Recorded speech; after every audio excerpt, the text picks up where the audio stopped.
Hashtag Chapter 1.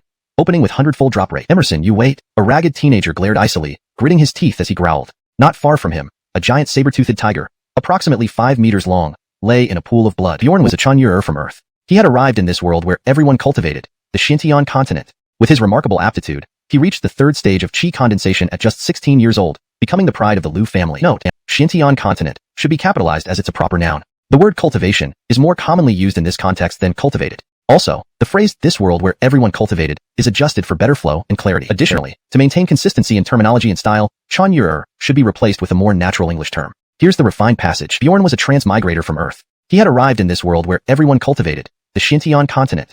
With his remarkable aptitude, he reached the third stage of qi condensation at just 16 years old, becoming the pride of the Lu family. The Lu family was one of the 3 top-tier families in Jiangdu City, located on the western side of the Dagon dynasty in the northern region of Xuanhuan continent. The cultivation realms in Xuanhuan continent were divided from lowest to highest in the city lord's mansion. As a result, the Lu family's slot inevitably went to Bjorn, leaving Emerson seething. Emerson seized the opportunity during a family training mission to harm Bjorn. If Bjorn died an unnatural death, the family's slot would naturally go to Emerson. SSS. Bjorn winced as he inadvertently aggravated the wounds on his chest. The dying saber-toothed tiger's final swipe left 3 deep gashes that revealed bone. Only his solid foundation in body forging saved him from death. F***K. This wound will take a long time to heal, Bjorn muttered. Suddenly, he noticed an exclamation mark above the giant saber-toothed tiger's body. What is this? Bjorn stared in shock, momentarily confused. Driven by curiosity, he painstakingly crawled over. The instant his hand touched the beast's corpse, a mechanical voice echoed in his mind. Ding. Activation requirements met. System activated. Ding. System activation successful. Binding begins.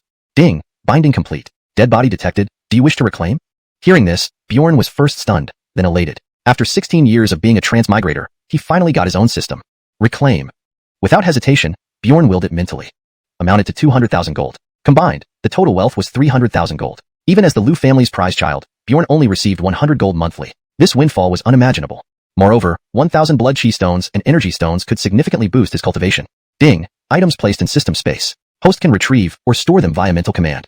The prompt returned Bjorn to reality. Checking the system space, he found stacks of blood chi stones and energy stones, making him beam with delight. Beyond the resources, the vast storage capacity thrilled him further. A personal spatial item. Calming down, Bjorn extracted a few energy stones and blood chi stones. Injured as he was, urgent recovery was needed. The place wasn't safe. It was the outskirts of Jiangdu City's monster forest. Despite its outer region status, any encounter could be fatal given his current state. Breathing deeply, Bjorn sat in meditation. Holding the blood chi stones and energy stones, he felt them rapidly deplete until 2 stones turned to dust. His wounds healed visibly. Chapter 1. A hundredfold drop rate at the start. Emerson, just you wait. A ragged youth gritted his teeth and growled in a cold tone. Not far from him, a giant saber-toothed tiger, about 5 meters long, lay in a pool of blood. Bjorn, a transmigrator from Earth, found himself in a world where everyone cultivated, the xuanhuan continent. With exceptional talent, he had reached the 3rd level of qi condensation by the mere age of 16, becoming the pride of the Lu family. The Lu family was one of the 3 top-tier families in Jiangdu City, located on the western side of the Dagon dynasty in the northern region of Xuanhuan continent. The cultivation realms on Xuanhuan continent were divided from low to high as body forging, qi condensation, essence gathering, spirit severing, and sea splitting, with each realm further divided into 9 levels. Above these were the incredibly powerful King Realm and Emperor Realm experts, and even higher realms that were beyond what Bjorn could currently know. Those realms belonged to legendary immortals. Reaching the 3rd level of qi condensation at 16, Bjorn enjoyed endless honor and flattery. Consequently, this drew boundless jealousy. Today, those people finally couldn't hold back and schemed to lure a 4th level qi condensation giant saber-toothed tiger to try and kill Bjorn. Monsters were already incredibly powerful, with combat prowess far surpassing humans at the same level. If not for Bjorn's quick thinking, taking advantage of the tiger's carelessness to land a fatal blow despite being severely injured, he would have been killed today. Even exchanging injury for life left him in a dire state. Emerson, Bjorn's uncle's son, 22 years old, at the 4th level of qi condensation. Without Bjorn, someone like Emerson, with such cultivation and talent, would be outstanding in all of Jiangdu City. But with Bjorn's genius overshadowing him, it fueled his intense jealousy. Especially now, with Jinshin sect, one of the 4 top academies of the Daguan dynasty, admitting new students, there were only 4 slots available in Jiangdu City. Clearly, these 4 slots naturally went to 1 each for the 3 top-tier families and the city lord's mansion. Thus, the Lu family's slot naturally fell to Bjorn, leaving none for him. Entering any of the 4 great academies meant a direct leap to greatness, akin to a carp turning into a dragon. Such an opportunity was something Emerson wouldn't let go easily. So, he finally couldn't resist and took advantage of the family's training exercises to harm Bjorn. As long as Bjorn met with an untimely death, the Lu family's slot would naturally belong to Emerson. SSS. Bjorn accidentally stirred the wound on his chest, wincing in pain. Just before dying, the giant saber-toothed tiger clawed Bjorn, leaving 3 deep wounds on his body that revealed bone. If not for his solid foundation during the body forging stage, that single claw might have killed him outright. Damn, this will take quite some time to heal. Bjorn cursed under his breath. Suddenly, he inadvertently noticed an exclamation mark appear above the giant saber-toothed tiger's body. What is this? Stunned, Bjorn stared at the exclamation mark, unsure of what was happening. After a moment, curiosity led him to struggle over. The moment his hand touched the dead tiger, a mechanical voice rang out in his mind. Ding. Activation conditions met. System activated.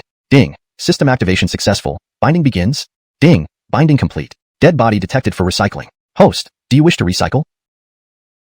Bjorn froze, then suddenly felt delighted. After 16 years of transmigration, he finally got his own system. Recycle. Without hesitation, Bjorn focused his thoughts. Ding. Recycling successful. Congratulations, host obtained 10 blood chi stones, 10 energy stones, 1 pair of saber-toothed tiger fangs, and 1 second stage saber-toothed tiger core. Holy crap. Bjorn didn't expect such a touch to yield so much. Especially blood chi stones and energy stones. These were treasures for cultivation. Ordinary cultivation relied solely on absorbing spirit energy through techniques, a slow process that required time to build up strength gradually. Hence, cultivating without knowing the passage of time was common when trying to advance a level. However, disciples from large forces and major sects advanced faster due to their abundant resources, including blood chi stones and energy stones. With these, cultivators could rapidly enhance their cultivation while maintaining stability due to the pure energy inside them. Thus, obtaining 10 blood chi stones and 10 energy stones meant enough resources for Bjorn to recover from injuries and significantly boost his strength. While Bjorn rejoiced, the system announcement sounded again. Ding. Corpse touch triggered rewards. Ding. Congratulations. Host received a hundredfold drop rate. Reward recalculated. Ding. Congratulations. Host received 1,000 blood chi stones, 1,000 energy stones, 1,000 pairs of saber-toothed tiger fangs, and 1,000 second stage saber-toothed tiger cores. Hearing this, Bjorn was momentarily stunned, wondering if he had misheard. Saber-toothed tiger fangs were excellent materials for weapons, selling for 100 gold per pair. 1,000 pairs would mean instantly possessing 100,000 gold. Second stage saber-toothed tiger cores were also ingredients for alchemy, selling for 200 gold each, totaling 200,000 gold for 1,000 cores. This doubled to 300,000 gold from both items alone. Even as Bjorn, previously the pride of the Lu family, received only 100 gold monthly, such a windfall of 300,000 gold was unimaginable. Additionally, 1,000 blood chi stones and 1,000 energy stones meant massive resources to boost his cultivation. Ding. Items are stored in the system space. Host can extract or store them at will. The system announcement pulled Bjorn back to reality. He hurriedly checked the system space, seeing rows of blood chi stones and energy stones, making his heart swell with joy. Not only did he gain these resources, but the vast system storage delighted him further. This was like gaining a spatial storage bag free of charge, seemingly limitless and borderless. Calming down, Bjorn retrieved a few energy stones and blood chi stones. Injured as he was, he needed to quickly recover. He wasn't in a safe place, but within the outer fringes of the monster forest outside Jiangdu City. Even with the slightest encounter, he lacked the strength to fight. Concentrating, Bjorn managed to sit cross-legged, entering a meditative state. The blood chi stones and energy stones in his hands rapidly dissipated into powder. His wounds visibly healed, regenerating at an astonishing speed. Chapter 2. A sudden surge in strength. As the third chi and bloodstone was exhausted, Bjorn's injuries were fully restored. Even the skin on his chest returned to its original state, leaving no trace of the previous scars. At this moment, Bjorn radiated a dense aura of chi and blood energy. It seemed that his realm had significantly improved at this very moment. However, instead of rushing to break through, Bjorn prepared to leave. It had been some time since his life and death struggle with the saber-toothed tiger. Since Emerson intended to harm him, considering his nature, he would surely come to check after the incident. If he broke through here, and if that person came midway, it might not only hinder his advancement, but also cause him to suffer from losing control of his internal energies. Besides, this place wasn't safe either, so Bjorn decided to find a safer spot to advance. Emerson, the day I return will be the day you repay everything, Bjorn said with a glint of murderous intent in his eyes before vanishing from the scene. About half an hour later, several figures appeared at the site. Young master, look, there's blood here. Voices called out as they instantly arrived where the saber-toothed tiger's corpse had been. By now, the system had already recovered the tiger's corpse after Bjorn looted it, leaving only a pool of blood on the ground. Young master Lu's jade pendant. One person pointed at a broken jade pendant nearby, which bore the character Qian, the very pendant Bjorn had worn. It seems young master Lu was eaten by the saber-toothed tiger. Chi condensation level 4, 5, 6. With so many resources, upgrading felt like drinking water. If anyone had seen this, they would have been amazed. Even the top 4 academies in the Dacian dynasty, wealthy and powerful, could not possibly have their disciples absorb chi and bloodstones and energy stones in such large quantities. Crack, crack, crack. As his strength increased exponentially, Bjorn's entire body emitted the sound of bones transforming happily. He could feel every change within him. His flesh, meridians, blood, bones, and even his senses all continuously strengthened. Due to the supplementation of chi and bloodstones, Bjorn remained tireless and insatiable, fully immersed in rapid leveling up. The next afternoon, Bjorn leisurely emerged from the cave. 1,000 chi and bloodstones and 1,000 energy stones were all consumed, and Bjorn's realm reached the peak of chi condensation. Bjorn clenched his fists, feeling the changes, then looked towards a massive boulder outside the cave on the left. Hey! He shouted and struck the air with his palm. Boom! A low rumble followed, and the boulder exploded into fragments. This is the power of peak chi condensation? Looking at his palm, Bjorn was satisfied. But it's still not enough. Though he reached peak chi condensation and no longer feared his uncle Liu Tianhao, this was not what he aimed for. Bjorn wanted absolute, flawless suppression. So, he identified the direction and sprinted deeper into the beast magic forest. Oh woo. Boom, boom, boom. Miss Run, we'll hold them off. No, Holt, if you're going, I'm going with you. Cornelston to me, hurry up, or it'll be too late. Within the inner part of the beast magic forest, over 10 people were surrounded by a pack of silver moon shadow wolves. They fought to protect a veiled woman in white and break through the encirclement. However, anyone could see that these people were at their last breaths, clearly not a match for the silver moon shadow wolves. Oh woo. Another howl sounded as a huge silver moon shadow wolf lunged forward. Seeing this, the leading ret became more solemn. Oh no, this is the silver moon wolf king, a third stage beast. Take Miss Alyssa and run. Without hesitation, the ret threw the bundle on his back to the woman and charged forward. Halt! The veiled woman cried out, wanting to move forward but was stopped by the guards who forcibly dragged her away. A third stage beast equated to a human at the essence gathering realm, with combat power surpassing that of humans at the same stage. And though Holt was strong, he had only recently entered the essence gathering realm, far from being a match for the silver moon wolf king. Holt inwardly cursed his bad luck. Originally, he and Miss Alyssa came to this small border town to retrieve an herb, thinking it would be a simple task with an essence gathering expert like him. Corneltal did they know, right after collecting the herb, a frenzied pack of silver moon shadow wolves suddenly emerged from deep within the beast magic forest. They had become stuck here, and now the silver moon wolf king had shown up. What puzzled Holt was that it felt like these silver moon shadow wolves were chased out by something terrifying from the depths of the forest. When they first encountered them, Holt even saw panic in their eyes. Even more astonishingly, he believed that the wolves attacked frantically because they were trying to escape and these humans blocked their path. Although this thought seemed absurd even to him. Boom. In an instant, Holt clashed with the silver moon wolf king. PFFFDH. Indeed, Holt was no match for the silver moon wolf king, flying backward midair with a mouthful of blood. Holt. Alyssa cried out from afar, seeing Holt's tragic condition. Holt had watched her grow up, and despite being a servant, Alyssa regarded him as family. Oh woo. The silver moon wolf king roared, its eyes bloodshot, pouncing toward Holt. Beast, you can really run. Come and die with your grandfather.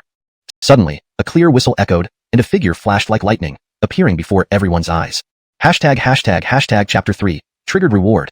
Following this clear whistle, the silver moon wolf king, who had just been bloodthirsty, suddenly displayed an expression of utmost terror, as if it had encountered something lethal. It no longer cared about the impending attack on Jude, and instead turned midair, attempting to flee. Its throat emitted a sound similar to that of a domestic dog pleading for mercy after being beaten, leaving Jude in utter bewilderment. Jude had seen much in his life, but he had never heard of the silver moon wolf king behaving like this. This was the silver moon wolf king, merely a third stage beast, yet wolves were not solitary creatures, they appeared in packs. Especially with the silver moon wolf king leading, their offensive power could even make a fourth stage beast retreat. But now, with just one clear whistle, the silver moon wolf king showed such fear. It was truly unimaginable. Do you still want to run? Come here, die. However, before Jude could react, the figure had already instantaneously appeared in the path of the fleeing silver moon wolf king. A swift kick sent the wolf flying back. Whimper whimper. The silver moon wolf king, in pain, let out two pained cries before collapsing heavily on the ground. It struggled to rise several times but failed. A single kick incapacitated the powerful silver moon wolf king? This scene once again shocked Jude and the others. Turning to look at the figure, they became even more doubtful. The owner of this figure was actually an 18-year-old youth? What kind of joke was this? This was just a remote area of the Great Qi dynasty. How could there be such a prodigy here? 18 years old, capable of bringing down a third stage beast with a single kick? That would mean the youth had to be at least in the late Qi condensation stage. Jude came from the capital of the Great Qi dynasty. For the large families and major sects there, such prodigies did exist, but that was in the capital. Where were they now? In Jiangdu City, where cultivation resources were scarce. Even the city lord of Jiangdu City was only at the Qi gathering 4th level. How could such a prodigy appear here? Could it be a disciple from a great family or sect practicing here? Jude and the others couldn't help but speculate wildly. Bam! The youth said nothing, completely ignoring the pleading silver moon wolf king, and delivered a direct punch. Whine. With its final wail, the silver moon wolf king twitched and fell silent. Once the wolf king died, the other silver moon dark wolves didn't dare linger, fleeing without any formation. Just like birds in the same forest flying away when disaster strikes. Humans do so. How much more wolves? The youth simply glanced at them without pursuing, then squatted down with a grin, reaching towards the dead body of the silver moon wolf king. Ding hui shou cheng gong. Congratulations, host has received 500 bloodstones, 500 energy stones, and 1 tier 3 beast core. For better fluency and consistency in English, the translation should be adjusted as shown above. The term sutu is translated as host, and the items and quantities are clearly stated in a more natural English phrasing. Additionally, I noticed this sentence seems to be part of a larger narrative involving a system or game-like interface providing feedback to a character. If you need further context or continuation of the translation, please provide additional text. Ding. Reward triggered. Harvest is being recalculated. This line appears to be a system notification within the story, indicating that a reward has been activated and the harvest or gains are being recalculated. The translation provided maintains the meaning and style of the original text while ensuring it reads naturally in English. For consistency and fluency, here's a refined version. Ding. Reward triggered. Harvest is being recalculated. Asterisk asterisk. Ding. Congratulations. You have received 3,000 bloodstones, 3,000 energy stones, 1 rank 4 demon core, and 1 copy of Shadow Step. This ensures the message is conveyed accurately, reads naturally in English, and maintains consistency in terminology and style. Shadow Step. A mystical rank martial technique that enhances one's movement, making it unpredictable and hard to grasp. Good stuff. Bjorn's eyes lit up, revealing a satisfied smile. Indeed, this youth was Bjorn. After cultivating to the peak chi condensation stage in the cave, he entered the inner perimeter of the magic beast forest and began hunting. In just 2 days, he had reached the 6th level of chi gathering. If he told others, it might shock everyone. 2 days, from the peak chi condensation directly jumping to the 6th level of chi gathering, 6 levels in one leap. Which prodigy could advance so quickly? Not even disciples from great families or sects could achieve this. Pity. This time it's only a 6-fold reward. Looking at the gained bloodstone and energy stones, Bjorn smiled bitterly. During his hunt, Bjorn understood some characteristics of this system. Not every corpse looted triggered a reward. It was all random. Additionally, as his level increased, low-level prey, even when looted, gave little value beyond fur and cores, rarely yielding bloodstones or energy stones. Imagine if killing low-level beasts later on yielded significant rewards.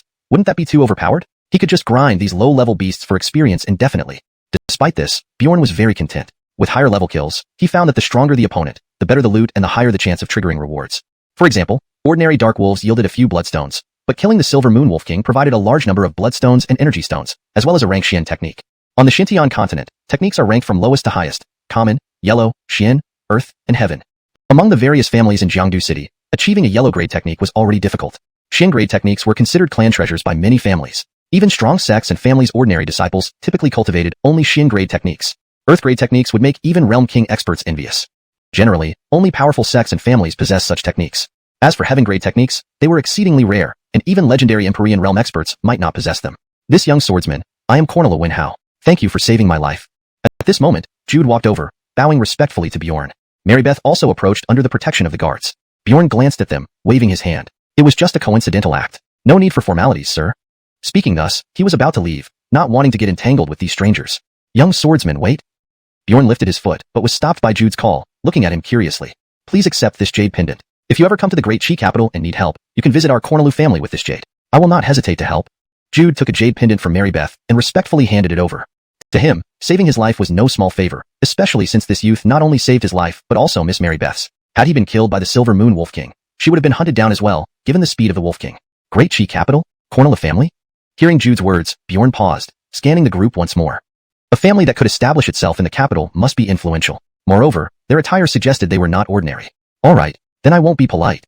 Bjorn took the jade pendant without hesitation. The Jinshian sect was near the Great Chi capital, and he would need allies. After accepting the jade, Bjorn bowed respectfully to Jude and left without further ado. Jude, why didn't you ask for his name? Which family's descendant is he? Marybeth asked, puzzled, as she approached. Miss, a person who can reach such a realm at his age is no ordinary being. Meeting him is fate. As for his name and family, it doesn't matter now. We'll naturally find out in the future. Teenagers who were training on the outskirts and mercenary groups hunting these creatures were also filled with unease. Damn, is this place haunted? Where did you see a ghost? Don't scare yourself. If it's not a ghost, then where does this laughter come from? It keeps moving around. We can't even see anyone. Don't ghosts usually cackle? Why would they laugh loudly? Do you actually think you've seen one before? Bjorn was completely unaware of the commotion caused by his loud laughter and rapid movement. Jiangdu City, Lu family manor. As one of the 3 most powerful families in Jiangdu City, the Lu family owned vast expanses of land in the southern part of the city. Standing here was an expansive estate surrounded by bustling markets and residential areas under the protection of the Lu family. On this day, the Lu family estate resounded with furious roars. Nonsense! How could a second-rank saber-toothed tiger appear on the outskirts? A dignified Kenneth, with his hair standing on end and holding a shattered jade piece, bellowed. This was none other than Arno, Bjorn's father, at the peak of the 9th level of condensing chi. Third uncle, we don't know why the saber-toothed tiger appeared there either. Unfortunately, younger brother Chen was caught off guard and fell victim to its ambush. We barely escaped with our lives, Emerson said sorrowfully. At this moment, Emerson and his companions were dressed in tattered clothes with multiple injuries. Bullshit, do you expect me to believe that? Even though Mohammedur is only at the 3rd level of condensing chi, his survival instincts are no worse than yours, Emerson. If you and the others managed to escape, how did Mohammedur die? Arno pointed at Emerson and the others, shouting angrily. Brother Howard, what do you mean? Could my son Gustav possibly harm Bjorn? They all returned injured. Accidents happen. You can only say Mohammedur had bad luck. The Kenneth standing nearby, who bore a resemblance to Arno, stepped forward and spoke solemnly. He was Emerson's father, Ailby, the ret brother of Arno, and also at the peak of the 9th level of condensing chi. Humph. Ailby, don't think I don't know your intentions. Normally, I'd let it slide, but if you don't give an explanation for what happened to my son, don't blame me for turning against you. Arno retorted angrily. Huh, am I supposed to fear you? Ailby sneered, his aura at the peak of the 9th level of condensing chi about to erupt. Enough. What kind of example are you setting? The Ret sitting in the main seat slammed his hand on the table and stood up. This was none other than the patriarch of the Lu family and Bjorn's grandfather, Asa, a practitioner at the second level of essence gathering. Emerson, recount everything that happened when Bjorn encountered danger. Do not conceal or fabricate anything, or the family laws will deal with you, Asa said sternly, staring at Emerson. Bjorn was the pride of the Lu family, a prodigy destined for greatness.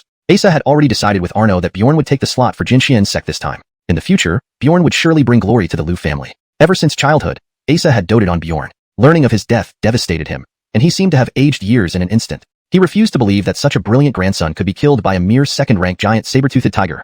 Grandfather, everything I said is true. Ask xuanhuan if you don't believe me, Emerson responded, looking wronged and pointing to a servant behind him.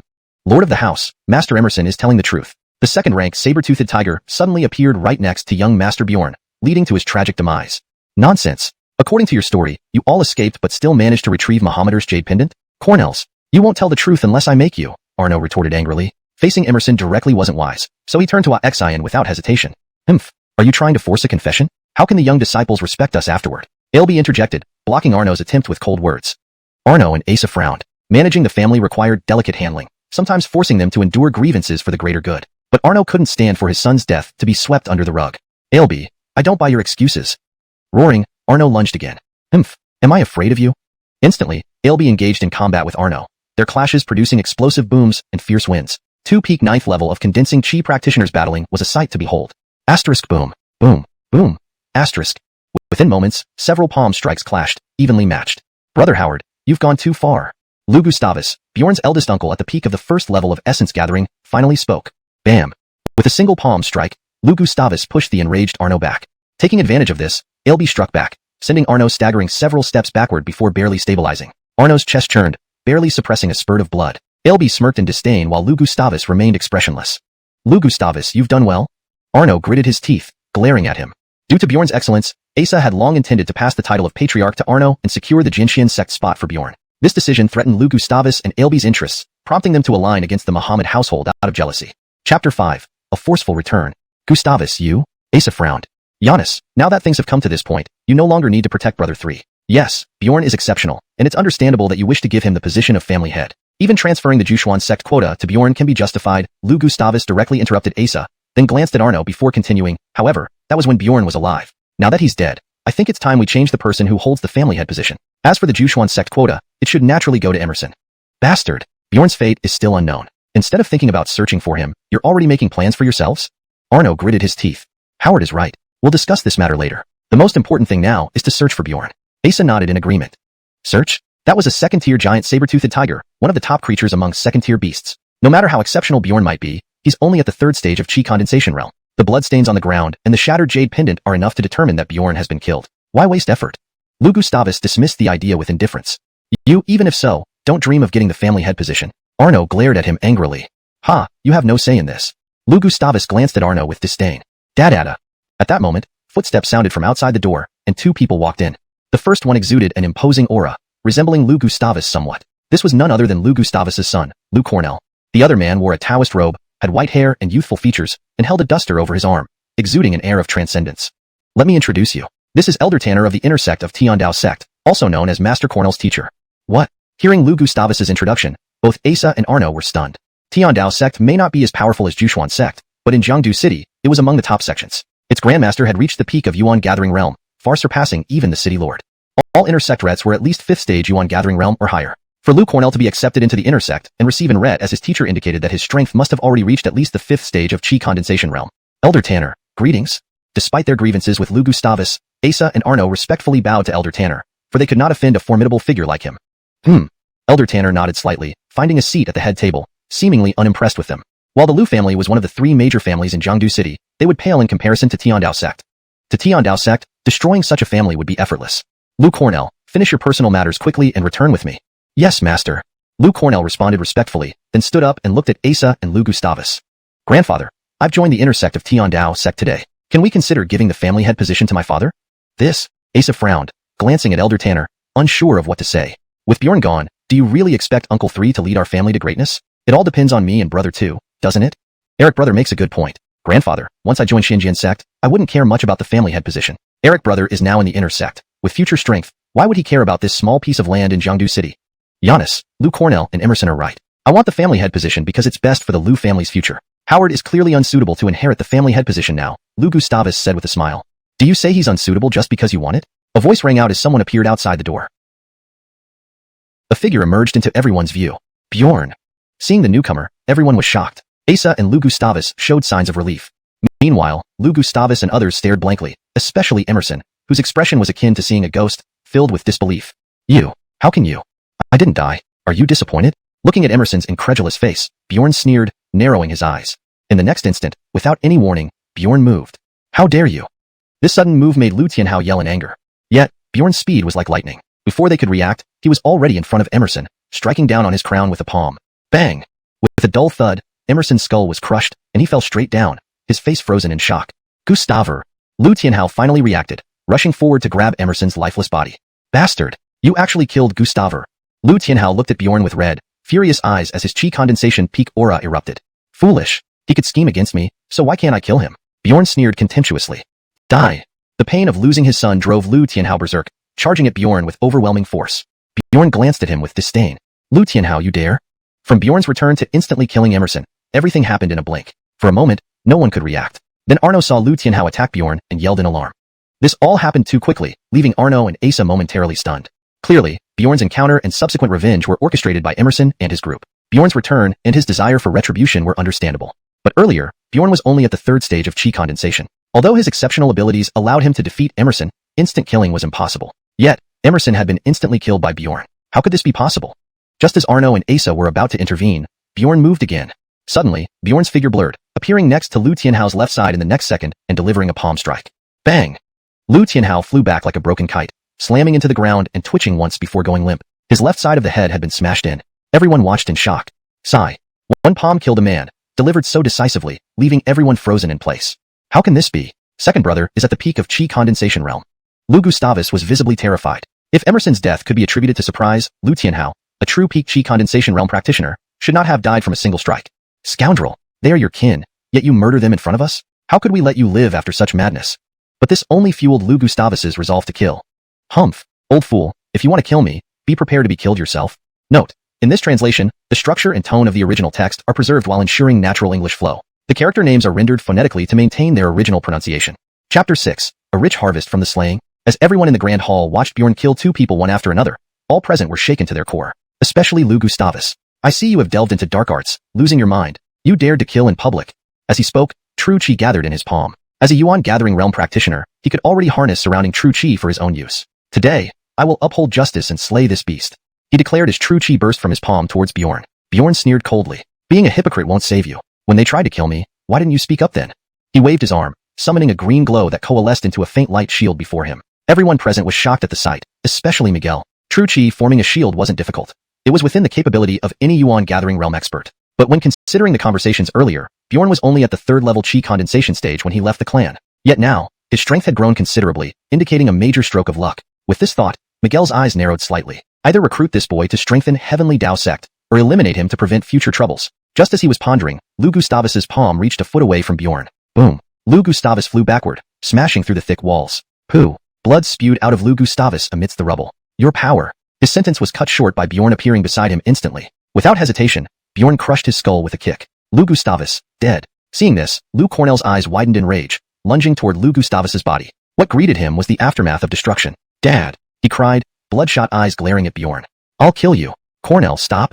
Miguel shouted, trying to restrain him but to no avail. Lu Cornell also met the same fate as Lu Gustavus. Miguel's eyes flashed angrily. You dare kill my Heavenly Dao Sect disciple. This can never be overlooked.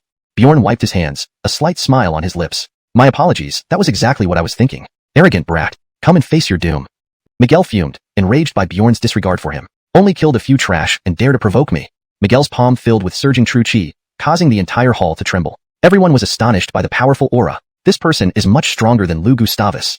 Bjorn's expression turned grim as he felt Miguel was at peak 6th level Yuan gathering. This was the strongest opponent he'd faced yet. Although he was 7th level Yuan gathering, it was with the system's help, so he couldn't afford any slack. Suddenly, Miguel moved. Heavenly Dao palm. A fierce palm wind burst forth straight at Bjorn's face. Arno yelled urgently, Muhammad, be careful. Trying to intercept, but he was too slow. Powerlessly, he watched Miguel's strike land on Bjorn. Muhammad. Closing his eyes, he couldn't bear witnessing the ret of the Heavenly Dao Sect, long tenured in the Yuan gathering realm, strike Bjorn who seemed only 2nd level Yuan gathering. Suddenly, An exclamation jolted him awake. Opening his eyes, he saw Bjorn's body dissipate while the real body appeared behind Miguel. This, footwork? And it's a mystical rank. Bjorn's sneer returned, glad to have kept this trump card hidden. In one swift motion,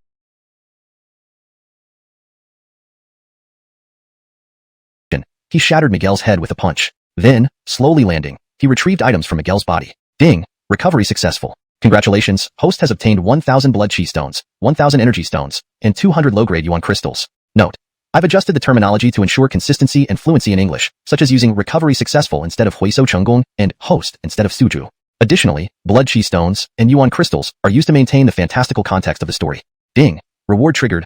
Recalculating rewards. Please note that for consistency and fluency in English, it's better to translate in context. The provided snippet seems out of context, but I've translated it as requested. If you have more context or need further adjustments, please let me know. Ding! Congratulations to the host for obtaining 50,000 blood chi stones, 50,000 energy stones, 10 mid-grade essence crystals, 1 copy of Heavenly Way Palm, and 1 partial copy of Heavenly Derivative Sword Technique. This translation ensures the meaning is accurately conveyed while maintaining natural fluency in English. It also keeps the style and terminology consistent with the context of the original text. Heavenly Dao Palm, mystical rank martial technique. Advanced users can sever rivers. Tianyin sword art, fragment, earth rank sword art. Channel all true chi into sword tip for a devastating blow. Stunned at the rewards, Bjorn was excited. Earth rank martial techniques were treasured secrets even in formidable sects like Jinxian sect. Never did he expect Miguel to possess such methods. As for yuan crystals, they were the common currency of Xintian continent. Later, examining others yielded less wealth. Mostly yellow rank martial techniques, mostly useless to Bjorn now. But one caught his attention: Lou Cornell's possessions. Green Peak sword, mystical rank sword forged from black iron, extremely sharp.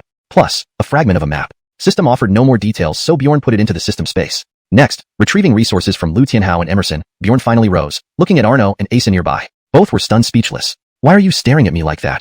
That night, Bjorn left the Lu family, returning to the demonic Beast Mountains, knowing the vengeful tradition of Heavenly Dao sect meant they would come for him. Their sect master had long reached peak yuan gathering. Now he must reach Spirit Severing Realm for a sure victory. Not only that, he had sword techniques to practice. Entering Jinxian sect without mastering swords was unthinkable. Days passed. Bjorn sat atop a large rock feasting on bear paw, while next to him lay the remains of an iron-backed black bear, a fourth-stage beast clad in armor-like skin. Paw. Disgusting. Leaping down, Bjorn searched the corpse. Ding. Recovery successful. Congratulations, host has obtained 10 blood chi pills, 10 Dao Yuan pills, and 1 rank 4 beast core. Ding. Reward triggered. Harvest is being recalculated. This phrase is part of a larger context involving a system notification in a cultivation or game-like setting. The edited translation maintains the meaning and style of the original text while ensuring it reads naturally in English. Ding! Congratulations to the host for obtaining 100 blood chi pills, 100 Dao Origin pills, 1 tier 5 monster core, a set of soft armor, and an earth class technique, burst body technique. The journey was arduous, but the path ahead clear and demanding. Hashtag chapter 7. Eradicate the roots. The blood chi pill and Dao Yuan pill are advanced versions of the blood chi stone and energy stone. For him at the Spirit Severing Realm, the blood chi stones no longer provided much benefit. I didn't expect this system to be so considerate, he muttered to himself. As he spoke, Bjorn absorbed the pills like a whale devouring everything in sight. He then found a cave to fully assimilate the effects before moving on. After an indeterminate amount of time, Bjorn slowly opened his eyes. He clenched his fists lightly, and the sound of taut muscles filled the air. His limbs were brimming with explosive strength. So this is the Spirit Severing Realm. It's indeed different from the Essence Gathering Realm. He glanced at his dantian, where a boundless spring of spirit energy was surging forth. He could clearly feel streams of true chi flowing through his body, tracing visible pathways. Next, he drew the green-edged sword. It hummed gently as a faint green sword aura emanated from it. Indeed, the Heavenly Derivative Sword Technique, a heaven-grade sword technique, can produce such exquisite sword auras. He glanced towards the distant sky, squinting his eyes. It's time to return. With a flicker of movement, Shadow Step activated instantly, placing him hundreds of feet away in an instant. This was one of the benefits of the Spirit Severing Realm, severing the mortal body and opening the spiritual sea. From now on, his body would naturally absorb the floating true chi from the void, replenishing itself without needing recovery. Soon, he arrived at the gate of the Lu family manor. Before entering, a sense of unease suddenly crept over him. The place was eerily quiet, almost ominously so. He slowly pushed open the door and stepped inside. What caught his eye first were the crimson stains of blood. A foreboding feeling rose within him as he walked into the main hall, where he saw Asa and Arno kneeling on the ground. Grandfather Giannis. At the sound of his voice, the two men hurriedly turned around, trying to warn him. Mohammedur, run, run. Suddenly, a cold voice echoed from within the hall. A black figure gradually emerged. Was it you who killed Elder Tanner? Seeing this person, Bjorn's face darkened immediately. The man's attire left no doubt. It was Jonathan, the patriarch of the Heavenly Dao sect. Ignoring Jonathan, Bjorn first helped Asa and Arno to their feet. To Bjorn, Jonathan was already a dead man, incapable of causing much trouble. Enraged by being ignored, Jonathan laughed hysterically. To ignore me? Fascinating. Then die.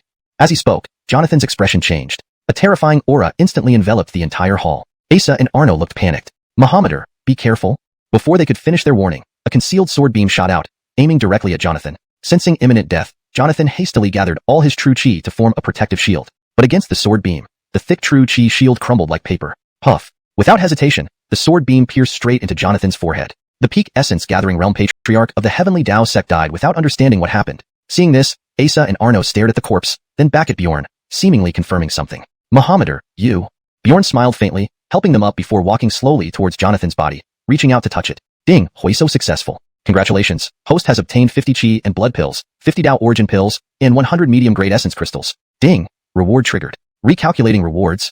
Ding, congratulations, host has obtained 100 chi and blood pills, 100 Tao origin pills, and 200 medium-grade essence crystals. Seeing these rewards, Bjorn sighed helplessly. So poor. This is the leader of Heavenly Path sect? The items he dropped aren't even as good as what Lou Cornell gave me. Ding, reward triggered, reward recalculating. This line appears to be a notification or message from a system within the story, likely referring to a reward being granted to the main character. The edited translation maintains the original meaning and reads more naturally in English. Ding, congratulations, the host has obtained 100 chi blood pills, 100 Tao source pills, and 200 intermediate grade yuan crystals. Looking at the rewards, Bjorn sighed helplessly. Poor guy. As the patriarch of the Heavenly Tao sect, you don't even have as much as what Lou Cornell gave me. He handed a blood chi pill and a Tao yuan pill to each of Asa and Arno. Not because he begrudged the 100 pills, but because, for them, these 2 pills would last half a month. Afterwards, he gave some excuse about a wondrous encounter to explain his sudden power surge. Arno and Asa accepted it readily, understanding that Bjorn had grown strong, which was good news for them. Once he settled them down, Bjorn stood up and headed towards the door. Seeing this, Arno asked urgently, Mohammedur, where are you going? Bjorn turned his head slowly and replied, eradicate the roots. Half a day later, Bjorn returned. This time, he had killed all the rets of the Heavenly Tao sect and dispersed the remaining disciples. From today onwards, the Heavenly Tao sect ceased to exist. Shortly after Bjorn returned, Asa ordered an announcement throughout Jiangdu City. Others naturally understood that all the nuisances within the Liu family had been eliminated by Bjorn. Combined with his display of terrifying strength, he was likely to announce the position of family patriarch. Cough. Mohammedur, sit down. I need to discuss something. Bjorn nodded and sat beside Arno, as everyone else had been eliminated. Asa nodded approvingly and took out the Liu family's seal. With everyone present, I hereby announce the next family patriarch, Arno. Hearing this, Arno stood up quickly. Giannis. Asa glanced at Bjorn before speaking. The Liu family's future depends on you. With that, he handed the seal to Arno, who received it with both hands. Yes. Taking the seal, Arno's eyes gleamed. I will lead the Liu family to prosperity.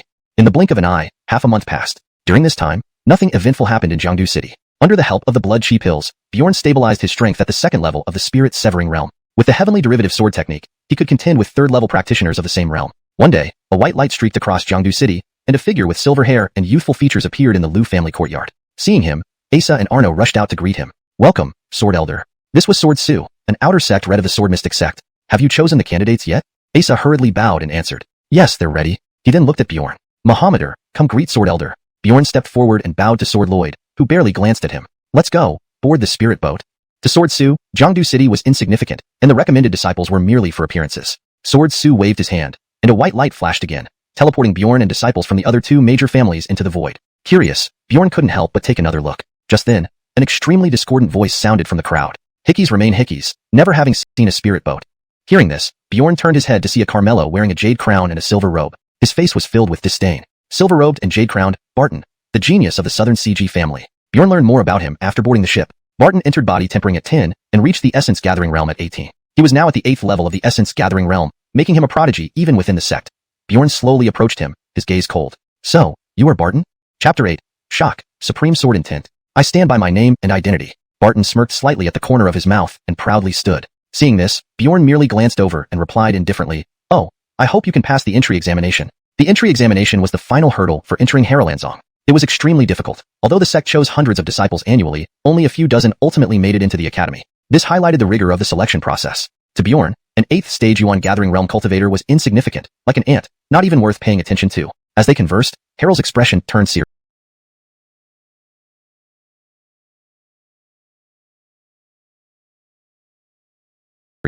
Something's wrong. He immediately crushed the communication sword talisman at his waist and sent the message back to Haralanzong. At that moment, unusual phenomena suddenly emerged. Overhead, where the sky had been clear, a black mist began to spread. In just an instant, the entire sky darkened. Then, a sinister figure appeared in the air. This person had 2 wings on his back, pale skin, and blood-red eyes that were terrifying. The other disciples panicked, screaming, and fleeing in all directions. It's the Demon Clan. That's someone from the Demon Clan. Hearing this, Bjorn's gaze flickered. He had heard stories about how, in the previous era, demons invaded Xintian continent. Many human powers fought them back, but some remnants escaped. The one before him was likely one of those remnants. After inspecting, Bjorn saw that this demon was only at the first stage spirit-severing realm. Just as he prepared to act, a stern voice came from behind him. Goss, remnant of the demon clan. 10 years ago, you escaped, but today, your luck has run out. Goss smiled faintly. Harrell, we're evenly matched. I can't defeat you, but what about your disciples? These must be this year's new students for Harrowlanzong. If they die here, what will you do? Elder Harrell's expression tightened. At his level, self-preservation wasn't a problem, but the disciples were newly selected, most at the Yuan Gathering Realm, easily killed by Goss with a single hand. Before Elder Harrell could decide, Goss lunged toward the spirit boat. Harrell hastily deployed a true chi shield covering the entire vessel. Go. My shield won't last long. Just then, a figure burst through the sky, directly confronting Goss. Barton. Silver light flickered around Barton, revealing fine scales slowly emerging on his body. In his hand, he gripped a silver spear, seemingly resonating with dragon roars. After assessing Barton's cultivation, Goss sneered contemptuously. Just an 8th stage Yuan Gathering Realm waste. Daring to provoke me. His words barely finished when he transformed into a black streak and charged at Barton. Meanwhile, Harrell guided the spirit boat to land so the disciples might survive. Finally, the boat landed. At that moment, Barton fell, rapidly descending from the sky, defeated. Initially, others had expected much from Barton, the pride of the heavens. But he was down and unconscious within moments. Harrell caught him and tossed him to Bjorn. Run. Take him as far away as possible. I'll hold Goss off. However, Bjorn didn't run. Instead, he threw Barton aside and watched the battle. Despite having enough power, his experience was lacking. This was a perfect learning opportunity. The others hesitated, not sure whether to stay or go. They ended up hiding behind nearby cliffs to watch from afar. Elder Harrell battled Goss for hundreds of rounds with no clear victor. Goss, leave now, or when the other Rets arrive, you'll surely die. Goss smirked evilly. Your Harrowlanzong is miles away. Even if Harrell himself comes, it would take half a day. And you're exhausted. Harrell's eyes narrowed. Indeed, he was almost depleted after casting the shield, unable to replenish quickly enough. Seeing Harrell's grim face, Goss knew he was right. Taking a pill, he swallowed it, saying, I'm just warming up. In the next instant, Goss grew, holding a giant sword, his aura escalating until 3rd stage spirit-severing realm. Goss grinned menacingly, raising his sword at Harrell. Harrell, it's your time to die. With that, Goss swung his sword. Black sword energy surged downward. Harrell closed his eyes, knowing he was near death. At least they've had enough time to escape. But then, Harrell noticed Bjorn standing nearby. Why haven't you? Before Harrell could finish his question, a sword light erupted around Bjorn, disappearing in place. Ting. A sharp sound echoed above their heads. You. Bjorn's lips curled upward. Elder Jian, leave this to me. With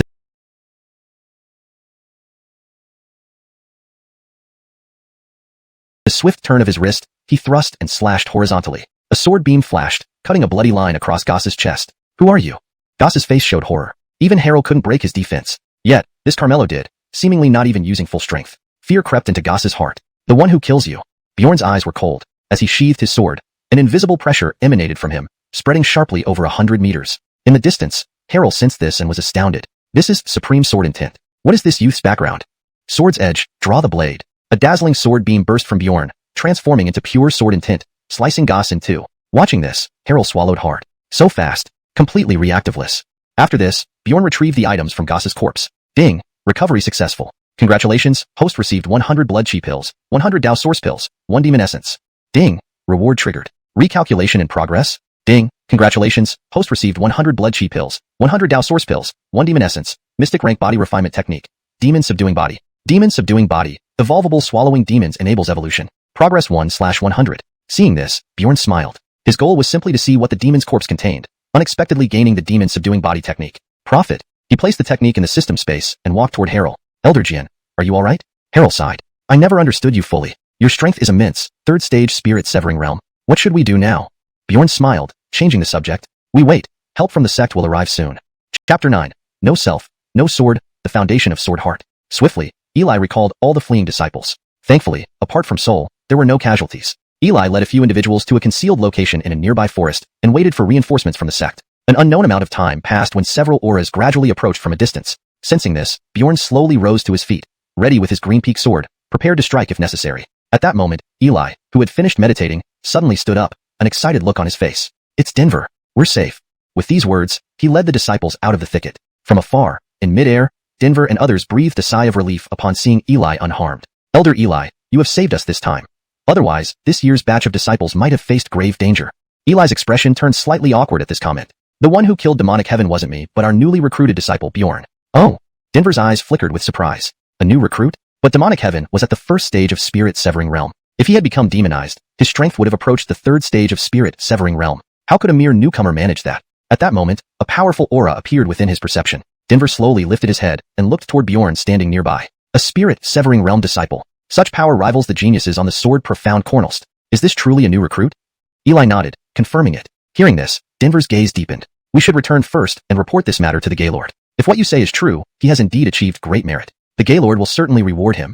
With a wave of his hand, a brand new spirit boat materialized in the air. The previous boat, although not destroyed by demonic heaven's attack, had suffered significant damage. Eli led the group onto the spirit boat and headed rapidly towards the sword profound sect. Due to Denver's protection, their journey was uneventful. Less than 2 hours later, after crossing a mountain range, a towering peak, sharp like a sword blade, came into view. The disciples couldn't help but exclaim in awe. That's the profound sword peak, the ancestral land of the sword profound sect. It's said there are supreme legacies of sword deity within. I wonder if it's true. Denver stroked his white beard gently. This is true, but to enter profound sword peak, one must advance to intersect status and win the intersect competition. Only then can one qualify to enter. You young ones still have much to strive for. Initially excited, the disciples quickly felt deflated after hearing this. The selection criteria of sword profound sect were well known throughout the southern kingdom. To enter the intersect, one must achieve the spirit-severing realm and defeat an intersect disciple. Just the first requirement scared away most. As for the second, forget it. Looks like only Soul stands a chance at seizing this opportunity. Hearing this, Soul, whose face was still somewhat pale, involuntarily raised his head. The disciples didn't know that Bjorn had killed demonic heaven because they had fled earlier. They also did not understand Bjorn's strength, hence their remarks. However, Eli and Denver remained silent. If Bjorn's talent was genuine, he already met the qualifications to enter the intersect. Soon, the group arrived at Sword Profound Sect Square. Entirely made of white jade, the square appeared grandiose. In the center stood a colossal white jade sword, inscribed with 2 lines. With my sword, I shall clear all injustices in the world. Seeing these words, Bjorn's heart trembled. Subsequently, clarity filled his mind, enveloped by a faint sword in tint. Originally, Denver planned to have everyone rest before beginning the entrance examination the next day. Suddenly, his gaze stopped on Bjorn. This feeling, enlightenment. Eli, take the other disciples back to rest and clear the square. No one may step inside without my order. Puzzled, Eli looked at Bjorn and instantly understood. This boy, what sort of prodigy is he? He muttered to himself before leading the disciples back to the disciple peak. Denver sat aside, guarding Bjorn. At this moment, Bjorn's mind was blank except for those 2 inscriptions deeply etched in his memory. Clear all injustices in the world. This is the fate of a sword cultivator? What defines injustice? His once turbid eyes gradually became clear. If no one else sets the rules, then I shall be the arbiter. Anything I deem unjust shall be unjust. Finally, his gaze deepened. With a single focus, the green peak sword was in his hand. Cleave. A sword light flashed, splitting the chaotic space into powder, which then slowly dissipated. Coming back to his senses, he found himself still standing in the center of the square. Only the sky had darkened. At that moment, Denver, who had been guarding him, spoke slowly. What did you comprehend? Bjorn glanced at the green peak sword in his hand. I am the sword. Without me, there is no sword. Without the sword, there is no me. Is this jade square actually a great array? Denver's face revealed astonishment. Bjorn was correct. The jade square was indeed a great array, suppressing the evil thoughts left by the sword profound sect's founding ancestor. When the ancestor ascended, he cleansed his body but left behind the evil intentions accumulated over millennia. Centuries later, upon returning, the ancestor discovered this and engraved the 9 swords array, as well as his great way, on the giant sword to suppress these evils. Only the Gaylord and a few intersect rets knew these secrets. What exactly did Bjorn comprehend? Thoughts raced through Denver's mind. A fear crept into his heart despite being a 6th stage, spirit-severing realm powerhouse. Bjorn seemed to notice his concern and bowed. Elder, please be assured. I have not been tainted by evil intentions, but have comprehended my own path. What path? The path to cleanse all injustices in the world. Denver's face trembled. Is this the ancestor's great way? Has he already formed his Tao heart? This youth might lead our sword profound sect back to its glory. After composing himself, Denver brought Bjorn to a mountain peak. The chi here was abundant, far surpassing the quarters allocated to new recruits. ####Chapter 10. Initiation Test. Bjorn thought to himself. Denver's actions clearly indicated everything. He would definitely be able to enter the sect. With this realization, Bjorn felt a slight relief. At least I haven't disappointed Giannis. He remembered what his father had said the night before he left. It was about his mother. His mother came from a powerful clan, one so large that even his father didn't know its full extent. What he did know was that his mother was incredibly strong, shockingly strong. During the decade they were in love, his father only saw her use her strength once. A single palm severed the sea, and a single sword cleaved the heavens. After that battle, his mother was taken away by her family. His father and young him should have died under the hand of her clan, but it was only through her desperate sacrifice that their lives were spared. Originally, his father hadn't planned to tell Bjorn this story, but due to Bjorn's extraordinary strength, his father's heart, sealed for years, had cracked open slightly. It was only last night that Bjorn learned his mother's name, Felicity. Thinking of this, Bjorn clenched his fists tightly. Last night, it was the first time he had ever seen his father cry. Tomorrow, I will definitely bring you back. Soon, dawn approached. Denver gathered all the new initiates on the White Jade Square. Today is the day of the initiation test. The test is simple, just survive. Upon hearing this, the disciples' faces showed a mix of surprise. Survive? What kind of test is this? Is there really a risk to our lives? Silence. Denver continued. The sect will send 20 outer disciples, with strengths ranging from the 6th level gathered essence realm to the 1st level soul severing realm. If you can survive their pursuit, you will become disciples of Sword Profound sect. Naturally, we will also give you a life-saving item, Harrell. After hearing this, Harrell bowed to Denver and stepped forward. He waved his hand and took out a jade talisman from his storage bag. It was similar to the jade talisman Bjorn had seen before but much duller in color. This item is called a jade talisman. When you face mortal danger, as long as you crush it, you will be teleported out of the test area. Seeing this, the disciples below breathed a sigh of relief. However, their hearts soon tightened again, because this time, there were soul-severing realm experts involved. At this moment, Bjorn spoke up slowly. Do the senior brothers taking the test have these jade talismans? Upon hearing this, the entire square burst into chaos. Who is this person? Isn't he too arrogant? Does he actually intend to attack the senior brothers? Yes, last time during the attack, I didn't see him either. He must be saying this just to get attention. But to the two rats, this statement meant something different. Because with Bjorn's strength, he could indeed do it. This put them in a difficult position. We'll discuss this matter later. Your test location is the Sword Profound mountain range, where most of the beasts are below tier 3, with some tier 4 beasts. The sect has also prepared opportunities for you. Depart immediately, and in 2 hours, your senior brothers will enter. Hearing this, everyone dispersed hurriedly. Time was of the essence, and finding a hidden place first gave them a sliver of hope. Bjorn, however, didn't seem worried at all. He strolled leisurely into the mountains, occasionally stopping to admire the small flowers around him. Seeing this, Harrell frowned slightly. Denver, do you think we should give the sect disciples jade talismans? Denver glanced at Bjorn's retreating figure and pondered for a moment. Yes, if they encounter a monster like Bjorn, they should have a way to save themselves. The Gaylord said this Carmelo must be kept. It wouldn't be worth dying at his hands. Understood. Soon, Bjorn arrived at the testing grounds. Before him was a radiant barrier enveloping several mountains. This must be the boundary of the testing grounds. He scanned the surroundings and counted the fluctuations of spiritual energy. There, the energy was especially strong.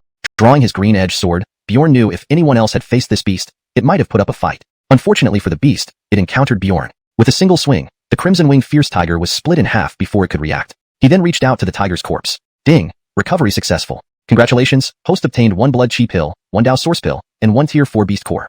Asterisk asterisk. Ding! Congratulations, host triggered 100x drop rate. Rewards recalculating. Asterisk asterisk. Ding! Congratulations, host obtained 100 blood chi pills, 100 Dao source pills, 1 tier 5 beast core, and 1 crimson-winged fierce tiger hide. Seeing these rewards, Bjorn couldn't help but shake his head. These rewards aren't even worth it. Why would I need this beast hide? Forget it. Even a tiny mosquito is meat. These blood chi pills and Dao source pills are quite valuable below the soul severing realm. I'll sell them at the auction house sometime. Putting the items into his system space, he walked directly into the cave. Upon entering, he smelled a faint, refreshing aroma that seemed to intoxicate the true chi flowing through him, slowing its pace. So fragrant.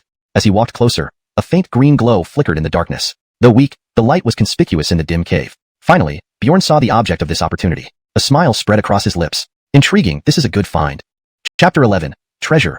The Earth Heart Lotus. In a distant clear pool, a lotus with green leaves and pink blossoms appeared in Bjorn's line of sight. It was the Earth Heart Lotus, rich in concentrated spiritual energy. The older it grew, the more spiritual energy it contained. This was one of the most suitable herbs for martial artist cultivation, as it had no side effects and could be absorbed by even a 3-year-old child, just at different speeds. Bjorn gave it a quick glance and determined that this Earth Heart Lotus was at least a century old because it had already produced seeds. The Earth Heart Lotus seeds contained no less spiritual energy than the lotus itself. Furthermore, there was a clear spring nearby which likely contained Earth Heart Body refining milk, offering the same benefits as the lotus for increasing cultivation. Seeing all this, Bjorn didn't hesitate. He plucked the Earth Heart Lotus and began to eat it raw. Although eating it directly caused much of the spiritual energy to dissipate, compared to refining it into a medicinal pill, it was better than nothing. After finishing, he pocketed the 9 lotus seeds and then drank the Earth Heart Body refining milk with one sweep of his hand. Instantly, a surge of dense spiritual energy erupted from his dantian, spreading throughout his body. Realizing this, Bjorn quickly sat cross-legged and began to absorb the spiritual energy. He couldn't let such a treasure go to waste. Much later, disciples of the sect gradually entered the mountain range.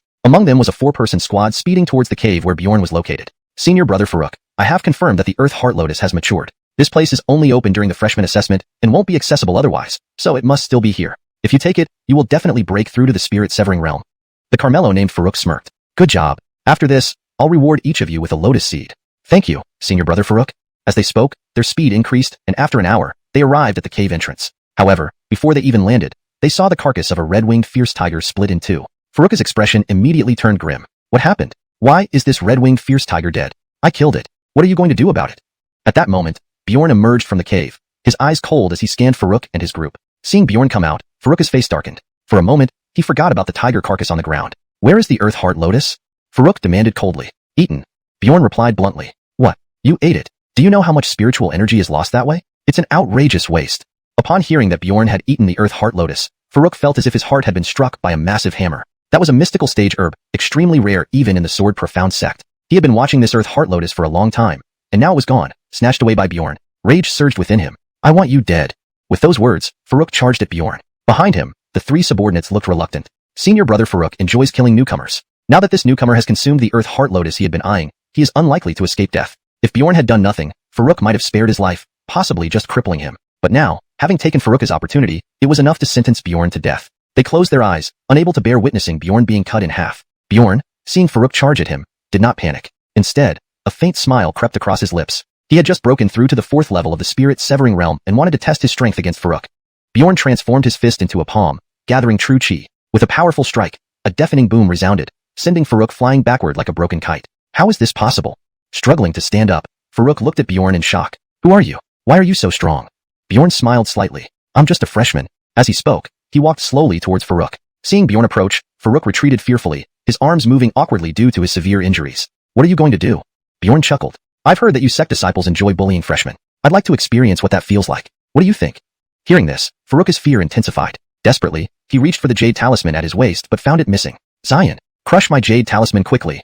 Zion, one of the subordinates, opened his eyes, startled by the scene. Their leader, Farouk, was lying incapacitated on the ground. The others were momentarily stunned. Crush my jade talisman. Farouk's frantic shout snapped them back to reality. When the Rets distributed the jade talismans, Farouk hadn't taken it seriously and handed it over to Zion. Now they understood why the freshmen received jade talismans this time. A monster was among them. Zion hurriedly pulled out the jade talisman, ready to crush it. Whoosh! A sword beam severed Zion's hand. Bjorn stood there, holding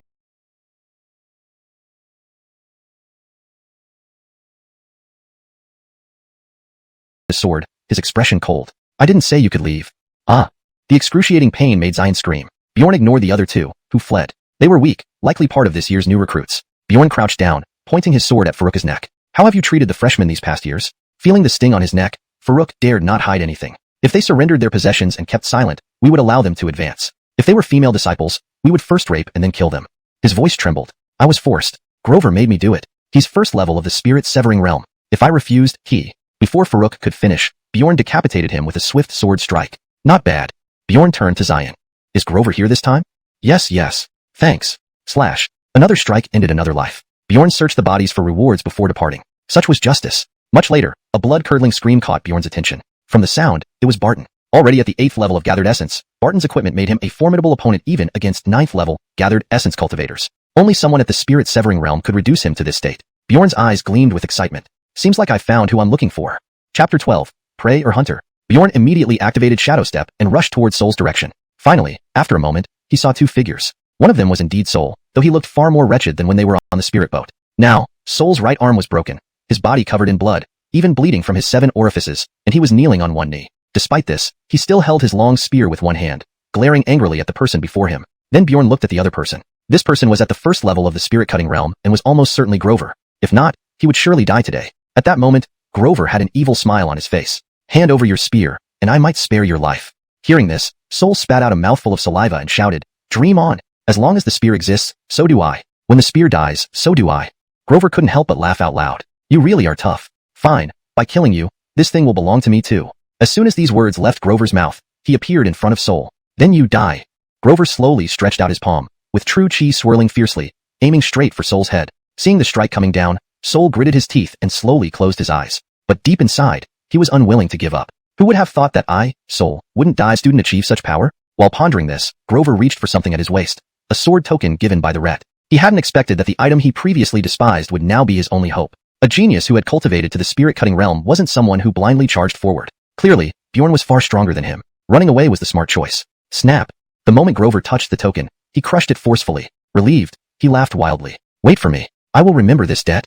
In the next instant, his figure transformed into a beam of light and disappeared. Seeing this, Soul asked Bjorn in confusion, Why didn't you kill him, Bjorn? Bjorn responded calmly, I can kill him anytime, but doing so now would leave you with a lingering mental burden. His expression then changed slightly as he stared at Soul. I don't want my newly acquired follower to stagnate at the King Realm. That would be useless. Also, shouldn't you address me differently now? Soul's eyes darkened, his expression shifting several times as if struggling with something. But finally, he managed to say the words, Boss. That's more like it. Hearing these words, Bjorn nodded in satisfaction. He then took a heart lotus seed from his waist and tossed it to Soul. Just obtained it, take it. Soul looked at the heart lotus seed in his hand, his expression changing sharply, his eyes flashing repeatedly. He knew very well that it was a treasure, something invaluable. To think that this newly recognized boss would be so generous. It was something extremely rare and precious, likely causing a mad rush if it became known. Yet, Bjorn handed it to him without hesitation. After hesitating for a moment, he made a decision, looking Bjorn in the eye and swallowing the seed. Instantly, a powerful flow of spiritual energy spread throughout his body. Soul could feel his injuries healing at an astonishing rate. Finally, he opened his eyes. Then he heard Bjorn's familiar voice. 9th level of essence gathering, impressive. Let's go. We should attend to business now. Business? Soul looked puzzled. With your strength, there's no need to hide. Bjorn turned to look at him, smiling strangely. Who said I wanted to run? It's time for the hunter and prey to switch roles. Soul froze. You mean? Then he smiled too. I like it. 3 days passed, and the evaluation period was over. The Dylan and Eli personally arrived to see how many disciples had been eliminated. To their surprise, there were more than 20 survivors. This outcome was beyond imagination. Are the new students this strong? Eli casually glanced at the crowd, noting that even some at the 2nd level of essence gathering survived. Such weaklings should have been eliminated at the start. Well, since they survived, it was their fate. He then noticed the number of surviving sect disciples and widened his eyes. Where are the others? Initially, 20 people went in, and only 7 remained. What about the rest? Grover glared at Bjorn but didn't expose him. Not because he dared not, but because he couldn't afford the humiliation. If everyone knew he had been defeated by a new student, he'd lose all face. They probably fell victim to beast attacks. Some disciples had coveted the opportunities for a long time but lacked the strength to survive, Grover explained. Eli pondered this, eventually nodding. All right, send compensation to their families later. Nearby, upon hearing this, the Dylan gave Bjorn a glance, remaining composed. It served those people right. As a sect ret, he knew what they had done. But being an inner sect ret, he had no authority to intervene. Hearing this news, he felt relieved rather than sorrowful. It was high time the dregs of the sect were purged. Under the guidance of the 2 rets, the surviving disciples entered the inner sect. Everyone knew that if not for Bjorn and Soul, none of them would have made it this far. They all looked at Bjorn gratefully. However, Bjorn dismissed their gratitude. Their survival had little to do with him. It was sheer luck. Eli led the few survivors to the White Jade Plaza, issued them with robes, and explained the rules of the sect. For these matters, Bjorn was indifferent. What he truly wanted to know was how to kill and earn rewards. At this moment, Eli's voice suddenly grew louder. The final point, and the most important one, murdering fellow disciples within the sect is strictly forbidden. Bjorn met Eli's gaze and blinked, as if to say that this rule had nothing to do with him. Meanwhile, Eli emphasized the criticality of the last rule, his eyes scanning the new recruits, landing on Bjorn. The latter merely blinked in response, giving an unmistakable nonchalant look that suggested he had no intentions of violating this rule, at least not openly. ####Chapter 13, The Pan Gate. Subsequently, Eli distributed the Jinshin sect's badges to each of them. These badges stored personal information and could hold up to 10 different items, acting as a storage bag. Gentlemen, in the Jinshin sect, the most valuable thing is star points. You can exchange these points for techniques, cultivation methods, body tempering arts, herbs, elixirs, magical weapons, and so on. If you have enough star points, even Earth-rank treasures can be exchanged. To gain star points, simply go to the task hall and accept tasks. For other details, you'll have to explore on your own. Also, tomorrow, the aptitude test will commence. Please don't be late. Aptitude test? What was that? Elder Eli explained slowly. Everyone has different innate physical constitutions. Some are supreme sword bodies, while others are ordinary mortals. Due to these differences, disciples are allocated to different areas, receiving guidance from different rets. Bjorn nodded. So, the sect had this system too. Soon, all the rules were explained clearly, and Bjorn understood various matters thoroughly. It was now time for everyone to rest. At this moment, Bjorn began examining the badge in his hand. He suddenly noticed it was different from others. In EI, character was inscribed on his badge. Elder, why is my badge different from the others? Dylan stepped forward and said, this is the Gaylord's reward for you. Starting today, you're an inner candidate disciple. Whenever you feel ready, you can challenge any inner disciple listed on the Jinshin board. If you win, you become a true inner disciple. Upon hearing this, Bjorn became very interested. Where is the Jinshin board? Dylan pointed towards a stone tablet at the edge of the White Jade Plaza. There it is. Remember, in 3 months, there will be a major competition within the inner court. If you wish to inherit the legacy of the sword god, you must act quickly. Hearing this, Bjorn hurried over and examined the board. Without counting himself, there were 118 inner disciples. Based on previous knowledge, these disciples should range from 1st level Soul Slayer to 2nd level Soul Slayer. His strength would easily defeat them, but he didn't want to enter the inner court so soon. Martin, you go investigate in the outer court. Many batches of disciples entered with us. Knowing both yourself and the enemy is key to victory. Yes. Martin nodded and dashed away. Meanwhile, Bjorn went to the task hall. After understanding the hall's rules through discussions, he learned about the 3 task levels: bronze, silver, and gold. Bronze rewarded 100 points, silver rewarded 500 points, and gold rewarded 1000 points. Bronze tasks were available to those above the 6th level gathering essence. Silver tasks required being 1st level Soul Slayer or higher, and gold tasks required being 6th level Soul Slayer or higher. After comprehending this, Bjorn returned to his residence. As soon as he reached his small pavilion, 4 disciples blocked his way. You're the one who came in through back channels? The leading youth glanced at Bjorn with disdain. A newcomer dares live in the bamboo grove? Be sensible and scram, returning this place peacefully, or else we won't be gentle. Bjorn's expression darkened. Aren't you afraid of violating sect regulations? Sect regulations? The 4 looked at each other, then burst into laughter. As long as we don't kill you, everything is fine, right? Bjorn's eyes glinted with a sharp light. So, not killing someone means not breaking the rules? Understood. Now scram. Just as the words left the person's mouth, he was slammed backward by a powerful force. Bjorn stretched his limbs. Since that's the case, I have nothing to fear.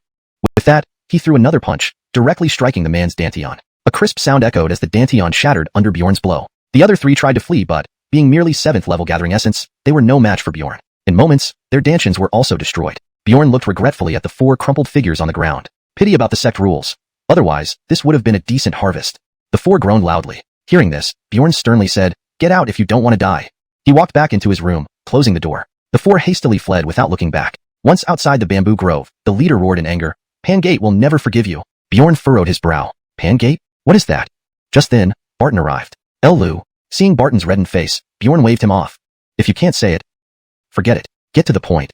Barton nodded. "I found out. Only a few exceptional talents can become direct disciples in the outer court.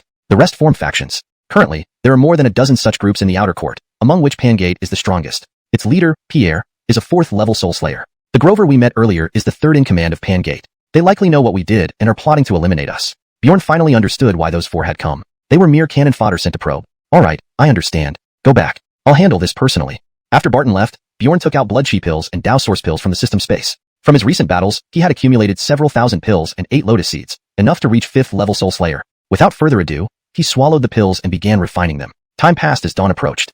Bjorn slowly opened his eyes. 5th level soul slayer. This strength should suffice to crush Pangate.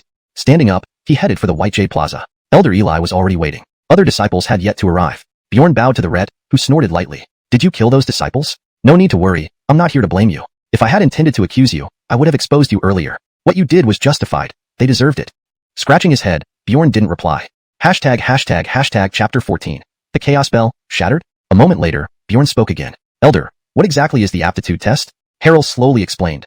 "When a person is born, primordial energy begins to stir, and celestial chi flows into the child's body. Different physiques can absorb different amounts of celestial chi. For example, Sol inherited his family's true Wu Overlord physique. This physique is incredibly powerful, ranking 23rd on the Overlord physique cornlist. If cultivated to its pinnacle, sheer physical strength alone can split mountains and part seas.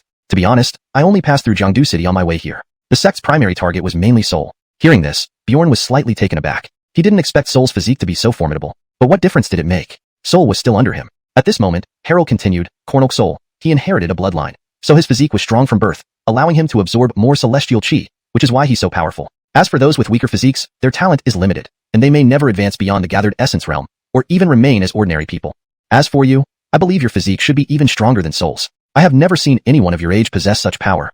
"Me?" Bjorn looked surprised. His strength had improved so quickly with the system's help, and his father was barely at the gathered essence realm. In terms of lineage, he was no different from an ordinary person. "Elder, what are the top 5 physiques on the Overlord physique cornlist?" After deep thought, Harold's eyes sparkled. "Since you asked, I'll explain in detail. During the invasion by the Demon Clan, 5 great beings appeared. One of them had the Corneld Pagoda physique. At that time, the Demon Clan sent 12 Rets, and this person faced 10 of them with sheer physical strength, holding his ground before detonating his bodily power, taking 6 Demon Rets with him and heavily injuring 3 others. This left the Demon Clan severely weakened, leading to their eventual defeat. Later, when the Demon Clan launched another assault, 3 more great beings emerged, dealing heavy blows to the demons once again. These 3 had the Marcel Golden physique, the Bai Luo Xuanhuan physique, and the Vast Wasteland Sky Prison physique. However, they failed to destroy the Demon Clan's foundations.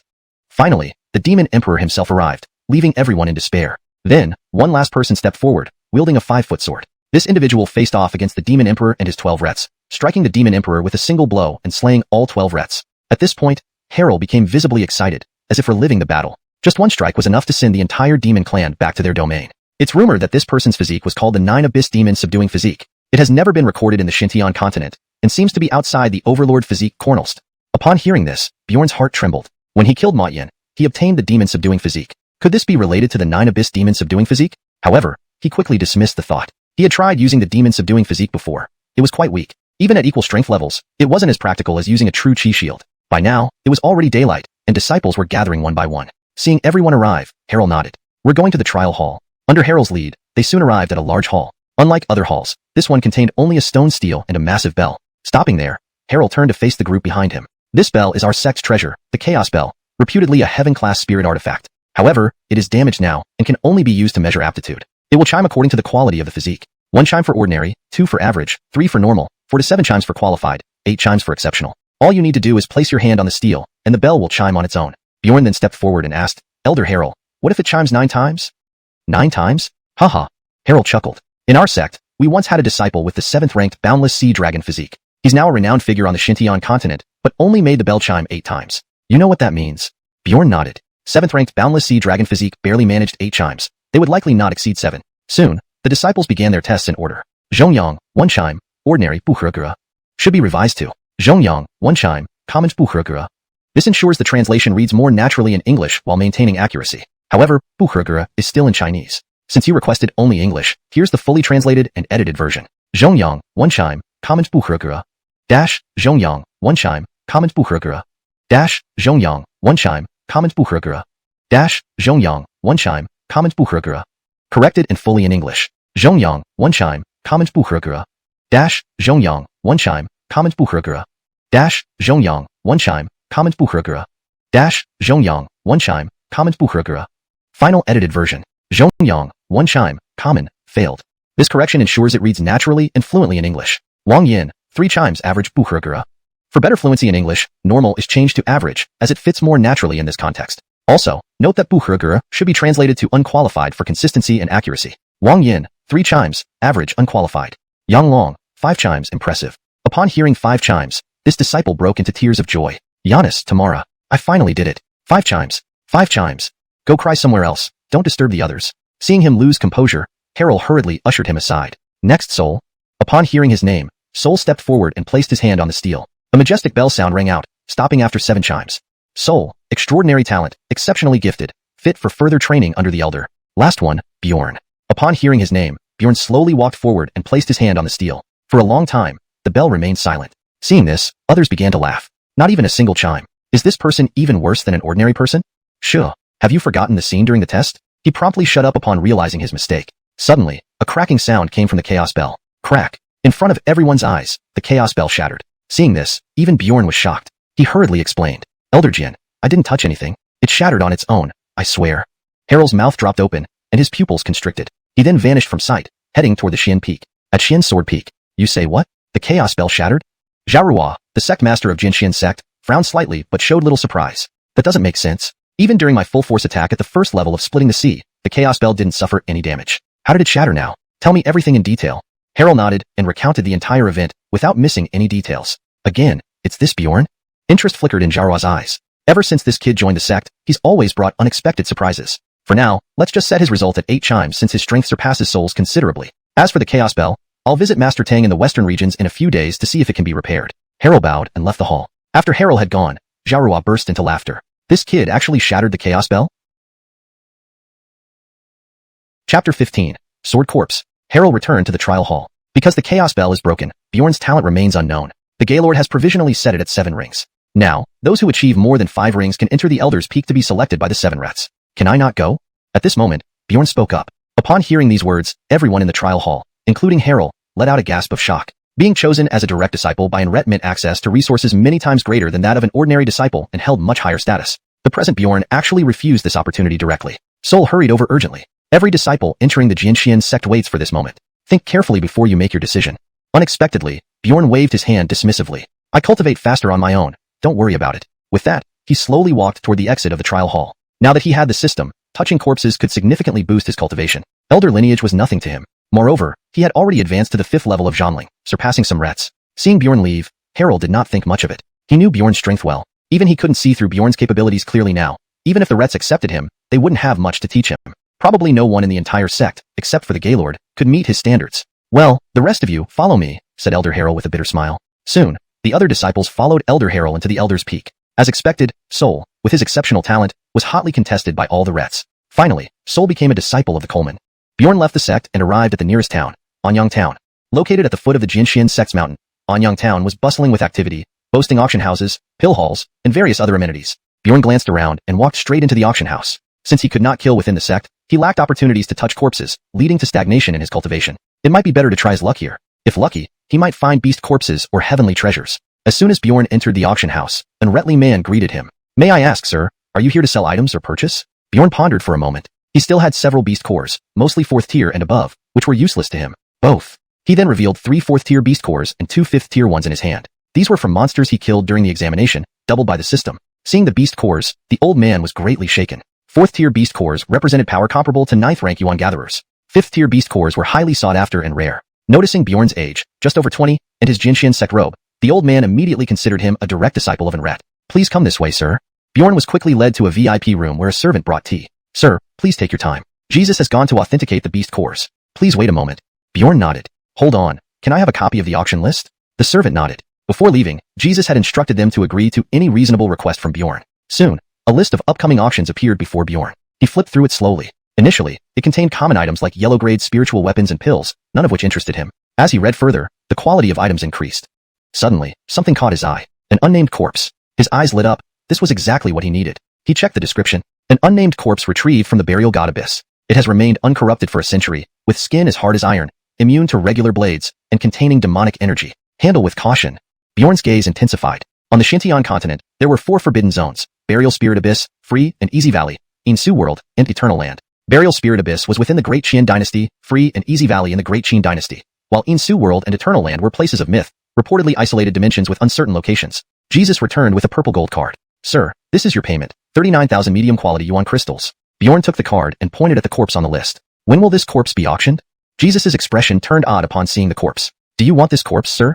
Bjorn nodded. Jesus seemed excited. This corpse had been stored for over 3 years due to its demonic energy, causing fear and avoidance. The auction house almost abandoned it. Now, Bjorn wanted to buy it, a cause for celebration. Moreover, as a direct disciple of Jinxian sect's Ret, handling demonic energy would pose no issue.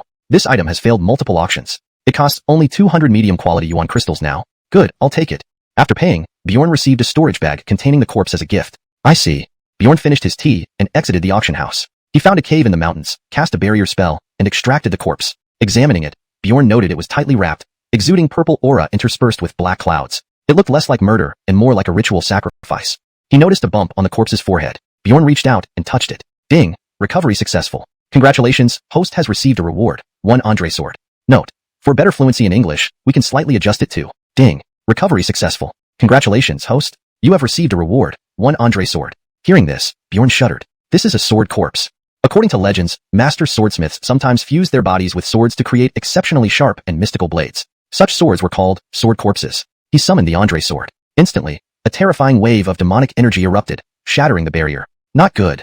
Chapter 16. The Demon Sword Andre. On the Xinjian peak, Arlie was meditating with his eyes closed. Suddenly, a terrifying aura of evil energy surged from the nearby mountains outside the sect. His gaze slightly focused, and in the next moment, he appeared outside the sect. Soon after, 3 Rets also rushed out at a steady pace. This demonic energy can't be wrong. It's from the Xuanhuan Abyss, the Dylan said gravely. As an Ret of the Xinjian sect, he was all too familiar with the aura of the Xuanhuan Abyss. After all, these 4 major sects were established to guard it. Arlie's face darkened as he sensed this situation. You go and investigate where this evil energy is coming from. I will visit the Xuanhuan Abyss. Yes. Thus, they split into 2 groups. The Coleman, Dylan, and Harold headed towards Aaron's location. Meanwhile, Arlie made his way west toward the Xuanhuan Abyss. At that moment, inside a cave, a terrifying aura erupted from within Aaron's body, directly sealing the escaping demonic energy and then devouring it. Aaron could clearly feel that his physical strength had grown stronger. Realizing this, his expression changed, filled with astonishment. Could this body-suppressing evil grow by absorbing demonic energy? Indeed, this is an excellent thing. System acquisition. This body-suppressing evil absorbs demonic energy perfectly. Just then, he sensed 3 auras approaching him. He hastily put away the Andre sword and walked out of the cave, meeting the 3 Rets who had just arrived. Harold looked at Aaron in confusion. Aaron, why are you here? Was that demonic energy caused by you? Aaron tossed out the corpse he had bought from the auction house. I just went to the auction house and bought this corpse. It's said to come from the Xuanhuan Abyss. Seeing the corpse, the Dylan frowned. This corpse looks like it belongs to a swordsman. He then looked up at Aaron. Where is the sword? Without hiding, Aaron took out the Andre sword and handed it to the Dylan. After carefully examining it, the Dylan nodded approvingly. What a fine sword. After a moment, the Dylan continued. This sword's sharpness can likely place it among the Earth-ranked spirit weapons. Handing back the sword, he warned, although the demonic energy has been expelled, this sword remains extremely sinister. Do not use it unless absolutely necessary. Aaron nodded in agreement. Seeing no other issues, the 3 Rets sighed in relief. If there's nothing else, let's return, the Coleman said calmly. Thus, the 4 returned to the sect. The 3 Rets went back to their own peak, while Aaron returned to his residence. However, on his way back, someone blocked his path. Seeing the figure before him, Aaron's lips curled upward. Grover, you really have forgotten your pain. Hearing Aaron's mockery, Grover's face turned suddenly pale. You, what, are you going to fight? Grover remembered that Aaron was far more powerful than him. Humph, our leader wants to see you. Leader? Aaron smiled indifferently. Why should I go? With that, he walked straight into the bamboo grove. If you want me to come, show some respect. Go tell Pierre to come see me. Enraged by this, Grover spat, arrogant. Taking out a pill, he swallowed it. Instantly, his figure swelled, boosting his 1st level spirit, severing realm to 2nd level. His face now carried a look of madness. Aaron, didn't expect that I got a bloodlust pill just for you. Today, I will make you die. Grover's actions caused a stir among the disciples. That's senior brother Grover? He's already at the spirit-severing realm. Who could force him to use a bloodlust pill? It must be an inner disciple. He's heading to the bamboo grove, where only inner disciples reside. Is senior brother Grover planning to join the inner circle? At this point, Aaron turned around, slowly extending his palm to block the incoming attack. Other disciples watched in shock. He wants to stop Grover, who has boosted to the third-level spirit-severing realm, with just one palm? Impossible. A massive explosion followed, smoke billowing everywhere. An intense shockwave radiated outward from the center of impact, causing all lower-level disciples nearby to turn pale or even fall unconscious with blood trickling from their mouths and noses. Remaining disciples gasped in horror. What a terrifying aura. This is what a battle in the spirit-severing realm looks like. Minutes later, the dust settled. Spectators craned their necks to observe. What they saw made them gulp. Aaron stood exactly where he was, not even a speck of dirt on his robe. In contrast, Grover lay in a gruesome state, bleeding from all orifices, both arms broken, and his neck gripped tightly by Aaron's hand. It was clear who had one. Who was this person? Only Master Brother Darien, who has been in seclusion for a long time, could achieve such prowess. Not possible. If Darien were here, Grover would have been killed instantly. Remember, Darien possesses the rare peerless sword body, whose mere sword aura could tear Grover apart. But who is this person? One disciple stepped forward. I know. This person is called Aaron, a newcomer this year. Hearing this, surrounding disciples sucked in their breaths. A new disciple with such power. What might happen in the future? Meanwhile, Aaron carelessly threw Grover aside and crushed his dantian with one foot. I said, let Pierre come to see me. Otherwise, the Xinjian sect will cease to exist tomorrow. Disgusted, he brushed his hands and walked into his pavilion. Watching this, other disciples quickly left without delay. Back in his room, Aaron took out Andre and examined it closely. The sword was entirely black, even its edge. Handling it, he found it incredibly suitable. Satisfied, he set it aside and began his cultivation. Chapter 17. Inner Sect Top 10, Ricky. The next morning, Bjorn set out early. He was a man of principles. If he said he would do something, he would see it through. He left the bamboo grove and headed towards Disciple Peak. The entire Jinxian sect had 8 main peaks, 4 visible and 3 hidden. Disciple Peak was the largest among them. It resembled an affiliate sect, complete with everything one might need, from the alchemy hall to the chi refining tower. The peak where Bjorn resided was named Purple Bamboo Peak, which also fell under the jurisdiction of Disciple Peak, but most of its residents were cultivators above the 7th stage of essence gathering realm. Bjorn did not conceal his movements as he strode confidently forward. As he passed by the alchemy hall, he paused, then turned and walked inside. Elder, give me a bloodthirst pill. The red of the alchemy hall glanced at Bjorn before retrieving a small box. 500 star points. Without hesitation, Bjorn handed over his token. After transferring the star points, the ret continued. The bloodthirst pill is extremely volatile. Although it can enhance strength temporarily, it also has significant side effects. Use it with caution. Bjorn nodded. The pill was only meant for emergencies, specifically to guard against any traps set by Pierre. After a moment, he emerged from the alchemy hall and resumed his journey toward Perry's residence. Though it was referred to as a sect, it was really just a larger courtyard densely populated. Bjorn paid no heed to the guards at the entrance as he walked in directly. Let Pierre come out and see me. Hearing Bjorn's unyielding words, the disciples of Perry grew angry. One of them pointed at Bjorn and shouted, "What makes you think you can provoke us, Perry? Are you? But before he could finish his sentence, a blood-curdling scream erupted from his lips. His finger that had been pointing at Bjorn lay severed on the ground. I'll say this one last time. Let Pierre come out. Seeing the man's gruesome state, the others did not dare hesitate and hurried into the courtyard. Soon, an 8-foot-tall, muscular man emerged from the courtyard. A faint smile adorned Pierre's face, but Bjorn could clearly sense the deep-seated killing intent in his eyes. A tiger with a smiling face. That was Bjorn's first impression of Pierre. As soon as Pierre stepped out of the courtyard, he greeted Bjorn respectfully. Brother Bjorn, welcome, please come in. Though Bjorn did not know what Pierre's intentions were, he was not worried. Even if Pierre took the bloodthirst pill, he would only be at the 5th stage of spirit severing. Without a second thought, Bjorn entered the courtyard. Once inside, he noticed something unusual about the place. Spirit chi. The concentration of spirit chi here was far denser than even in the bamboo grove. Noticing Bjorn's slightly surprised expression, Pierre explained, beneath this place lies one of the 9 spirit veins of Jinxian sect. Although it doesn't match the one in bamboo grove, it is more than sufficient. I had a chance to enter the inner sect but stayed here for this spirit vein. Bjorn remained calm. Get to the point. Pierre chuckled. If you let us off easy, I'll immediately ascend to the inner sect, and then you can use this spirit vein freely. Only now did Bjorn understand Pierre's intention. He wanted to trade the spirit vein for his life. With a sigh, Bjorn replied, Pierre, there's one thing about me. You can count on me to do what I say. Besides, even if I cripple you, the spirit vein will still be mine. Pierre's smile froze, gradually turning grim. Lou, don't think we, the Perry, are easy targets. You should know my brother is in the top 10 of the inner sect. If anything happens to me, you won't live long either. Bjorn's eyes flickered upon hearing this. He hadn't expected this layer of connection. No wonder Pierre was so confident about entering the inner sect. Someone powerful was supporting him. Seeing Bjorn's hesitant expression, Pierre mistook it for fear. If you know what's good for you, get lost and keep your head down. Chi. Before Pierre could finish, Bjorn's sword pierced straight into his dantian. Enough noise. After crippling Pierre, Bjorn spoke slowly. From today onward, the entire Jinxian sect no longer recognizes the Perry. He sheathed his Qingfeng sword and left the courtyard, returning to his own pavilion. News of this incident quickly spread throughout the sect. Soon, Barton rushed to Bjorn's pavilion, looking anxious. Since being saved by Bjorn, he had lost his usual arrogance, but only toward Bjorn. Follow me. Confused, Bjorn asked, what's going on? Barton, seeing Bjorn's calm demeanor, momentarily lost for words. That Pierre's brother is a genius ranked in the top 10 of the inner sect, already reaching near the 6th stage of spirit severing. With your strength, you're no match for him. Let's go to Elder Peak to avoid him for a while. We can re-emerge when the situation calms down. Spirit severing 6th stage? Bjorn narrowed his eyes. Indeed, quite troublesome. Leaving him alive might cause future problems. In that case, I must lure him outside the sect and take care of him there. With that, he left the bamboo grove and headed towards the mountains outside the sect. Xuanhuan Mountains stretched beyond the sect, covering 100 miles with rampant demonic beasts. Watching Bjorn leave, Barton looked astonished. He isn't planning to? Inner sect. Senior brother Ricky, Bjorn has fled the sect and headed to Xuanhuan Mountains. A disciple stood before Ricky, reporting the news.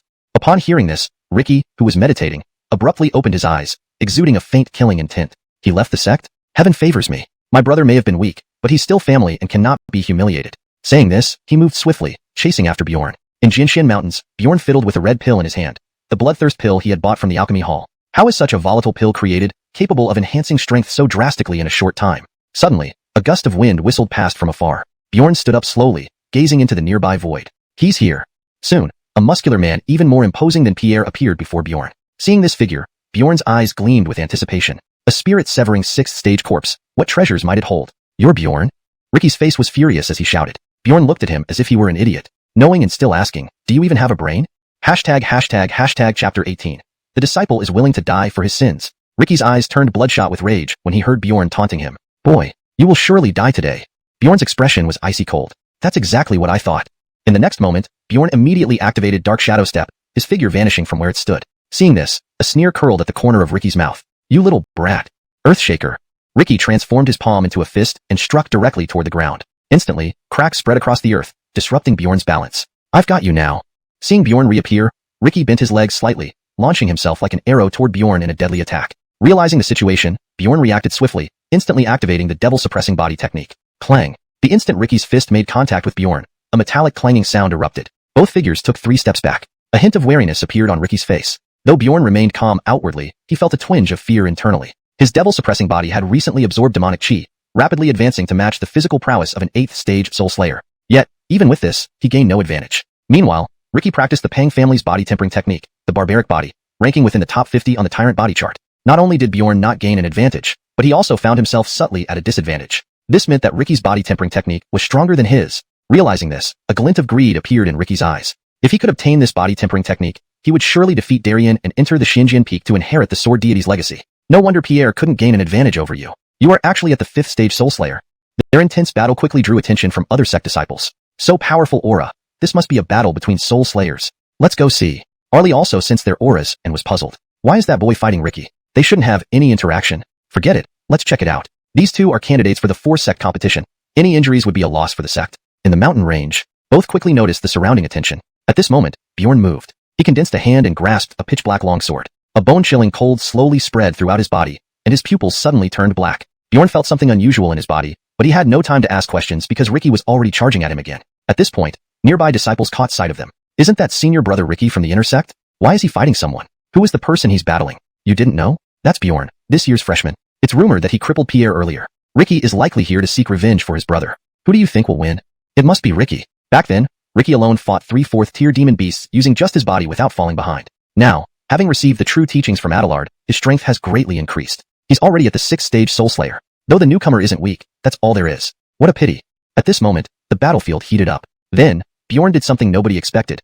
He dispelled all his true chi. Everyone around was taken aback. What is he doing? Does he realize he can't win and is planning to give up? Probably. Senior brother Ricky's body is terrifying, and he hasn't used his full power yet. Bjorn must be planning to beg for mercy. Bjorn slowly bowed, closing his eyes. His sword, Andre, hung at his waist. Then, a faint sword intent began to flow from Bjorn, gradually expanding until, within 10 yards, the trees were shattered by the sheer force. Even the floating spiritual energy in the air was being slowly absorbed. Seeing this, a sense of fear arose in Ricky. Instinctively, as a soul slayer expert, he knew that if Bjorn completed this move, Ricky would surely die. He absolutely couldn't allow Bjorn to use this move. Far away in the sky, Arlie, who initially intended to watch, changed his expression drastically after sensing the terrifying sword intent. Not good. This kid has comprehended extreme sword intent. Extreme sword intent is the ultimate realm pursued by all sword cultivators. Some may exhaust countless years without even glimpsing it, while others may attain it in an instant while plowing fields, becoming supreme sword cultivators. Arlie hurriedly tried to stop this move, but Bjorn didn't give him the chance. Instantaneously, time seemed to freeze around Bjorn. A blade of terrifying sword intent devoured Ricky. Bjorn realized it wasn't time freezing. It was simply that the strike was too fast. Having done this, Bjorn condensed his hand once more, making the Andre disappear. Ricky's body was split in two. Seeing this, everyone present gasped sharply. Senior brother Ricky is dead, killed by a freshman. At this moment, Arlie, who arrived late, came into view. The sect master has arrived. Upon hearing this, everyone looked at Arlie. They wanted to see how the sect master would handle Bjorn. Arlie revealed a look of regret, glancing at the corpse on the ground. He then glared angrily at Bjorn. Bjorn, as a disciple of the sect, you harmed your fellow disciple. Do you understand your crime? Without hesitation, Bjorn, who previously exuded invincibility, knelt down immediately. I understand my crime. I am willing to die for my sins. Saying this, he raised his palm to strike his forehead. Just as the palm was about to land, Arlie stopped him. Pretending to be helpless, he closed his eyes. Well, since you're a freshman and don't know the rules, I'll sentence you to clean the treasure vault for a month and copy scriptures in the scripture vault for a day. Let this matter end here. With that, Arlie left. The other disciples, seeing this, were stunned. It was over? The treasure vault and scripture vault were in the Xinjiang Peak. Restricted areas even inner disciples needed and Ret's permission to enter. A month cleaning the treasure vault? A day copying books in the scripture vault? Wasn't this a reward? But no one dared to question the sect master's decision and dispersed accordingly. On the ground, after everyone left, Bjorn slowly stood up, brushed off the dust, and glanced at Arlie's departing direction. Luckily I reacted fast. This sect master knows better than anyone the value of a live person over a dead one. Next, Bjorn looked at the corpse on the ground. I wonder how much surprise this guy can bring me? Chapter 19. Evolution once again? Bjorn glanced at the corpse on the ground, then reached out and touched it. Ding hui shou gong. Congratulations, host. You have received 100 blood chi pills, 100 Dao origin pills, 3,000 low-grade yuan crystals, and the mystic heart technique. Note: I have translated the text to ensure it reads naturally in English while accurately conveying the meaning. The term Shen Xingong is translated as mystic heart technique for better fluency. For further context and consistency, please provide additional segments of the translation for cohesive editing. Ding. Trigger reward recalculating. Ding. Congratulations, host has received 3,000 blood chi pills, 3,000 Dao origin pills, 90 medium-grade essence crystals, and 1 set of the creation technique. Note: I've made sure the translation conveys the meaning accurately, reads naturally in English, and maintains consistency in terminology and style. Cosmic cultivation technique, evolvable, mystic rank heart method, increases cultivation speed. Seeing this reward, Bjorn's eyes lit up with excitement. If one were to talk about what was most important for cultivators, it would undeniably be heart techniques. Before, he had only practiced the Lu family's heart technique, which was merely at the yellow rank level, only slightly faster than ordinary people in cultivation speed. If he had obtained this heart technique earlier, his cultivation speed would have been at least twice as fast. Afterward, he tidied himself up, preparing to return to the sect and accept punishment. It was just cleaning up a bit, a small matter that was no trouble for him. As soon as he returned to the entrance of the sect, he saw Elder Harrell standing there. Elder Harrell, why are you here? Harrell glanced at him. Without me, could you have climbed Xinjiang Peak? Xinjiang Peak is a critical location in our sect. Usually, only the sect leader stays there. Outer disciples can't enter without Enret's guidance. Even inner disciples need Enret's command. Upon hearing this, a flash of surprise appeared in Bjorn's eyes. Even if there were sword deities' inheritance there, it shouldn't be so strict, right? It seemed Harrell noticed Bjorn's thoughts. That peak isn't just a place of inheritance. It also has Sword Xian sect's forbidden area, the Sword Tomb. Upon hearing the words Sword Tomb, Bjorn couldn't hide his excitement. Sword Tomb. Doesn't that mean corpses everywhere? With the system's help, all he had to do was touch them. Thinking this, Bjorn imagined himself entering the sea-splitting realm. What are you smiling foolishly for? Inside the Sword Tomb, they're just old iron swords. We don't allow entry because our ancestor is meditating inside, afraid that people will disturb his rest. Hearing this, Bjorn felt like being doused with cold water, his face showing regret. Noticing Bjorn's changing expressions, Harrell cursed. You don't know your good fortune when you see it. The Ret guarding the treasure chamber is a grand Ret. No one knows his strength. He's probably above even the sect leader. Seeing your high talent, the sect leader wants you under Beckham's tutelage. There's a major competition among 4 sects next month. Killing Pierre, naturally, means you must increase your power. One person doing 2 people's work. Also, within the scripture hall are nearly a century's worth of collected sword skills by Sword Xian sect. As long as you don't bring anything out, you can read whatever you want. By this time, Harrell looked exasperated and angrily rushed towards Xinjiang Peak. Bjorn first froze in surprise, then his lips curled into a smile. This sect leader isn't bad. He knows how to recognize talent. Soon, Harrell led Bjorn to the grand hall atop Xinjiang Peak. Sect leader, Sinner Bjorn is brought before you. Upon hearing this, Arlie opened his eyes abruptly. Why did you bring him here? Take him to the treasure chamber. Yes. Harrell slowly turned around and took him to another side, where the treasure chamber was located. When they were still 100 paces away from the treasure chamber, Harrell suddenly stopped, seemingly avoiding something. From here, you go on alone. I won't accompany you further. Although puzzled, Bjorn nodded. The moment he stepped forward, an overwhelming pressure surged like waves, instantly engulfing him. An invisible force made his legs tremble. He wanted to use true chi to resist but was horrified to find that it was immobilized, unable to be used. Thud. With a heavy thud, Bjorn uncontrollably kneeled down. Blood trickled from his knees. Feeling this, Bjorn was shocked. This kind of pressure, this is the power of the Grand Ret. This is my punishment? Determined, he tried his best to stand on one leg. I, Bjorn, kneel to heaven, earth, and parents. To subdue me by strength alone? Impossible. He pushed himself to the limit, utilizing Demon's suppressing body to its utmost, barely standing up. But his muscles couldn't bear the pressure, tearing open with bloody stripes. Within moments, Bjorn became covered in blood. But he didn't give up. Using all his strength, he slowly took a step forward, leaving a deep footprint in the ground. Then, due to exhaustion, he fainted. A figure emerged slowly from the treasure chamber later. It was the Grand Ret of Sword Shin sect, Acton. Walking casually, he stepped over 100 paces with just one stride, arriving before Bjorn. Shortening distance was the mark of a sea-splitting realm expert. Elder Harrell, you may return now. Wiping cold sweat off his forehead, Harrell bowed to the Ret. Yes, Beckham Xuanhuan. After Harrell left, Acton smiled. That Arlie, really giving me a gift. For centuries, countless geniuses couldn't take that step. Not even the incomparable sword body of Alton managed it. You, a newcomer, actually did it. Fine, fulfilling my wish and repaying the favor. With a wave of his hand, he disappeared. Harrell hesitated for a long time, finally returning to the Xinjian Hall, reporting everything to Arlie. Gaylord, that kid. Will he be okay? To his surprise, not only was Arlie unworried, but there was a glint of excitement in his eyes. Bjorn really took that step? With my own eyes. Good. Excellent. Hearing this, Arlie was thrilled, pacing in the hall. Suddenly, he turned around. Tell Lloyd at the scripture hall that as long as Bjorn comes, besides the topmost layer, all other skills are available for selection. Even if he empties the entire scripture hall, don't stop him. Elder Harrell was astonished. Gaylord, isn't this too much for a newcomer? Arlie's expression hardened. Proper. Absolutely proper. That Xuanhuan old man stayed 100 years in our sect and never cultivated a single genius. Remember, he was once. Arlie paused for a moment, then waved his hand. Forget it. Hurry up and inform Lloyd. Translation completed while maintaining the original tone, style, paragraph structure, and coherence with previous content. Chapter 20. Kneel down and call me master. After Harrell left, Arlie still couldn't suppress his excitement. No way. Even if I get beaten up, I have to inform master about this.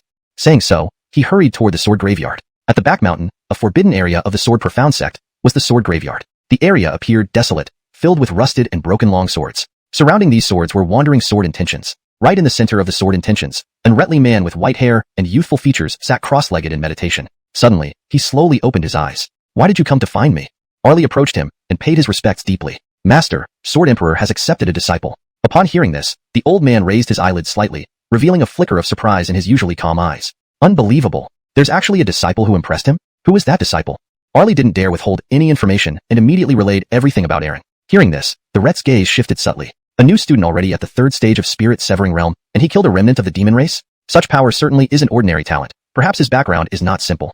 Arlie nodded slightly. I investigated personally. He indeed grew up in a wilderness called Jiangdu City, and 2 others came with him but failed the first round of the examination due to insufficient strength. There's no way. The old man slowly closed his eyes. This level of talent is not inferior to those within Divine Servant Sword Sect. This boy must be hiding secrets, likely inherited from his vanished mother. Perhaps he is like Quentin, a child abandoned by a hidden family. Try to accommodate him as much as possible. As long as he doesn't do anything out of line, ignore him.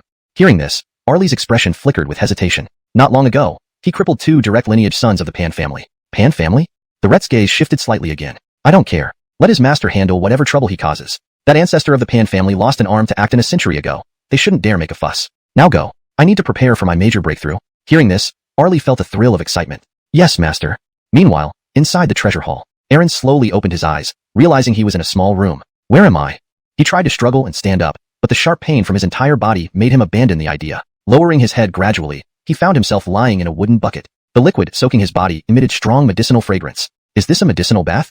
At this moment, an Retly man slowly walked in from outside, holding a red stone in his hand. Aaron's gaze fixed on the stone, his eyes flashing with astonishment. An upper-grade earth-rank spirit stone, crimson flame crystal? Because the Lu family had a specialized teaching master, Aaron recognized all treasures below the earth rank since childhood. Inside this crimson flame crystal lies extremely dense spirit energy, yet its downside is that this energy is incredibly hot. Anyone below the spirit severing realm can't even touch it. A single contact could result in fatal burning. Though he was powerful enough now, his aura was very weak, and a single touch would certainly be lethal. Aaron glanced up at Acton. If you want to kill me, just do it directly. Why waste such a fine spirit stone? Don't worry. I added Shen Ice Herb to your medicinal bath. Note, Shen Ice Herb should be a specific term in the story's context. If there's an official translation for Shen Ice Herb, please use that instead. Otherwise, you may consider translating Shen Ice Herb as Mystic Ice Herb, or similar to better convey its nature in English. For better fluency, if Shen Ice Herb hasn't been introduced earlier with this exact term, it might be better to say, don't worry. I added a Mystic Ice Herb to your medicinal bath. Shen Ice Herb? Suddenly, Aaron's eyes flashed with fear, trying to jump out of the bucket. Acton smiled faintly. Before Aaron could react, he threw the crimson flame crystal into the bucket, then suppressed Aaron with true chi, immobilizing him completely. The moment the crimson flame crystal touched the water, strange phenomena occurred within the bucket. Originally green medicinal liquid, turned into two distinct colors, red and blue. Seeing this, Aaron looked bitter. Although the crimson flame crystal was fiercely dominant, it also had its counteractant, the Xian ice herb. However, instead of neutralizing each other, the drug properties escalated wildly. In other words, neither one yielded to the other. So, these two herbs became excellent materials for enhancing physicality and cleansing the marrow. Unable to escape, Aaron thought of a saying in his mind. Since resistance was futile, might as well enjoy it. A short while later, a heart-wrenching scream echoed through the treasure hall. Ouyang Ruo in the Marcel Sword Hall heard the commotion, his eyes flickering. Is this kid getting tortured to death? Time passed swiftly, and one day went by. The medicinal liquid in the bucket gradually turned black. Aaron slowly climbed out of the bucket. In fact, he had recovered 3 hours ago but did not want to waste the 2 spirit treasures. These were Earth-rank treasures, prized possessions even within the imperial court. Thus, he swallowed Blood Chi Pill and Dao Source Pill, using the opportunity to cultivate. With the help of Destiny Art and Medicinal Bath, he successfully advanced to the 7th stage of Spirit Severing Realm. Feeling the expansion of his meridians double compared to before, Aaron couldn't hide his excitement.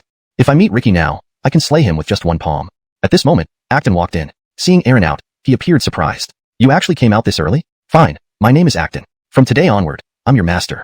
Kneel down and call me master. Hearing this, anger flared in Aaron's face. No way. Boom. A terrifying fist intention suddenly erupted from Acton, slamming Aaron into the wall. Kneel down and call me master. Aaron's eyes reddened in fury as he slowly emerged from the wreckage, slowly gathering all his true chi into his knees. Bang. Master, please accept your disciple's respect.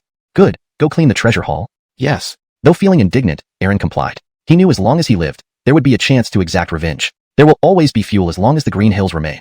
At this moment, Acton's voice rang from outside the door. One day, when you surpass me, feel free to kill me. At that time, I won't blame you. Instead, I'll be proud. To see my disciple surpass me is what every master wishes for. But until then, focus on cleaning.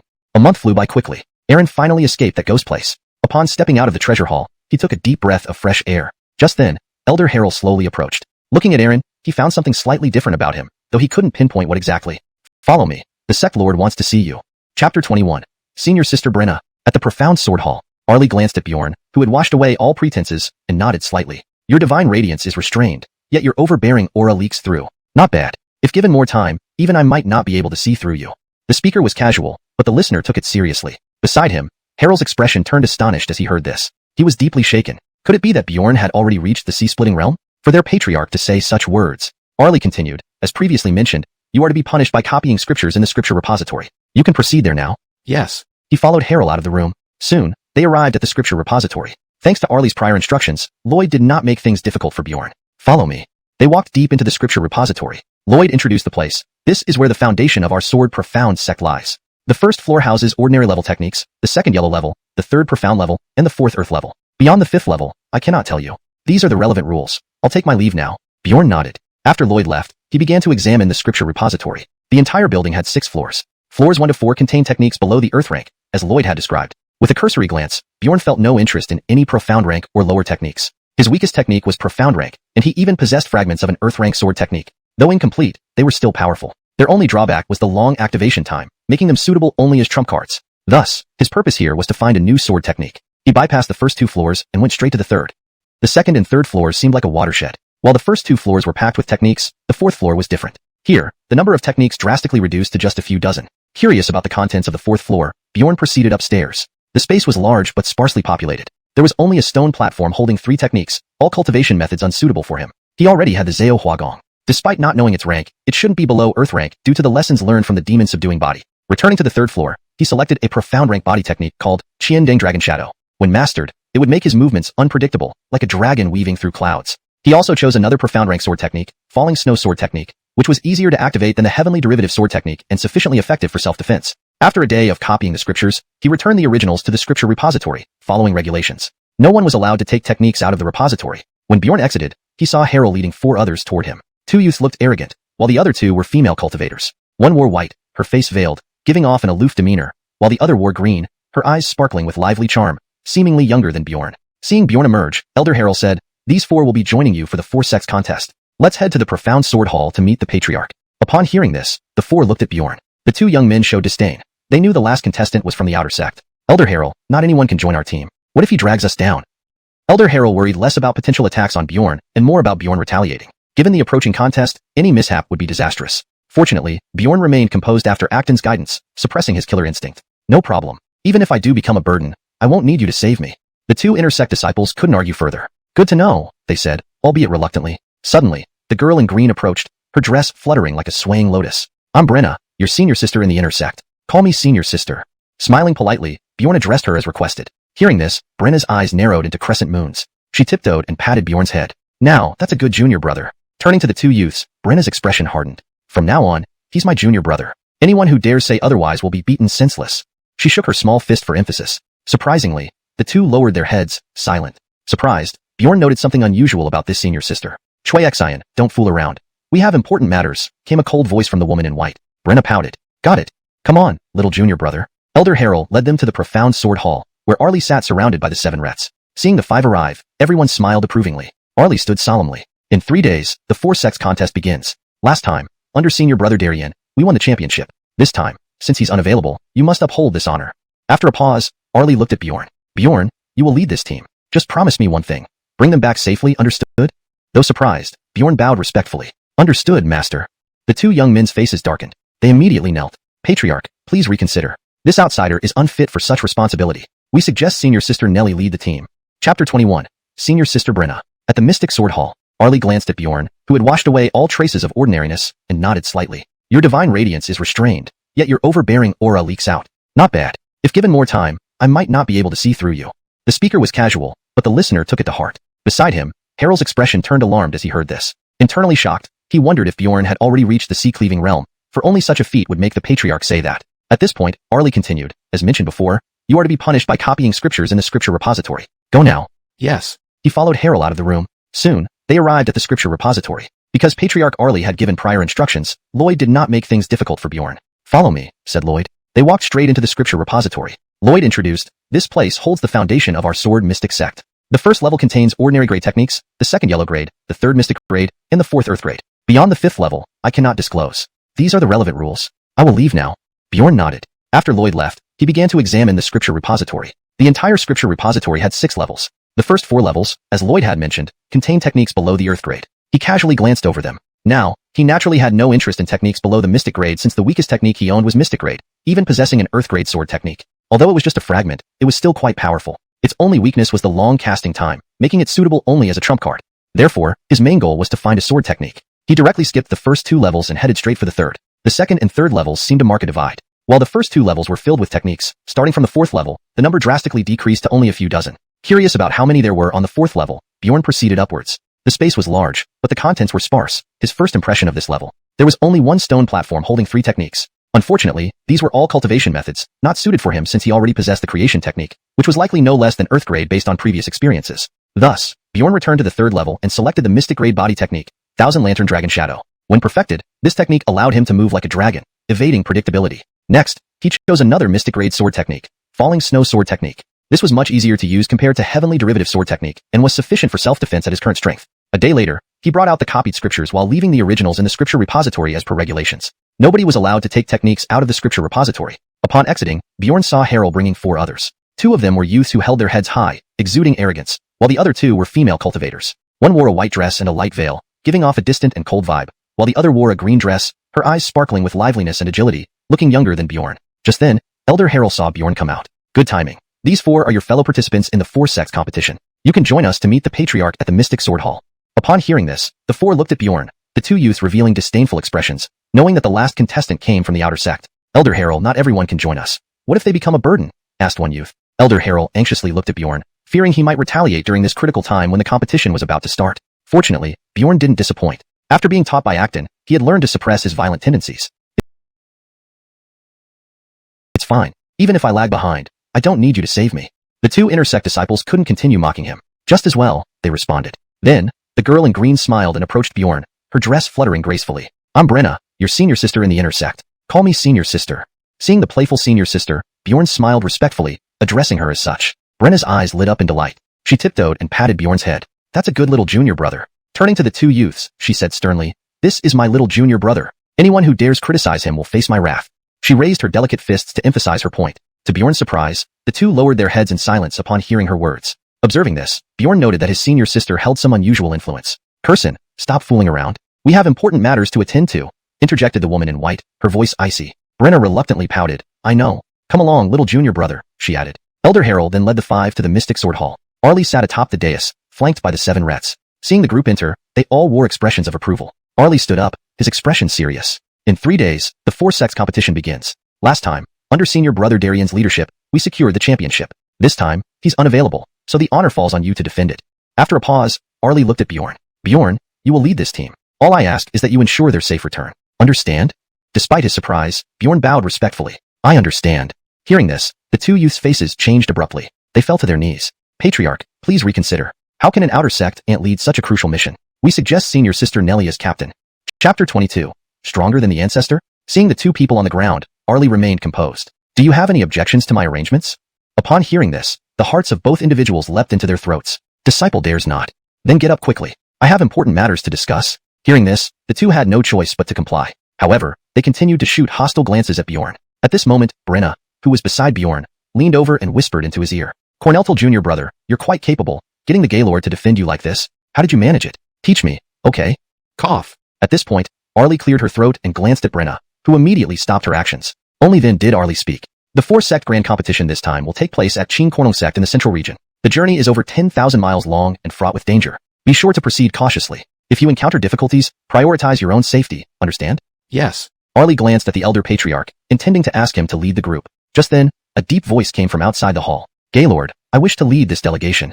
It was Acton. Seeing Acton approach, the other Rets stood up respectfully. Without hesitation, Arlie waved her sleeve, directly rejecting the request. Absolutely not. As the Supreme Elder, you should prioritize the safety of our sect. Please return. Acton did not yield. Gaylord, I must go this time. If you insist on blocking me, I am willing to resign as Supreme Elder and attend as Master of Bjorn.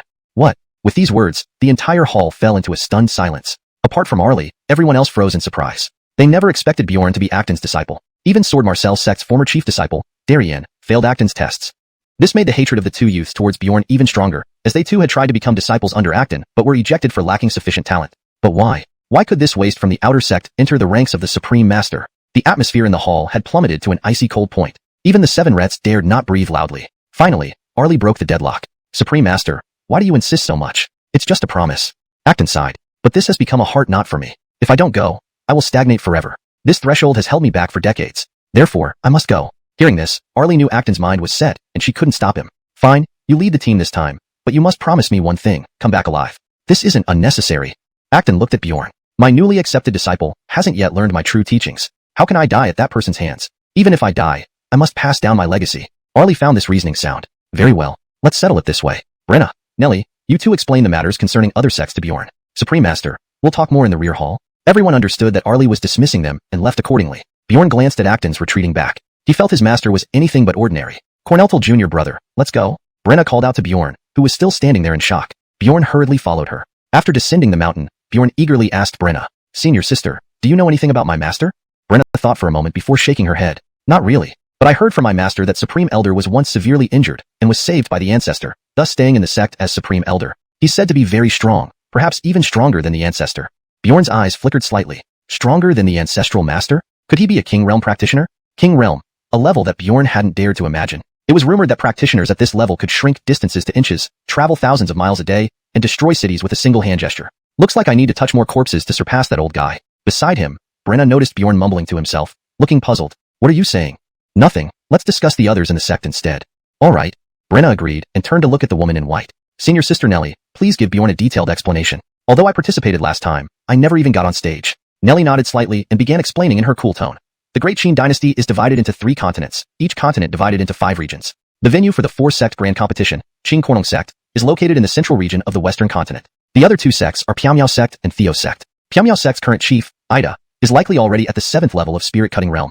She wields a soft sword and the cold frost sword technique, making her particularly formidable. Theo sect's chief, Hatcher, is also at the 7th level of spirit cutting realm. His weapon is a spear made from beast bones, and combined with his self-created spear technique, he is not to be underestimated. As for Qin sect, they are our biggest opponents. Their chief, Dale, is a swordsman whose strength rivals senior brother Darian and is now likely at the 8th level of spirit cutting realm. Hearing this, Bjorn began to understand the legendary prowess of his senior brother. Based on what was mentioned earlier, Darian was barely over 30 and had achieved such strength, highlighting his immense talent.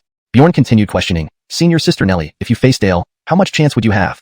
Nellie shook her head. My strength is only at the 7th level of spirit cutting realm. Facing him, my chances of winning are less than 30%. Also, senior brother Darian discovered something significant about Dale last time. He sensed a trace of demonic aura from him. What? Hearing this, everyone else was shocked. Humans and demons had always been mortal enemies. If Darian's statement was true, Dale would be considered an enemy of all humans. However, Bjorn felt some excitement. Because of his demon-suppressing body, it could evolve further. Is this information accurate? Brenna nodded. Senior brother Darian is famously obsessed with swordsmanship and rarely speaks, especially about important matters. Anything he says has at least 90% accuracy. Chapter 23. Soloing a Tier 5 Beast. After some discussion, the group decided not to spread this news. If it were necessary, senior brother Clifton would have informed the Patriarch already. Bjorn looked at Nellie and asked, I've estimated the distance. If we take the spirit boat, we could arrive in 1 day at most. Why did the Patriarch say 3 days? At this point, Brenna said, because the spirit boat can't cross the realm boundary. After reaching there, we will have to walk. If we want to reach Qingkornong sect, we must cross the Tianqian mountain range. Saying this, optimistic Brenna also frowned. There might be Tier 5 beasts in these mountains.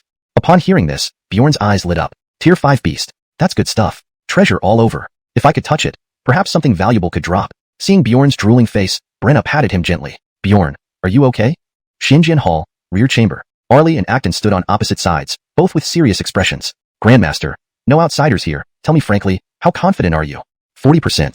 Hearing this, Arlie clenched his fists. Is 40% worth pushing so hard for? Acton shook his head slightly. The 40% is the chance to kill him. If it's just to defeat him, I'm sure. Arlie paused. Grandmaster, have you advanced to the Empyrean realm? No. Acton gathered strength in one hand, a faint sword glow slowly appearing at his fingertip. Although only a trace, it contained immense sword intent that even made Arlie wary. Because I comprehended this. Seeing the vortex, Arlie was shocked. Extreme sword intent, is this from Bjorn? Yes. Acton nodded. This extreme sword intent comes from that kid, though only a trace, it's enough. Arlie stared at the vortex, silent for a while. Grandmaster, be honest, what is Bjorn's current strength? Enough to win this tournament. Soon, Acton walked out of Xinjian Hall. Bjorn and the others had been waiting for a long time. Acton glanced at them, finally stopping on Bjorn. Set off. A spirit boat carried the hopes of Jinxian sect and soon departed. 1 day later, they reached the realm boundary. Acton put away the spirit boat and handed it to Bjorn. My disciple, we part ways here. He gave Bjorn a storage bag with the spirit boat inside. This spirit boat is now yours. I need to meet an old friend. Bjorn felt downhearted, but still accepted the spirit boat. All right. At this moment, Hart and Jerry stepped forward. Grandmaster, what if we encounter a Tier 5 beast in the Tianqian mountain range? Acton looked at Bjorn. What will you do? Kill it. Satisfied, Acton nodded and looked at the Zhou brothers. Do you now understand why I took him but not you two? A swordsman is sharp to the extreme. No matter how strong the enemy, daring to confront with a sword, that's a true sword cultivator. You thought of retreating without even seeing a Tier 5 beast. With such mentality, how far can you go in sword Dao? With that, he vanished. Bjorn saw the Zhou brothers' faces change and spoke slowly. Let's enter Tianqian mountain range. Bjorn led the way into the dense forest, followed by Nellie and Brenna. The Zhou brothers hesitated but followed. They encountered mostly Tier 4 beasts along the way, which posed no threat to the 5. After slaying beasts, Bjorn looted their bodies with decent rewards. As dusk fell, Bjorn looked at the sky. Rest here tonight, depart tomorrow. Why stop here? Hart suggested. We should push through the mountains and rest after. Bjorn didn't argue but asked, did you notice anything odd about our journey? Hart looked at Jerry, both shaking heads. But Brenna said, the beasts are getting stronger. Right, Bjorn agreed. We're now in the core area. If we meet a Tier 5 beast during daytime, we could engage, but at night, it'll be tougher. My task is to keep you alive, but if you insist, I won't stop you.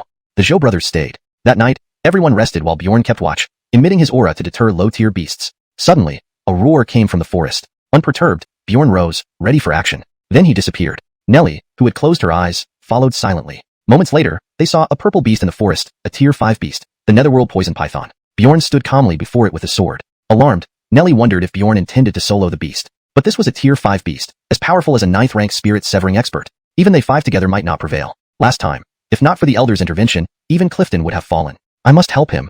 Just as she prepared to move, Bjorn struck. A brilliant sword beam flashed from Bjorn, leaving after images. In one strike, the temperature dropped dramatically. Snowfall sword technique, frost condensation. A blue sword beam plunged into the python's body. Roaring in pain, it sprayed venom. Bjorn dodged nimbly. Explode.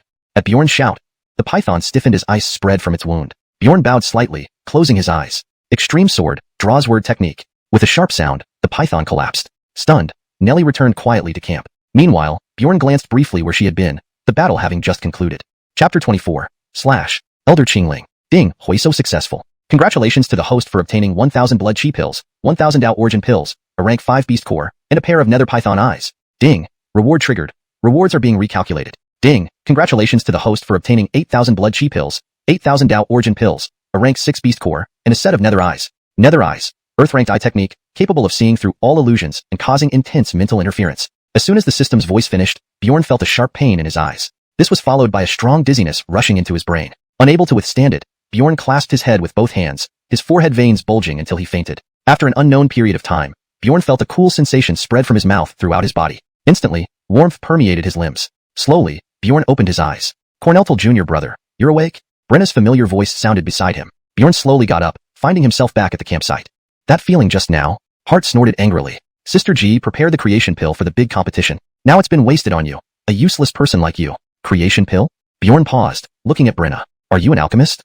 Alchemists were among the most respected people in Xintian continent. Even a yellow-rank alchemist would be fiercely competed for by various major sections. It was unexpected that Brenna, who usually didn't show off, had such an identity. Are you Denver's disciple?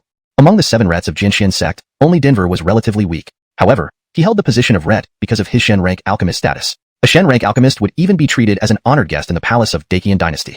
Hearing Bjorn's words, Brenna nodded slightly. It's fine. My master said this pill was meant for you, so it doesn't matter when you use it. Thank you. Bjorn stood up slowly. It's getting late. We should set off. Set off? It's only 2 hours past midnight. There's plenty of time. 2 hours past midnight? Bjorn glanced at the clear forest ahead, as bright as day, and felt puzzled. Suddenly, he remembered the nether eyes he had just obtained. So this skill has this effect. Soon, the east began to turn white. The group started their journey again. Because Bjorn had killed the nether poison python and now possessed the nether eyes, they didn't encounter any rank 5 beasts along the way. Instead, the rank 4 beasts became Bjorn's ATM. In less than a day, they finally left the Skychasm Mountains. When Hart and his brother saw the town in the distance, they couldn't help but exclaim in pleasant surprise. Our luck is incredible, not encountering any rank 5 beasts on the way. Upon hearing this, Nelly looked at Bjorn but didn't say anything. Passing through the town and traveling another 50 miles would bring them to Qingling sect. But the group wasn't in a hurry. Instead, they found an inn to rest. After all, although everyone could practice abstaining from food, they had spent a tense night. Bjorn entered his room and shut himself in. He took out 10,000 pills stored in the system space, melted them, and swallowed them. Now he was at the peak of 8th stage spirit cleaving. As long as he absorbed them, he could reach 9th stage. He activated the creation art to begin absorbing the pill's power. With this strength, no one would be his match in the 4-sex competition. In the blink of an eye, dusk approached, and Bjorn gradually woke up. Feeling the abundant true qi in his body, he felt refreshed. Stretching, he planned to visit a nearby tavern to fill his stomach. Although he could abstain from food, his mouth felt rather bland. Just as he stepped out of the inn, he sensed something was wrong. Too quiet. It was as if the city had changed from the daytime. He activated true qi, pushing the nether eyes to their limit, and discovered a strange black figure approaching from afar. Seeing this situation, Bjorn had a sense of foreboding. He rushed back into the inn to wake the others. However, after waiting for a long time, there was no response. Helplessly, he broke the door open. At this moment, Brenna and Nelly lay on the ground with erratic breathing and pale faces. Poison? Bjorn was alarmed and quickly activated true qi to awaken them. Then he did the same for Hart and his brother. Soon, all 4 were awake. Someone wants to kill us, Bjorn said calmly. Upon hearing this, the newly awakened group immediately came to their senses. What? Who is it? Bjorn shook his head. They must be from Qingling sect. They probably know that senior brother Jinshin uncovered their secret, so they want to kill us before we arrive. What should we do? Brenna's face showed fear. Though she was an alchemist, her strength was only at the 1st stage spirit cleaving. At this moment, Bjorn suddenly turned around, his eyes shining. They're here. Bjorn waved his hand, using true qi to throw the 4 out of the inn. Having just woken up, they would only be a hindrance. As he threw them out, at Bjorn's body, extremely eerie. Ding. Trigger reward. Recalculating rewards. Ding. Congratulations to the host for obtaining 8,000 blood chi pills, 8,000 Dao origin pills, a rank 6 beast core, and a set of nether eyes technique. Nether eyes. Earth rank eye technique, capable of seeing through all illusions, and can also unleash intense mental interference. As soon as the system's voice faded, Bjorn felt a sharp pain in his eyes. Then an intense dizziness rushed into his brain. Bjorn couldn't help but hold his head with both hands, veins popping on his forehead until he fainted. After an unknown period of time, Bjorn felt a cool sensation spreading from his mouth throughout his body. Instantly, a warm feeling spread through his limbs. At this moment, Bjorn slowly opened his eyes. Cornelthal Jr. brother, you're awake? Brenna's familiar voice appeared beside him. Bjorn slowly got up and found himself back at the campsite. That feeling just now? Hart grunted angrily. Sister G's creation pill was prepared for the grand competition. Now it has been wasted on a useless person like you. Creation pill? Bjorn paused, looking at Brenna. Are you a pill refiner? Pill refiners were among the most respected people in the Xintian continent. Even a yellow-rank pill refiner would be sought after by major sects. He never expected that Brenna, who usually didn't show off, had such an identity. Are you Dylan's disciple? Of the 7 rets in Sword Shin sect, only the Dylan was relatively weak, but he could remain as an ret due to his mystic rank pill refiner status. A mystic rank pill refiner would be treated as a distinguished guest, even in the palace of the Dakian dynasty. Brenna nodded slightly at Bjorn's words. It's okay. My master said this pill was meant for you. Whether early or late, it's the same. Thank you very much. Bjorn slowly stood up. It's getting late. We should set off. Set off? It's only the 2nd watch. There's plenty of time. The 2nd watch? Bjorn looked at the clearly visible dense forest, as bright as day, with a puzzled expression. Suddenly, he remembered he had just obtained the nether eyes. So, this technique has this effect. Soon, the east gradually turned white. They set off again. Because the nether poison python was killed by Bjorn, and with Bjorn possessing the nether eyes, they did not encounter any rank 5 beasts along the way. As for the rank 4 beasts, they became Bjorn's ATM. Within a day, the group finally walked out of the Tianqian Mountains. When Hart and his brothers saw the distant town, they couldn't help but exclaim in delight. Our luck is too good. We didn't encounter any rank 5 beasts on the way. Hearing this, Nelly glanced at Bjorn but said nothing.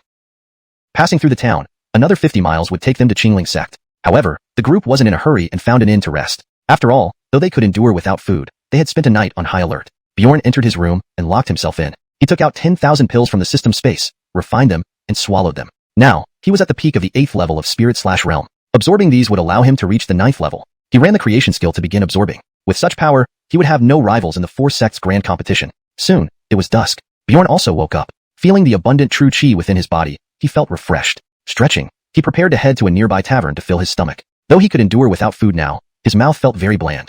Just as he stepped out of the inn, he sensed something wrong. Too quiet, completely different from the daytime. He ran the true chi and activated the nether eyes to their maximum. He noticed a strange black figure slowly approaching from afar. Seeing this, Bjorn had an ominous premonition. He hurriedly went back to the inn, intending to wake the others. But after waiting for a long time, there was no sound. Reluctantly, he broke down the door. Brenna and Nelly were lying on the ground, breathing erratically and pale-faced. Poison?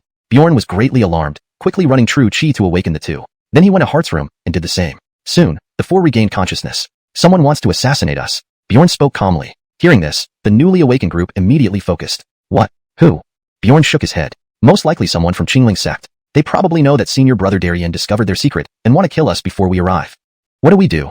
A trace of panic appeared on Brenna's face. Though she was a pill refiner, her strength was only at the 1st level of spirit/realm. At this moment, Bjorn suddenly turned back, eyes shining brightly. They're here.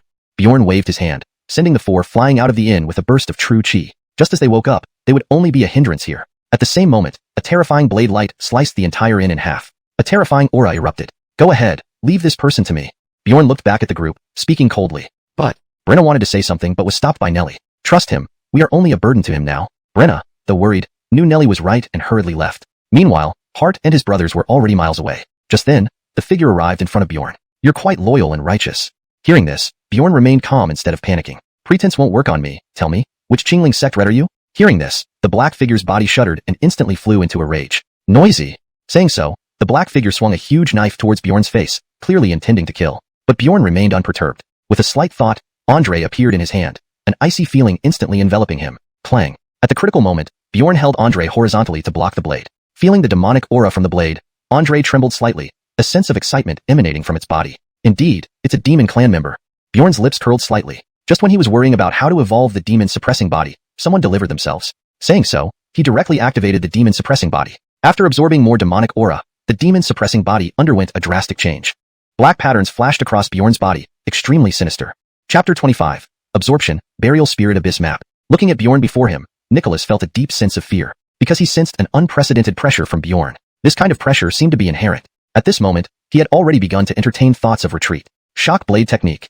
Suddenly, Nicholas's entire body erupted with true chi, and a terrifying blade intent coupled with a horrifying blade beam slashed directly towards Bjorn. Seeing this, Bjorn did not dodge, but instead charged forward to meet the blade. He used the 1,000-lantern dragon shadow step, holding the Andre sword, and simultaneously activated his demon-subduing body. Falling snow sword technique.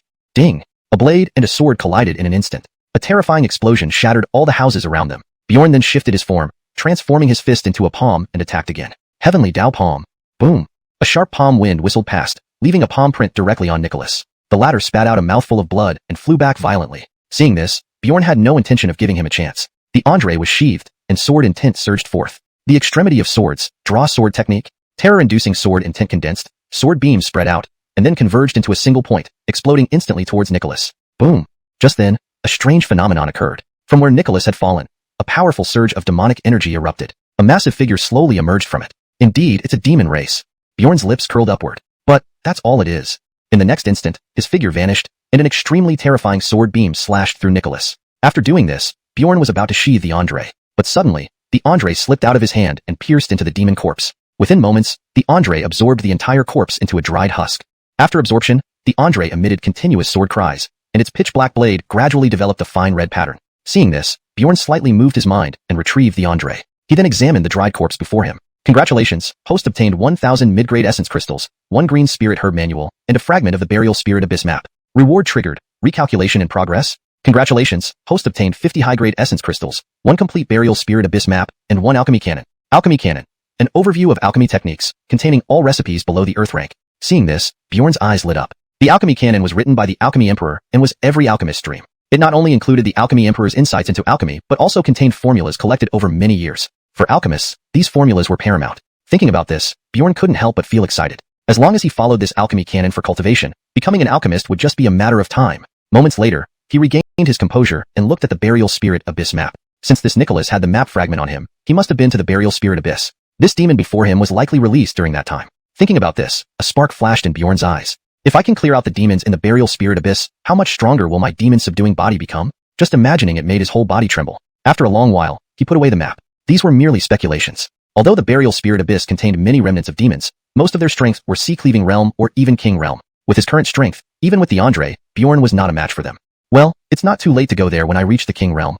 Far away, Brenna and the other four glanced back, stopping only when they realized no one was chasing them. I wonder how Junior Brother is doing? That person who wanted to kill us must be 8th level Soul Slayer or higher. Can he fight against such a strong opponent? Hart and Jerry, now stopped, were panting heavily. Why should we care? We managed to escape alive. If he wants to be a hero, he has to accept the possibility of dying. Brenna's face turned grim at this. To gloat like this is exactly why you two don't gain favor from the rats. Disgrace of Jianxian sect. Hearing this, Hart and Jerry became enraged.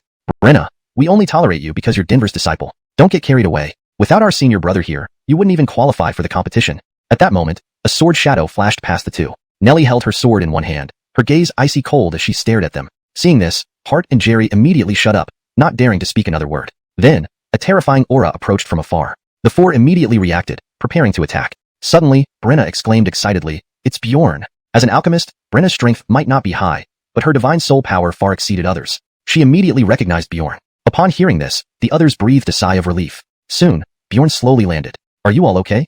Nellie shook her head slightly. "And you?" "A mere 8th level Soul Slayer, easily dispatched." At this moment, Brenna asked, "What do we do now?" Hearing this, Bjorn's lips curled slightly. "What else?" "Deliver a gift to their doorstep." Meanwhile, at xuanhuan sect, in the Great Hall, Gaylord Armand was pacing back and forth. Suddenly, a disciple rushed in. "Gaylord, bad news. Dovey's spirit stone. Shattered." "What?" Shock flashed across Armand's eyes. Dovey was at 8th level Soul Slayer and possessed that thing. Even the chief elder of Jianxian sect would not be a match for him. How could such news come? Did Alton inform Arlie, leading to his personal intervention? At that moment, another disciple hurried in. "Gaylord, disciples from Jianxian sect have arrived at xuanhuan sect." Hearing this, Armand's expression darkened slightly. "First, killing our ret, and then directly visiting our sect. So arrogant." He waved his hand. "Take them to the guest rooms and treat them well, without any slights." "Yes." Armand suddenly turned and looked at the disciple. Who was the leading ret from Jianxian sect this time? "There is no leading ret this time from Jianxian sect." "What?" A day passed quickly. It was finally the day of the great contest among the four sects. xuanhuan sect's martial arena was now packed with spectators. As the contest involved the four major sects of Westzhou, people came from all over Westzhou. Even those from the Dacian dynasty heard the news and arrived. Bjorn stood at the bottom of the platform, eyes closed. He had understood the schedule. The rules were simple. The four sects would engage in pairwise battles until one side conceded, or all were defeated. At this moment, Armand took a step forward, stepping into the air. Seeing this, the audience let out astonished gasps. Chapter 26, Invincible Posture. Armand stood in the void, announcing the tournament schedule. However, his gaze flicked towards Bjorn. Sensing this look, Bjorn slowly opened his eyes and returned Armand's gaze. Suddenly, he smiled faintly, pulling out a token from his waist. A token he had retrieved from the shadow figure last night. Upon seeing the token, Armand's pupils contracted sharply, but with so many people around, he did not react too obviously. The tournament schedule was soon completed. At this moment, a spirit boat appeared in the distant void. This boat was dozens of times larger than Sword Profound Sect spirit boat. Activating his netherworld pupil, Bjorn saw several figures standing on the boat. Ancestor Cornell, it's been a while. Elder Kong. Armand slightly bowed to the visitor. Seeing him, the crowd cheered again. Bjorn, puzzled, asked aloud, "Who is this person?" "The Divine Servant Sword Sect, 7th Elder, Beck." Hearing this, Bjorn's eyes narrowed slightly. Why has the Divine Servant Sword Sect come now? The interlude quickly passed, leading into the draw for matches. As the leader of the contingent, Bjorn naturally stepped forward. The draw results showed that Sword Profound Sect would face Theo Sect. For this result, Bjorn was quite satisfied. Just as they were about to prepare for rest, Theo Sect's chief disciple, Hatcher, slowly walked onto the stage. He held a silver long spear, pointing it at the Sword Profound Sect side. "Where is Darien? Why hasn't he come this time?" Hearing this, Bjorn slowly stood up. "Senior brother Darien said you're too weak, not even worth his effort, so he sent me." Brenna and others showed a trace of surprise on their faces. Senior brother Darien didn't have time to come, right? How did it turn into being unworthy of his effort here? But none of them exposed Bjorn. Although Hart was upset with Bjorn, he was still part of the Sword Profound Sect. Now their goal was united against the common enemy. On stage, upon hearing this, Hatcher's expression darkened. Such arrogance. If I wasn't injured in the last tournament, he would already be dead by my spear. Since he said that, who among you will step forward? Hearing this, Nellie moved slightly but was stopped by Bjorn. "I will." Just as he spoke, Bjorn leaped up, standing opposite Hatcher. Seeing Bjorn, Hatcher grinned cruelly. You are Sword Profound Sect's new inner disciple? No, no, no. I am just a new student of Sword Profound Sect, Bjorn. Upon hearing this, the entire viewing stand erupted into chaos. It seems Sword Profound Sect has no one left. They even send a new student to fight. Pity. To be selected for this match, his talent must be considerable. But alas, facing Hatcher, who is Theo Sect's strongest disciple, just broke through to the 8th level spirit-cutting realm, surpassing Dale. This battle has no suspense. Everyone shook their heads sorrowfully. Since the two were not on the same level, they could only hope Bjorn wouldn't die too miserably. Hearing Bjorn's words, Hatcher's face darkened further. Sword Profound Sect, indeed a Sword Profound Sect. To send a newcomer to insult me. You will surely die in this battle. Feeling the killing intent from Hatcher, Bjorn's lips curled upwards. This was exactly what he wanted. Though the rules didn't prohibit killing, these were disciples of the 4 great sects. Appearances needed to be maintained. But now that Hatcher declared his intention to kill, that was beyond Bjorn's control. After all, if he didn't take advantage of this rare opportunity to eliminate some rivals, how else could he level up? Suddenly, Hatcher turned to the judge's booth, where 4 people were seated, among them Armand and Beck, with the remaining being the Rets from Theo Sect and Ethereal Sect. When can the match start? I can't wait to kill him. Seeing this, Armand smiled slightly. As long as both parties are ready, we can begin anytime. Hatcher, are you prepared? Of course. As Bjorn spoke, Hatcher vanished from sight instantly. In the next moment, an avalanche of spear shadows surged directly toward Bjorn's head. Seeing this, Bjorn did nothing, watching helplessly as the spear shadows approached him. In the audience, everyone closed their eyes, unable to bear watching Bjorn meet a gruesome end. Clang, clang, clang. As a series of sharp sounds rang out, everyone gradually opened their eyes. Bjorn still stood on the stage. Though his clothes were torn, he remained unharmed, not even a drop of blood falling. Bjorn smiled indifferently. So this is the strength of Theo Sect's chief genius? Not even as good as an ant. Bjorn said this openly, in front of everyone. Instantly, the venue erupted in chaos. In the judge's booth, Theo Sect's leading Ret's expression soured. Bjorn's words not only insulted Hatcher, but also demeaned Theo Sect. What a sharp-tongued kid. Hatcher could no longer contain his rage, revealing his full 8th level spirit-cutting strength. Originally, this move was meant for Darien. Now, consider yourself lucky. Bloody tyrannical spear. Hatcher wielded his spear, a terrifying aura sweeping across the arena. Nearby spectators felt their faces stung by the spear's might. Such overwhelming power. This is the might of Theo Sect's chief disciple. Just now, Hatcher was testing the waters. Now, he's truly aiming to kill. This kid cannot survive. On stage, seeing this move, Bjorn's expression grew serious. There was no longer any disdain in his eyes. Although Hatcher was arrogant, he had reason to be. His self-created spear technique rivaled Earth class in power. But it took too long to execute. Bjorn focused, his hand forming a green longsword named Green Edge. Then, he bent slightly, sword intent gradually rising. If so, let's see whose move is stronger. Watching from the audience, Beck, who initially had his eyes closed, suddenly snapped them open. No, this sword intent. Ultimate sword intent. Beck immediately stood up, staring at Bjorn on stage, eyes shining with admiration. This feeling is unmistakable. It's ultimate sword intent. Never thought I'd witness such a prodigy on this trip. He was now prepared to intervene. A prodigy who had grasped ultimate sword intent deserved to break the rules. As a swordsman, Armand naturally sensed the sword intent, but wore a grim expression. Far away, Ethereal Sect's chief Ida shook her head slightly. This battle is over. Just as she spoke, a blinding sword light flashed. The whole arena fell silent. Drawing the sword, sheathing it, turning around. Bjorn's movements were fluid and swift, and Hatcher's figure remained motionless. Splat. A column of blood shot out, splitting Hatcher and his spear into 2. Chapter 27. 30% chance? Silence. At this moment, the entire arena fell into an eerie stillness. Theo Sect's invincible chief disciple had been killed by Bjorn, a mere freshman from Jinxian Sect. Big brother.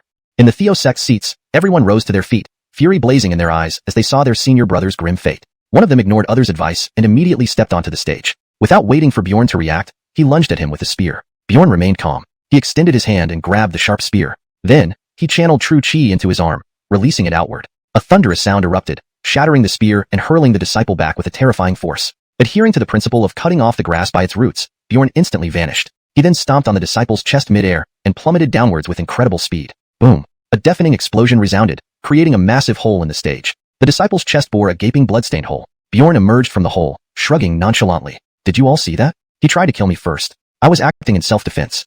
He then lifted both corpses and walked towards Hatcher's body, doing something that shocked everyone. He threw both corpses off the stage under the guise of maintaining aesthetics. An Ret from the Theo Sect couldn't bear it any longer, his eyes bulging in rage. You brat. Die. Ignoring other Rets like Beck, he hurled a palm towards Bjorn. Nelly and others were about to intervene but saw Bjorn wiping his hands slowly, although his heart was pounding with excitement. Great treasures. All great treasures. And there's even a senile one delivering himself. Profitable. With a flick of his wrist, Andre appeared in his hand. Instantly, the temperature in the arena dropped drastically. Just as Bjorn thought he could reap immense benefits again, a figure intercepted him. Beck. Rex, are you disregarding me? Rex came to his senses, halting his actions. After a long pause, he exhaled deeply and muttered, "Dare not." Then he cast a disdainful glance at Bjorn before returning to the audience. Beck looked at the furious Bjorn and asked, "Are you alright?" I'm fine. That's good. Let's continue the match. Downstairs, Hart's face paled upon seeing Bjorn's unmatched strength. His strength is astonishing. Even Senior Alton probably can't compare. Beside him, Nellie's beautiful eyes sparkled. The reason we didn't encounter any 5th-rank beasts in Tianqian Mountains was because Bjorn had killed the Netherworld poison python alone. Upon hearing this, the 3 of them gasped. Killing a 5th-rank beast was equivalent to 9th-rank spirit slash. I never expected him to be hiding such depth. Nellie glanced at Hart and Jerry. You should be grateful Bjorn was our captain this time. Otherwise, you might have died at his hands right after leaving the sect. Their faces turned ashen, devoid of any color. But we are Jinxian sect disciples. If he killed us, the sect would not forgive him. Huh. Nellie chuckled softly. A dead man and a living one. Who's more important? You think Ricky died by someone else's hand? What punishment did the dean give out? The two couldn't utter another word. Standing on the stage, Bjorn felt slightly disappointed. It's a pity. Had I killed him, I'd likely reach splitting realm upon returning. Alas. He turned to the remaining 3 Theosect disciples. Who's next? Despite reluctance, life mattered most. The remaining 3 surrendered directly. This further disappointed Bjorn. No sword soul, no essence. As Bjorn descended from the stage, the Zhou brothers knelt before him. Bjorn, we were wrong, please spare us. We'll serve you like oxen and horses, just save our lives. Seeing this, Bjorn frowned, looking at Brenna and Nellie. When did I ever plan to kill them? Brenna sighed, spreading her hands helplessly, while Nellie remained silent. Alright, get up. With your bodies, even being oxen and horses would be too weak for me. Soon, matches from other sects began. Among these, what caught Bjorn's attention was that Piao Miao sect consisted entirely of stunning women, especially Ida who exuded a transcendent aura. Although so, strength made a difference. Qing Cornong sect sent out only one disciple, not Dale, yet defeated Qing Yao sect. Bjorn's anxiety intensified. That disciple was already far stronger than Hatcher. Dale's power was unimaginable. Soon, today's matches ended. Due to Hatcher's death, Theo sect naturally couldn't match Qing Yao sect. Bjorn returned to their lodging soon after. Dale hasn't moved today. Perhaps he's concealing his strength. Nellie removed her veil, revealing her breathtaking beauty. If my guess is correct, his strength has reached the sea-splitting realm. Everyone showed deep concern. Do you have a chance? Bjorn pondered. 30%. Hearing this, a shadow of disappointment crossed their faces. Only 30%? No, 30% chance of killing him. For defeating him, 90%. SSSSHHH. Suddenly, the door opened, and a gorgeous figure walked in. Upon seeing her, everyone felt puzzled. Sister Qing Yao, why are you here? It was indeed Ida, looking somewhat pale due to injuries. The Qing Cornong sect disciple, there's a problem. Heavy demonic aura, right? Ida paused. You knew? Senior Alton noticed early. Ida nodded. Still, be cautious. I feel like they have other plots this time. She left afterward. Wait. Bjorn called her back, handing over a blood chi pill and Dao source pill. Thanks for the information. These pills are a token of appreciation. Chapter 28. Heaven's Pride? Nothing but ants. Although both the blood chi pill and the Dao source pill are relatively common yellow-grade medicinal pills, their price is extremely high, 10 low-grade essence crystals each. When Bjorn handed over the pills, Ida's face showed a moment of surprise. But in the end, she accepted them. Thank you, young Master Lu. With that, she left the room. Bjorn slowly turned his head, intending to continue discussing, but was silenced by the sharp gazes of Brenna and Nellie. Brenna looked displeased. Junior brother, do you mean to say that my beauty and senior sister Cornelou's is not as great as Ida's? Hearing this, Bjorn finally reacted. Of course not. It's just that guests should be treated politely. As he spoke, he took out another 10 pills for each of the 2 seniors. Seeing the pills in their hands, Brenna and Nellie slightly nodded. Damn. Forgot about women's annoying competitiveness. Cough, let's continue. Afterward, they talked deep into the night, brainstorming various strategies. However, all were refuted by Bjorn. Finally, he said one sentence. Tomorrow, I'll go up alone. Otherwise, if any of you die here, I won't be able to explain it to the Gaylord. Initially, everyone intended to refuse, but thinking about their own strength, if Bjorn couldn't win, then they would have no chance at all. The outcome would be the same either way. Thinking this, they finally agreed. After everyone left, Bjorn began counting today's gains. A total of 30,000 pills, plus Hatcher's self-created spear technique. Unfortunately, being a sword cultivator, this spear technique could only gather dust in the system space. Then there was the long spear made from the spine bone of a 6th-stage beast, exceptionally tough. With the help of the system, it was upgraded once more, now considered an Earth-grade spirit instrument, yet it wasn't useful to him. However, these 2 items suited Barton perfectly. He decided to give them to him after returning. After all, he couldn't neglect his little brother. As for the other person, he had gained nothing. Major loss. Subsequently, Bjorn condensed the tens of thousands of pills he received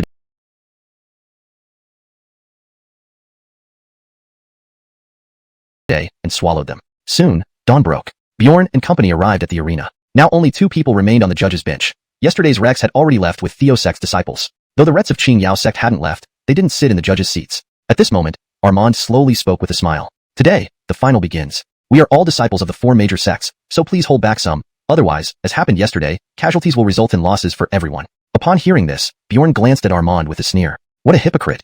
Though he spoke bluntly, there was no official rule set. These words were meant for show. Nonetheless, the audience loved this kind of speech. Once Armand finished, many echoed in agreement. Not wanting to listen to idle chatter, Bjorn stepped onto the stage. Enough, stop wasting time. If you want to fight, come up now. Armand's expression froze. No one dared interrupt him while speaking, and Bjorn was the first. Even Arlie had shown respect initially. Yet, as Gaylord, he couldn't argue with a disciple publicly. If so, then come forward. Quickly, the disciple who faced Ida yesterday stepped up. His lips curved into a sinister smile. You are Bjorn. Today. Whoosh. Before he finished, Bjorn sliced him in two. Then he reached out toward the corpse. Ding. Congratulations, host. Obtained 5,000 blood chi pills, 5,000 Dao source pills, and 1 demon origin. Ding. Triggered reward. Recalculation ongoing. Congratulations, host. Obtained 20,000 blood chi pills, 20,000 Dao source pills, and 4 demon origins. Demon suppressing body. 8 out of 100. Seeing this reward, Bjorn confirmed that this person must have conspired with demons, evidenced by the demon origin present within him, though it hadn't been used before being killed. At the audience area, since Bjorn and the disciple yesterday both performed invincibly, they expected a fierce battle today. However, the result defied expectations. Is this Bjorn really a freshman? Such strength might even match the Rets. Far away, Qing Yao sect's disciples saw this and widened their eyes. Especially Ida. As the top disciple of Qing Yao sect, she lost to a regular disciple from Qing Kornung sect. And now, Bjorn had taken down her opponent in one strike. Reflecting on this, she laughed bitterly. I thought I was on par with the heavenly prides of my generation, but it seems someone has already reached this level. Truly laughable. Beside her, the old woman slowly spoke. People are born unequal. Talent isn't something you can control. Qing Yao, don't take this personally, or it will become a mental obstacle for you. Yes, elder. Ida looked at Bjorn on stage, revealing a helpless look. This obstacle was inevitable. Only victory over him would resolve it. On the stage, Bjorn tossed the body aside, looking towards the Qing Kornung sect's disciples. So this is Qing Kornung sect's pride? An ant. Unworthy of making me draw my sword. Is this your best? Disappointing indeed. This statement stunned everyone. Even Beck looked astonished. That disciple was 8th level spirit severing. If such strength counts as ants, then there's no one deserving of heavenly pride.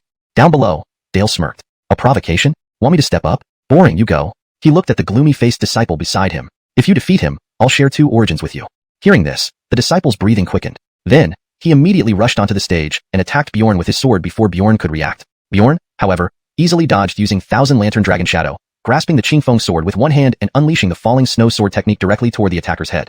In an instant, the head landed without spurting blood, frozen solid. Due to the technique, the temperature of the entire arena plummeted, slowing everyone's movements. Seeing the technique, Nellie's eyes flickered. She practiced this technique too, but hers fell far short compared to Bjorn's. On the stage, Bjorn threw the corpse off and absorbed its demonic chi. Pointing his sword at Dale, he smiled. Just ants.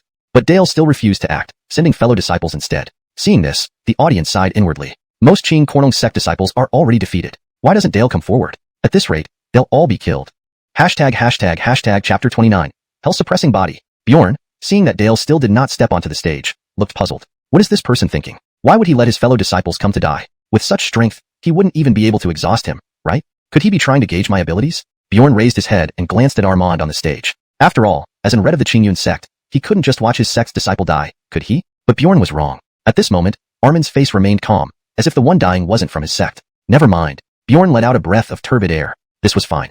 As long as he kept absorbing demonic aura, it didn't matter. Soon, the next disciple from the Qingling sect stepped up. This person's strength was merely 7th stage spirit severing. With such strength, Bjorn didn't even need to draw his sword.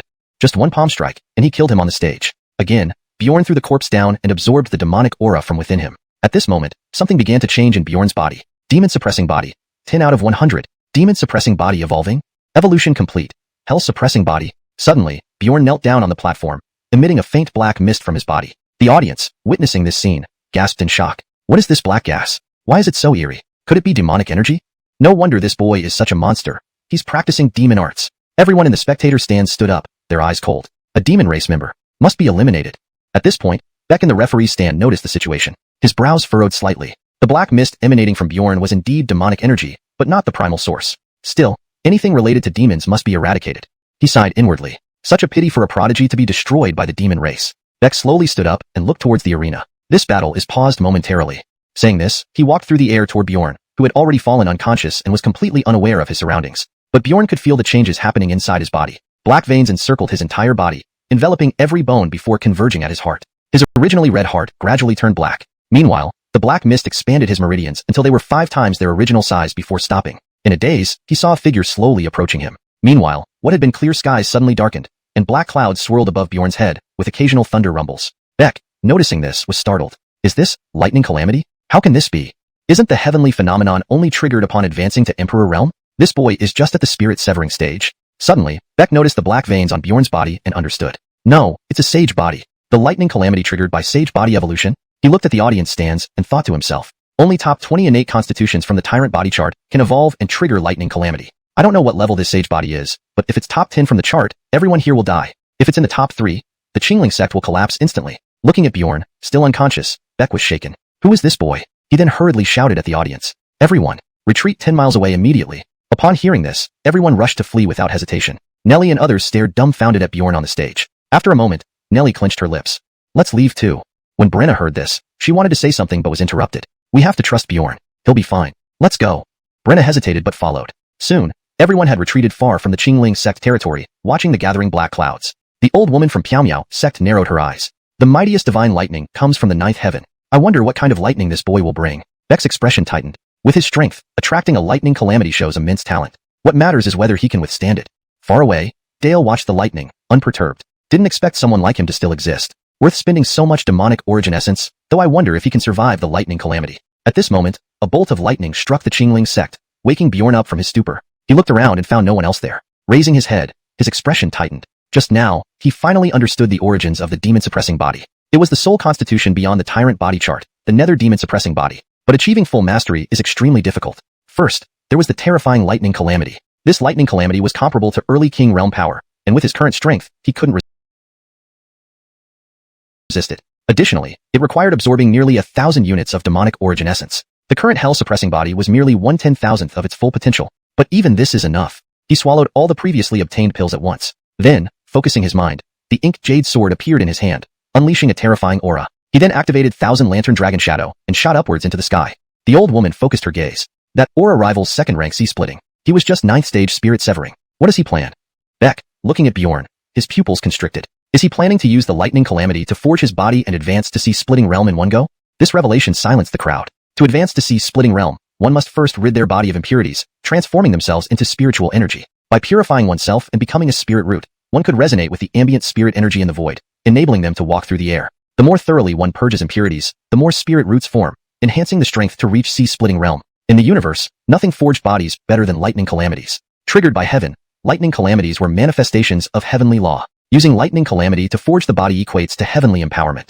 Surviving it means no obstacles thereafter, making even king and emperor realms achievable. Reflecting on this, even powerful figures like Beck couldn't help but sigh. Truly a monstrous prodigy. End of translation. Chapter 30. Divine Thunder Body Forging, 10 Essence Roots. Bjorn soared into the clouds, momentarily hovering in midair with Thousand Lantern Dragon Shadow. Even Divine Thunder dares to obstruct me.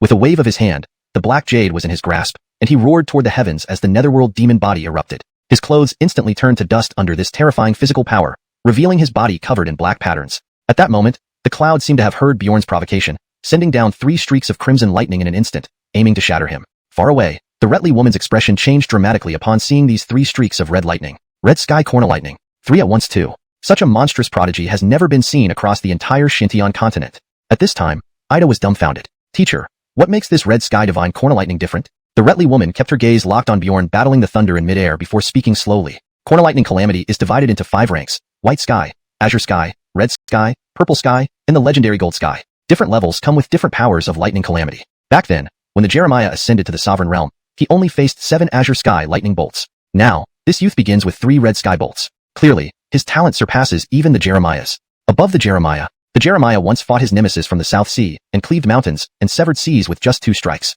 Such prowess is now recorded in history. If Bjorn's talent far exceeds that of the Jeremiah, does that mean? Elsewhere, Rex hiding among the crowd had a grim expression, a sinister glint in his eyes. Meanwhile in the sky, 3 red sky divine corner lightning bolts descended in an instant. Bjorn didn't dodge. Instead, he charged forward sword in hand, unafraid. Boom! A loud explosion echoed as a bloody mist suddenly spread. Those watching from afar erupted in shock. He exploded. Beck, seeing this, also looked regretful. Unfortunately, his strength was too weak. If he had trained for another 10 years, perhaps the outcome would have been uncertain. Speaking of this, he intended to walk towards Qingling sect. Since Bjorn was dead, Qingling sect naturally won this tournament. Thus, they could recommend a disciple to the divine attendant sword sect. But then the Retly woman caught him and shook her head slightly. The storm cloud hasn't dissipated yet. Bjorn is still alive. Hearing this, those around burst into surprise again. There's still a figure there. He's still alive. Upon hearing this, everyone turned their gazes. In the center of the divine lightning, a small figure was struggling to endure. However, one of his arms was already missing. What strong willpower! This youth is truly remarkable. Someone in the crowd remarked. At this point, everyone had forgotten about the demonic aura Bjorn previously exhibited. Now they only hoped Bjorn could pass through this lightning calamity. In the sky, Bjorn, having lost an arm, was gasping heavily. Just now, he had unleashed all his strength. But the result was disappointing. Unfortunately, if I could reach the splitting sea realm, this calamity would be manageable. Just a bit short. Suddenly, his pupils dilated. Earth core body tempering milk. He quickly retrieved a jade vial from his storage bag, emitting a faint fragrance. It was indeed the earth core body tempering milk he had discovered earlier. The lotus seed had already been refined, but this remained. Thinking of this, he swallowed it all in one go. Then a cool, gentle warmth spread throughout his limbs. In his dantian, the original spirit sea slowly faded, replaced by a mountain-shaped essence root, followed by the second, third, fourth, until the ninth. At this moment, his body trembled slightly as the patterns all over his body converged towards the dantian. As Bjorn wondered, the patterns climbed up to the 9 essence roots, gradually forming the 10th black essence root. Then, a dazzling light flashed. Bjorn's originally shattered arm slowly grew back, and the burned skin on his body regenerated. Bjorn clenched his fists slightly, feeling boundless strength. This is the splitting sea realm. Thinking of this, a hint of madness flashed in his eyes. He slowly raised his head, looking at the storm cloud above. I should thank you for helping forge my body and cleanse my bone marrow. Come on. Boom.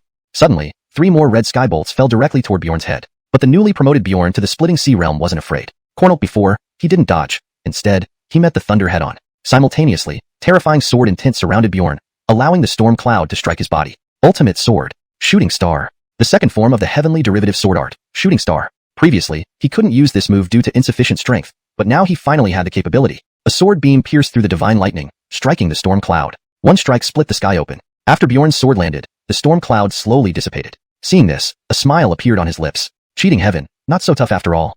Just as he said this, Bjorn's figure slowly descended. At this moment, everyone else was dumbstruck. They didn't know how Bjorn managed to do it. Only Nelly reacted instantly, activating her technique to rush toward Bjorn. Finally, she caught him as he fell. Seeing who had caught him, a trickle of blood flowed from Bjorn's mouth as he smiled slightly. Senior sister Nelly. Before he finished speaking, he fainted. When he woke up again, he found himself in an unfamiliar room. There was a faint aroma of spiritual herbs in the air. Where am I? Seeing Bjorn awake, an excited voice immediately rang out. Corneltal Jr. brother, you're awake? This is the nearest town to the domain. We saw your current condition wasn't suitable for travel, so we decided to wait for you to recover a bit before moving. Bjorn slowly got up, the soreness in his body making him suck in a breath. Is the competition over? Brenna supported Bjorn, helping him feel more comfortable. Yes, after you advanced to the splitting sea realm, Qingling sect surrendered directly. Our Jinxian sect is first again. Hearing this, Bjorn frowned slightly. Qingling sect gave up so easily? Now, while he was severely injured, it was the best time. But it was precisely at this moment that Qingling sect surrendered, coupled with Dale's actions earlier, who clearly had a chance to defeat him but didn't, choosing instead to let more of his sect members challenge. It felt like they were promoting the growth of his netherworld demon body. Something was off. Forget it. If the rest of the divine attendant sword sect aren't worried, why should I worry as a mere disciple? We did win the championship, and my demon body evolved. Overall, I don't lose out. At this moment, Brenna took a pill from the alchemy furnace. Here, take this, it should help. Your cultivation was depleted by the calamity. It might take 10 days or 2 weeks to recover. Bjorn nodded in agreement. Indeed, once cultivation energy is exhausted, it's extremely difficult to restore. Note, the paragraph structure and line breaks have been preserved as requested. Chapter 31. Ambush. Feeling the meager amount of spiritual energy in his body, Bjorn had a growing sense of foreboding. Senior Sister G, how long has it been since the tournament? Less than 2 days. We plan to stay here for a few more days before leaving. Upon hearing this, Bjorn pondered briefly. How far is it from here to the domain C? About 2 hours journey. What's wrong? Bjorn slowly stood up, his expression serious. Inform Senior Sister Nelly and the others. We leave now. Brenna looked puzzled but complied, going out to gather Nelly and the rest. Soon, Nelly arrived with the others. Seeing Bjorn getting out of bed, her brows furrowed. How did you get out of bed? Bjorn shook his head. We must leave immediately, or we won't be able to escape. Nelly seemed to realize something, nodding slightly. What about your condition? Don't worry, I can still make the journey. Shortly after, they embarked on their return trip. While traversing the mountains, Bjorn asked the group to kill some beast demons to restore their strength. Soon, they could see the scenery of the western region. Everyone felt a surge of hope as they knew that once they crossed this domain boundary, they would be safe. At this moment, Hart laughed. Junior brother Bjorn, I think your worries are unfounded. What danger could there possibly be? Bjorn's brow tightened as he looked towards the direction of the domain boundary. There it comes. Following everyone's gaze, Hart saw a figure staring at them intensely from beyond the domain boundary. It was Rex from Theo's sect. Upon seeing Bjorn and the others, Rex smiled cruelly. Heaven helps me. I almost gave up on killing you, but the thunder calamity weakened you considerably. You're just a cripple now. Bjorn took a step forward, smiling faintly. No, a temporarily crippled one. Rex's eyes flashed with menace. It makes no difference. Due to Bjorn's weakened state, the peak 6th level spirit-cutting realm Rex could easily overpower them. Seeing Rex attack, Bjorn showed no signs of worry. He slowly reached for something at his waist, a cold smile forming on his lips. You think I left town out of fear? How ridiculous. He pulled out a pill from his system space, a bloodthirst pill he had bought at great expense to ensure the death of Ricky. But Ricky's strength was unexpectedly weak, rendering the pill unnecessary until now. Seeing the bloodthirst pill, Rex's face changed abruptly as he tried to swiftly eliminate Bjorn. But Bjorn had already swallowed the pill, and instantly, his strength returned to the 9th level spirit-cutting realm. Swords extreme. Shooting star. A dazzling sword beam flashed, slicing Rex in two. Within the same realm, Bjorn dared to claim supremacy. Finishing, he walked toward Rex's remains, pretending to search for a storage bag while actually collecting rewards. Ding! Congratulations, host obtained 100 blood chi pills, 100 Dao source pills, 20 intermediate grade spirit crystals, and 1 Rangxian spirit herb phoenix coat. Ding! Congratulations, host triggered 100x drop rate. Recalculating rewards. Ding! Congratulations, host obtained 10,000 blood chi pills, 10,000 Dao source pills, 2 superior grade spirit crystals, and 1 rank earth spirit herb azure striped phoenix coat. Azure striped phoenix coat contains extremely dense life force and can neutralize all poisons. Seeing the reward, Bjorn breathed a sigh of relief. In his current condition, he might die immediately after the bloodthirst pill's effects wore off, but fortunately, he had the azure striped phoenix coat. Although swallowing it directly would waste most of its efficacy, saving his life was more important. Meanwhile, Brenna and the others rushed over. Bjorn, your body. Bjorn smiled, waving the azure striped phoenix coat in his hand. I'm fine. Fortunately, this old man had this treasure. Seeing the spirit herb in Bjorn's hand, Brenna appeared excited. I didn't expect it to be an azure striped phoenix coat. Quickly refine it. Otherwise, it'll be too late once the bloodthirst pill wears off. Bjorn nodded, swallowing the herb whole. Instantly, a surge of vibrant life force flooded his body, rejuvenating his dimming spirit roots. 2 hours later, the bloodthrust pill's effect wore off. Bjorn suddenly spat out blood, his face pale, and then fainted. Seeing this, everyone's hearts raced. Brenna hurriedly checked Bjorn's condition with her soul perception. Suddenly, her expression changed. This doesn't add up. The azure striped phoenix coat should counteract the bloodthrust pill side effects and even restore some true chi. Why are his meridians shattered? She gritted her teeth. Back to the sect. Find my master. They wasted no time, crossing the domain boundary and speeding towards Jianxian sect in their spirit boat. Meanwhile, Arlie already knew Jianxian sect had won the championship. Sitting in the Xinjian hall with several rets, they were laughing merrily. Elder One said, Bjorn is truly a genius. I never expected him to hide so deep. To split Hatcher with one sword strike, avenging our Jianxian sect. When he returns, he must be well rewarded. Arlie nodded. Recently, Darien emerged from seclusion to travel the continent. He just informed me that the ancient secret realm will open in a month. Perfect timing for Bjorn and his senior brother to take the disciples inside for exploration and possible gains. Just then, a spirit boat landed outside the hall. Seeing this, Holt was furious. Outrageous. What do you think this place is? You can't bring a spirit boat here. Ignoring him, Nellie carried Bjorn in. Master, please look at Bjorn. Seeing Bjorn's pale, lifeless face, Dylan's expression changed dramatically. He quickly used his soul power to check. Arlie was startled by this unexpected event. What happened? Nellie bowed respectfully and recounted the entire incident. So, Theosect dares to underestimate us Jianxian sect. With that, Arlie turned around and rushed towards Theosect. Being at the 8th level split sea realm, a 10,000 li distance took only a few hours. Inside the Xinjian hall, Dylan's expression grew increasingly grim, sighing heavily. Chapter 31. Ambush. Feeling the almost negligible amount of spirit energy within him, Bjorn had a bad premonition. Senior sister, how long has it been since the competition? Less than 2 days. We plan to stay here for a few more days before leaving. Hearing this, Bjorn pondered slightly. How far is it from here to the domain sea? About 2 hours journey. Why do you ask? Bjorn slowly stood up, his expression serious. Inform senior sister Nellie and the others. We're leaving now. Brenna looked puzzled but followed Bjorn's instructions, going out to notify Nellie and the others. Soon, Nellie and the others arrived. Seeing Bjorn out of bed, Nellie frowned. Why are you out of bed? Bjorn shook his head. We need to leave immediately. Otherwise, we might not be able to get away. Hearing this, Nellie seemed to recall something and nodded slightly. What about your condition? Don't worry, I can still travel. Shortly after, they set off on their return journey. As they crossed through the mountains, Bjorn asked the group to kill a few demonic beasts along the way to recover some strength. Soon, they could see the scenery of the western region, and everyone's spirits lifted. Crossing this domain boundary would mean safety. At that moment, Hart laughed. Junior brother Bjorn, I think your worries are unfounded. Where could there possibly be any danger? Bjorn's brows furrowed as he gazed towards the direction of the domain boundary. Here comes the danger. Hart followed everyone's gaze and saw a figure staring intently at them just outside the domain boundary. It was Rex from the Theo sect. Upon seeing this, the 4 companions quickly gathered their true chi, positioning Bjorn behind them for protection. A cruel smile appeared on Rex's face when he saw Bjorn and the others. Heaven helps me. I was about to give up on killing you, but the thunder tribulation has greatly weakened you. You're nothing but a cripple now. Hearing this, Bjorn slowly stepped forward with a faint smile. No, a temporarily crippled one. Rex's eyes flashed with viciousness. It's all the same. With Bjorn's strength severely weakened, the peak 6th stage soul-severing Rex could easily overwhelm them. However, Bjorn showed no signs of concern. He slowly reached for his waist, a cold smile playing on his lips. Do you think I left town because I was afraid? How ridiculous. Saying this, he pulled out a pill and swallowed it directly.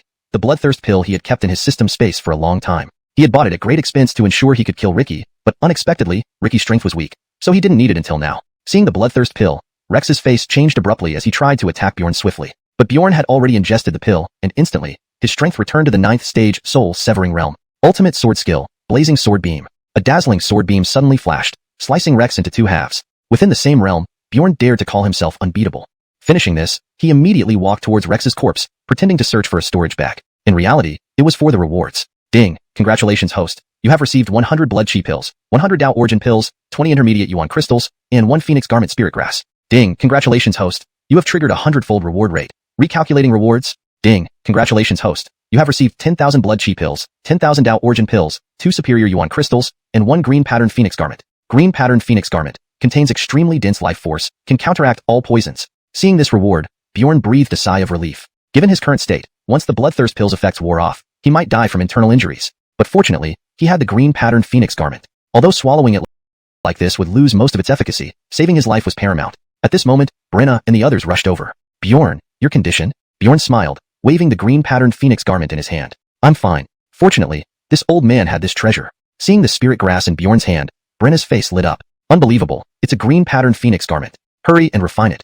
Otherwise, once the bloodthirst pill wears off, it will be too late. Bjorn nodded slightly, swallowing the green patterned phoenix garment whole. Instantly, a potent life force surged through his body, rejuvenating his dimmed spiritual roots. 2 hours later, the bloodthirst pill's effect faded. Bjorn suddenly spat out a mouthful of blood, his face pale, and then fainted. Seeing this, everyone became tense. Brenna probed Bjorn's body with her soul power. Suddenly, her expression changed. Strange, the green patterned phoenix garment should negate the side effects of the bloodthirst pill and even restore some true chi. Why are his meridians shattered? Deciding quickly, Brenna clenched her teeth. Back to the sect. Find my master.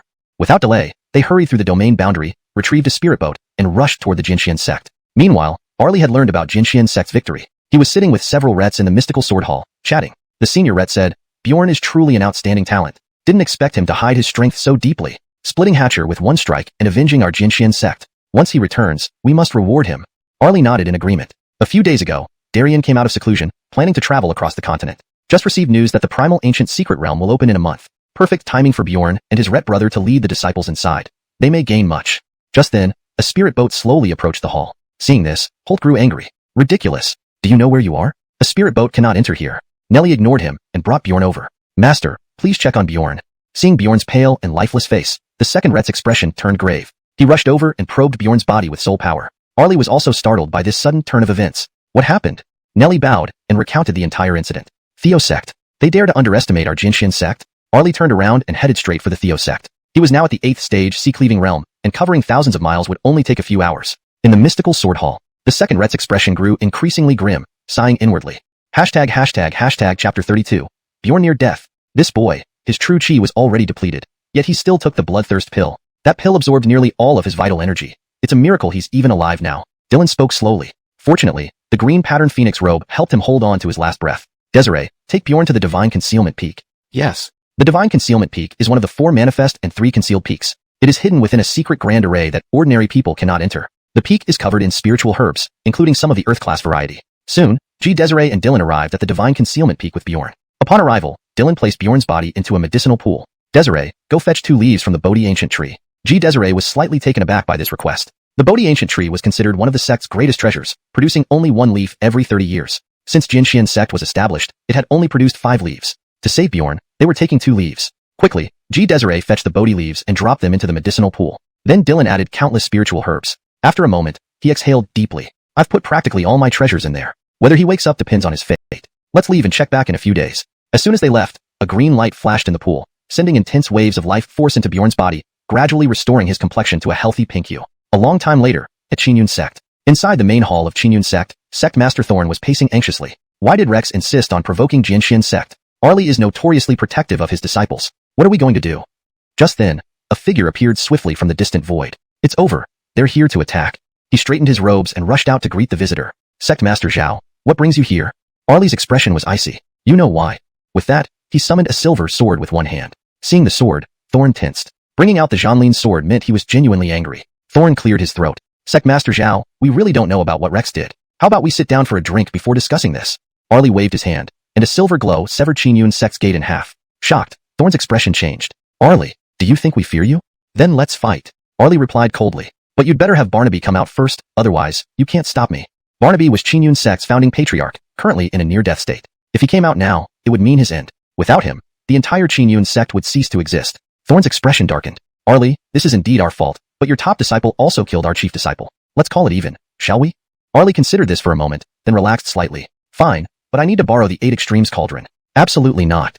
Thorn rejected outright. The 8 Extremes Cauldron was Xuanhuan sect's greatest treasure, used to gather heaven and earth's essence. This is how xuanhuan sect maintained its position among the 4 great sections. Giving it away would drastically slow down the disciples' cultivation speed. Suddenly, a deep voice echoed over xuanhuan sect. Give it to him. Arlie smiled upon hearing this. Thank you, Patriarch. Once Bjorn recovers, I'll return it personally. Although Thorn didn't understand, with the Patriarch's order, he could only comply. He glanced at Arlie, then turned and returned shortly after with a small cauldron. I hope you keep your word. Arlie accepted the cauldron, putting away the Zhanlin sword. Feel free to visit Jinxian sect for a few drinks when you have time. With that, he left directly. Watching Arlie depart, Thorn looked grave as he headed to the back mountain. Patriarch, why give away the 8 Extremes cauldron? Barnaby's eyes remained closed. 7 days ago, a battle broke out in the South Sea involving an emperor-level expert from Jinxian sect. Though he wasn't fully recovered, he triumphed using Supreme Sword and Tint. If Acton comes, he won't return. Thorn was startled. Indeed, Patriarch's foresight is unmatched. 7 days passed. Bjorn slowly opened his eyes. What is this place? Did someone cook me in hot pot? He walked out of the medicinal pool, put on clothes, and stepped outside. Desiree was picking spiritual herbs. Sensing Bjorn's presence, she hurried up the mountain. Younger brother, you're awake? Bjorn nodded slightly, glancing around the Divine Concealment Peak. Where are we? Desiree smiled. This is the Divine Concealment Peak, one of the 3 concealed peaks. It's Jinxian sect's herb garden. Even the sect master can't enter unless it's an emergency. One of the 3 concealed peaks? Bjorn asked, puzzled. And what about the other 2?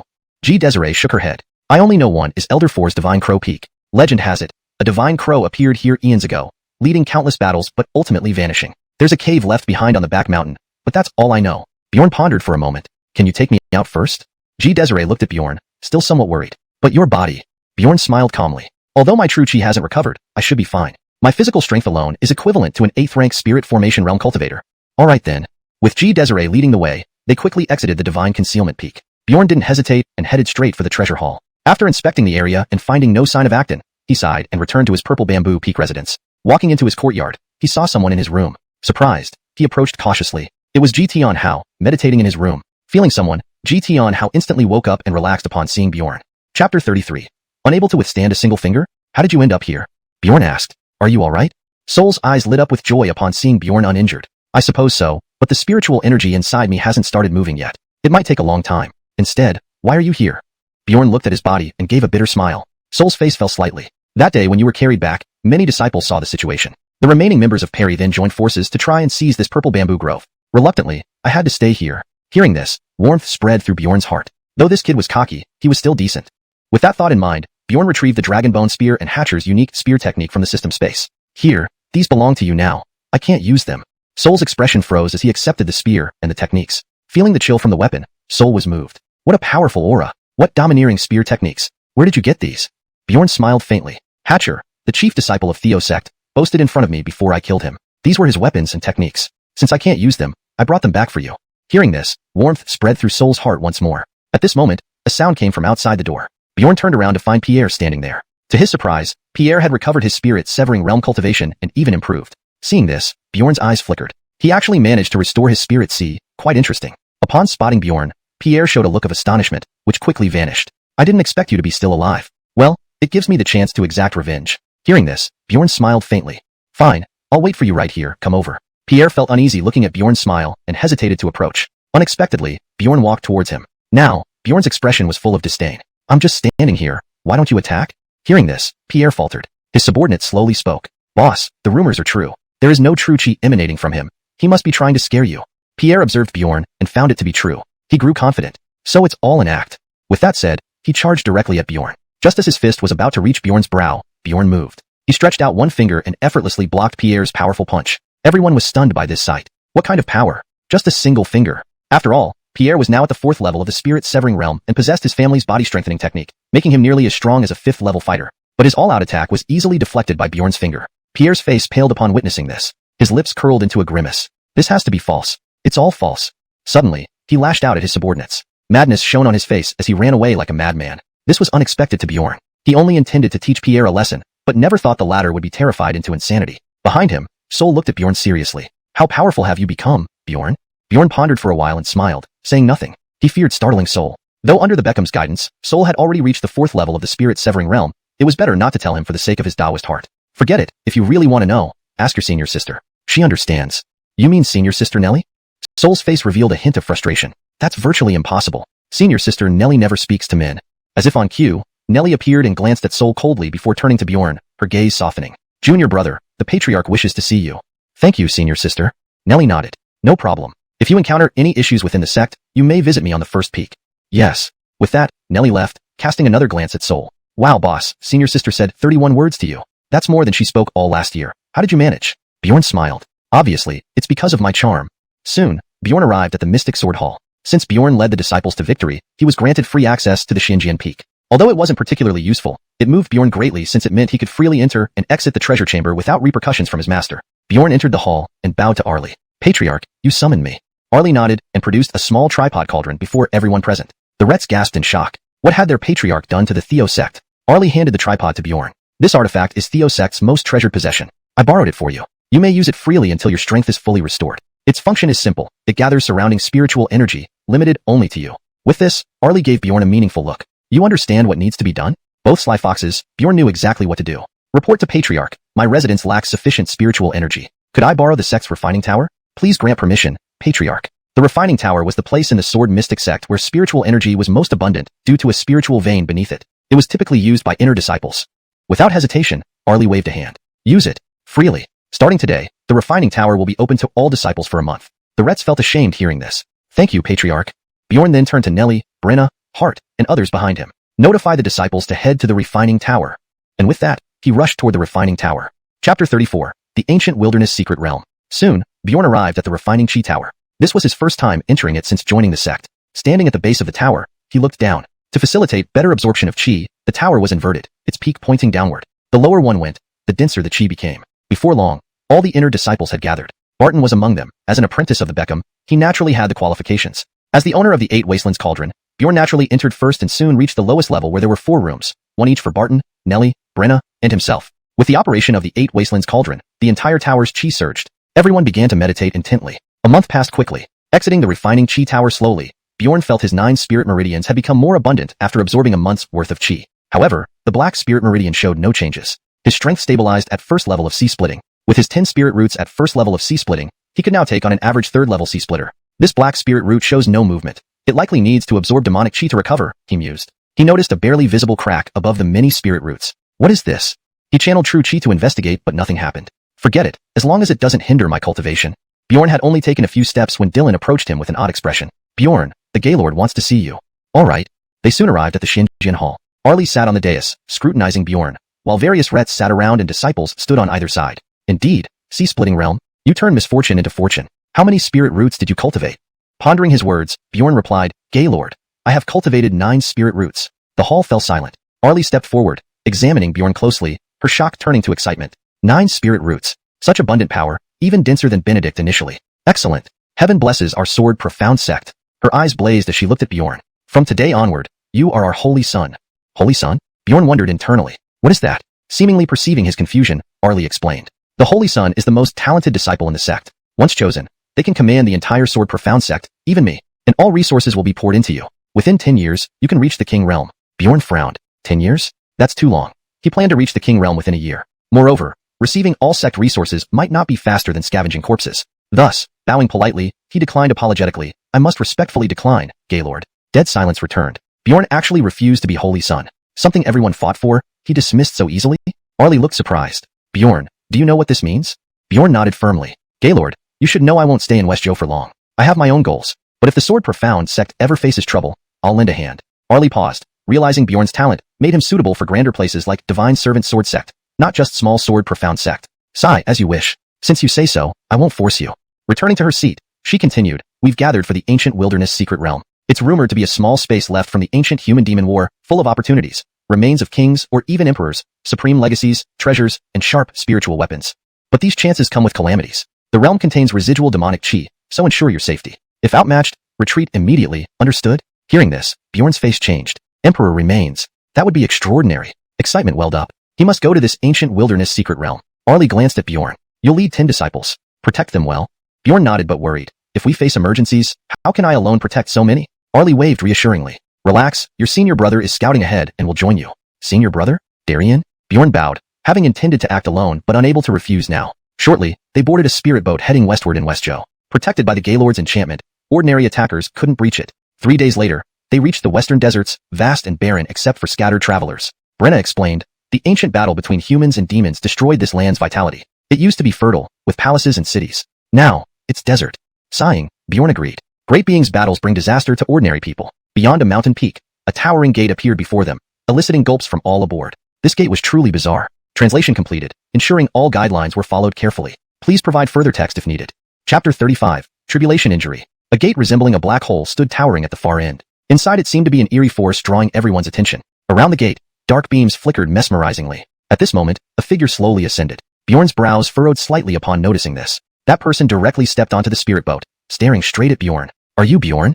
Bjorn nodded slightly, having already guessed the identity of the person before him. Chief Senior Brother Darien of Sword Mystic Sect. Judging from the aura emanating from him, he was likely already at the third tier of sea-splitting realm. Just then, Darien suddenly smiled and embraced Bjorn into his arms. Younger brother, you're quite something. You actually managed to slay Hatcher. That pretentious kid has long deserved it. I just never got the chance. This scene left everyone stunned, especially Bjorn. He turned his head towards Brenna with questioning eyes. This was the aloof character she described? Brenna hastily turned her head away. In the end, Nellie came forward to explain as she entered the inner sect alongside Darien and understood him best. The reason Senior Brother looked so aloof in the last competition is because he practices the red dust path. The side effect is severing all emotions. Him escorting us here is purely due to the Patriarch's command. Luckily, after years of seclusion, he broke through this restriction and advanced to the sea-splitting realm. Upon hearing this, Darien released Bjorn and laughed heartily at Nellie. As expected, only my junior sister understands me. I didn't expect you to have also reached 9th rank spirit severing. He then glanced at Brenna. Person, you've been in the inner sect for some time now. Why are you still merely at 5th rank spirit severing?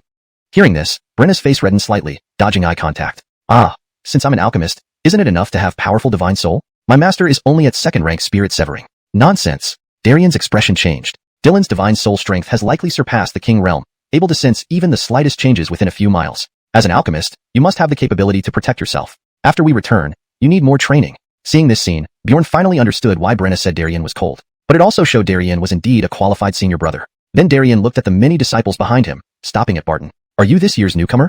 Due to Bjorn's presence, Barton joined this journey. Yes, senior brother. Good. At 5th rank spirit severing, continued cultivation will naturally lead you to break through the sea-splitting realm. Afterward, Darien instructed the other disciples, while Bjorn turned his gaze towards the distant secret realm gate. Senior brother, when does this ancient secret realm open? It's already open. Huh.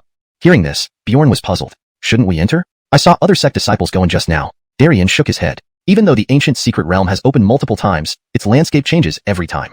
Some newcomers rush in blindly and are eventually consumed by demonic chi. They're just cannon fodder. Once the first batch escapes, we'll gather information before entering. Bjorn's brows furrowed but quickly relaxed. In the Xintian continent, where strength reigns supreme, the weak die. It was a simple case of survival of the fittest. After waiting for a long time, they saw no one coming out but received another group of people, Qing Kornung sect. Seeing the Qing Kornung sect spirit boat, both Bjorn and Darien frowned. Both knew something was off with Qing Kornung sect. At this moment, Dale noticed them, smiled, and floated toward Bjorn and company. Hello again. Seeing this, Bjorn's heart tightened. Walking on air was a hallmark of the sea-splitting realm, which Dale had clearly achieved long ago. Yet why did he surrender during the 4 great sect competition? His confusion deepened. However, Darien greeted him with a smile. So it's Zhao Jr. brother. Haven't seen you in a while, and you've advanced to sea-splitting realm. Congratulations. Dale approached them, giving a slight bow. Just lucky, nothing like senior brothers Darien and Bjorn, who possess outstanding talent. One single-handedly fought 3 major sects, the other drew down Scarlet Sky Cornerlightning Tribulation. Compared to you two, I fall short. Darien froze briefly. He was the one who fought the 3 sects, and the one who drew the Scarlet Sky Cornerlightning was naturally Bjorn. Looking at Bjorn, Darien was astonished and concerned. Was the tribulation you invoked?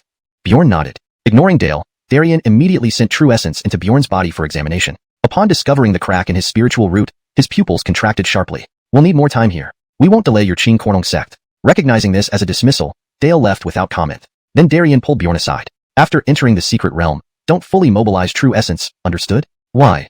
Darien responded with 2 words. Tribulation injury. Hearing this, Bjorn suddenly understood. Since enduring the lightning tribulation, he had researched about it. Naturally, he knew of the tribulation injury. Tribulation injuries were a persistent problem among cultivators, nearly impossible to cure and could haunt one for life. While typically dormant, fully activating True Essence would instantly trigger it, shattering meridians or even causing immediate death. Bjorn realized why just swallowing a bloodthirsty pill nearly killed him. Senior brother, can this tribulation injury be cured? Darien shook his head. In my memory, no one, not even a King Realm practitioner, has ever cured it. Bjorn felt a pang of regret, but soon accepted it. With 9 spiritual roots, even without fully activating them, he still possessed power comparable to a 2nd-tier sea-splitter. Such power should suffice to leave the secret realm. Then, he could travel to the Dacian dynasty or across the entire Xintian continent to seek a cure.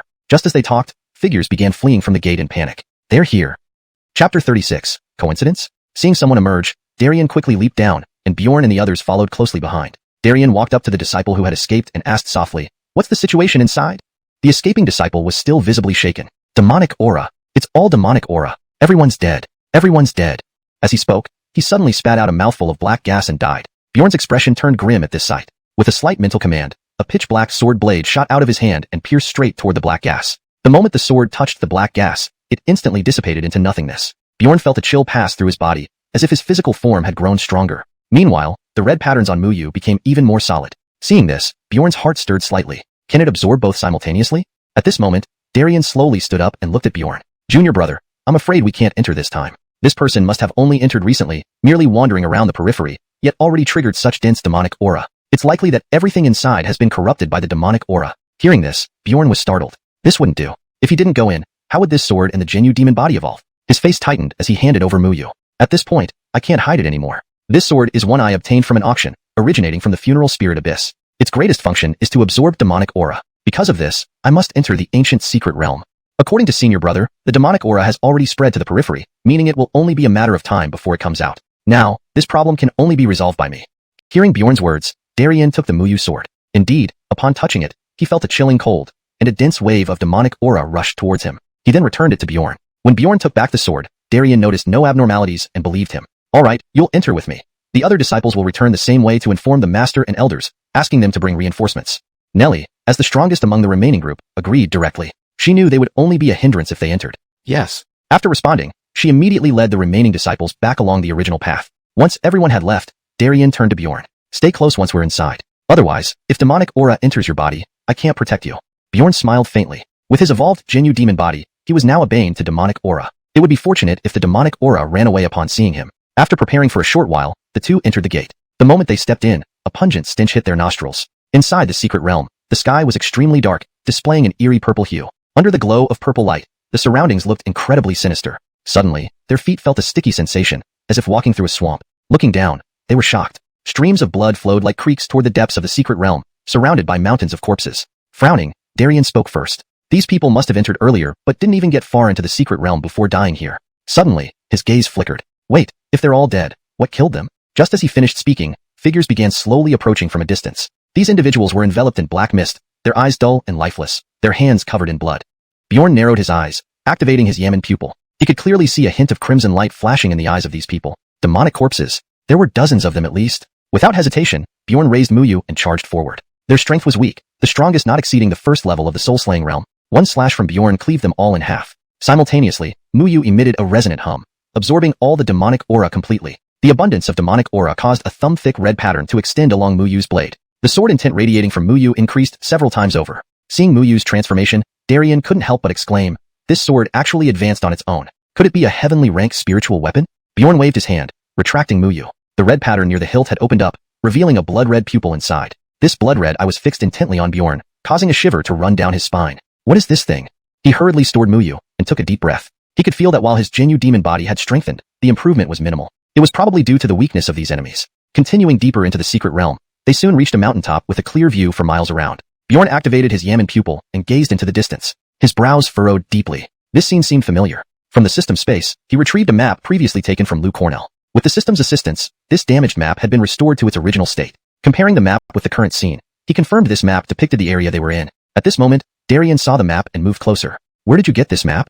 Bjorn slowly replied, Senior Brother, have you heard of the Tian Dao sect? Darien nodded. That should be a small affiliate sect of Qing Kornong sect. I've been there before. Bjorn nodded. This map was taken from a disciple of their sect. Considering everything related to Qing Kornong sect, this was likely given to them by Qing Kornong sect. Pointing at a bright red spot on the map, he added, this is where they were heading. Realizing this, both men exchanged glances and spoke in unison. Let's go. They proceeded towards the red mark location. Along the way, they encountered numerous demonic corpses but easily dealt with them due to their low strength. Bjorn didn't bother looting the bodies since their power was too weak to yield anything valuable, just a few hundred medicinal pills at most. Now, without enemies of 7th level soul-slaying realm or above, useful drops were hard to come by. They continued until they were stopped by a massive tower. Hashtag chapter 37, Daoxian Tower. The location of this massive tower was quite peculiar, straddling the path that both had to traverse. On either side of the tower lay an abyss whose bottom could not be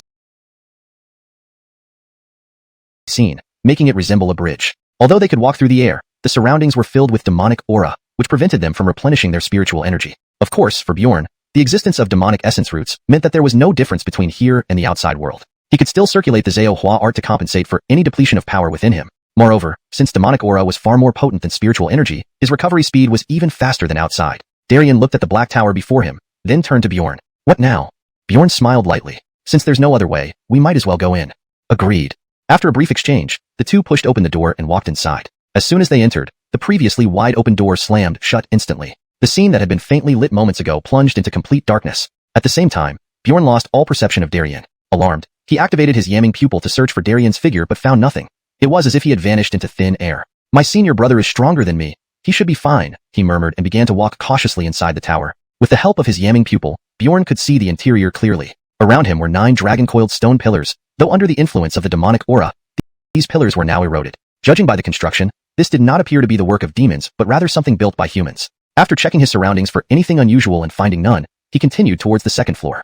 Finally, when Bjorn reached the 9th floor, he noticed something different. The space on this level was much smaller, containing only 2 stone platforms and a stone tablet. However, surrounding the area were 3 corpses that had already become skeletons. Bjorn slowly approached one of the stone platforms, where a cultivation manual lay. He picked it up and started flipping through it carefully. Upon seeing the text, his pupils dilated abruptly, excitement surging through him. Heaven-derived sword technique. The latter half. On the platform was indeed the missing latter part of the heaven-derived sword technique, describing the final 2 sword movements. He then moved to the other platform, but it was empty, clearly the place from which Emmanuel had retrieved the first half of the technique during an urgent situation. There wasn't enough time to take the second half. As for the disciples on the ground, they must have been members of the Heavenly Way sect. Next, he examined the stone tablet, inscribed with ancient text describing the life of a formidable king realm expert. Seeing this, Bjorn's heart stirred. This is a tombstone. Could there be a body buried here? The thought made Bjorn's breathing quicken. A king realm corpse. What treasures might it hold? With this in mind, he began searching the 9th floor. Eventually, in a dim corner, he found a seated corpse that, despite being long decayed, still emitted a faint glow, exuding terrifying power. This is a king realm corpse, dead for so long, yet still radiating such formidable power. As he approached, intending to touch it, the hair on his arms stood on end. The corpse of the king realm expert moved. At this moment, Bjorn suddenly realized something important. How had the others ended up dead? Did this?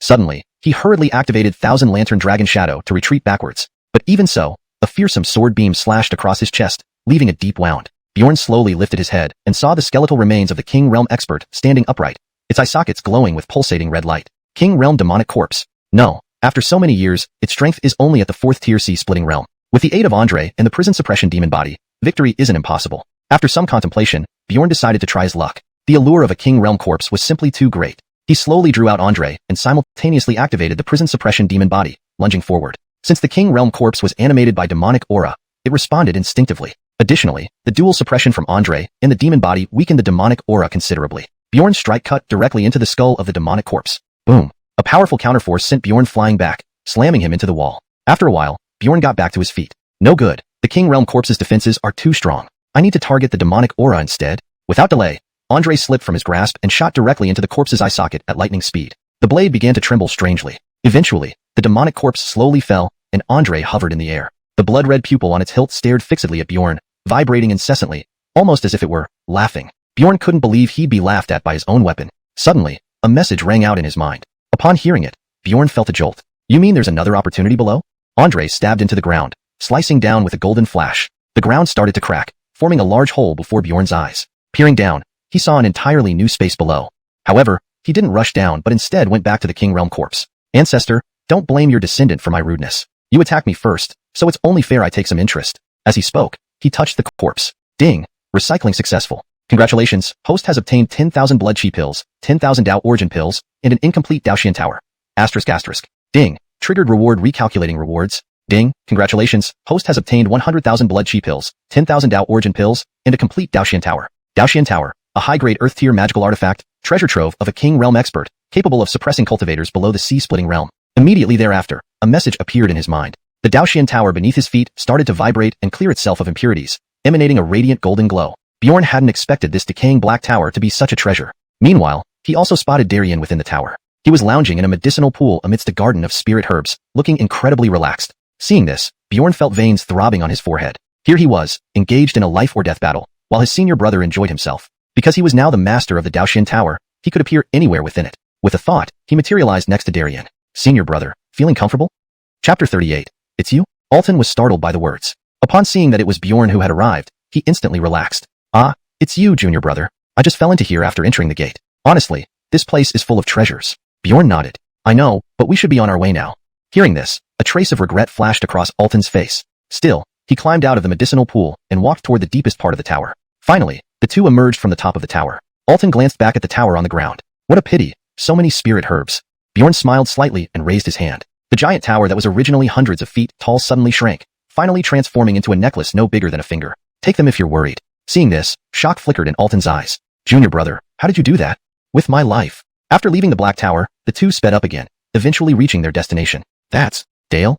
At this moment, Dale and the disciples of xuanhuan sect were kneeling before a tree. Below the tree was a stream formed from coagulated blood. After being nourished by the blood, a terrifying demonic aura slowly spread from the tree. Meanwhile, Dale and the others were absorbing this demonic aura below the tree. Alton's gaze turned serious. So the demonic aura on him came from here. No wonder his strength leaped from the gathered essence realm to the spirit severing realm. He must have been tempted by this demonic aura. Beside him, Bjorn stared at the tree, feeling as if he had seen it somewhere before, but he couldn't immediately recall where. At this moment, Dale slowly opened his eyes, looked in Bjorn's direction, and smirked. The last portion of nourishment for the demon Dao tree has finally arrived. With those words, Dale vanished from where he stood. Seeing this, Alton and Bjorn were simultaneously shocked. They were far beyond 100 feet away from Dale, already at the limits of their perception. Yet Dale could detect them, indicating his strength was far superior to theirs. Retreat. Without hesitation, Alton grabbed Bjorn and fled. However, in the ancient secret realm now transformed into a demonic domain, Dale was far stronger than both of them. In the blink of an eye, he blocked their path. Dale completely ignored Alton, focusing solely on Bjorn. With the netherworld suppression body as nourishment, it should be enough for the demon Dao tree to evolve. Then, our demon race will sweep across the entire continent once more. Bjorn's eyes narrowed. As expected, those few disciples were only there to provide nourishment. Hearing this, Dale laughed loudly. You aren't stupid after all. Just the Theo sect nearly ruined my plan. As he spoke, his aura surged wildly, quickly surpassing the 5th level of sea-splitting realm within moments. He grinned cruelly. Now, it's time for you to repay me. With that, he extended a massive hand towards Bjorn. Suddenly, a golden light flashed as Alton swung his sword horizontally in front of Bjorn. Junior brother, go first. I'll hold them off. Seeing Alton, Dale's gaze darkened. Alton, perfect. During our battle years ago, I hadn't fully awakened and lost to you. I never thought you would dare come to your death. Enough. The great cause of the demon race comes first. With a wave of his hand, the remaining xuanhuan sect disciples surrounded Alton. Having absorbed the demonic aura, these disciples had reached the sea-splitting realm. Although they weren't a match for Alton, they could buy some time. Seeing this, Dale slowly approached Bjorn, his lips curling into a smile. Die. A terrifying demonic aura erupted from him as he struck with a powerful blow aimed straight at Bjorn's head. Seeing this, Bjorn didn't dare hold back. With a slight movement of his mind, the ink jade appeared in his hand, and he pushed the netherworld suppression body to its limits. His body became covered in black veins, looking incredibly sinister. Sword extreme. Flash of swiftness. This was the strongest attack Bjorn could muster now. A fearsome blade light instantly illuminated a 10-foot radius, crashing down fiercely. The two beams of light collided instantly. Clang. A reverberating sound rang out as Bjorn was blasted backward. Spit. Just as Bjorn landed, he spat out a mouthful of blood. In the distance, Alton, who was engaged in battle with the remaining xuanhuan sect disciples, wanted to help but couldn't escape the crowd. On the ground, the barely conscious Bjorn felt bitter. Is this where I end? How can I die at the hands of demons? At this moment, a voice sounded in his mind. Do you want to live? Startled, Bjorn asked, Who are you? Suddenly, he glanced at the ink jade sword beside him. It's you. Yes, do you want to live? If you lend me your body, I can help you kill him. Otherwise, even your senior brother will die. He wouldn't have died if not for your call. Hearing this, Bjorn, who was about to refuse, paused. You can save him?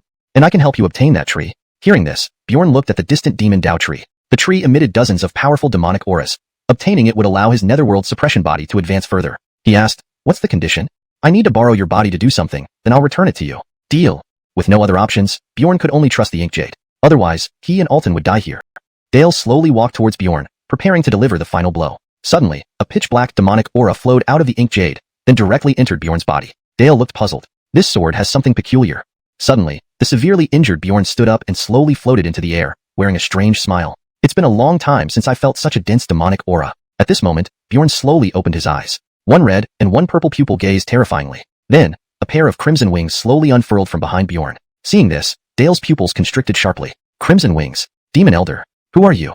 Bjorn smiled sardonically. Left Guardian, don't you recognize me so soon? Hearing this call, Dale's face changed dramatically. Ink Jade. It's you. Impossible. Absolutely impossible. I personally sent you to the burial soul abyss. With his strength, he couldn't possibly. At this moment, he looked at the ink jade sword on the ground. How could you willingly let yourself be refined into a sword spirit by him? Revenge only. Translation completed while preserving paragraph structure, style, tone, and ensuring grammatical correctness and coherence. Chapter 39.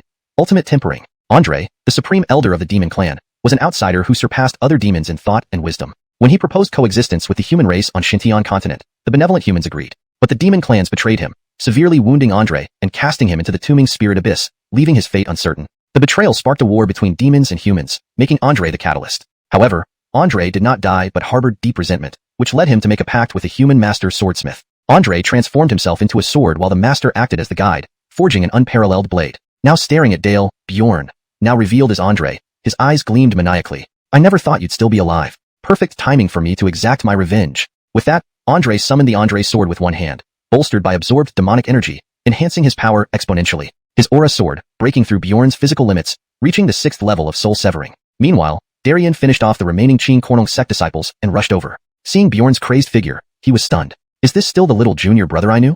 Suddenly, Andre swung the sword with one hand, releasing a black sword beam that sent a terrifying storm towards Dale. He then glanced at Darien and nodded. Recognizing Andre as the sole demon who once aided humanity, Darien bowed respectfully. Please bring our junior brother back safely. Very well.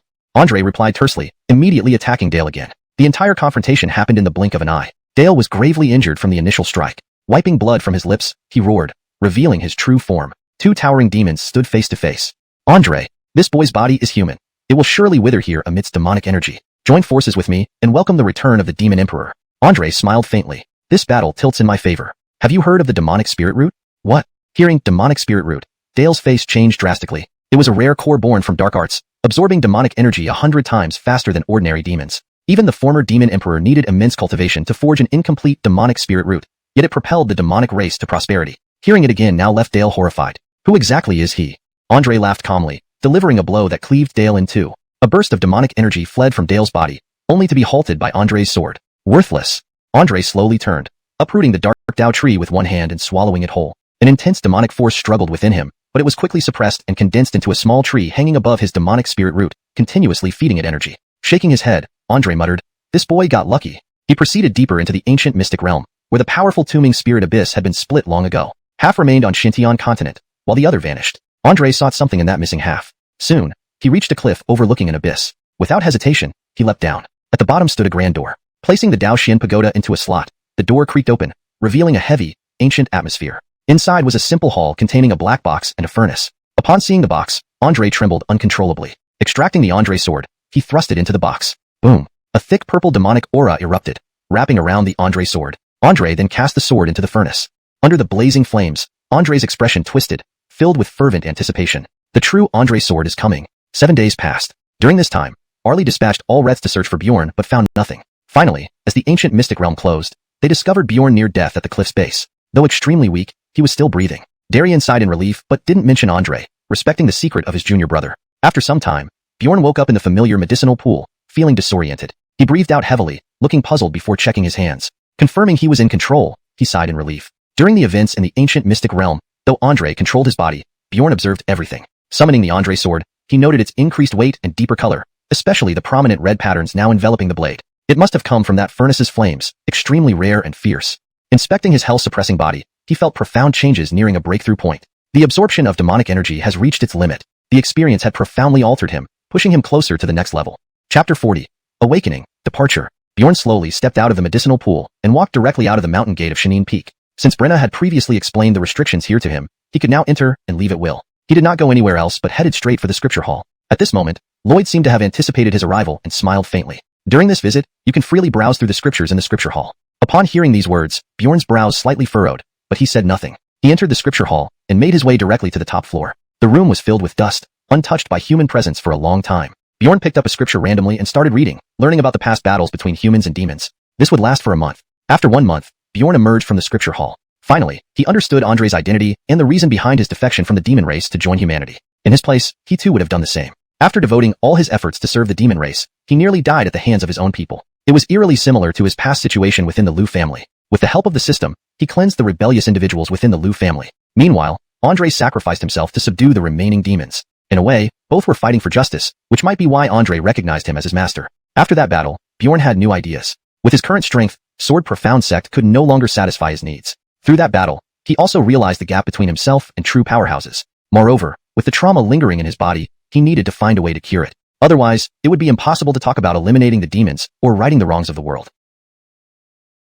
Just now, he came across a piece of information in the scriptures. In Dongzhou, there is a place called Penglai, where a natural thunder pool exists. Some powerful cultivators have managed to purge their injuries by detoxifying themselves in the thunder pool over several months. Therefore, he planned to embark on a journey. He glanced at the sky and then rushed towards the Xinjian Hall. Although Bjorn had declined the position of Holy Son, the entire Sword Profound sect still agreed to all his conditions. He slowly ascended the Grand Hall and greeted Arlie with a respectful bow. Grandmaster, I've come today to inform you of my intention to leave the sect and travel outside. Hearing this, Arlie turned around slowly, his expression serious. Have you thought carefully? Now that the Ba Huang Ding has been returned, and your internal true chi has dried up, if you leave now, I can't guarantee your safety. Bjorn smiled faintly. Although my true chi has dispersed, recovery is just a matter of time. Besides, my physical body has reached a terrifying level. Even in the Splitting Sea realm, I can handle situations easily. As he spoke, Bjorn bowed again to Arlie. Grandmaster, without experiencing the pain of falling off a cliff, an eagle cannot soar in the 9 skies. Please grant me permission. Arlie's eyes flashed with a hint of regret. Fine, I allow it.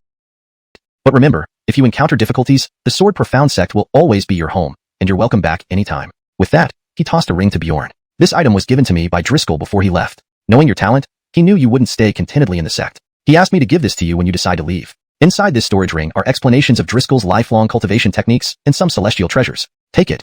Bjorn's heart sank upon hearing this. My master. Don't worry, he's fine. Currently, after defeating his archenemy, he's in closed meditation, aiming to break through to the Emperor realm. Relieved, Bjorn accepted the storage ring and bowed to Arlie once more. If my master returns one day, please pass a message for me. Tell him that in the future, I'll return and defeat him in 3 moves. Leaving Arlie stunned, Bjorn turned and left. Arlie shook his head with a bitter smile. These two master and disciple, what personalities? On the road, Bjorn fiddled with the storage ring in his hand, and then looked into the distant void, smiling mysteriously. The Duqian dynasty is divided into 3 continents, Shizhou, Zhongzhou, and Dongzhou. Each continent is further divided into 5 regions. The Sword Profound sect is located in the western region of Shizhou. To reach Dongzhou, one must cross the entire Zhongzhou continent. The Qian dynasty lies at the center of Zhongzhou. Currently, at the extreme eastern part of Shizhou, Bjorn stood inside a teleportation array. As the light flashed, the scene before him changed abruptly. An indescribable feeling arose within him. So this is the most prosperous central region of the entire Duqian dynasty? At this moment, he took out a jade pendant from the system space. This was the very pendant given to him by Forrest. If he remembered correctly, the Cornelu family should be in this area. Given Forrest's tone earlier, this Cornelu family was wealthy and influential, possibly knowing the location of Panglai. Thinking of this, he headed straight deeper into Zhongzhou. The prosperity of Zhongzhou, being the capital, far exceeded anything in Shizhou. Soon, he followed the clues and arrived near the capital city. Seeing the royal city not far away, Bjorn couldn't help but admire it silently. No wonder Forrest dared to speak so boldly. Being able to build their mansion near the royal city was no simple feat of wealth. Arriving at the gate of the Cornelu residence, he knocked gently. A young servant boy appeared shortly afterward. His expression was unpleasant, harboring some anger. Our miss said she won't marry. Get lost quickly. Bjorn froze momentarily. The Cornelu family sure had an unusual way of welcoming guests. He hurriedly handed the jade pendant to the servant boy. Please announce to Forrest that an old acquaintance has come. The servant boy examined the jade pendant, confirming it belonged to Miss Cornelu, and immediately realized his mistake. My apologies, sir. I mistook you for someone sent by the Su family. Please wait a moment while I report. Bjorn nodded slightly. Soon, a figure approached from the gate. Upon seeing Bjorn, the man trembled slightly. Indeed, it's you, young master. Please come in. Saying this, Forrest ushered Bjorn inside. Only after entering the Cornelu residence did Bjorn realize its depth. While it didn't match Sword Profound sect, it was close. Sword Profound sect was one of the 4 strongest sects in the entire Shizhou. This showed the power of the Cornelu family. Inside the courtyard, Forrest quickly ordered tea for Bjorn. Bjorn then asked, Forrest, I heard the servant mention something about the Su family. What's going on? Forrest sighed deeply. The Su family consists of high-ranking officials. A few years ago, their lord saw our Miss Cornelu's beauty and wanted to marry her. However, our Miss devoted herself to Taoism and had no such intentions. But the Su family was relentless. She had to leave her sect and enter the Sword Profound sect to cultivate. The Su family, unable to save face, recently threatened to take our second Miss as a concubine first and wait until the first Miss returns before marrying her. ##### Chapter 41. Chase arrives. Upon hearing those words that defied ethics, Aaron's focus was elsewhere. Jinxian sect? The Cornelu family's young mistress? Why have I never heard of such a person before? When Damien heard this, he had a look of satisfaction on his face. I suppose you are an outer disciple of the Jinxian sect. Our young mistress is an inner disciple there, so it's understandable you don't know her. Jinxian sect, inner disciple. Aaron suddenly spat out the tea he hadn't yet swallowed and looked astonished. Could this person be Senior Sister Cornelu? Yes. That explains why Senior Sister Nellie's attire feels so familiar. He looked at Damien and asked softly, Forrest, is your young mistress named Nellie? How do you know? Aaron patted his forehead. Because she is my senior sister. Upon hearing this, Damien showed a hint of excitement on his face. Perfect then. Has young master already chosen a spouse? Hearing this, Aaron's hand paused midair as he lifted his teacup. Forrest, don't joke with me. Damien's expression turned serious. What are you talking about? My young mistress is exceptionally beautiful, one of the top beauties in Zhongzhou. Suitors line up all the way to Shizhou. Aaron nodded. That's true. She does indeed look good, just a bit cold in personality. Damien's brows furrowed slightly upon hearing this. Young master, have you seen the young mistress's true appearance? Yes, she revealed her veil herself. Upon hearing this, Damien stood up, stunned. By the heavens, Miss allowed you to see her true form. which means she has feelings for you. With that, Damien got up again. I'll go prepare the wedding immediately. Fortunately, the young mistress is nearly here. Let's make this relationship official quickly so Chase gives up. Just as they were speaking, a spirit boat soared past in the sky. Seeing this, Damien stood up. The young mistress has returned. It's truly by the will of the heavens. Hearing this, Aaron's face turned slightly angry. Bullshit fate. She almost struck me dead with lightning not long ago. At this moment, everyone in the Cornelu family stood in the courtyard, bowing slightly in respect. Aaron also slowly stood up and walked into the courtyard to greet them. As a guest, it was proper to welcome them. After a short while, Nellie descended from the spirit boat, her eyes icy cold. Her usual distant demeanor remained unchanged. Seeing Nellie come down, Damien hurriedly went over to greet her. Young mistress, it's been a long time since we last met. Are you well? Seeing Damien, Nellie's icy expression softened slightly. Rest assured, Forrest. I am more comfortable in the Jinxian sect than here. Cough. At this moment, Aaron cleared his throat lightly. Hearing this, Nellie slowly turned around. Younger brother? Why are you here? Aaron scratched his head awkwardly. If I say it's a coincidence, would you believe me? A little later, inside the reception hall, Damien, Cornelu Yao, Nellie, and Aaron sat around the table. After hearing Damien's explanation, Nellie nodded slightly. So, the one who saved you all back then was Aaron, and shortly after, he entered the Jinxian sect. Damien hurriedly nodded. Yes, isn't it fate? First, Lord Aaron saved me and Yao, then he saved you. Isn't this called destiny? Hearing this, Nellie frowned slightly. Save me? How did he save me? Damien smiled faintly. Of course, for you two to get married before Chase arrives, making him retreat. Initially, Aaron thought Nellie would outright reject and kick him out. However, to his surprise, Nellie shook her head slightly. Forrest, given Chase's character, he won't give up easily. Besides, what about Yao? Upon hearing this, Damien suddenly realized something. Boom. Suddenly, a loud noise came from the gate of the Cornelu family compound. Everyone stood up upon hearing this sound. Subsequently, a man wearing a silver robe slowly walked in from outside the gate, holding a fan in his hand and smiling. Yenner, why didn't you see me when you returned? We have a marital contract. Hearing this, Nellie's eyes instantly turned cold. Chase, this is the Cornelu family residence. Chase chuckled. Once I marry you, won't this become my home too? It's all the same. Then he turned to Aaron nearby. Who are you? Before Aaron could respond, Cornelu Yao stepped forward. He's my future brother-in-law, far better than you. Hearing this, Aaron was taken aback, while Chase became furious. Chase turned towards Aaron, glaring angrily and raised his sword to strike, which nobody dares to touch Yenner. Seeing this, Nellie's gaze turned cold. Aaron had just returned from the ancient secret realm and his injuries weren't fully healed. Although Chase was frivolous, he wasn't weak in talent. He was now a disciple of the divine sword sect, with the strength to cleave the sea. This blow, Aaron couldn't block. Clank. Despite his innocence, Aaron wasn't one to take bullying quietly. As Chase swung his sword, Aaron extended 2 fingers and caught the sword between them. Hollow eyes, hollow steps. How can a nobody like you even wield a sword? Saying this, Aaron's eyes focused sharply, and he applied force with his fingers. Clank. A sharp sound rang out as Chase's long sword shattered. Then Aaron moved slightly, appearing right in front of Chase, grabbing his neck. 2 choices, death or leave. Chase lost his arrogance and pleaded hastily. I'll leave. I'm leaving now. Good. Aaron slowly released him and let him go. But the moment Aaron let go, Chase's expression changed abruptly. He pulled out a short dagger from his waist and stabbed at Aaron. Watch out.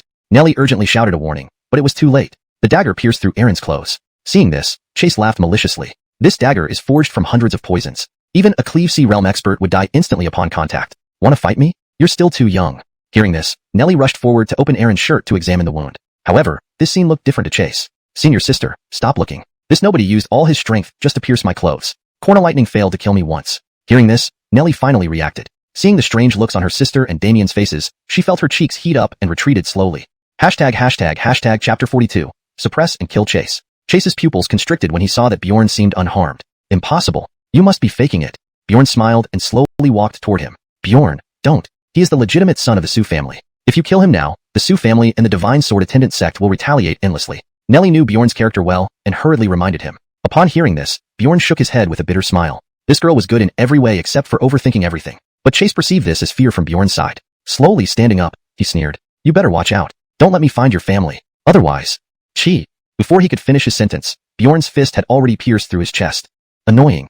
For Bjorn, family was his ultimate line. Even thinking about harming them wasn't allowed. Besides, he had never intended to spare this scum. After saying that, he directly reached out to take Chase's corpse. The rewards were there for the taking. No need to hesitate. Ding. Recovery successful. Congratulations on obtaining 5,000 blood chi pills, 5,000 Dao origin pills, and a fragment of the Earth rank movement technique, 8 steps across. ***.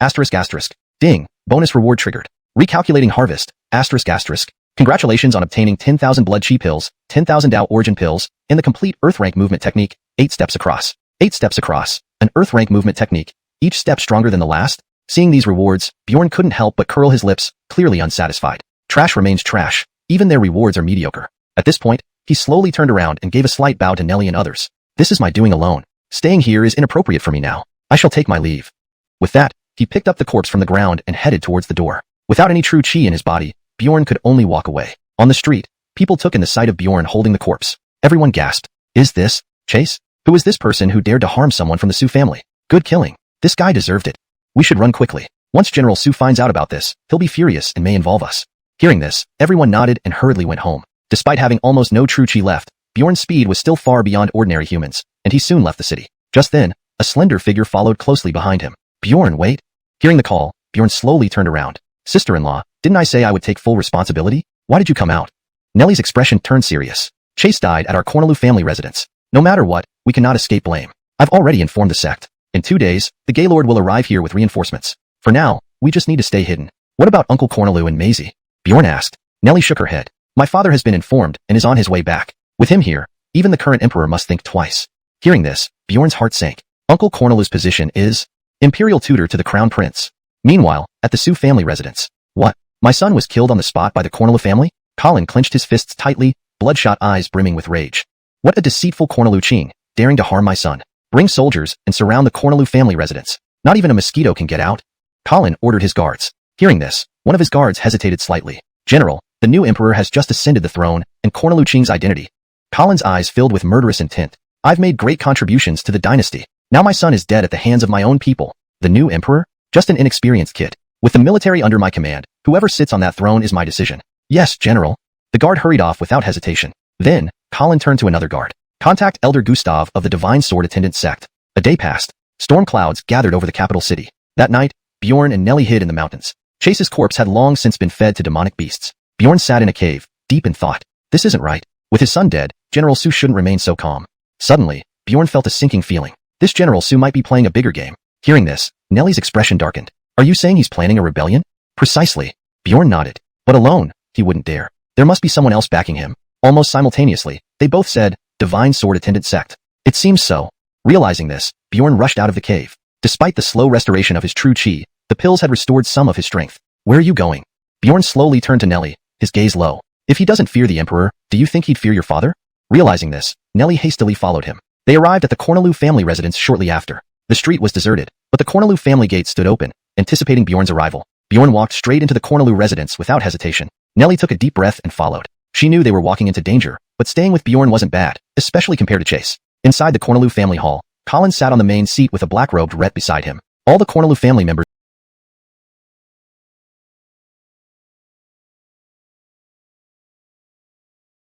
were bound. Bjorn and Nellie calmly walked up to the hall. Colin's gaze was icy, like a sharp sword aimed at Bjorn. Why are you looking at me like that? Bjorn asked, smiling. Great courage, admirable spirit. Colin gritted his teeth, his killing intent surging. Killing my son and still acting so arrogantly. Without rushing, Bjorn sat in the secondary seat, picked up a cup of tea, and sipped it. Seeing this, Nellie and the bound Cornelu family members were taken aback. What is happening? Bjorn put down the cup and looked at Colin. I give you 2 choices. First, release them. Second, I kill you and then release them. Upon hearing this, Colin rose abruptly, true chi surging in his palm. Bjorn raised his head. 5th stage C-splitting power isn't enough to suppress me. It's him. Bjorn pointed at the black-robed Rhett beside Colin. 9th stage C-splitting power, not too impressive, but you're likely Chase's master. Pity he lacked skill, unable to pierce my flesh. Elder Gustav's brows furrowed, and without a word, he unleashed a wave of true chi, slapping his palm toward Bjorn. Black patterns appeared on Bjorn's body as he remained unmoving. Boom. Elder Gustav's palm struck Bjorn's chest, sending him flying backwards. Chapter 42. Suppressing Chase. Seeing that Bjorn seemed unharmed, Chase's pupils suddenly contracted. This can't be. You must be faking it. Bjorn smiled and slowly approached him. Bjorn, no. He is the direct son of the Su family. If you kill him now, it will certainly provoke endless retaliation from the Su family and the Divine Sword sect. Nellie, knowing Bjorn's character well, quickly warned him. Hearing this, Bjorn bitterly shook his head. This girl was perfect in every way but overthought too much. But seeing this, Chase thought Bjorn and the others were afraid of him.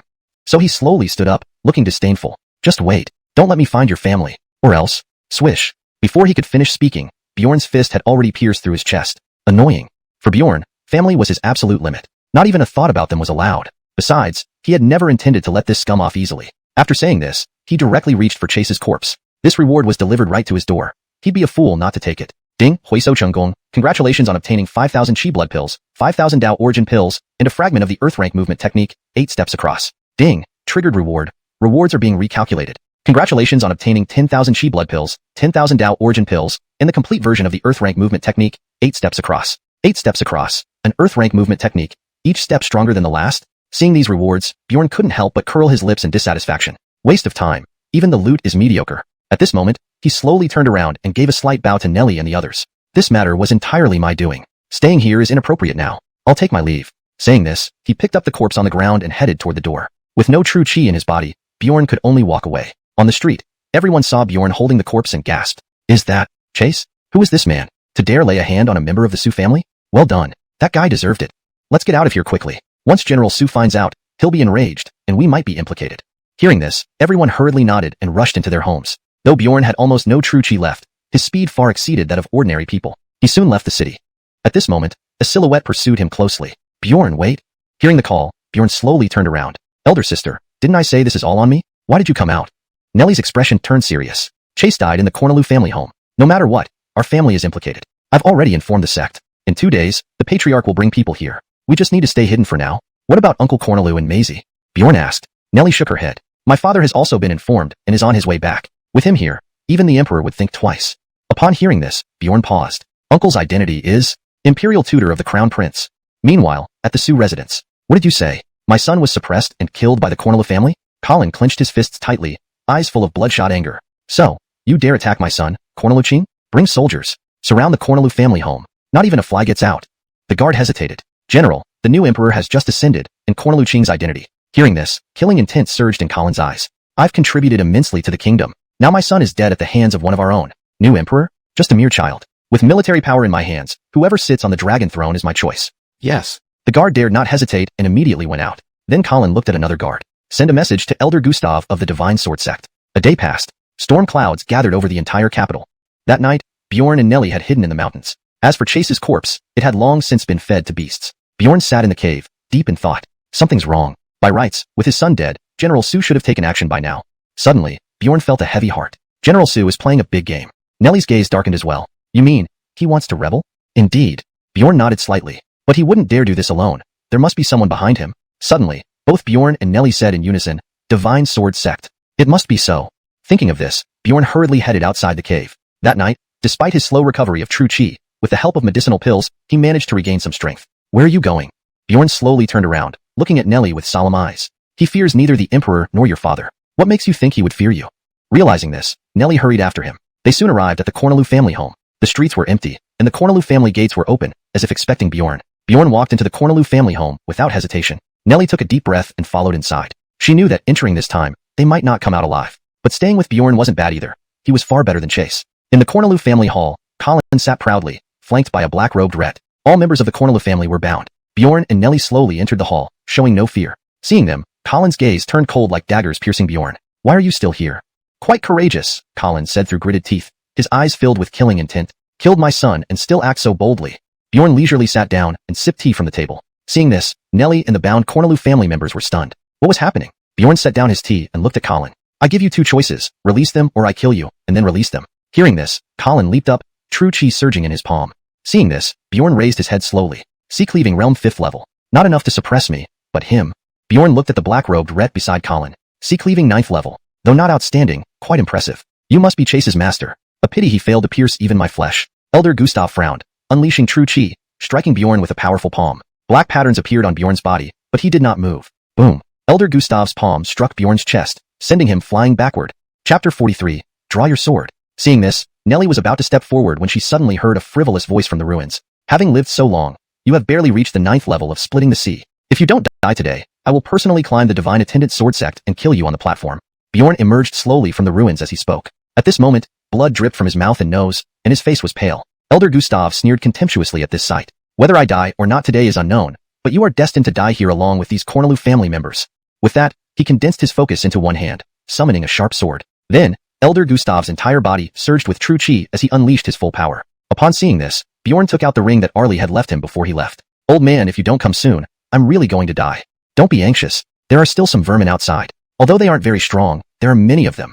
Everyone except Bjorn was shocked by this statement, especially Elder Gustav. Being at the 9th level of splitting the sea, within a 10-mile radius, everything was under his control. He could sense even the slightest disturbance. But now, someone was close enough to him without his notice, meaning this person was stronger than him. A King Realm expert.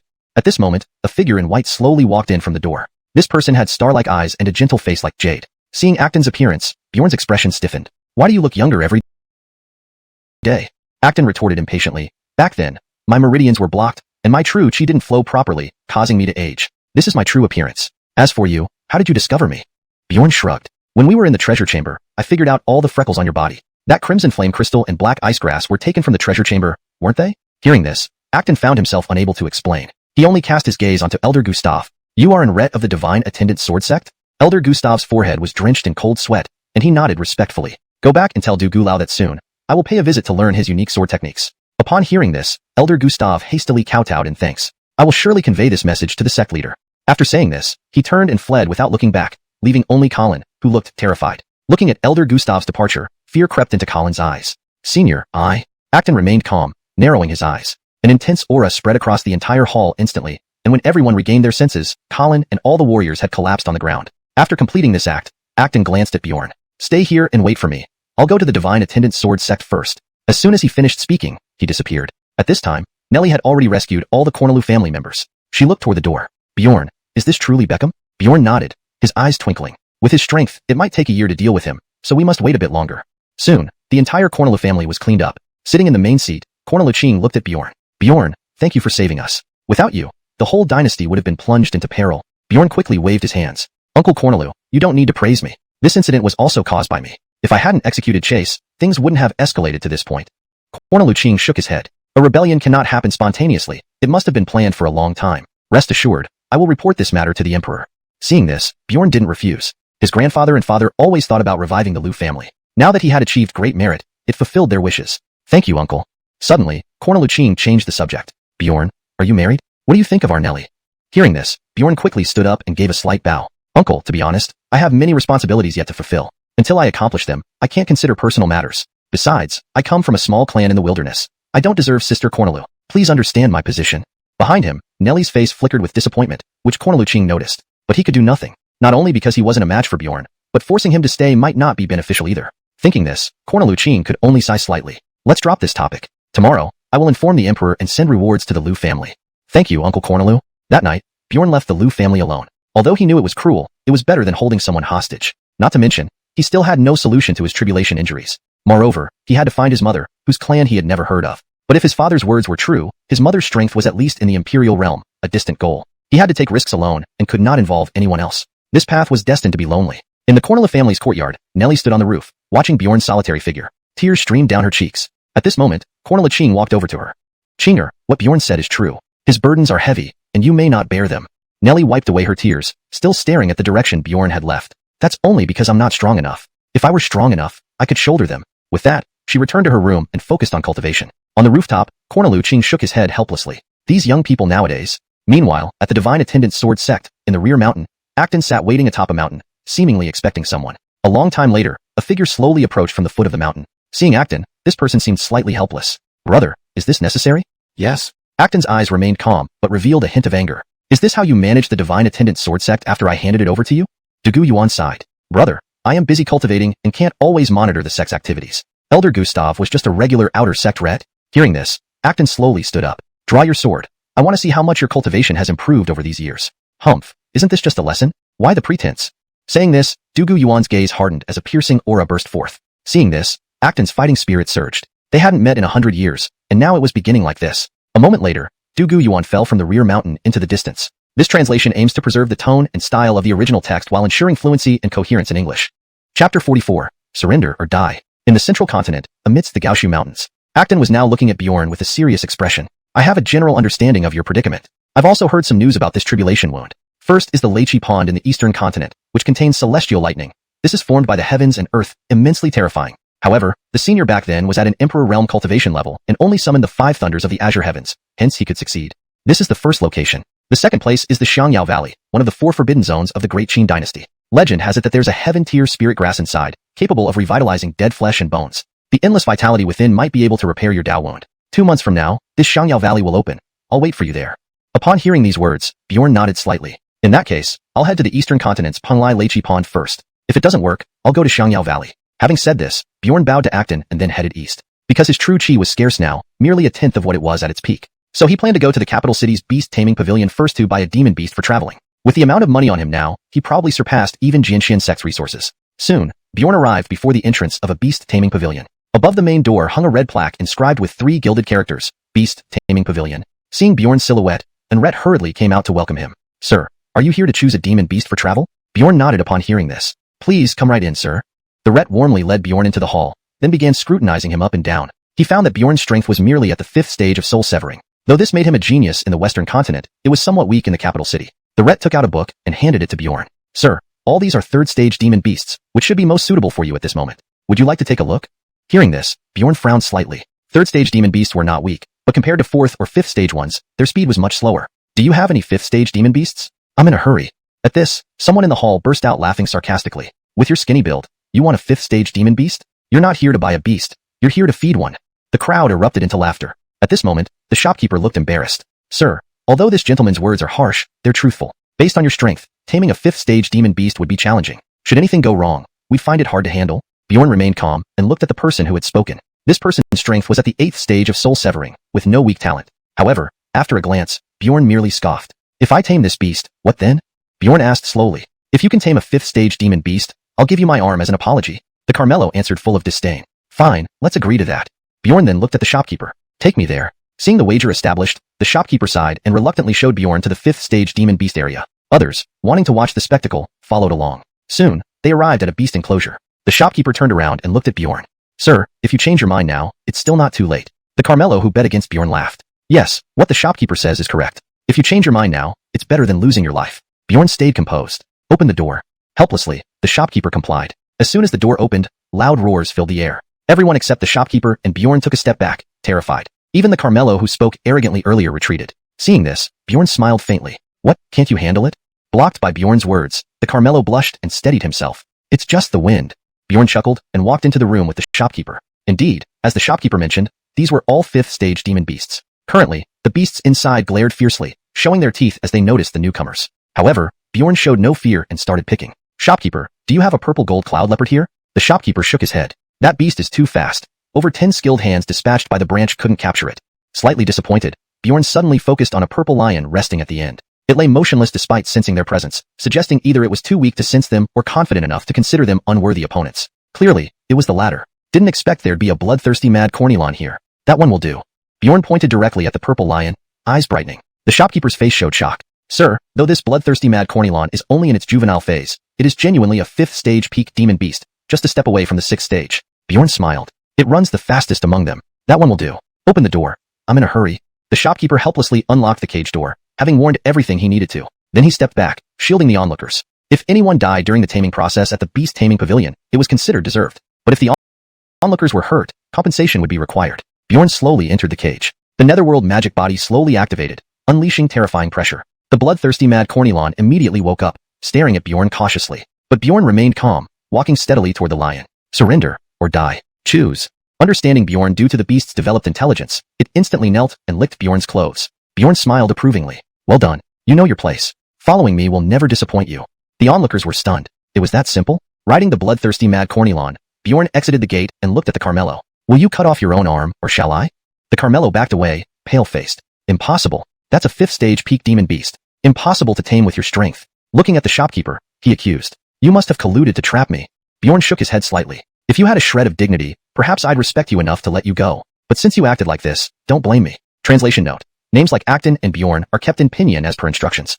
Chapter 45. 6th rank beast? Killed with a wave of the hand. Bjorn's right hand flicked, and the Andre sword appeared in his hand. He then slashed it directly towards the youth. Seeing this, the youth attempted to gather true chi to shield himself from the attack. Crack! The true chi shield shattered instantly, and Bjorn's unadorned slash landed squarely on the youth's arm. A bone-chilling scream erupted as the youth's right arm fell to the ground. Ignoring everything, he promptly took out 1,000 medium-grade essence crystals and handed them to the innkeeper. Farewell. With that, Bjorn left the capital directly. Everyone watched this scene in silence. This Carmelo was truly a killing god. It had to be said, the bloodthirsty King Cornelin's speed was no slower than that of the purple gold cloud leopard. In an instant, they were already far from the capital, heading towards the border between Central Continent and Eastern Continent. However, even at such speed, it took considerable time for them to arrive. By the time Bjorn and the beast reached Eastern Continent, a month had passed. Unlike Western Continent, Eastern Continent was coastal, providing immediate relief when Bjorn arrived. He found a city to rest briefly. Longi City, located on the border of Central and Eastern Continents, was bustling with activity. As Bjorn rode on the back of the bloodthirsty King Cornylon, he immediately drew attention along the entire street. Is that a bloodthirsty King Cornylon? Even though it's not fully grown, it's still a 5th rank beast. Who is this person? He looks no more than 20. Could he be a disciple of Xuanhuan sword sect? That's possible. I've heard their holy son has already reached sea-splitting realm. Is it him? Ignoring the discussions around him, Bjorn continued calmly into the city. During his journey, he occasionally hunted 5th rank beasts for medicinal pills, restoring his strength to the 1st level of sea-splitting. Entering the largest tavern in town, he sat down. Waiter, bring me a bottle of premium liquor. The waiter glanced at Bjorn's attire, recognizing him as someone extraordinary. Soon, the waiter brought over a bottle of premium liquor. Here's your order, sir. Bjorn placed a medium-grade essence crystal on the table. Is there a place where I can get news here?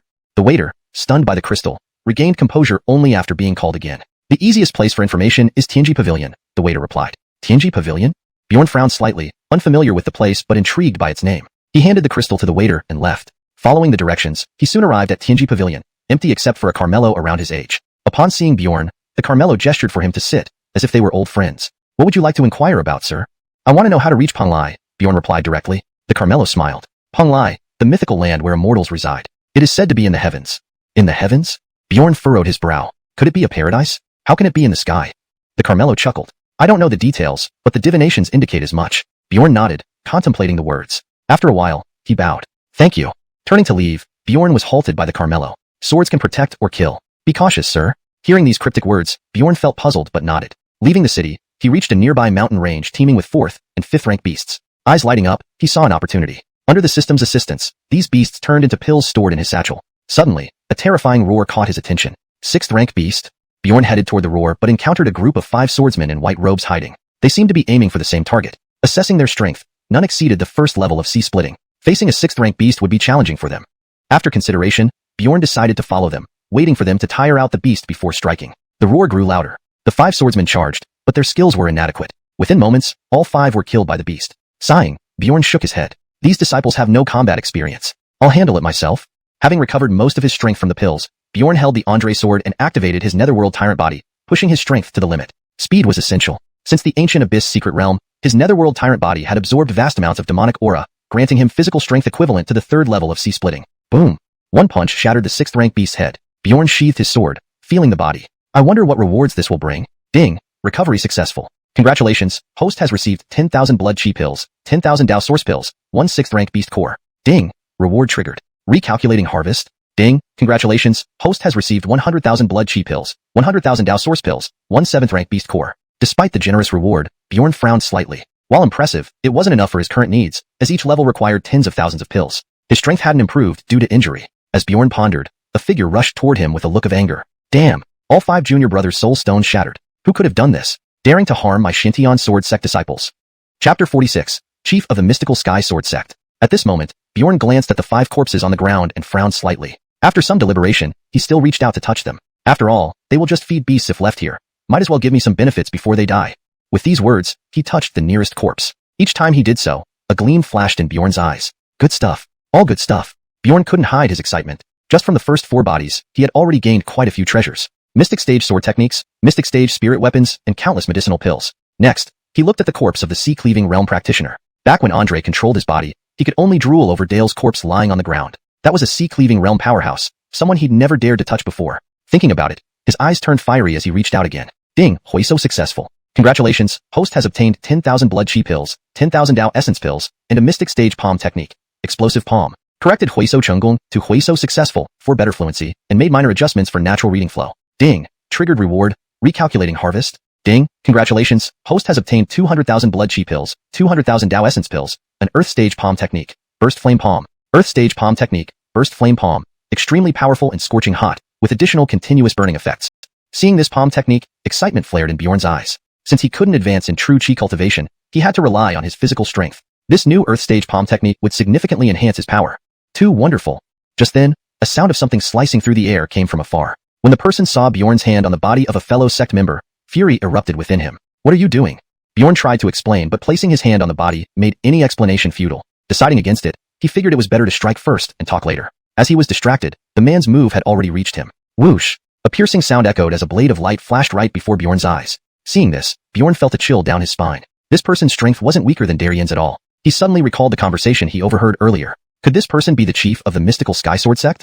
Baxter, noticing Bjorn easily dodging the sword, became more focused. Since he had broken through to the sea-cleaving realm, this was the first time he faced someone of comparable strength. You. Why did you kill disciples of the mystical sky sword sect? Bjorn shrugged helplessly. They were weak and dared to challenge a stage 6 beast. I was helping clean up their mess. Upon hearing this, Baxter sneered coldly. Arrogant brat. Die for insulting the mystical sky sword sect's teaching. Enraged by Bjorn's words, Baxter lunged forward, aiming straight for Bjorn's forehead with his sword. Slightly angry himself, Bjorn thought, even a dog can bite back when cornered, let alone a human. If that's the case, let me see what you've got as the chief of mystical sky sword sect.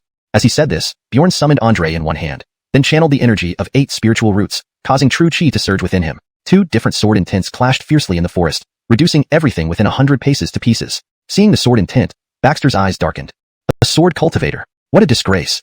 9 spirits sword technique. A terrifying sword intent burst forth from Baxter's body. Unfazed, Bjorn condensed a sword in one hand, his gaze sharp. The pinnacle of swords, flashing swallow.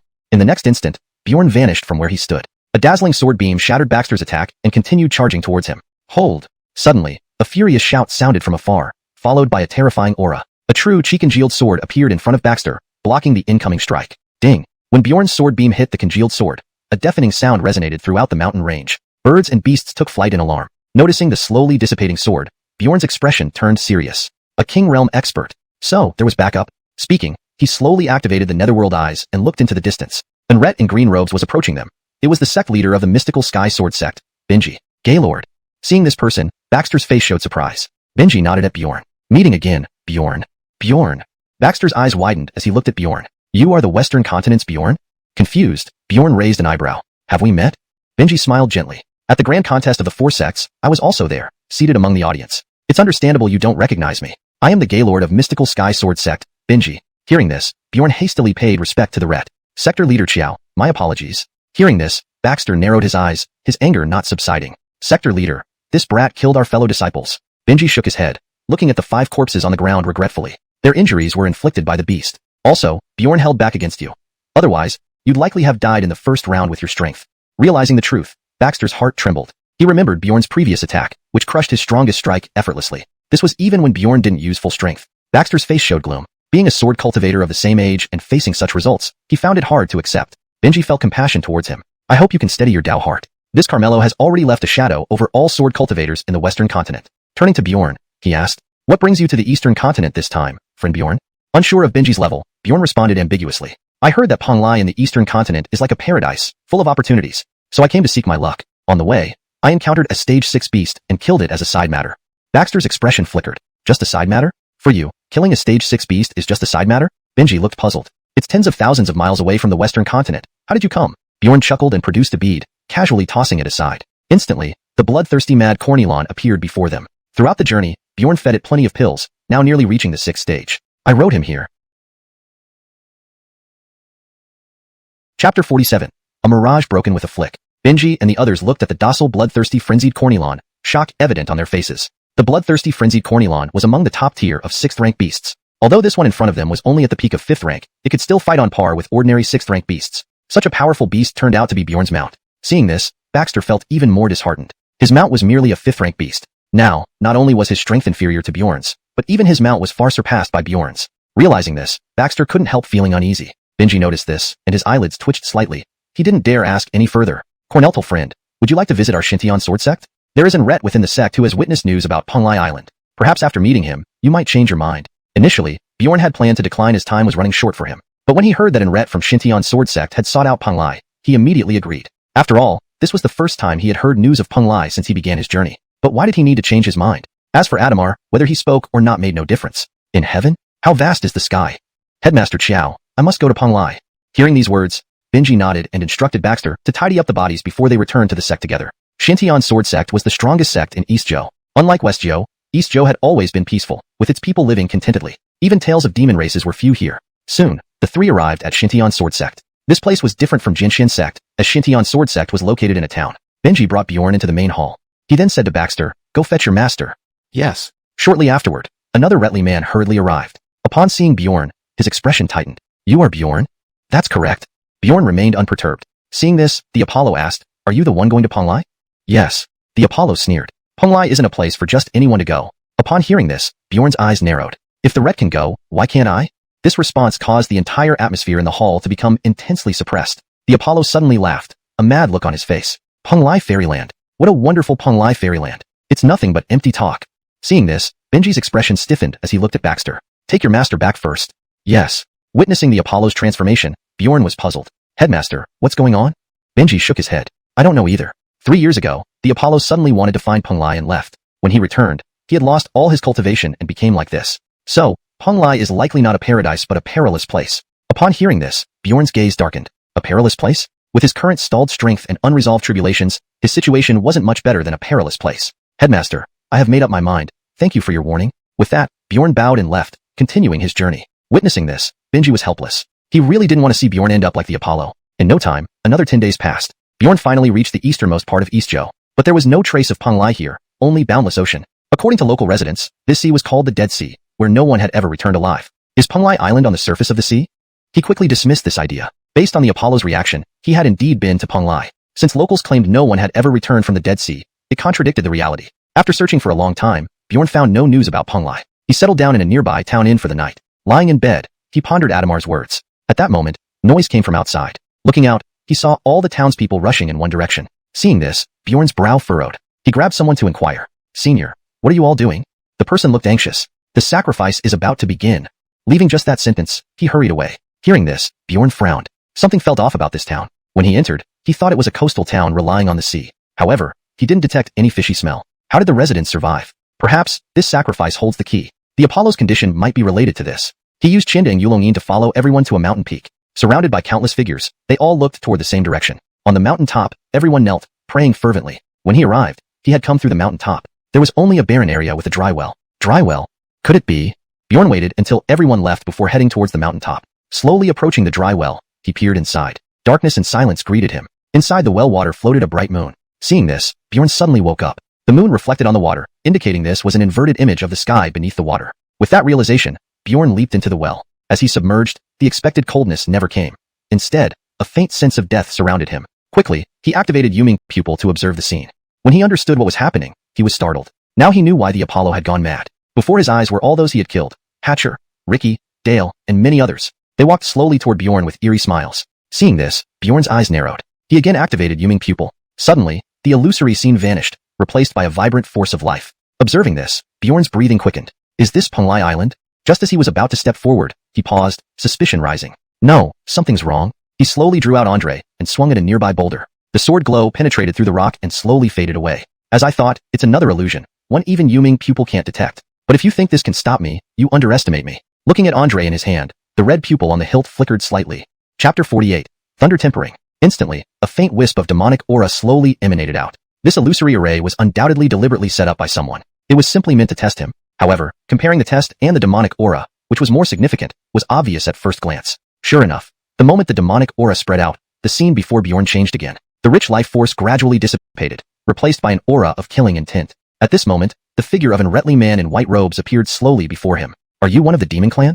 Seeing this figure, Bjorn retracted the demonic aura into his sword, then bowed respectfully to the Ret. Junior Bjorn greets the senior. Seeing Bjorn retract the demonic aura once more, the Ret's expression froze for a moment because he could clearly sense that the demonic aura came from the sword, not Bjorn himself. Understanding the situation, the Ret instantly comprehended Bjorn's intention. Most people who entered here could see through the array but would break it with brute force. However, Bjorn had cleverly used a trick to lure him out. With this approach, the grand array naturally disappeared. Thinking about this, the Ret looked rather helpless. I really didn't expect anyone to break the array in such a manner. I underestimated you. But where did the demonic aura on your sword come from? Looking at the Ret, Bjorn did not hide anything since he still needed help. He explained directly. This sword is named Andre. It is condensed from the demon soul of the supreme elder of the demon clan, hence the demonic aura. Hearing this, the Ret's eyes flickered slightly. Is this the legendary demon sword? Indeed, it's extraordinary. The demonic aura within is much denser than here in Penglai.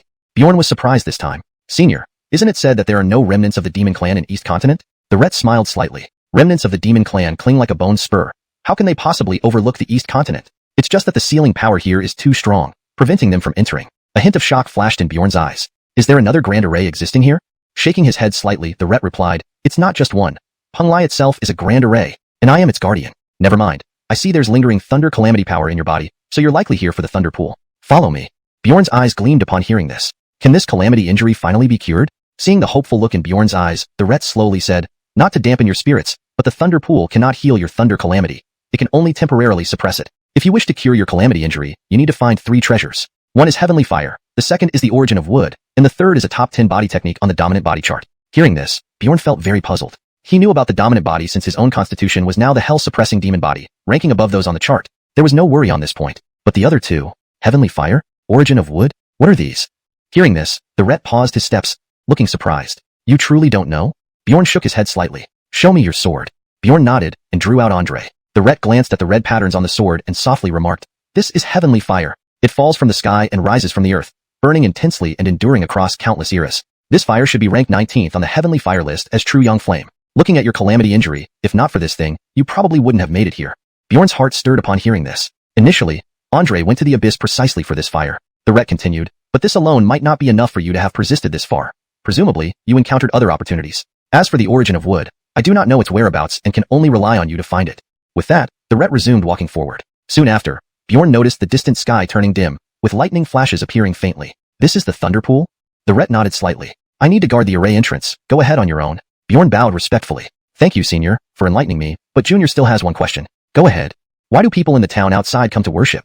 The Ret smiled gently. Though Penglai is a grand array, it contains extremely dense spiritual energy, often leaking out. The people outside detected this, absorbing it to enhance their cultivation and strengthen their bodies, achieving the effects of fasting. Over time, they regard this place as a celestial realm, worshipping annually. Realization dawned on Bjorn. That's how it is. Bowing again to the Ret, he headed toward the thunder pool. Although this couldn't cure his calamity injury, it could suppress it. Besides, he was already here. Soon, Bjorn arrived at the edge of the thunder pool. Even before approaching, he sensed an explosive aura emanating from it. He could clearly see countless black skeletons in the thunder pool, those who failed to withstand the thunder calamity. Determined, not even the Crimson Dawn thunder calamity could kill me. A mere thunder pool. Saying this, he walked straight into the thunder pool. Crack. The moment he stepped in, numerous thunderbolts, sensing a threat, gathered and struck down towards Bjorn.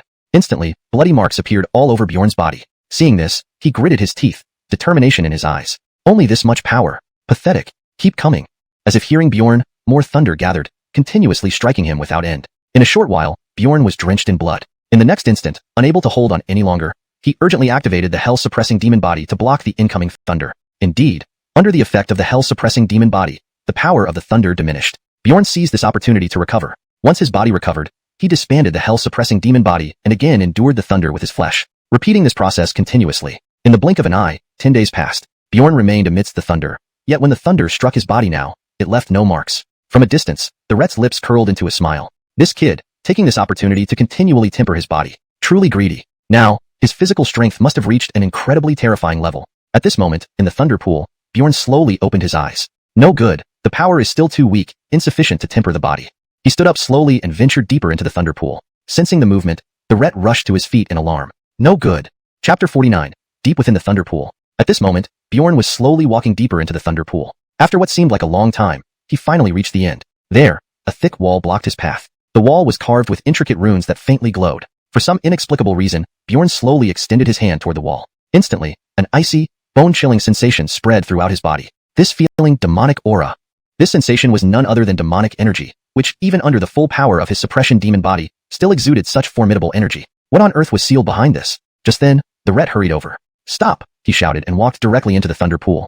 Thunderbolts rained down around him but left no trace on his body. The Ret approached Bjorn and carefully examined the wall covered in runes. Seeing nothing amiss with the wall, he sighed in relief. The grand array has been eroded. This wall is the last line of defense. Do not touch it under any circumstances. If you awaken what's behind it, the entire eastern continent will face a calamity. Bjorn hastily bowed and apologized profusely. The Ret remained unperturbed. Your physique is already formidable enough. The thunder pool can no longer improve you further. It's time for you to leave. Yes. Bjorn did not argue as his actions were driven by mere curiosity, not by fault of others. Senior, I shall take my leave, he said, bowing respectfully before exiting Penglai. When he emerged from the dry well, the scene outside remained unchanged. Still the bright moon and sparse shrubs. Bjorn felt puzzled. Was Penglai just a dream? He thought and began examining the scar from the tribulation mark in his dantian. The scar had grown larger, now thumb-sized. But there was no more blockage in his meridians. Therefore, the thunder pool was real, and he indeed went there. Penglai is truly wondrous, he mused. Now able to absorb the ambient spiritual chi, his speed increased. He took out the beast-taming pill, summoning the bloodthirsty mad Cornelon, and rushed towards the Great Qin dynasty. Although no time had passed here, urgency still pressed upon him, as he only had less than a month remaining for his journey. Hence, he traveled day and night without rest. Finally, after 10 days, he reached the border of the Great Qin dynasty. Here, everything was desolate and barren. All he saw was a dilapidated village. Seeing this, Bjorn's eyes revealed confusion. The Great Qin dynasty, being one of the most powerful empires, should not have such a desolate place. Something was amiss. He cautiously approached the village with the bloodthirsty mad Cornelon. The village was utterly lifeless, resembling a ghost town. As he entered, dried blood covered the ground, and several corpses lay in the middle of the road, all marked by sword wounds. Upon seeing this, Bjorn's expression darkened. Was this the work of sword cultivators? At that moment, he sensed several presences in the village. Bjorn quickly headed in their direction. Did you find it? A black-clad figure nearby asked, sounding anxious. No. Keep searching. We must find that object, or the Gaylord will not spare us. During their conversation, Bjorn silently appeared behind them. They immediately reacted, turning to face him. Who are you? Bjorn's expression was calm, but his eyes were cold. The one who will kill you. With fingers as a blade, he struck effortlessly. In a blink, the man who spoke fell dead, head separated from body. The remaining men were shocked. Their leader possessed third-stage spirit-severing strength, formidable even within their sect. Yet he was slain in one stroke by this person. This was someone they could not possibly match. Run! They shouted, attempting to flee. But they faced third-stage sea-splitting Bjorn. With a single slash of his hand through the air, 3 cries of agony rang out as they fell heavily to the ground. Bjorn did not kill them but left them alive. Grasping one by the neck, he asked coldly, Who sent you? The master of the Pierce sect. He heard about the birth of a xuanhuan body and sent us to bring her back. Xuanhuan body? He had read about this constitution in ancient texts. It was incredibly strong, ranking within the top 30 of dominant constitutions. Beyond rapid cultivation, it had another use, as a cauldron vessel. Legend had it that the xuanhuan body absorbed a trace of purple chi from the primal chaos. Absorbing this chi could veil one from the heavenly Tao, avoiding thunder tribulations. So that's why, Bjorn murmured, then squeezed the man's neck, killing him instantly. Looking in a certain direction, he sensed a faint presence earlier. Walking slowly, he found 2 stiff bodies blocking a secret door leading to a tiny, cramped space. Inside, using the netherworld eyes, he saw a frail figure curled up, a Colleen. She appeared to be 12 or 13, pale and unconscious. Seeing this, Bjorn hesitated. Taking her along would be risky, but leaving her could damage his Tao heart as a sword cultivator. Given her age, she wouldn't survive more than 3 days in this condition. After contemplation, he administered diluted blood chi pill to the girl. After a while, she gradually woke up. Staring wide-eyed at Bjorn, she appeared terrified, but when she recognized him, she stood up quietly. Looking at the child, Bjorn's heart stirred. Such clear and innocent eyes. I give you 2 choices. Either come with me, or I send you to the nearest town. The girl responded without hesitation. I can go with you or serve as your cauldron vessel, but you must promise me one thing. Pausing at her resolve, Bjorn asked, What is it? Destroy the Pierce sect. Smiling, Bjorn replied, Indeed, fitting of a xuanhuan body. Your mindset surpasses ordinary people. But even without your request, I would destroy the Pierce sect. Her eyes flickered with hope. Why? Because this is my Tao. This translation maintains the original tone, structure, and storyline coherently, ensuring the narrative remains engaging and accurate in English. Chapter 50. Trouble arises. Tao. The young girl's eyes revealed a trace of confusion. What is Tao? Where the heart desires. Bjorn slowly stood up and gazed into the distance. Lead the way. Soon, Bjorn and the young girl arrived at the entrance of a mountain temple. 2 guards were standing at the gate. Upon seeing Bjorn's figure, they immediately reacted. Who are you? Before they could finish their question, a sword beam flashed past, severing their heads. Then Bjorn pulled the young girl and entered the headquarters of the Pierce sect. At this moment, Unret appeared from the void. When he saw the young girl, his eyes flashed with greed. A cauldron. I never thought you would personally deliver yourself here. He continued, hope flashing in his eyes under the black robe. If I can absorb you, I am certain to advance to the sea-splitting realm. Upon hearing these words, the corners of Bjorn's mouth twitched upward. You've lived so long, and haven't even reached the sea-splitting realm. Truly useless. Only then did the old man notice Bjorn. Enraged by Bjorn's disdainful tone, the old man burst out. Who are you?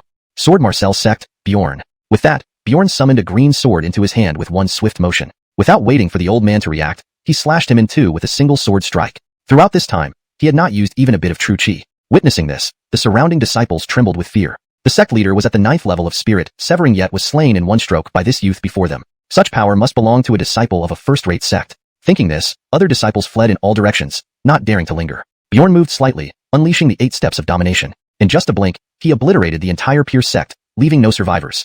Afterward, Bjorn slowly descended, reaching toward the Ret's body. Though only at the spirit-severing stage, even a small insect still has meat. Suddenly, a flash of surprise crossed his eyes, followed by narrowed eyelids. It's demonic aura. Is it related to the free and easy sect? Far away, a hint of satisfaction flickered in the young girl's eyes. She looked at Bjorn and closed her eyes. As promised, act now. Bjorn only gave her a glance, his gaze indifferent. Do you want to grow stronger? Yes. Then from today onward, call me master. Hearing this, the young girl's eyes lit up. Disciple Tamsin, paying respect to my esteemed master. Bjorn waved his hand. Let's go.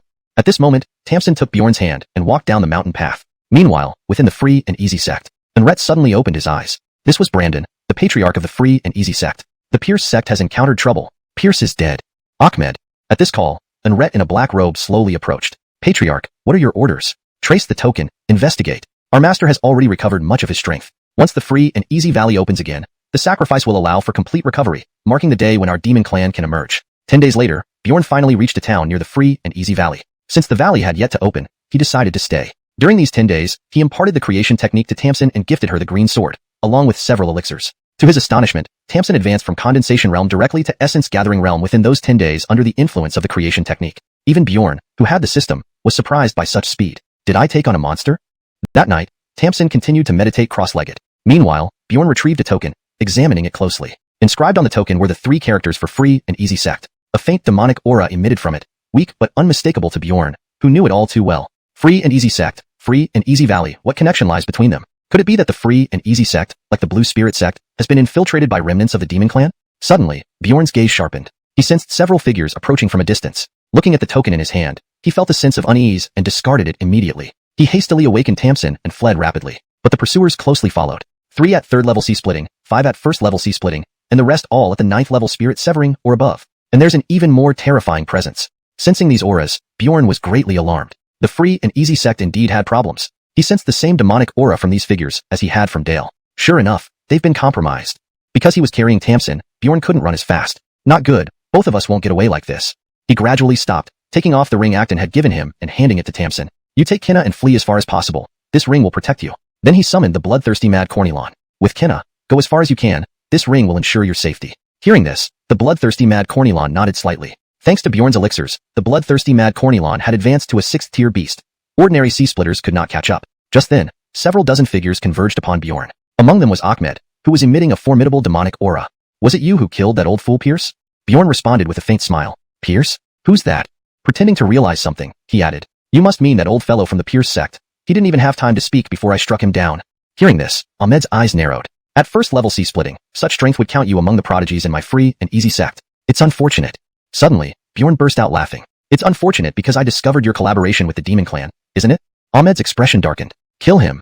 Ahmed's followers surrounded Bjorn. Seeing this, Bjorn was not frightened but instead excited. So many sea-splitters, wonder what treasures they'll drop. At this moment, a 9th level spirit severing disciple lunged forward, sword in hand, striking at Bjorn. Bjorn employed the 8 steps of domination to dodge the attack, activating the netherworld prison body to reach peak power and unleashed a powerful punch. Boom. A thunderous sound echoed as the 9th level spirit severing disciple's body shattered into blood mist. Witnessing this, the other's eyes turned ferocious as they attacked simultaneously. Despite his formidable physical strength, Bjorn found himself overwhelmed. After a few exchanges, he was covered in blood, struggling against overwhelming odds. Attempting to draw surrounding spirit energy, he was shocked to find that within a 10-mile radius, it had become a demonic realm, isolated from the outside world. Seeing Bjorn's predicament, Ahmed's face twisted into a cruel smile. Boy, this area is sealed by my barrier. There's no spirit energy left. Today, you will surely die. In response, Bjorn laughed. Demonic aura? Who doesn't have a bit of demon within them?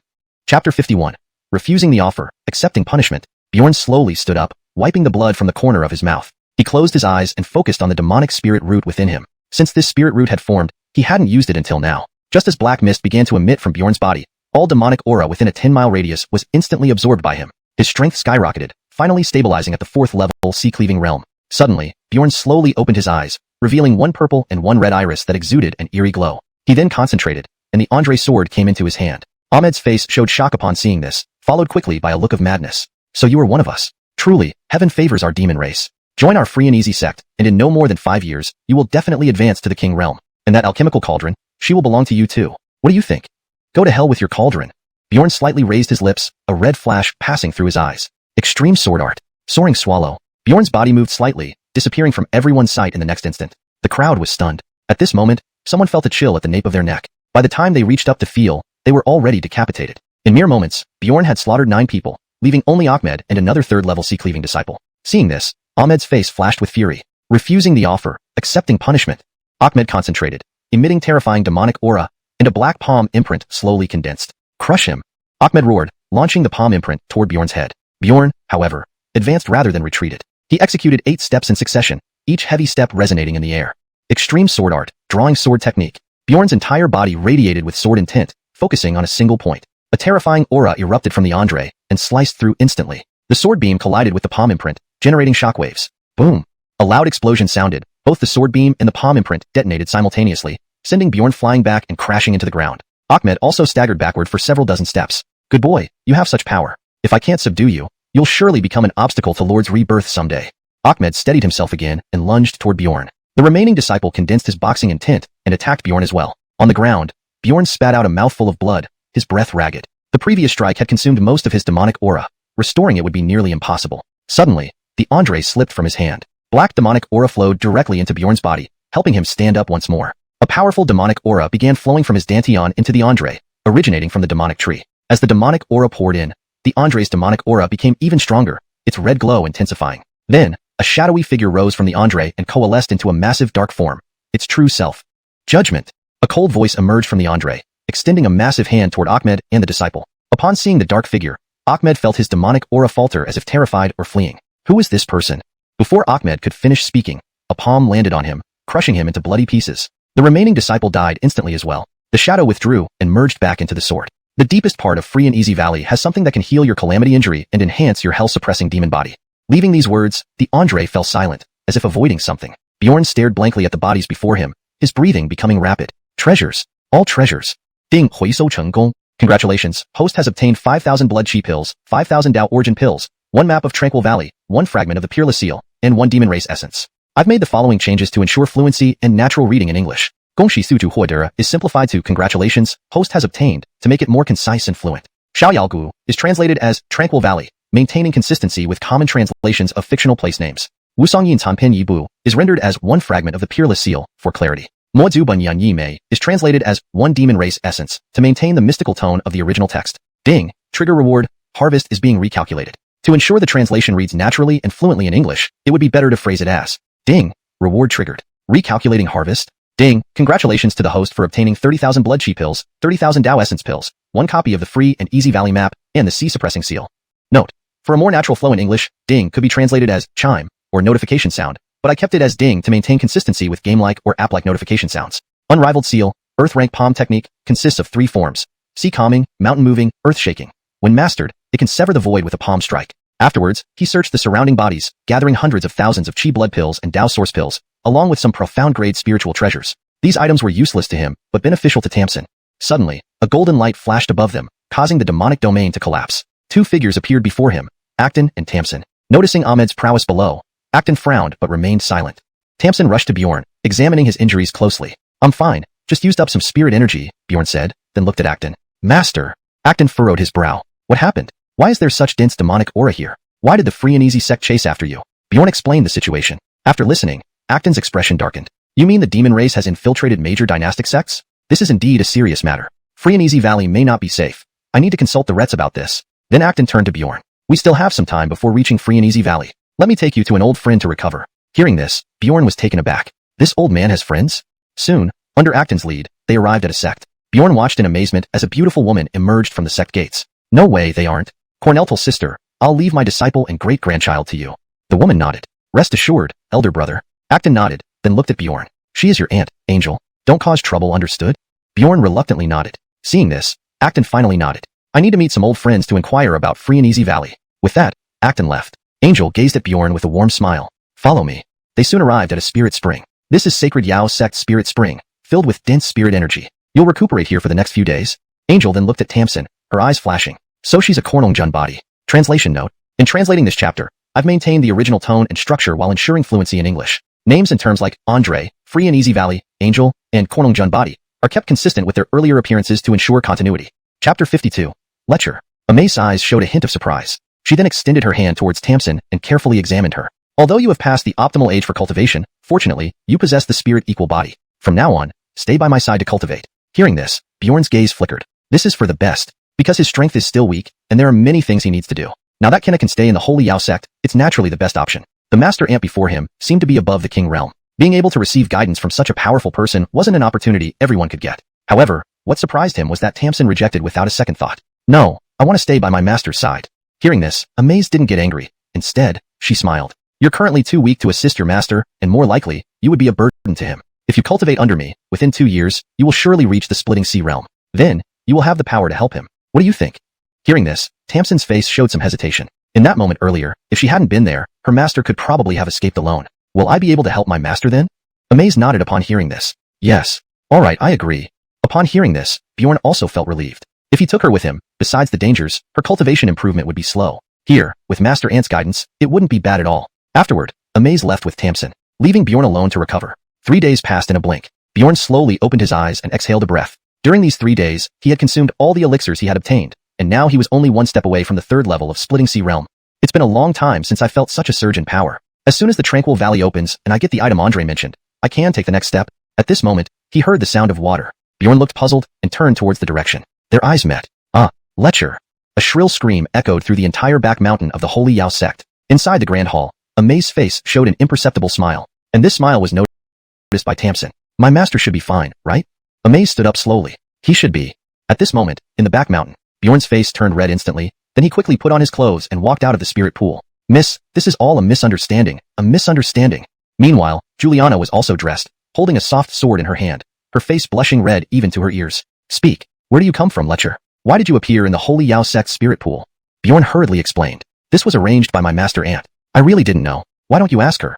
Your master aunt? Juliana's face showed confusion. She knew all the Rets in the sect but hadn't seen any Ret mention having a disciple. At this moment, other disciples rushed over, faces filled with anger. What happened, Senior Sister Yi? Juliana pointed at Bjorn nearby, frowning. That Lecture dared to peep while I was bathing. What? Hearing this, other female disciples stood up angrily. This must be a disciple of Shadow Spear sect. Their chief has lusted after Senior Sister Ye's beauty for a long time. They could do this. Just as Bjorn was thinking how to explain, Ameiz and Tamsin approached slowly. He came with me. Everyone turned to look at Ameiz, then bowed respectfully. Gaylord. While Juliana ran directly to her side, pulling on Ameiz's arm. Master. Ameiz waved her hand. This was my oversight. Since you weren't here those days, I forgot about it. Blame me. Hearing this, other disciples closed their mouths. Blaming the Gaylord? That would mean death. Juliana glared at Bjorn, but didn't speak further. At this moment, Ameiz spoke slowly. In a few days, the Tranquil Valley will open. Ningi, take several senior sisters with you and enter along with Bjorn to support each other. Hearing this, Juliana's face changed slightly. She was already at the first level of Splitting Sea Realm, ranking top 3 among peers in the Qin dynasty. Now she had to go with Bjorn. Master, I don't want to go with him. Amei sighed. By generation, although Bjorn is younger than you, he is still your senior brother. It's better for you to support each other. This is settled. Then she looked at Tamsin. This girl is your senior brother's disciple, your junior niece. Take her around to familiarize her with the sect while I talk to Bjorn. Everyone's eyes turned to the adorable Tamsin. What a cute Colleen. Suddenly, Juliana's eyes lit up. She directly pulled Tamsin's hand, walking towards the sect. Come, let's get you acquainted with the sect. Tamsin looked at the people crowding around her and gave Bjorn a pleading glance. But Bjorn pretended not to see. My dear disciple, I'm also helpless. Take care of yourself. At this moment, Ameiz looked at Bjorn. Yesterday, your master sent news. The opening of the Tranquil Valley has reached the Great Gon dynasty, and their sects might come. Bjorn frowned upon hearing this. This shouldn't happen. How did this news reach the Great Gon dynasty? The two dynasties were always hostile and miles apart, making it unnecessary for them to come unless someone deliberately spread the news. Moreover, there was a significant opportunity inside the Tranquil Valley. Ameiz glanced at Bjorn. I believe you have guessed it. The Tranquil Valley has revealed the essence of wood. The essence of wood. Bjorn paused. Back in Penglai, the senior said he only lacked this item to cure his calamity injury. Recently, Andre also mentioned that something could heal it. Could he be referring to the essence of wood? Thinking of this, Bjorn asked, Master Ant, what does the essence of wood do? Why would it cause such contention? Ameiz replied slowly. The essence of wood contains boundless life force. Absorbing it can add 1,000 years to one's lifespan. Even thunderstorms can be resisted. For those stuck in the King realm for long, it's the key to reaching the Emperor realm. Chapter 53. Enter at your own risk. Bjorn nodded when he heard these words. For someone at the peak of the Wang realm, this was absolutely the most important thing. Unless they could step into the Huang realm, they would likely spend their entire lives here. But this essence of wood could not only increase their lifespan but also help them break through to the Huang realm. For them, it was as good as being reborn. Thinking about this, the corners of Bjorn's mouth couldn't help but twitch. Could he really compete with these old fellows? Ameiz seemed to see through his thoughts and smiled faintly. Don't worry. Nowadays, your master is one of the top-ranking existences in the whole empire. Those who are barely at the threshold wouldn't dare to harm you. And most of these old fellows won't make a move against younger generations like you. What you should be worried about are the disciples of your own generation. Disciples of my own generation? Ameiz nodded. I don't know exactly who they are, but some people's strength might have almost reached the Wang realm already. Wang realm? Bjorn felt somewhat taken aback. His strength grew so fast that no one in the Daiqian dynasty could compare. Now, there were people about to advance to the Wang realm. Such talent was truly terrifying. Thank you for the warning, Aunt. Ameiz nodded. Actually, I'm telling you all this because I need your help. Hearing this, Bjorn hastily made a bow. Aunt, just speak directly. As long as it's within my capability, I won't refuse. Seeing this, Ameiz helped Bjorn up. It's not a big deal. It's about your fellow disciples. Their strength is still weak, so I hope you can help them in times of crisis. As long as I am alive, the disciples will be safe. In no time, 3 days had passed. On this day, numerous spirit boats floated over the skies of the Great Qin dynasty, heading for Xiaoyao Valley. At the same time, on the spirit boat of Shengyao sect, Bjorn activated the Netherworld Eye and looked at each spirit boat. 3rd stage, sea cleaving. 2nd stage, sea cleaving. 4th stage, sea cleaving. How terrifying. Basically, every sect has experts above the 4th stage, sea cleaving. Beside him, Juliana watched as Bjorn muttered to himself and became irritated. What are you mumbling about? Can you be quiet? I'm really curious why Master let you lead this mission. Waste of space. Hearing this, Bjorn merely glanced at her and didn't respond. A real man doesn't fight with women. He was too lazy to argue and didn't want to create trouble unnecessarily. But in his heart, he kept assessing the strength of the incoming people. Just then, a huge golden spirit boat approached slowly from afar. On it, a Carmelo in a gold robe stood facing the wind. Suddenly, sensing someone watching him, he slowly turned his head and followed the gaze until it met Bjorn's eyes, then gave a faint smile. Bjorn hurriedly withdrew his true chi, gasping loudly. What a terrifying aura. Is this the person Ant mentioned who is about to reach the Wong realm? At this moment, Juliana saw Bjorn panting and promptly warned him. That's the sacred son of Qintian sect from the Great Xia dynasty. His power is terrifying. Bjorn nodded. Indeed terrifying, probably the strongest among peers. Suddenly, a massive lotus flower approached rapidly from afar. On it sat a bald youth cross-legged. Golden light emanated from his body, surrounded by red light. As he passed by, sutra sounds echoed softly. Juliana spoke up again. She knew Bjorn was assessing the strength of these geniuses, trying to avoid them as much as possible in Xiaoyao Valley. This person is the Buddhist prince from the Western Paradise. His strength is unknown, but initially, Qintian sect's sacred son seems to have lost to him. Hearing this, Bjorn's pupils constricted. Truly a time when geniuses are as common as clouds. Any one of them thrown into the Great Qian dynasty would have the strength of a patriarch. Soon, they arrived at Xiaoyao Valley. Here, countless geniuses had gathered, quietly waiting for the gate to open. At this moment, a figure slowly walked behind Bjorn. Younger brother, nice to meet you. Bjorn, recognizing the familiar voice, quickly turned around. Elder brother. The newcomer was none other than Jianxian sect's chief disciple, Brecken. Behind him was only Nelly. By now, Nelly had also broken through to the sea-cleaving realm, becoming the third inner disciple to do so.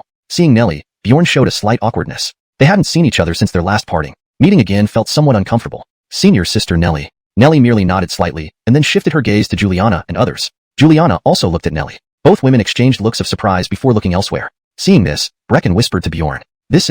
Forget my introduction. This is my aunt's disciple, Juliana, also the chief disciple of Shengyao sect. Brecken responded with a thumbs up. At this moment, an Retli man appeared hovering in the air. Seeing this person, Bjorn's expression changed subtly. Despite Brandon's deliberate concealment, he could clearly feel the demonic aura on him. The opening of Xiaoyao Valley might be a trap. I am Brandon, patriarch of the Xiaoyao sect. The Xiaoyao Valley is about to open. Please prepare yourselves. Although it contains great opportunities, it is filled with danger. All you geniuses should proceed with caution. With that, he extended his hand, and the gates of Xiaoyao Valley slowly opened. Seeing this, Juliana was about to rush inside but was stopped by Bjorn. Wait a minute, there's something wrong with Brandon.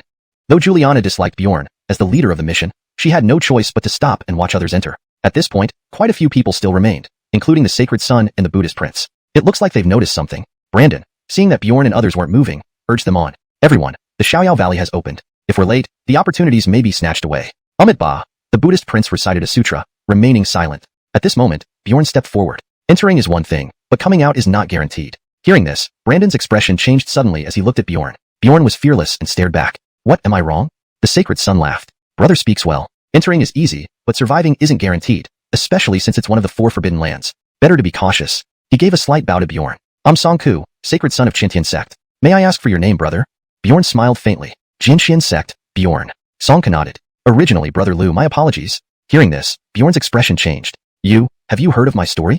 Chapter 54. The Unfriendly Visitor. Phelan smiled faintly. Naturally, Lu brother single-handedly battled the prodigies of 3 major sects and eliminated them all. I admired your prowess greatly. If there's a chance, I would definitely spar with you. Upon hearing this, Bjorn's eyes flashed with a glint of ferocity. As the saint son of the strongest sect in the Great Xia dynasty, he was investigating me, a mere disciple from the Haralanuan sect in a desolate region. This Phelan is indeed very shrewd. He might be my greatest opponent in this secret realm. Although Bjorn thought so, he still responded politely. After all, it's impolite to refuse someone who is friendly. Bjorn's face revealed a smile, but his expression was somewhat serious. Naturally. At this moment, a scream echoed from within the free and easy valley, drawing everyone's attention. A disciple, both legs broken and face filled with terror, screamed for help. Save me. Beside Bjorn, Juliana's gaze turned cold. This person is Hu Corneal, the top disciple of Tiger War sect. His strength has already reached the first stage of splitting sea. Who could have injured him like this? Before anyone could ask further, Brandon showed a look of shock. Then, he suddenly struck, instantly killing Hu Corneal. Seeing this, Bjorn glanced at Brandon, the corners of his mouth lifting slightly. Gaylord, we haven't even asked what happened, and you killed him just like that. Isn't that a bit too hasty? Brandon's expression remained calm. Dark energy enveloped this boy's body. He must have been possessed by evil spirits of the demon race. He had to be killed. Bjorn suddenly laughed out loud. The demons are utterly despicable, surviving by deceit. They attempted to deceive human disciples to prolong their lives. If not for Gaylord's exceptional strength, which subjugated them, we might have died here. Thank you, Gaylord, for saving us all. Hearing this, Brandon's eyes flashed with a hint of murderous intent. But Bjorn didn't care, instead turning his gaze towards Phelan and Fashi. Gentlemen, I shall take my leave now. Saying this, he led Darien and the others into the depths of the free and easy valley. Bjorn paused at the entrance, giving Brandon a glance filled with provocation. Ian and the others were killed by me. Your acting isn't convincing at all. With that, he led the bewildered Darien, Juliana, and others deeper into the valley, leaving Brandon seething with rage. Rascal! I'll make sure you die. Just as they entered the free and easy valley, Bjorn's expression turned serious. Unlike the previous ancient secret realm, this place was filled with birdsong, flowers blooming, and clear springs. It exuded an almost ethereal beauty. However, Bjorn knew well that this place wasn't as simple as it appeared. At this moment, Darien walked beside Bjorn. The words Bjorn spoke earlier to Brandon, though whispered, were clearly heard by everyone due to their heightened senses. Corneltal Jr. brother, who is this Ian you mentioned? At this, Juliana stepped forward, her face filled with shock. Ian is the Dylan of the free and easy sect. His strength has reached the third stage of splitting sea. Not long ago, he was found dead less than 10 miles outside the free and easy town. Then she looked at Bjorn, her expression conflicted. Was he really killed by you? Bjorn glanced at her, saying coldly, let me make one thing clear. I brought you here only because of the senior aunt's relationship. If you seek death, I will certainly not save you. Do you understand? Hearing Bjorn's icy tone, the disciples of xuanhuan sect shivered inwardly. Bjorn seemed entirely different from before, like two separate people.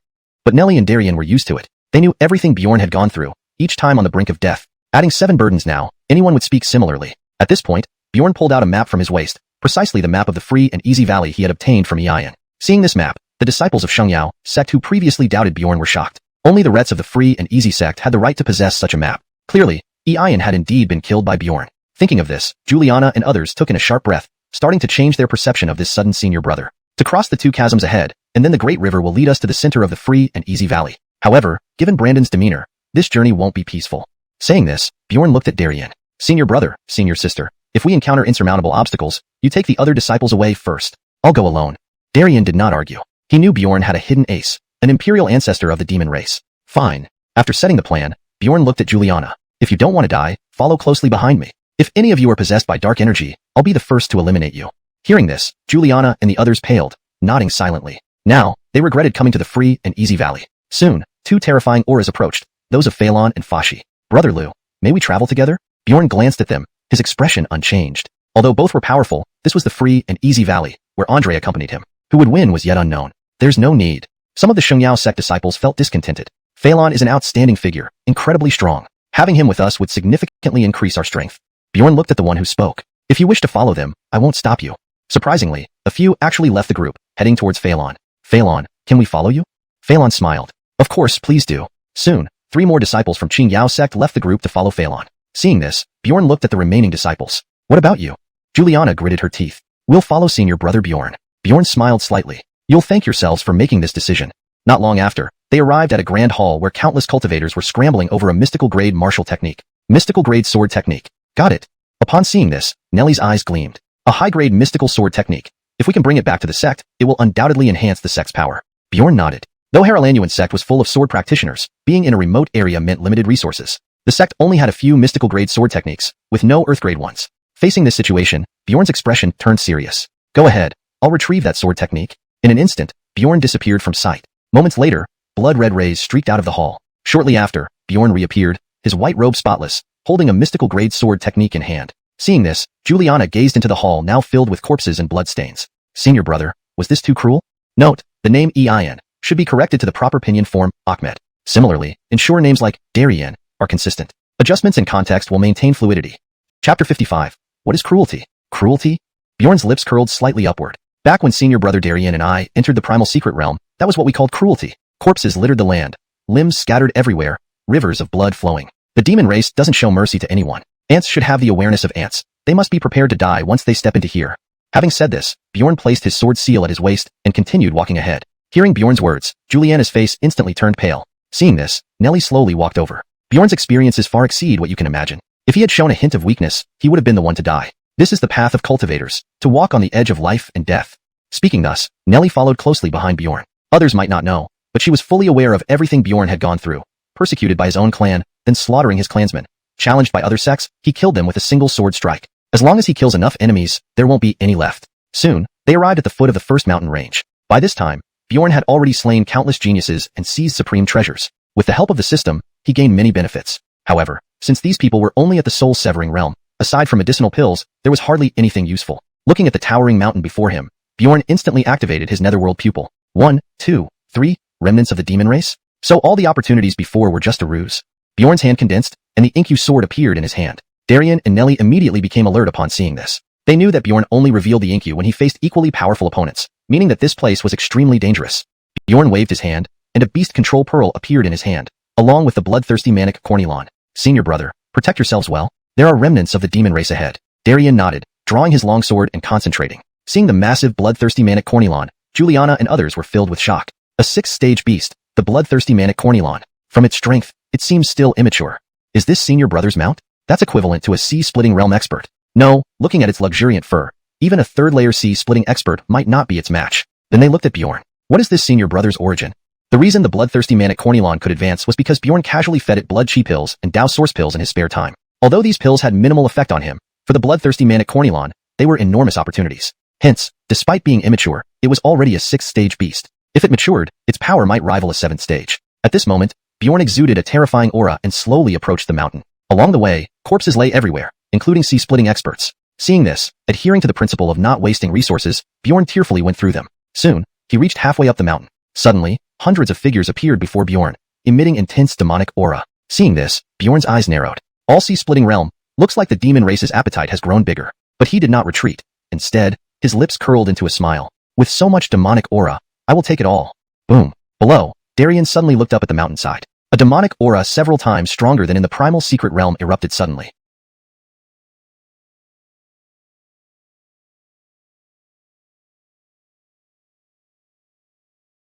Seeing this, Juliana and others were terrified, collapsing instantly. Such overwhelming demonic aura, can senior brother Bjorn handle it? Hearing this, Darien smiled slightly. If he couldn't, he would have let us go earlier.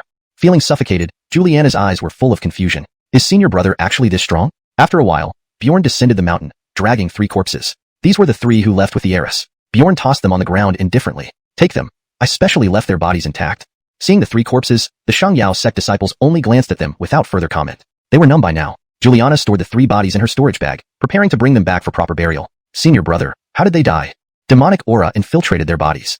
And the heiress? Bjorn's expression remained unchanged. They naturally left to preserve their strength. Those 3 were merely bait. Juliana bowed slightly. Thank you, senior brother, for leaving their bodies intact. Ningy is deeply grateful. Don't thank me. I only want to give Aunt Sure an explanation. With that, Bjorn led everyone up the mountain. At this point, the Xiangyao sect disciples were thinking of retreating. They had lost 3 disciples before even covering a tenth of the journey. Entering inside would mean risking their lives. Looking at those standing still, Bjorn smiled faintly. Don't think about turning back. Do you really think Brandon killed Corneille because of the demonic aura?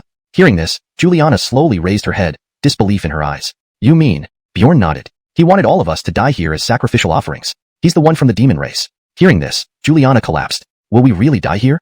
Bjorn turned around slowly. I said, as long as you don't seek death, I can get you out. Without waiting for the Xiangyao sect disciples, he headed straight up the mountain. After a moment, Juliana's eyes grew determined, following behind Bjorn. At the mountainside, bodies lay scattered, most torn apart by sword and tint. Sticky black blood covered the ground. Seeing this, Juliana and others felt nauseous. Bjorn looked toward the mountaintop, pausing. One got away. Bjorn held his sword with one hand and slowly climbed up. There, a person lay trembling on a boulder. Bjorn approached and stared at him, eyes narrowing sharply. Others also came forward, pupils dilating in shock. The youth leaned against the boulder, half his face skeletal, the other half flesh. A terrifying bloody hole in his dantian clearly torn open himself. Seeing Bjorn and others, he smiled weakly. I forced the demonic aura out of my body. I have no hope of surviving. Fellow sword cultivator, could you end my suffering quickly? Bjorn nodded and pierced his forehead with the sword. To the end, the sword cultivator's face showed relief. Chapter 56. Why would I need my full strength to deal with you? After completing these actions, Bjorn swung his sword again. He carved a crack on the ground and buried this person's corpse within it. With his sword, he inscribed the words, Sword Cultivator. After doing all this, Bjorn remained silent as he continued walking forward. Along the way, everyone saw countless bodies. Among them were even geniuses at the 3rd and 4th stages of the Splitting Sea Realm. But here, they were nothing more than corpses. Suddenly, a distant Buddhist chant echoed through the sky, accompanied by a terrifying black light shooting upward. Seeing this, Bjorn's expression turned grim. A Buddhist prince? His strength is enough to rival a king realm. Why would he be battling here? Bjorn pondered for a moment before heading straight towards the battleground. Soon, everyone arrived at the site. The Buddhist prince was standing there, holding a staff, his face solemn, facing off against Leonard. Tiger. This sword must be sent to Mount Putua Temple for purification. Bullshit. I obtained this sword first, so naturally, I decide. Dan shouted, if you block me again, I'll suppress you right here. At this moment, in Bjorn's mind, Andre urged him on. Seeing this, the corner of Bjorn's mouth slightly lifted. Another demonic sword, but this one has had its demonic soul forcibly ripped out and forcefully inserted into it. Unexpectedly, this battle came so quickly. Hearing this, Alton, Juliana, and others displayed expressions of shock. Do you really want that sword, junior brother? Alton asked softly. Bjorn nodded. Actually, it wasn't that he wanted the sword, but Andre did. He could sense the slight tremor from Andre. Nellie spoke up slowly, that Leonard's strength is probably already at the 6th stage of the Splitting Sea Realm. while you are only at the second stage. How can you possibly match him?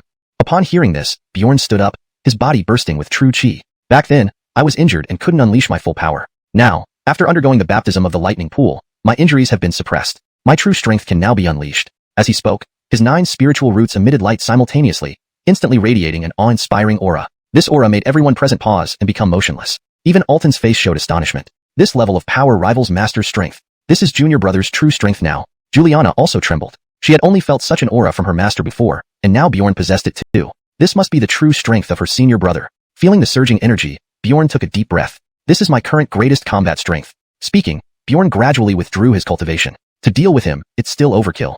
At this time, Tiger and the Buddhist prince both looked toward Bjorn's direction, their expressions stern. Brother Lu. Bjorn. Seeing Bjorn's figure, both eyes revealed sharpness. Both were at the 6th stage of the Splitting Sea realm, naturally feeling the terrifying aura emanating from Bjorn. Brother Lu, if you help me obtain this sword, I will report it to Master, allowing you to enter our Xintian sect's secret realm to cultivate. There, you can practice the sword techniques left by Sword Emperor. The Buddhist prince hurriedly said, Sir Lu, this man has already been corrupted by the demonic sword. If we let him go, it might bring disaster to humanity. If you help me deliver this demonic sword to Mount Putua Temple, I'll gift you a Buddha relic. Bjorn remained calm. I will not send this sword to Mount Putua Temple. Hearing this, Tiger's face showed excitement, while the Buddhist prince's expression became heavy. Sir Lu, do you know how dangerous this sword is? Monk child, Brother Lu and I are both sword cultivators, brothers in arms, which is something someone like you cannot understand. When did I say I would help you? Hearing Tiger's words, Bjorn smiled faintly. What I mean is, I want this sword.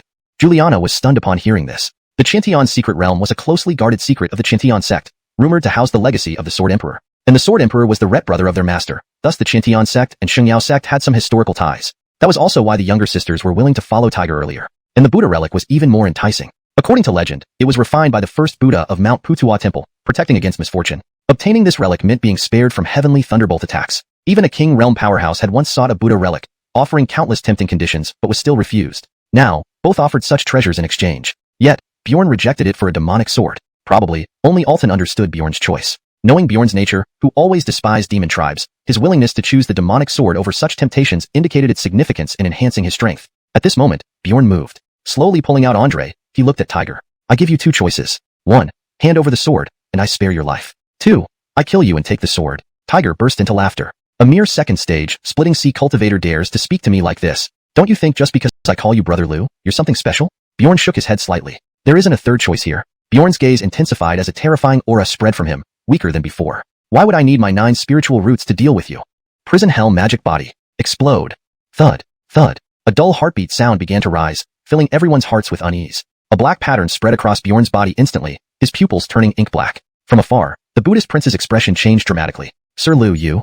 Bjorn smiled coldly, looking extremely sinister.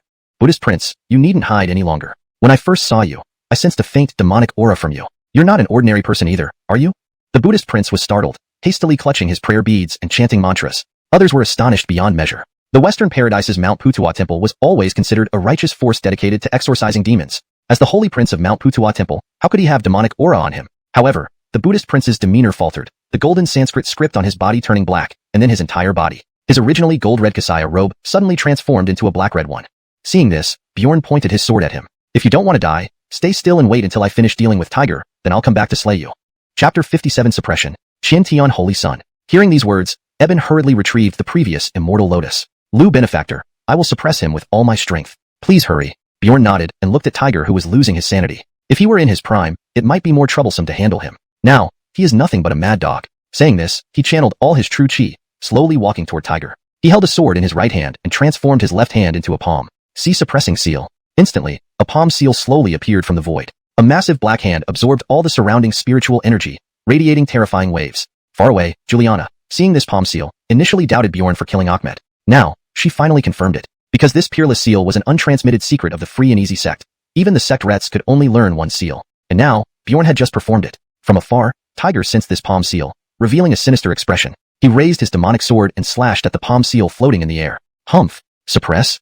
Bjorn roared, and the palm seal in the void ruthlessly fell down. Then he condensed a sword in one hand. Ultimate sword. Sword drawing technique. An almost tangible sword intent emanated from Bjorn. Aston, sensing this aura, suddenly changed expression. Ultimate sword intent. This is Junior Brother's true power. At the pinnacle, there is no sword intent. No matter what kind of sword intent, under the ultimate sword intent, they are all false. This is the innate suppression of sword intent. The pinnacle of swords is a sword god. Even if one is at the gathering essence realm, If they can comprehend the ultimate sword intent, they can dominate the entire mystic heaven continent. I have a sword. I can cleave through the heavens. And now, his junior brother's sword intent is nearly tangible, likely already achieving small success. If he reaches perfection, the entire mystic heaven continent will have no match. Tiger could also sense this aura, feeling great shock. Just as he was distracted, the sea-suppressing seal ruthlessly struck, directly smashing him into the ground. Then Bjorn's left hand once again condensed. Mountain-moving seal. In the next moment, an even more terrifying hand seal formed. The terrifying suppressing force within instantly released, directly knocking Tiger unconscious. Then Bjorn waved his hand, and a golden giant tower descended instantly.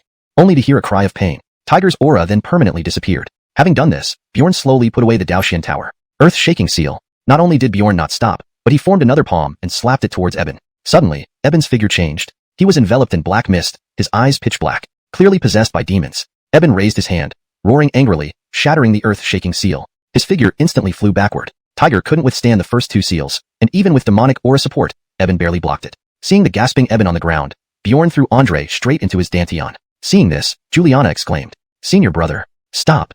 But Bjorn ignored her, pushing Andre further in before slowly pulling it out. Juliana hurried over. "Senior brother, Eben is a believer of the Western bliss. Killing him will invite their retaliation." "Who said I killed him?" At that moment, Eben coughed lightly, slowly climbing onto the immortal lotus. Although severely injured, he couldn't hide his relief. "I see. Benefactor Lu has heavenly fire assistance, naturally suppressing the heart demon. Thank you, Benefactor Lu, for your help." Seeing Eben alive, Juliana breathed a sigh of relief. Bjorn glanced at him. Eben harbored heart demon. If I hadn't suddenly acted, he would have escaped. Speaking, he slowly raised Andre. On it, a black mist flowed slowly, as if it had life. It almost seemed like the black mist wanted to attack Bjorn. Seeing this, Bjorn smiled faintly. "Want to attack me? Take care of yourself first." Next moment, a sky-blocking demonic aura soared up, rushing straight at the heart demon's aura. Within moments, it was entirely consumed by Andre. Bjorn had sensed earlier that Andre's demonic aura was very terrifying. As a supreme devil, his demonic aura was only weaker than the demon emperor. Dealing with such a minor heart demon was child's play. Having done this, Bjorn walked over to Tiger's corpse. Then he reached out his hand. Ding! Recovery successful. Congratulations, host obtained 10,000 blood chi pills, 10,000 Dao source pills, earth rank martial art, Qiantian palm, 1 Qiantian realm key, 1 small achievement Qiantian sword intent. Ding! Triggered reward, recalculation in progress. Ding! Congratulations, host obtained 100,000 blood chi pills, 100,000 Dao source pills, heaven rank martial art, Qiantian creation palm, 11 Qiantian realm keys, 1 great achievement Qiantian sword intent. Qiantian creation palm, incomplete, created by a transcended powerhouse, when perfected, can split the heavens. Seeing these rewards, Bjorn's eyes lit up. Then a mysterious aura slowly entered his body. Instantly, he felt his understanding of swordsmanship deepen, and his ultimate sword intent took a small step forward. Truly worthy of being a holy son. Even the items dropped by him were different. Heaven rank palm technique, he probably couldn't use it without reaching the king realm. Then he looked at the remaining Qiantian realm keys. What use does this thing have? Saying this, he looked at Juliana nearby. "Ningy, what is the Qiantian realm key for?" Hearing this, Juliana quickly answered. She already knew Bjorn's strength and didn't dare to treat him like before. The Qiantian realm key can open the Qiantian realm. That realm is different from the free and easy valley. It is considered a holy land. The opportunities contained within can make even the Sword Emperor heart stirred, which is why the Qiantian sect has the inheritance of the Sword Emperor. Hearing this, Bjorn nodded. "So, there are multiple keys?" Juliana nodded. "My teacher mentioned casually that there are 20 Qiantian realm keys, and the Qiantian sect only possesses 3. 7 are in the hands of the Sword Emperor. As for the remaining 10, their whereabouts are unknown. According to legend, when the 20 keys are gathered, it marks the opening of the Qiantian realm." Hearing this, Bjorn frowned slightly. Now he had 11 keys. Add 9 more, and there would be exactly 20. Those 2 keys left in Qiantian sect are easy to acquire, especially after killing the Holy Sun and openly challenging them. After cultivation, seizing them would be straightforward. As for the 7 keys with the Sword Emperor, more thought is needed since he doesn't know where he is. After listening, Bjorn picked up the demonic sword on the ground and examined it carefully. Chapter 58.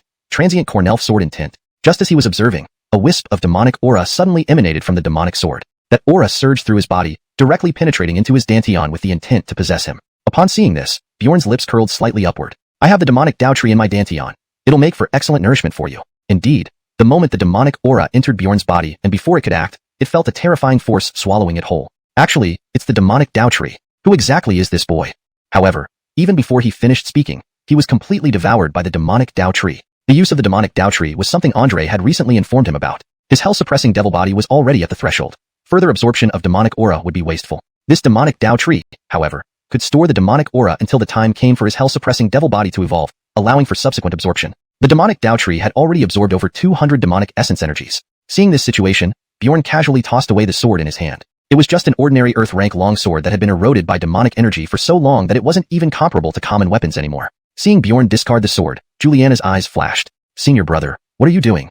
Bjorn first appeared puzzled, then glanced at the short sword on the ground, waving his hand dismissively. It's not useful. I just didn't feel like dealing with Xuanhuan. Not feeling like it? He just crushed someone to pulp because he didn't feel like it? Even Darian sucked in a cold breath upon hearing this. He spent so much time studying, thinking the sword was incredibly powerful. But just because he didn't feel like it? Darian slowly spoke up. Bjorn, Xuanhuan hasn't done anything particularly bad to you. Why don't you like him?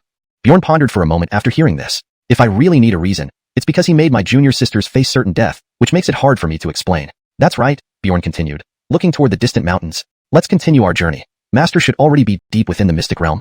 All right. At this moment, the Buddhist disciple called out to Bjorn. Sir Lu, thank you for your assistance today. If you ever encounter any difficulties, you can come seek me in the Western Bliss realm. Potala Temple will provide full support. Bjorn smiled, intending to refuse. However, suddenly his expression changed. Fine. Once I finish my affairs here, I'll definitely visit the Western Bliss realm. As he spoke, Bjorn bowed slightly to the Buddhist disciple before leaving. Initially, Bjorn planned to decline due to the vast distance to the Western Bliss realm, which lay beyond the Xintian continent. But Andre had told him something significant, that the Western Bliss realm was where the Demon Emperor first descended but failed due to the golden light seal of Potala Temple, under which numerous demon corpses were suppressed. Absorbing these could directly elevate Andre to the celestial rank. Bjorn immediately agreed upon hearing this. In his eyes, those weren't mere demon corpses, they were treasures. After briefly bidding farewell to the Buddhist disciple, Bjorn and his group headed deeper into the mystic realm. Given Xuanhuan and the Buddhist disciple's strength among their peers, they didn't face many challenges along the way. Most encounters involved people infected by demonic energy, mere sustenance for Bjorn. Finally, on the 10th day of reaching the mystic realm, they arrived at its outer periphery. Here, they could see the silhouette of battles raging in the distant void. Bjorn stopped when he saw this. Juliana, noticing this, asked curiously, Senior brother, why are we stopping here? Shouldn't we find Master? Bjorn glanced at her. Do you think it's easy to enter the inner depths? There must be many hidden old monsters in the outer perimeter who, nearing the end of their lifespan, would do anything. With our strength, going in would only mean death. Nellie stepped forward, asking, then won't they attack us here? Bjorn nodded. They are focused on the wood essence and won't target us. But if we go in, we might become hostages. But what if we can't get in? Can't get in? Bjorn smiled. There's no place I can't enter. He lifted Andre with one hand, pushing the demonic energy to its limit. A dark radiance instantly enveloped the sky. The distant fighting ceased abruptly. Such intense demonic energy. Fear it could be the emergence of a demon clan elder. We must consider the greater good and cease this battle. Agreement followed rapidly, with terrifying auras converging toward them. Soon, countless king rank experts appeared overhead, including Acton. Seeing Bjorn, Acton paused. Everyone disperse. This boy is my disciple. What? Hearing this, everyone fell silent. A disciple of Jeremiah must be exceptionally talented. Yet, how is this boy only second-level sea cleaving? They hesitated to check, knowing Acton was nearby. Everyone dispersed quickly as Acton landed. You did this? Of course. Juliana hastily greeted Acton. Junior Juliana pays respects to Jeremiah. Hold on. Bjorn interjected, stunned. You're Jeremiah? Acton nodded. Who else dares claim the title of Jeremiah? Bjorn extended his hand. Hand it over. Acton frowned. Hand over what? Obviously, the Jeremiah inheritance and the key to the sky-dry mystic realm. Acton furrowed his brows. Didn't I give you all that? Give me? Bjorn thought for a moment. Suddenly, a nondescript ring flashed in his mind. Could there actually be treasures inside that storage ring? Acton shot him a look. Nonsense. Although I don't have many treasures, my life teachings and the key you wanted are all inside. Did you really think I had nothing? I've roamed the continent for a century and gained quite a few opportunities. Meanwhile, in Holy Yao sect, Amaze was training Tamsin instead of heading to Free and Easy Valley. Suddenly, a terrifying sword intent erupted from the rear mountain. Amaze's gaze flickered, her heart pounding. This sword intent. No mistake. It's transient Cornelf sword intent. My senior brother left the inheritance to this girl.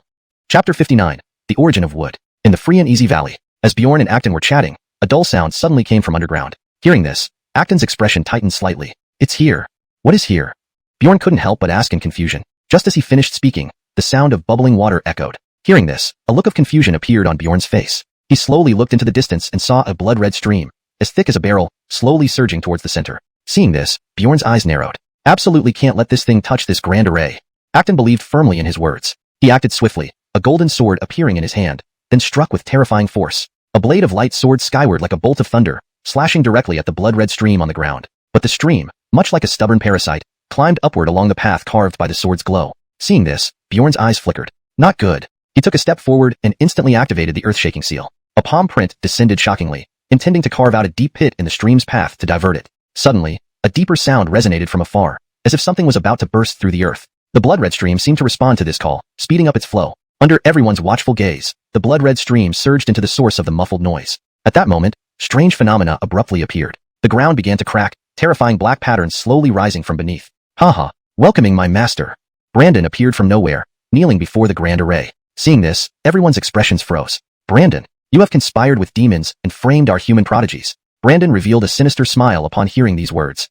I spent 100 years reaching sea-splitting realm only to be blocked by this barrier. Yet, a mere gesture from my lord elevated me to king realm. So what if a few prodigies die?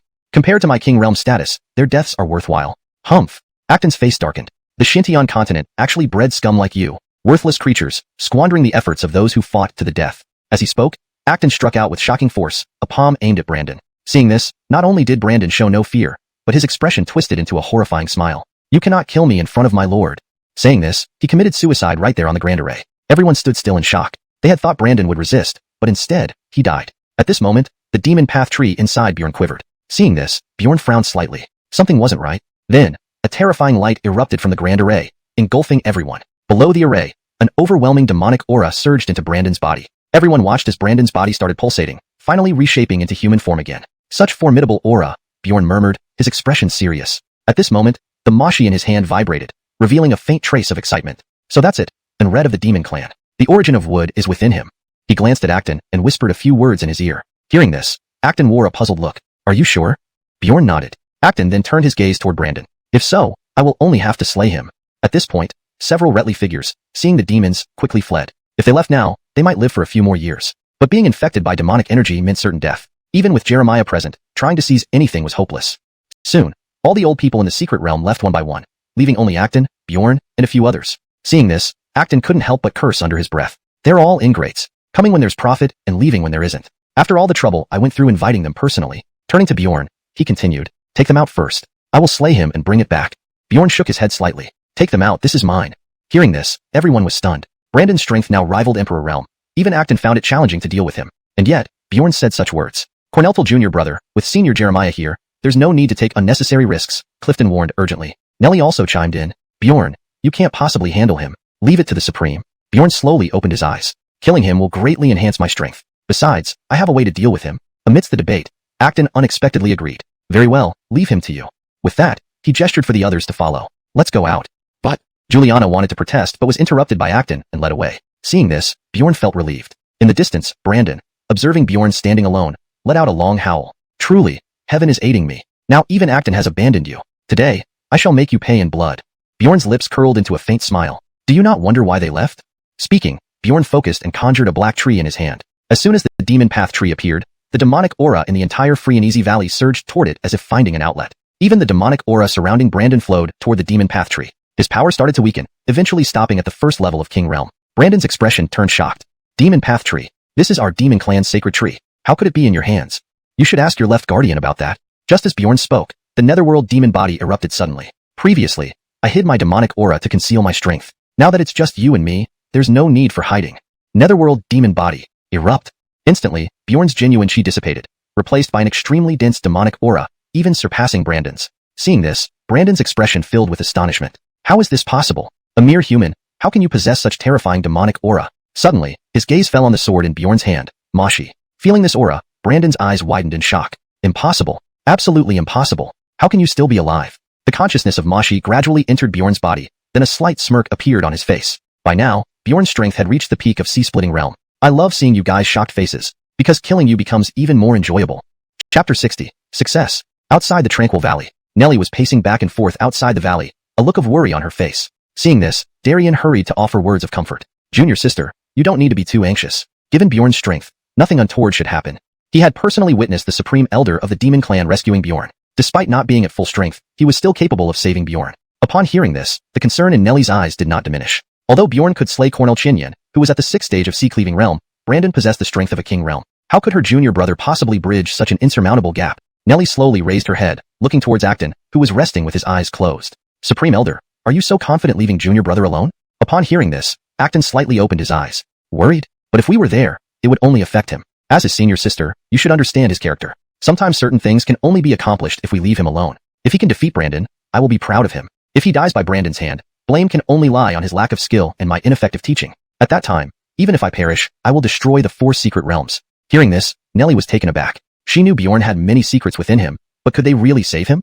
Inside the tranquil valley, after merging with Bjorn, Andre waved his hand. The Daoshin pagoda fell abruptly, pressing down directly toward Brandon. Though it couldn't kill him outright, under the dual pressure of the devilish tree and the Daoshin pagoda, Brandon was reduced to an ant. Seeing this, Brandon hastily revealed his true form, surrounded by demonic energy, attempting to block the attack.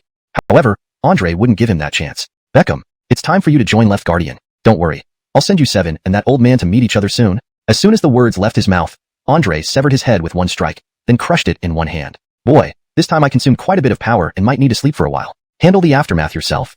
Just as Andre finished speaking, control over Bjorn's body returned to him. Phew. The moment control returned, Bjorn spat out a mouthful of blood. Recurrent injuries from using full power. He quickly approached Brandon's corpse nearby and touched it. Ding. Recycling completed. Congratulations, host has obtained 10,000 chi blood pills, 10,000 Dao origin pills, 1 demon clan essence, 1 wood essence.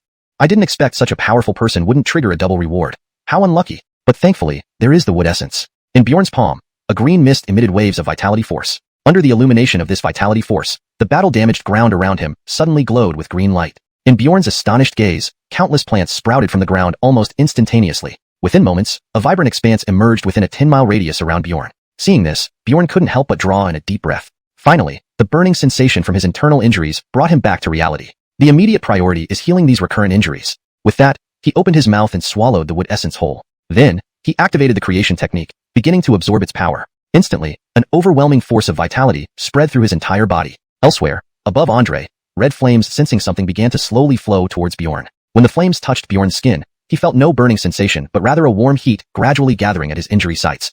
Finally, the green vitality force and red warmth merged together. His Dantian injuries visibly shrank until they disappeared completely. At this moment, changes occurred within his body again. Due to absorbing countless pills over the past 2 months, the accumulated spirit energy in his body rapidly rebounded. His 9 spiritual roots instantly grew, pushing him directly to the peak of the sea-cleaving realm. He even faintly felt the urge to break through to the king realm. Seeing this, Bjorn quickly suppressed the surge of energy, solidifying and compressing it. Eventually, he stabilized his cultivation level at the 5th stage of the sea-cleaving realm. Afterward, Bjorn slowly stood up. Luckily, I reacted quickly. Otherwise, if I broke through directly, my foundation would have been unstable, likely stopping me at the king realm forever. He slowly lifted his hand and exerted slight force. Instantly, a terrifying explosive force emanated from within him. With one slap, a formidable suppression force slowly descended from the void. It was earth-shaking seal. So, this is the 5th stage of the sea-cleaving realm. If I encounter Cornel Xuanhuan again, I can suppress him with one hand. Even Brandon wasn't anything special.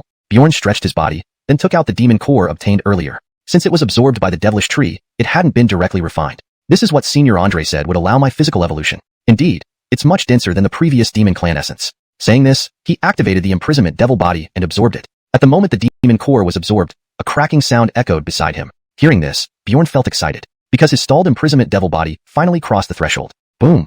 Suddenly, the originally clear sky darkened abruptly. Outside the tranquil valley, Acton's figure suddenly moved, gazing upwards at the sky above the valley. There, purplish thunderclouds were slowly gathering, occasionally emitting a streak of purple lightning. Although others reacted slowly, they now also saw this peculiar scene. Juliana looked surprised. What is that?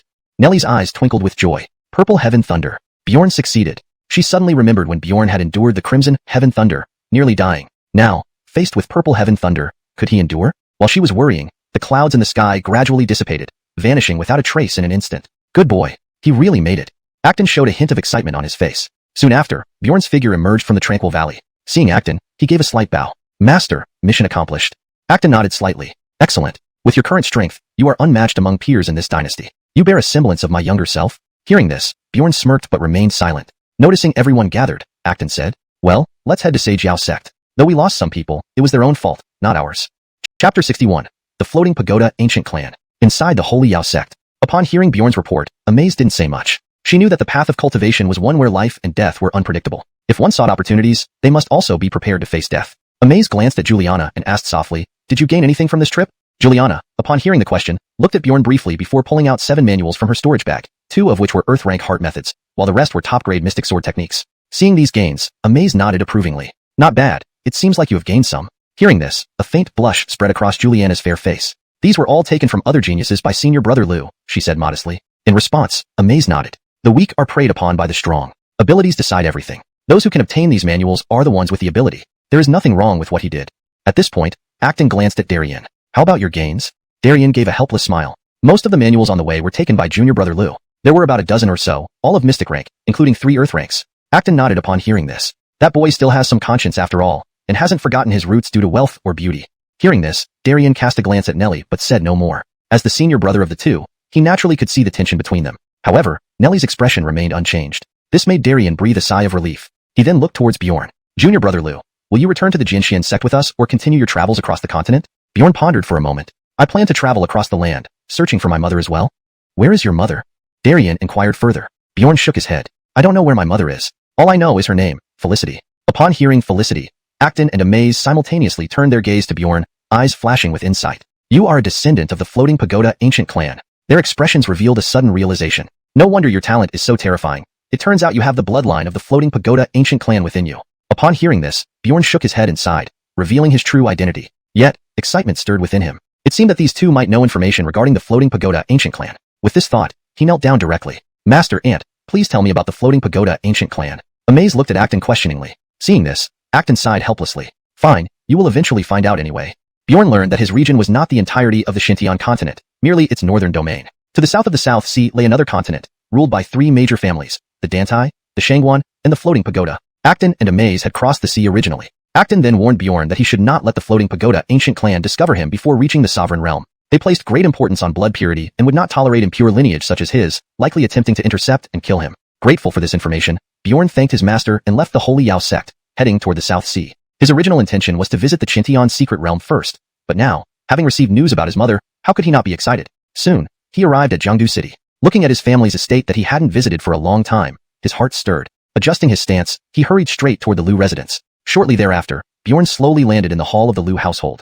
The current courtyard of the Liu household was already significantly larger than before. Additionally, several guards at the Gathering Essence stage were present. These were likely due to Uncle Cornelou's efforts. Thinking of this, a warm feeling washed over Bjorn's heart. At this moment, Asa and Arno emerged, surprised upon seeing Bjorn. Muhammad, why are you back? Were you expelled from the Jinshin sect? Asa asked, his tone slightly accusatory. Sighing inwardly, Bjorn replied calmly, I was out practicing and happened to pass through Jiangdu City, so I decided to come home for a visit. Relieved, Arno and Asa expressed satisfaction. Our ancestor blessed us. Our Liu family finally produced a dragon. Asa led Bjorn outward, saying, let's go. Tonight, I'll hold a grand banquet in Jiangdu City and invite everyone. But Bjorn waved his hand. It doesn't need to be so extravagant. A simple family meal will do. Seeing this, a hesitant look flashed across Asa's face. A subtle hint Bjorn quickly picked up. Grandfather, just tell me what's going on. Has something happened to the Liu family? With a heavy sigh, Asa explained. After you earned those rewards, Minister Kornilov came and bestowed many elixirs and gold coins on us. Consequently, we've been targeted by the Haddon bandit gang. Recently, they demanded that we hand over all the rewards, threatening to kill everyone in the Liu family if we didn't comply. Their leader has achieved splitting sea stage, unmatched within 100 miles, able to cause storms with mere gestures. Even if you entered the Jinshin sect, you might not be his match. After listening to this, concern and resolve filled Bjorn. Don't worry, father. Where is the Haddon bandit gang? Startled, Arno stammered, Muhammad, you? 9 Dragon Mountain Range, not far from Jiangdu City. A remote mountain range that few ever ventured into. However, it currently housed a group of jubilant bandits. Haddon boss, it was wise to follow the reward convoy from the capital. Otherwise, acquiring such resources might have taken a lifetime. One bandit remarked admiringly. Haddon sneered, giving those elixirs to 2 Gathering Essence trash would only waste them. I'm making better use of resources. Suddenly, one of the men hesitated. Boss, we've heard that the young master of the Liu family joined the Jinshin sect. Won't this action provoke retaliation from the Jinshin sect? Inside the Holy Yao sect. Upon hearing Bjorn's report, Amaze did not say much, because she understood that the path of cultivation was always filled with uncertainty and danger. If one sought opportunities, they had to be prepared for death. Amaze glanced at Juliana and softly asked, did you gain anything from this journey? Juliana, upon hearing this, looked at Bjorn. Then she took out 7 manuals from her storage bag, 2 of which were Earth rank heart methods, while the rest were upper mystic rank sword techniques. Seeing these gains, Amaze nodded in approval. Good. It seems you've managed to make some progress. Hearing this, Juliana blushed slightly. These were all seized by senior brother Liu from other geniuses. Nodding again, Amaze remarked, in the world of cultivation, only the strong survive. Skill sets naturally belong to those who can obtain them. His actions are not wrong. At this moment, Acton glanced at Darien. How about your harvest? Darien smiled helplessly. Basically, all the skills along the way were snatched by Cornelful Jr. brother. There were nearly a dozen, all mystic rank, including 3 earth rank. Acton nodded after hearing this. This boy still has some conscience, not forgetting his roots over a pretty face. Darien looked at Nelly but didn't add more. As their senior brother, he could sense something off between the two. However, Nelly's expression remained unchanged, which somewhat relieved Darien. He then turned to Bjorn. Cornelful Jr. brother, are you returning to Sword Marcel sect with us or continuing your travels? Bjorn thought for a moment. I plan to travel around the continent and look for news about my mother at the same time. Where is your mother?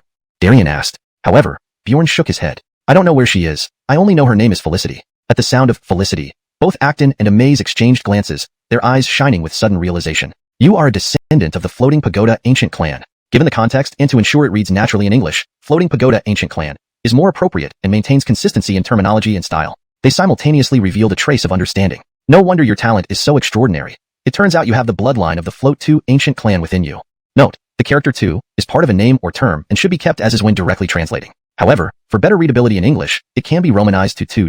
Upon hearing this, Bjorn sighed and began to explain his identity, but he felt a surge of excitement as well. These two seemed to know something about the Floating Buddha Ancient Clan. Thinking of this, he knelt down. Master Ant, please tell me about the Floating Ancient Clan. Note, the term, Floatu Ancient Clan, seems to be a mistranslation or misinterpretation. Based on context, it appears to refer to the Floating Ancient Clan, or Futu Ancient Clan. The character tu likely should be tu, or is part of a name transliteration, thus I have adjusted it to Floating Ancient Clan, for better readability and presumed context accuracy. Noticing this, Amaze looked at Acton questioningly. Sighing, Acton said, well, you'll find out eventually anyway. Bjorn's current region was not the entire Xintian continent, but merely the northern region. To the south of the South Sea lay another continent governed by three major clans, Dantai, xuanhuan, and Futu. Both Acton and Amaze had crossed the sea initially. Acton continued, I know I can't stop you, but remember this. Before reaching the King Realm, do not let the Floatu Ancient Clan discover you. They value pure bloodlines and will not tolerate someone like you with impure blood. They would surely attempt to intercept and kill you. Note, the word tu in Futu is part of a name and does not translate as slaughter or any violent action in this context, hence it's transliterated as Floatuda. Bjorn nodded respectfully. Thank you, master. With that, he left the Holy Yao sect and headed towards the South Sea. He originally intended to explore the sky secrets first, but now he had information about his mother. How could this not excite him? He soon left the Great Xia dynasty and reached the Great Gon dynasty. After a while, he arrived above Jiangdu City. Seeing the Lu family mansion that he hadn't returned to for a long time, he was moved. He adjusted his course and headed straight for the Lu residence. A few moments later, Bjorn landed gently in the main hall of the Lu family compound. The Lu family courtyard had expanded significantly since his departure, adding several essence-gathering stage guards, likely thanks to Uncle Cornelu. This warmed his heart. Just then, Asa and Arno emerged, their expressions startled when they saw Bjorn. Then they rushed forward with evident excitement. Mohammedur, why are you back? Did the Sword Marcel sect expel you? Bjorn sighed inwardly. Sure enough, blood was thicker than water. He calmly responded, I'm here to visit due to my training journey passing through Jiangdu City. Relief spread across their faces. Our ancestors bless us. The Lu family finally has a dragon. Asa immediately invited him out. Come, I'll hold a grand banquet in Jiangdu City tonight. Bjorn waved a hand. There's no need for that. A simple family meal would suffice. A hint of difficulty flickered in Asa's eyes, but Bjorn noticed it instantly. No need to hide things from me, grandfather. Is something wrong with the Lu family? Sighing, Asa replied. Mohammedur, go back to your sect after dinner. The Lu family is in grave danger. Alarmed, Bjorn urged. What happened? Arno spoke slowly. Recently, your achievements drew the attention of Haddon bandits. Their leader, a splitting sea realm powerhouse, demanded we surrender all rewards or face annihilation. You must leave tonight to ensure our lineage continues. Bjorn's gaze darkened. The Lu family will be fine. Giannis, where is this Haddon bandit stronghold? Shock flashed on Arno's face. Mohammedur, you, Dragon Mountain Range, close to Jiangdu City. Due to its remoteness, it had been largely ignored. Yet, at that moment, a group of people were cheering there. Boss Haddon, your foresight was right. Following the rewards from the capital ensured a lifetime's worth of resources. Haddon laughed dismissively. If those two essence-gathering waste had taken those elixirs, it would have been a waste. I'm making the best use of resources. One member looked uneasy. Boss, what if this draws retaliation from the Sword Marcel sect? Word as Bjorn joined them. The tension escalated as Bjorn prepared for a confrontation that would either save or doom the Lu family. Chapter 62, Kill with a Glance? Haddon sneered upon hearing this. I've already investigated clearly. That boy has only been in the Sword Mystic sect for less than a year, and at most, he's just an outer sect waste. The strongest person he could possibly interact with is merely in red of the outer sect who's reached the soul-severing realm. Even if he enters the inner sect with exceptional talent, I can still kill him like butchering a dog. Is that so? Suddenly, a cold voice sounded from the distant void. Bjorn was standing midair, his gaze cold as he looked at Haddon and his gang. Seeing this, everyone was startled. Their drunkenness instantly disappeared. Walking on air. Boss, it's a Fisher Sea Realm powerhouse. Haddon kicked him to the side. I can see that. Then, Haddon clasped his hands towards Bjorn, his expression solemn. This lowly one is Haddon. May I ask why you've come to my Haddon stronghold so late at night? Bjorn smiled slightly. You wanted to kill me earlier, and now you're asking what business I have here. Are you lacking brains? Hearing this, Haddon was suddenly terrified. You're Bjorn. He swallowed hard. When Bjorn left initially, he was only at the essence-gathering realm, yet returning now, he had already reached the Fisher Sea realm. In just a year, he had advanced an entire major realm. Could this really be done by a human? Up in the sky, Bjorn chuckled softly. Correct answer. As he spoke, his gaze suddenly hardened as the netherworld pupil activated. Before Haddon and his men could say another word, their spirits started dissipating. Due to the influence of the tree origin, his netherworld pupil had also evolved. Below the first layer of Fisher Sea realm, he could instantly snatch away their lives. Bjorn decapitated Haddon while retrieving the corpse, hanging his head on Jiangdu City's gate as a warning. Then, instead of returning home, he headed straight for the South Sea. Because he couldn't stop. Once he paused, too many concerns would arise. As the sole descendant of the Lu family now, he couldn't afford to halt his steps. He gazed at the direction of Jiangdu City, whispering, Giannis, rest assured. Even if it means obliterating everything, I will bring Tamara back. South Sea, Green Pond Bay. This was the southernmost point of the Northern Territory, where, according to Acton, boats to the Southern Territory departed. These were manned by desperate fugitives. Soon, Bjorn saw a spirit boat docked beside the South Sea. He approached slowly and handed over a medium-grade spirit crystal, his ticket. At present, the amount of essence crystals on Bjorn alone could surpass the treasury of the great Ganji dynasty, since each corpse looted contained plenty of essence crystals. The man standing by the spirit boat glanced at Bjorn and nodded. Go aboard. But remember, if enemies come before the journey starts, we won't intervene. Bjorn nodded. At this moment, 3 burly men exchanged glances, then grinned slyly as they slowly walked towards Bjorn. Corneltal brother, quite wealthy? How about lending us some spending money? Boom. Upon hearing this, Bjorn turned around slowly, looking at the 3. 1 at the 7th layer of soul-severing realm, 2 at the 6th layer. Hearing Bjorn describe their strengths accurately, the trio laughed aloud. What do you think, kid? Afraid? Then hand over your money nicely. Bjorn smiled calmly. Since I started cultivating, I've only robbed others. No one has ever taken a single cent from me. Saying this, he formed a seal with one hand. See stabilizing seal. Amidst the shock of the crowd, a massive palm imprint descended from the void, crushing the trio into meat pies. Then Bjorn brushed off his hands. 3 trash bags. Around him, those preparing to board gulped down their saliva. Those were 3 soul-severing realm experts, crushed like insects. Who was this youth, possessing such formidable strength? Someone suddenly exclaimed. I've seen this person before. He once solo-killed the new Dry Heaven Sun. This is the esteemed Bjorn of this generation. That Dry Heaven Sun was a 6th-layer Fisher Sea expert. Scary.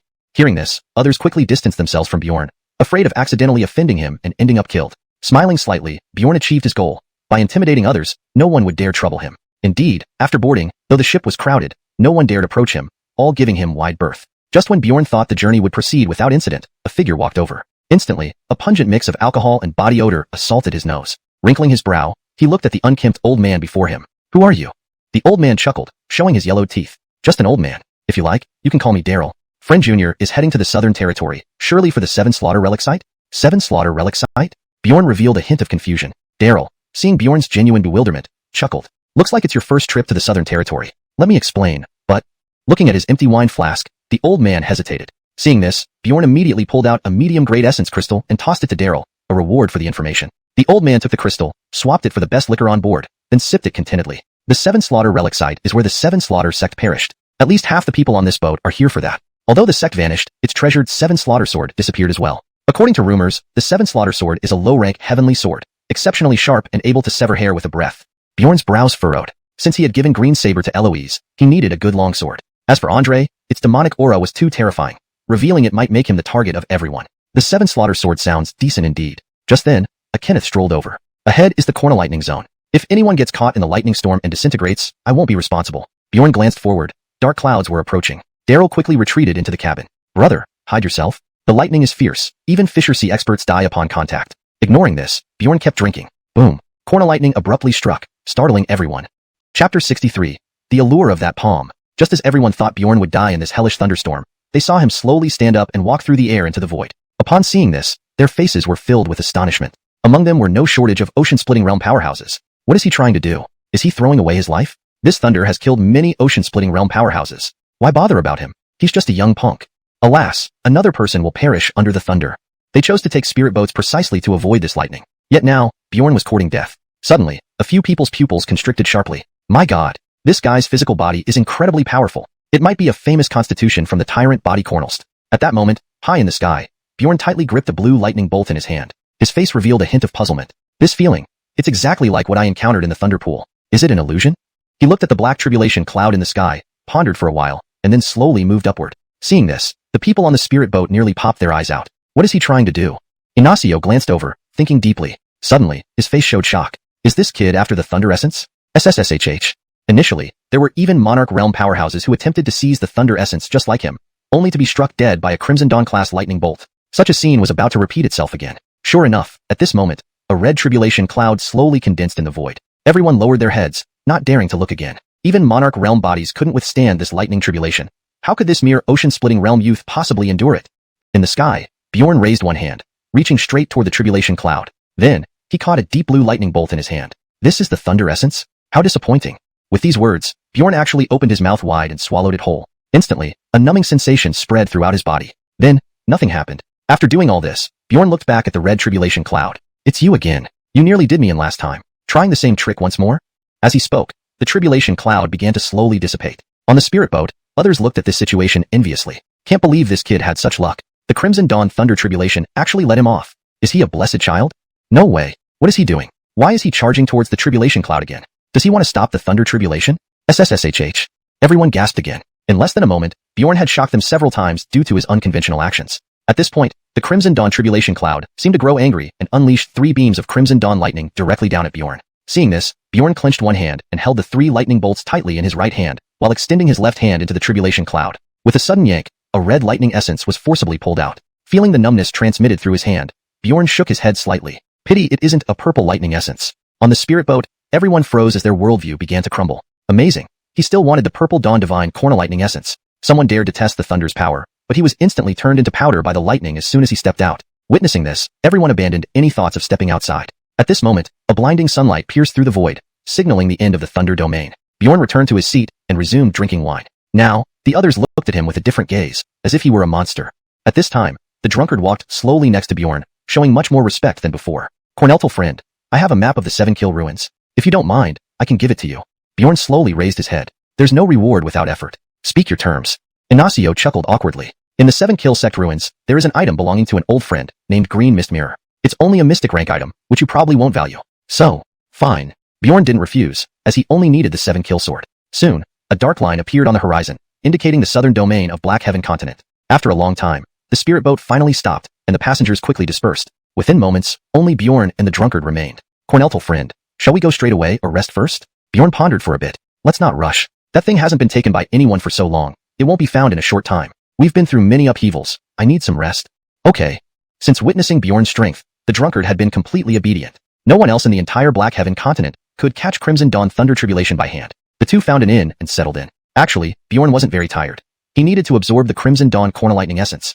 He gathered all the pills he obtained earlier and swallowed them along with the red lightning essence. The night passed quietly. The next morning, Bjorn slowly opened his eyes. In his pupils, countless lightning strands extended endlessly. He clenched one hand, with surging true chi in his palm, surrounded by crimson lightning bolts, a horrifying sight. Not only did I break through to the 6th level of the ocean-splitting realm, but I also gained unexpected rewards.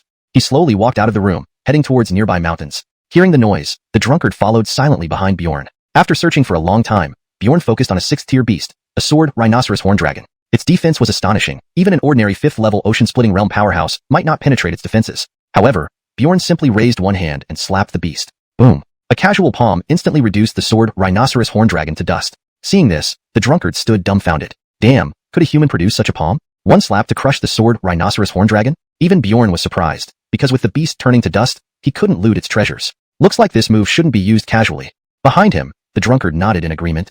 Yes, it's indeed too cruel. Bjorn shook his head. If enemies are shattered, we can't obtain their treasures. That's unacceptable. Hearing this, the drunkard's expression faltered. The chapter vividly captures Bjorn's extraordinary abilities and the awe he instills in others. Maintaining the original paragraph structure and style ensures coherence and fluidity in the story progression. Chapter 64, The 7 Killers' Ruins. This kid, he wants to kill for treasure? As the drunkard was stunned, Bjorn slowly turned around. Let's set off now. Hearing this, the drunkard's face lit up with pleasant surprise. Good, let's go now. On the way, the drunkard explained the situation in the southern region to Bjorn. From his words, it seemed he knew this continent very well. The southern region is divided into 2 realms, Yin and Yang. The Luo River serves as the boundary. South of the Luo River is the Yang realm, and north of it is the Yin realm. Unlike the northern region, which is more complex, there are only 2 major forces here. 1. The Zhongheng Academy. The term, Zhongheng Academy, is the appropriate translation for Zhongheng Xiefu, Zhongheng Rakelfu. This ensures that the name reads naturally in English while maintaining consistency in terminology. 2. The Heavenly Opportunities Institute, Tianji Yuan. These 2 forces are the strongest in their respective realms, each gathering only the most elite talents. The 7 Killers sect disappeared from the continent after being suppressed by these 2 forces for colluding with the demon race. Bjorn nodded upon hearing this. Traveling to the 7 Killers' ruins was a journey of thousands of miles. He had left the bloodthirsty Mad Cornelon behind for Tamsin to use as a mount, so they still had a long way to travel. After some time, the 2 passed through a town called Chuyang City. As the drunkard needed to buy alcohol, they stopped briefly here. Just as they were about to leave the town, a shout came from behind. Get out of my way. Don't block my path. Bjorn slowly turned around and looked back. A wealthy-looking youth in a green robe was riding a tiger-like beast spirit, dashing through the city streets. Seeing that Bjorn wasn't moving, the youth shouted again. Didn't you hear me? Get out of my way. Upon hearing this, Bjorn's gaze grew cold. Acting arrogantly on the streets in broad daylight and speaking rudely, with a single motion, Bjorn struck out a palm directly at the head of the tiger beast. Bang! A loud noise echoed as the beast died instantly, and the youth tumbled like a dog eating mud. Seeing this, the surrounding townsfolk looked horrified. It's over. He actually killed young Master Chin's mount. People quickly retreated into their homes. Noticing this, Bjorn frowned slightly. At this moment, an Retly woman approached him gently. Young sir, your attire suggests you aren't from here. You should leave immediately. Franklin is young master of the Chen family, known for his grudge-holding nature. If you stay any longer... Whoosh! Suddenly, a whistling sound came from the air, aiming straight for Bjorn. Seeing this, he caught the arrow between two fingers effortlessly. Instantly, a powerful force surged from the arrow, but Bjorn simply crushed it with a firm grip. At this moment, Franklin, who was still lying on the ground, slowly got up and glared at Bjorn. "How dare you kill my mount? Someone kill them!" Franklin commanded, and dozens of figures appeared before Bjorn. Most of them were spirit-severing realm cultivators, with two even reaching the sea-splitting realm. Seeing this, Bjorn's gaze sharpened. "No wonder you're so arrogant. You have two sea-splitting guards. Unfortunately for you, you met me." Suddenly, a hint of fear flashed across the drunkard's face. "Friend, let's run. The southern region doesn't welcome people from the northern region. If our identities are revealed, we'll be hunted down." Bjorn's eyes gleamed. Hunted down? That would mean an inexhaustible supply of corpses. Thinking of this, he thrust out a palm. Sea stabilizing seal. The guards were formidable, but in front of Bjorn, they were mere ants. The seal fell, instantly slaying all of them. Witnessing this, the previously hiding townsfolk looked shocked. These people were mostly in the spirit-severing realm, strong fighters indeed. Yet they couldn't last a single move against this youth. This boy was truly terrifying. Smiling, Bjorn walked toward Franklin. Seeing this, Franklin's face turned pale, and he kept backing away. "You, what do you want? I tell you, I'm from the Chin family." Swish. Before Franklin could finish speaking, Bjorn decapitated him. Annoying. Who cares who you are? Suddenly, a horrifying aura approached rapidly from the distance. Sensing this, the drunkard's face showed shock. What a terrifying aura. It must be at the 8th stage of sea-splitting realm. Looking at Bjorn, he added, "Friend, we should flee. This person's strength isn't something we can handle." Bjorn waved his hand dismissively. "Don't worry, just an 8th stage sea-splitting ant." At this moment, the imposing aura reached Bjorn, revealing itself as an ret in a long robe. Seeing the bodies on the ground, the ret's expression changed drastically. "Fanner." Rushing toward the corpse, he saw Franklin's severed head, looking straight at him with wide-open eyes. The ret's eyes reddened in fury. "I will make you pay for my son's life." Fear filled everyone's hearts as they recognized this as Abner, the head of the Chin family. Upon seeing him arrive, all sighed with regret. This Carmelo might die here. Too bad he picked the wrong person to offend. Abner unleashed his full power, while Bjorn stood his ground, showing no sign of evasion. "So, you're giving up?" At this moment, Abner released his peak momentum and struck a palm toward Bjorn. Everyone closed their eyes, unable to bear watching Bjorn turned into minced meat. Boom. A thunderous sound erupted. An intense shockwave spread out from Bjorn, shattering the surrounding buildings and raising dust clouds. Seeing this, everyone sighed in despair. He was turned into powder in one strike. Why provoke the Chin family? The 8th stage sea-splitting ultimate attack? Pathetic.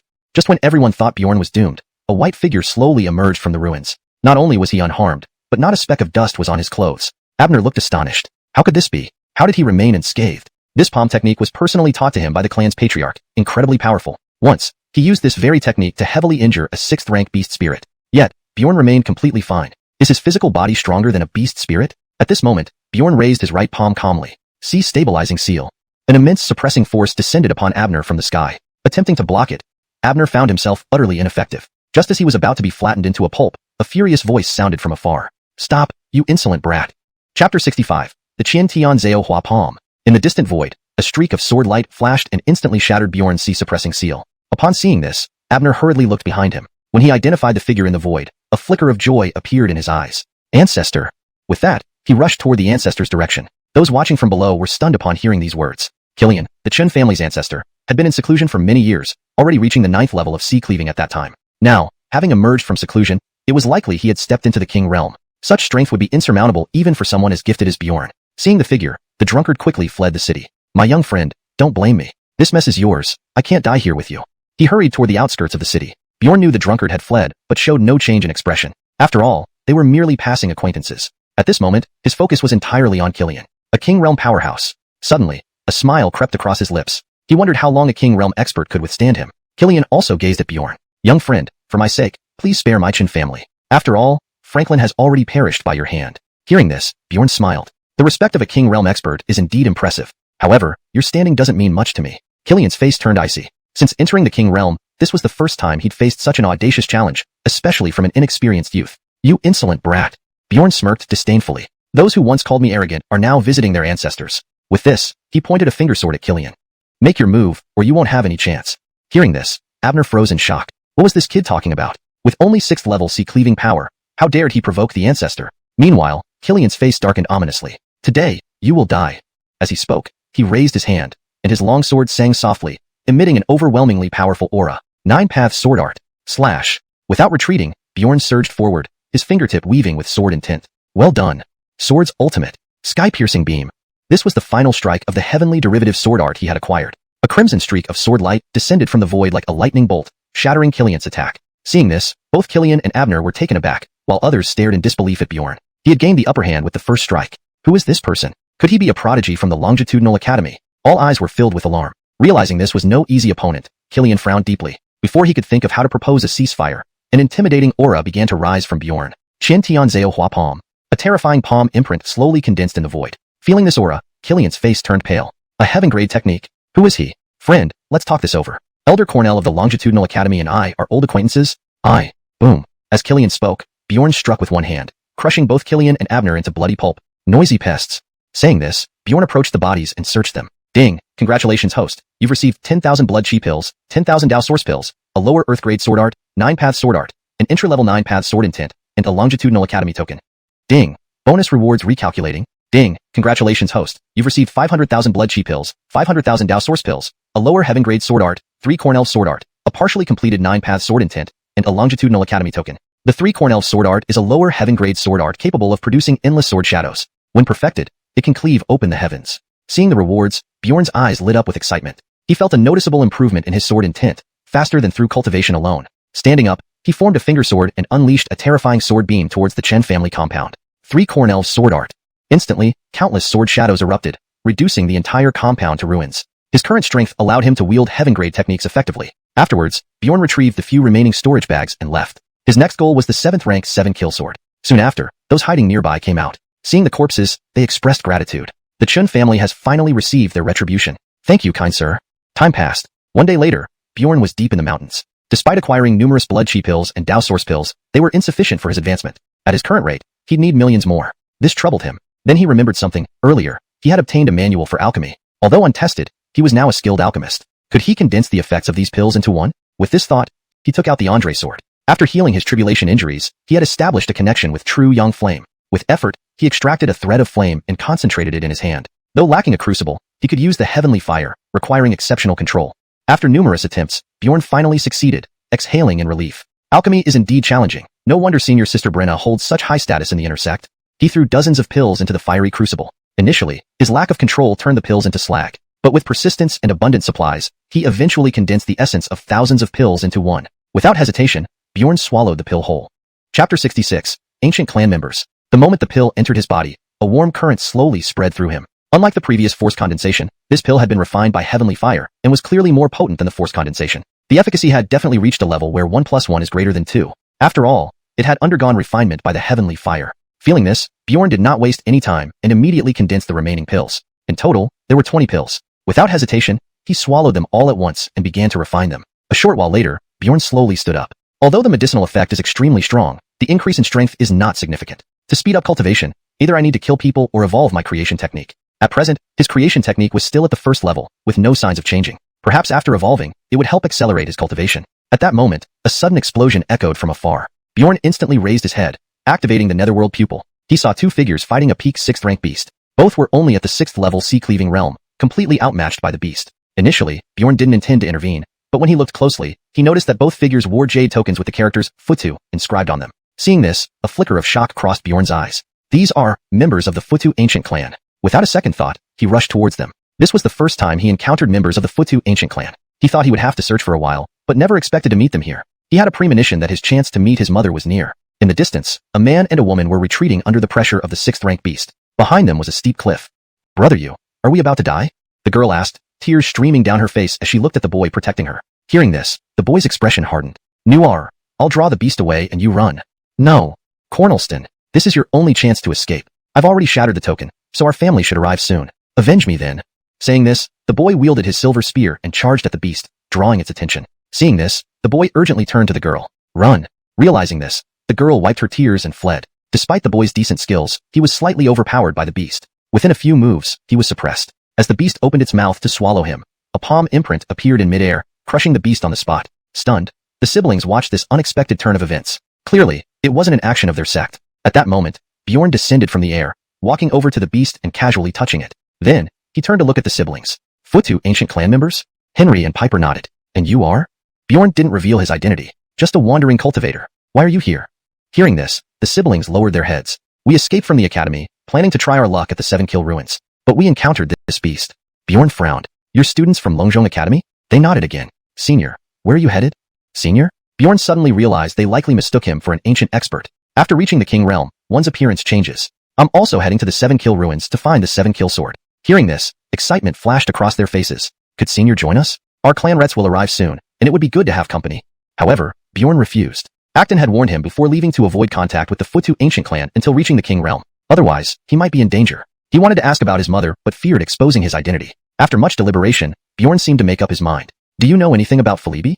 The siblings instantly became alert. Senior, do you know Aunt Rachel?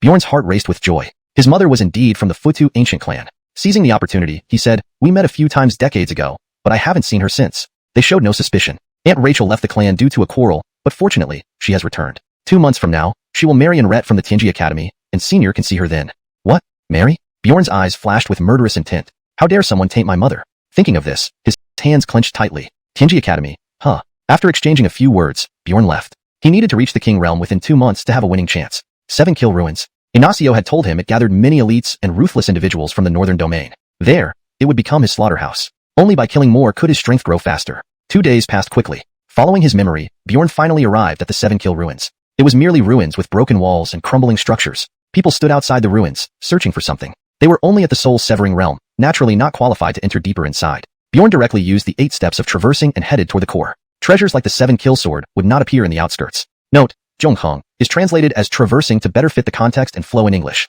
As he was about to enter, a palm imprint blocked his path. Seeing this, Bjorn's gaze turned icy. Why block me? Chapter 67. You should be grateful for your G surname. Sorry, this place is under the control of my young master. No one can enter.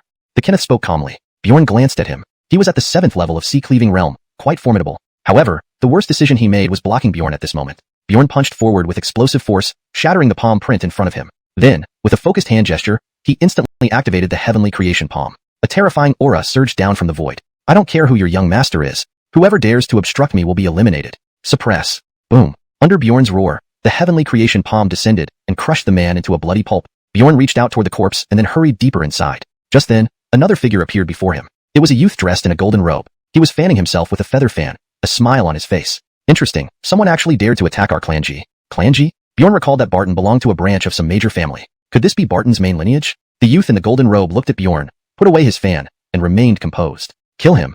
Yes, sir. Instantly, 8 black-armored figures surrounded Bjorn. They were all at the 8th level of sea-cleaving realm. Seeing this, Bjorn sneered slightly. In the past, he would have tried out his skills on them. But now, Bjorn focused, and the Andre sword gradually materialized in his hand. His gaze suddenly sharpened as an overwhelmingly powerful sword intent emanated from him. 3 Cornell sword technique. Immediately, countless sword shadows erupted, slaying the 8 men in mere seconds. Others around heard the commotion and rushed over. When they saw the 8 corpses on the ground, they were startled.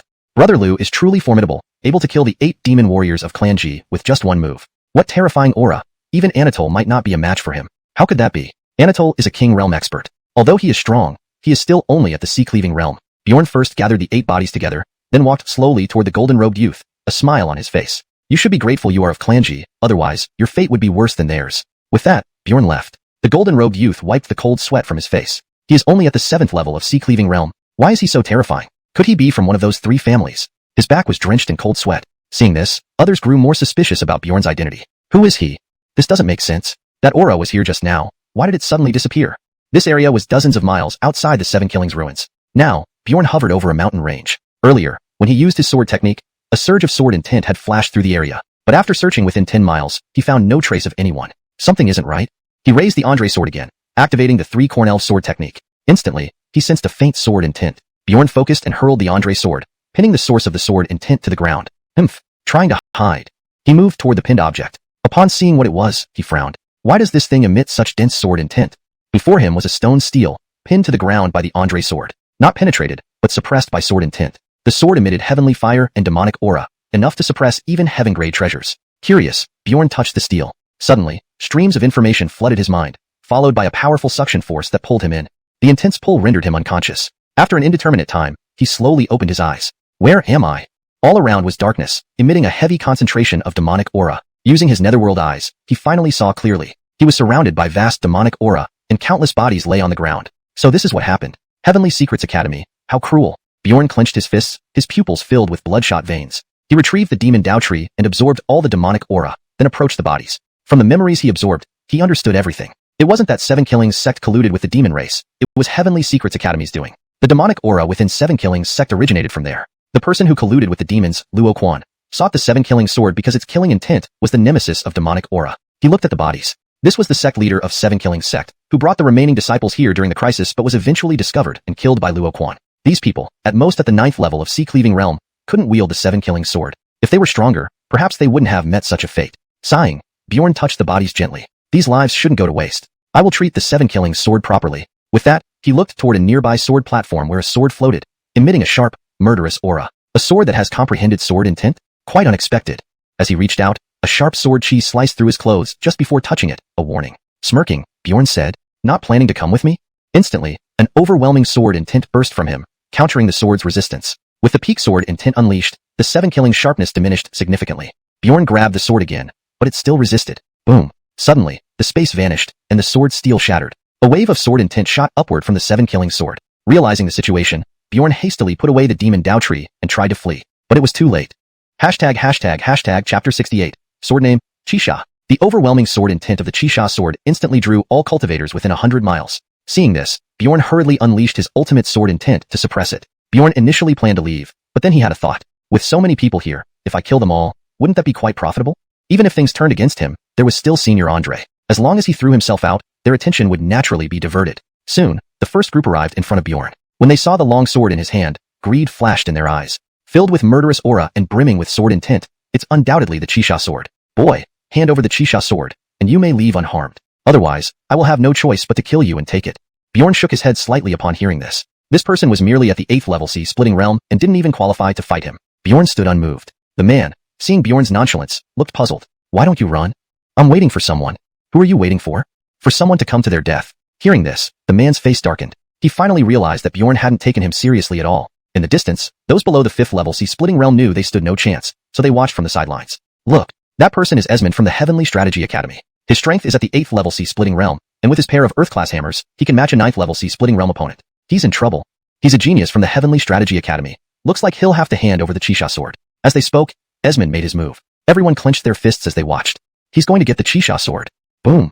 Suddenly, a dull sound rang out. Under everyone's astonished gazes, Esmond's head exploded instantly under Bjorn's attack. At this moment, people in the crowd recognized Bjorn. They remembered how he had swept through the outer area with invincible prowess. This person is extremely powerful. Even the 8 demon warriors of the G family were subdued by him with one palm. He isn't waiting for death. He's setting a trap. He wants to kill everyone here and seize their opportunities. Upon hearing this, everyone present took a sharp intake of breath. To think he would use the Qisha sword as bait to lure others in, then kill them for their treasures. Did he really believe he could kill all these people? What if a group came? Just as they pondered, more figures appeared in the distance. Among them, the weakest was also at the 8th level Sea-Splitting Realm. Everyone held their breath, believing Bjorn had no chance. But when they approached, Bjorn suddenly laughed. Everyone stared. Is he admitting defeat and acting crazy?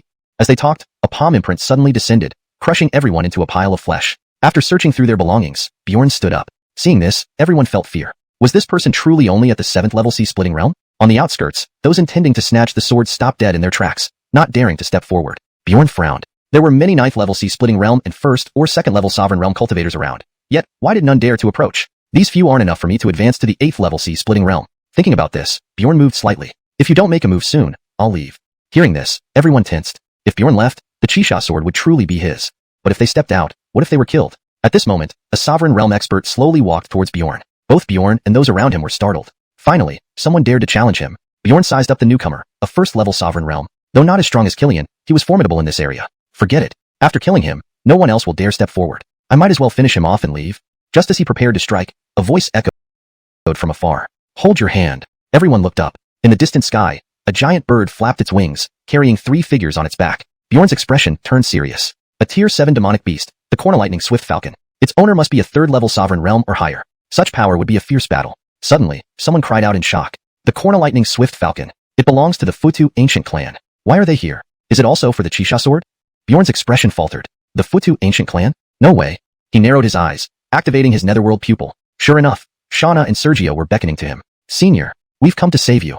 Seeing this, Bjorn almost regretted saving them. He was about to touch a Sovereign Realm corpse, and now they disrupted him. However, others didn't see it that way. No wonder he acted so confidently, backed by the Futu Ancient Clan. Indeed, had we known he was from the Futu Ancient Clan, we wouldn't have dared to look at him. The Corner-Lightning Swift Falcon landed near Bjorn, and a silver-armored man descended. He walked straight up to Bjorn, his expression arrogant. Though you saved my young masters, we saved you too. Consider it even.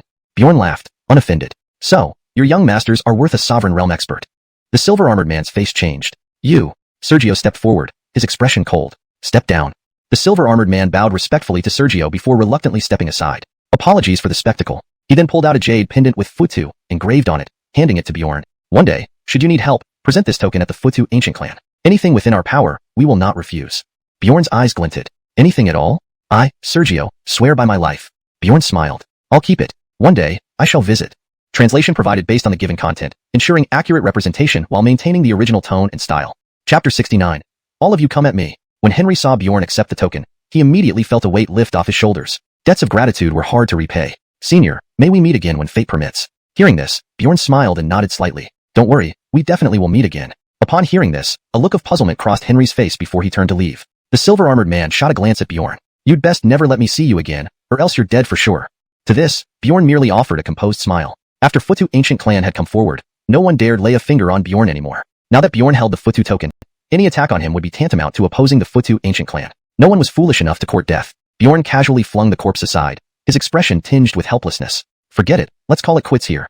Having said that, Bjorn left, turning away with the 7 slaughter sword. He came to a nearby mountain range and began tallying up his loot. In total, he had gathered several 100,000 pills and quite a few Xin class and Earth class cultivation techniques. However, none of these items were useful to him now. He considered bringing them back to Jinshian sect for his fellow disciples to use. It would surely be a great boon. Next, he conjured an alchemy furnace in one hand and began refining the pills he had obtained. After a considerable time, all the pills had been successfully refined. Just as Bjorn was about to swallow them all in one go, a puzzled voice echoed from not far away. Just now, I distinctly sensed a whiff of some other medicinal fragrance. It must have come from an alchemist. But why is there no sign of anyone? At this, Bjorn instantly became alert. He formed a sword in his hand and gazed towards the source of the voice. At 7th level Cleave Sea Realm now, with the aid of his 9 essence roots, he could sense 3rd level King Realm powerhouses. But this person appeared silently, indicating that they were above 3rd level Cleave Sea Realm. Although Bjorn might have a chance to win, it would come at an enormous cost. With his mother's nuptials looming, he couldn't take such risks. Deciding to slip away quietly, he was suddenly blocked by a figure appearing right behind him. I found you. Bjorn's eyes flickered as he turned to see another identical figure dissipating where the voice had originally come from. A clone. What kind of profound ability was this? The ret caught sight of the astonishment in Bjorn's eyes and chuckled softly. Do you want to learn? Bjorn nodded after hearing this. The ret laughed heartily. As long as you answer my questions truthfully, I'll impart this technique to you. Bjorn's gaze grew calm. Fear as this question isn't going to be simple. Without further ado, the ret spoke slowly. Are you an alchemist? Bjorn pondered for a moment and nodded. Yet the ret's eyes lit up brightly. Good boy, I finally found a talented alchemist. He then asked, would you be willing to join Transverse Academy and take me as your master? Are you in ret of Transverse Academy? Bjorn's face showed surprise upon hearing this. That's correct. I am Elder Corbin, the 7th ret of Transverse Academy, and the only Earth-class alchemist in the sect. The ret stroked his beard solemnly. Hearing the title Earth-class alchemist, Bjorn's eyes flashed. An Earth-class alchemist. Even Imperial Realm experts coveted the pills they could refine. Thus, their status rivaled that of Imperial Realm experts. Unfortunately, he had no need for such prowess. If he killed him, no, his current strength wasn't sufficient to directly confront Transverse Academy. Moreover, he hadn't provoked him. Thus, Bjorn respectfully replied, Elder, I don't plan to take on a master. At this, Corbin's eyes dimmed slightly but quickly turned back to Bjorn. Though barely into his 20s and already 7th level Cleave Sea Realm, Bjorn wasn't outstanding among Academy students. However, his divine soul force was exceptional, making him a natural-born alchemist. While he couldn't become the ret's disciple, he could still act as a teacher. Recruiting Bjorn wouldn't be a bad move. Considering this, the ret gently asked, then are you willing to join our Transverse Academy? Join Transverse Academy? Bjorn lowered his head and reflected. His progress had stalled, and although he could gain more resources by robbing graves, he couldn't just go around killing people outside the academy. Joining Transverse Academy could provide him with abundant cultivation resources. Besides, it had many prodigies, including those from Northland who could provoke him, giving him reasons to kill. Bjorn's eyes sparkled. All right, I can do that. Corbin nodded, pleased. But before returning to the sect, accompany me to the 7 Slaughter Ruins first. The 7 Slaughter Ruins? Why are you heading there, Elder?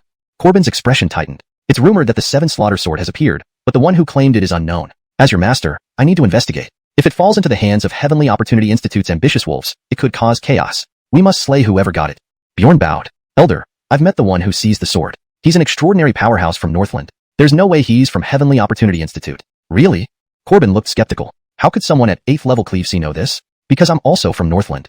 From Northland? Corbin's eyes turned serious. Once we return to Transverse Academy, you cannot reveal you're from Northland. Their sect rules restrict Northlanders. Minor infractions result in injury by other disciples, major ones in death. Bjorn's eyes flickered. What if they attack me? Can I kill them? You naturally can. Corbin remained composed. But they often attack in groups, so very few Northland disciples manage to slay Southland disciples. Only Benedict did it decades ago, and he's now an inner sect ret at Transverse Academy. Benedict? Isn't he the Jinshian sect member who awakened to 8 chimes earlier? Unfathomable coincidence. Let's go. Since you know him, let's return to the sect. Yes. Soon. Bjorn followed Corbin into the sect. Instantly, everyone noticed the newcomer. Who is he? I've never seen him before in the academy. He's probably a new recruit, but introducing new members is usually done by the Dovey. Why is it the 7th elder this time? Bjorn smiled faintly, bowing slightly to the crowd. Greetings, seniors. My name is Bjorn from Northland. I'm a newly recruited disciple at the academy. I've heard Transverse Academy has a pure learning atmosphere, so my one request is, bring all your friends when you come to kill me. His smile never faded despite the low-level threats. While most were just 7th-level Cleave Sea Realm, there were many of them. Strength in numbers. Holt was stunned, as were the Southland disciples. This was the first time a Northland disciple spoke so brazenly. Soon, murderous intent started permeating the main road of the academy. Note: maintaining chapter numbering, translation retains the essence of the narrative and style. ####chapter 70. You have bad luck. Just a waste of space at the 7th level of Sea-Splitting Realm, and he dares to be so arrogant. In the crowd, a robust figure thrust both fists forward, aiming directly for Bjorn's face. It was evident that this person intended to kill. Meanwhile, the surrounding disciples watched with malicious glee. Jamie is making his move. As a powerhouse in the 9th level of Sea-Splitting Realm, surely, boom. Before anyone could finish their sentence, a loud explosion echoed. Jamie was sent flying backward, spewing blood from his mouth, while Bjorn remained composed. I told you, if you want to kill me, bring your friends along too. At this moment, Corbin glanced at Bjorn, her eyes filled with deep meaning. That's enough. Let's settle this matter here. Take him to treat his injuries. You, come with me to the Alchemy Hall. Yes. Bjorn followed Corbin as if nothing had happened, heading towards the Alchemy Hall. Soon, a dense fragrance of medicinal herbs wafted into his nostrils. What a rich scent of medicinal herbs. Just smelling it makes the spiritual energy within me stir. Holt replied curtly, no kidding. This is the Alchemy Hall. With that, Corbin stepped into the hall, her expression turning serious. Why did you reveal your identity when you knew it would provoke them? Bjorn remained calm. They are mere wastes. No matter how many fireflies there are, they cannot match the brilliance of the moon. To me, they are just ants. Hearing this, Holt was taken aback. Such confidence reminded her only of Benedict. Besides Bjorn, he was the second person from the Northern Domain. Forget it. All you people from the Northern Domain are equally arrogant. Show me how you normally refine pills. Bjorn nodded slightly. After several days of refinement, he now had full control over the true young flame. With a single hand gesture, a crimson flame appeared in his palm. Beside him, Corbin, who was about to take a sip of tea, suddenly sprayed it out upon seeing the flame, her face pale with shock. Heavenly fire. How did you obtain heavenly fire? Bjorn thought for a moment. It seems like it came from a master swordsmith's forge. It was given to me by someone else. Upon hearing this, Corbin almost spit out a mouthful of blood. As an Earth-rank alchemist, she had spent years searching across 2 continents without any leads on heavenly fire. Now, a newly recruited disciple could summon it at will. Enough. Enough.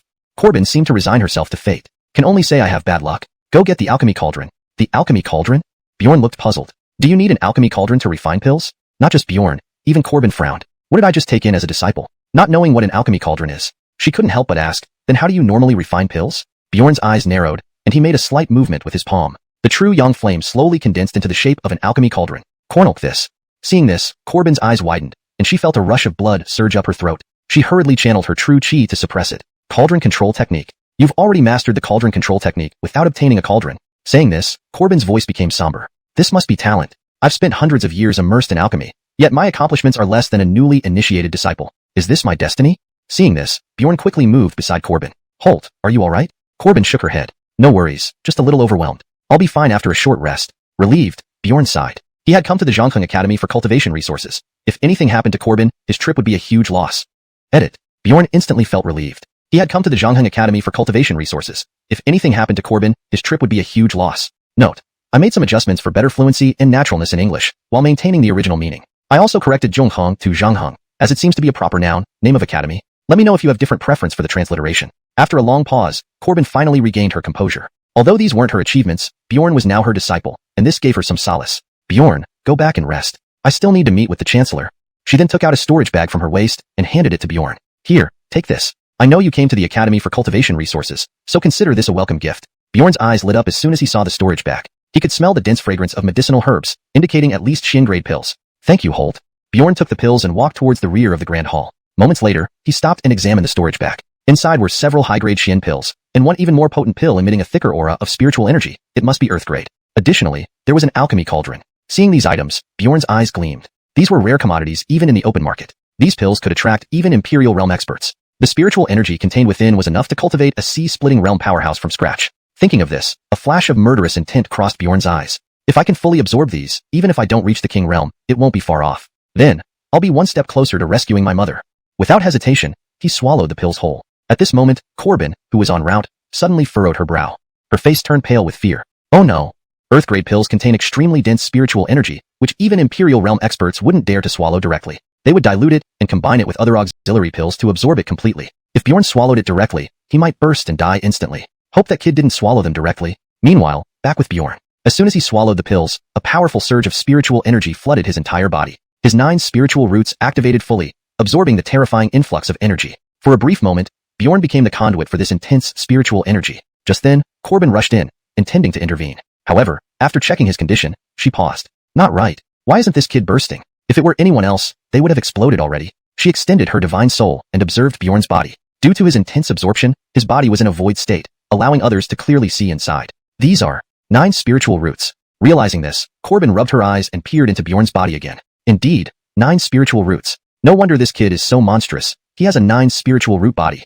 Hashtag Chapter 71. Massacre. A moment later, a trace of seriousness appeared in Corbin's eyes. With a wave of his hand, a protective screen of true chi instantly enveloped Bjorn. 3 days later, Bjorn slowly opened his eyes. At this moment, he could clearly feel the surging true chi within his body, seemingly inexhaustible and boundless. He looked at his dantian, where the 9 spirit roots had grown several times larger. Split C 9th level, huh. What a terrifying medicine. It made me advance 2 levels directly. Not only that, but a large part of the medicinal power still remains in my body. If I were a bit stronger, I would have stepped into the king realm directly. After a moment, he slowly stood up and walked outside. At this time, inside the alchemy hall, Corbin was seated cross-legged in the center with a pill cauldron in front of him. Seeing Bjorn come out, he turned his head slowly. How is your condition? Bjorn gave Corbin a slight bow. It's fine. Corbin nodded slightly. If that's the case, before your entrance exam, I'll teach you the way of alchemy first. Then he threw a spirit herb into the pill cauldron. In an instant, the spirit herb was burned down into a pool of essence liquid. Subsequently, he added another one. This process repeated continuously. When all the spirit herbs were refined, a rich medicinal fragrance instantly spread from the pill cauldron. The essence liquids began to coagulate gradually, forming the shape of a pill. After some time, a thread appeared on the pill. Seeing this, Corbin waved his hand and held the pill in his hand. Well, did you understand? Bjorn nodded slightly, then looked at his feet. There, several spirit herbs had appeared. Instantly, he understood Corbin's meaning. He focused his energy, and true young flame formed into the shape of a pill cauldron. Then he mimicked Corbin's movements, placing the herbs into the cauldron. In an instant, the spirit herbs were melted into essence liquid, one after another, until all the herbs were refined. At that moment, a surge of true chi emerged from his body. Coagulate. Under his command, the essence liquid began to coagulate, finally transforming into the shape of a pill. Rich medicinal fragrance followed. Far away, Corbin watched this scene and a serious expression crossed his face. Because Bjorn was only one step away from successfully making a pill. At this moment, Bjorn closed his eyes slowly. Just a little more. Just a little more. It's now. Pill. Completed. He instantly dispersed the true yang flame and held the pill in his hand. Done. Corbin saw this, slowly approached, and held the pill in his hand. After scrutinizing it, he said slowly, Indeed, it's a Xian rank medicine, the stabilizing pill. This edit ensures that the sentence reads more naturally in English while accurately conveying the meaning from the original text. The term, Xian rank, is kept as it seems to be a specific ranking system within the context of the story that doesn't have a direct English translation. Saying this, he handed the pill to Bjorn. Your strength has increased too rapidly, there might be some damage left behind. Swallow this pill to stabilize your cultivation. Bjorn didn't hesitate for a moment, and swallowed the pill immediately. Then, Corbin spoke again. Never tell anyone about your 9 spirit roots, got it? Bjorn nodded again. Because Arlie had also warned him similarly. Corbin glanced at Bjorn. The patriarch has asked me to do some errands these few days. Stay in the alchemy hall, and don't go out. Yes. Though Lucian verbally agreed, a sharp glint appeared in his eyes. Once Corbin leaves, he would act freely. That night, Bjorn left the academy alone. Soon after, 8 disciples in Xuanhuan Academy slowly stood up. Jamie, Bjorn is out. Follow him. Kill him. Quickly, Bjorn arrived at a mountain range dozens of miles away from the academy. Killing here, even if the Rets in the academy can sense it, they can't reach instantly. Absolutely the best place to kill. Thinking this, he looked at the people behind him. Come out, no need to hide anymore. Hearing this, a cold laugh came from the hidden spot behind Bjorn. Didn't expect you to know we are following you, yet dare to come out. Bjorn smiled slightly. If you don't come out, how can I kill you? At this point, someone walked out behind Jamie, also split C 9th level. Currently, disdain showed on his face. Just a waste from the northern region, daring to be so arrogant. Initially, Jamie spared you out of respect for Holt. Never expected you to be so ungrateful. Hearing this, Bjorn laughed loudly. Indeed, very courageous. I'll give you the honor of being killed last. Saying this, he looked at the others. What about you? Any final words? Bastard. Audacious. Upon hearing Bjorn's words, the others couldn't hold back any longer and attacked directly. Bjorn focused his hand. See suppressing seal. Instantly, a terrifying palm imprint descended from the sky and smashed toward them. They all felt the terrifying power contained within the imprint. Not good. It's a heaven rank palm technique. Hurriedly, they gathered their true chi and struck at the imprint forcefully. Crack. Right as the imprint was about to land, a cracking sound came from the middle of the imprint and it slowly dissipated. Seeing this, excitement appeared on everyone's faces. Jamie looked at Bjorn, breathing heavily. Is this your strongest attack? So weak, easily countered. If this is all you have then? But Bjorn smiled slightly. Don't worry, won't let you down. Saying this, Bjorn stretched out his right palm again. Peerless seal. Boom. In the air, a particularly terrifying giant palm imprint reappeared. The terrifying true chi contained within shook their hearts. What on earth is this? Boom. Instantly, the imprint fell and crushed everyone into meat paste. Finally, Bjorn looked to the side. The person who spoke earlier was now pale-faced, staring at Bjorn with trembling legs. Impossible. This can't be. Bjorn smiled slightly. Now it's your turn. Saying this, Bjorn pointed his fingers like a sword and walked towards the person. Each step Bjorn took felt like the knock of death, heavy and resonant. In the end, before Bjorn could move, the person spit out blood and collapsed. Seeing this, Bjorn's expression froze momentarily. Scared to death, what a coward.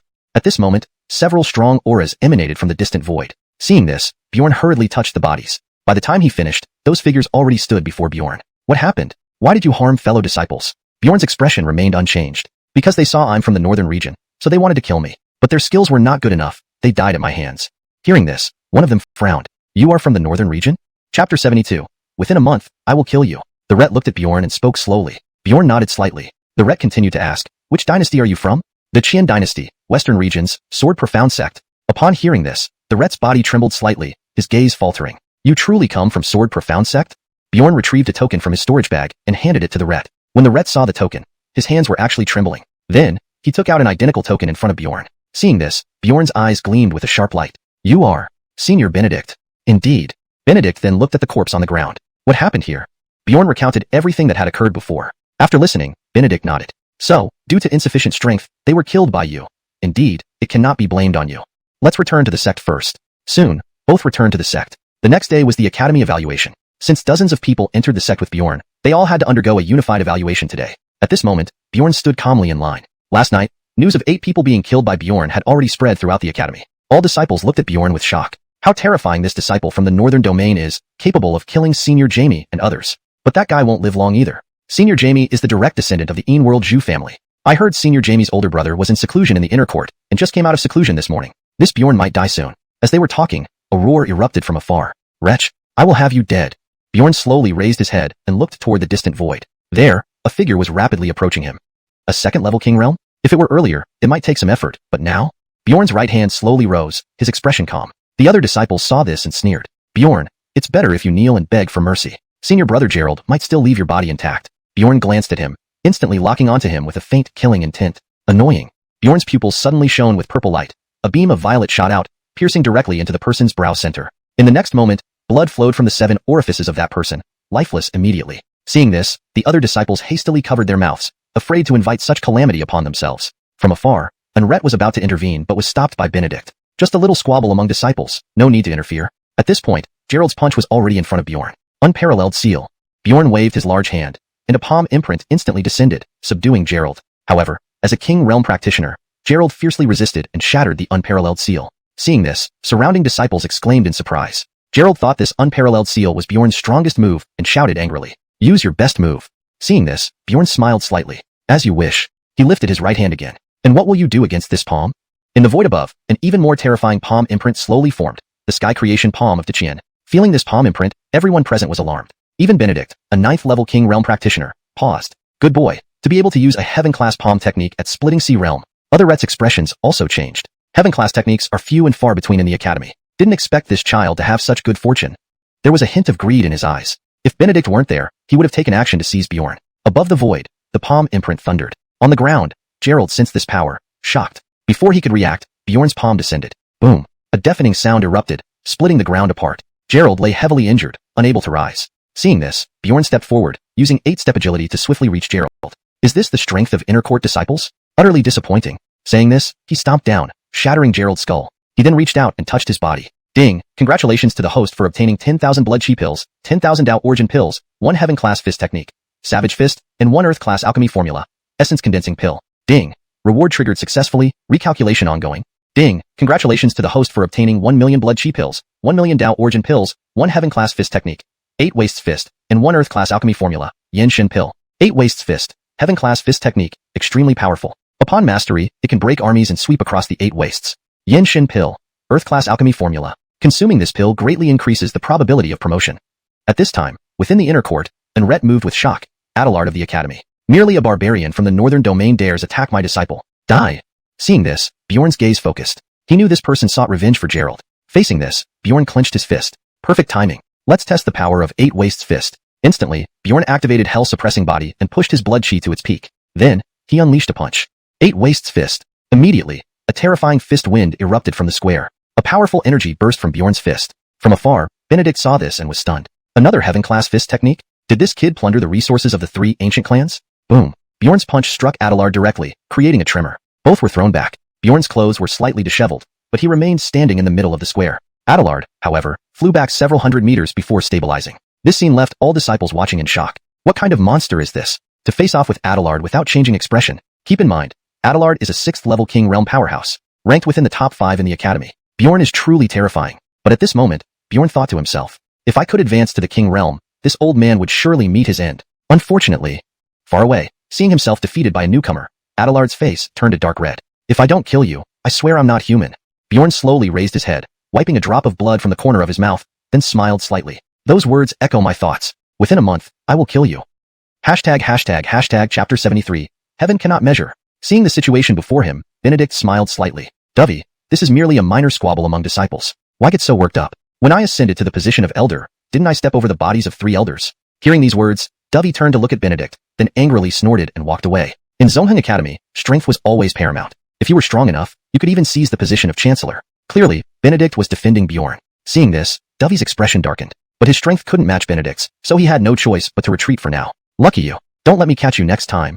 With that, Dovey left on his own. Seeing this, Benedict smiled slightly again. The farce is over. Next comes the measurement of your aptitudes. Hearing this, the newly admitted disciples swallowed hard. 1 inner sect disciple and 8 outer sect disciples had died, yet it was just considered a farce? This was the rule of Xuanhuan Academy? Soon, the dozens of new arrivals were led into a grand hall. Inside, there was only a stone stele. Bjorn looked at the stele, his expression changing slightly. This stele should be similar to the chaotic bell. At this moment, Benedict slowly spoke. This is the sky measuring stele of Xuanhuan Academy. Based on its measurement results, different resources will be allocated. Come one by one. Upon hearing this, the new disciples hurriedly stepped forward and placed their hands on the stele. Instantly, a beam of light shone from the stele. 5th grade talent, not bad, qualified for the outer sect. The next disciple followed suit. 6th grade, decent talent. Several more tested with varying grades. Bjorn also noticed something about this stele. It seemed to categorize people from 1st to 9th grade, with 9th being the highest. But he wondered what his own talent would be. Back when he was in Jinshin sect, the chaotic bell shattered upon measuring him, so he never knew his true talent. Soon, it was Bjorn's turn. Outside the hall, numerous disciples had gathered. They all wanted to see how talented Bjorn really was. Bjorn extended a single hand toward the stele. Suddenly, a dazzling light erupted, illuminating the entire hall. Even Benedict had to shield his eyes. Benedict's heart was overwhelmed with shock. His hundredfold, vast sea dragon body, had once measured at 8th grade. Compared to the current display, it was like firefly light to bright moonlight. Note: I've made a small adjustment to the translation of hundredfold to vast sea dragon body for better readability and consistency. If there is an established translation for this term in the story, please let me know so I can maintain consistency. Could this boy possibly be 9th grade talent?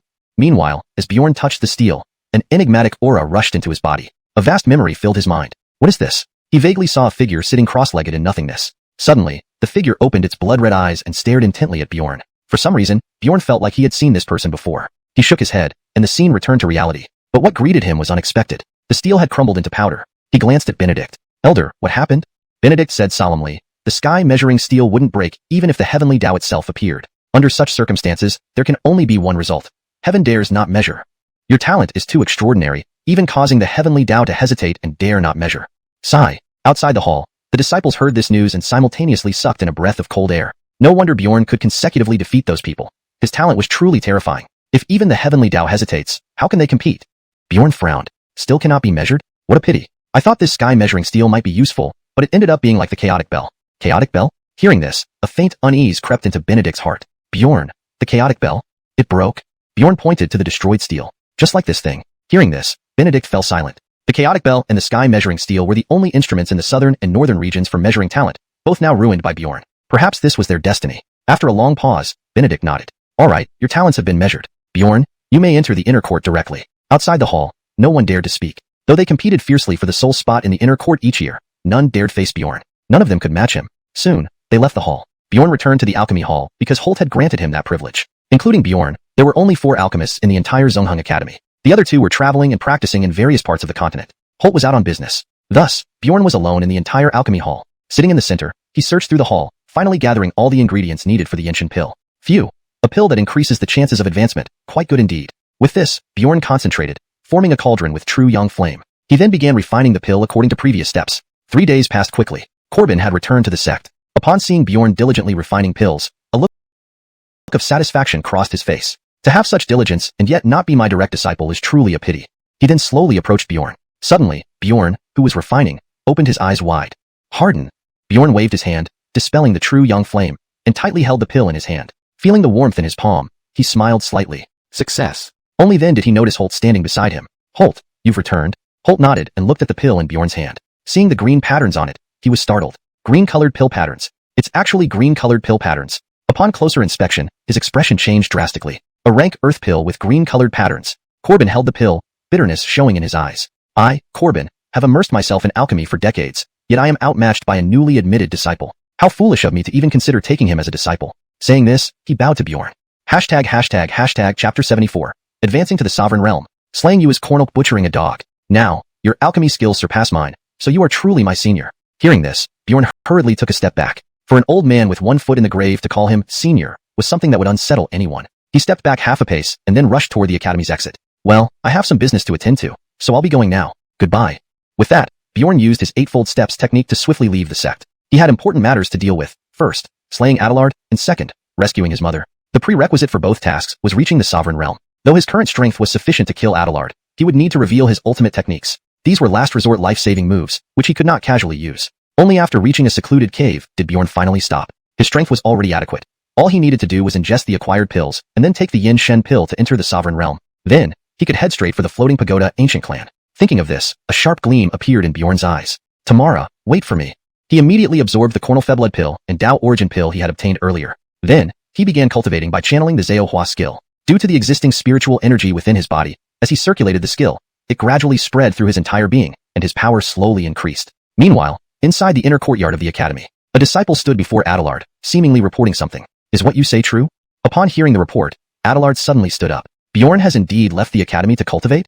The disciple respectfully nodded. Adelard's face showed excitement. Heaven favors me. Suddenly, his brows furrowed. Is Benedict still in the academy? I personally saw Elder Yang go to the Lord's chambers and hasn't come out yet, the disciple replied. Good. Adelard slowly rose. Even if a deity were to interfere, this boy must die. In the cave, Bjorn's strength had reached the peak of the 9th level of sea cleaving. He slowly opened his eyes, then took out the Yin Shin pill and swallowed it in one gulp. Instantly, a warm sensation flowed from his mouth into his dantian. When the spiritual root encountered the warm liquid, it instantly glowed. The Sovereign Realm meant the transformation of the spiritual root into a spiritual vein, transitioning from gaseous to liquid state. It converted the spiritual root, which required absorbing spiritual energy, into a self-flowing spiritual vein. If the spiritual root were a stream, then this spiritual vein was a mighty river, flowing endlessly. At that stage, he would no longer encounter depletion of true qi. However, this process was extremely perilous.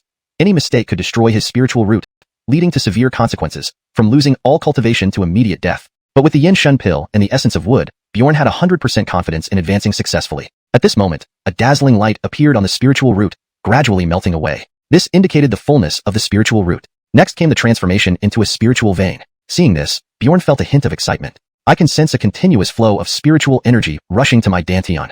Deciding to enhance the process, he summoned a crimson bolt of lightning into his dantian. Simultaneously, a green light appeared on the other side. Wonder what would happen if I integrate these two essences into the spiritual vein.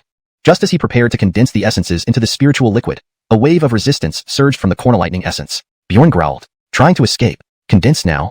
With immense force, he directly refined both the wood essence and Cornel lightning essence into the spiritual liquid. 9 channels carrying lightning power and surging rivers slowly formed, eventually stabilizing. Bjorn slowly opened his eyes, expelling a breath. With a slight effort, true qi spiraled in his palm, containing both vitality and lightning forces. He lightly slapped the ground. Instantly, a terrifying bolt of lightning struck, turning a tree thick as a barrel into dust. Then, with another slap, the shattered tree grew new branches visible to the naked eye. In mere moments, a giant tree identical to the previous one reappeared. Seeing this, Bjorn's gaze sharpened. Balance between destruction and life, impressive.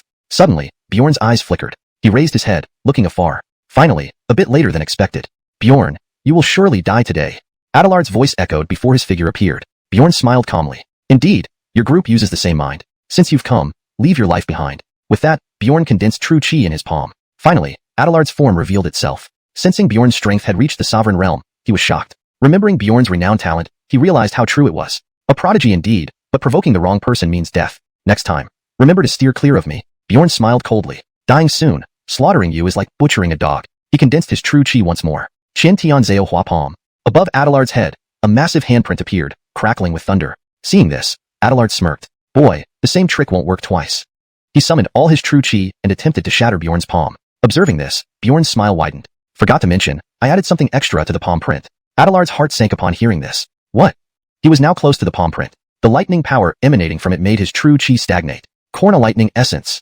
This aura was unmistakably familiar. Back when he advanced to the sovereign realm, he almost died from divine lightning. Meeting it again stirred a subtle fear. Adelard hastily turned and fled. The corna lightning essence suppressed true chi, often causing many great figures to perish during their advancement. But due to Bjorn's formidable physical strength, he managed to seize the corna lightning essence. Seeing Adelard trying to escape, Bjorn remained calm. With a single motion, the Qian Tian Zhao Hua palm struck down, smashing Adelard into the ground. Then, transforming his palm into a fist, he unleashed the Ba Huang fist towards the heavily injured Adelard.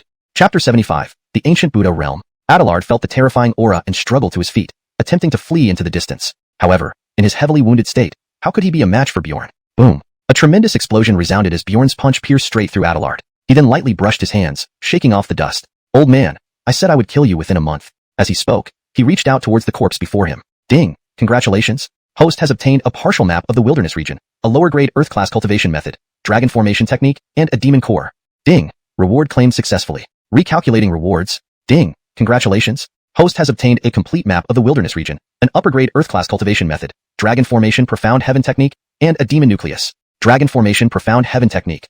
An advanced Earth-class cultivation method that can accelerate cultivation speed and imbue true chi with a thread of dragon chi. Bjorn was about to comprehend this cultivation technique when suddenly, his creation art began to circulate on its own. It devoured the dragon formation profound heaven technique like a ravenous whale, followed by a terrifying suction force emanating from within him, greedily absorbing the surrounding spiritual energy. The creation art has evolved. Feeling the formidable devouring power within him, Bjorn's eyes gleamed with excitement. This evolved creation art absorbed spiritual energy automatically without any need for him to activate it. No wonder this technique hasn't been evolving. It seems it needed me to comprehend other techniques. At this moment, he turned his attention to the demon nucleus and reached out towards it. The instant his hand touched the core, it was immediately absorbed by his hell-suppressing demon body. It seems not only did Adamar Academy fall under the influence of demons, but so did Xuanhuan Academy. But where does this demonic aura originate? As he mused, he glanced at the last item dropped by Adelard, the map. Picking it up, he examined it closely. The map depicted 3 continents, 2 of which were centrally located, while the third lay to the far west. Could this depict Western Bliss? Is the wilderness region there? After some contemplation, Bjorn shook his head. Forget it. No point in thinking about this now. Saving my mother is more important.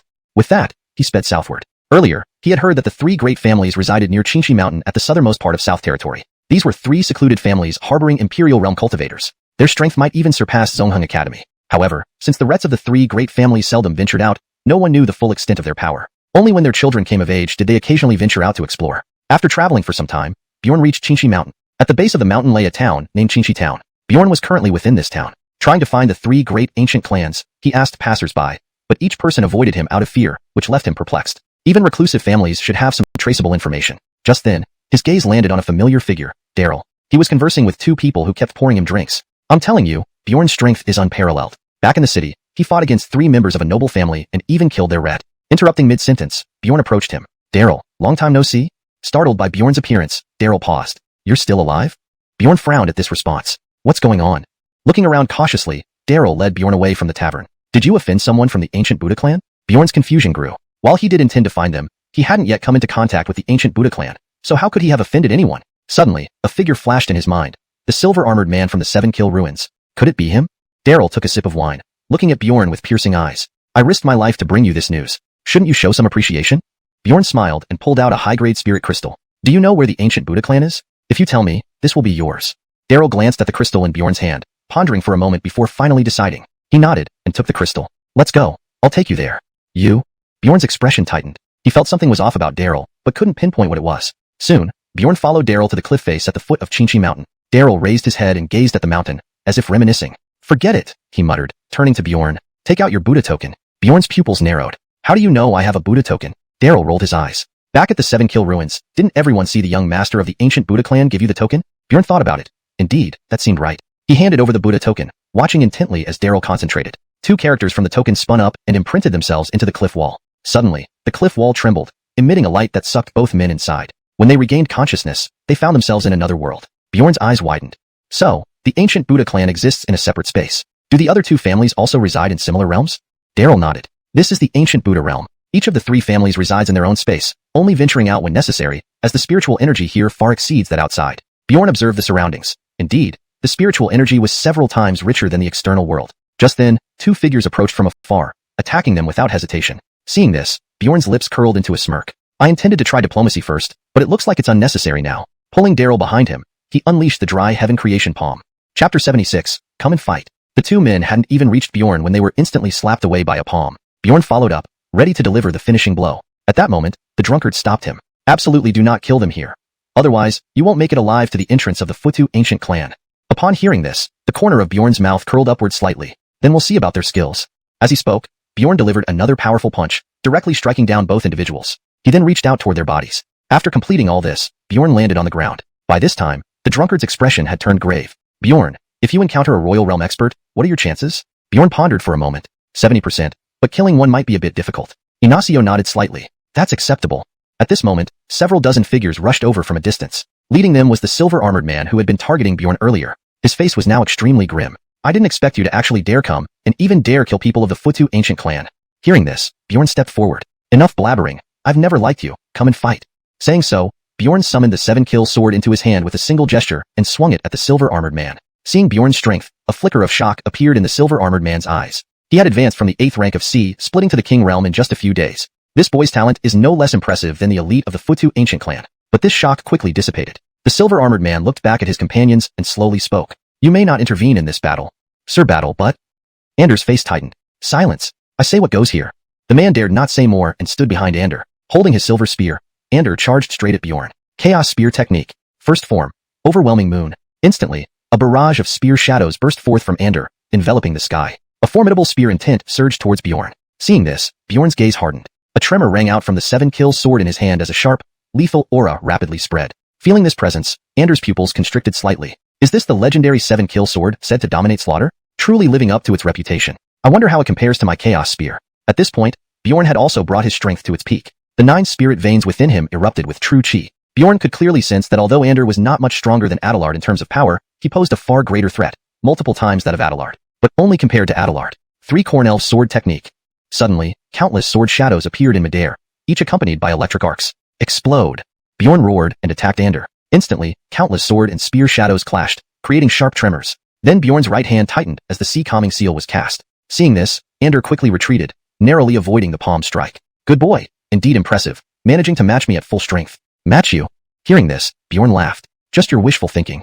Speaking, Bjorn slowly sheathed the 7-kill sword. Although I'm a swordsman, it's unfortunate that my strongest ability isn't the sword. Currently, his strength was only at the 1st rank of King Realm, but his physical strength could contend with 7th rank King Realm experts or above. This was the change after the prisoned devil body absorbed the entire devil tree's dark energy. If Andre were present, his strength would likely multiply. Even against a Royal Realm expert, he'd have a fighting chance. Bjorn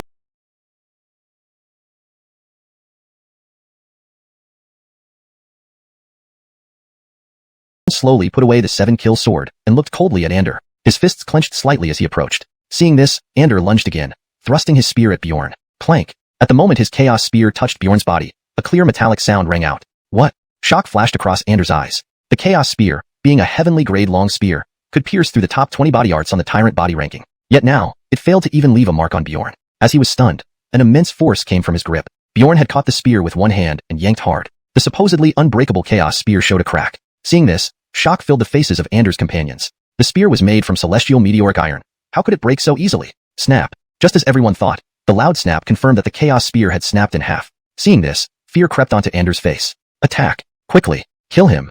Meanwhile, he hastily retreated. Seeing this, Bjorn punched outward, sending the surrounding attackers flying. Then he threw the broken spear. Thud. A muffled sound echoed as the spear tip pierced through Ander's silver armor and exited his chest. Immediately after, Bjorn unleashed the 8 Wasteland's fist. Suddenly, a terrifying figure arrived from afar, blocking Bjorn's punch. Due to the sheer force, Bjorn was thrown backward. The attacker also took 3 steps back before stabilizing. Seeing this person, Bjorn's gaze sharpened. Royal Realm Expert.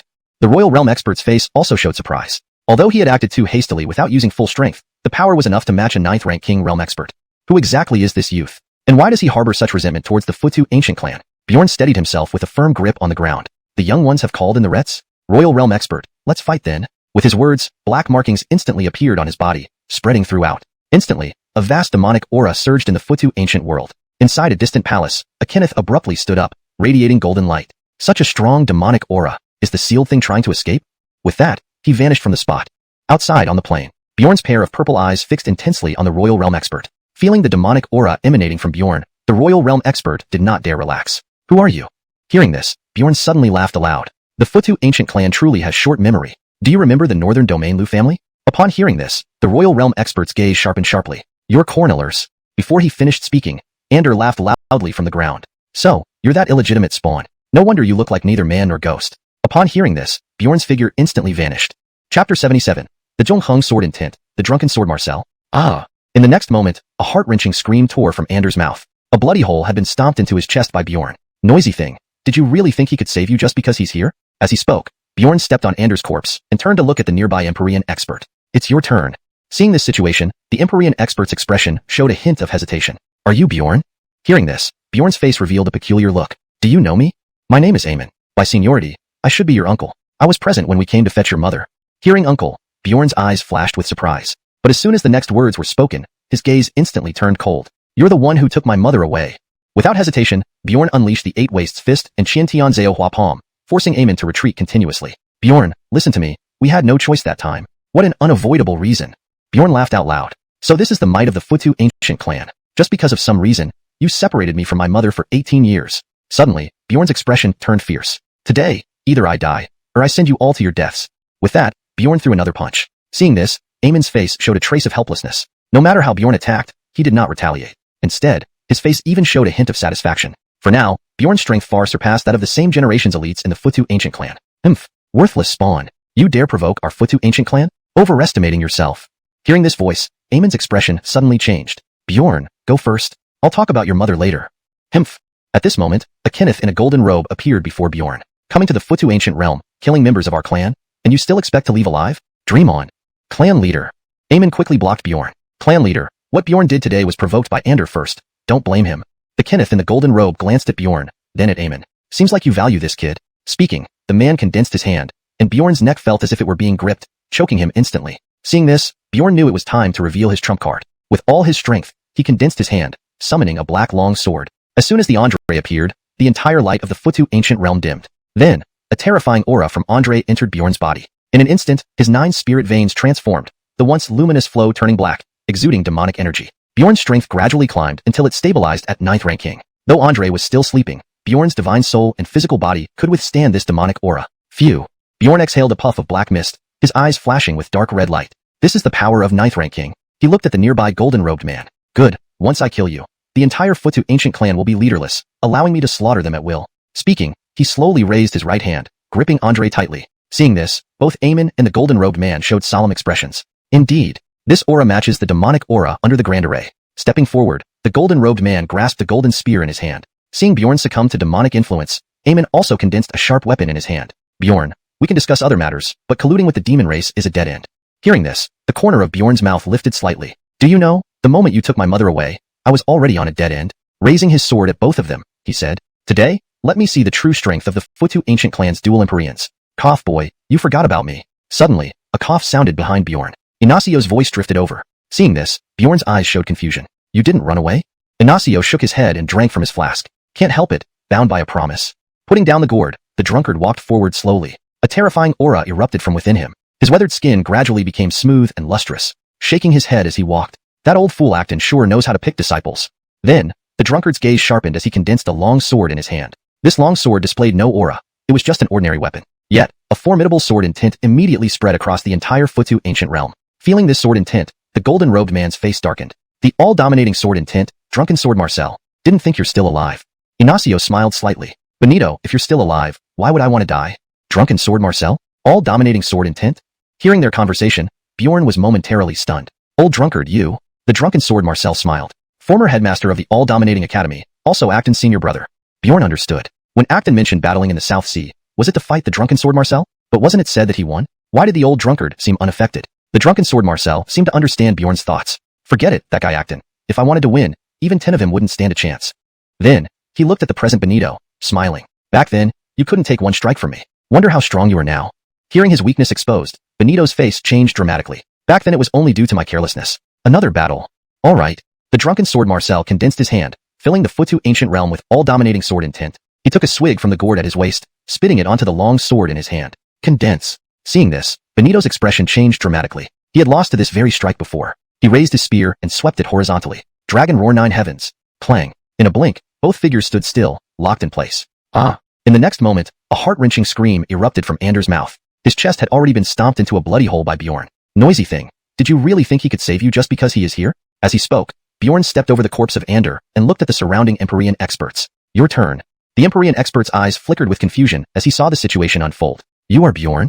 Upon hearing this, Bjorn's face showed a trace of surprise. Do you know me?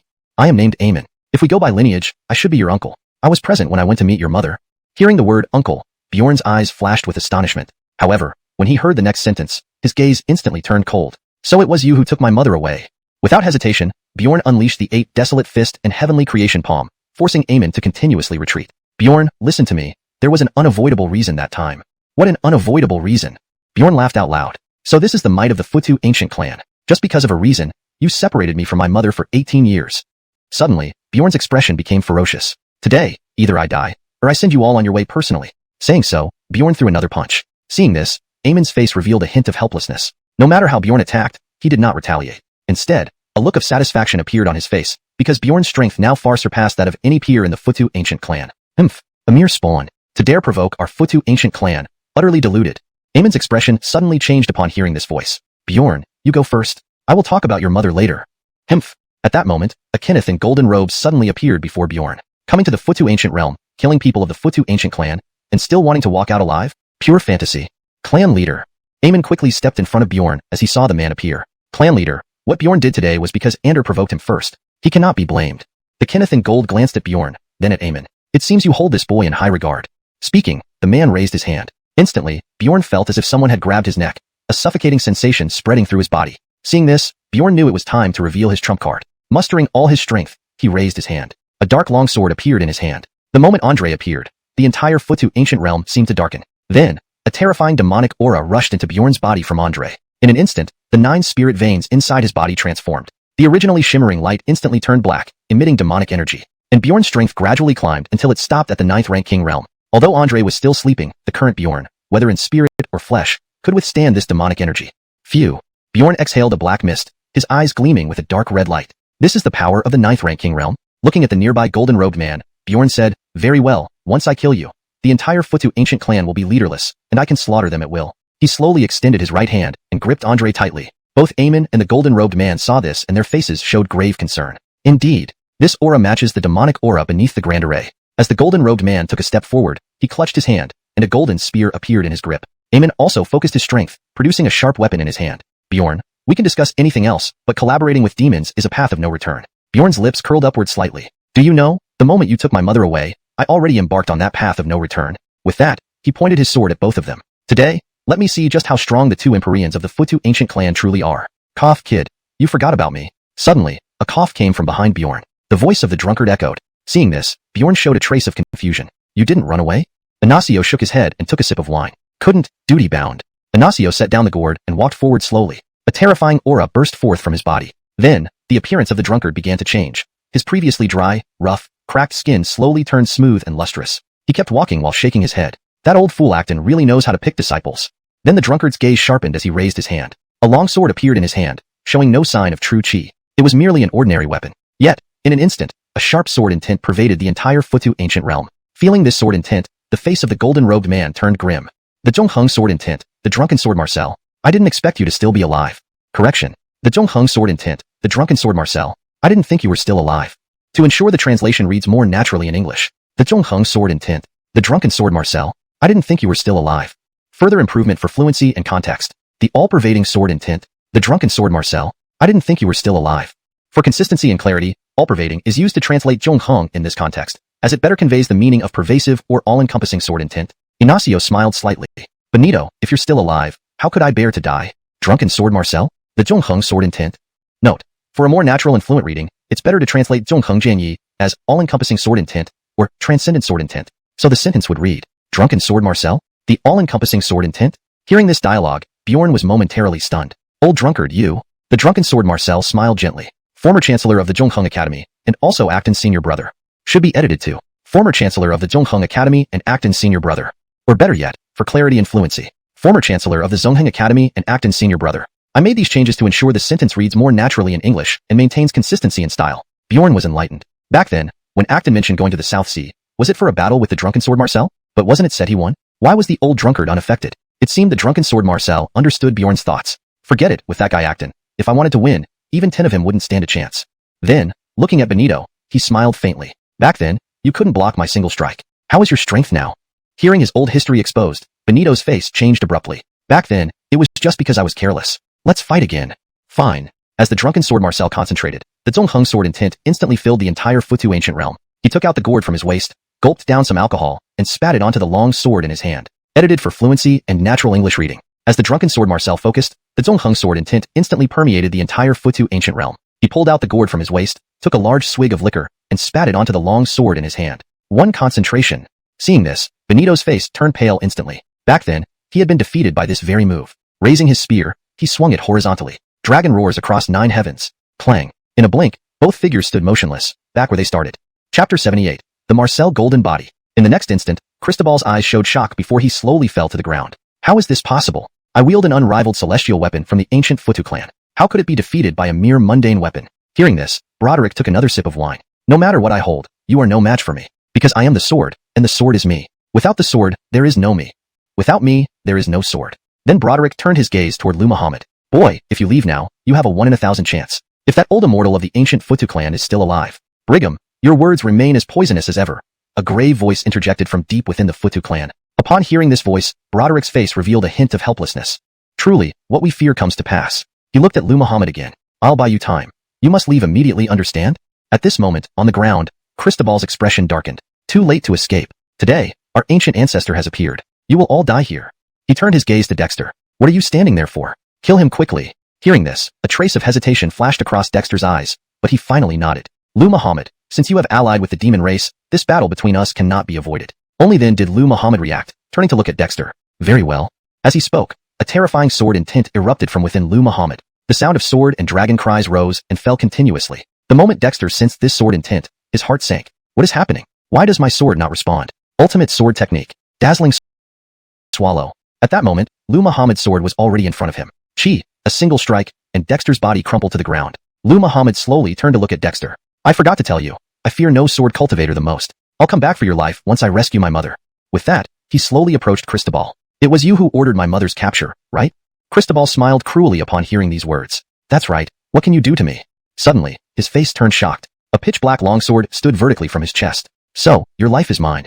Seeing this situation, the entire Futu ancient realm froze. Even the distant Broderick and Futu patriarch stopped their fight. The powerful leader of the ancient Futu clan, an imperial-level powerhouse, had actually died at the hands of a youth. At this moment, Futu patriarch flew into a rage. With a sweeping motion of his arm, he hurled Broderick away. Pooh! Broderick spat out a mouthful of blood and crashed heavily to the ground, his energy dwindling. Good boy, I spared him, but didn't expect you to kill him. Now it's really over. Saying this, he adjusted his posture, lying down and gazing at the distant sky. If Demon had half your courage back then, he would never have fallen so far. At this point, the Futu patriarch had approached Lu Muhammad. He waved his arms and both sleeves swept out. Lu Muhammad saw this and raised his sword to block. Instantly, a terrifying force sent him flying 1,000 feet away. Blood seeped from his 7 orifices. He hurriedly activated the Mu essence within him to heal his injuries. However, the Futu patriarch clearly wasn't about to stop. Another palm strike aimed directly at Lu Muhammad. Though Lu Muhammad was strong enough to rival an imperial-level warrior, the Futu patriarch was far beyond his current strength. Seeing the ever-growing palm approaching, Lu Muhammad exerted all his strength to meet it with his own palm. But, the gap between them was too great. Lu Muhammad's palm shattered instantly. Watching this, a faint, bitter smile appeared on Lu Muhammad's lips. At this level, the outcome remains the same. Sadly, I haven't even seen my mother's face yet. Clang! Suddenly, an angry roar echoed from the void far away. Avon, if a single hair on my son is missing, I'll make your entire Futu clan pay. Hearing this voice, Dexter on the ground let out a faint smile. Finally here, a graceful figure rapidly approached through the void, adorned in a white gown, radiating golden light. Upon seeing this scene, Lu Muhammad was stunned. A figure gradually emerged in his mind, superimposing with the one before him. Is this Tamara?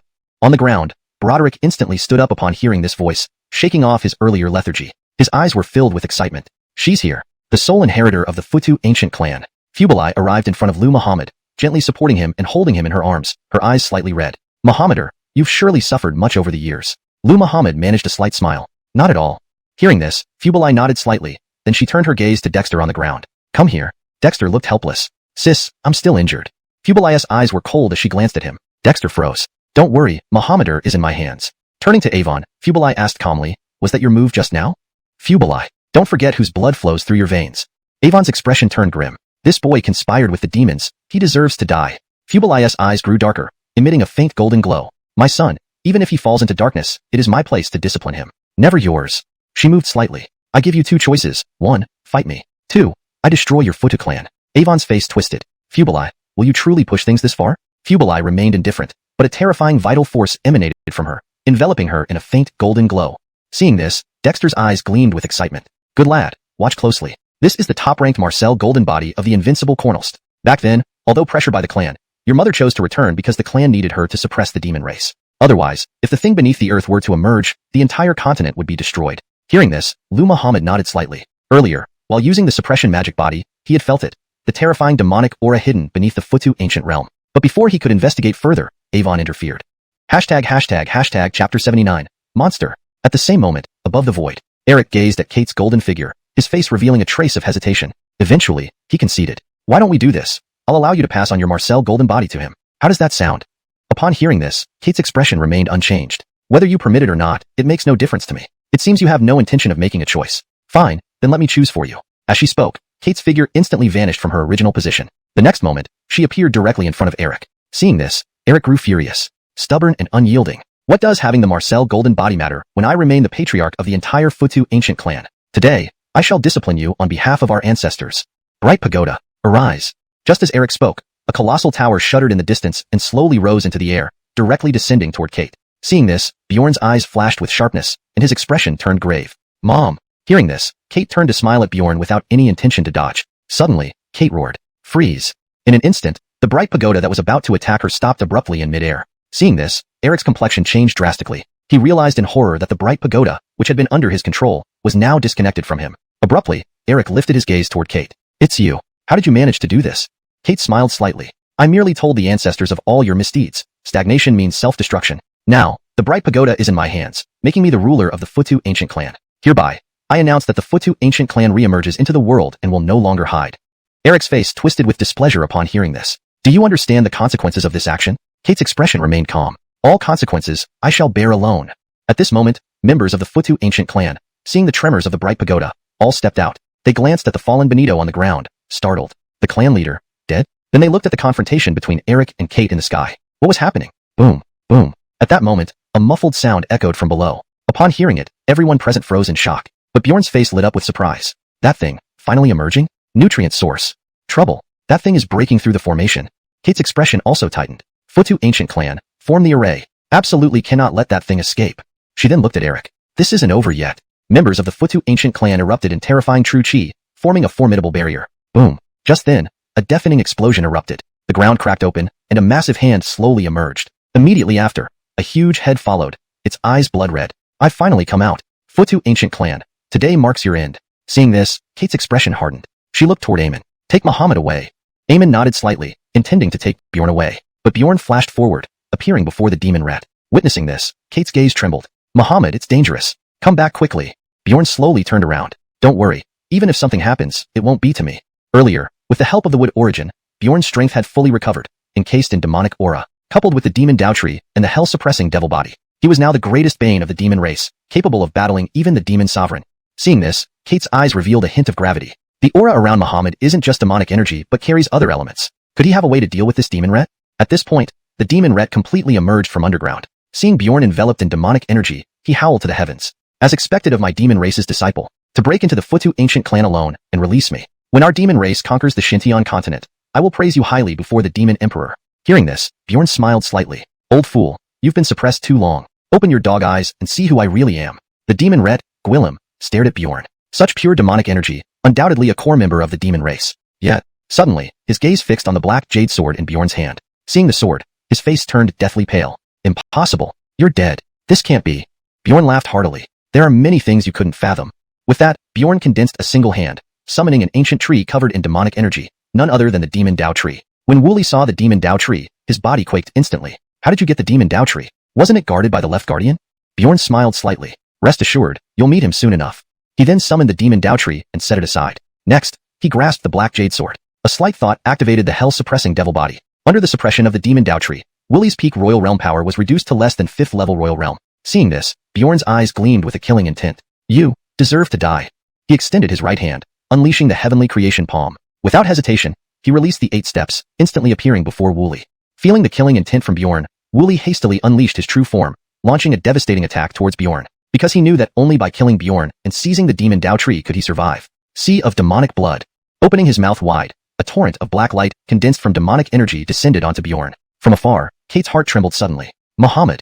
Ignoring others' attempts to stop her, she was about to rush to aid Bjorn when she halted. In the void, Bjorn stood still, absorbing the blow head-on. Is this the strength of a demon ret? It doesn't even compare to the pressure felt from a King Realm practitioner. If this is all you've got, it's time for you to go. Far off, Eamon, Kate, and Eric, all 3 in the royal realm, saw this and were stunned. Even they dared not face such a powerful strike head-on, yet Bjorn did so effortlessly and without a scratch. Sis, what exactly? What kind of monster is Muhammad? Eamon murmured softly. Chapter 80. A bountiful harvest. A look of mysterious awe appeared on Fujilu's face. I long noticed something was amiss with the demonic aura within Muhammad. It's as if 2 individuals are constantly switching within him. He must have encountered something extraordinary. Upon hearing this, Eamon's expression turned one of realization. Just now, I saw Demon Wu Cornell's expression. He seemed very afraid of Bjorn. Who exactly is he? Fujilu shook her head slightly. At this moment, Eric spoke slowly. If my guess is correct, the demonic aura within that boy should originate from the supreme being of the demon race, Andre. Andre? Upon hearing these words, both Fujilu and Eamon's expressions changed abruptly. Although this person belonged to the demon race, they had always spoken favorably of humans, but then disappeared without a trace later on. It appears so. Eamon nodded slightly. If that's the case, everything makes sense. The demon race must have killed Andre out of hatred, but Andre couldn't accept it, eventually encountering Bjorn and leading him on the path to slay demons. Hearing this, Fujilu nodded. Cornelcly so. Otherwise, there wouldn't be any other explanation. Meanwhile, back at Bjorn's side, seeing his attack had no effect on Bjorn, Demon Wu Cornell already felt a growing desire to retreat. Because in his current state, he could not possibly match Bjorn, who possesses the Dao Tree of Demons. Supreme Andre, what happened earlier was our fault, but we must first restore the demons. Sure. Before he finished speaking, Bjorn directly pierced his brow with a sword. You talk too much. What does it matter to me what happens in the demon world? Seeing this scene, everyone else's faces showed shock. An red of the demon race sealed by the ancient Futu clan with great effort died at Bjorn's hands in just 2 rounds. Just how powerful was he? At this moment, Bjorn looked at the corpse before him, a faint excitement stirring in his heart. A royal level expert. I wonder what he will drop. Ding, congratulations, host has obtained 1 core of the demon race, Forbidden Heaven rank Palm Technique. Annihilation Seal. Annihilation Seal. Forbidden Heaven rank Palm Technique. An abomination to heaven and earth, can annihilate everything with 1 strike. Forbidden Palm Technique? Bjorn paused momentarily upon reading this introduction. A palm technique capable of annihilating everything sounded terrifying just to imagine. Suddenly, an extremely frightening memory surfaced in his mind. 1 person, 1 palm. Millions lying dead, rivers of blood flowing. Then, he instantly gained profound understanding of this palm technique. Moments later, a strange black pattern began to coalesce slowly in his palm. This is the Annihilation Seal. At this moment, Fujilu rushed over, looking closely at Bjorn. Mohammedan, are you alright? Bjorn dispersed the demonic aura and smiled slightly. Tamara, I'm fine. Relieved, Fujilu sighed. So much the better. Subsequently, Fujilu turned around and addressed the disciples of the ancient Futu clan. Clear the battlefield, bury all the fallen members of the ancient Futu clan in the ancestral tomb. Hearing this, Bjorn suddenly remembered the body of Benito he had killed. After a brief look around, he finally found Benito's stiffened corpse in a corner. Seizing the moment when no one was paying attention, he approached the body and searched it. This is also a royal level corpse. It could only contain treasures. Ding, congratulations, host has obtained 1000 high-quality essence crystals, 1 heavenly rank lower grade sword technique 9 tribulations, a pair of heavenly sight of vast sea. Ding, reward triggered successfully, re-evaluating gains. Ding, congratulations, host has obtained 2000 high-quality essence crystals, 1 heavenly rank upper grade sword technique 9 tribulations amidst chaos, a pair of sky-trapping heavy eyes. 9 tribulations amidst chaos. A sword technique created by the sword deity, divided into 9 strikes. When united, it can open the heavens. Looking at these rewards, Bjorn's heart swelled with excitement. He sat cross-legged, running through the heavenly transformation art while beginning to comprehend 9 tribulations amidst chaos. In no time, Bjorn opened his eyes gradually. What a terrifying sword technique. Just experiencing it almost shattered my spirit. Unfortunately, with my current strength, I can only unleash the first 3 strikes. By now, the entire ancient Futu realm had been cleared. With a wave of her hand, Fujilu leveled the land entirely. She then looked at Eric. Now, can my son join the ancient Futu clan? Eric nodded slightly. That is fitting. Although he did not respect Bjorn, the latter indeed saved the ancient Futu clan from dire straits. Without delaying absorbing the sky-trapping heavy eyes, Bjorn was soon led by Fujilu to the grand hall of the ancient Futu clan. At this point, Fujilu sat majestically atop the dais, with Eric and Eamon seated below. Bjorn took his place as well. Other remaining members of the ancient Futu clan stood in the center of the hall. At this moment, Bjorn noticed Henry and Piper among the crowd. The latter gave him a smile. Through their recent exchanges, they already knew Bjorn's identity. Fujilu then spoke softly. The millennia-long threat to our ancient Futu clan is now gone, and we shall reopen our borders. Any disciple can freely enter and leave. Secondly, since Benito is dead, the ancient Futu clan needs to elect a new patriarch. As she spoke, she looked at Eamon. Eamon, starting today, you are the patriarch of the ancient Futu clan. Having said that, Fujilu glanced at the others in the hall. Do you have any objections? All present shook their heads. Fujilu then turned to Eric. Ancestor, do you have any objections? Eric remained unperturbed. No. Settled then. No. I object. At this moment, Eamon stood up. Sister, the position of patriarch should rightfully be yours. Smiling gently, Fujilu replied. I give you two choices, agree, or I'll force you to agree. Seemingly recalling something, Eamon trembled slightly. I agree. Very well. After dispersing the crowd, Fujilu led Bjorn to her courtyard. Now, her gaze softened, lacking the previous air of invincibility. She gently stroked Bjorn's face and asked softly, How is your father? Bjorn smiled. Giannis is now the head of the Lu family. His enhanced strength even made him look younger. Relieved, Fujilu exhaled. Very good. At this moment, Fujilu seemed to recall something. She handed Bjorn an ancient book. Muhammader, this is the unextinguishable golden body, a top-ranking physical cultivation method. With its assistance, your strength will undoubtedly rise further. Bjorn smiled. Tamara, I've already found the most suitable physical cultivation method for myself. I don't need this. Translation notes. Chapter 80. Abundant Harvest. A mysterious look appeared on Fujilu's face. I noticed something was off about the demonic aura within Bjorn a long time ago. It seemed as if two people were constantly switching inside him. He must have had a peculiar encounter. Upon hearing this, Eamon's expression turned to one of realization. Just now, I saw the expression on demonic Impolite's face. He seemed very afraid of Bjorn. Who could that be? Fujilu shook her head slightly. At this moment, Eric spoke slowly. If my guess is correct, the demonic aura in that boy should come from the demon clan's supreme ancestor, Andre. Andre? Hearing this, both Fujilu and Eamon's expressions changed dramatically. Though Andre was a demon, he always spoke up for humanity. However, he later vanished without a trace. It seems so, Eamon nodded slightly. If that's the case, everything makes sense. The demon clan killed Andre out of hatred, but Andre, unwilling to die, eventually met Bjorn, leading him on the path to slaying demons. Hearing this, Fujilu nodded slightly. It must be that way. Otherwise, there's no other explanation. Meanwhile, on Bjorn's side, demonic Impolite, seeing that his attack did not harm Bjorn, began to think of retreating. With the power of the demon Dao tree, Bjorn was now beyond his reach. Supreme Ancestor Andre, it was our mistake earlier, but now we need to focus on restoring the demon clan. Swoosh. Before he could finish speaking, Bjorn thrust his sword straight through demonic Impolite's forehead. Noisy. What does the demon clan have to do with me?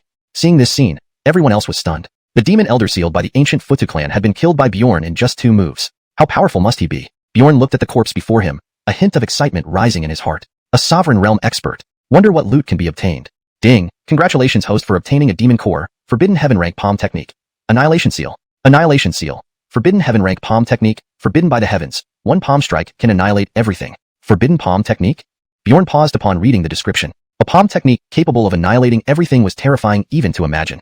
Suddenly, an extremely terrifying memory surfaced in his mind. A single person, 1 palm strike causing 1,000,000 casualties and rivers running red with blood. Then, his mind instantly gained insight into how to master this palm technique. After a while, a strange black pattern slowly formed in his palm. This is the annihilation seal. At this moment, Fujilu rushed over, looking Bjorn up and down anxiously. Bjorn, are you alright? Bjorn dispelled the demonic aura and smiled. Tamara, I'm fine. Relieved, Fujilu sighed. That's good. She then turned around and addressed the disciples of the ancient Futu clan. Cleanse the battlefield and bury all the fallen members of the ancient Futu clan in the ancestral tomb. Bjorn suddenly remembered the corpse of Benito, whom he had killed earlier. He found the stiffened body in a corner and approached it unnoticed by others. Another sovereign realm corpse meant more treasures. Ding. Congratulations host for obtaining 1,000 superior grade essence crystals, a low heaven rank sword technique 9 tribulations, and a pair of vast sea heavenly eyes. Ding. Reward triggered successfully. Recalculating harvest. Ding. Congratulations host for obtaining 2,000 superior grade essence crystals, high heaven rank sword technique world chaos 9 tribulations, and a pair of heaven imprisoning heavy eyes. World chaos 9 tribulations. Created by the sword god, consisting of 9 swords, which combined can open the heavens. Seeing these rewards, Bjorn couldn't hide his excitement. He sat cross-legged, using the creation celestial art to comprehend the world chaos 9 tribulations. In a short while, Bjorn slowly opened his eyes. What a terrifying sword technique. Just feeling its might almost shattered my soul. Unfortunately, my current strength only allows me to use the first 3 strikes. By now, the entire ancient Futu realm had been cleared. Fujilu waved her hand, flattening the area. She then looked at Eric. Now, can my son enter the ancient Futu clan? Eric nodded slightly. He should. Though he despised Bjorn, the latter had indeed saved the ancient Futu clan from peril. Bjorn didn't rush to absorb the heaven imprisoning heavy eyes. Soon, under Fujilu's lead, he arrived at the great hall of the ancient Futu clan. Fujilu sat majestically atop the throne. Below her sat Eric and Eamon. Bjorn stood next. Other remaining members of the ancient Futu clan stood in the center of the hall. Bjorn saw Henry and Futunu among them, who gave him a smile. After learning Bjorn's identity, they already knew him. Fujilu then spoke. The threat that has plagued the ancient Futu clan for thousands of years has disappeared. Our clan will reopen to outsiders. Any disciple can freely enter and leave. Secondly, since Benito is dead, we need to choose a new clan leader. She glanced at Eamon.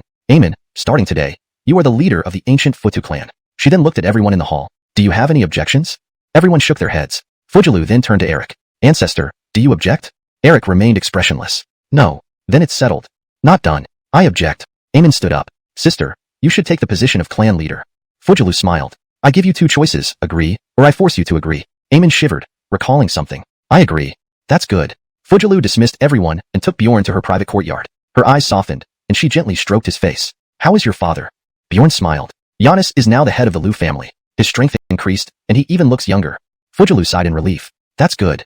Thinking of something, she handed Bjorn an ancient book. Bjorn, this is the imperishable golden body cultivation technique, ranked first on the dominant body list. With this, your strength will surely rise. Bjorn smiled. Tamara, I've already found the best cultivation technique for me. This isn't necessary. 2. Maintained original structure, style, and logic, ensuring fluent and grammatically correct English. Chapter 80. A Bounty of Harvest. A look of astonishment flickered across Float Parting's face. I've long noticed that the demonic aura within Xuanhuan is abnormal. It seems like two entities are continuously switching within him. He must have encountered something extraordinary. Upon hearing this, a look of realization dawned on Buddha Abyss' face. Just now, I saw that rude demon's expression seemed extremely fearful of Alexei. Who could he be? Float Parting slightly shook his head. At this moment, Buddha Void spoke slowly. If my guess is correct, the demonic aura within that boy should originate from Andre, the supreme of the demon clan. Andre? Upon hearing these words, the expressions of Float Parting and Buddha Abyss changed abruptly. Although Andre belonged to the demon clan, he had always been an advocate for the human race. However, he later vanished without a trace. It looks like it. Buddha Abyss nodded slightly. If that's the case, everything makes sense. The demon clan killed Andre out of resentment. But Andre, unwilling to perish, was eventually encountered by Alexei, thus walking down the path of demon slaying. Hearing this, Float Parting nodded slightly. It's likely so. Otherwise, there wouldn't be another explanation. At this time, on Alexei's side, seeing that his attack did not injure Alexei, Rude Demon began to consider retreating. With the power of the Dao Tree now within Alexei, he knew he couldn't possibly win. Supreme Andre, what happened before was our mistake. But the priority now is to restore the demon clan. Swoosh. Interrupting his speech, Alexei thrust his sword directly into Rude Demon's forehead. Enough noise. The affairs of the demon clan mean nothing to me. Seeing this scene, everyone else present was utterly shocked. The demon elder who took immense effort by the ancient Buddha clan to seal away was killed in just 2 moves by Alexei. What kind of strength did he possess? At this moment, Alexei gazed at the corpse in front of him, a tinge of excitement rising within him. A royal-level expert. I wonder what kind of treasures can drop. Ding, congratulations, host has obtained. 1 core from the demon clan, forbidden celestial level palm technique. Annihilation seal. Annihilation seal. Forbidden celestial level palm technique. The palm that the heavens cannot tolerate, capable of annihilating all when struck. Forbidden palm technique? Alexei paused momentarily upon seeing the description. A palm technique that can annihilate everything. Just imagining it was terrifying. Suddenly, an extremely terrifying memory surfaced in his mind. 1 person, 1 palm, millions dead, rivers of blood flowing. Then, suddenly, his mind was filled with insights about mastering this palm technique. After a brief pause, his hands slowly gathered a strange black pattern. This is Annihilation Seal. At this moment, Float Parting hurried over, inspecting Alexei carefully. Xuanhuan, are you okay? No worries, mother, Alexei replied with a slight smile after dissipating his demonic aura. Relieved, she replied, that's good. Turning around, Float Parting addressed the disciples of the Buddha clan. Clear the battlefield and bury the fallen members of the Buddha clan in the ancestral tomb. Remembering the body of Buddha Jun he had killed earlier, Alexei scanned the area until he found Buddha Jun's stiffened corpse in a corner. Taking advantage of the other's distraction, he approached the corpse. Another royal-level body, full of treasure. Ding, congratulations, host has obtained 1,000 high-grade essence crystals, 1 inferior celestial sword technique, 9 tribulations, a pair of heaven eyes. Ding, reward successfully triggered, recalculating harvest. Ding, congratulations, host has obtained 2,000 high-grade essence crystals, superior celestial sword technique, chaos 9 tribulations, a pair of heavenly pupil eyes. Chaos 9 tribulations, sword god-created sword technique, divided into 9 strokes, completing all can tear through the heavens. Alexei couldn't hide his excitement at the rewards. Sitting cross-legged, he practiced the Dao skill while starting to comprehend the Chaos 9 tribulations. After a short while, Alexei opened his eyes. What a terrifying sword technique, merely sensing it almost shattered my soul. Unfortunately, given my current strength, I can only wield the first 3 strokes. By now, the entire Buddha realm had been cleared. Float Parting waved her hand, flattening the ground. He then turned to Buddha Void. Can my son join the Buddha clan now? Buddha Void nodded slightly. Of course. Despite looking down on Alexei, he acknowledged Alexei's role in saving the Buddha clan. Not waiting to absorb the heavenly pupil eyes, Alexei was led by Float Parting to the main hall of the Buddha clan. Float Parting sat regally above, with Buddha Void and Buddha Abyss below her. Everyone else stood in the center. Seeing Buddha Yu and Buddha Nuwa in the crowd, the latter gave Alexei a smile. They now understood Alexei's identity from the earlier discussions. Now, Float Parting said slowly, the threat that has troubled the Buddha clan for millennia is gone. We will reopen our doors to all. Any disciple can enter and exit freely. Secondly, since Buddha Jun is dead, we need to elect a new leader. Turning to Buddha Abyss, she continued, Buddha Abyss, as of today, you are the leader of the Buddha clan. Looking at everyone else, she asked, any objections? Everyone shook their heads. Turning to Buddha Void, she asked, Ancestor, any objections? Buddha Void remained calm. No objections. Then it's settled. No, I object. Buddha Abyss stepped forward. Sister, you should be the clan leader. Smiling, Float Parting offered two choices. You either agree, or I'll make you agree. Seeming to recall something, Buddha Abyss trembled suddenly. I agree. Excellent.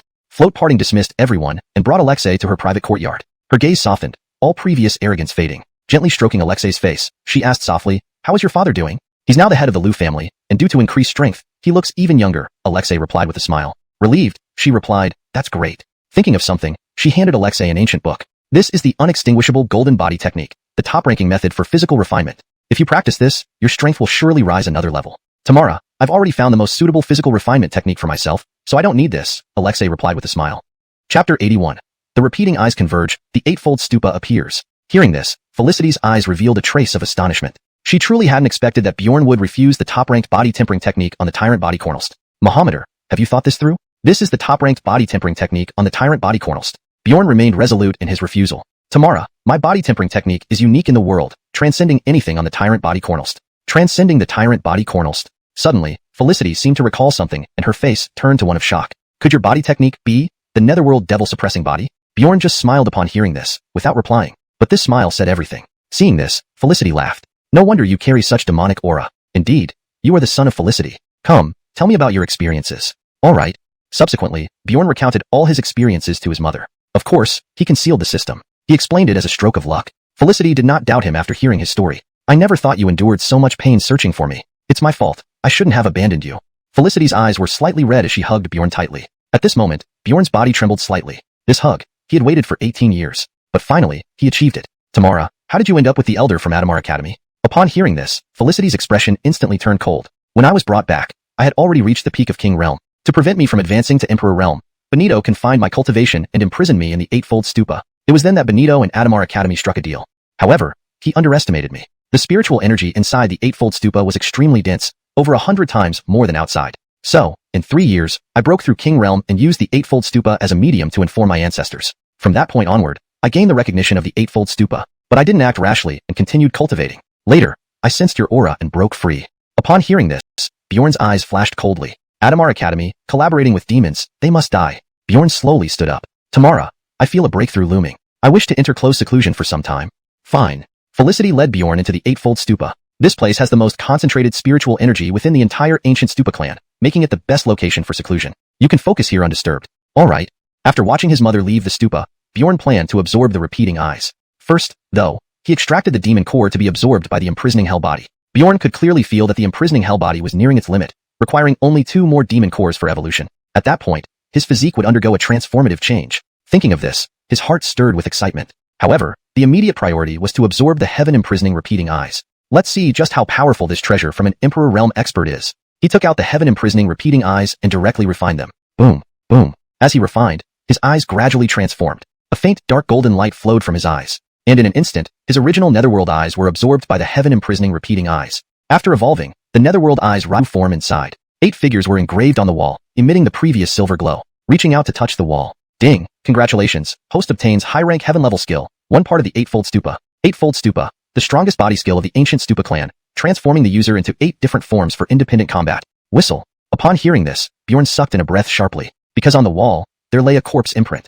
Just as he thought about comprehending the 8 steps of the stupa, the scene before him suddenly shifted. The original eightfold stupa disappeared, replaced by a small space no larger than Tinjong. In this space stood 8 figures, all looking exactly like him, each possessing Emperor Realm strength. Seeing this, Bjorn frowned deeply. This was his first encounter with such a scenario. Killing others would be easier, but fighting himself? As he pondered, the 8 figures moved slightly. Instantly, each performed the 8 steps of the stupa, appearing before him simultaneously. They attacked him with heavenly transformation palm, strikes layered on top of each other. He quickly dodged, but they didn't give him that chance. Each figure struck him with heavenly Dao fist, his own adept combat method. Feeling helpless, Bjorn drew the 7 Sin sword and unleashed the first slash of Chaos 9 Dooms. Shamed. Looks like I can only use my last trump card. Hope this works. With that, he gathered his energy in one hand, and Andre appeared in his grasp. At this moment, Bjorn's gaze locked onto the 7 figures before him. They did not move. Seeing this, Bjorn roughly understood the ability of the 8-part pagoda. He waved his hand, and a terrifying demonic aura instantly erupted from Andre. This demonic aura then quickly entered Bjorn's body. The 7 figures remained motionless.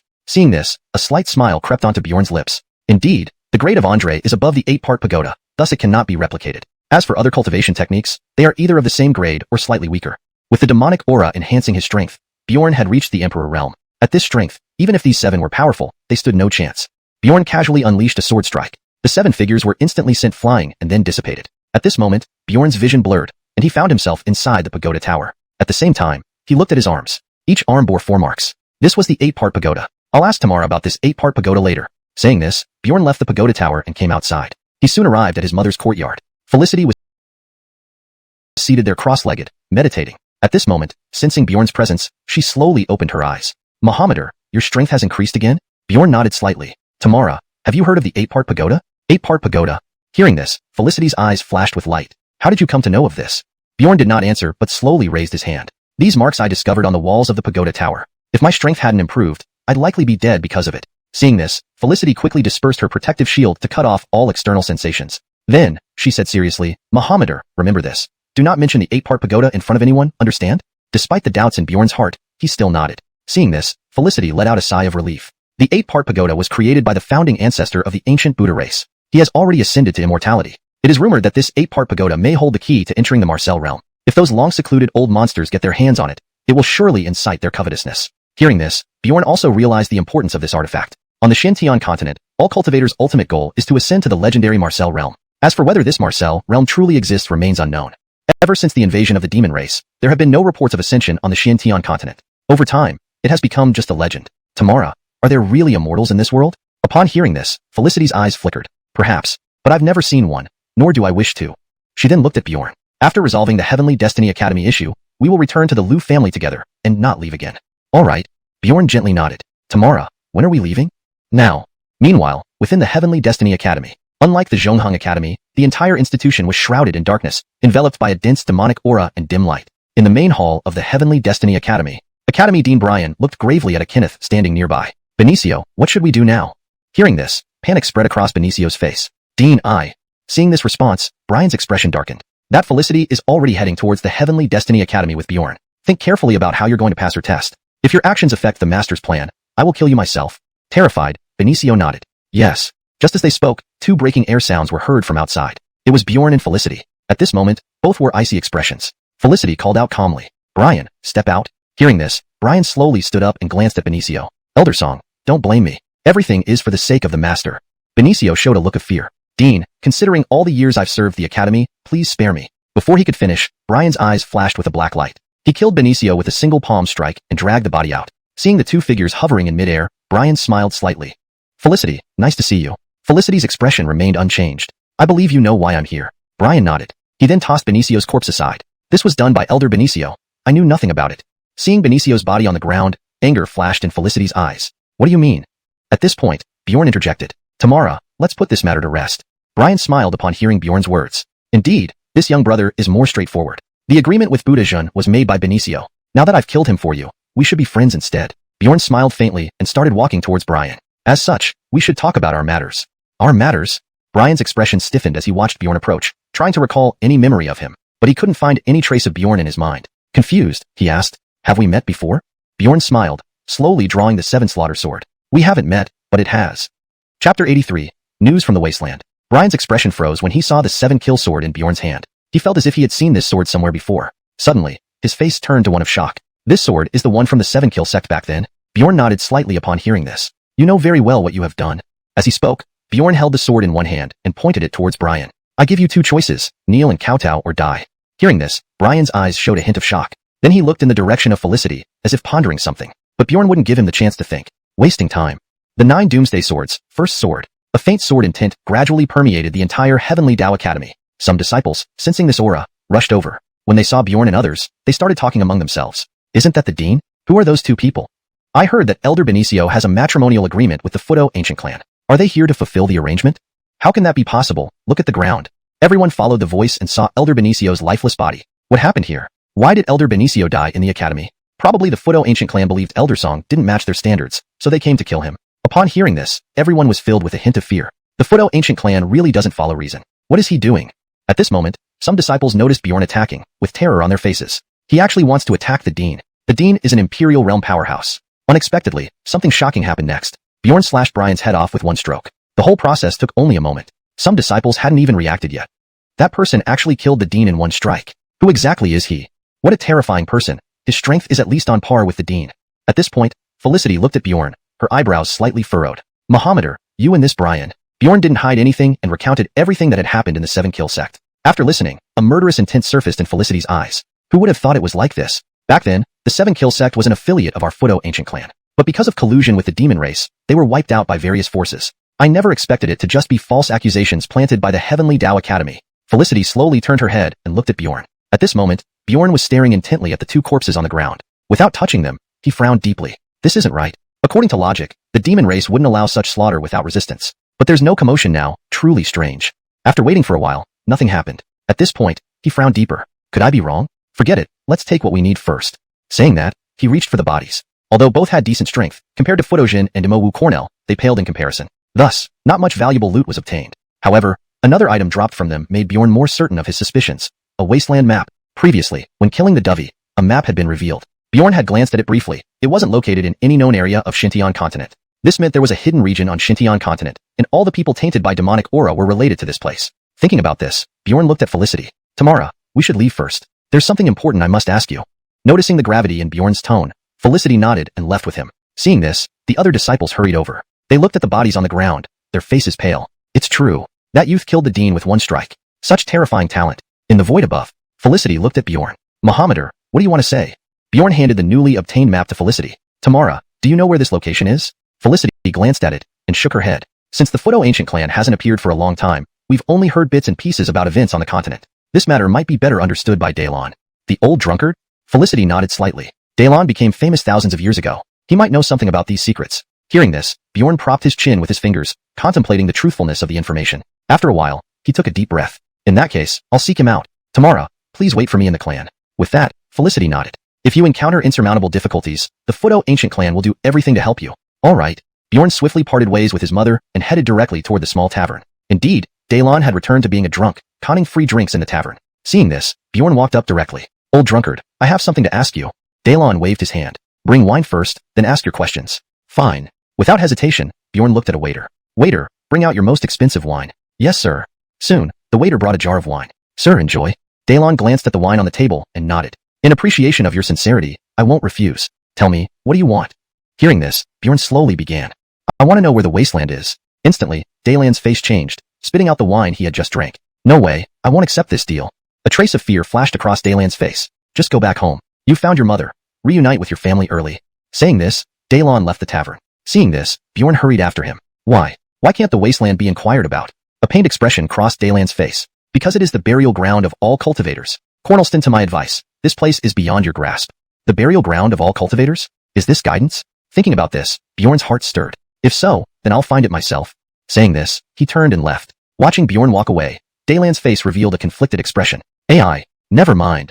Muyang City's auction house has information about the wasteland being auctioned. You can try your luck there. Bjorn's lips curved upward upon hearing this. Note: in maintaining the style, paragraph structure, and flow of the original Chinese text, I've translated it into fluent English. Chapter 84. Marcel's Bones? Muyang City was one of the most bustling cities in the southern continent. Here, one could encounter many rare and unseen wonders. The Muyang auction house situated within it was the largest auction house across the entire southern domain. After 2 days of travel, Bjorn finally arrived outside Muyang City. Seeing the city before him, a wave of tension filled his heart. Just the guards stationed here were at the 5th level of Sea-Cleaving Realm, a strength that could establish an entire sect in the northern domain. However, to Bjorn, this wasn't much of a challenge. He walked leisurely toward the city. Halt! Why are you here? Asked a guard. Bjorn frowned slightly. To attend the auction. Auction? The guards' gazes instantly turned grave as they examined Bjorn. Do you have a letter of recommendation? Bjorn felt a surge of annoyance. He drew the 7-kill sword and pointed it at the guard. This is my letter. Can I enter now? Feeling the terrifying sword intent radiating from Bjorn, the guard's face paled. Such a formidable sword intent made even looking at it feel like being pierced by 10,000 arrows. Realizing that further resistance would likely result in his death, yet knowing the city lord wouldn't spare him either if he let Bjorn pass, the guard hesitated, caught between a rock and a hard place. Suddenly, Bjorn looked up into the distance. Has the realm of Empyrean become so common? Corneltal friend, why put a mere guard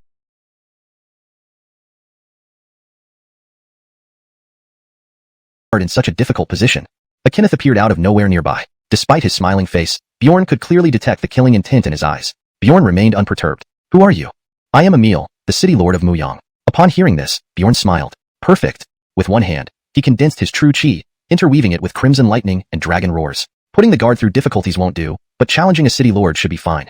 Dry heaven alchemical palm. Without changing stance, Bjorn simply waved his hand down. Instantly, a palm imprint burst forth from the void, crashing down powerfully. Emil was shocked. A heaven-class palm technique, and it's instantaneous. His pupils constricted. Even for Empyrean realm experts, executing a heaven-class technique required considerable effort, but for Bjorn, it seemed as effortless as drinking water. This level of power was truly frightening. This youth, who on earth is he? Could he be a disciple from that place? As Emil pondered, Bjorn's palm descended upon him. The closer it came, the more palpable the overwhelming pressure within the palm became. What a domineering palm technique. Thousand-leaf palm.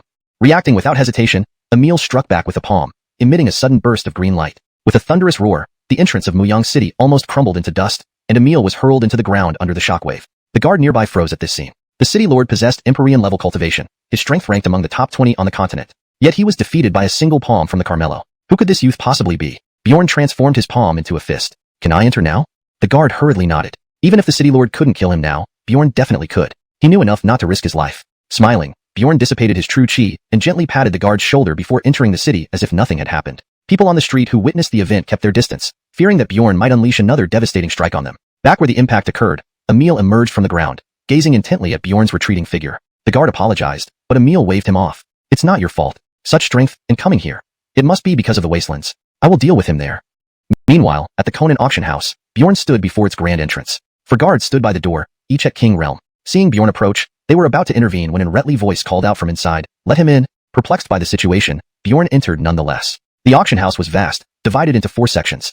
3 were open to view, while the 4th was shielded by a true chi barrier, hidden from sight. The Ret who spoke earlier approached Bjorn. "Are you here for news of the wastelands?" "Yes. Follow me, please." The Ret led Bjorn to a room and pressed a button on the wall. To Bjorn's surprise, a concealed door opened, revealing noise from within. "Please come in," the Ret invited. Aware of the auction rules, Bjorn didn't ask further and entered the room. Inside, the auction was in full swing. No one paid attention to Bjorn as he found a seat and settled in to observe. On stage, an elegant Beatrix presented the first item, a heaven stage cultivation method. However, it held little interest for Bjorn, who had numerous techniques stored in his mind. Closing his eyes, he waited patiently for something of real value. As the auction progressed, various items were claimed by different parties. Mostly earth stage methods and spirit treasures. Only one incomplete heaven stage method stood out. Then, the girl on stage was replaced by a Kenneth exuding Peak King Realm aura. Sensing this, Bjorn slowly opened his eyes. The man held a tray covered by a red cloth. "Next, I shall present this item."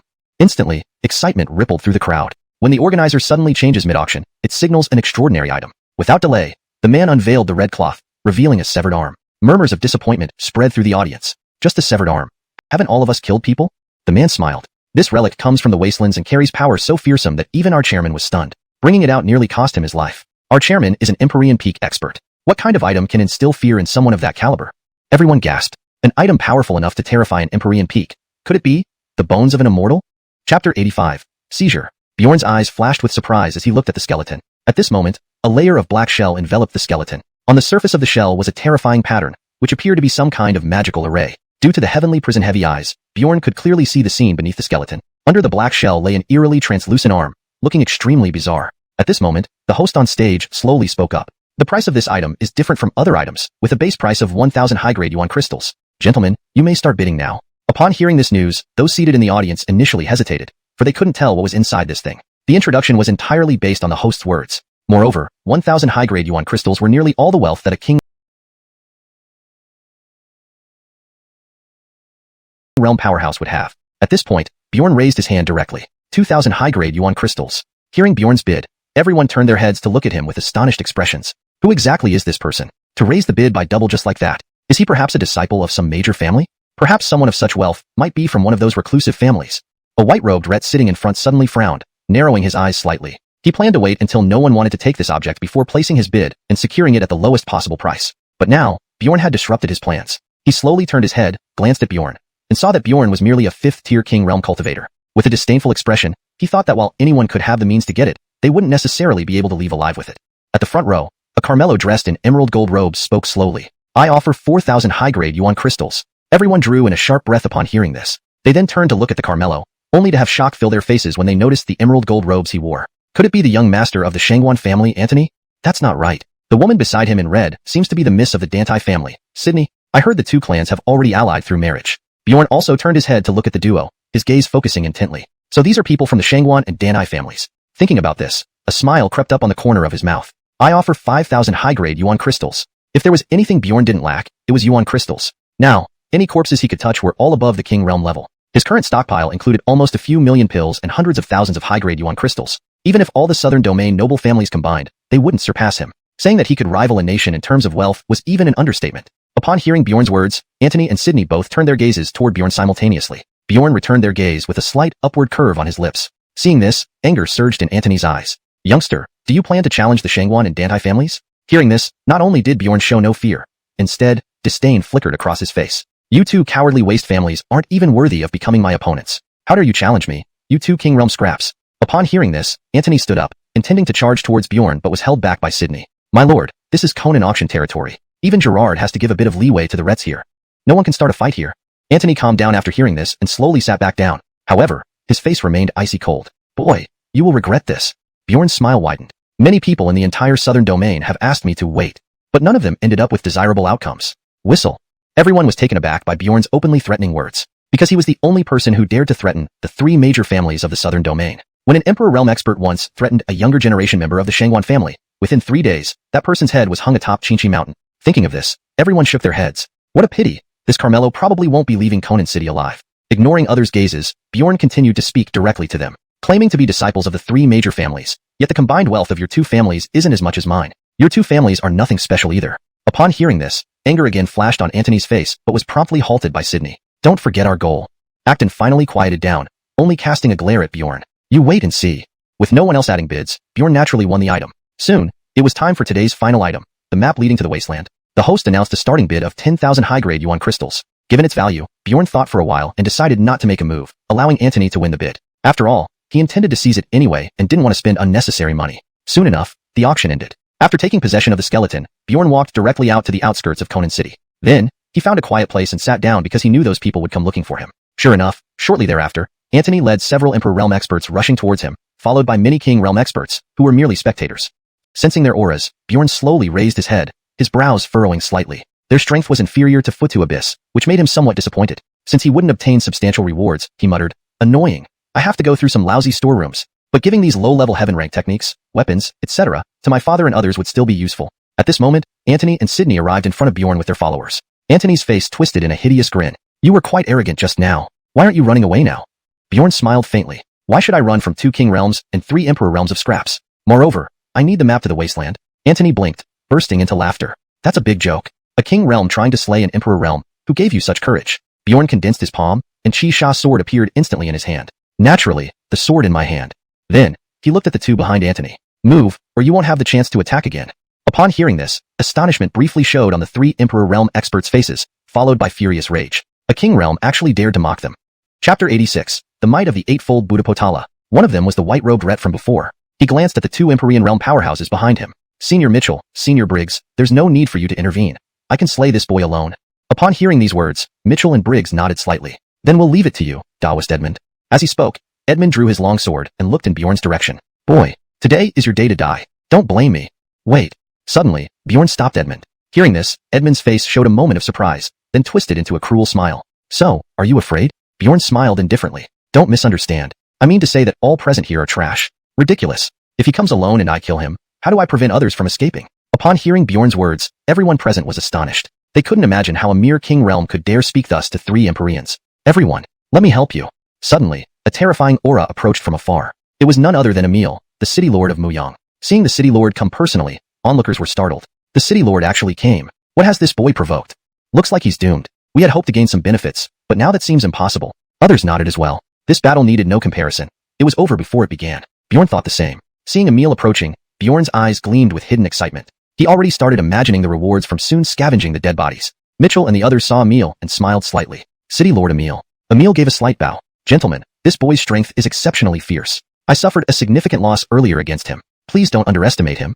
Hearing this, everyone was stunned. City Lord Emil was a genuine Empyrean, yet suffered a significant loss to Bjorn. No wonder he acted so arrogantly. He indeed had reasons to be so. But facing 4 Empyreans, his chances of winning were almost zero. Unless he could summon 4 more of himself. Seeing the reinforcements, Bjorn suddenly laughed. I spared you earlier, and you still dare to seek death. Fine, since debts pile up anyway, killing you will be effortless. Edmund didn't get angry. Instead, he laughed. Now we have 4 Empyreans. Who gives you such courage? Die now.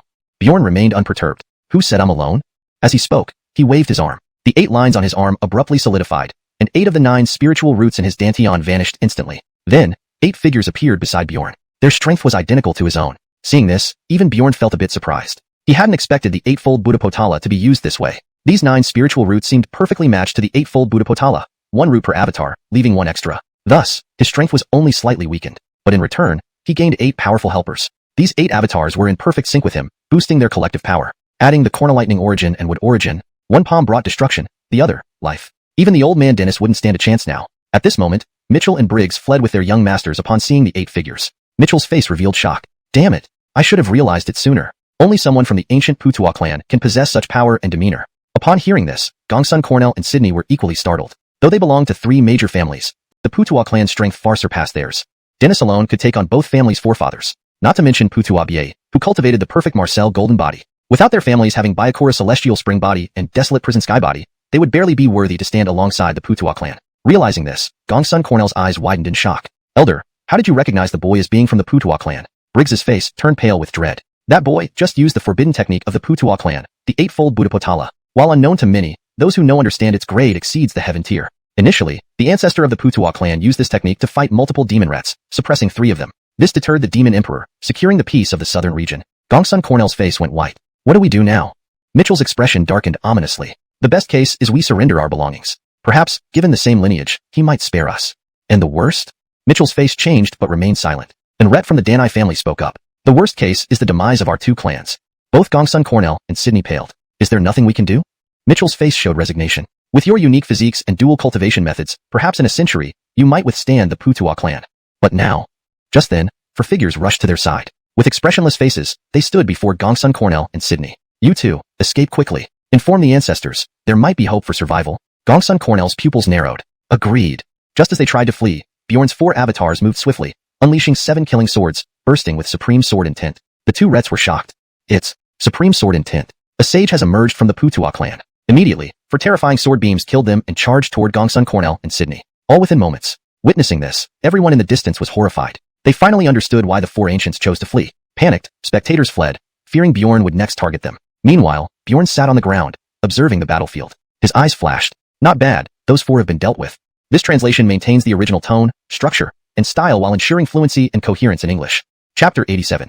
Is this a provocation that the Futu clan has no one? Before Bjorn lay 2 corpses, those of Russell and Enrique. He had already searched these 2 and found them as poor as church mice. Only after the system's multiplier did he obtain 2 low-grade, heavenly rank cultivation methods. Though invaluable to others, to Bjorn, they were worthless. Bjorn sneered disdainfully. At this moment, the other 4 clones returned with 4 more corpses. Bjorn immediately began searching the bodies. The 2 Reds were slightly better. With the system's boost, he obtained a high-grade heavenly rank longsword called xuanhuan and a high-grade heavenly rank spear. But he couldn't use any of it. I wonder how Barton is progressing. These things are just right for him. As for the xuanhuan, I'll give it to Kina. It should suit her. Then he looked at the remaining 2 bodies. Only at the king realm level. Surely they wouldn't have much. But even mosquitoes are meat when you're hungry. With that, he reached out to both simultaneously. Ding, congratulations, host has acquired 2 cultivation methods. Beload xuanhuan body and Monghuang prisoner sky body, and 1 secret classic from the wasteland. Beload xuanhuan body. Ranked 2nd on the Overlord body Cornelst, cultivates the ability to transform one's form into an incorporeal being. Monghuang prisoner sky body. Ranked 3rd on the Overlord body Cornelst, after cultivation, one's body will be like stone, capable of withstanding a full-strength attack from a sovereign realm expert. Hiss. Hearing the system's notification, Bjorn was momentarily taken aback. No wonder these 2 were so arrogant. Turns out they carried such treasures. But then he felt conflicted. Having 9 Abyss Town demon body, these 2 physical cultivation techniques were useless to him. As he pondered, he suddenly noticed the 8 figures beside him. An audacious idea popped into his mind. Are these clones considered people? Can they cultivate these techniques? Speaking, he instructed 2 clones to absorb the 2 physical cultivation techniques. After some time, Bjorn felt a change within him. Slowly raising his hand, he concentrated, and his hand vanished. Then again concentrating, black wings appeared behind him. Damn, this is Beload xuanhuan body. After the 2 clones absorbed these physical cultivation techniques, he was astonished to find that he too now possessed their abilities. Meaning, not only did he have 8 clones but also 3 types of transformable bodies. This was undoubtedly his biggest gain from this trip. Suddenly, a daring idea struck him. If I cultivated all 8 top-ranked physical cultivation techniques from the Overlord body Cornelst, what would my strength become? The thought flashed in his eyes. Meanwhile, at Conan Auction House, Kenneth slowly opened his eyes, filled with excitement. The 8-fold pagoda finally appears in the world. People of the ancient Futu clan. Very well, I'll go directly to the wasteland and wait for him. If I can get this thing, I will step into that realm. At the same time, at Transverse Academy, Lamar was meditating in seclusion. Suddenly, a terrifying aura barged into his hall. Sensing this aura, Lamar's face showed surprise. Bjorn, your strength? Bjorn stepped forward, bowing slightly. Senior, I have only one request. I want to borrow your Hansi dragon body. Asterisk edited for fluency and accuracy asterisk. Bjorn stepped forward and gave a slight bow. Senior, I have only one request, to borrow your Hansi Dragon Body. Note, Hansi Dragon Body seems to be a proper noun referring to a specific technique or ability, so it's left untranslated. If there's a specific translation for this term, please provide it for more accurate rendering. Hanhai Dragon Body? Lamar paused, then smiled faintly. Of course, but first, you must spar with me. If you win, it's yours. A moment later, Bjorn stood apologetically before Lamar. Senior, I'm really sorry, I went too far. Lamar, pale and disheveled with 2 missing teeth, took out a cultivation technique and handed it to Bjorn. Leave quickly. Leave quickly. This must not be leaked outside. Yes. Bjorn didn't hesitate and headed straight toward the ancient Futu clan. With the presence of the beloved xuanhuan body, his speed was unmatched. He arrived at the Futu clan and rushed to Carly's residence. Tamara, I've made up my mind. Hearing the commotion, Carly hurried out. What have you decided? Bjorn focused and transformed his form. Seeing this, Carly's eyes narrowed sharply. This is the Tai clan's beloved xuanhuan body. Where did you get it from? Bjorn recounted everything. After listening, a murderous intent flickered in Carly's eyes. So xuanhuan clan and Datong clan dared to harm my child. She summoned Eamon, who arrived swiftly. Brother, what's so infuriating? Carly spoke calmly. Xuanhuan clan and Tai clan attacked Mohammedur. You know what to do. Seeing this, Bjorn waved frantically. Tamara, those 4 are dead. No need, really no need. The murderous intent in Carly's eyes remained. They died because they weren't skilled enough. What about ambushing you? If I don't act today, Ignatius and Dan Taichonglin might think our Futu clan is helpless. Hadn't our ancestor been lenient back then, they would only be subsidiary families of the Futu clan. Hearing this, Eamon raged furiously. He waved his large hand, producing a giant tripod. Ancient Futu clan. Orders. Target. Xuanhuan ancient world. Eric soon arrived, looking grim. Why activate the Futu tripod? Being the patriarch, Eamon explained the entire incident. Eric's face turned livid. Although I may not like this kid, half of his bloodline is Futu. This shows utter disrespect for our Futu clan.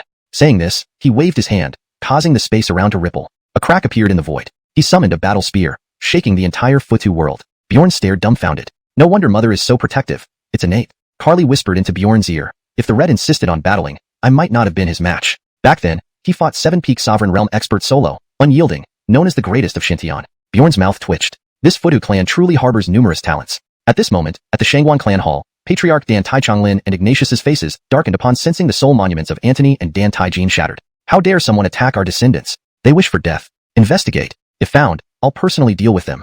Chapter 88. I am the reason. Ignatius and Jose's expressions momentarily froze. By now, they had regained their composure. In theory, whether it be Antony or Sydney, despite their long absence, they were still somewhat renowned in the southern region. Especially in large towns like Muyang City, almost everyone knew of them. But even under such circumstances, both had been killed. Thinking about this, Ignatius's eyes narrowed as he looked at Jose, who simultaneously met his gaze. That's not right. There's something suspicious about this.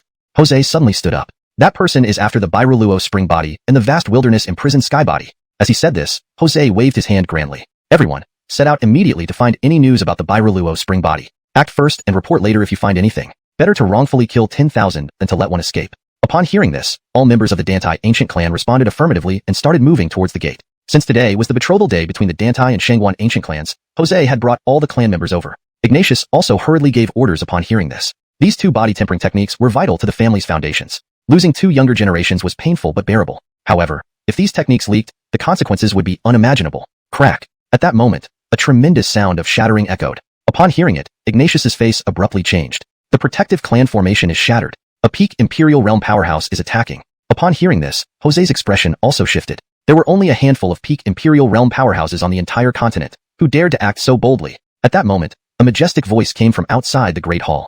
Ignatius, come out and fight. Upon hearing this voice, both Ignatius and Jose's eyes widened in shock. Eric, wasn't he in close seclusion? Why would he come here now? Suddenly, an ominous premonition rose in both of their hearts. Could those 2 juniors have offended someone from the Futu ancient clan? Everyone in the southern region knew that the Futu ancient clan was especially protective of its own. If that were the case, resolving this matter wouldn't be easy. Thinking about this, Ignatius and Jose hurriedly went out to meet him. Brother Xian, how have you been? As the 2 exited the Great Hall, they lifted their heads to speak. Suddenly, their faces froze. The Qinging halberd. This old guy means business. Initially, during the suppression of the rebellious demon tribes, Eric hadn't used this halberd even then. Yet, now he personally wielded it. Eric glanced at Ignatius and then at Jose. All the better, saving me the trouble of hunting you down one by one. Speaking, Eric held the halberd single-handedly, pointing it at the 2. Make your move. Let me see just how much you've improved over the years. At that moment, several people walked out from the Great Hall. It was Aktanji and Chastity, the respective clan leaders of the 2 ancient clans. Elder Futu, let's talk this through. Why don't we sit down for a discussion? Hearing this, Eric swung his halberd without further ado. Instantly, winds howled, and the space trembled. I'll say this only once. My target this time are those 2 old fellows. I want to see just what courage they have to dare act against our Futu ancient clan. Feeling this terrifying aura, Ignatius and Jose's faces darkened. Both attacked simultaneously, blocking the halberd strike from Eric. Then, they slowly spoke. If so, then let us witness Brother Xian's chinging technique. With that, the three ascended into the sky. Seeing this situation, Aktanji and Chastity's faces revealed signs of dread. If not for the two ancestors' intervention, that blow could have wiped out half of their disciples. Fortunately, just as they breathed a sigh of relief, three figures slowly approached from afar. Seeing these three, their expressions changed again. Amen. Futubie, what do you mean by this? Futubie didn't explain much, but looked at them coldly. You know the reason. Saying this, she directly attacked. Bjorn wanted to stop her. After all, 4 people died by his hands. This clearly wasn't right. But he was wrong. In the eyes of the Futu ancient clan, I am the reason. He then looked at Aemon. Uncle, what? Seeing this, Aemon ignored him and charged towards Chastity with his sword drawn. Meanwhile, other Empyrean realm experts from the Xuanhuan and Dantai ancient clans surrounded Bjorn. Seeing this, Bjorn spread his hands helplessly. Well, this is another big deal. Because most of the Empyrean realm experts from the Futu ancient clan were already killed by him, these Empyreans had no choice but to confront him. Thinking of this, Bjorn felt a strange excitement stir within him. Since so, then let's enjoy this thoroughly. He swung his hand, and 4 figures appeared simultaneously. One figure was robust, with a copper-like appearance, looking extraordinarily solid. This was the vast wilderness imprisoned sky body. Another figure was ethereal and unpredictable. This was the Bairuluo spring body. A third figure had blue scales covering its body, with dragon claws for hands and eyes like deep seas. This was the vast sea dragon body. The last figure radiated golden light, with silvery pupils and extraordinary demeanor. This was the eternal golden body obtained from his mother recently. 4 of the top 8 dominant bodies were now present. Bjorn himself focused, and black patterns instantly covered his body. 5 auras instantly drew the attention of everyone on the battlefield. Eric, though fighting 2 people, was handling it effortlessly. Feeling these auras, his face showed astonishment. This is eightfold Buddha aura, and the eternal golden body. Jose and Ignatius's faces also drastically changed. That's our clan's vast wilderness imprisoned sky body, and our clan's treasure, the Bairuluo spring body. Ignatius's gaze sharpened further, revealing even more shock. How can this kid possess such terrifying demonic aura? Could he be from the demon race? No. Jose's expression flickered. Though he is filled with demonic aura, it doesn't affect his mind. Could this be the legendary Constitution? Saying this, he looked at Ignatius, and both saw the shock in each other's eyes. The netherworld demon suppressing body. At that moment, Eric's gaze changed. He laughed heartily, revealing his excitement. Though this child's bloodline isn't pure, he can embody 5 dominant bodies. This child is the future of our Futu ancient clan. Not far away, Futubie also looked at Bjorn. She finally understood why Bjorn sought her for the eternal golden body. He had already obtained other constitutions. Thinking about this, a hint of satisfaction appeared in her eyes. Such a prodigy is my son. Note: Pinyin names should generally not change unless specified, thus keeping Dantai and Xuanhuan da. #### chapter 89. / Elder of the Demon Clan. At this moment, everyone from the Xuanhuan family and the Dantai family understood why the Futu ancient clan would go to such lengths. If it was because of this child, then it truly wasn't excessive. If it were them, and such a heavenly talent appeared in their clan, they would also protect him with all their might. After all, this was someone who had a chance at ascension. On the ground, Bjorn, after unleashing all his constitutions, simply sat down. With a wave of his hand, his expression turned solemn. Kill them. As soon as he finished speaking, the 4 figures immediately attacked. They charged straight at the Empyrean realm powerhouses of the 2 ancient clans. In the blink of an eye, 6 Empyrean realm powerhouses lay dead on the spot. He followed closely behind the 4, beginning to loot the bodies. Bjorn led the 4 into the forbidden area of the Xuanhuan ancient clan. Along the way, anyone they encountered was killed without mercy. Meanwhile, in the void above, 2 figures slowly landed. It was Ignatius and Jose. Aktanji and Chastity had also fallen at the same time. Within less than an hour, the entire ancient realm was leveled, and Bjorn was looting the corpses. 2 peak Empyrean realm powerhouses, and 2 fifth-layer Empyrean realm powerhouses. I've struck rich. Haha.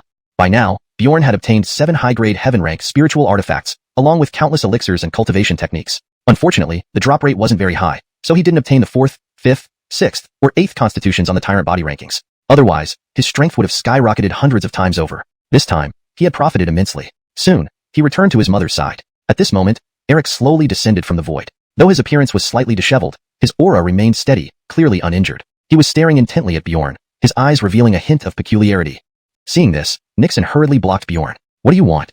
Eric's face revealed a look of helplessness upon seeing the situation. Do you think I would attack a junior? I'm this old already. Even if I obtained the 8 aspects of the Buddha Pagoda, I couldn't ascend.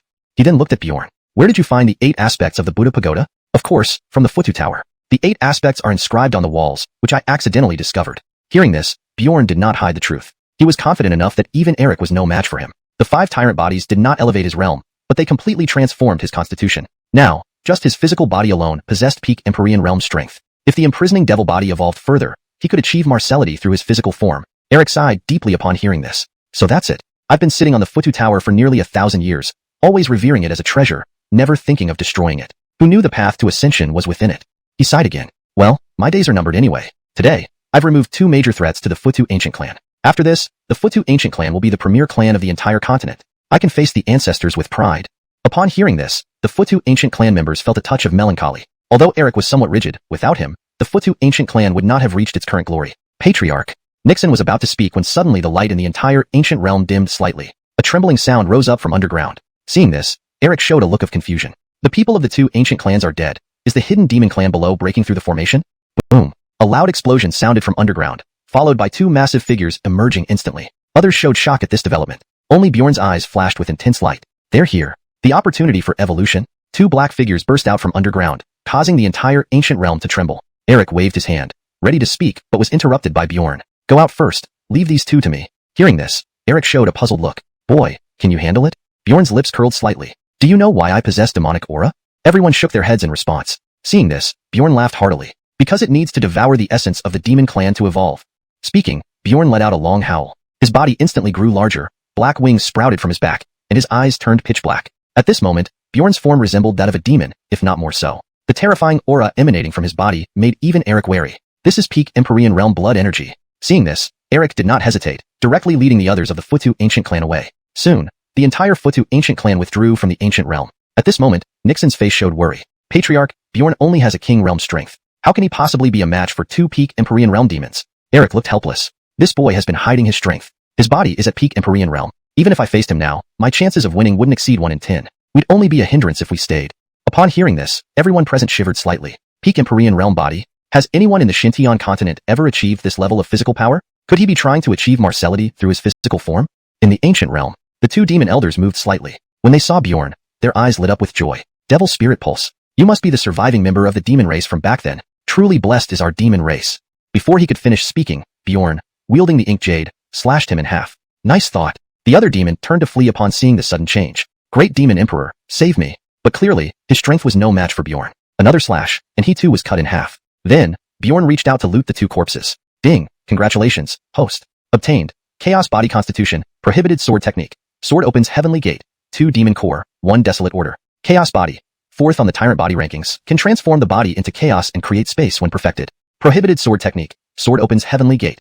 Created by a transcended expert, condenses full power into 1 strike, weakening or killing the opponent. Seeing these rewards, Bjorn was instantly excited. These 2 supreme techniques were what he needed right now. Truly worthy of being demon elders. High drop rate indeed. With that, he summoned 2 of the 8 aspects of the Buddha Pagoda. He gave the Chaos Body to one and the Prohibited Sword Technique to another. Why should I personally wield the sword? Isn't it better to have the avatars handle it? If they die, I can just recondense them with true chi. Chapter 90. Touching the threshold, the Demon Emperor appears. At this thought, a faint smile curled on Bjorn's lips. This 8-fold pagoda is truly an incredible thing. With this thought in mind, Bjorn was about to leave when he suddenly frowned. The demonic aura throughout the ancient realm had not dissipated. Logically, once he obtained the core of the demon clan, all the demonic energy in this space would vanish instantly. However, the situation was different now. Could there be another demon here?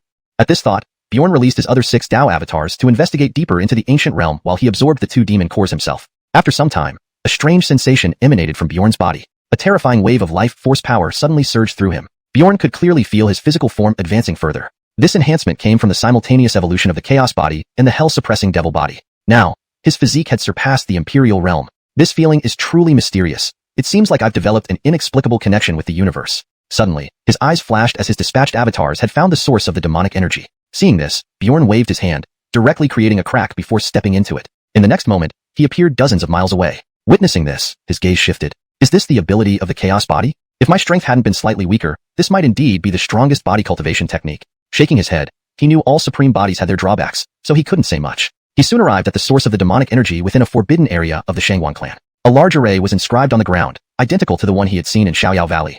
Seeing this, Bjorn's expression tightened. So that's how it is. The Xuanhuan clan deserves death for colluding with the demon clan. Wait, suddenly, Bjorn recalled something. The 3 rets of the demon clan who came to the southern region were sealed underground. So, who is this demon inside the array? At this moment, the array in front of Bjorn trembled, releasing a terrifying aura. Bjorn's eyes flickered, coming out. When the figure emerged, all the demonic energy in the ancient realm gathered around it, transforming into a colossal figure right before Bjorn. This figure looked quite different from the demons he had encountered previously because it resembled a human except for a single horn on its head. Moments later, the figure coalesced into a Carmelo. He saw Bjorn, smirked, and showed a sinister grin. I sense Andre's aura on you.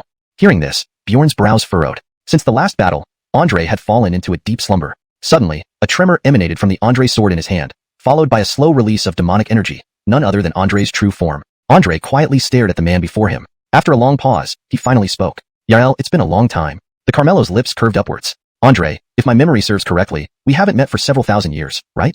At this point, Bjorn asked quietly, who is he? Demon Emperor. Andre's voice remained indifferent, devoid of emotion. So, if I absorb his core, can my hell-suppressing devil body evolve? It's possible, but this isn't his true form. I can sense his true form is likely in the extreme north. However, he has already surpassed the Imperial realm, requiring a legendary celestial-level cultivation method to defeat him. Yet, the heavenly Tao of this world does not allow such methods to exist.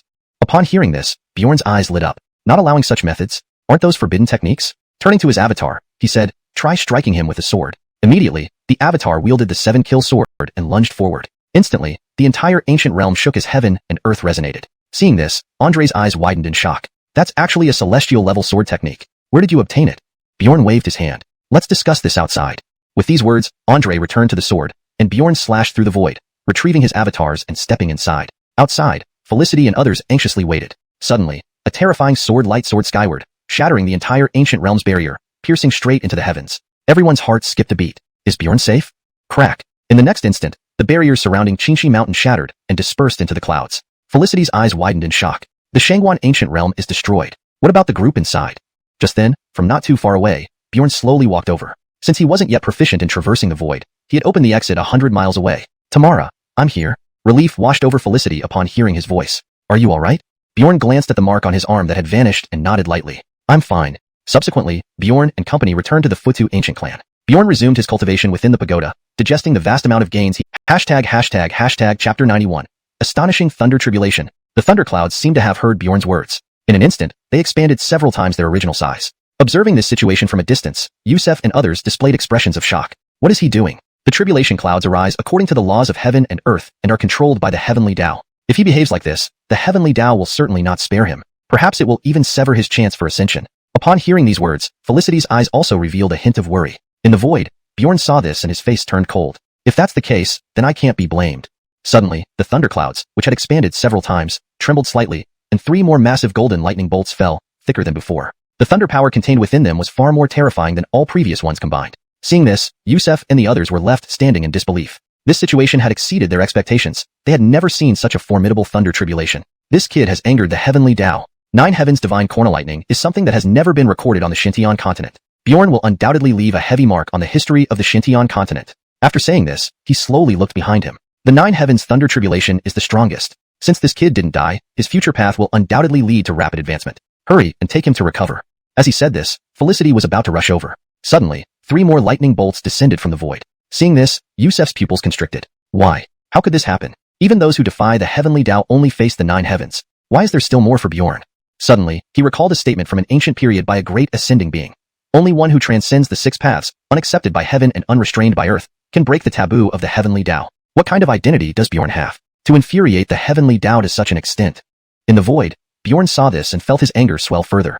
Originally, he planned to bring his mother back to the northern region after advancing in rank. But now, this thunder tribulation stood in his way. He was enraged. With a single hand wave, he activated 5 dominant bodies, causing all the spiritual energy in the entire Futo ancient world to stagnate instantly. Then, with a mighty grip, he seized the 3 lightning bolts in his hands. Concentrating true chi in his palms, he shouted, "Explode!" With a deafening roar, an explosive sound erupted in the void. Everyone's gaze sharpened at this sight. At this moment, Jijiangxian, Alcohol Sword Marcel, Benedict, and others arrived upon hearing the news. They looked up at Bjorn in the void, astonished and asked, "It's actually 9 Heavens Divine Corner Lightning. It has been a long time since someone with such talent appeared on the Xintian continent. Which stage of the thunder tribulation is this kid passing?" Yusef heard this but did not respond, as he was already overwhelmed with shock. Finally, Yuan spoke calmly. If this ends here, it would be 12 stages, but the tribulation clouds haven't dissipated yet, so? Hearing this, Jijiangxian paused slightly.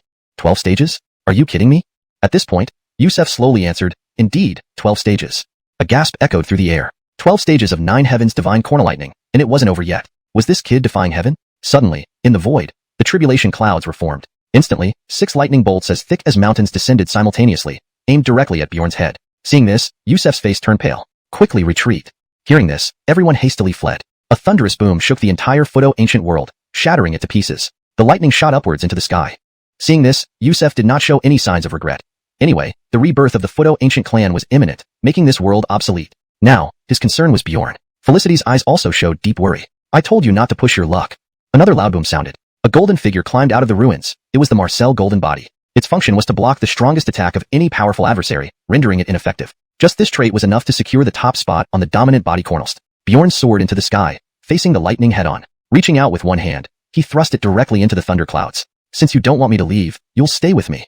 As he spoke, 5-colored light erupted from his body, forcefully pulling out a golden essence from the thunderclouds and swallowing it whole. This was the fastest absorption method. Instantly, the thunderclouds dissipated, and the sky cleared. In the distance, the Imperial Realm experts who had rushed to the scene stood frozen. He just forcibly extracted the lightning essence? I can't believe my eyes.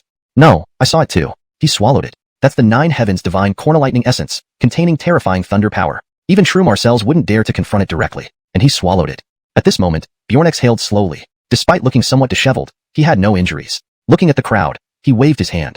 I'm fine. Upon hearing this, Felicity finally sighed in relief. The others had merely come to witness the spectacle and left afterward. Only Xuanhuan and Benedict remained. However, Bjorn's name had already spread across the entire southern region. Bjorn approached the group and bowed respectfully. These were his rets, and he naturally had to show respect. That's settled. Let's each return home. At this moment, Bjorn glanced back at the shattered Fudo ancient world, blushing slightly. Uncle, I'm really sorry, I went a bit too far. Hearing this, everyone present couldn't help but smirk slightly. A bit? Suddenly, Bjorn concentrated his power, summoning a golden sword in his hand. The high-rank heaven sword he had obtained from Ignatius, named xuanhuan. As everyone marveled, Bjorn swung the sword, releasing a primordial sword intent that tore a rift in space. Then, with a swift move, he grabbed the piece of space and presented it. Uncle, consider this as compensation. You only need to move the original spirit veins of the Fudo ancient clan here. Seeing this gesture, everyone was once again amazed. Bjorn, what is your current strength? Bjorn pondered for a moment. Just talking about realms, I'm second-rank emperor, but speaking of actual strength, suddenly, he looked at Yusef. 10 of him could injure me slightly. Hearing this, everyone's expressions changed once more. If Yusef claimed first place in the Xintian realm, none would dare claim second. Yet, here, it took 10 of him to even scratch Bjorn. Just a slight injury? Realizing the potential danger of such thoughts, they ceased questioning. Chapter 92. Sudden change in the northern region. No. Suddenly, Oral spoke slowly. With your sovereign realm strength, you're completely inadequate to open a small space. Upon hearing this, Bjorn nodded slightly. Indeed not, but if it were like this... As he spoke, Bjorn vanished from his original position. It wasn't teleportation. It was a true disappearance. I'm here. Suddenly, above everyone's heads, Bjorn emerged from a spatial rift. This is the effect brought by the 4th-ranked chaos body on the Overlord Cornelst. As long as I have this constitution, within 100 miles, the space is under my control. Upon hearing this, everyone's expressions didn't change much. They had seen even more exaggerated things, far too many times. At this moment, Bjorn looked at Felicity. Mom, let's return to the northern region now. Perhaps they can't wait any longer. Upon hearing this, Quentin and Oral's expressions changed simultaneously. Bjorn, why don't you stay here for a while? There's no need to rush back. Upon hearing this, Bjorn's expression shifted slightly. Why? He scanned their somewhat sorrowful faces, feeling a chill. A bad thought surfaced in his mind. Is something wrong with the northern region? They both remained silent, which spoke louder than words. Silence was the best explanation. What happened? Tell me quickly. Seeing Bjorn's agitated face, Oral's face showed a hint of sorrow. Your master act in soul steel is shattered. At this moment, Quentin took out a sword charm. Bjorn recognized this charm. He had possessed it during his assessment, but never used it. Now, he also took out a jade charm. Unlike before, its light had dimmed, now just an ordinary piece of jade. Senior Yang, this is... Quentin began slowly. Not long ago, our ancestor transmitted news that Sword Mystic Sect has been destroyed. Not only that, among the 7 imperial dynasties, apart from the Sky Heaven Sect, all other sects were annihilated overnight. The Beckhams, including Berkeley, resisted with all their might. But the result was? His head lowered slightly as he continued. That person should be the ancestor of the Sky Heaven Sect, whose strength has reached the peak of the sovereign realm, 1 foot already stepping into another level. According to the ancestor's report, that person might have been eroded by demonic chi. Upon hearing this, Bjorn clenched his fists tightly, revealing a killing intent in his eyes. A terrifying aura erupted from him suddenly. Everyone present felt this aura and paled. Mohammedur, we will return now. Felicity spoke slowly, her eyes also filled with killing intent. If anything happens to Howard, I will destroy the Sky Heaven Sect. Hearing this, Aemon stepped forward. I'll go too. Not possible. Eric spoke calmly, looking at Aemon. The ancient Futu clan cannot be left without protection. As the clan leader, you cannot shirk responsibility. Upon hearing this, Aemon's eyes revealed determination. Ancestor, even if I go, there's still you to watch over the clan. Suddenly, his gaze sharpened, showing a hint of joy. Do you mean? Humph. Eric snorted angrily. I merely don't want to see my descendants die. Besides, slaying the demon race is a significant matter for us humans, especially for the leading Futu ancient clan in Xintian continent. Saying this, he walked slowly toward the distance. Seeing this figure, Bjorn's lips curved slightly. This old guy isn't so bad after all. Soon, everyone gathered and headed straight for the northern region. Despite the journey being tens of thousands of miles away, those present were all sovereign realm experts. It took only an hour. In no time, they arrived in the northern region. The land was engulfed in flames and smoke, vastly different from its previous prosperity. Without hesitation, Bjorn and Felicity rushed directly toward the Liu family. Soon, they reached Jiangdu City. The entire street was devoid of people, like a dead city. Seeing this, Felicity's expression faltered slightly. Mohammed, your father. Bjorn's expression tightened as well, because he had sensed through his perception that not a single soul existed in the whole city. But it wasn't entirely bad because there were no corpses here. Mom, don't panic. Even with the pills I left behind, Dad and the others would only reach the sea-splitting realm at most. This strength isn't worth the demon's attention. Hearing this, Felicity nodded. Subsequently, they extended their divine senses, widening the search area. Finally, at a place very familiar to Bjorn, they sensed his father's presence. Moreover, a few old acquaintances were there too. Seeing this, Bjorn finally sighed in relief. Mom, I found them. Speaking, they both headed directly toward Haddon Fort. Inside the fort, Darien, who had lost an arm, was patrolling. Suddenly, his gaze froze as he looked afar, his face turning increasingly fearful. They're coming. Hide quickly. Hearing this, the others didn't hesitate, hiding immediately. But one person stood out slowly. Kenna, what are you doing? Go back quickly. Tamsin held a golden sword, her face stern, looking afar. She appeared pale but showed no retreat. Grandmaster said, whoever takes his sword must protect these people. Seeing this, Darien's eyes softened. Though Tamsin was only 14, her strength had already reached the second stage king realm. You're just like your teacher. Speaking, he raised his head. Let's hope your teacher returns soon. Tamsin asked, can teacher defeat that demon emperor? Darien's lips curled slightly. He can. At this moment, several figures emerged. Asa, Arno, Brenna, Barton, and the barely alive Nellie. Funny, at a time like this, dying before you young ones is unthinkable. Asa spoke slowly. Let the old guys die first. Hearing this, Darien's expression faltered slightly, then he smiled wryly. At this moment, Tamsin moved slightly, stunned. This aura. It's teacher, he's back. Tears welled up in Tamsin's eyes. Really, it's teacher. I haven't sensed wrongly, he really returned. Saying this, Tamsin dashed into the void. Hearing this, Darien and the others also showed signs of excitement. Chapter 93. The Path of the Sword Cultivator. In the void, Bjorn's gaze slightly narrowed. Looking at the figure rushing toward him, a smile curled at the corner of his lips. It's been so long. This girl has become so strong. As he spoke, he slowly opened his arms and embraced Tamsin, who was rushing towards him at high speed. Girl, you've endured a lot during this time. Hearing this, Tamsin slowly lifted her tear-streaked face and wiped away the tear marks at the corner of her eyes. Not at all. Master said, this is the path of a sword cultivator. Upon hearing this, Bjorn's expression paused for a moment, then he smiled faintly. Yes, this is the path of a sword cultivator. At this moment, Nixon looked at Tamsin in Bjorn's embrace, her eyes showing a hint of wonder. Mohammed, who is this? My disciple, my only disciple.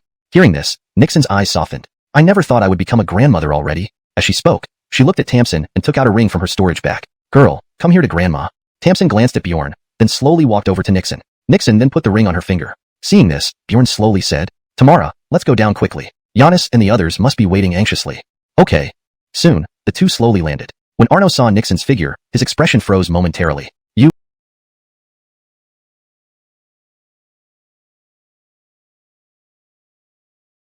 Are you really you? Nixon smiled faintly. How could you have forgotten my face after just 10 years? I just couldn't believe it. At this moment, Bjorn also slowly landed. Giannis, I told you. This time I will definitely bring Tamara back. I did not break my word. Arno heard this and wiped away a tear from the corner of his eye. You rascal. As he spoke, Arno hugged both Bjorn and Nixon into his arms. From now on, we will never be separated again. Hearing this, Bjorn nodded. Then he looked towards Darien and the others. At this moment, everyone had smiles on their faces as they looked at Bjorn. But when Bjorn noticed the empty sleeve of Darien, his heart sank. Senior brother, your hand? Darien laughed boldly upon hearing this. If not for injury, how can one be called a true sword cultivator? Hearing this, Bjorn also chuckled, but with great bitterness. At this moment, he looked at Nellie in the crowd nearby. Now, there was no aura emanating from her body, as if she were an ordinary person. Senior sister Cornelu, your body? Nellie only gave a bitter laugh upon hearing this, saying nothing more. At this moment, Darien slowly spoke. During that battle, junior sister took multiple bloodlust pills consecutively to lead uncle and the others out. This is the side effect of those pills. Hearing this, Bjorn nodded. Just a minor side effect. With absolute vital force, it's trivial. As he spoke, he waved his hand, and a terrifying surge of vital force instantly covered the entire Haddon village. Feeling this dense wave of vital force, everyone's faces showed astonishment. Junior brother, just how powerful have you become? Bjorn smiled faintly but did not answer. In the next moment, Darien's arm slowly grew back, and Nellie's spirit sea recondensed. The other injured individuals were gradually healed as well. The whole process took only a moment. Seeing this, Bjorn immediately took out several elixirs and distributed them to everyone. These were things he had obtained previously by searching bodies, which had little use for him now. But for Darien and the others, these were invaluable treasures. Seeing so many items, Darien's expression froze slightly. Bjorn, did you go looting in the southern domain? Bjorn pondered for a moment. In a way. Just then, 3 terrifying auras once again appeared in the distance within the void. Darien and the others' expressions changed drastically. Seeing this, Bjorn hurriedly spoke. These are people I brought with me. You needn't worry. Bjorn, 12 demonic auras are heading this way. Sensing our presence, Joe Dalon said solemnly from the void. Bjorn nodded upon hearing this. He looked at Nixon. Tamara, deal with these people. I'll be right back. Nixon nodded slightly. Don't worry. Following that, Bjorn took out countless treasures and threw them to everyone. There were 7 kill swords, chaotic spears, Jchen swords, and other high-tier heaven-class long swords. Note: for Jchen sword. Without specific context, it's challenging to provide a perfect translation for Shin. It might refer to a specific type of sword or be part of a proper name. If Shin is meant to be part of a unique name or term in the story, it may be best left untranslated or transliterated as Jade Shin Sword Da. To ensure fluency and natural reading, I would suggest there were 7 kill swords, chaotic spears, Jade Shin swords, and other high-tier heaven-class long swords. Seeing so many treasures, everyone showed astonished expressions. All heaven-grade superior spiritual weapons. Cornelful Jr. Brother, did you raid the Southern Domain's treasure vaults? Hearing this, Bjorn smiled faintly. Brother, you should know me. I only kill and plunder, I don't rob. Hearing this, everyone sucked in a cold breath. Anyone capable of using heaven-grade spiritual weapons was at least an Imperial realm expert. How many Imperials did Bjorn kill? At this moment, Bjorn slowly floated up into the void, standing beside Fudi Xian and others. Ancestor, what is the strength of these 12 people?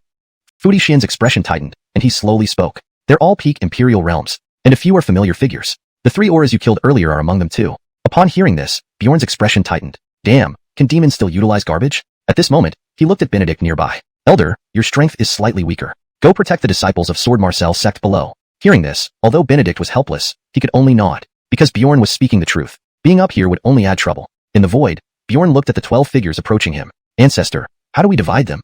6 each. Upon hearing this, Bjorn shook his head. You're an old man with brittle bones. I take 9, you take 3. Upon hearing this, Fudi Xian's eyes showed a trace of anger. Do you understand respect for Rets, you brat?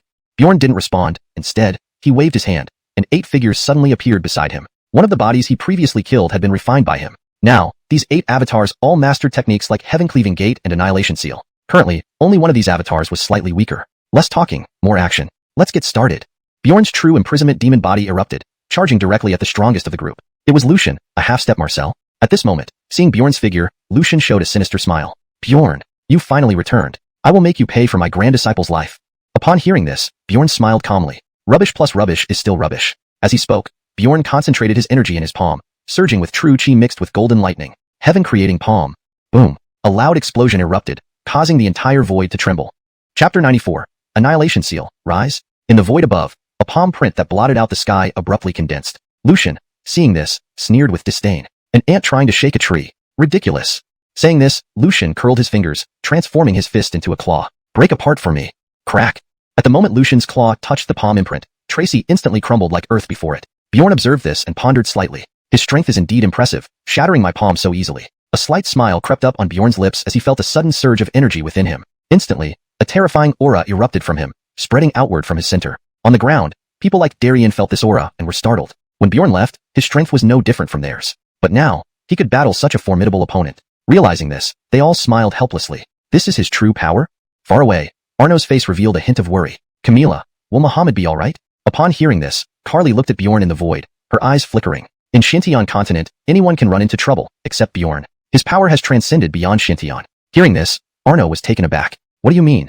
Nearby, Tamsin watched Bjorn's figure in the void, her face filled with excitement. Because he was her master, Bjorn originally planned to use full force to suppress him outright. However, after some consideration, he decided to unleash only 1/10 of his strength. He wanted to see just how powerful he had become. With a focused hand gesture, Andre hummed faintly. Chaos 9 Tribulations. Sword. A terrifying sword intent burst from him suddenly. The light from Andre became even more intense. Witnessing this, fear flashed in Lucian's eyes. Such a terrifying sword intent. If I don't finish this quickly, I might lose here. Saying this, Lucian drew his long sword and lunged towards Bjorn fiercely. Dry Heaven Sword Art. Instantly, 2 sword skills collided, creating a terrifying shockwave that spread outwards from the 2 fighters. In the next moment, Bjorn was sent flying backward, retreating dozens of steps before stopping. Seeing this, Darien and others were momentarily stunned. What happened? However, a look of disdain appeared in Lucian's eyes. I thought your strength would have improved since hiding for so long. I didn't expect it to merely be this level. Quite disappointing. Finishing, he slowly raised his sword, pointing it at Bjorn. The old fool acted and died by my blade. Today, you should join him. Hearing this, Bjorn's gaze hardened. An invisible wave of anger rose within him. Although he was forced to apprentice under Acton initially, the latter always fulfilled his duties as a master. Despite causing Acton numerous troubles, he never complained. Thinking about this, Bjorn felt an overwhelming surge of anger. He turned to Eric, who was fighting 3 other peak Empyrean realm experts, looking completely at ease without even using the Qingsong javelin. Leave here first. Hearing this, Eric paused mid-fight, seemingly understanding something, hurriedly retreated, and soon returned to Blackwind Outpost. Carly rushed over worriedly. Ancestor, how can Bjorn fight those people? Eric shook his head. Bjorn told me to return. For some reason, he seems angry. He then looked at Carly. The boy is about to unleash a fearsome move. Everyone remember to resist with all your strength. Everyone was taken aback. Even if Bjorn is strong, is this necessary? There are two Empyrean realm experts here, one being peak Empyrean. Noticing the puzzled expressions, Eric emphasized, just remember otherwise, I might not be able to save you. In the void, Bjorn recalled his other clones, leaving behind one ordinary-looking clone. He didn't have any dominant body type, just the hell-suppressing devil body. Seeing this, the 12 devil rats surrounded him. 5 of them were previously killed by him. Brandon, Dale, Wooly Mauda, etc. These individuals emitted even more terrifying demonic aura than before. Dale grinned viciously. Bjorn, didn't expect me back, did you? And with Emperor Demon's help, I'm even stronger. Smirking, Bjorn replied. So what if you come back? A waste is still a waste, resurrected 100 times. Hearing this, instead of getting angry, Dale laughed more wildly. At death's door, still so arrogant. Today, you must die. I'll drink your blood and feast on your flesh. Smiling mildly, but with murderous intent in his eyes, Bjorn responded. Let's see if Yael can revive you again. The 12 rets were alarmed. How do you know our emperor's name? Bjorn remained calm. Because I've already slain him once in the southern region. He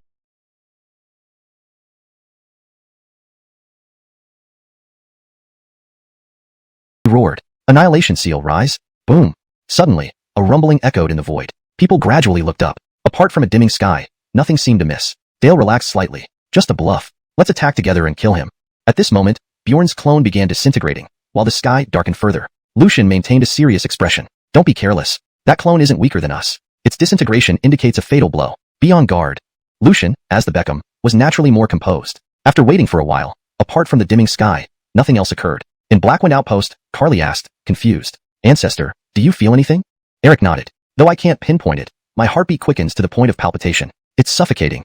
Suddenly, he looked up at the void, pupils constricting. No. Everyone, cast chi shields immediately. Instantly activating his power, hundreds of chi shields appeared, enveloping everyone. The chapter maintains the intensity and dramatic elements, translating key phrases accurately while preserving the narrative structure and style. Chapter 95. Suppressing the Void. At this moment, Felicity, who had just released a true chi shield, looked at Yusef. Ancestor, what's happening? Yusef slowly raised his head, his face filled with shock, remaining silent. Seeing this, everyone else also lifted their heads cautiously. Just as they were pondering, a terrifying suppressive force suddenly descended from the void above. Under everyone's gaze, the sky seemed to slowly press down towards them. Darian saw this and felt an intense shock. Is the sky collapsing? No, that's that kid's palm technique. This palm is probably 10,000 feet wide, blocking the sky, which is why it has become so dim. Hearing this, everyone's faces revealed a hint of horror. 10,000 feet. They couldn't even dare to imagine such a skill. Even heaven-grade techniques don't have such power, right? That means Marcel-grade. At this thought, everyone's pupils contracted sharply. And Marcel-grade technique. Such things had never appeared on the Dark Heaven continent. How did Bjorn obtain it? Meanwhile, in the center of the battlefield, Lucian finally reacted. He bellowed at everyone. Retreat quickly. But it was obviously too late. A giant black palm had already slowly descended. Everyone could clearly see the pores and palm lines. Seeing this, Lucian and others exerted all their strength, desperately resisting. Bjorn, you are using an Marcel-grade technique to take us all down with you. Upon hearing this, Bjorn's lips curled up slightly. You flatter yourself. As he spoke, his eyes flashed, activating the imprisoning sky eyes. Suppressing prisoner body, vast desolation imprisoning sky body, vast sea dragon body, blue heaven spring body, and chaos body were simultaneously activated. A force that even made Lucian change color surged forth, elevating his physical power to its peak. Seeing this, Lucian showed a shocked expression. This is Marcel flesh. Then, Lucian laughed madly. Bjorn, you won't survive either. Those people won't allow your existence. Your death is certain. The moment Lucian finished speaking, the annihilation seal pressed down, instantly killing several people on the spot. At this moment, Bjorn only felt a slight pressure. Crack, crack. Suddenly, hundreds of cracking sounds echoed. Hearing this, Bjorn inwardly knew something was wrong. He hurriedly rushed towards Blackwind Village. At this time, within Blackwind Village, even though Felicity, Renee, and Yusef forcefully maintained their true chi shields, when the giant palm descended, the shields shattered like paper. Hundreds of true chi shields held on for just a brief moment. Seeing this, Renee sighed helplessly. I never thought that after slaying countless demon races all my life, I would die at the hands of my own people. Bjorn, if I meet you again in the next life, I will never forgive you. Daryl, you can tell me that later yourself, Bjorn said as he appeared overhead, single-handedly holding up the giant palm. Seeing this, everyone let out a sigh of relief. Then, Bjorn turned his palm into a fist and slammed it into the giant palm, causing it to shatter instantly. Subsequently, a faint beam of light illuminated the entire land once more. You little punk, do you want to send me off personally? At this moment, an angry roar came from the crowd. It was Asa. Seeing him, Bjorn's face showed a hint of embarrassment. Grandpa, it was a mistake. I didn't realize how terrifying this palm print was. Upon hearing this, Asa walked up to him directly. Although Bjorn dominated the continent, he dared not show any dissatisfaction in front of Asa, because he was his grandfather. Hearing Bjorn's explanation, Asa grunted angrily. After a while, his expression softened slightly. Well, dying by your hand isn't bad. Better than being killed by the demon race. Dying under your hand, I can go to meet the ancestors of the Lu family with peace of mind.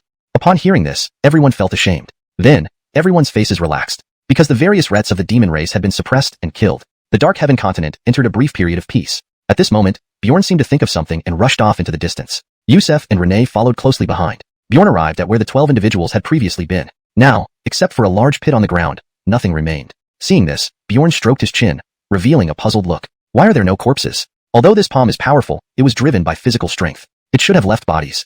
At this moment, Yusef and Renee arrived. Seeing Bjorn's confused expression, Renee asked, Bjorn, did you discover something? Bjorn nodded slightly. That palm was entirely powered by vital energy. No matter how strong, it wouldn't have shattered them completely. I suspect these people were formed from condensed demonic energy, not their actual bodies. Seeing Bjorn say this, Yusef and Renee's expressions grew grave. They had thought that killing these 12 demons would significantly weaken the demon race. But now it seemed the demon emperor was far more cunning than expected. What should we do now? Bjorn pondered for a moment. I killed a division of the demon emperor before, and have now suppressed these 12 rets. They shouldn't act in the short term. During this time, I need to visit 2 places. As for the remaining humans, leave it to the 2 of you. Yusef and Renee nodded slightly. Suddenly, they both exclaimed in shock. What did you say? Get the remaining humans together. No, the previous statement. Bjorn thought for a moment. I killed a division of the demon emperor. Upon hearing this, Yusef and Renee's eyes showed a hint of horror. When did you do that? Bjorn smiled slightly. Back in the Xianghu world, after killing those 2 demon rets, the demonic energy hadn't dissipated. I then found the demon emperor's division. I used sword decree to suppress it, but it also destroyed the Xianghu world. Hearing all this, Yusef's eyes showed anger. I always knew the Xianghu family wasn't good. As expected, their death is justified. Renee was more calm. If Bjorn said he could kill the demon emperor, he wouldn't doubt it for a second. Suddenly, Tamsin slowly approached. He walked up to Bjorn and handed him a ring. Master, this is what Master Ancestor wanted me to give you.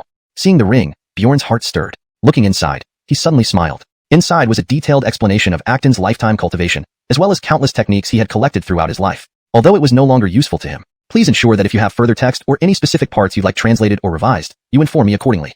Chapter 96. The Mysterious Bronze Coffin. Bjorn took out the items from inside and placed them into a storage bag. He then handed the storage bag to Tamsin while putting the ring on his own hand. Upon seeing this, Tamsin hesitated but still accepted it. Master, are you leaving again?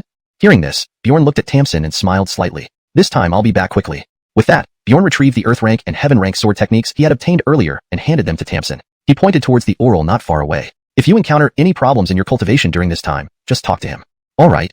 Hearing this, a hint of annoyance appeared on the oral's face. Bjorn, you're trying to shirk responsibility again, aren't you? Upon hearing this, a look of disappointment crossed Bjorn's face. Although I'm Kenna's master, she has always been instructed by master. He then whispered, Kenna, attack me with all your might. Let me see how strong you've become. Hearing this, Tamsin thought for a moment, seeming conflicted. It's fine, feel free to attack with all your strength. Seemingly thinking of something, Bjorn activated the Bailuo xuanhuan body instantly, transforming himself into Lucian's appearance. Perhaps you'll be more at ease like this. Indeed, when Tamsin saw Lucian's hated face, an intense killing intent immediately emanated from her. Then, a golden sword beam flashed. An all-out strike enveloped in the floating Cornelf sword intent slashed directly at Bjorn. Not far off, the oral felt this familiar sword intent, his eyes reddening slightly as his body trembled. The disciples put down their long swords. In the heavenly sect battle, the patriarch led the Rets and died in combat. Bjorn's gaze sharpened. What about Baxter? He should still be here, right?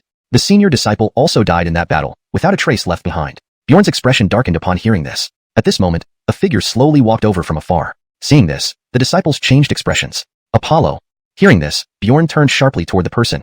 It was the previously deranged Apollo. You. The Apollo gave a bitter smile. Young friend, please follow me. After thinking for a moment, Bjorn followed the Apollo into the hall. The Apollo poured him a cup of tea inside. Seeing this, Bjorn asked, Apollo, what happened to you? At first, I happily went to Penglai, ultimately finding it after passing through several arrays, and finally entering the immortal realm. Bjorn nodded slightly. That secret realm he had also entered but found nothing. The Apollo continued. I tempered my body in the Cornelightning pool for more than a month. Then I saw a corpse on the ground and became interested. So I walked to the end of the Cornelightning pool. Speaking of this, a look of shock appeared on his face. I really saw. Behind that stone stele was a young girl. A young girl? Confusion crossed Bjorn's face. Why would there be a young girl? Isn't Demon Emperor Yael male? At this moment, the Apollo seemed to fall into madness again. Bjorn quickly channeled true energy into him. Under the effect of the origin of wood, the Apollo gradually calmed down. Thank you, young friend. Otherwise, I would have gone mad again. Bjorn shook his head slightly. No problem. I've brought Imperial Realm experts from Nanyu. If Shintian Sword Sect wishes, you may join us. Hearing this, excitement spread across the Apollo's face. Imperial Realm experts. Young friend, is that true? Of course. I came back this time to completely eradicate the demon race. Overjoyed, the Apollo bowed. I must go to Penglai Marcel realm once more, so I will leave now. Farewell. As he spoke, a crack appeared before him, and he stepped directly into it. In the next moment, his figure appeared 100 miles away. The Apollo was astonished. Marcel. Could it be in Marcel descended? Saying this, he knelt and bowed slowly in the direction Bjorn had left. After a while, he stood up and walked away. Xintian sword sect disciples, heed my order. Depart immediately. Our destination, Shizhou? Moments later, Bjorn appeared atop the mountain. Now, the entire town was deserted, appearing desolate. The dry well was still as it had been. Seeing this, Bjorn waved his hand, tearing open Penglai Marcel realm and walking straight in. Everything was the same as before, giving the same sense of an immortal realm. However, Bjorn frowned slightly because the aura of that predecessor had disappeared, and the corner lightning pool had vanished too. He slowly walked towards the direction of the thunder pool steel. Soon, he arrived at the steel. He extended his hand and touched the steel. Instantly, a cold sensation enveloped by terrifying demonic chi enveloped him. Bjorn directly activated the suppressing hell devil body, absorbing it. His current strength far exceeded before, and he could clearly feel the scene behind the steel, a floating bronze coffin.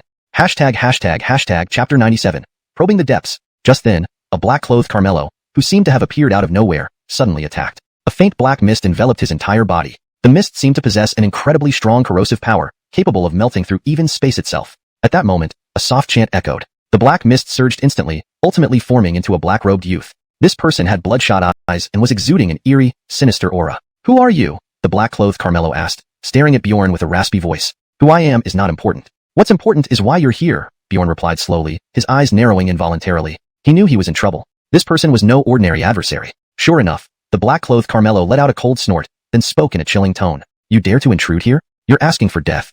As soon as the words left his mouth, the black-clothed Carmelo lunged forward. Bjorn's pupils constricted as spiritual energy surged beneath his feet. He dodged directly. Boom! 2 punches collided, creating a massive shockwave. Bjorn retreated 3 steps, while the black-clothed Carmelo remained perfectly still. Hiss. Seeing this scene, Bjorn couldn't help but take a sharp breath. This opponent was clearly no slouch. Looks like I underestimated him. In that case, let me test your limits. With that, the 5 elements power flowed within him. At the same time, he fully unleashed the imprisoning devil body. In an instant, he transformed into a peerless devil king. Rumble. Terrifying pressure radiated outward, warping the surrounding space. Seeing this scene, the black-clothed Carmelo was also taken aback. Although Bjorn had only been cultivating for a short period, the cultivation technique he practiced was extremely powerful. At this moment, its display gave him a sense of oppression. However, soon, a bloodthirsty curve formed on his lips, his eyes flashing with cruel killing intent. Haha, it's been a long time since I've encountered such a formidable opponent. Today, I'll use you to sharpen my blade. Laughing loudly, he slapped the precious saber at his waist. Instantly, a pitch-black saber emerged from the scabbard. Then, a streak of saber light shot out, piercing the sky. Buzz. Sharp saber intent swept across the heavens and earth, causing fear in all who beheld it. Himph. Upon seeing the attack coming, Bjorn's expression changed. Reaching out with his hand, he blocked the blade in an instant. Next, he retreated several steps, his face showing astonishment. His eyes flashed with shock. This saber was too tyrannical. Each strike required him to mobilize a large amount of the 5 elements power to resist. Otherwise, his physical body risked collapsing. Fortunately, this saber was only at the spirit weapon level. With the 5 elements body, Bjorn could barely withstand it. Moreover, as time passed, the black-clothed Carmelo's aura was gradually weakening. After all, the gap between a spirit weapon and a holy weapon was simply too vast. Additionally, Bjorn did not wish to prolong things any longer.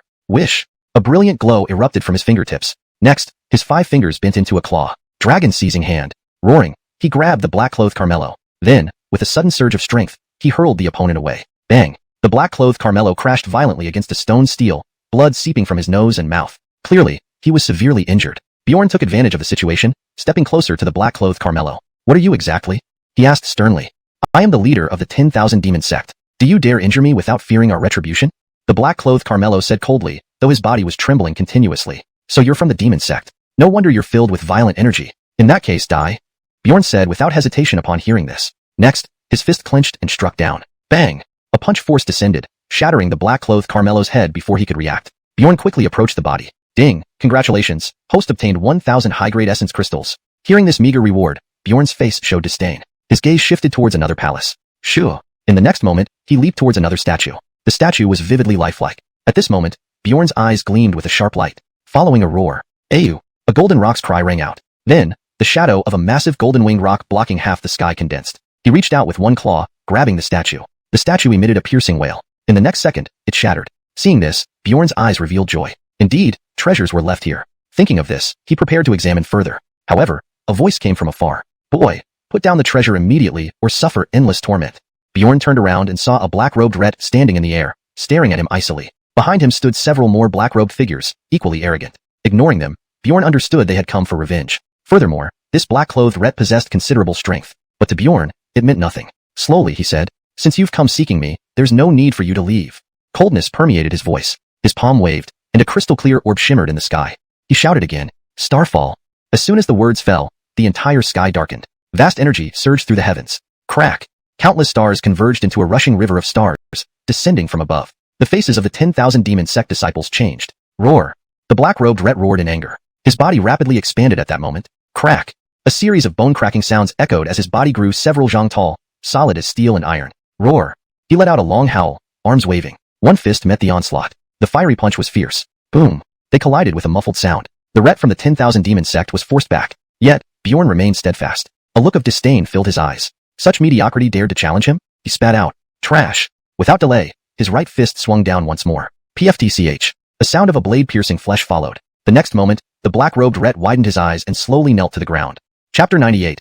It must die. Ding, congratulations, host has obtained 2,000 high-grade essence crystals and 1 middle-grade heaven-rank sword technique. Upon hearing this, Bjorn nodded slightly in satisfaction. Finally, some valuable items came out. The remaining few disciples of the 10,000 demon sect had been thoroughly frightened. They scrambled to escape into the outside world, wishing they had a few extra legs at that moment. Just then, Bjorn suddenly made his move. The insignificant demons were naturally all slaughtered without mercy. Ding, congratulations, host has obtained 200 high-grade essence crystals. Ding, ding, congratulations, host has triggered a reward. An additional heaven-rank cultivation method and a boundary-breaking pill. Boundary-breaking pill. This pill can bypass all obstacles to directly elevate one's realm. Depending on individual talent, it can randomly break through several minor or even major realms. However, it can only be used once in a lifetime. Seeing the boundary-breaking pill, Bjorn was elated. He was already almost at his peak, and without significant luck, it would take years for him to make a breakthrough. But the boundary-breaking pill could skip this entire process. Without further ado, Bjorn found a secluded place to consume the boundary-breaking pill. Remarkably, just a few hours after ingesting the pill, Bjorn had successfully refined it. His strength quickly reached the pinnacle of the king realm, only a thin layer away from the peak emperor realm. As long as Bjorn solidified his foundation, he would undoubtedly reach the emperor realm. Even transcending to the upper realm would not be impossible. I wonder how those from the profound Sky Sword sect are faring. Although there is an emperor realm powerhouse sitting in wait, the demon race isn't easy prey.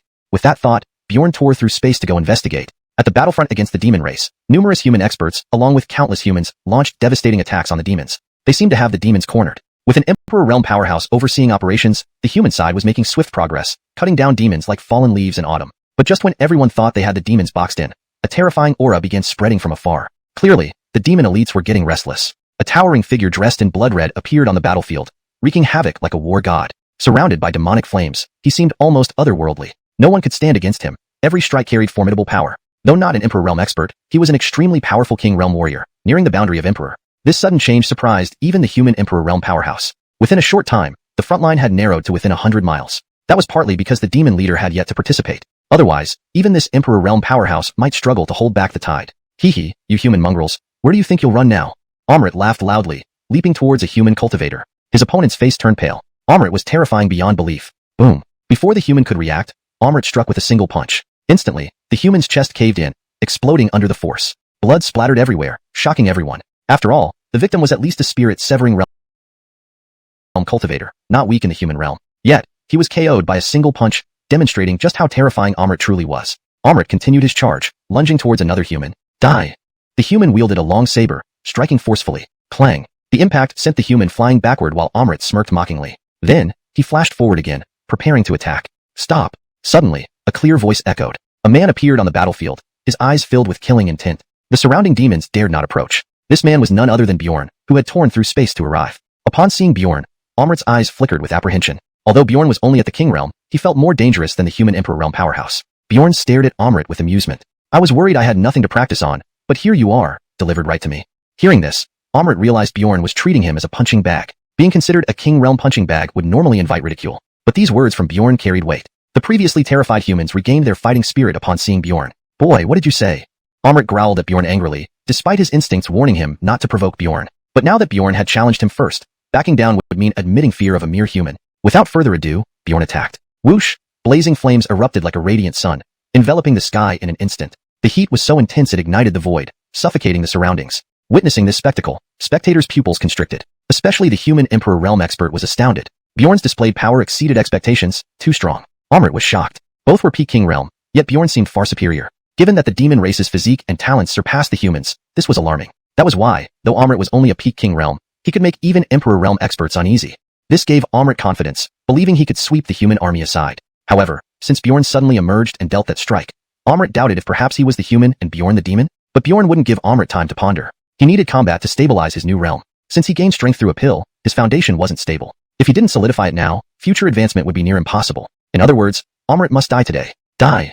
Bjorn roared, launching a more ferocious attack, hurling blazing fireballs incessantly. Roar! Facing Bjorn's relentless assault, Amrit knew there was no turning back. He roared, claws flashing with bloody light, seemingly aiming to tear through the heavens. Chapter 99. Imperial Realm Powerhouses aren't cabbages. Clang!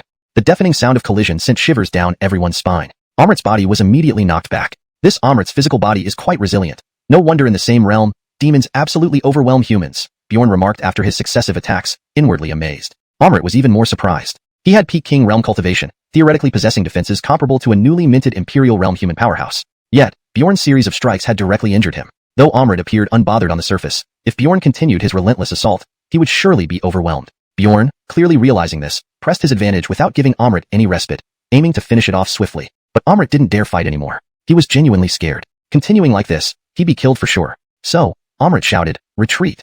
With that, he sped away toward the demon stronghold. Bam! His speed was astonishing, covering hundreds of meters in a blink. Bjorn smirked coldly. A cooked duck trying to fly? Not a chance. Bjorn decisively drew a high-quality sword and threw it without hesitation. Whiz! The sword's light flashed brilliantly in the air, heading straight for Amrit. This time, there was nowhere for him to hide. Boom! Upon contact, the sword cut into Amrit's left leg, hurling him backward. Roar! A dragon-like wail echoed as Amrit's left leg turned into pus and vanished on the spot. Hiss! Everyone sucked in their breath at the sight. Bjorn's prowess was undeniable, casually severing a peak king realm demon's leg. With one leg gone, Amrit lost his escapability. The surrounding demons tried to help but were easily dispatched by Bjorn's simple skill. Though these were low-level demons, Bjorn, adhering to his 3 clear principle, promptly looted their bodies. Ding! Congratulations, host. You've obtained 100 high-quality essence crystals. Ding! Congratulations, host. You've obtained 150 high-quality essence crystals. Ding! Bjorn felt an inexplicable joy from the constant notifications in his mind. Perhaps this was the joy of reaping a harvest. After using a few skills, the low-level demons stopped attacking and fled. As for the one-legged Amrit, despite having many low-level demons serving as cannon fodder earlier, he only managed to move another 100 meters or so. An Imperial Realm powerhouse called out, "With Bjorn here, what do we have to fear? Let's chase and kill the demons." Led by the Imperial Realm powerhouses, the human cultivators pursued the fleeing demon army. Bjorn ignored the escaping low-level demons. They were just appetizers to him. More essence crystals wouldn't matter. What he wanted was the Amrit before him. Bjorn greedily eyed the Amrit. Amrit shuddered with goosebumps. What are you planning? I advise you not to act rashly. If you kill me, my atlees will never let you go. Too much talk, die. Bjorn swung his sword and effortlessly slew the immobilized Amrit.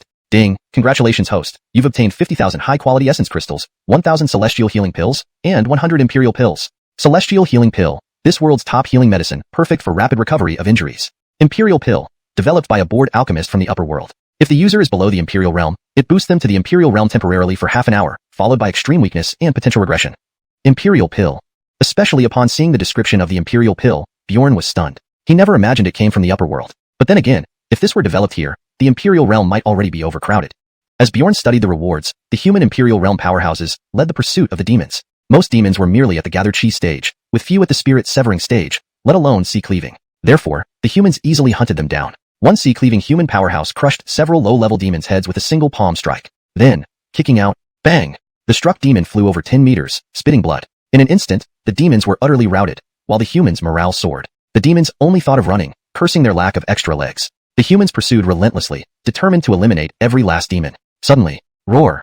A thunderous roar erupted. Instantly, the skies darkened. Then, before everyone's dumbfounded eyes, a black, towering figure emerged from underground. With each step, the ground trembled violently. Upon its appearance, all demons paused momentarily, then fell to their knees, chanting, "Ancestor."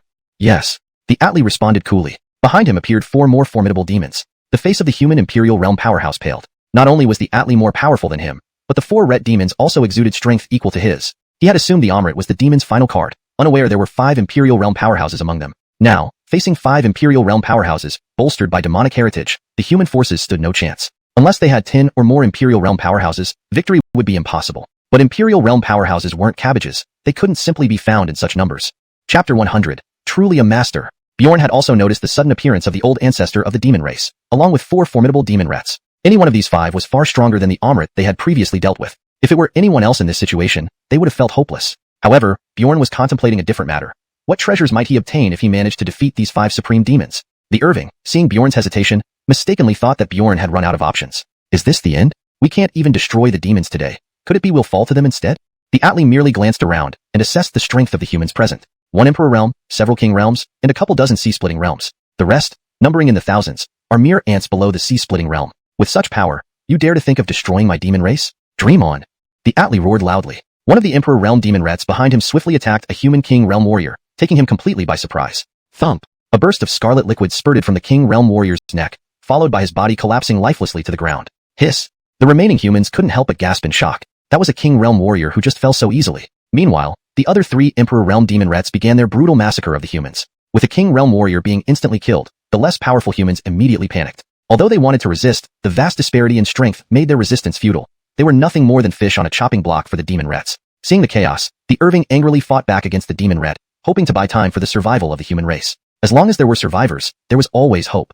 If not 10 years, then 20. If not 20, then 30. I believe that one day the human race will defeat the demons, he thought, resolved to die with honor. One demon rat, noticing the Irving's interference, sneered before pointing at him. Since you seek death, I'll send you on your way. With a wave of his hand, an overwhelming force surged forward, pressing down like Mount Tai. Feeling the terrifying aura, the Irving tried to dodge. Unfortunately, the demon rat's attack was too fast. In an instant, the demon rat's force struck him. Cough! A loud thud echoed as the Irving retreated several steps before barely stabilizing himself. The demon rat grew irritated upon seeing that he didn't die. Just a lowly human ant dares challenge us demons. Today, I'll show you the true power of our kind. He formed hand seals, causing a dazzling light beam to shoot towards the sky. Instantly, the sky darkened, revealing a blood moon floating in the heavens. Rumble! Dark clouds surrounding the blood moon suddenly transformed into surging demonic energy, creating an oppressive pressure throughout the sky. Blood Moon Soul Devourer. An infinite amount of demonic energy converged. Soon, a fearsome image of a demonic god appeared. Facing such a terrifying move, the Irving felt a sinking heart. He had hoped to buy some time, but now faced an overwhelmingly powerful attack. Is this the end? Well, if future generations remember an Emperor Realm warrior who sacrificed himself to protect humanity's hope, dying will be worth it, he sighed. Just as he was about to close his eyes, a strong hand patted his shoulder. Never give up until the very end. Recognizing the familiar voice, he turned to see none other than Bjorn, who had effortlessly slain the Omrit earlier. The Irving chuckled bitterly. Hi Master Bjorn, although you defeated a Demon King Realm with your Peak King Realm strength, they have 5 Emperor Realm warriors. You can't win against them. You're right. At Peak King Realm, it's impossible. But what if I'm already at the Emperor Realm? Bjorn looked mysteriously at the Irving. The latter immediately noticed something amiss, seeing that Bjorn's aura had strengthened immensely. He was indeed now at the Emperor Realm. But how is this possible? Though the gap between King Realm and Emperor Realm is thin, it usually takes years of cultivation. Bjorn didn't hide it, showing him the Emperor Realm pill he obtained earlier. I temporarily reached the Emperor Realm by using this pill, not through genuine breakthrough. Hearing this, the Emperor Realm warrior was even more astonished. Although temporary, reaching the Emperor Realm was unheard of in this world. This gives us hope. Hi Master Bjorn, how many of these pills do you have? Without further ado, Bjorn handed over 99 pills to the Emperor Realm warrior. Find 99 people quickly to take these. I'll hold off the 5 demon emperors. Amazed, the Emperor Realm warrior watched as Bjorn went to face the 5 demon emperors. 99 pills? Truly a master, Bjorn. After bowing deeply in gratitude, the Emperor Realm warrior distributed the pills among the others. Approaching a demon emperor rat, Bjorn coldly said, "Attack, or you won't get the chance again." Enraged, the demon rat retorted, "Brat, don't be arrogant. I'll sever your legs first before finishing you off." With that, he fiercely channeled demonic essence, instantly forming a black longsword. Chapter 101. Battling the Demon Clan Elders. The Demon Clan rat gripped his demon blade, slashing it down at Bjorn. In an instant, the weather changed dramatically. Dark mist filled the sky, carrying with it destructive power. Bjorn did not even blink. Forming seals with both hands, a bolt of golden lightning shot from his palms. Boom! The golden lightning exploded, colliding with the overwhelming demonic energy. In an instant, the surging demonic energy dissipated, and the long blade shattered into powder. Even the Empyrean Realm Demon Clan rat was not spared, directly receiving a heavy blow from the golden lightning, screaming as he flew backward. Pfft. On the ground, spitting blood, the Demon Clan rat looked at Bjorn with a pale face, filled with shock. Hiss! Seeing this scene, everyone could not help but take in a sharp breath of cold air. One hit to severely injure an Empyrean Realm Demon Clan rat of the same level. Wasn't this too incredible? The Empyrean Realm Demon Clan rat was also greatly shocked. He did not expect a human Empyrean to be able to unleash such formidable combat strength. Bjorn would not give the Demon Clan rat any chance to catch his breath, immediately attacking decisively. Holding the cold iron sword, he poured thick spiritual energy into it, ruthlessly piercing through the chest of the Empyrean Realm Demon Clan rat. Clang clang clang. A series of clear sounds echoed as the demon armor of the Empyrean Realm rat did not block the attack of the cold iron sword. But because of this, the Empyrean Realm rat lost the opportunity to defend. Bjorn's lips curled slightly, his left index finger drawing a circle in the air, emitting a faint blue light. Whoosh! The faint blue light sphere shot out, heading straight for the center of the Empyrean Realm rat's brow. Bang! Caught off guard, the Empyrean Realm rat was directly struck by the light sphere. Ah! The heavily injured Demon Clan rat now seemed like a frail old man, nothing like the formidable figure he once was. Noticing the battle here, the other 3 Demon Clan rats quickly rushed over. "Ardal, are you alright?" "Cough cough, I won't die, but this boy has some strange and powerful abilities. the injured Rhett said while gasping for breath. This first injury could be attributed to carelessness, but the second time, he genuinely felt Bjorn's terrifying strength. He believed that perhaps only their peak Empyrean ancestor could subdue Bjorn. Seeing their brother being bullied, the third demon clan Rhett charged at Bjorn. Detestable human boy, how dare you harm my brother? Come pay with your life. Bjorn glanced at the third demon clan Rhett, then sneered. Since you're offering your death, I'll oblige you. Finishing, Bjorn prepared to fight with the cold iron sword. Cornell told brother Bjorn, be careful. At that moment, the Empyrean realm expert nearby warned him. After all, this was an Empyrean realm expert. However, unexpectedly, just as the two were about to clash, Bjorn suddenly changed targets, attacking the other two demon clan rats. What the hell does he mean? The two demon rats were instantly baffled. Swoosh swoosh. While dodging the Empyrean rats' attacks, Bjorn swung his cold iron sword at the two demon clan rats. Is this expert planning to finish off all 4 demon clan rats at once?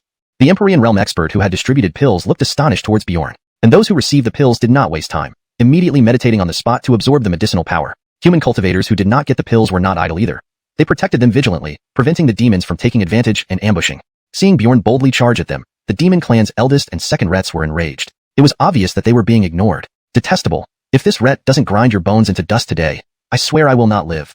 The demon clan eldest roared angrily, starting to gather demonic essence within him. Similarly, the second rat released towering demonic might, making the heavens and earth change color. However, Bjorn seemed unfazed by all this. Boom! Leaping up, Bjorn soared into the sky, then gathered spiritual energy into his right fist, glowing with brilliant gold light. Cornelk a meteor falling, Bjorn plummeted towards the second rat, intending to crush him into minced meat. Darn, this brat is so vicious. Startled, the second rat hurriedly defended. With arms crossed above his head, he took the full impact of Bjorn's attack. But this punch was no simple strike. Rumble!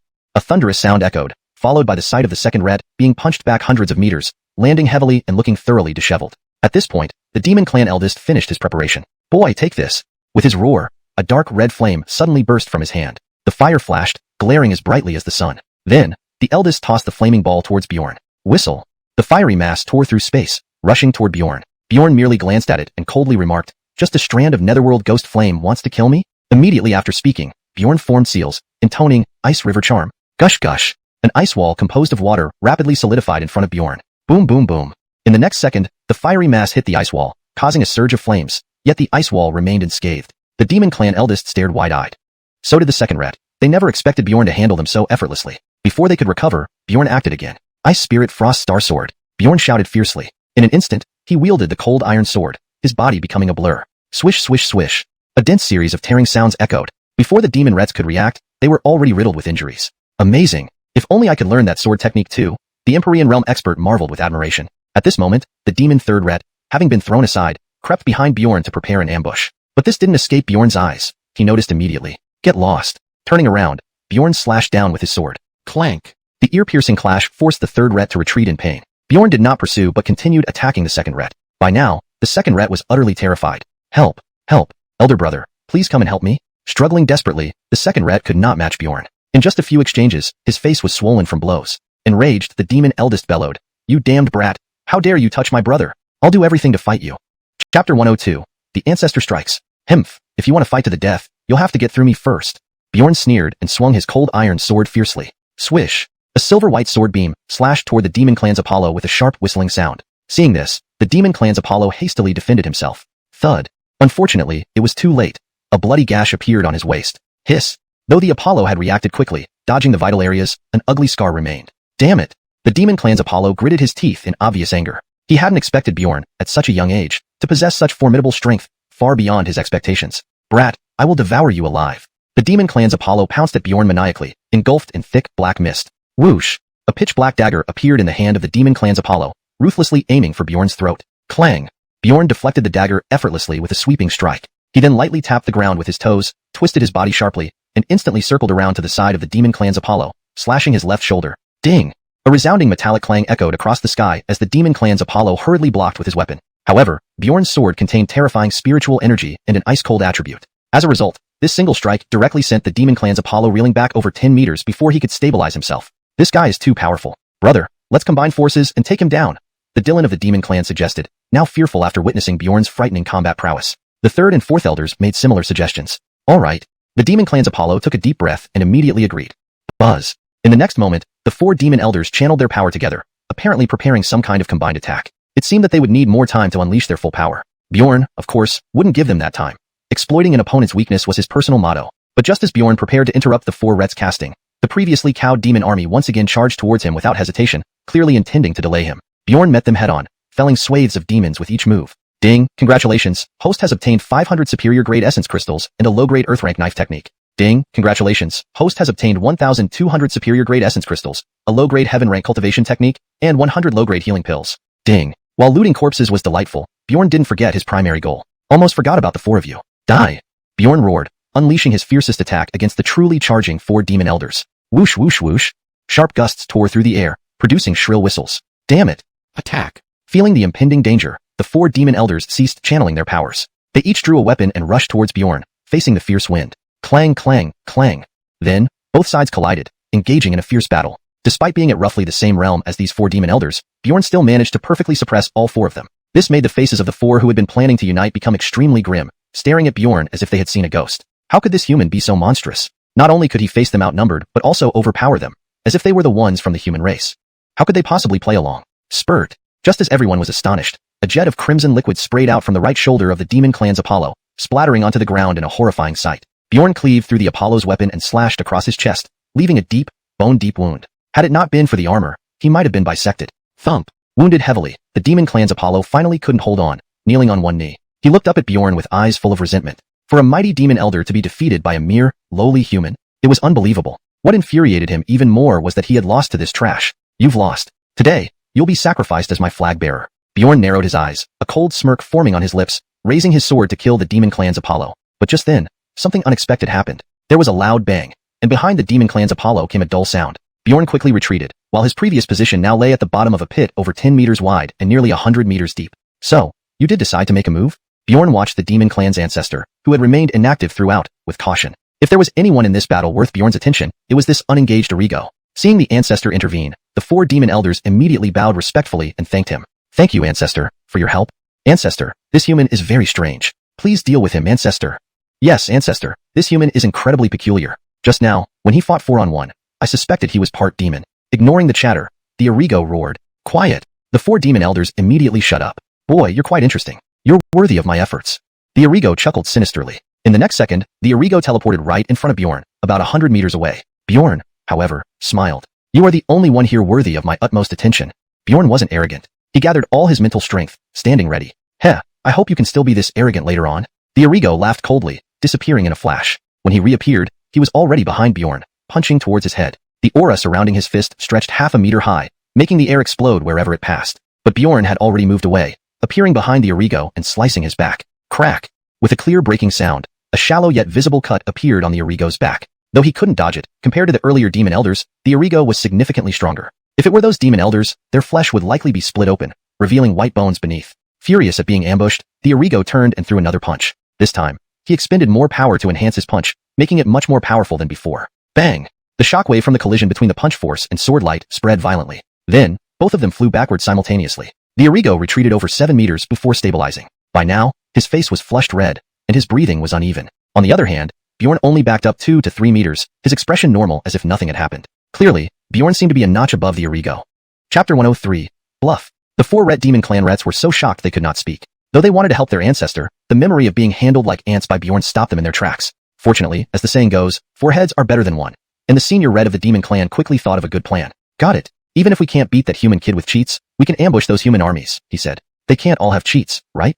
Hearing their leader's words, the 2nd, 3rd, and wounded 4th Ret all agreed. With their 4 combined strengths, handling the human army would be a piece of cake, wouldn't it? Thus, these 4 Royal Realm Demon Rets raced toward the human army. Coincidentally, the 99 individuals who had just taken the Royal Realm pill were at this moment finishing their absorption of the elixir's power, their strength soaring to the Royal Realm. In an instant, the human army radiated powerful aura. I've actually broken through to the Royal Realm. Hiss. I was still at the sea-cleaving realm just seconds ago, and now I'm directly at the Royal Realm. This pill is amazing. As everyone was discussing, a Royal Realm expert stepped forward and spoke. These are the pills given by Master Bjorn. However, according to him, these pills only last half an hour. Everyone must seize this opportunity to eliminate the demons.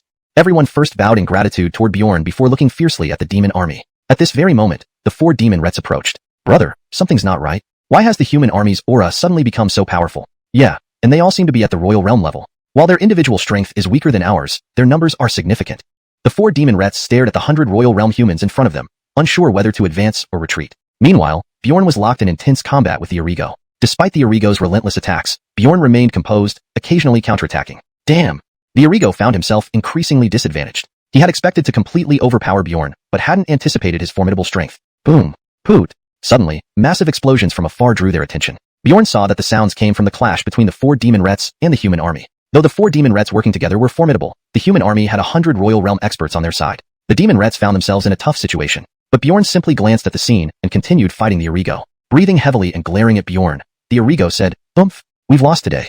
Let's settle this another day." Bjorn replied coldly, "No need to wait. Today, I will take your life." Arrogant fool. If that's how it is, don't blame me for being ruthless.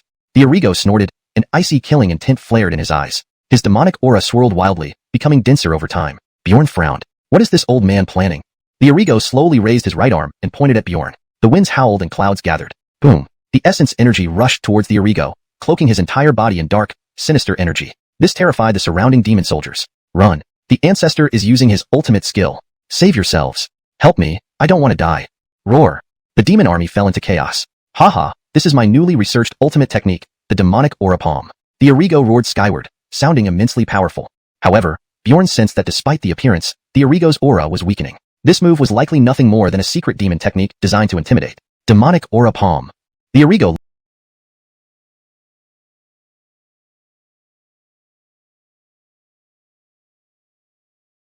launched twin palms at Bjorn. It was then Bjorn realized the bluff. So, the old man is just putting up a front. It's useless. Bjorn advanced without hesitation, raising his own palms to meet the attack effortlessly. Bam! Bjorn's palm strike cut through the Arrigo's arms, forcing him to retreat repeatedly. The Arrigo couldn't believe Bjorn had seen through his bluff so quickly. A wicked smile spread across Bjorn's lips as he leaped and kicked the Arrigo hard in the chest. Thud! The Arrigo spat blood and fell to the ground. Ancestor! The demon soldiers shouted, filled with anger and sorrow. Cough, cough. Stand down, all of you. Struggling to his feet, the Arrigo barked orders and swallowed a healing pill from his storage ring. With over 1,000 years of life, his reserves were deep. Though gravely injured, he recovered quickly. Today, I must kill this boy. The Arrigo glared at Bjorn with venomous eyes. Bjorn shook his head slightly. Feudal resistance won't change anything. I suggest you surrender. Saying that, Bjorn charged at the Arrigo again. You're asking for death. Furiously, the Arrigo unleashed another devastating attack. Their battle became even more ferocious, the air thick with tension. Finally, after what felt like an eternity, Bjorn sent the Arrigo flying with a punch. Damn, I can't even win against this kid. Bjorn didn't have the patience to play games any longer and launched an attack. Heaven-class upper-tier sword technique. 10,000 swords returned to origin. Instantly, dense golden sword auras emerged behind Bjorn. Whoosh, whoosh, whoosh. Thousands of swords danced through the air, carrying an apocalyptic force toward the Arrigo. Each golden sword shadow exuded piercing sharpness, striking fear into anyone who beheld them. Bang, bang, bang. The golden sword shadows pounded into the Arrigo, causing deafening explosions. Within moments, the Arrigo was severely injured, spitting blood. No, this can't be. If this continues, I'll die. Panic-stricken, the Arrigo swiftly took a pill. Surprisingly, after consuming the pill, his injuries healed instantly, and his aura grew even stronger, almost entering the legendary immortal realm. Note: chapter translation completed, maintaining the original paragraph structure, tone, and style while ensuring natural English fluency and grammatical correctness.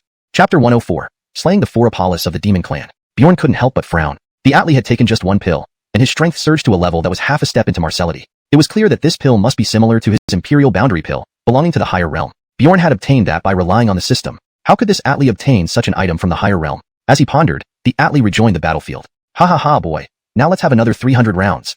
The Atli laughed confidently, believing he was now invincible. Bjorn could not stand seeing someone so arrogant in front of him. He immediately summoned the 9 netherworld divine swords with a wave of his hand. Whoosh, whoosh, whoosh. 9 flying swords intertwined in the air, forming a dense web before bombarding the Atli. This time, the Atli dared not withstand it directly and had to continuously evade. Heh, seems like you've run out of tricks. Now it's my turn, isn't it?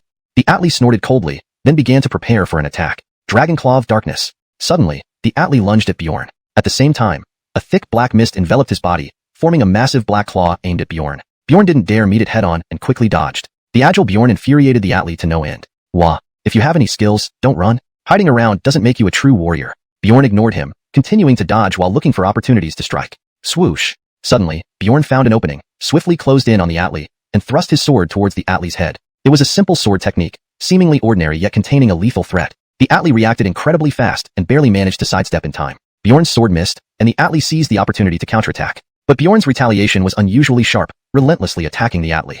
Boom, boom, boom. The Atli was barely holding on, utterly miserable. Gradually, he fell into a defensive position. He gritted his teeth. Corneltal brat, resorting to such underhanded tactics. You infuriate me. How often had he, a revered Atli, been so humiliated? The The Atli kept retreating, trying to escape Bjorn's pursuit. But Bjorn relentlessly pursued them. Infernal blaze flood. Seeing the situation worsening, the Atli suddenly roared. Buzz. Instantly, flames engulfed the Atli's entire body. A terrifying wave of heat spread, scorching everything around. Bjorn felt suffocated, breathing rapidly as if enveloped in fire, nearly unable to catch his breath. Such overwhelming power. Bjorn's face changed slightly. Indeed, the gap in strength wasn't something sneak attacks could bridge. But still, where there's a will, there's a way. Although he couldn't finish off the Atli, he could target the 4 great rets of the demon clan. Getting some good stuff from them would make dealing with the Atli much easier. With this thought, Bjorn retreated and moved towards the 4 great rets of the demon clan, who were already at a disadvantage. At this moment, the 4 rets were being beaten mercilessly by 100 Imperial Realm human experts. They never expected so many Imperial Realm humans to appear. If we had known there were so many Imperial Realm humans, we would never have dared to provoke them. When did humans become so powerful, with so many Imperial Realm experts? I wonder how our ancestor is doing. Once he deals with that boy with cheats, these 100 Imperial Realm experts won't be a problem. While defending themselves, the 4 demon rets occasionally glanced over at Bjorn and the Atli. But what they saw terrified them. They watched as Bjorn rapidly approached them. The ancestor failed to kill that boy. Ancestor has a pill from the higher realm to reach half a step into Marcellity. That boy is only at the Imperial Realm. How could he possibly escape from the hands of someone half a step into Marcellity? Clearly, this wasn't the time to discuss this matter. Bjorn charged toward the 4 demon rets, determined to eliminate them before the Atli arrived. By this point, the 4 demon rets were utterly exhausted, no match for Bjorn. Without wasting time, Bjorn attacked. Puff! A single sword strike killed one of the demon rets. Ding, congratulations host. You have received 200,000 high-grade essence crystals, an upper-rank heaven-tier saber technique, and a memory inheritance of an upper-rank heaven-tier blacksmith. The other 3 demon rets were petrified with fear, fleeing in panic. There was no way Bjorn would let them go. He swiftly chased after them, ready to end their lives. Hurry, hurry, run. That boy is catching up. Damn it, that little bastard must have waited until we were exhausted to ambush us. The 3 demon rets fled frantically, too focused on escaping to resist. But in their weakened state, how could they possibly escape Bjorn's pursuit? Bastard! I'll die with you. One of the demon rets stopped fleeing, eyes filled with hatred. How do you plan to take me down? Bjorn asked indifferently. The demon ret growled, even if I die today, I'll drag you down with me. Die.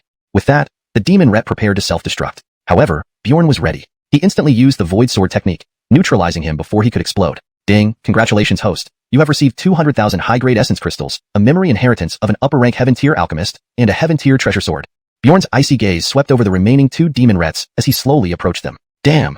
The 2 remaining demon rets were pale. They knew that with Bjorn's displayed strength, killing them would take less than a second. There was no hope left. Their only hope lay in the Atli coming to their rescue. But clearly, the Atli still behind Bjorn couldn't save them. You 2 old fools, accept your fate, Bjorn said coldly. Holding his long sword, he slowly approached them. The 2 rets' hearts raced as they backed away. But where could they run? They faced nothing but death. Ah!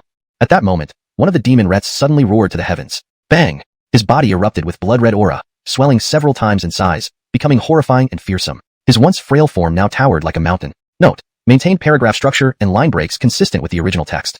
Chapter 105. The Heavenly Dao Jade Pendant. Demonic Transformation. The low roar of the Callum. Still resisting?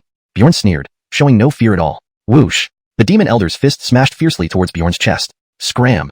Bjorn coldly barked and swung his sword to block it. Clang! The sound of clashing metals resonated around, pushing back the demon elder's iron fist by an inch. What? The demon elder was startled. He had to remember he was in a demonized state, making his physical strength much stronger than before. But he couldn't even shake Bjorn's weapon. Himph! Bjorn smirked and kicked off forcefully, slashing fiercely towards the demon Beckham. Boom! Bjorn's sword strike was incredibly powerful, leaving the demon Beckham with no choice but to be struck. Although the demon Beckham's armor was hard, Bjorn's weapon was too sharp, cutting right through the armor. Blood gushed out from the damaged armor, staining Bjorn's clothes. Aya! Pain racked the demon Beckham as he let out a mournful scream. Yet, he didn't retreat. Instead, he became more frenzied. His eyes glowed with a blood-red light, muttering, I'll kill you. I'll kill you. He attacked Bjorn crazily. Bjorn just smiled disdainfully and easily deflected each attack. Soon, the demon Beckham's magic power was exhausted, and he reverted to his human form. He fell on the ground, clutching his wound and coughing violently. How hateful. I, the prestigious demon clan Beckham, lost to a despicable human. Die. Bjorn's cold words sounded like a death sentence. Hearing this, the demon Beckham shuddered. Next second, Bjorn stabbed him with his sword, instantly shredding his innards. The demon Beckham stared at Bjorn, mouth moving helplessly before slumping down, dead. Bjorn did not forget the demon Dylan, taking him away as well. Ding! Congratulations host for obtaining 200,000 superior grade essence crystals and 1 heaven rank cultivation technique. Ding! Congratulations host for obtaining 200,000 superior grade essence crystals and 3 heaven rank skills. Ding! Reward triggered, recalculation of harvest. Host obtained 500,000 superior grade essence crystals, 3 heaven rank cultivation techniques, 7 heaven rank skills, and the Profound Heaven Dao Jade Pendant. Profound Heaven Dao Jade Pendant. Wearer receives recognition from the Profound Heaven Continent's World Dao, increasing spirit recovery rate by 100%, skill power by 50% within Profound Heaven Continent, provides pressure against opponents during combat, reducing their skill power by 30%. SSSSHHH. Seeing the description of the pendant, Bjorn's mouth curled up wildly. Though its effect was only limited to the profound heaven continent, it was enough to deal with the Origo, who was nearly a celestial being. The hurried Origo arrived to find 4 dead bodies. You bold boy, how dare you kill my demon clan's 4 grand rets? Aren't you afraid I will tear you into pieces? These 4 rets were the pillars of the demon clan's fighting force. Now, thanks to Bjorn, not only were his people greatly reduced, but also his 4 key figures were gone. This battle was a humiliating defeat for him. Bjorn, however, looked playfully at the Origo. Bjorn knew that since he wore the heavenly Dao Jade pendant, their roles had reversed subtly. But the Origo remained oblivious. Why aren't you running? Can't beat me, huh? Bjorn didn't reply, calmly drawing his sword. You seek death. Furious, the Origo summoned a black longsword and shot straight towards Bjorn's brow with blinding speed. However, Bjorn stood still as his jade pendant flashed a white light. Next second, the Origo felt his power being mysteriously suppressed. Before he could react, Bjorn charged forward with his sword. In an instant, Bjorn was already before the Origo. Bang! Bjorn's sword stabbed into the left shoulder of the surprised Origo, blood splattering everywhere. He let out a high-pitched wail of pain. How can this be? I'm almost a celestial being, yet you can still injure me. The Origo was furious and puzzled. Moments ago, he had the upper hand, but suddenly everything turned upside down. And where did this mysterious suppression come from? Bjorn wasn't going to explain. Words were less preferred. Action spoke louder. I'll tell you after you're dead. Bjorn's cold voice was followed by the severing of the Origo's right arm with a twist of his sword. Aya! The Origo screamed in agony, terrified and shocked by Bjorn's monstrous strength. This human kid was too terrifying. Panic gripped the Origo. He clearly knew staying would mean certain death. So, he turned and fled. Swoosh! But Bjorn wouldn't let him go. With a leap and wind mastery technique, he caught up instantly. Die! Bjorn roared, stabbing the Origo in the back without hesitation. The Origo grunted, blood trickling from his mouth. Turning, his eyes full of hatred, he asked, Why are you so relentless? Can't we both step back and live peacefully? Bjorn laughed. Back then, when the Origo was about to slaughter him, did he think of stepping back? It was laughable to talk about it now. Please note, the translation is based on the given content. For publishing or sharing, additional editing and context checks may be necessary. Chapter 106, Marcel, save me. Bjorn's gaze was icy cold as he plunged his sword deeper by a few inches. He then abruptly withdrew it. Rip! The tearing of flesh echoed as the ancient Atli's chest was pierced straight through. Aya! The ancient Atli screamed in anguish once more. His chest was a mangled mess, and his internal organs were faintly visible. You little brat! I curse you to die miserably! The Atli roared with hatred. Hee. Whether I will die miserably or not is none of your concern. What I am most interested in right now is what good things you can drop for me. Without further ado, Bjorn moved to finish off the wounded Atli. Seeing this, the Atli immediately shouted at the top of his lungs. Marcel, save me. In the next second, the clear sky rapidly turned dark. A vague human figure floated down from above. Though it appeared ethereal, Bjorn truly felt that this figure's strength was no less than that of a quasi-immortal. Boy, you have great audacity. How dare you harm my great-grandson? The figure scolded Bjorn, clearly not taking him seriously. From this, Bjorn could easily deduce that this figure was indeed an immortal from the higher realm, and the Atli was his great-grandson. This was akin to when the Ret comes to avenge the younger one after they've been defeated. However, it seemed that the immortal's power could not fully manifest on this continent. Otherwise, why would this high-ranking celestial only possess the strength of a quasi-immortal? It must be due to restrictions imposed by the land's supreme principle, Tao. With the thought of these restrictions, coupled with the presence of the heavenly principle Jade Pendant, Bjorn's initial concerns instantly vanished. Humph, your great-grandson has committed countless wicked deeds. The bitter fruit he reaps today is merely the outcome of his own actions. But the figure clearly did not want to listen to Bjorn's reasoning. So what if he committed countless evil acts? In this world, might makes right. As long as one possesses the strength, anything is justified. Boy, I see that you have some talent and will eventually ascend to the celestial realm. If you give this old man face today, I may not refuse to take you under my wing and teach you celestial arts. Upon hearing this, Bjorn sneered disdainfully. Bowing to such an evil person was not in his character. Knowing that this figure could not unleash its full strength, Bjorn confidently drew his sword and pointed it at the griffin. Let's see if you have the ability to protect your great-grandson. Bjorn decisively attacked. He slashed towards the griffin with his sword, creating a fierce whirlwind as the blade danced through the air. Boom! Sword chi swept across, leaving a massive trench on the ground. Surrounding trees were cut in half, presenting a terrifying scene. From the pit created by the sword chi, a disheveled figure shot out. It was the ancient Atli. Cursed! The Atli's face was sullen. If not for his quick escape, he would have become a corpse by now. Boy, you're courting death. The griffin coldly warned. Today this old man will teach you humility. Instantly, an immense and grand aura spread from within the griffin, the aura of a true immortal. Simultaneously, the griffin condensed a sharp arrow emitting a cold glow out of thin air. Whoosh!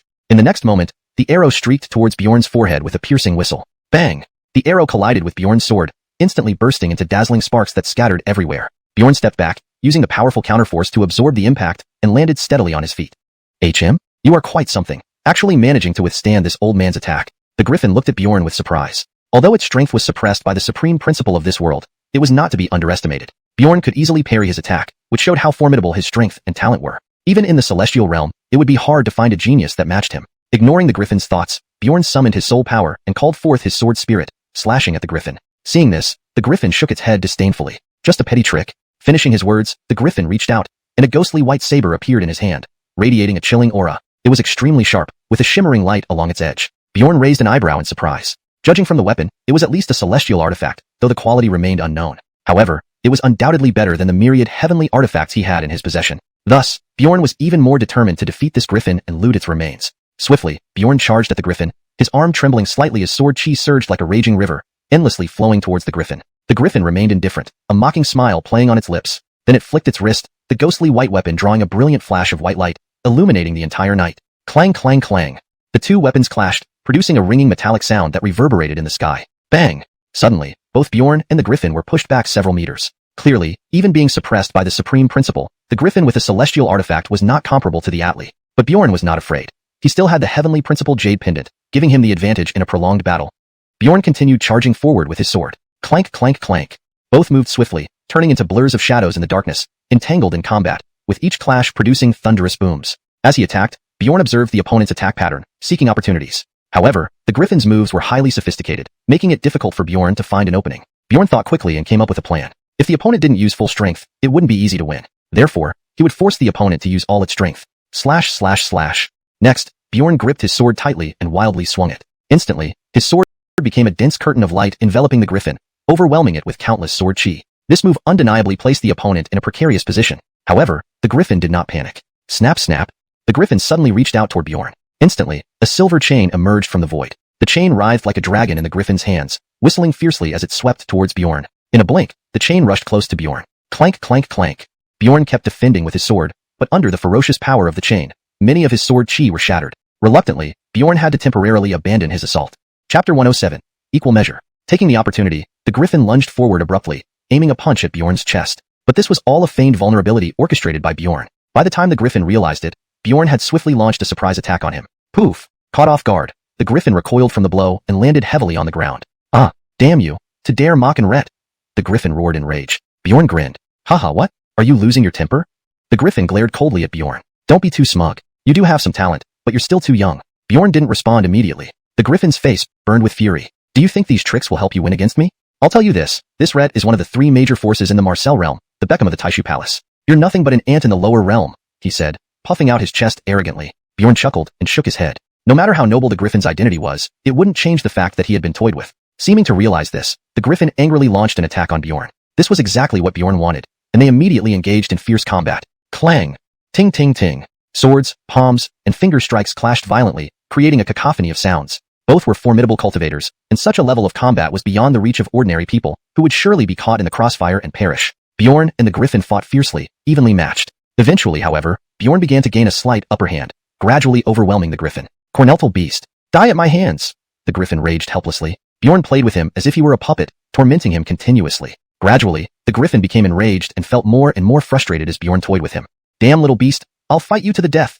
The griffin snarled, realizing that the longer the battle dragged on, the worse his situation would become due to being suppressed by the heavenly Tao. Suddenly, the griffin opened his mouth wide. Instantly, a purple-blue pearl the size of an egg flew out of his mouth. Ryup! The pearl shattered, releasing endless lightning that filled the surrounding space. The terrifying power of the lightning instantly spread throughout the entire forest. ZZZT. Thin threads of lightning flickered and crackled. Interesting, Bjorn observed, a smile playing on his lips. The griffin sneered. Corneltal beast, taste my 9 heavens thunder pearl. As he spoke, the power of the lightning surged several times, sending waves of terrifying energy rippling outward. Sensing this force, Bjorn's eyes narrowed, his expression growing serious. The 9 heavens thunder pearl is a treasure of the Marcel realm. Even under the suppression of the heavenly Tao, its power remains formidable. Today, you will die understanding just how powerful it is. 9 heavens thunder pearl. Kill him. Roaring, the griffin's voice echoed through the wilderness. In an instant, countless threads of lightning charged toward Bjorn, creating a spectacular scene. Unperturbed, Bjorn summoned true essence, causing an ancient longsword to materialize, radiating an awe-inspiring sword glow. Swinging the sword, he unleashed devastating sword chi. Bam bam bam. A series of violent collisions followed, many of the lightning snakes cut down by the sword chi. Seeing this, the griffin's face showed shock. What? How can this be? To the griffin, Bjorn's prowess seemed almost otherworldly. He knew Bjorn was extraordinary, possibly nearing half-step immortal, but he hadn't expected him to reach this level. Do you think you're the only one with trump cards? Bjorn smirked. Hum hum hum. Immediately, blinding red light burst forth from Bjorn's body. The griffin's pupils contracted sharply, his face showing both fear and confusion. What kind of monster are you, to grow so powerful in this godforsaken lower realm? Ignoring the griffin's questions, Bjorn advanced, sword flashing in icy cold light, reflecting ominously. Corneltal beast seeking death, the griffin raged, meeting him head-on. The two engaged once more, both skilled with swords. After a round of intense clashes, they were forced apart. The griffin watched Bjorn with a dark gaze, inwardly marveling. Good heavens, what kind of freak is this boy, to match my power so evenly? Bjorn's performance had completely exceeded the griffin's expectations, stirring within him the desire to extinguish this talented youth before he could pose a future threat in the Marcel realm. Determined to kill Bjorn, the griffin poured all his strength into the fight. However, Bjorn remained calm, knowing that with the suppression by the Heavenly Tao and the further restriction from the Heavenly Tao pendant, a reversal would be truly humiliating. After dodging the griffin's attacks effortlessly, Bjorn seized openings for counterattacks. Ting ting ting. Bjorn's sword moves were ruthless and precise, countering the griffin's attacks flawlessly. They fought their way out of the forest, moving like gusts of wind through dense trees, leaving destruction in their wake. Even after fighting for half an incense stick, they remained deadlocked. Though the griffin exerted every effort, he couldn't break through Bjorn's defenses, let alone kill him. Why does it feel like my attacks weaken whenever I get close to this boy? Could he be protected by the Heavenly Tao of this world? Reluctant though he was to challenge fate, the griffin resolved to see it through. His attacks grew more frequent, driven by the urgency to eliminate Bjorn. But hopes often led to despair. Bjorn skillfully avoided each assault and struck back, giving the griffin no respite. Damn, how is this boy so strong? What kind of freak is he? The griffin shouted in frustration. Boom boom. Dark clouds gathered in the sky, thunder rolling loudly. The clear skies suddenly turned gloomy. Huh? Why did the weather change so suddenly? Bjorn wondered. Looking up, the clouds swirled together in a vortex, growing larger until it blocked out the sky like an apocalyptic vision. Oh no, has the Heavenly Tao discovered my presence? The griffin's face revealed worry as he observed the sky's transformation. Hashtag Chapter 108. Heavenly Tao's Persuasion. Although he had not personally come to this continent, he still violated the rules of this world. If it were just a brief stay, perhaps he could have escaped undetected before Heavenly Tao noticed. But now, the apparition had been delayed for a long time by Bjorn without inflicting any damage on him. Dark clouds were now gathering. It wouldn't be long before this world unleashed its thunder punishment to expel him. He must eliminate this boy before the thunderstorm formed. Just as the apparition was momentarily distracted, Bjorn circled around and targeted the heavily injured old Atli instead. Seeing Bjorn charge towards him, the old Atli bolted in terror. What the heck? This kid is so strong. Beating me up isn't enough. Even immortals can't handle him. The old Atli cursed as he fled. Bjorn smiled and drew out his blood essence blade. Old thing, don't run. Play with me a bit. Hearing this, the old Atli nearly spat out 3 liters of blood. You devil, where did you find such a freak? I, the venerable old Atli, am being chased by a human brat. The old Atli gritted his teeth in frustration. However, the old Atli couldn't shake off Bjorn. Bjorn's sword riding technique was terrifyingly fast, almost instantaneous. In mere moments, Bjorn caught up to him. You little vermin. How dare you bully this old ancestor? The old Atli bellowed in rage. Ha ha. Bjorn laughed coldly. Realizing he couldn't escape, the old Atli stopped running, swallowed a recovery pill, and clashed with Bjorn. After all, the old Atli had semi-immortal cultivation, making him a formidable opponent. Foul brat, you've angered this old man. Let me show you my power, roared the old Atli ferociously. A surging purple aura burst from his dantian instantly. Swoosh. The old Atli swung his right palm straight at Bjorn's chest. Zayup. His claw tore through the air with a piercing sound, containing terrifying power. Seeing this, Bjorn disdainfully turned aside to avoid it. Previously, the old Atli wasn't his match and now, he remained no match. Bam bam bam. The old Atli continuously punched and struck with his arms. Whoosh whoosh whoosh. In an instant, hundreds of punches rained down like waves. Bam bam bam. Facing this relentless assault, Bjorn defended calmly and skillfully. Huff huff huff. Bjorn dodged each punch, moving gracefully. Your fists and kicks are too slow, old man. Bjorn mocked. Damn, shouted the old Atli angrily. Bjorn ignored him, continuing his pursuit while looking for opportunities to counterattack. Bam. The old Atli took a blow from Bjorn's leg whip, gasping in pain as he flew backward, blood trickling from his mouth. Ah, cried the old Atli in agony. Being beaten left him seething with pain. But Bjorn had no intention of prolonging this. He needed to kill the old Atli before the apparition reacted again. Otherwise, if the apparition returned, he would be stuck once more. Thus, Bjorn wasted no time, drawing his treasured sword and thrusting toward the incapacitated old Atli. The sword carried a formidable energy that pierced directly into the old Atli's heart, ending his life. PFFF. Finally dispatching this old thing, Bjorn sighed deeply, wiping the sweat from his brow. Congratulations, host. You have obtained 100 low-grade immortal crystals and a medium-grade Huang stage sword. Note, Huang can be translated as wild or desolate depending on context, but since it seems to be part of a classification system here, I've left it transliterated. If you have a preferred term for Huang stage, feel free to provide it.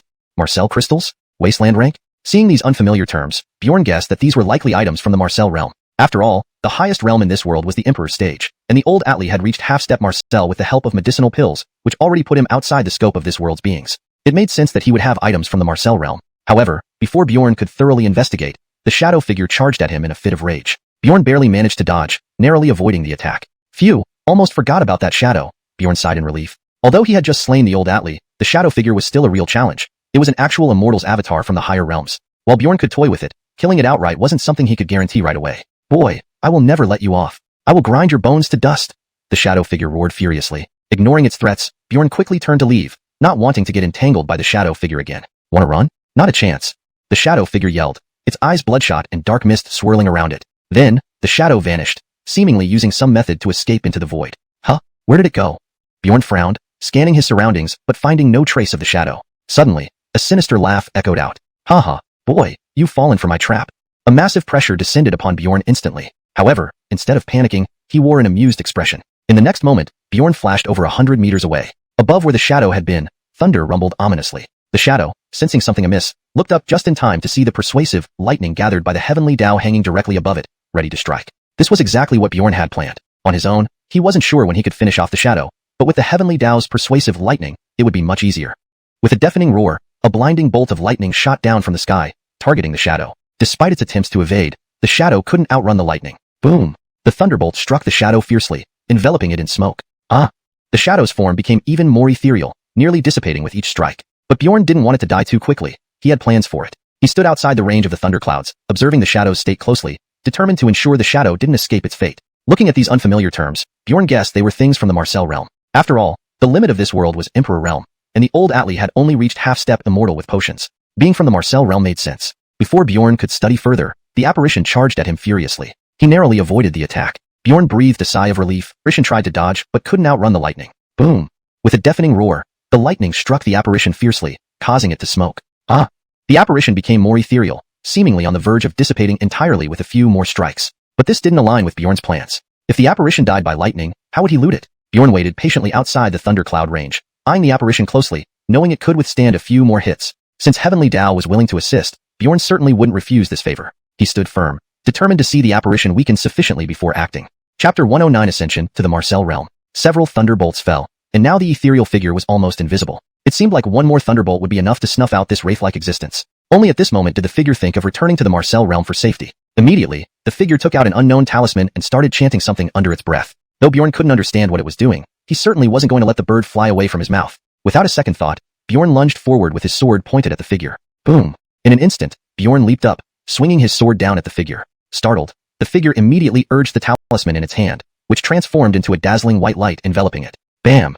Instantly, a myriad of sword blades fiercely attacked the ball of white light. However, despite Bjorn's full strength, he could not budge the white light by even the slightest bit. Damn! Should I just let him escape like this? Bjorn gritted his teeth, filled with frustration. Just as Bjorn thought he would lose his prey, the system notification sounded in his mind. Ding! Congratulations! Host has obtained 1,000 low-grade immortal crystals, a high-rank desolate stage sword, and a mid-rank desolate stage cultivation method. Ding! Reward triggered successfully. Recalculating harvest. Ding! Congratulations! Host has obtained 100 mid-grade immortal crystals, a mid-rank flood stage sword, a high-rank flood stage cultivation method, 3 mid-rank desolate stage skills, 2 Marcel, boundary-breaking talismans, and a fragment of a mysterious map. Mid-grade Marcel crystal. Can enhance the user's cultivation, equivalent to 100 low-grade immortal crystals, used as general currency in the Marcel realm. Marcel's boundary-breaking talisman. Can break through the barrier between the Marcel realm and worlds lower than it, allowing the user to enter. Mysterious fragment map. Unknown origin. Seeing these generous rewards, Bjorn knew he had truly profited greatly. Thanks to the assistance of the thunderbolts, otherwise Bjorn wouldn't have known how long it would take to exhaust the ethereal figure. Now that both the ethereal figure and the old Atli were resolved, there was little left worth lingering for in this world. Instead, it was the Marcel realm where the owner of the ethereal figure resided that piqued Bjorn's strong interest. But Bjorn didn't plan to use the boundary-breaking talisman so hastily. Currently, he was only at the peak of the king's stage, having barely reached the emperor's stage with the help of pills, and coupled with the power of the jade pendant of heavenly Tao, barely matched the ethereal figure. After this battle, Bjorn felt his realm loosening slightly, likely reaching the emperor's stage soon. At that time, he could ascend through the orthodox path and enter the Marcel realm, saving a boundary-breaking talisman as a safeguard against future enemies he couldn't fight. Deciding, Bjorn bid farewell to a human race emperor stage expert and chose a feng shui spot for seclusion. Meanwhile, in the great void palace of the Marcel realm, an Retli man meditating suddenly opened his eyes, filled with fury. Damn brat. Clearly, this was the person behind the ethereal figure. Even though it was only a semi-step immortal avatar, the backlash force was substantial. 3 days later, Bjorn successfully broke through to the Emperor stage and reached the peak of the Emperor stage within 10 days. This speed of cultivation was unparalleled in human history. Even the demons, proud of their robust bodies, dared not boast about matching Bjorn's rapid cultivation speed. Of course, apart from his innate talent, Bjorn relied heavily on immortal crystals to accelerate this process. Xuanhuan crystals were practically useless at the Emperor stage. hence the presence of only one Emperor stage expert during the major battles. Only the Marcel realm's Marcel crystals had such a pronounced effect. A month later, countless dark clouds gathered in the sky above Bjorn's secluded place, with lightning flashing occasionally. Finally, it's here.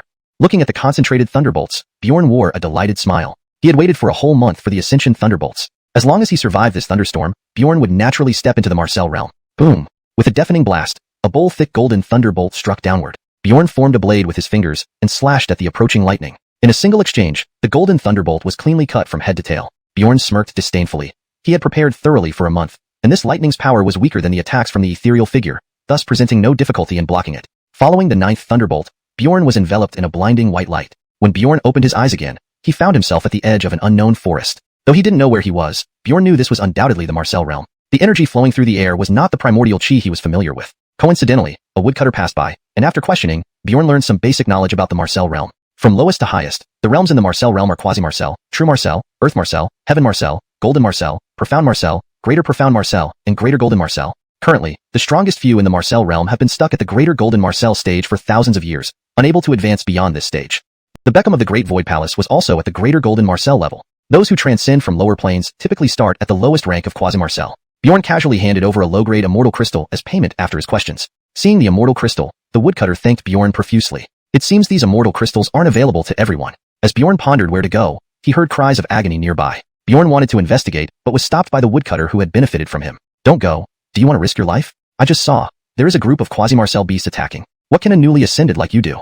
Go join a faction in a nearby city. That's the wise choice. But Bjorn shook his head. Regardless of offending the Great Void Palace's Grand Rat, Bjorn disliked relying on others. You relax. I know what I'm doing. Saying this, Bjorn decided to meet the native Marcel realm beasts first. The woodcutter, seeing this, simply sighed and turned away. Of course, Bjorn wasn't seeking death. During the month waiting for the thunderbolts, Bjorn refined numerous immortal crystals and definitely wasn't starting from the first level of Quasi-Marcel. The woodcutter was at the 7th level of Quasi-Marcel, and Bjorn sensed his aura, though weaker, was not much inferior. Coupled with the skills, cultivation methods, and weapons of the Flood stage and Desolate stage, Bjorn believed a group of Quasi-Marcel beasts were no match for him. Upon arrival, Bjorn saw a merchant convoy being suppressed by a group of beasts, looking like they were about to be wiped out.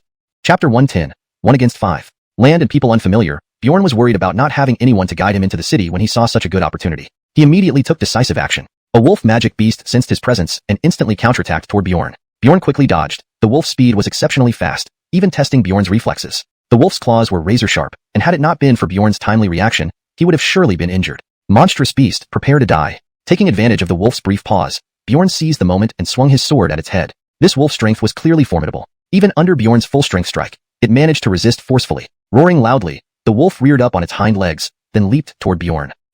Child's play. With a cold laugh, Bjorn sprang into the air, sweeping his sword horizontally to force back the wolf. However, this act enraged the wolf, causing it to go completely berserk. Originally intending to torment this insect that dared to challenge it slowly, Bjorn's maneuver only infuriated the wolf further. The wolf let out an angry howl, its fur glowing with a faint silver light. There's still a trump card. The Marcel realm is indeed different. Even low-level magic beasts have hidden strengths. Bjorn's expression changed in surprise, but remained within his control as he retreated explosively. Unexpectedly, the wolf's speed was also incredibly fast, catching up to him in an instant. At this point, Bjorn had already retreated over 100 meters, but the wolf relentlessly pursued him. This was exactly what Bjorn wanted. He gave an evil smile, intentionally leaving himself vulnerable to lure the wolf. Sure enough, as the wolf lunged with its gaping mouth, Bjorn vanished with a mischievous smirk, reappearing behind the wolf. Thud. Bjorn struck the wolf's back without hesitation, sending it into a state of pain and bleeding profusely. Howling in agony, the wolf turned and fled. Watching the panicked escape of the wolf, Bjorn couldn't help but smile victoriously. Ha ha ha, truly a stupid wolf. I tricked it multiple times, and it fell for it every time. But before Bjorn could revel in his success, a tiger magic beast, one of the few that attacked the caravan, set its sights on him. Clearly, this tiger was the leader among the magic beasts. Following the principle of capturing the king first, Bjorn decisively attacked the tiger, intent on ending it too. Unbeknownst to Bjorn, the tiger's combat strength reached the 9th level of Pseudo-Marcel, the strongest enemy he had encountered so far. After intense fighting, Bjorn seized an opportunity to sneak attack the tiger, shattering one of its claws. Taking advantage of its vulnerability, Bjorn delivered 2 more fatal blows, ending the tiger's life. Ding, congratulations, host obtained 2,000 low-grade Marcel crystals, an intermediate Desolate tier cultivation method, and basic Marcel tier alchemy knowledge. Relieved, Bjorn looked at the fallen tiger. Thankfully, I ran fast enough. Otherwise, I would have perished here. Grateful, Bjorn focused on the remaining 5 magic beasts. Enraged by their companion's death, the 5 beasts ignored the defenseless caravan and charged towards Bjorn. Ha, since you've delivered yourselves, I won't hold back. With a cold smile, Bjorn wielded the Scarlet Sun sword, engaging the 5 beasts in battle. Having gained experience from previous fights, Bjorn handled the 5 beasts with greater ease. Soon, all 5 beasts were defeated, and Bjorn inspected his spoils in satisfaction. Ding, congratulations. Host obtained 1,000 low-grade Marcel crystals and an intermediate desolate tier skill. Ding, congratulations. Host obtained 1,200 low-grade Marcel crystals and an advanced desolate tier skill. Ding. Bjorn's performance left the caravan in awe. They hadn't expected Bjorn to be so powerful, easily defeating 5 pseudo-immortal magic beasts. Though they were pseudo-immortal, these beasts were physically stronger than them. Even the caravan's second-level true Marcel bodyguard was no match for them. To think, one pseudo-immortal could defeat 6 and scare one away, leading the true Marcel bodyguard to doubt years of cultivation. But Bjorn didn't care much. He demanded to be taken to the nearest city as repayment for saving them. Seeing Bjorn's power, the caravan warmly welcomed him, knowing their journey would be safer with him. 3 days later, the caravan brought Bjorn to Nanqing, a nearby city. Here, Bjorn gained a deeper understanding of the Marcel realm. While Marcel crystals could be used as currency, ordinary people preferred using Marcel coins, which were less extravagant. Entering the city required paying 20 Marcel coins, while 1 low-grade Marcel crystal could exchange for 1,000 Marcel coins. Bjorn now understood why the woodcutter treated Marcel crystals like treasures. Just as Bjorn planned to find lodging, a towering burly man shoved him aside. It turned out the eldest son of the Chen family, the leading household in Nanqing, was out sightseeing, with his bodyguards clearing the way. Coincidentally, Zechariah noticed Bjorn possessed the rare Marcel crystals and greedily demanded them outright. Ignoring Zechariah, this only fueled his murderous intent. How dare this pseudo-immortal defy him, the young genius of Nanqing?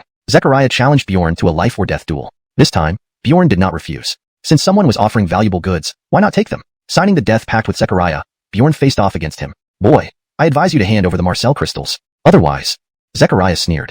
Bjorn paid no attention to Zechariah, walking onto the dueling ground. Annoyed, Zechariah couldn't understand how a mere pseudo-immortal dared speak to a third-level true Marcel like this. Immediately attacking Bjorn, he intended to teach him a lesson. Facing Zechariah's fierce assault, Bjorn remained unmoved, not even flinching. Has this boy been scared speechless? Zechariah wondered. Normally, being hit at such close range would be unbearable even for true Marcels. However, Zechariah soon widened his eyes in shock as Bjorn blocked his punch. Bang! Next, a searing pain erupted in Zechariah's chest, throwing him into a wall. What the hell? Holding his chest and struggling to rise, Zechariah stared at Bjorn in disbelief. He had not used his full strength, yet it was impossible for a pseudo-immortal to block his punch. Chapter 111. Battling a terrestrial Marcel. Bjorn gave a mysterious smile, then kicked Zechariah, sending him flying. You lost, Bjorn said calmly. Hearing this, Zechariah swallowed hard and remained silent for a moment before retorting. What nonsense are you spouting? That was just a fluke. I'm starting to get serious now. Seeing that Zechariah still didn't realize the gravity of his defeat, Bjorn shook his head. He drew out his sword and lunged at Zechariah, who suddenly burst into speed and dodged. At the same time, Zechariah slashed towards Bjorn's head with his blade. Clang! The collision of the blade and sword sparked a shower of sparks. You! Zechariah looked up in shock, only to find that Bjorn had grabbed hold of his weapon with his bare hands. Who the hell are you? Why are you so strong? Zechariah asked, his voice trembling. Guess. Bjorn's lips curled into a cruel smile. Muscles bulging, he twisted his arm sharply. Snap! A crisp sound of bone breaking rang out. Zechariah's right arm was twisted into a pretzel, hanging limply by his side. Ah! An agonizing scream pierced the heavens. Enraged, Zechariah attacked Bjorn again. Looking at Zechariah's relentless assault, a cold light flashed in Bjorn's eyes. Since you're seeking death, I'll grant it to you, Bjorn said coldly. Spurt. Blood splattered out as Zechariah stared at his own stomach in horror. Bjorn's dagger had penetrated through from Zechariah's back, emerging from his chest. Bjorn withdrew his dagger and spun around. Instantly, Zechariah's intestines flowed out from the wound. Thud. Zechariah collapsed, devoid of all life. Ding. Congratulations, host. You have received 200 mid-grade immortal crystals, 1 high-grade Hong skill, 3 high-grade Hong swords, and 1 high-grade Hong alchemy furnace. Not bad, to get 200 mid-grade immortal crystals in one go. If these were refined, breaking through to true Marcel should only be a matter of time. Just then, a powerful-looking Kenneth appeared beside Zechariah. It seemed he was Zechariah's father. My lord, he killed young master. You must avenge him. Yes, my lord. Servants surrounded and pointed at Bjorn, fearing that their lord would blame them. People nearby chatted amongst themselves. From their conversation, Bjorn learned that the Kenneth was named Dominic, the head of the Chen family and Zechariah's father. However, the Chen family seemed to have no shortage of immoral deeds, as bystanders looked at Bjorn with gratitude. But more gazes were fixed on the dead body. After all, Dominic was indeed a genuine terrestrial Marcel, making him a powerhouse in this remote small town. Boy, prepare to die. Dominic lunged at Bjorn. Knowing he couldn't escape, Bjorn met him head-on. A terrifying surge of power enveloped the entire Chun residence. Inside the hall, everyone was startled, because Bjorn actually managed to match Dominic's 60-40. Remember, Bjorn was only a pseudo-immortal, while Dominic was a terrestrial Marcel. How can this be? Dominic's expression changed dramatically. He never imagined that as a terrestrial Marcel, he would be stymied by a mere pseudo-immortal. Step back, all of you. Dominic growled and swung his fists, bursts of scorching flames erupting from his palms. Bjorn frowned deeply. The attacks of a terrestrial Marcel were truly formidable. He barely managed a 60-40 split by using all his strength earlier. Now, Bjorn could only fight with all his might, readying his ace if things went badly. The flames roiled, and an icy blue shield enveloped Bjorn's body. Ice and fire clashed against each other. Although Bjorn was slightly at a disadvantage, he managed to withstand Dominic's fierce attack for now. But Bjorn also knew that if the battle dragged on, victory would ultimately belong to Dominic. His only hope was to find Dominic's weakness and launch a surprise attack to reverse the unfavorable situation. No matter what your secret is, today you will die here for my son's sake. Dominic sneered, channeling immense power into his legs, then leapt up, delivering a powerful knee strike aimed at Bjorn's abdomen. Bang! A loud thud echoed, but Bjorn avoided the hit. Dodging aside, Bjorn sought the perfect counterattack moment. Seizing the opportunity when Dominic was unbalanced, he executed a sharp side kick, striking Dominic in the waist. Ugh! Dominic groaned in pain, flying several meters away and finally crashing through a wall into the courtyard center, struggling to get up. Dominic, a terrestrial Marcel, had been ambushed by a pseudo-immortal. Witnessing this scene, the onlookers were stunned. This is impossible. The head of the Chen family is a terrestrial Marcel, yet he was ambushed by a pseudo-immortal. This is utterly humiliating if news spreads. Not only that, but the guy's technique is bizarre, utterly unpredictable with no weaknesses, truly terrifying. Cornelstoning to the crowd's murmurs, Bjorn felt more confident. Fuming, Dominic stood up again, glaring daggers at Bjorn. He found it hard to believe he was bested by a pseudo-immortal. Brat, don't let me catch you off guard, or you're dead. With those words, Dominic attacked furiously, aiming to deal a fatal blow to Bjorn. However, Bjorn was prepared, instantly vanishing via teleportation. Next moment, Bjorn reappeared on Dominic's left side, punching him mercilessly. Dominic yelped in pain and crumpled to the ground. Bjorn was weaker compared to a terrestrial Marcel, but enough to handle Dominic. Undeterred, Dominic took some pills and resumed fighting with renewed vigor. Bjorn didn't hold back, pounding Dominic until his face was bruised and bloodied. By this point, Dominic was bleeding profusely and clearly losing control. Suddenly, Dominic fished out two black objects from his pocket and threw them at Bjorn. F***K. Bjorn cursed, quickly evading. Boom. The iron grenades exploded, shrouding Bjorn in dense smoke. Bjorn promptly activated the 9 heavens of ice and fire, covering his body with ice to resist the blast. Once the smoke cleared, Dominic was nowhere to be seen. He escaped. Bjorn muttered with a frown. Indeed, a terrestrial Marcel had incredible speed. Checking the area, Bjorn found no trace of Dominic. This Dominic is cautious. Otherwise, he'd either die or suffer severely today. Bjorn sighed. Having tricked Dominic, Bjorn anticipated imminent retaliation. Though he wasn't afraid, Bjorn disliked dealing with endless retaliation like an indestructible pest. So, Bjorn decided to find a secluded cave to seclude himself and cultivate. Once he had refined the immortal crystals and enhanced his strength, he would come back to settle accounts with Dominic. Chapter 112. Return to the Marcel Pill. But not far outside the city gates, Bjorn was intercepted by a man named Algernon, who was clearly a hired killer sent by Dominic. Was this true Marcel realm assassin taking his job seriously? Bjorn chuckled confidently. This reward that had practically walked into his hands would be a waste if he didn't seize it. Bjorn decisively launched an attack on Algernon. Boom. In the intense clash, Algernon was hurled away. Cough. Spit. A mouthful of blood spewed out, and Algernon's face turned pale. He could hardly comprehend how this pseudo-Marcel youth could be so formidable, despite only possessing the pseudo-Marcel realm strength. He could challenge higher realms and even overpower him. However, Algernon did not give up and continued to engage Bjorn. While Bjorn could suppress Algernon, achieving a quick victory proved difficult. Moreover, they were outside the city walls. Excessive commotion could easily attract other members of the Chen family. Therefore, Bjorn did not want to create a fuss unless absolutely necessary. I admit you're strong, but it's a pity you chose to provoke me, said Bjorn as he unleashed a sword chi, a sudden cold light flashing. Whoosh! The fierce sword beam tore through the air, instantly appearing in front of Algernon, ready to pierce through his body in the next second. This move had been long planned by Bjorn, swift, brutal, and precise. If it struck Algernon, even with true Marcel strength, Algernon would have no hope of survival. Algernon, startled, hurriedly blocked, yet couldn't withstand the rapid sword beam. Tear. Clothing ripped apart into countless fragments, enraging Algernon without his clothes. Bastard! I'll tear you limb from limb, he roared. Bjorn's lips curled into a smirk, eyeing Algernon disdainfully. You can try. Arrogant worm. Today, I'll show you the power of a true Marcel. Die. Blinded by fury, Algernon abandoned all defense, unleashing his full strength at Bjorn. Boom. The clash of their formidable auras resounded like thunder, causing the ground to tremble and obscuring vision with rising dust. After separating, Bjorn quickly took out a lower-grade Marcel crystal. From previous experiments, Bjorn knew these crystals could boost cultivation and replenish energy, serving as excellent combat aids. Although using such valuable resources to restore energy seemed wasteful, Bjorn, who lacked supplies, had no other choice. Besides, defeating Algernon would make up for the lost crystals effortlessly. With this thought, Bjorn unleashed no restraint, wielding a previously learned Immortal Realm skill. Xianming Slash.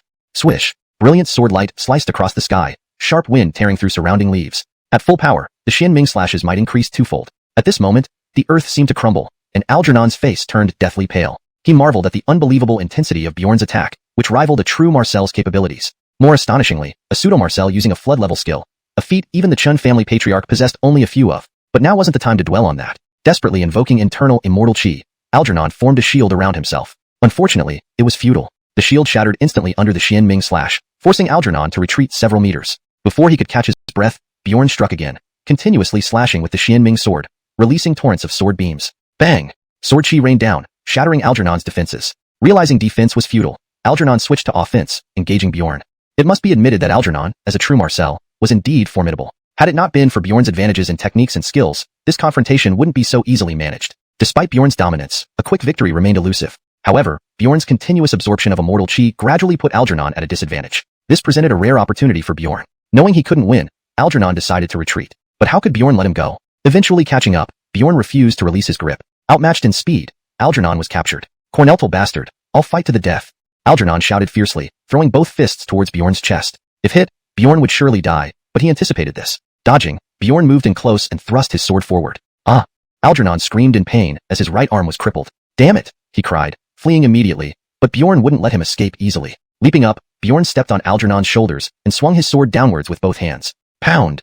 Blood spurted as Algernon's left arm was severed mid-air. Algernon wailed in agony. Bjorn snorted, running won't be easy. Before Algernon could react, Bjorn slashed again, hurling him dozens of meters away, landing beneath an ancient tree. Algernon spat out a large mouthful of blood, his face ghostly pale, weakly breathing. He never imagined, as a true Marcel realm expert, he would lose to a pseudo-Marcel. Approaching, Bjorn saw Algernon abandon struggle after losing both arms. Without hesitation, Bjorn ended his life with a single stroke. Clank, congratulations, host received 3,000 lower-grade Marcel crystals, 1 superior Huang stage skill, 100 superior Huang stage healing pills, and a supreme Huang stage return Marcel pill.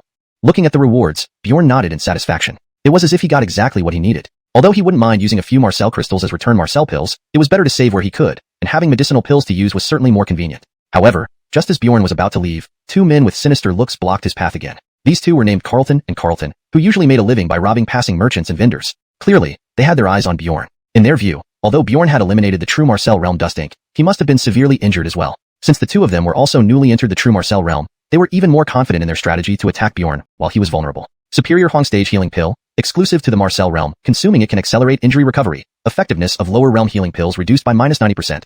Note, the term Huang is directly transliterated here as it seems to be a specific stage/level name within the context of the story. If Huang has an official translation or if you prefer a different interpretation, please let me know. Supreme Huang stage revitalizing Marcel pill temporarily increases the efficiency of absorbing heavenly Marcel chi by 25%. To ensure it reads naturally and maintains consistency, here is a more polished version. Supreme Huang stage revitalizing Marcel pill increases the user's efficiency in absorbing heavenly Marcel chi by 25% for a short period. For context, Huang seems to be a specific stage or classification in the story's universe. It would be good to maintain this term consistently as it appears to have significance within the narrative. Surveying the rewards, Bjorn nodded approvingly. Everything he needed came just in time. Though he didn't mind using Marcel crystals as substitute for Marcel pills, saving where possible was wise. With medicinal pills available, it was better.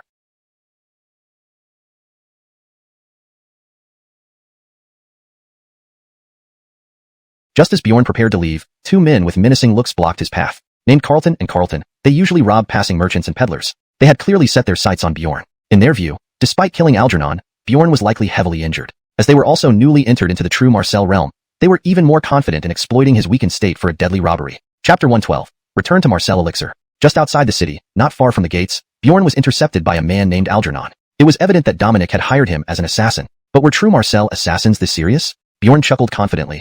It would be a pity to miss out on this delivered reward. Without hesitation, Bjorn attacked Algernon. Boom. In the intense clash, Algernon was sent flying. Cough, spit. A mouthful of blood spewed out, leaving Algernon pale-faced. He couldn't fathom how this pseudo-Marcel youth was so powerful. Despite clearly being at the pseudo-Marcel stage, he could challenge higher realms and even outmatch Algernon. Yet Algernon did not give up and continued to fight back. Though Bjorn could suppress Algernon, ending the battle swiftly proved difficult. Moreover, they were outside the city walls, and too much noise might draw others from the Chen family. Thus, unless absolutely necessary, Bjorn avoided such risks. I admit you're strong, but unfortunately, you provoked me. Bjorn immediately summoned Sword Chi, a cold flash instantly appearing. Whoosh! The piercing sword beam cut through the air, swiftly reaching Algernon's chest, threatening to pierce his body in seconds. Bjorn had meticulously prepared this move. Swift, fierce, and precise. If it struck Algernon, even with true Marcel strength, there would be no hope of survival. Algernon panicked, hastily blocking. But the rapid sword light was unstoppable. Shred. Clothes ripped into countless fragments, infuriating the now-naked Algernon. Never having suffered such humiliation,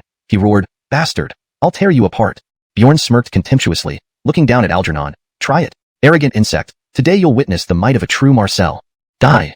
Enraged beyond measure, Algernon disregarded defense and unleashed all his power, rushing toward Bjorn. Boom! Their formidable auras collided like thunder, shaking the ground and obscuring the view in a cloud of dust. After separating, Bjorn quickly retrieved a low-grade immortal crystal. Previous experiments had shown that it could enhance cultivation and restore internal energy, a perfect combat remedy. Although using such a valuable resource for energy restoration seemed wasteful, given his limited supplies, Bjorn had no choice. Besides, eliminating Algernon would easily compensate for any expended crystals. With this thought, Bjorn unleashed a heavenly skill he had mastered earlier. Shimming Slash. Swish. Brilliant sword light tore through the sky, slicing through the wind and leaves with a rustling sound. At full strength, the Shimming Slash's power doubled. At this moment, the earth seemed to crumble. Algernon's face paled drastically. Algernon marveled internally. He never imagined the attack could be this terrifying, almost matching a true Marcel's power. More importantly, a pseudo-Marcel could use a Hong stage skill, which even the head of the Qin family possessed only a few of. Now wasn't the time to worry about this. Algernon frantically mobilized his immortal chi to form a protective shield around himself. Unfortunately, it was futile. The shield shattered upon contact with the Shimming Slash, forcing Algernon back several meters. Without giving Algernon a chance to breathe, Bjorn pressed forward, swinging the sword and releasing waves of sword light like rain. Bang! The relentless sword chi shredded Algernon's defenses. Realizing he couldn't defend, Algernon switched to offense, engaging Bjorn. Undeniably, as a true Marcel, Algernon was formidable. Without Bjorn's advantages in techniques and skills, countering him wouldn't have been so easy. Despite Bjorn's superiority, a quick victory remained challenging. However, with his continuous absorption of immortal chi, Algernon gradually fell behind. This presented a rare opportunity for Bjorn. Knowing he couldn't win, Algernon decided to retreat. But Bjorn wasn't about to let him go, pursuing relentlessly until he caught up. "You little brat, I'll fight you to the death," Algernon roared, his fists charged with deadly force aiming for Bjorn's chest. One punch packed enough power to kill Bjorn if hit. However, anticipating this, Bjorn dodged and moved in close, thrusting his sword forward. "Ah!" Algernon screamed in pain as his right arm was disabled. "Crap!" Algernon, shocked, tried to flee again, but Bjorn wouldn't let him go. Bjorn leaped up, landing on Algernon's shoulders before slashing downward with both hands on the sword. Bam! The sword sliced through, blood spurting as Algernon's left arm was severed. "Aya!" Algernon cried out in agony. Bjorn sneered. "Wanna run? Not so easy." Without waiting for a response, Bjorn struck again, cutting Algernon and sending him flying several meters, crashing into an ancient tree. Puff! Algernon spat out a large mouthful of blood, his face ashen and breath weak. He couldn't believe it. How could a true Marcel lose to a pseudo-Marcel? Walking over, Bjorn ended Algernon's life with one decisive strike. Ding! Congratulations! Host has obtained 3,000 low-grade immortal crystals, a superior-level Hong stage skill, 100 supreme-level healing pills, and a supreme-level return Marcel pill. Supreme-level healing pill. Exclusive immortal realm healing pill. Speeds up recovery after consumption. Lower world healing pill effects reduced by 90%. Supreme-level return Marcel pill. Increases efficiency in absorbing celestial immortal chi by 25% within a short period. Reviewing his rewards, Bjorn nodded in satisfaction. It was like everything was falling into place. While he didn't mind using a few immortal crystals as return Marcel pills, every bit of savings counted. Having elixirs ready was undoubtedly better. Just as Bjorn was about to leave, two men with sinister expressions blocked his path. They were named Carlton and Carlton, notorious for ambushing travelers and small traders. They clearly had their eyes on Bjorn. To them, though Bjorn defeated the true Marcel Algernon, he must be severely injured. With both being newly minted true Marcels, they felt confident in their ambush strategy. Note: the term xuanhuan is translated as Huang stage, maintaining its uniqueness and preserving the original flavor. Hashtag chapter 113, the transformation of the hunter. "Boy, hand over everything valuable you have, and we might spare your life," Carlton shouted. Carlton's brother, Carlton, also joined in scolding Bjorn. They firmly believed that Bjorn was severely injured and would not dare to fight them, two true Marcels. However, Carlton and Carlton clearly underestimated Bjorn's strength. Instead of anger, Bjorn felt excited as he looked at Carlton and Carlton, who suddenly appeared to rob him. It was as if Carlton and Carlton were the ones being robbed. "Since you're here, let's all stay," Bjorn said with a faint smile before charging forward abruptly. Bjorn's sudden move stunned Carlton. "What? Is this guy crazy? Does he really not fear death?" Carlton muttered angrily. "Brother, we should run now. This kid seems off," Carlton advised hastily. But before he could finish his sentence, both brothers froze in shock, their eyes wide open, mouths agape. They watched as Bjorn disabled one of each of their arms with a single sword strike. "Ah!" Carlton and Carlton screamed in agony. Bjorn's actions instantly ignited their fury. Even if they weren't robbing him, they had to avenge their wounded arms. They immediately drew their weapons and engaged Bjorn in battle. But what depressed Carlton and Carlton was that Bjorn's combat experience was incredibly rich, and his sword skills far surpassed theirs. Together, they still couldn't match him and were gradually forced into retreat. "This is ridiculous. Where did this monster come from?" Carlton yelled furiously. "He must be some young master from a certain immortal clan. No other pseudo-Marcel could have such strength." Carlton speculated. "Cursed fate, looks like we've met our match. We can only give it our all. After offending him, we definitely can't let him leave alive." Determined, Carlton tapped his storage ring and pulled out a grayish-brown pill, swallowing it whole. Instantly, a vast wave of robust spiritual energy surged forth, rapidly boosting Carlton's cultivation to the 8th level of true Marcel. Following this, Carlton unleashed a powerful secret skill, Blazing Sun Palm. A searing red palm print materialized mid-air, radiating an oppressive heat, crushing down towards Bjorn. "Excellent!" Sensing the scorching threat, Bjorn laughed loudly and thrust his sword forward without hesitation. Clang! The metallic collision echoed deafeningly through the sky, sparks flying everywhere where Bjorn's sword met Carlton's palm. At this moment, Bjorn distinctly felt the terrifying heat emanating from Carlton's palm, akin to a branding iron. Not bad at all. Carlton frowned slightly, seemingly surprised that Bjorn could withstand his secret technique. But this did not frighten him. Instead, it roused his fighting spirit. Take this, Carlton roared, channeling his true essence into a 3-foot-long blue-green saber, stabbing fiercely towards Bjorn's chest. Bjorn sneered coldly and swung his sword in response. In an instant, their attacks collided again, emitting bright sparks. Both Bjorn and Carlton were pushed back 2 steps, evenly matched. Seeing this, Carlton was inwardly shocked. He had initially thought Bjorn was merely a pseudo-Marcel, but didn't expect his combat strength to almost rival his own, boosted to the limit by the pill. But he quickly regained composure. After all, he was a true Marcel, giving him some advantages. Kid, I admit you're formidable, but together, my brother and I will make sure you don't escape today. Kill. With these words, Carlton charged forward, determined to slay Bjorn. Unfortunately, Bjorn showed no fear and chose to clash head-on. Boom. A wild brawl erupted on the empty ground, various powerful strikes colliding in a dazzling display of brilliance that illuminated the entire night sky. Carlton's coordination was seamless, encircling Bjorn from left and right. Despite being outnumbered, Bjorn's sword skills remained sharp, putting him slightly ahead. After all, the gap in cultivation and skills could not be easily bridged by pills. How can this kid remain so calm? Has he also used some enhancement potion, or does he possess formidable defensive armor? Carlton marveled internally, even questioning reality, because their attacks could not penetrate Bjorn's protective aura. This was simply unscientific. Carlton grew increasingly anxious. He didn't want to prolong the battle. After all, Algernon had been defeated by Bjorn due to prolongation. Not good. We must finish this kid soon. Deciding, Carlton gritted his teeth. Corneltal beast. I'll make you pay in blood.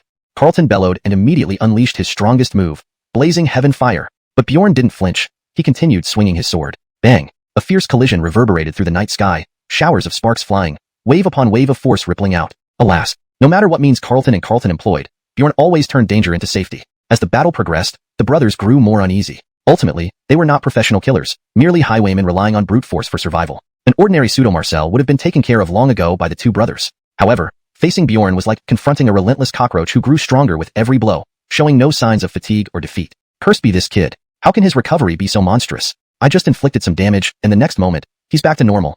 We can't keep this up. If our immortal chi runs out, we're in trouble, Carlton thought quickly. The 2 exchanged glances, understanding each other's intent, and nodded in agreement. Immediately, they stopped attacking and cautiously observed Bjorn. Corneltal beast, you have indeed impressed me. Let's see how strong you are and how long you can hold out. Carlton roared, bending his legs and readying himself. The next second, there was a loud explosion. Cornelka cannonball, Carlton lunged towards Bjorn, unstoppable and ferocious. Perfect opportunity.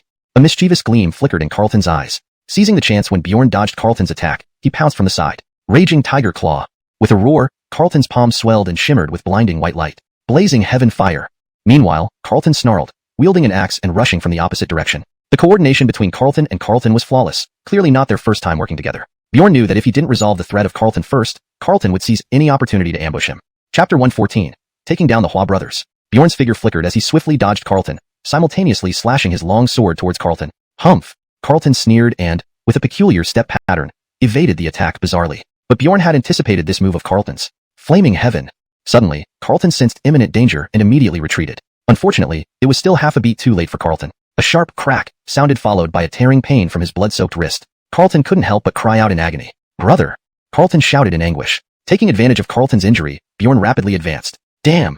Carlton cursed under his breath and hastily drew his saber to charge at Bjorn. He needed to save his younger brother, so he had to stop Bjorn from attacking Carlton. However, how could Bjorn let him succeed? Seeing Carlton charging over, a smirk of successful cunning appeared on Bjorn's face. He had endured long enough, initially planning to subdue Carlton first before dealing with Carlton, but it seemed he couldn't now. Since you have come to me, I will fulfill your wish. Bjorn's eyes turned cold and icy, and with that, he thrust his sword at Carlton. Clang!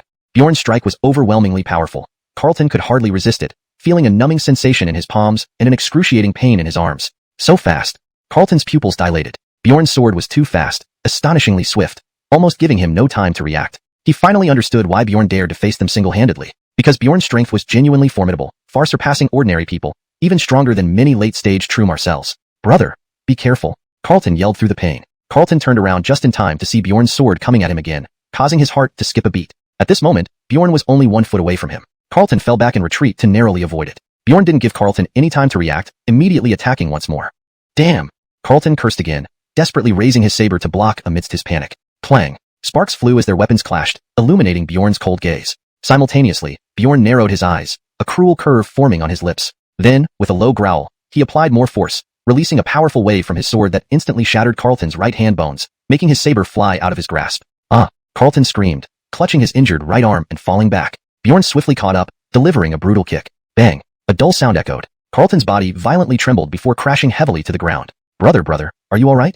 Carlton struggled over, asking anxiously. Pain twisted Carlton's expression as he forced a grimace. Don't worry, I'm fine, cough, cough. Before he could finish, he began coughing violently, spitting out a mouthful of blood. Clearly, this wound was extremely severe. Bastard, I'll kill you.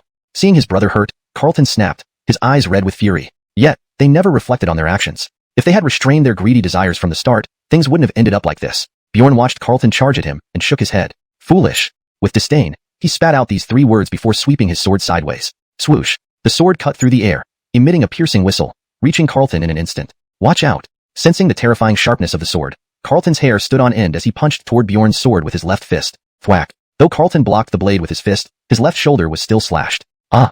Carlton cried out in pain, retreating hurriedly. Bjorn curled his lip in disdain and decided to end Carlton's life. Seeing this, Carlton dragged his injured body towards Bjorn. Bjorn frowned. He originally wanted to kill Carlton first, but if someone was eager to die, he would send him off. Get lost. Bjorn roared, shifting from defense to offense and kicking Carlton in the stomach. Carlton was kicked several meters away, landing in a heap. Ignoring the struggling Carlton, Bjorn turned to face Carlton. Carlton glanced at his brother and then at Bjorn, feeling waves of dread. Bjorn's swordsmanship was simply impeccable. Had it not been for blocking with his fist, he might already be a dead body lying on the ground. Gritting his teeth, Carlton took a deep breath and decided to flee. As long as he lived, he would seek revenge on Bjorn one day. However, how could Bjorn let him escape? Whoosh! Bjorn blurred into motion, speeding towards Carlton. He aimed to kill Carlton, but at that moment, Carlton grabbed onto Bjorn's leg. It was futile, and Bjorn quickly ended Carlton's life with a single stroke. Ding! Congratulations! Host has obtained 5,000 low-grade spirit crystals, a moderate-level wilderness sword technique, 3 low-grade wilderness skills, and an unknown crescent-shaped stone. Unknown crescent-shaped stone. It looks like an ordinary stone, but it seems to play a crucial role somewhere. Crescent-shaped stone? Looking at the vague description, Bjorn didn't bother thinking further about it. Sooner or later, it would be useful when the time came. Seeing his brother Carlton die, Carlton forgot to run and charged at Bjorn in fury. You dared to kill my brother. I'll take you down with me. Carlton roared madly. Bjorn gave Carlton a cold glance and easily sidestepped. Carlton missed his target, panting heavily. He rushed towards Bjorn again with his saber. But Bjorn was much faster, effortlessly dodging Carlton even in his weakened state. How is this possible? What kind of monster are you? Carlton screamed in despair. Carlton knew he was doomed tonight. However, Bjorn had no interest in playing games. He slowly approached Carlton, struck out, and sent the saber flying. Without his weapon, Carlton's fighting spirit crumbled. Remembering the dead Carlton, Carlton mustered the courage to counterattack. Bjorn scoffed and swung his sword straight at Carlton's neck. Carlton's face turned deathly pale, feeling the heavy presence of imminent death as he scrambled to dodge. Swish! Bjorn's sword grazed Carlton's neck. Blood dripped down his clothes, pooling into rivulets on the ground, seeping into the grass. Bjorn gave him a cold look. Carlton collapsed, his eyes lifeless. The battle from start to finish lasted only a short while. Hashtag chapter 115. Breaking through to the true Marcel realm. Ding! Congratulations! The host has obtained 500 mid-grade immortal crystals, an advanced wilderness tier cultivation technique, and a low-grade earth immortal puppet. Low-grade earth Marcel puppet. A puppet refined from an earth immortal expert, capable of manifesting the strength of a 3rd-level earth immortal. However, the puppet cannot absorb celestial energy on its own and requires immortal crystals as energy replenishment. A puppet, and it's at the earth immortal level. This time, I've really struck gold. But Bjorn didn't rush back to confront Dominic of the Chen family, just because he had acquired an earth immortal puppet. After all, puppets are ultimately external forces. Only by strengthening himself could he truly become powerful. Still, having an earth immortal puppet would be a valuable asset when he went to settle scores with the Chen family. With this thought, Bjorn found a secluded cave and went into seclusion. 3 days later, when Bjorn emerged from the cave, his aura was noticeably stronger than before. Finally, I have stepped into the true Marcel realm. Though I'm only at the 2nd level, it's enough to deal with that shameless old man Dominic. Having said that, Bjorn prepared to confront Dominic. On the main street of South City, servants of the Chen family were searching for him with his portrait in hand. Bjorn didn't hide. Instead, he appeared openly in front of the servants. To him, these servants were rewards. Seeing Bjorn, the servants rushed forward, hoping to capture him to claim the reward from Master Dominic. Bjorn drew his sword and thrust it through the throat of the first servant who charged at him. Blood splattered all over Bjorn's face. The servant clutched his throat, twisting his head in horror before collapsing dead. Ding! Congratulations! The host has obtained 550 low-grade immortal crystals. Only immortal crystals? Though the reward was minimal, every bit counted. He's so strong. Quick, find Master. The remaining servants panicked, shouting and fleeing. But how could Bjorn let them escape? He leapt forward, sword in hand, attacking relentlessly. With each strike, a life was lost. In less than half an incense stick's burn, aside from the first servant he killed, all 8 others lay dead or dying. Ding! Congratulations! The host has obtained 300 low-grade immortal crystals and a low-grade wilderness tier skill. Ding! Congratulations! The host has obtained 560 low-grade immortal crystals. Ding! Shaking off the blood on his sword, Bjorn headed straight for the Chen residence to visit Dominic. However, before he could reach the Chen residence, a swordsman intercepted him, clearly aiming for the reward. Without exchanging words, Bjorn attacked. The swordsman was young but had already reached the 9th level of true Marcel, just a step away from Earth Marcel. Intrigued, Bjorn engaged him seriously. The swordsman swung his sword like rain.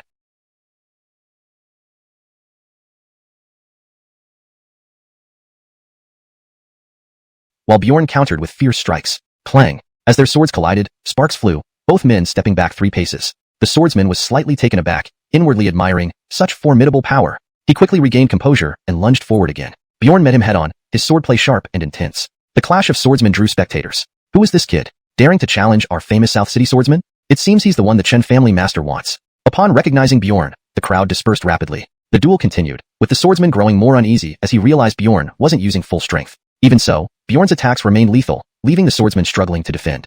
No good, if this continues, I'll lose. Biting his teeth, the swordsman shouted, wind blade sword technique. Leaping into the air, the swordsman swung his blade toward Bjorn. This strike contained immense momentum and power, which Bjorn wisely dodged. Startled that his attack missed, the swordsman faltered. Seizing the opportunity, Bjorn closed in and severed the swordsman's arm. Damn bastard, sneaking attack. The swordsman cursed, landing and clutching his bleeding limb. Ignoring him, Bjorn turned to the approaching servants, smirking coldly. You want to catch me? Come on. Hearing this, the servants hesitated.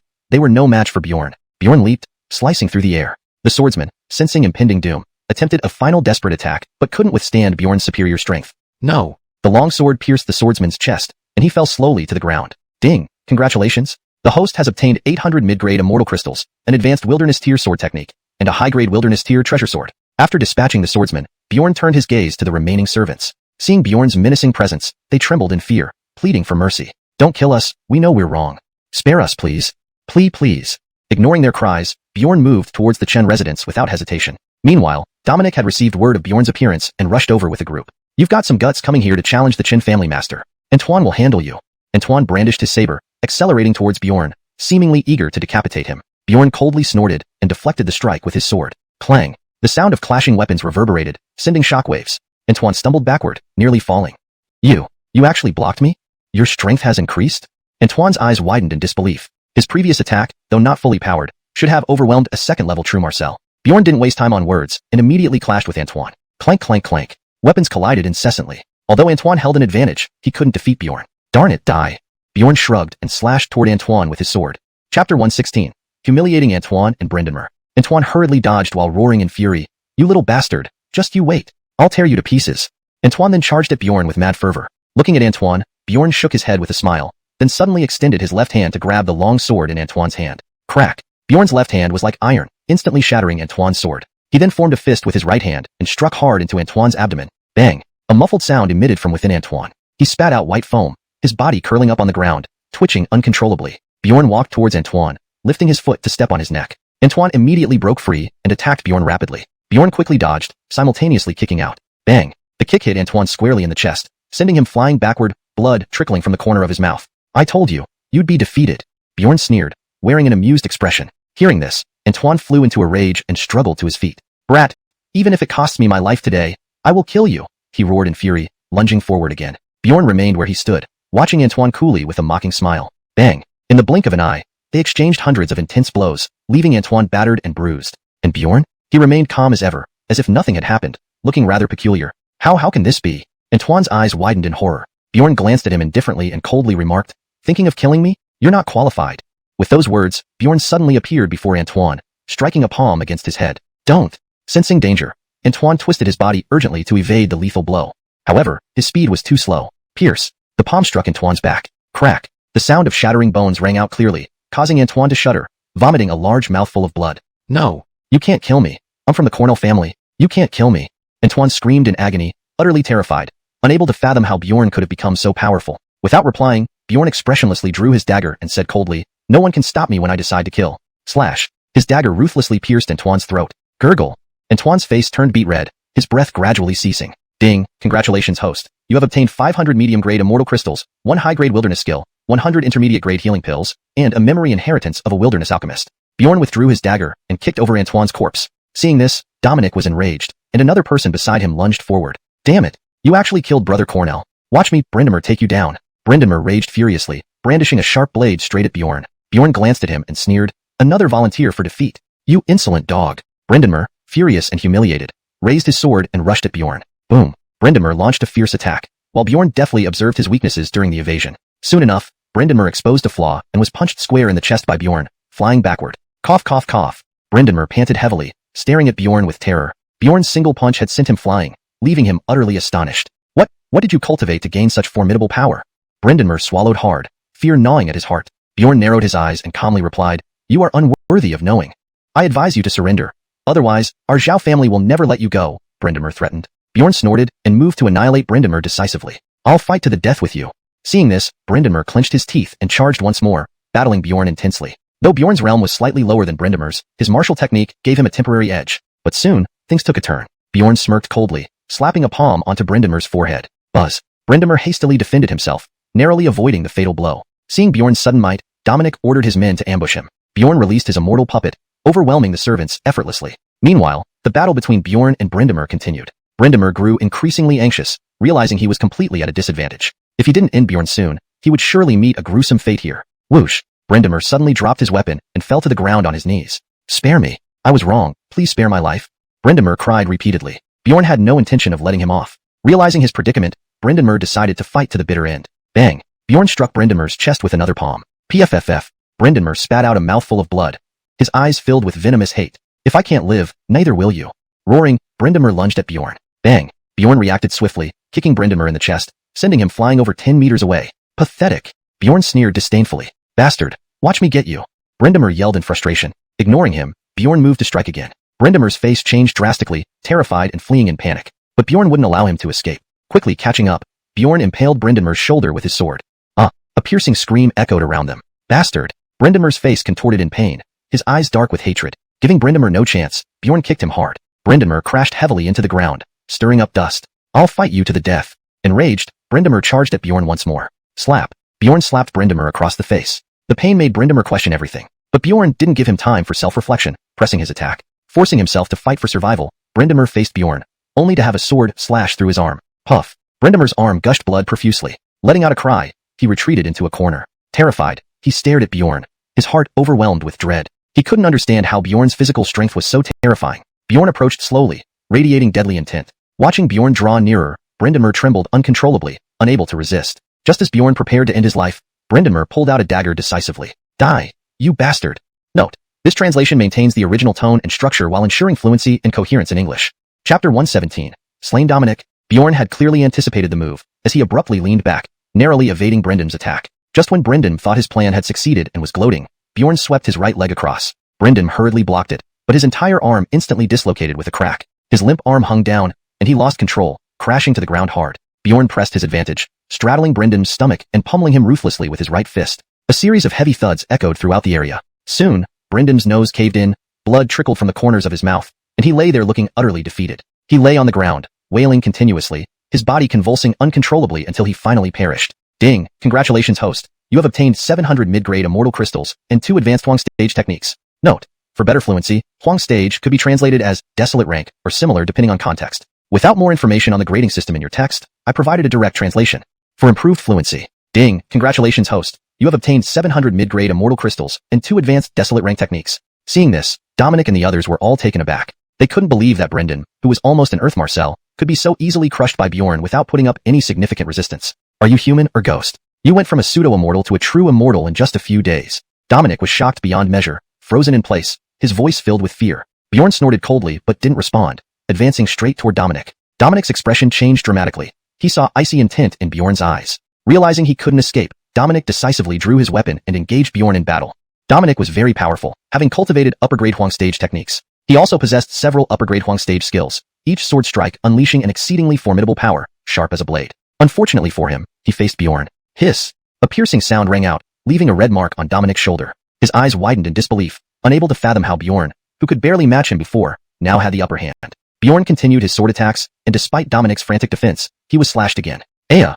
Piercing screams of pain echoed endlessly within the Chen family courtyard, making everyone shiver in horror. But they had no time to concern themselves with Dominic. Just the puppet of Earth Marcel level would be enough to send them to their deaths. Bjorn's speed increased rapidly, each sword strike landing on Dominic, leaving him no room to defend himself, only barely holding up defenses. Suddenly, Bjorn's sword traced an eerie arc in the air and struck precisely at Dominic's right chest with a chilling whistling sound. Cough, cough. Damn it.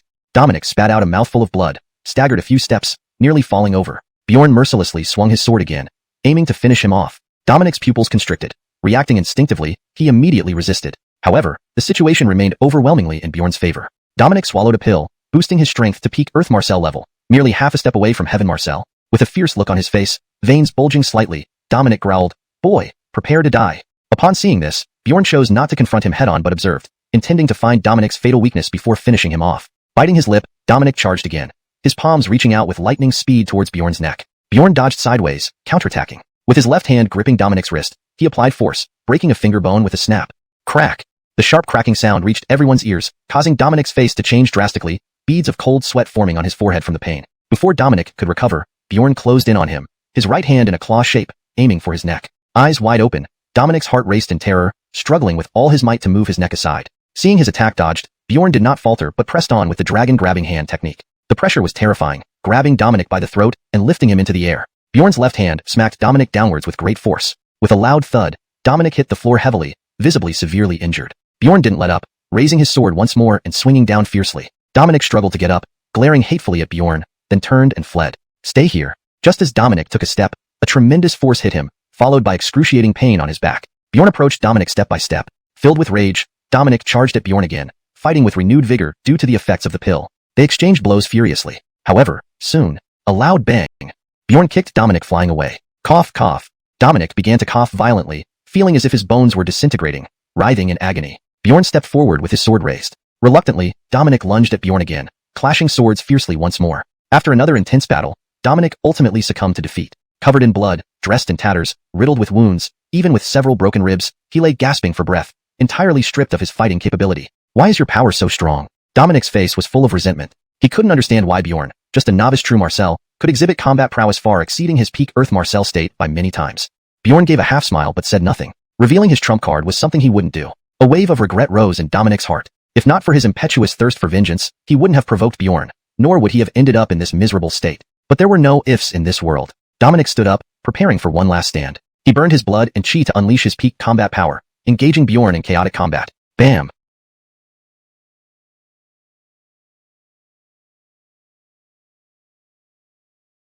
Bjorn slapped Dominic flying into a wall, blood streaming down his head, nearly fainting. Bjorn intended to end the fight there, but Dominic stubbornly rushed back, entangling in combat again. This time, Bjorn did not hold back and used the Nine Suns Blaze technique. Instantly, Dominic felt his body burning like fire, searing hot. Aya!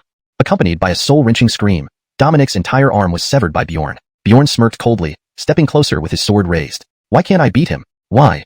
Dominic cried out in frustration. He was once a local tyrant of South City, where few dared to challenge him. Yet now, a mere junior had pushed him to this brink, filling him with deep dissatisfaction. Bjorn offered no explanation, merely drawing his sword decisively and stabbing it into Dominic's already battered body. As Bjorn's sword pierced through, Dominic's last breath was extinguished.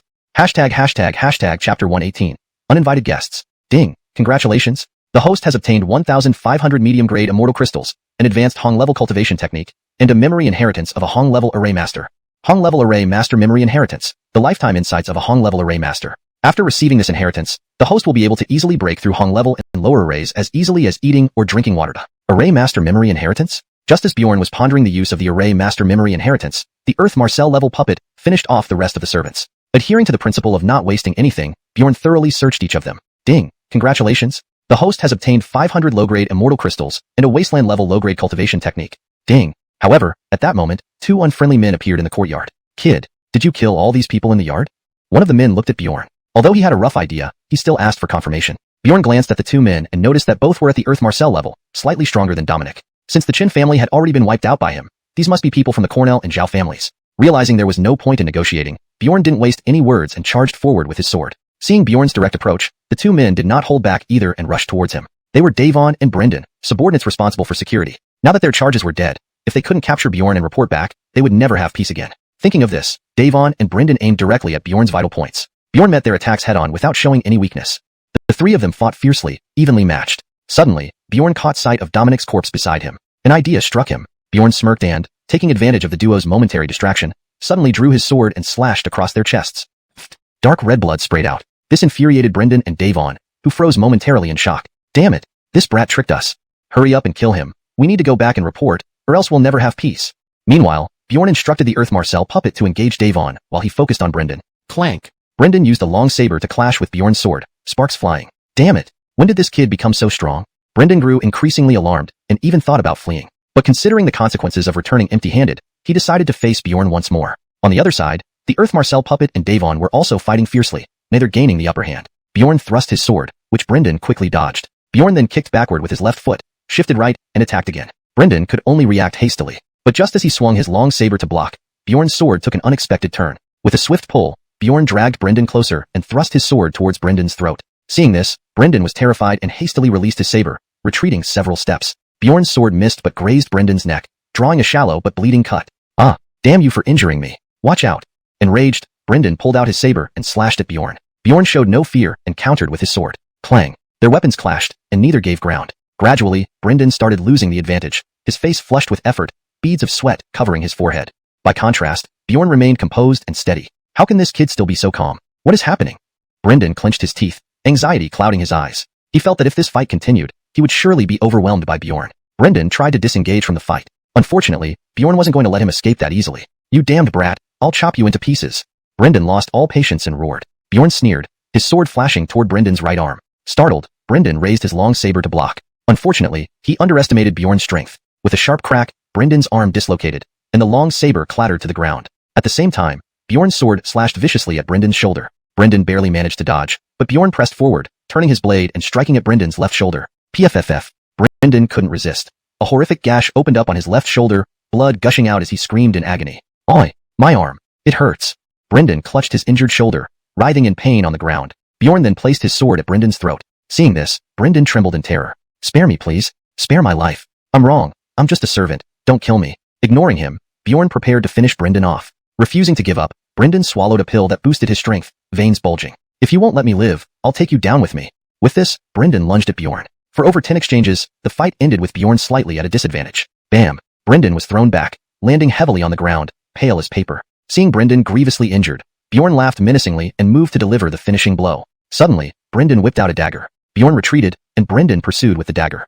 Bjorn, however, grinned wickedly. Sure enough, just as Brynden lunged, Bjorn swiftly raised his right hand, gathering a golden light at his fingertips and firing it at Brynden. Whoosh! The golden light pierced through space, reaching Brynden's forehead instantly. A chill spread through Brynden's mind, and he lost consciousness, collapsing to the ground. Yet Brynden struggled to stand again, launching another attack at Bjorn. Bjorn sneered.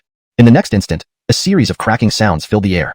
Brynden's bones shattered like broken twigs, leaving him sprawled on the ground like a deflated balloon. Approaching Brynden, Bjorn looked down at him with icy eyes. You wanted to kill me. Now, you know what it feels like to be on the brink of death. What are you? Why can a true Marcel easily suppress an Earth Marcel like me? Brynden's face darkened. Bjorn grinned cruelly, clearly having no intention of answering. This chapter effectively maintains the tension and intensity of the battle scenes, staying true to the original style and structure. It ensures clarity and fluency in English, while keeping the storyline coherent with previous events.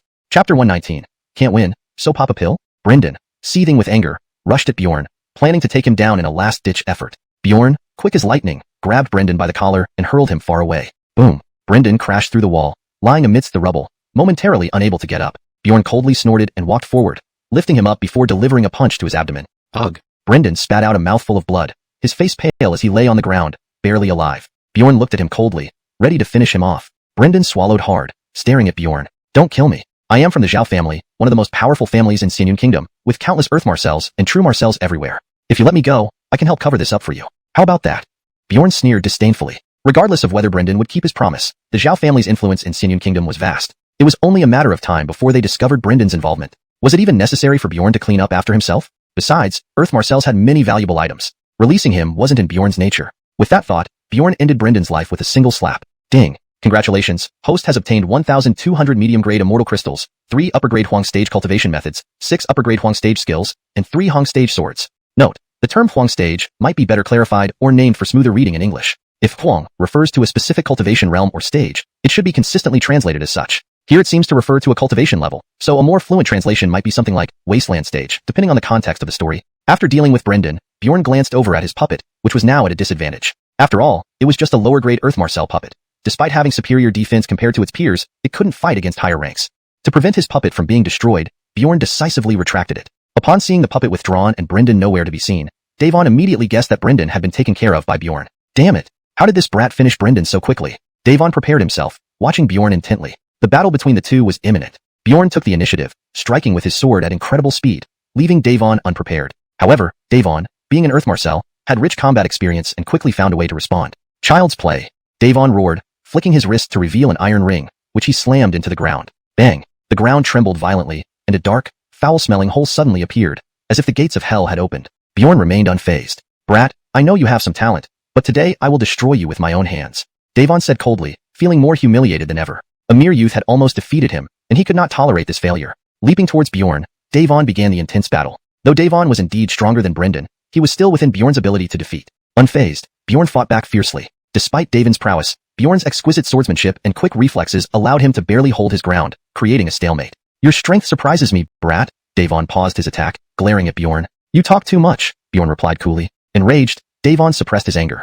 "You want to die? Fine. I'll grant you that mercy." Davon's power suddenly surged, making him resemble a towering mountain, exerting immense pressure. "What secret treasure is this?" Bjorn felt a chill run down his spine. Davon laughed maniacally. "Didn't expect this, did you? I have a secret treasure that temporarily boosts my cultivation several times and enhances my physical strength. You can't hurt me. So that's why you're so confident. But true strength can shatter any secret treasure." Bjorn's eyes flashed, a smirk forming on his lips. Distracted for a moment, the next second Davon saw a brilliant sword beam streaking towards him. Clang! Davon barely blocked the lethal strike. Thud! A tremendous force spread through his body, and a mouthful of blood gushed out, sending him flying back several meters. "How is your sword so fast?" Davon shouted in horror. Bjorn continued to advance toward him. "Wanna kill me? Dream on." Grinding his teeth, Davon yelled furiously. How could he, a renowned Earth Marcel, be beaten by this brat? Immediately, Davon swallowed a pill, and instantly waves of heat rolled off him. His skin turned bright red, swelling like inflated flesh, muscles bulging. "Ah, brat, take this pill and see how you can fight me now." Roaring madly, Davon charged forward like a rampaging bull. Bang! Davon unleashed a powerful blow, the air rippling with shockwaves. If it hit Bjorn, he might not withstand it. But hitting Bjorn was the prerequisite, and missing made it all useless. Bjorn dodged the attack with agility. "Haha, you dare to run? Seeking death." Davon snarled, believing Bjorn couldn't evade his punch. Unperturbed, Bjorn dodged while Davon pursued relentlessly, determined to beat him down. Yet, no matter how many times Davon attacked, Bjorn remained unharmed. How is this possible? Every time I think I've got him, he manages to dodge perfectly. Davon was baffled. Suddenly, Bjorn's sword blade was less than half a meter away. Davon dodged hurriedly while attempting to punch Bjorn, but again missed completely. Davon was dumbfounded. His mind raced with confusion. What the hell was going on? Thus, their chase and evade continued, Davon helpless against Bjorn no matter what tactics he used. "Damn it. At this rate, I'll exhaust my immortal energy first." Finally, Davon roared in fury, preparing to give it his all to kill Bjorn. "Extinction arrow." Davon bellowed, unleashing a black mist arrow from a palm strike. Instantly, the black mist condensed into an arrow heading straight for Bjorn. Bjorn lightly snorted, sweeping his sword to meet the arrow. With a crisp crack, the black mist arrow shattered into wisps of smoke. Chapter 119. Can't win, so take drugs? Brendan was infuriated and charged at Bjorn, intending to take him down in a desperate one-for-one exchange. Bjorn was quick, grabbing Brendan by the collar and flinging him far away. Boom! Brendan crashed through the wall, lying amidst the rubble, momentarily unable to get up. Bjorn sneered coldly, then walked forward and lifted him up, punching him in the abdomen. Ugh! Brendan spat out a mouthful of blood, his face turning deathly pale as he lay on the ground, barely clinging to life. Bjorn looked at him coldly, ready to finish him off. Brendan struggled to swallow, his eyes fixed on Bjorn. "Don't kill me. I'm from the Zhao family, a powerful clan in Marcel Cloud Kingdom. We have plenty of Earth Marcels and true Marcels are as common as dogs. If you let me go, I can help cover this up for you. What do you say?" Bjorn laughed disdainfully. Regardless of whether Brendan would keep his word, given the Zhao family's extensive influence in the Marcel Cloud Kingdom, it was only a matter of time before they traced this back to him. Why should Bjorn bother with covering up his tracks? Moreover, Earth Marcels could drop quite a few valuable items. It wasn't in Bjorn's nature to let him go so easily. With that thought, Bjorn struck him down with a single slap. Ding! Congratulations, host has obtained 1,200 mid-grade Marcel crystals, 3 high-grade Huang level cultivation methods, 6 high-grade Huang level skills, and 3 Hung level swords.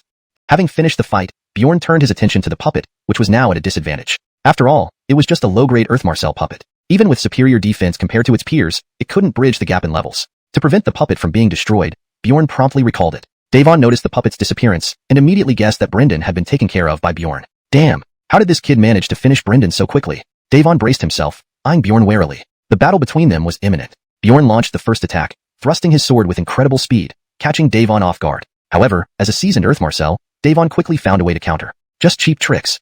Davon roared, brandishing an iron ring from his wrist and slamming it into the ground. Bang! The ground trembled violently, and a dark, foul-smelling pit suddenly appeared, like the gates of hell opening wide. Bjorn remained unfazed. "Boy, I know you have some skill, but today, I will destroy you with my own hands," Davon said coldly, feeling more humiliated than ever before. A mere novice had almost defeated him.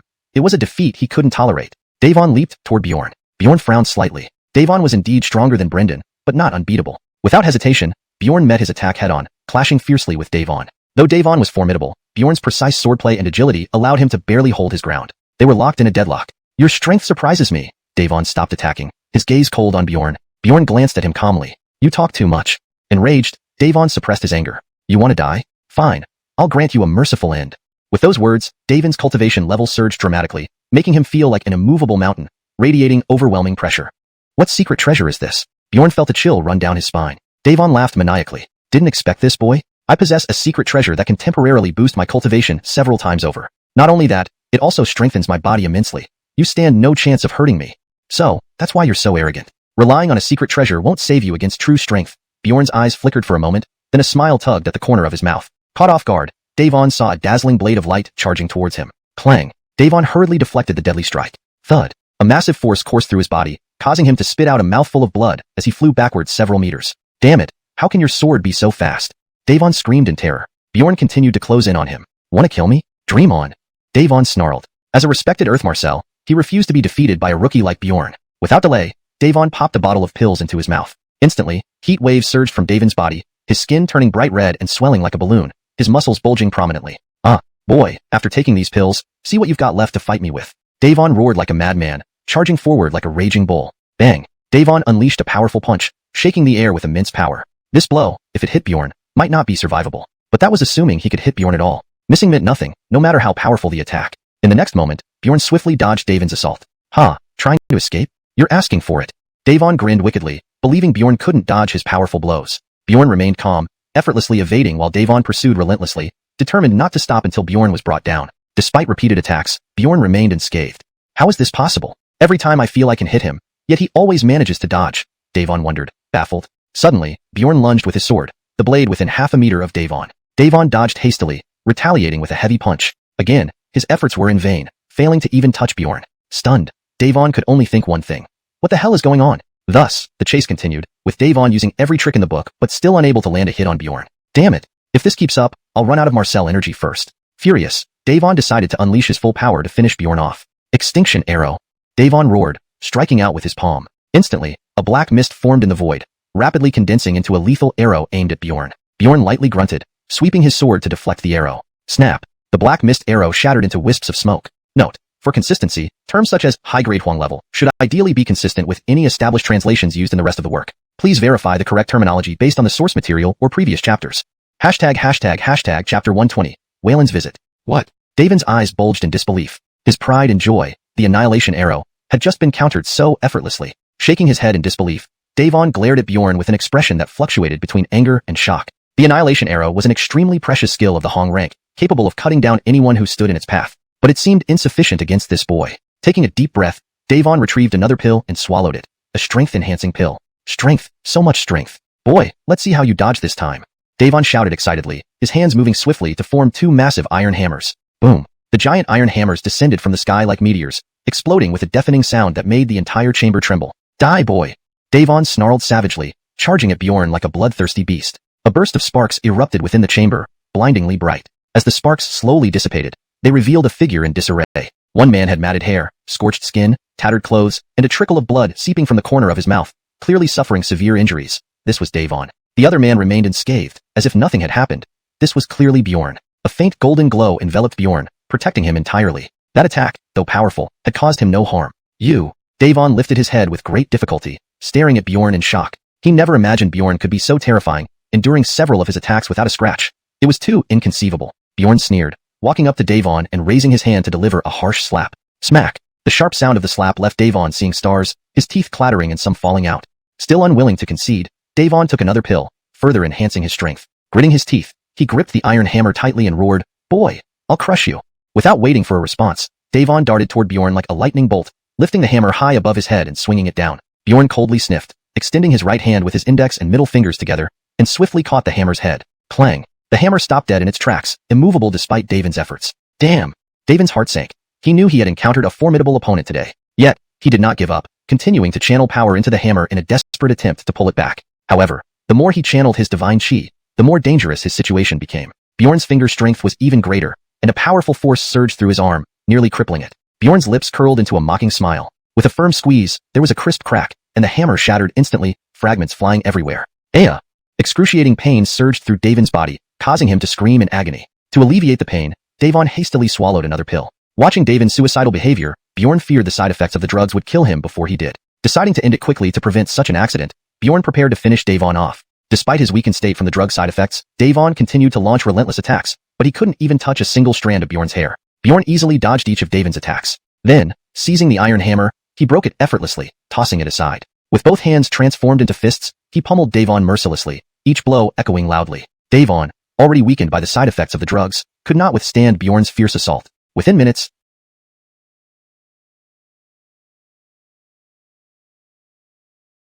Davon was drenched in blood. Yet Davon refused to yield. Why should he lose even after taking drugs? It wasn't fair. Bjorn had no patience for fairness and attacked again. Davon struggled to defend himself, engaging in over 10 rounds of combat. Smash! Bjorn landed a powerful kick on Davon's waist, sending him flying several meters away. Lying on the ground, barely breathing, Davon had multiple bones shattered, losing his ability to move. Standing tall, Bjorn placed his foot on Davon's chest, looking down at him disdainfully. You've lost. Damn it! Davon glared at Bjorn in defiance, and suddenly devoured all the remaining pills at once. Boom! Bjorn turned with a frown. Suddenly, Davon, who had been lying on the ground, soared into the air, his body swelling several times in size, muscles bulging, becoming massively muscular. Davon laughed maniacally. Ha ha ha! Didn't expect that, boy? This is my ace in the hole. Bjorn frowned slightly. Had the drugs caused a mutation? This bloated body must have increased Davon's strength significantly. Bjorn chuckled coldly. Strength gained from drugs was ultimately false. False strength cannot be true. Die, boy! Davon roared madly, his body turning into a blur as he charged at Bjorn. His massive frame left trails on the ground. In an instant, Davon was in front of Bjorn, throwing 2 punches with terrifying force at Bjorn's face. Scram! Bjorn roared, delivering a punch that sent Davon flying backward. Spurt! Davon hit the ground, spitting blood, his bones cracking completely, rendering him a broken wreck. Davon stared in disbelief, muttering, why did I lose to someone like you? A mere brat? You lost, Bjorn stated icily. No! Davon screamed. How can I lose to a bumpkin from the lower realms? It must have been carelessness. I will kill you.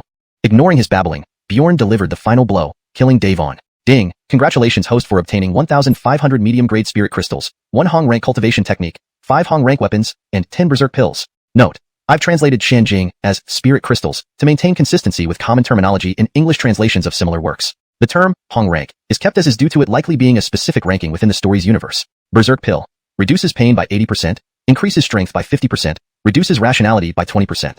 Overdosing turns the user into a mindless beast. Berserk pills? Wasn't that what the boy took? Seeing the terrible side effects, Bjorn promptly destroyed all the pills. Enhancing one's strength with these was less practical than cultivating genuine power by refining spirit crystals. Bjorn sat cross-legged on the ground, quietly cultivating to recover from his injuries. The battle had been exhausting for him too, though he could still hold on. Just then, City Lord Wayland arrived from South City. As Bjorn prepared to fight again, Wayland quickly explained, Hero, it's a misunderstanding. Wayland explained that he had long found the Chen family a malignant growth, but had lacked a good reason to act due to his status. With Bjorn's help, the Chen family had finally been dealt with. But, young Bjorn, you killed people from the Cornell and Zhao families. They won't let this go. You may find things tough going forward. Chapter 120, Wayland's Visit. What? Davon's eyes widened in shock. His proud annihilation arrow had been so easily countered. Shaking his head in disbelief, Davon stared at Bjorn with a mix of emotions on his face. His annihilation arrow was an extremely valuable Hong-grade skill, capable of eliminating any obstacles, but it seemed insufficient against this kid. Taking a deep breath, Davon once again took a pill and swallowed it.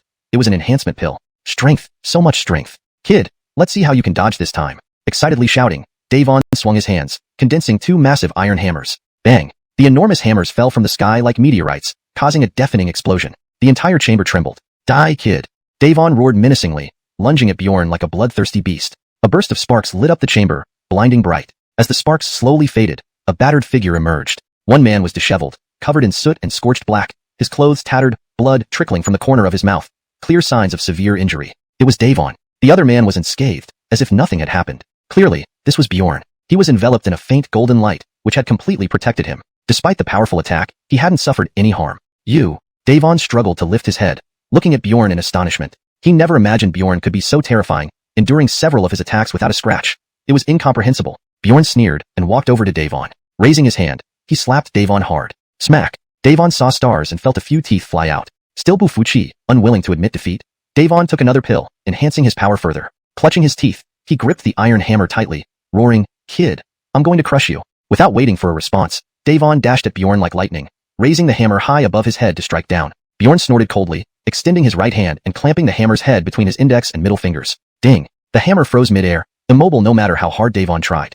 Damn it! Davon felt a sinking sensation in his heart, realizing he was dealing with a formidable opponent. Yet, he continued struggling, trying to pull the hammer back. However, the more he exerted his divine energy, the more dangerous his situation became, because the force from Bjorn's fingers was greater, sending a powerful surge up his arm that nearly crippled it. Bjorn's lips curled into a sneer, and with both hands, he crushed the hammer with a snap, fragments flying everywhere. Ah!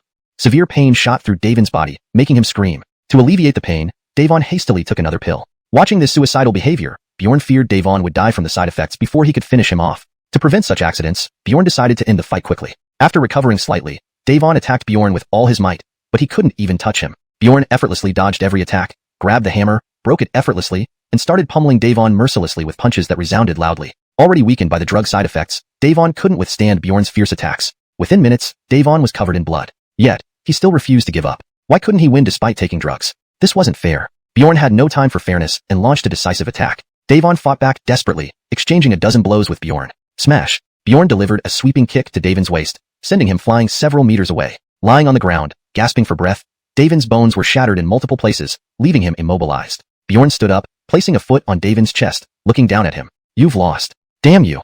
Davon looked at Bjorn in frustration, then suddenly gulped down all the remaining pills. Boom. Bjorn turned around, frowning. Davon had risen into the air, his body expanding several times its original size, muscles bulging, becoming massive and muscular. Davon laughed maniacally. Ha ha ha. Kid, you didn't expect this, did you? I still have my ace in the hole. Bjorn frowned slightly. Was this caused by excessive drug use? This guy's expanded body must have boosted his strength significantly. But Bjorn smiled coldly, knowing strength gained through drugs was ultimately fake. Fake strength can never match true power. Die, kid. Davon roared insanely, his body transforming into a blur as he charged at Bjorn. His fists left marks on the ground, moving at incredible speed. In an instant, Davon was in front of Bjorn, wind pressure building up around his fists as they aimed for Bjorn's face. Get lost. Bjorn bellowed, punching Davon with full force, sending him flying backward. Spitting out blood, Davon hit the ground, his bones fractured and utterly crippled. Staring in disbelief, Davon muttered, How could I lose to a kid like you? You lost, Bjorn said icily indifferent. No. Davon shouted angrily, How could I lose to some country bumpkin from the lower realm? I must have been careless. I'll kill you. Bjorn didn't bother listening to his rants and finished him off. Davon was finally killed. Ding! Congratulations, host, for obtaining 1,500 medium-grade immortal crystals, 1 high-grade cultivation technique, 5 high-grade weapons, and 10 rage pills. Rage pill. Consuming reduces pain by 80%, increases strength by 50%, and decreases rationality by 20%. Overuse will reduce the user to a mindless beast. Rage pills? Those were what the kid consumed? Huh? Seeing the horrifying side effects, Bjorn promptly destroyed them all. It was better to refine a few immortal crystals to genuinely enhance his strength. Sitting cross-legged, Bjorn silently cultivated to heal his wounds. Though the battle was exhausting, he could endure it. At that moment, the city lord of Nanching, Waylon, arrived unexpectedly. Just as Bjorn was about to get up to fight again, Waylon quickly assured him. Misunderstanding, hero. Misunderstanding. Through Waylon's explanation, Bjorn learned that the Chun family had long been a thorn in his side, but due to status and lack of valid reasons, he couldn't act. Thanks to Bjorn, the Chun family problem was resolved. But kid, you killed people from the Cornell and Zhao families. They won't let you off easily, and your life will be tough from now on. End of edited translation. Chapter 121.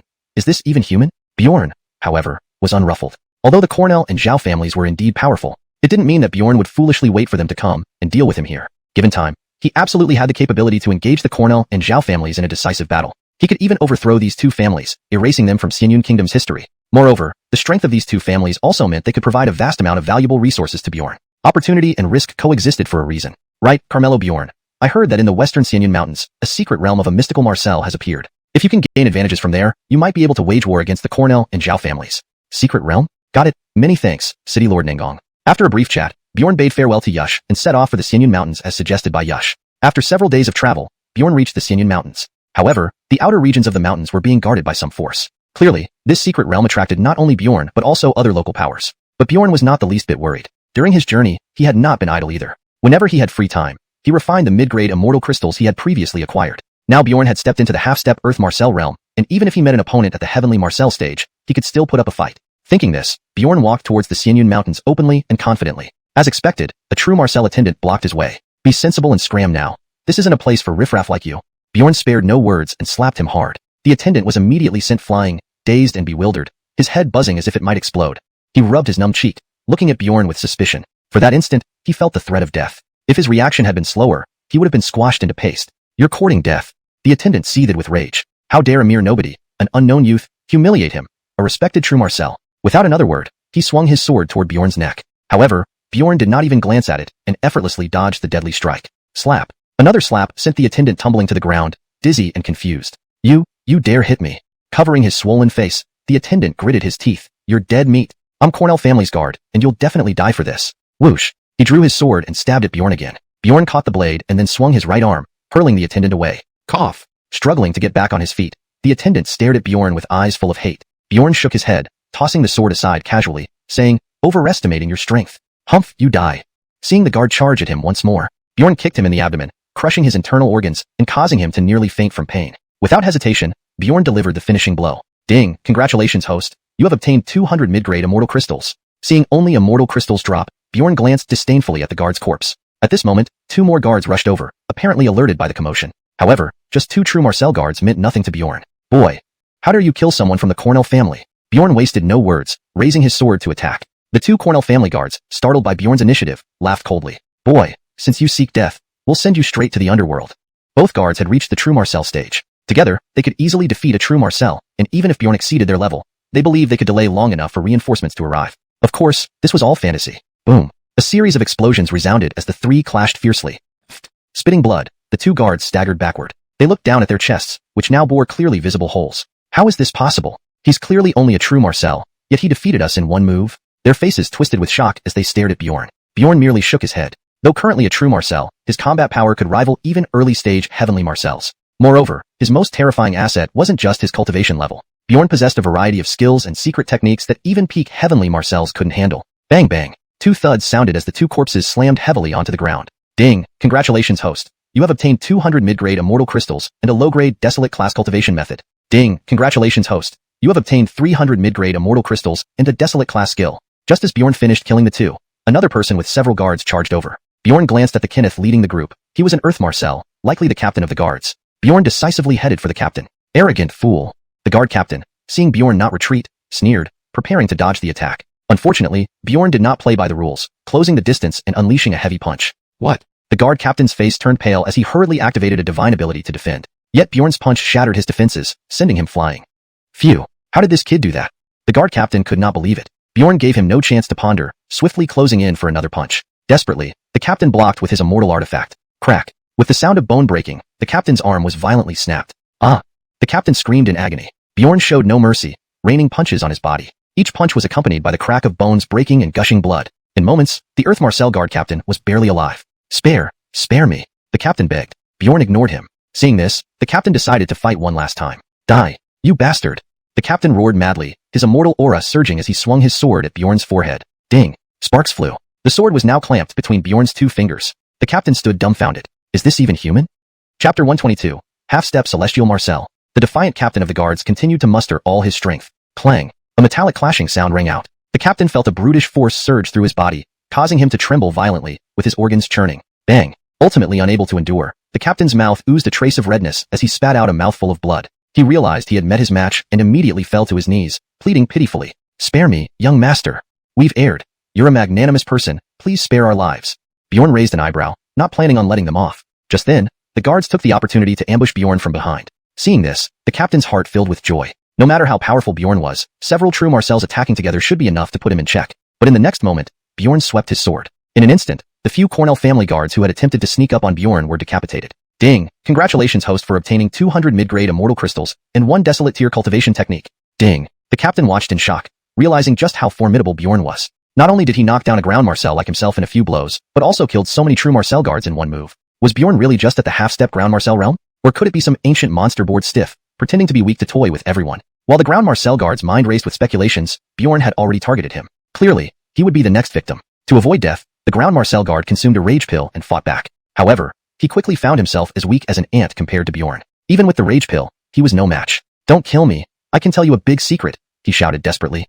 Bjorn frowned. I don't need it.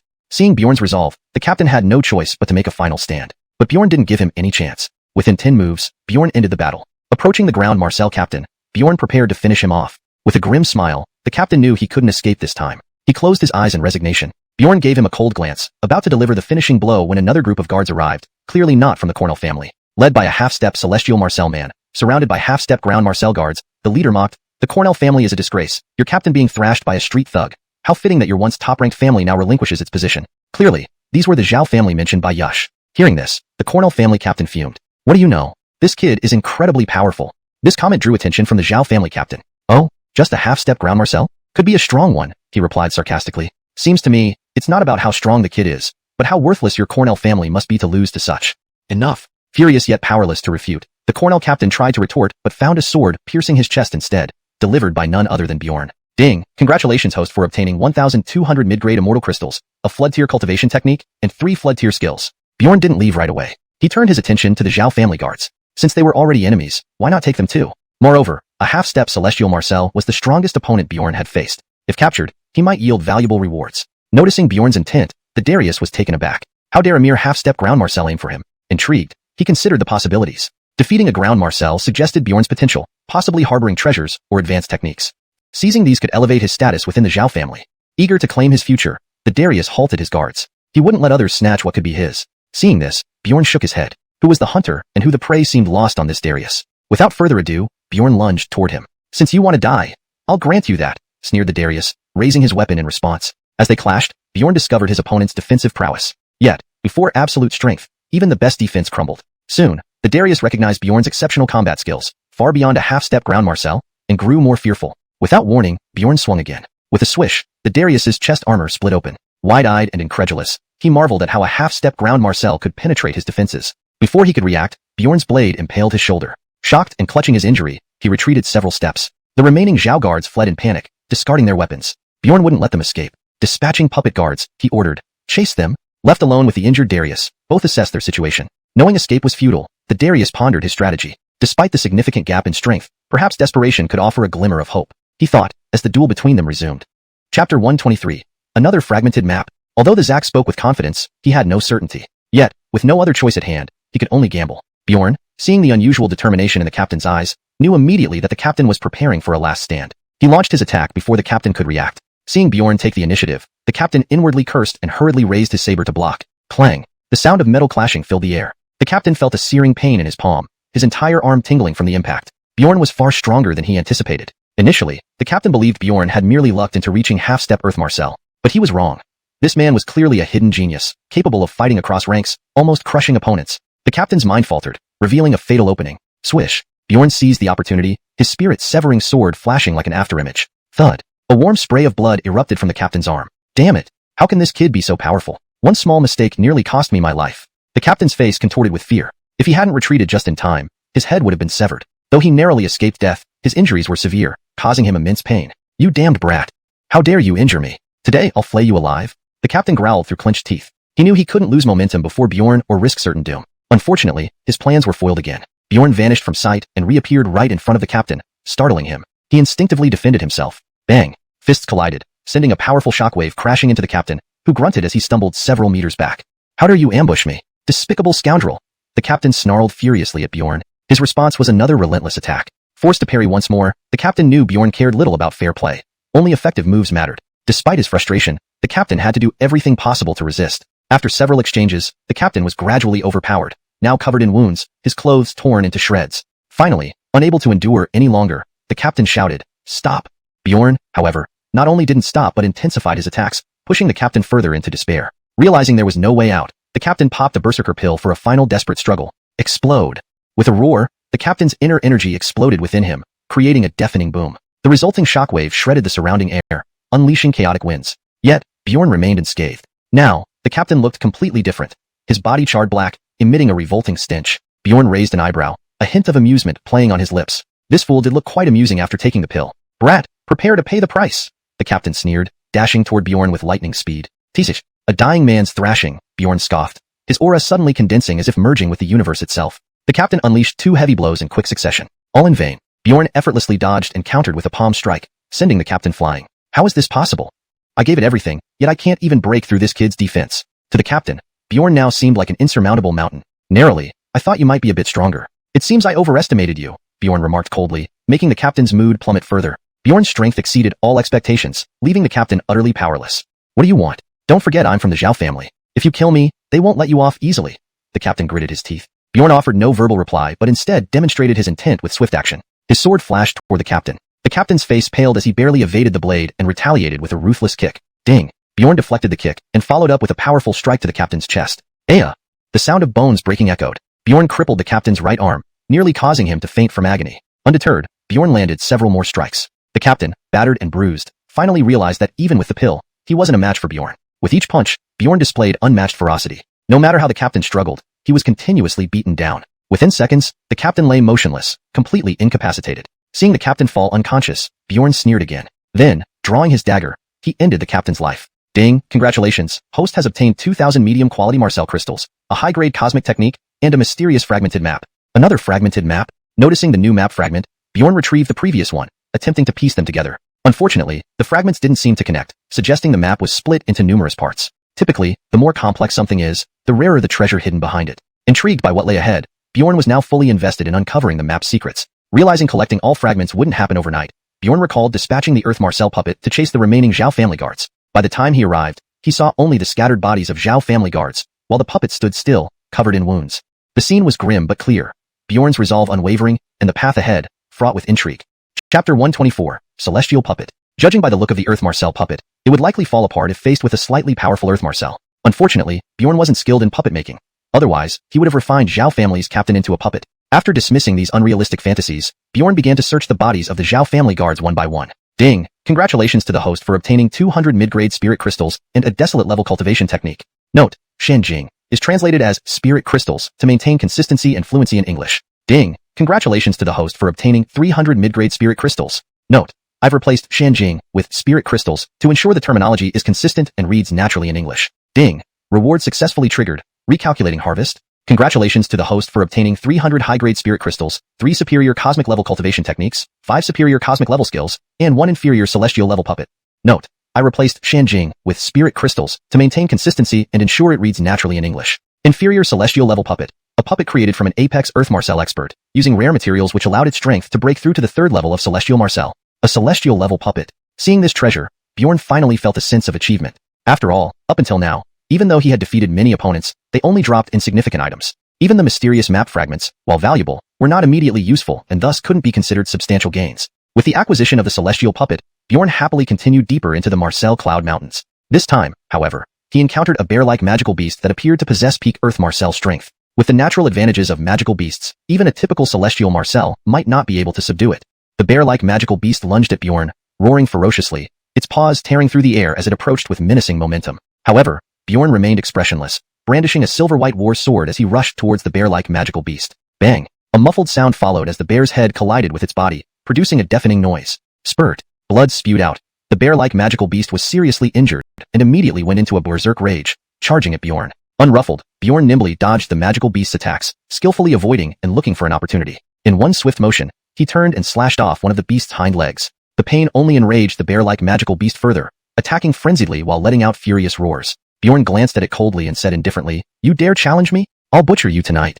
Bjorn's long sword gleamed ominously, casting flickering shadows like a dream. Ding! Amidst dense metallic clashes and flying sparks, Bjorn and the bear-like magical beast clashed intensely. Bjorn moved too fast for the magical beast to catch him, leaving it no choice but to rely on its brute strength and resilient hide to withstand Bjorn's attacks. Boom! Struck by Bjorn's sword, the magical beast staggered back several meters due to its massive size. Seizing the opportunity, Bjorn closed in swiftly, unleashing a series of rapid moves before the bear-like magical beast could stabilize itself. Instantly, a series of thunderous sounds erupted. After a barrage of attacks, the bear-like magical beast flew backward again, covered in blood and now in a dire state. Roar! Growling furiously, the magical beast stared at Bjorn with crimson eyes, as if wanting to tear him apart. Bjorn watched calmly, not rushing to attack. He knew the magical beast was reaching its limits. One decisive blow would end the fight. However, Bjorn decided to wear down the bear-like magical beast until it was exhausted before delivering the final strike.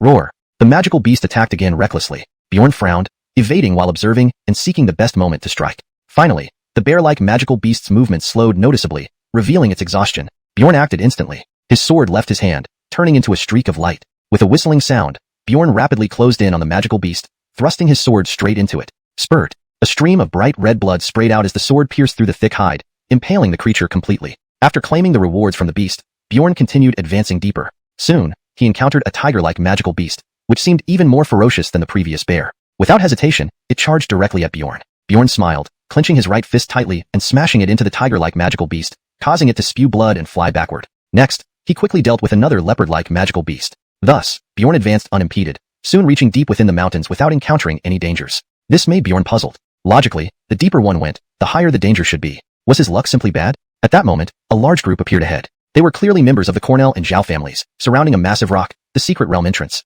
Yet, they seemed uncertain how to enter it. Bjorn's appearance immediately caught the attention of the Rets from the Zhao and Cornell families. All were celestial Marcels, with some having reached the terrifying stage just short of golden Marcel. The younger generation mostly possessed Earth Marcel strength. Seeing their unstable foundations, Bjorn surmised they relied heavily on elixirs to enhance their power. Hey, who are you? Why are you here? Don't you know this area has been occupied by the Zhao, Cornell, and Lei families? The speaker was a young member of the Cornell family, who viewed Bjorn as nothing more than an ant. Bjorn laughed but ignored him. Too many Celestials would complicate things if a fight broke out. Bjorn intended to inspect the rock, trying to find a way to unlock it. However, the person kept provoking him. Irritated, Bjorn struck him down with a single sword stroke. Enraged, the Cornell family mobilized. Fintan, a Kenneth, charged forward, demanding Bjorn pay for his actions. Bjorn gave him a cold glance, unwilling to waste words, drawing his ice flame sword and swinging it over. Swish! The ice flame sword sliced through the air, creating a sharp wind. Fintan's pupils contracted. He hadn't expected Bjorn to possess such terrifying strength. Immediately, he raised his saber to block. Fintan's arm throbbed with intense pain as his saber was severed. Terrified by this sight, Fintan tried to retreat, but it was too late. Chapter 125, Duel with Manny. Bjorn's sword descended with overwhelming power, the blade shimmering with a formidable true essence that pressed down like Mount Tai, smashing heavily into Fintan's body. Fintan was sent flying immediately. The remaining members of the Cornell family were dumbstruck. Although Fintan wasn't their strongest member, he was still a 4th-level Celestial Marcel. Bjorn couldn't be more than 20 years old. Even if he started practicing in the womb, he shouldn't have reached Celestial Marcel level, right? But Bjorn paid no heed to their shock. With enmity already sealed, he couldn't afford to leave any survivors. Bjorn moved forward, charging straight toward Fintan. Seeing this, Fintan quickly fled. He had no courage to continue battling Bjorn after what just happened. That last strike had thoroughly traumatized him. However, Bjorn's speed was astonishing. In a blink, he caught up to Fintan. Die! Bjorn roared, swinging his ice flame sword toward Fintan's head. Fintan's face changed drastically as he hastily raised his sword in defense. Clang! The two weapons collided, sparks flying wildly. Fintan felt his right hand go numb, and his sword hand drooped, nearly losing grip as the ice flame sword fell to the ground. Bjorn's figure flickered, appearing before Fintan in an instant, and he kicked out fiercely. Fintan tried to resist but couldn't keep up with Bjorn's speed. He was kicked hard enough to spit out blood. Seizing the opportunity, Bjorn struck again, his long sword gleaming coldly as it aimed for Fintan's head. Ah! Fintan screamed, feeling a sharp pain on his cheek. A bloody scar now marred his previously handsome face. This scar was Bjorn's doing. It wouldn't kill Fintan, but it would destroy his appearance, making him look hideous. Fintan went berserk, his eyes red with fury. Bastard! I'll rip you to pieces today. As he spoke, Fintan placed a talisman on his chest, radiating brilliant light as his strength surged dramatically. True to their lineage, the great family did indeed have some trump cards up their sleeve. Despite acknowledging this, Bjorn wasn't fazed. Even using secret techniques, Fintan was still no match for him. Bang! Their clash produced deafening booms, each move brimming with immense power. Even though Fintan used secret techniques to briefly enhance his strength, he still wasn't Bjorn's equal, retreating step by step. Finally, Bjorn found his opening and swung his sword, sending Fintan flying once more. Pooh! Fintan spat out a mouthful of blood mixed with internal organ fragments, his body barely standing. His eyes filled with hatred. He snarled, "Corneltal bastard! I will kill you with my own hands." Bjorn didn't bother responding, disappearing only to reappear behind Fintan. Just as Fintan turned to defend, a cold blade sliced across his neck. Swoosh! Fintan's head flew into the air, spewing hot blood onto the ground and splattering those around him. Everyone stood speechless, unable to believe what they had just witnessed. Could this really be a Celestial Marcel being so easily slaughtered by Bjorn? Realizing the gravity of the situation, the Cornell family reacted. Quick! Attack together! The two remaining Rets of the Cornell family moved swiftly, planning to join forces against Bjorn. Both were stronger than the previously defeated Fintan, making things a bit more complicated for Bjorn. So, Bjorn decisively summoned a Celestial Marcel-level puppet to hold one of them off while focusing on the other. This man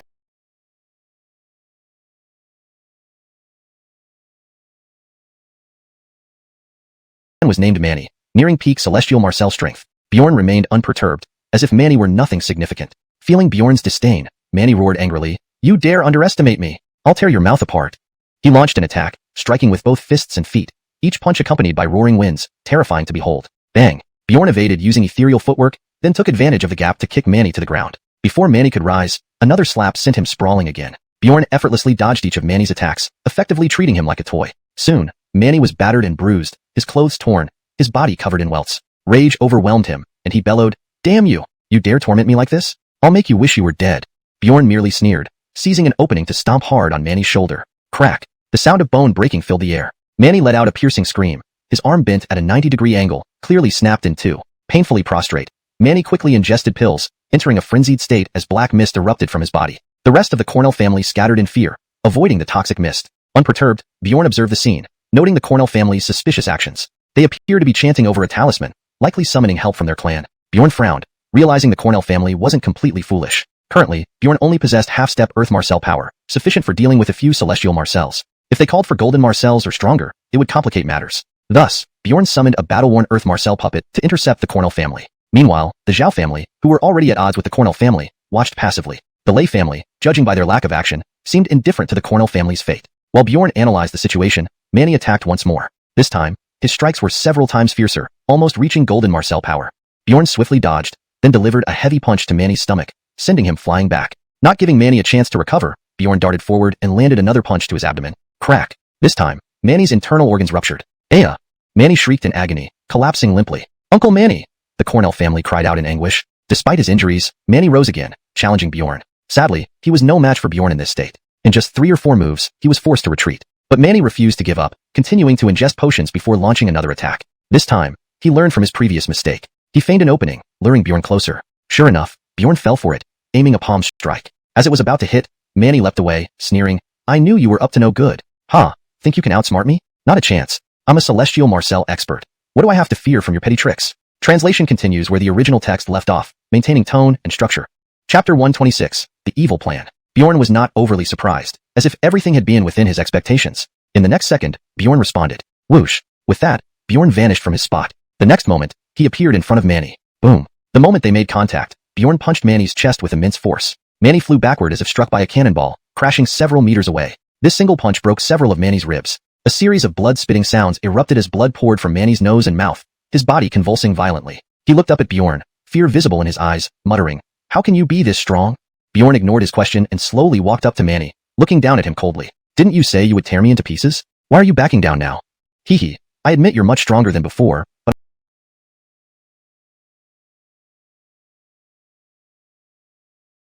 I'm no pushover either. It's a 50-50 chance who will win, Manny said with a sinister laugh. Bjorn remained silent, and in the next second, he vanished again. Sensing something amiss, Manny felt an intense danger looming above him. Bjorn reappeared silently behind Manny and slapped his head, chill running down Manny's spine. He quickly dodged but still got hit on the shoulder by Bjorn's palm. Crack! A crisp sound of bones breaking echoed. Manny's arm turning into powder and hanging limply. Ah! Manny screamed in agony, turning around swiftly to strike at Bjorn with his uninjured hand. Their fists collided once more, both unleashing tremendous power. Bjorn was forced to retreat 3 steps before stopping. Humph! Manny glared at Bjorn with a dark look. Unfazed, Bjorn reappeared behind Manny. Bang bang! 2 consecutive kicks landed on Manny's knees and hip. With the sound of bones shattering, Manny crumpled to the ground. Manny was no longer the confident figure he was moments ago. Covered in sweat, bleeding from the corner of his mouth, and trembling all over, he looked utterly miserable. I'll kill you. Die. Bjorn gave Manny no time to catch his breath and attacked again. Despite knowing he stood little chance of survival today, Manny fought back with all his strength. Inevitably, he ended up being ruthlessly trampled under Bjorn's feet. Finally, Bjorn grabbed Manny by the collar and lifted him into the air. Damn you. I'll tear you into pieces. Manny's eyes were filled with deep resentment and hatred as he stared fiercely at Bjorn. Without hesitation, Bjorn stabbed through Manny's left chest, suspending him mid-air. Thud. Manny slammed heavily onto the floor, blood gushing out. Cough cough. Manny coughed violently, his eyes filled with despair. Without any mercy, Bjorn delivered the final blow. Ding! Congratulations! You have obtained 2,000 medium-grade Marcel crystals, 3 great-rank cultivation techniques, and 1 upper-class celestial puppet. Upper-class celestial puppet, a puppet possessing 9th-level celestial power. Due to the use of large amounts of rare materials during its creation, it can even withstand attacks from Golden Marcels. To withstand Golden Marcel attacks? It certainly seemed to be a treasure. Meanwhile, the red of the Cornell family, restrained by a lower-class celestial puppet, was now slightly gaining the upper hand but still needed some time to prevail. Seeing Bjorn take down their strongest member, Manny, Jackson, the last remaining red of the Cornell family, panicked. 1 celestial puppet was enough to keep him busy. If Bjorn, the insane celestial crusher, joined the fray, he knew he had no chance of winning. Therefore, Jackson hurriedly sought help from the Zhao and Lei families standing by. The Cornell family is willing to pay any price you desire to spare this man's life. This statement made the reds of the Zhao and Lei families, who had been watching from the sidelines, suddenly uneasy. Regardless of the reward, the fact that Bjorn could crush Celestials was enough to make them wary. If Bjorn wiped them all out, that would be disastrous. The best course of action was to unite against Bjorn. So, the reds from the Zhao and Lei families stepped forward, ready to face Bjorn. There were 4 celestial experts from each of the Zhao and Lei families, plus Jackson, totaling 9 celestial experts. For the current Bjorn, this was a sizable challenge. As Bjorn pondered whether to retreat and adopt guerrilla tactics against these 9 celestial experts using the great 16-character principle, the crescent-shaped stone he had previously released began to hum. It seemed to resonate with the nearby mystic realm. Could this crescent stone be the key to unlocking this mystic realm? Considering this, Bjorn glanced at everyone present, and an evil plan formed in his mind. Standing there, Bjorn waited for the 9 celestial experts to close in. They hesitated, unsure of Bjorn's intentions, but Jackson finally couldn't hold back and lunged at Bjorn, grabbing for his throat. You're courting death.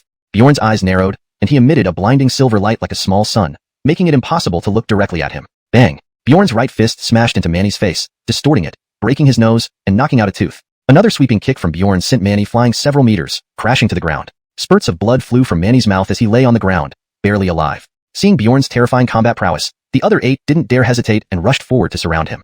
Bjorn let out a cold snort and vanished. Reappearing behind Jackson, he grabbed at his neck. Ah, startled, Jackson turned to face him, but it was too late. Bjorn's fingers curled tightly around Jackson's neck, pulling him inward. Jackson stumbled, nearly falling. But before he could regain balance, Bjorn had already thrown him into the wall with a resounding crash, leaving him dead. Enraged, the other 8 charged at Bjorn. Meanwhile, Bjorn's 2 celestial puppets appeared before the juniors of the Zhao, Cornell, and Lei families. As for the Earth Marcel puppet, it had recently been destroyed by a joint effort of the Cornell family's juniors. Chapter 127. I refuse to accept this. Though the young generations of the 3 families had largely achieved Earth Marcel status, there was still a significant difference between an Earth Marcel and a Heaven Marcel, not something easily compensated for by sheer numbers. As the 2 Heaven Marcel puppets attacked, casualties among the young generation from the 3 families soon mounted. By the time the 8 Heaven Marcel experts realized what had happened, all the young members of the 3 families were dead. Meanwhile, Bjorn took advantage of the chaos to enter the secret realm using the Crescent Moon Stone. Ding, congratulations, host has obtained 200 pieces of medium-grade spirit crystals and 1 desolate rank cultivation technique. Ding. When the 8 Heaven Marcel experts tried to confront Bjorn, they found that the entrance to the secret realm had closed again. They dared not delay, and immediately reported the situation back to their families. They then remained outside the secret realm, waiting for Bjorn to emerge so they could apprehend him. Bjorn successfully acquired all the treasures within the secret realm thanks to the Crescent Moon Stone. There are over 10 cosmic-level cultivation techniques and skills, more than 100 flood rank and desolate rank techniques, and quite a number of spirit crystals. Truly, fortune is on my side. Gazing at his abundant gains, Bjorn couldn't help but grin widely. He didn't rush to leave. With the secret realm key in his possession, those 8 Heaven Marcels wouldn't stand a chance against him. After all, it was a secret realm set up by a profound Marcel. If it were this easy to break through its restrictions, he would lose face. So Bjorn calmly cultivated inside the secret realm, refining spirit crystals and learning cosmic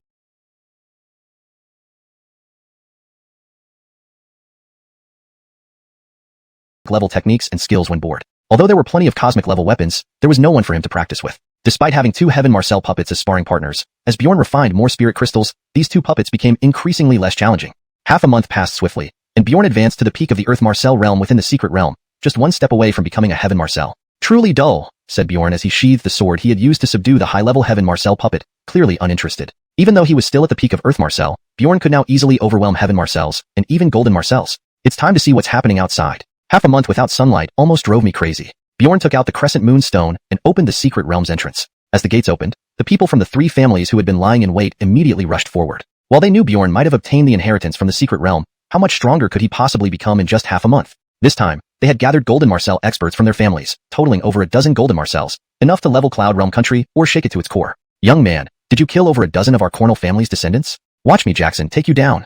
Jackson, a 3rd-level Golden Marcel, was the first to charge towards Bjorn emerging from the secret realm. It was clear he didn't intend to let Bjorn live. Bjorn swung his sword horizontally, clashing with Jackson. With a thud, Jackson was sent flying backward, skidding several steps before stopping. Bjorn, however, merely took a single step back, uninjured. Surprised, Jackson thought, how could this guy be so powerful? Undeterred, he stabilized himself and charged again. Their few exchanges ended with Jackson appearing ragged while Bjorn remained calm and composed. Jackson wasn't discouraged, knowing he hadn't yet revealed his ace card. The skill, 10,000 Blades Unite, granted to him by the Cornell family's patriarch, held immense power but came at a great cost. Grudgingly, Jackson cursed inwardly and charged at Bjorn once more. Bjorn could feel the increased strength in Jackson's attacks this time. With a confident smile, he responded, "Come on then." Aware of the opponent's use of divine powers, Bjorn calmly defended while building up energy within him. A brilliant white explosion erupted, pushing Jackson back several steps while Bjorn stood firm. No way. My family's 10,000 Blades Unite can't even affect this kid? Jackson struggled to accept it, but refused to give up, charging again. Despite repeated collisions, Jackson kept taking the brunt, as his relatively short cultivation period made him significantly weaker than Bjorn. With a cold snort, Bjorn slashed at Jackson with his sharp sword. Struggling to rise, Jackson roared in anger. "I refuse to accept this." Clenching his teeth, he pounced again. Bjorn shook his head, amused by Jackson's youth and naivety. Sword in hand, he met Jackson's charge. Engaged in a fierce battle, Bjorn, leveraging his deeper cultivation, steadily gained the upper hand, forcing Jackson into retreat after retreat. This kid is too powerful. Could he be the reincarnation of some celestial being? No, I refuse to accept defeat. Realizing his plight, Jackson, determined not to lose, lunged at Bjorn while shouting, 10,000 Blades Unite. Instantly, a gigantic bronze sword materialized. Gripping it tightly, Jackson struck down at Bjorn with tremendous force. A massive sword beam sliced through space, whistling sharply as it aimed to sever Bjorn. Break apart. Bjorn countered with a cold cry, raising his sword in defense. Though Jackson exerted all his might, he was pushed back several steps. Spitting blood, Jackson staggered back. Damn it, this is only the beginning. Wiping the blood from his mouth, his face flushed red, Jackson exuded terrifying celestial aura waves. He was actually concealing strength, and was now revealed to be a 5th-level golden Marcel. Boy, prepare to die.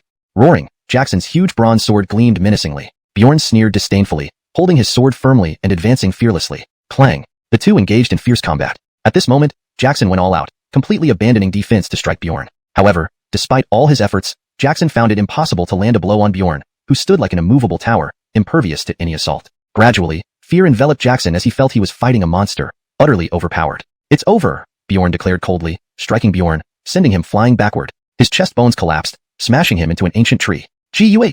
Jackson coughed up a large mouthful of blood, his body limp on the ground. Seeing Jackson's defeat, everyone else was shocked. They hadn't expected Bjorn to so easily handle a golden Marcel expert. Especially the Heaven Marcel experts, who remembered that half a month ago Bjorn could only cope with Heaven Marcels, were astounded by his terrifying growth rate. Note: in translating this chapter, I've maintained the paragraph structure, style, and tone while ensuring a natural and fluent English translation. Names and titles such as Bjorn, Heaven Marcel, and Golden Marcel have been accurately preserved, reflecting their original significance. Chapter 128. Battling a Golden Marcel Expert. Bjorn ignored the group of clowns, walking straight to Jackson and looked down at him from above. Jackson looked up at Bjorn and gritted his teeth. Come on, let's fight another 300 rounds. Bjorn raised an eyebrow and had no intention of wasting more time on Jackson. With a flick of his finger, a small flame landed on Jackson's forehead.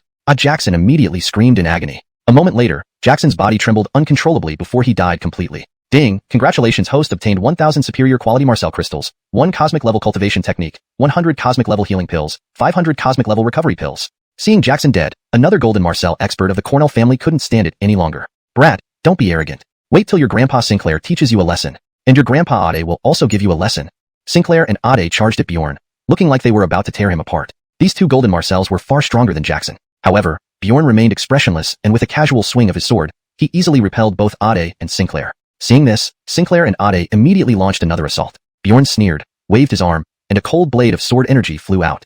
Ade and Sinclair could only quickly block it. Bjorn took advantage of this to close in on them, quickly bringing both men to the ground. Sinclair and Ade didn't even have the strength to resist. They were thoroughly dominated by Bjorn. This guy is too crazy. The remaining people swallowed their saliva nervously, with horror-stricken faces. This guy has definitely already stepped into the Golden Marcel realm. Yeah, otherwise how could he be so powerful, battling two Golden Marcels, Ade and Sinclair? We have now angered such a monstrous level character. Doesn't this mean our Cornell family is going to decline? The Cornell family members began discussing amongst themselves. Originally, within the Xuanhuan kingdom, the Cornell family was an indisputable overlord. There were even profound Marcel level experts stationed in the clan, making them local powerhouses. But considering Bjorn's talent and strength, he really might overthrow the Cornell family. On this side, Bjorn was facing a joint attack from Sinclair and Ade. Sinclair and Ade worked together extremely well, making it difficult for Bjorn to find any openings in their defenses. However, this wasn't a big issue. While distracting Sinclair and Ade, Bjorn performed the 10,000 wood sword technique. Soon enough, everyone from the Cornell family was stunned to see numerous green vines sprouting from Sinclair and Ade, binding them tightly. And Sinclair's position happened to be blocked by Bjorn. Bjorn smirked lightly, twisted his wrist, and several thick green vines appeared out of thin air, entangling Sinclair and Ade and binding them securely. Sinclair and Ade struggled desperately to break free, but ultimately found it futile. You little brat, how dare you use dirty tricks? Sinclair glared at Bjorn fiercely. Bjorn glanced at him, reminding himself that all's fair in war. As long as it led to victory, it was a good move. Seizing the opportunity while Sinclair was trapped, Bjorn immediately turned his focus to Ade. Realizing he was targeted, Ade dared not delay and instantly engaged Bjorn. After a few exchanges, Ade was kicked flying away, his chest caved in, ribs broken, almost dying on the spot. Not only that, Bjorn took the chance to grab Ade's right leg, using force to drag him away. Bjorn's actions made all the Cornell family members watching rage inwardly. Their two Golden Marcel experts were being toyed with by Bjorn as if they were dolls. This was sheer humiliation. Our Cornell family shall never forgive you. The Cornell family members angrily shouted, forgetting that they and Bjorn were already sworn enemies. With bruises covering his body, Ade didn't hesitate and quickly stood up to receive Bjorn's next strike. However, Bjorn was too fast. Just as Ade steadied himself, Bjorn was already behind him, delivering a palm strike to his shoulder. Bang! Ade flew several meters away, crashing to the ground, blood spurting from his mouth and nose. Next, Bjorn pounced on him again, landing a punch on Ade's abdomen, smashing him into the ground. Wah! Ade lay on the ground, coughing violently, blood mixed with organ fragments spewing out of his mouth. Bjorn snorted coldly, stepping on his chest and finishing him off with a single sword strike. Ding! Congratulations, host obtained 1200 superior quality Marcel crystals, 1 cosmic level skill. Coincidentally, at this moment, Sinclair broke free from his bindings. Damn brat, how dare you kill my brother? You're asking for death.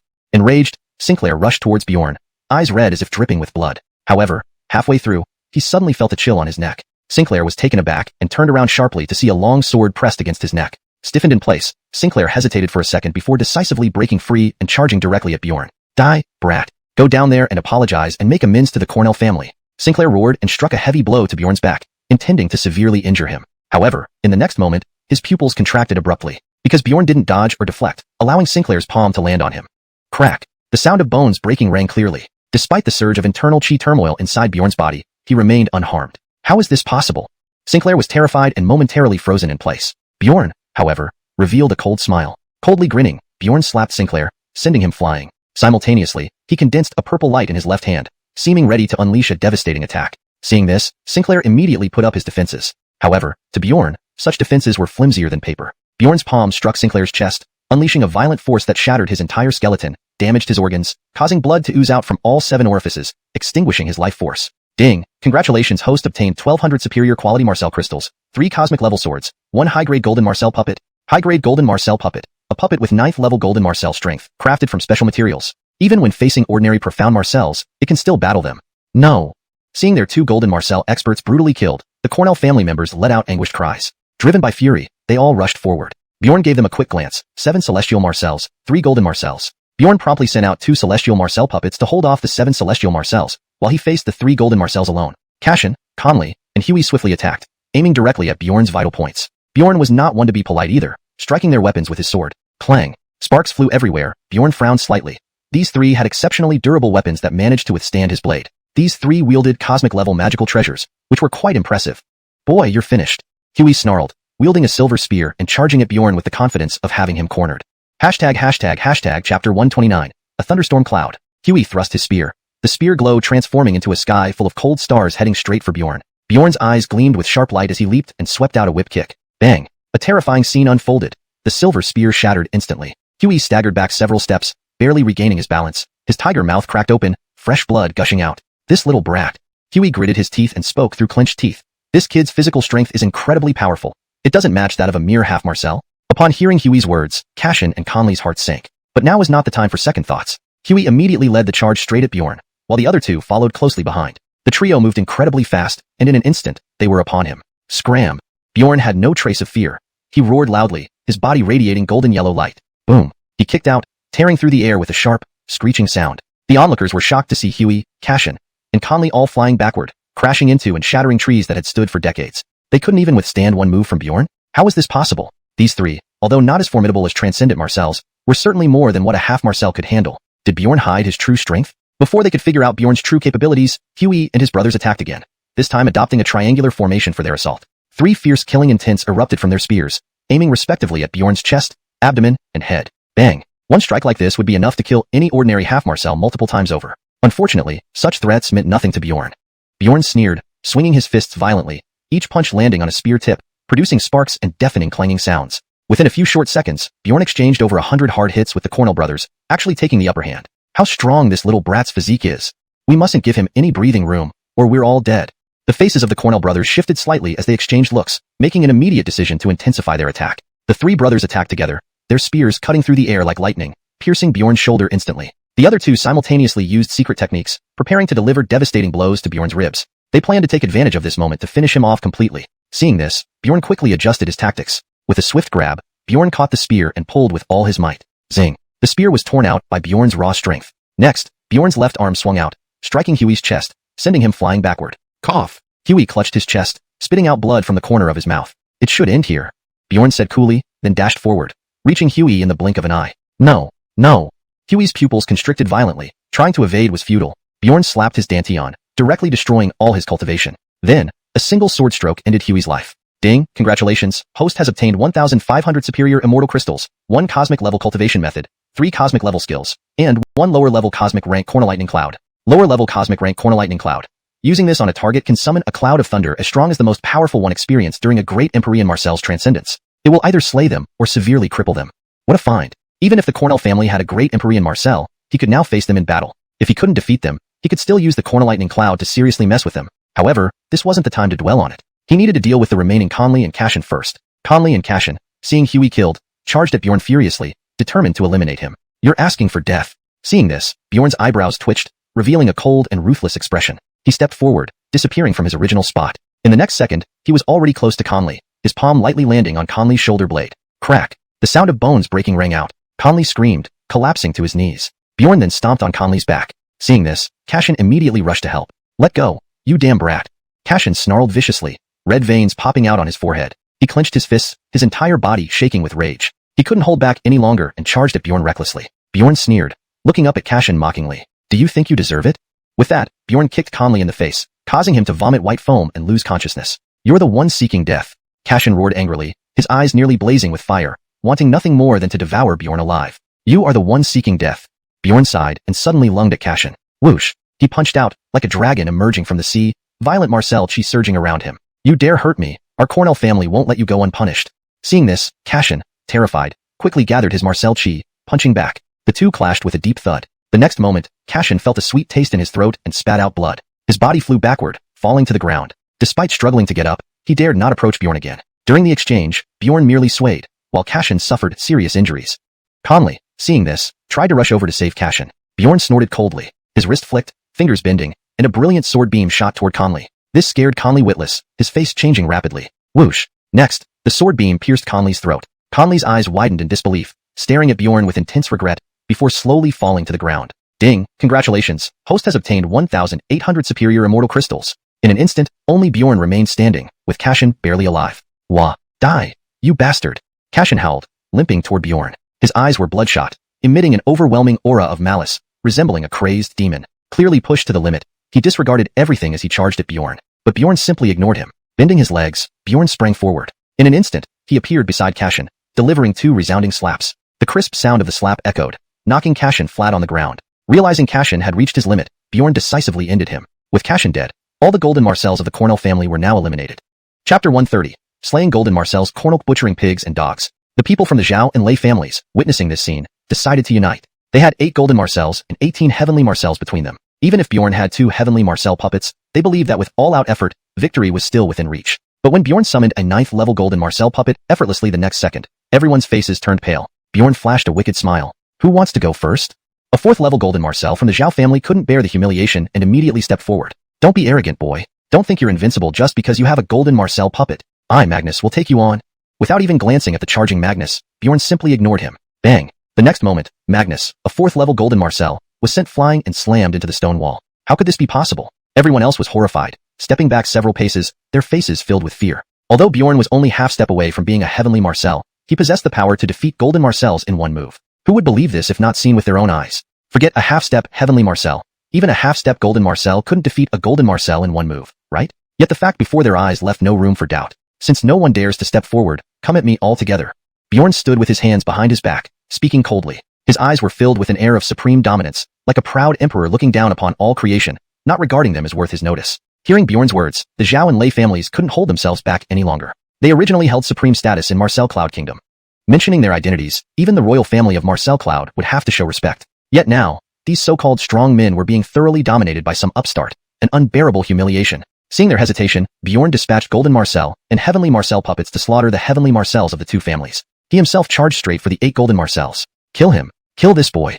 Seeing this, the Zhao and Lei families' faces contorted, screaming as they launched an attack on Bjorn. Boom! In an instant, the 8 golden marcels attacked simultaneously, shaking the void with terrifying momentum, as if heaven was collapsing and earth was splitting. 8 pairs of arms swung, condensing into terrifying force fields, forming 8 mighty gusts that surged towards Bjorn. Facing this formidable strike, Bjorn sneered. With a single hand, a purple long sword appeared in his grasp. This purple sword was entirely azure, covered with intricate runes, emanating a cold glow. In the next moment, Bjorn swung his sword horizontally, cutting out a dazzling streak of sword light. Instantly, the terrifying gust collided with the sword light, erupting into thunderous noise, making the entire mountain tremble. In a flash, Bjorn and the few golden marcels retreated a few steps. Their faces bore expressions of shock and uncertainty. Bjorn actually withstood their combined assault, and even gained a slight advantage. How could this be possible? Bjorn didn't give them time to think, advancing boldly towards the 8 of them with his sword. Be careful. Feeling the overwhelming pressure from Bjorn, the 8 looked at each other, shouting as they unleashed their full strength. Buzz. An astounding fluctuation spread instantly. The 8 used a joint secret technique, enhancing their power even more, akin to 8 suns illuminating all directions, blinding everyone.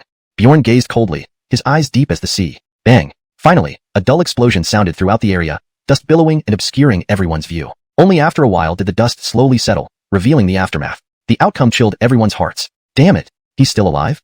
Magnus' face darkened, fear threading through his pupils. Under the combined assault of 8 golden marcels, Bjorn remained alive. This situation was unfathomable. These were 8 powerful golden marcels striking together, whose power and killing intent were beyond what ordinary beings could endure. Even newly ascended mystic marcels might not withstand the combined attack of 8 golden marcels. Yet, Bjorn not only survived but also remained unscathed while still being a half-step Heavenly Marcel. If Bjorn reached the rank of Heavenly or even Golden Marcel, wouldn't it mean he could dominate Mystic Marcels or even higher ranks? At this thought, the 8 couldn't help but gasp. Such a transcendent existence caused severe alarm among the 8. Once Bjorn advanced further, even their family ancestors might struggle to contain him. By then, the 3 great families of Marcel Cloud Kingdom might vanish completely from history without even a chance to decline. So they must eliminate Bjorn before that happened. With renewed resolve, the 8 once again attacked in unison, determined to exterminate Bjorn with their strongest attacks. Seeing this, Bjorn snorted coldly, "Ants are ants. No matter how many there are, they can't make waves." Before he finished speaking, Bjorn channeled his immortal chi fiercely. Clang. Metallic sounds echoed incessantly. Bjorn moved with astonishing speed,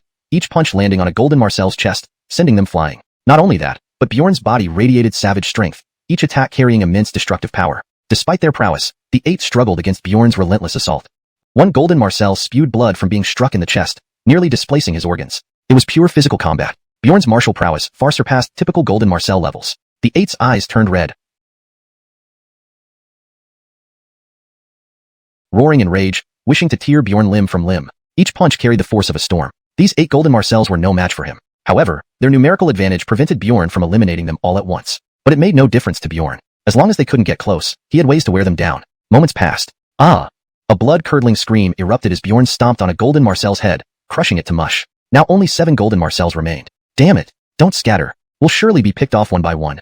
Seeing Bjorn casually slay a Golden Marcel, the remaining 7 couldn't help but draw in sharp breaths. Their eyes widened in disbelief. 8 Golden Marcels acting together couldn't touch Bjorn and instead easily lost one of their own. What an unimaginable humiliation.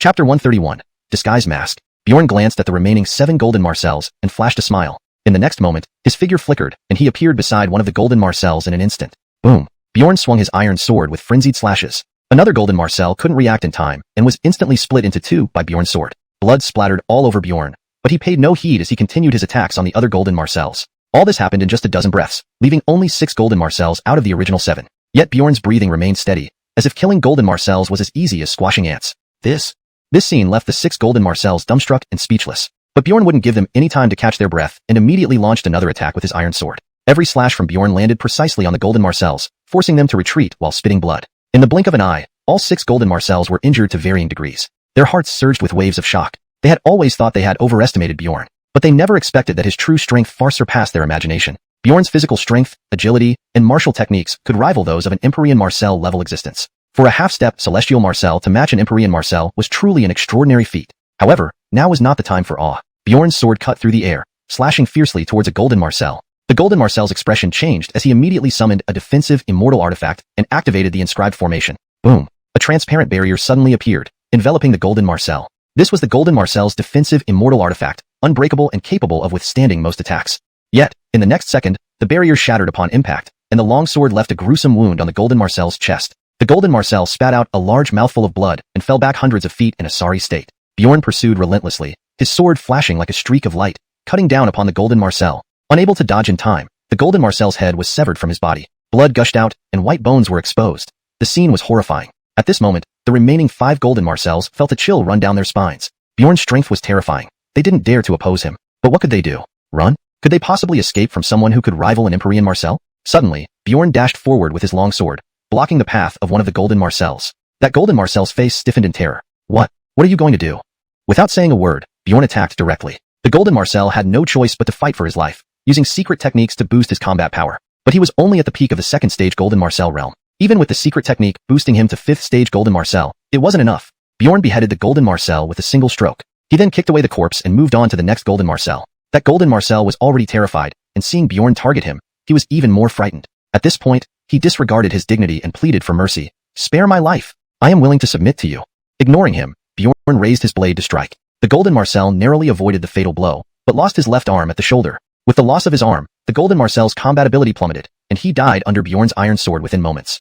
The remaining 3 Golden Marcels were now utterly despondent. Bjorn was too powerful. Even their secret techniques were useless. They could only watch helplessly as Bjorn butchered them, waiting for death. Bjorn coldly scanned the remaining 4. He grinned and said, "Since you're here, you might as well stay."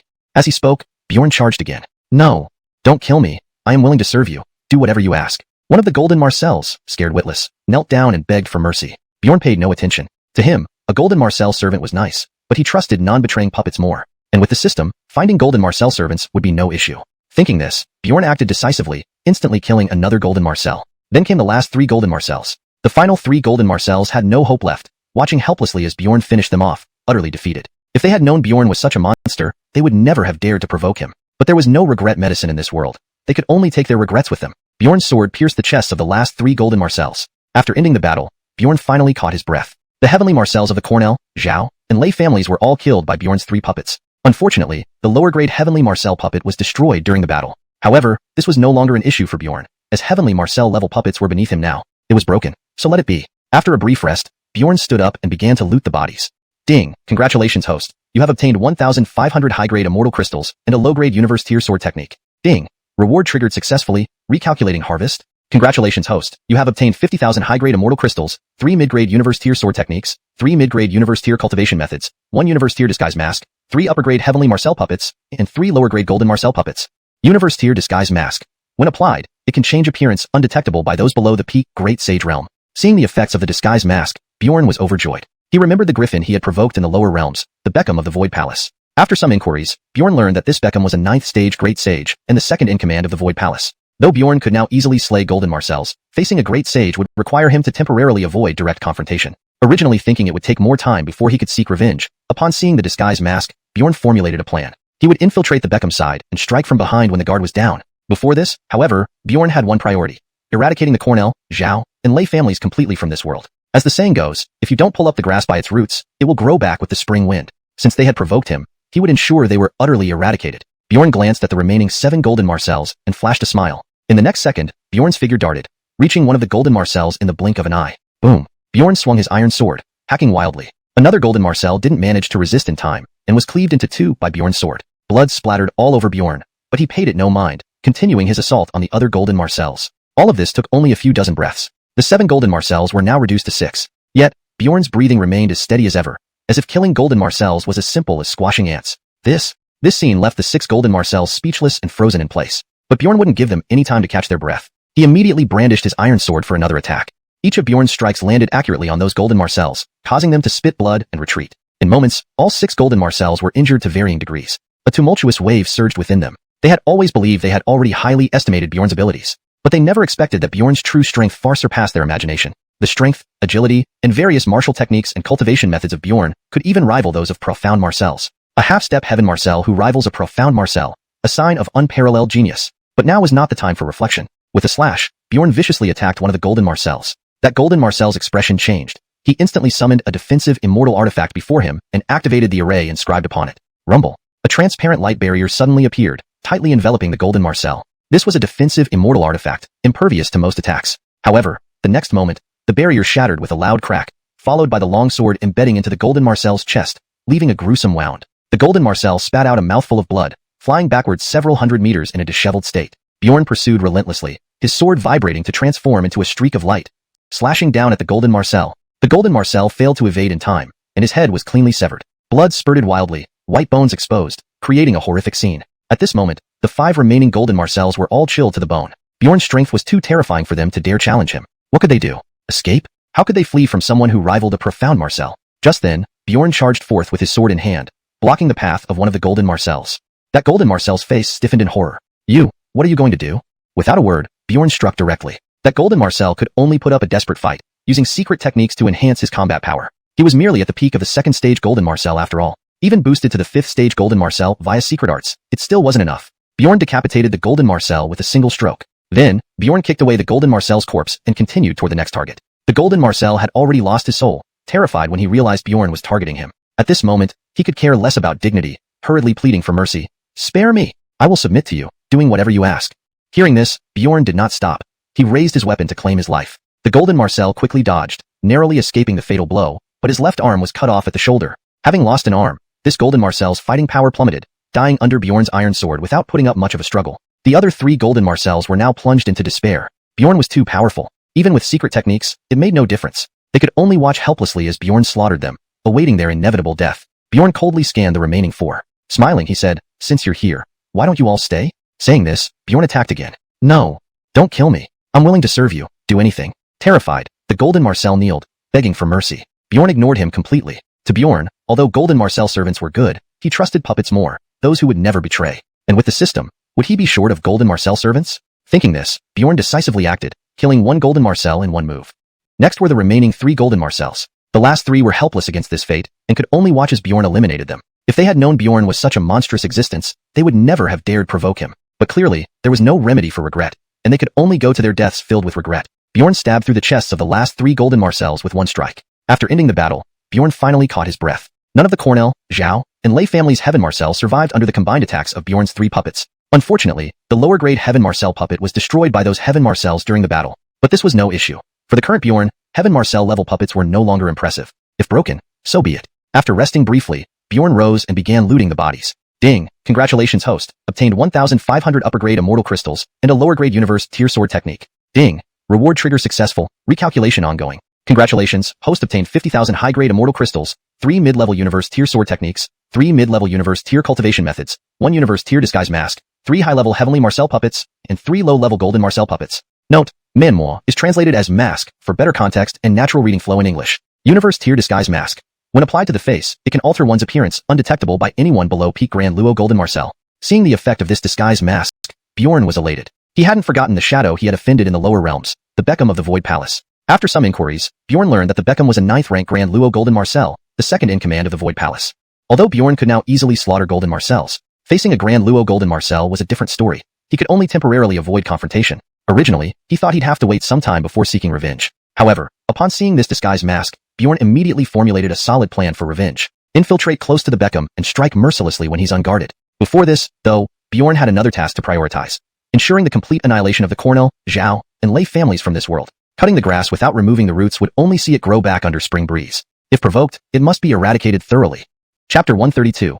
Patriarch of the Cornell family. To prevent news of his annihilation of the 3 major families from reaching Jacob Palace and catching the attention of its Beckham, thus disrupting his revenge plan, Bjorn decisively used a disguise mask to alter his appearance. 5 days later, at the ancestral residence of the Cornell family in Xuanhuan Kingdom, Bjorn looked down at the Cornell family members below him, took a deep breath, then drew his sword and fiercely swung it down. With a loud bang, the protective barrier at the entrance of the Cornell family compound was shattered by one strike. He then walked in leisurely. Soon, Bjorn reached the backyard. Who's there?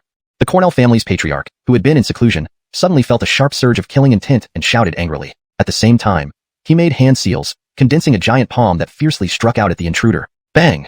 The deafening explosion resounded as both figures retreated several steps. Bjorn steadied himself, his eyes gleaming as he stared at the Bram. This Bram indeed possessed formidable cultivation, reaching the peak of half-step transcendent Marcel. What are you? Why have you come to cause trouble for my Cornell family? Without answering, Bjorn simply drew his sword and charged forward. The Bram frowned slightly but still rushed to meet him. The two clashed fiercely. Undoubtedly, this Bram was a generation-defining genius with far superior cultivation talent compared to many others. He was only a step away from becoming a true transcendent Marcel, but he faced Bjorn, an extraordinary existence. Within just the span of a tea break, the Bram found himself at a disadvantage. Damn it, who are you really? The Bram shouted in panic. Bjorn didn't bother with words, directly summoning his sword and blasting him away. Following this, another slash cleaved through the air. Despite being a half-step transcendent Marcel, the Bram hadn't truly reached that realm yet. Thus, he couldn't withstand Bjorn's attacks. Within just a few exchanges, Bjorn severed one of his arms. Who are you, and why are you against our Cornell family? The Bram yelled through his pain. Bjorn sneered and ignored him. The Bram's face turned grim, and he gritted his teeth. Humph, since you're so relentless, then you'll join me in hell. In the next moment, the Bram charged forward fiercely. Stubborn. Bjorn's sword swung violently, sending the Bram flying back with a scream. Heavenly Marcel? How could this be possible? The Bram stared at Bjorn in shock, screaming in terror. Initially, he thought Bjorn was at least a golden Marcel, or even a half-step transcendent Marcel, but he never imagined Bjorn was actually a heavenly Marcel. A heavenly Marcel cutting down a half-step transcendent Marcel into this sorry state. Who would believe such a tale? And this heavenly Marcel realm was achieved during a 3-day journey. Bjorn laughed contemptuously and attacked again, holding his sword. Seeing this, the Bram dared not stay and fled immediately. Unfortunately, how could Bjorn let him go? With a single teleportation, he caught up with the Bram. With a swift rip snort, the Bram's head rolled apart from his body. But just then, a more powerful aura appeared before Bjorn. Looking at the newcomer, who bore some resemblance to the Bram, he guessed it must be the Cornell family's old ancestor. Moreover, this ancestor seemed to be a true transcendent Marcel powerhouse. It should be noted that even the Xuanhuan royal family only had one half-step transcendent Marcel as their protector, indicating how rare transcendent Marcels were in this remote area of the celestial realm. Young man, I will make you pay with your life. The Hayward attacked ferociously towards Bjorn. Bjorn sneered, clenching his right fist and smashing it out. Bang! Both men collided, each retreating several steps and standing in place unscathed. Good lad, to be able to withstand an attack from this old ancestor at the level of a heavenly Marcel. No wonder you're so arrogant. But today, you are destined to die here. The Hayward gritted his teeth. You dared to massacre my Cornell clan. You deserve death. His anger raged within, desiring nothing more than to shred Bjorn into pieces. As a proud transcendent Marcel, he couldn't be beaten by a mere heavenly Marcel. The Hayward wielded his weapon and charged at Bjorn, swinging his long sword. Humph! Bjorn snorted coldly and retaliated with his own weapon. They battled together, the clash of weapons producing crisp sounds. Their strengths were evenly matched, and the outcome remained uncertain in the short term. Bjorn became increasingly excited, his divine chi surging wildly, and his battle spirit soared to its peak as he fought the Hayward to his heart's content. He knew that only by giving his all did he stand a chance of defeating the Hayward. Otherwise, it would take considerable effort. The Hayward similarly felt immense pressure. He hadn't anticipated that despite Bjorn's young age, he possessed such astonishing combat prowess, leaving him utterly amazed. As they crossed paths again, the Hayward's shoulder was wounded, blood gushing out. He gasped, his gaze filled with caution when looking at Bjorn. Boy, don't be too cocky. The Hayward warned through gritted teeth. Bjorn's lips curled into a smile, mocking him. It's already too late for pretending to be mysterious. The Hayward's face darkened like water, his eyes flashing with murderous intent. He growled, all right, since you seek death, then blame yourself for the consequences.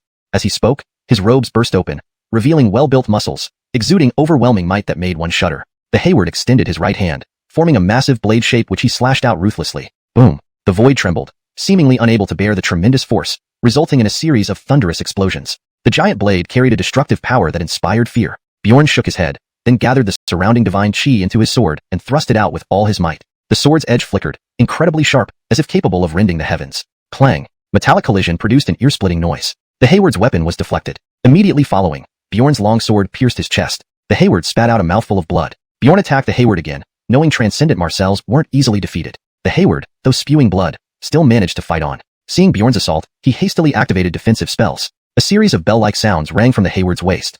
3 coins then appeared mid-air, rushing towards Bjorn. Clang clang clang. The 3 coins hit Bjorn, momentarily halting his movement. Taking this opportunity, the Hayward retreated rapidly. He consumed a pill, instantly recovering and even enhancing his cultivation slightly. Boy, no matter who your master is or what background you have, angering me will cost you dearly today. The Hayward roared, his divine chi surging. Chapter 133.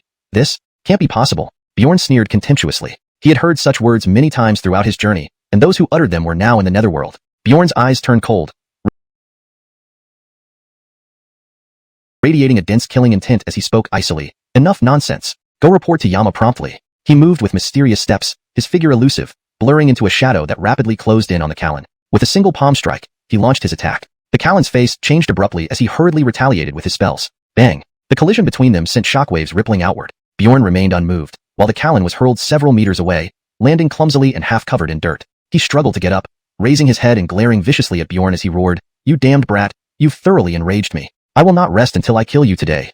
With an angry shout, the Callan spurred his entire body's immortal essence, donning pieces of spirit armor one after another. His whole body emitted a dazzling white light, making him look like a celestial god descended from heaven. However, Bjorn yawned out of boredom. The Callan yelled and charged at Bjorn, weapon in hand. He rushed forward, brandishing his sword and hacking fiercely. Bjorn didn't dodge or evade. Instead, he let the sword slash toward him, a sinister smile spreading across his lips. Clang! The sound of metal striking rang out, causing the Callan's expression to change drastically as he felt pain shooting through his wrist. How can this be? You actually resisted my magical treasure barehanded? The Callan exclaimed in shock. Bjorn struck a blow with his fist, sending the sword flying. He then delivered several more strikes, hurling the Callan far away. Blood spewed from the Callan's mouth, his hair disheveled, his body swaying unsteadily as he staggered backward. This can't be possible. My magical treasure is of mid-void rank. How could you destroy it barehanded? The Callan shouted, unable to believe what had happened. Bjorn didn't bother explaining. He lunged forward again, ready to deliver the fatal blow. The Callan's face changed once more. He quickly cried out, "Wait, we can talk this out." Ignoring the plea, Bjorn didn't stop. Seeing this, the Callan had no choice but to use all his strength to fight back. Clang! The sound of metal clashed incessantly as they engaged in fierce battle. Bjorn's power was extremely formidable, completely overwhelming the Callan. Despite reaching the Marcel realm, the Callan was not at the peak Marcel realm and was therefore not exceptionally powerful. Moreover, his weapon had been shattered by Bjorn, leaving him with no advantages. Thus, he was entirely on the defensive, continuously being beaten and pushed back by Bjorn. Soon, the Callan was severely injured. Just as Bjorn was about to take advantage of this, he saw the Callan swallow a pill, causing his strength to surge. "Give your life." The Callan roared furiously, mustering all his strength to charge at Bjorn again. Bjorn frowned, knowing better than to meet his attack head-on and choosing to evade instead. Trying to run? Not a chance. The Callan laughed coldly, relentlessly pursuing Bjorn. While dodging, Bjorn contemplated a strategy. It was obvious the Callan was attempting to wear him down, buying time for reinforcements to arrive. After all, the Zhao family and Lei family weren't foolish either. They knew if they didn't help soon, they would all end up at Bjorn's mercy. Bjorn understood this well but wasn't worried since he had made thorough preparations, not fearing an alliance between the Zhao family and Lei family. What he needed to do was eliminate the Callan first.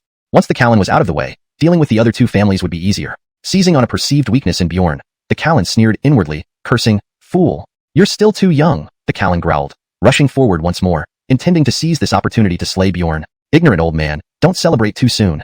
Bjorn suddenly turned, looking at the Callan with icy eyes. The Callan's face changed slightly, a strong sense of danger filling his mind. He hastily altered his attack, unleashing all his strength in a desperate attempt to block Bjorn's strike. Get out of my way, Bjorn shouted, flicking a finger.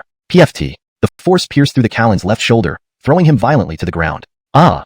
The Callan screamed in agony. This scene stunned the younger members of the Cornell family. Their revered patriarch, a mighty Marcel realm powerhouse, was being utterly defeated by a Tianxian whose origins were unknown. Who would believe this? Bjorn slowly retracted his finger, his voice cold. Today, I will send you on your way.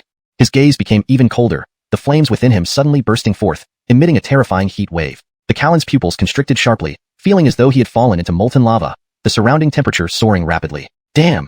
Realizing the dire situation, the Callan immediately swallowed another unknown pill. Not only did his injuries heal, but his strength increased further.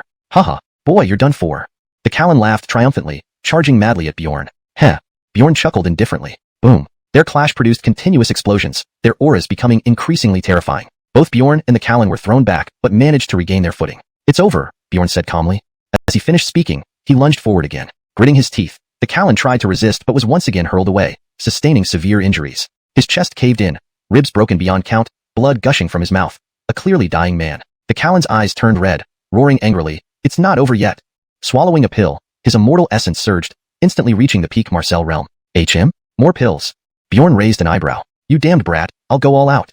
The Callan roared, charging at Bjorn again. Boom. They fought fiercely, each delivering brutal blows, resulting in a temporary stalemate. The Callan had taken 3 enhancing pills, significantly boosting his strength in a short time. It seemed insurmountable, but Bjorn snorted disdainfully. He had a solution. Though the Callan took enhancing pills, their effects wouldn't last long. Bjorn maneuvered skillfully, seeking an opening. He acted decisively. Bjorn closed in on the Callan, lifting his hand to condense a giant flaming palm. Boom. The flaming palm slammed into the Callan's back, flattening him to the ground. Immediately, Bjorn pursued with another scorching solar palm strike. Chapter 134. Beaten by a kid? No. Patriarch Cornell's face was full of terror. He wanted to resist, but it was too late. Struck by the blazing sun palm, his entire body exploded into fragments. Ding! Congratulations, host, for obtaining 5,000 high-quality immortal crystals, 1 lower-grade cosmic-level cultivation technique, and 3 lower-grade cosmic-level weapons. Patriarch. The young Cornell family members cried out in sorrow, their eyes bloodshot as if on the verge of collapse. Bjorn gave the Cornell family wastes a disdainful glance before turning away, leaving them with a dashing back view. But just when they thought they had narrowly escaped, several puppets mercilessly finished them off. A short while later, Bjorn arrived at the peak of a towering mountain where the main branch of the Lei family resided. At that moment, Judah was playing chess with a friend when suddenly, huge explosions and screams came from outside. Judah, puzzled, stood up to check the situation. As soon as he pushed open the door, he saw his own younger generation being ruthlessly pursued and hacked by a group of unknown puppets, a sight of utter despair. But Judah suddenly realized something. Why wasn't the current clan leader, who was a half-step profound Marcel, helping? After all, he noticed that the strongest puppet was merely a 9th-rank golden Marcel. For a half-step profound Marcel like himself, defeating these puppets would not be difficult. Hundreds of meters away, Bjorn was fiercely battling Hiroshi, the Lei family's clan leader. Hiroshi was a towering man wrapped in lightning, exuding a destructive aura. This was the Lei family's unique cultivation technique, the Thunder technique. When fully mastered, it could summon lightning to strike down enemies. Being yang-based, it had a restraining effect on entities. With protective treasures, Bjorn was immune to the power of thunder. Hiroshi attacked first, smashing a punch towards Bjorn's head. Boom. The deafening thunder echoed as the punch, even before nearing Bjorn, caused violent ripples in space, releasing terrifying shockwaves. Right on time. Facing the incoming attack, Bjorn narrowed his eyes, then stepped forward into the air to meet it. Bang! The 2 iron fists collided with a sound like a dull thunderclap. What? Hiroshi was shocked, feeling an overwhelming force surge through his arm and spread throughout his body. Within seconds, Hiroshi's body trembled violently, his face turned deathly pale, and blood trickled from the corner of his mouth. Pa! Hiroshi couldn't help but spit out a mouthful of blood. He never imagined Bjorn could be so formidable. Bjorn swiftly followed up, launching a relentless assault on Hiroshi. Bang! In the blink of an eye, Bjorn delivered hundreds of punches, each landing solidly. Bones in Hiroshi's body cracked repeatedly, and his clothes were torn to shreds. What kind of freak is this kid? His realm is 1 level lower than mine. How can he be this strong? Hiroshi cried in fear. Bang! Seizing the moment when Hiroshi was stunned, Bjorn struck another blow directly to his chest. Whoa! Hiroshi spat out another large mouthful of blood, his face as white as paper, his eyes filled with deep dread. Bjorn's expression was cold as he approached step by step. Kid, I advise you not to mess around, Hiroshi shouted. If you dare kill me, the Lei family will never let you live. Bjorn couldn't help but laugh. Seeing Bjorn's reaction, Hiroshi felt his hopes fade. Hiroshi continued, You kill me, my ancestor will definitely not forgive you. Is the Lei family's patriarch that strong? Bjorn asked. Upon hearing this, Hiroshi said arrogantly, Of course, he is the Carlo. However, Bjorn didn't take it seriously at all. After all, he had just dealt with an ancestor recently. dealing with a few more wouldn't bother him much. Thus, Bjorn quickly moved to attack Hiroshi. Realizing intimidation didn't work, Hiroshi hurriedly defended. Bjorn's punch sent Hiroshi scrambling to cope. Continuous explosions echoed incessantly. Each punch unleashed astonishing power. Hiroshi struggled to hold on, feeling utterly humiliated. This kid is insane. How does he do it? It feels like he's playing around, Hiroshi thought, terrified. Boom. Another dull explosion sent Hiroshi reeling back several steps. This time, he couldn't withstand it and spat out a large mouthful of blood. Damn! Hiroshi's face darkened, anger surging within him. Die! Bjorn growled. As he spoke, Bjorn instantly rushed at Hiroshi, a fist glowing ominously aimed directly at Hiroshi's throat. Crack! Hiroshi had no strength to resist. Bjorn pierced through his neck, tearing open his windpipe, revealing bare bones. Ah!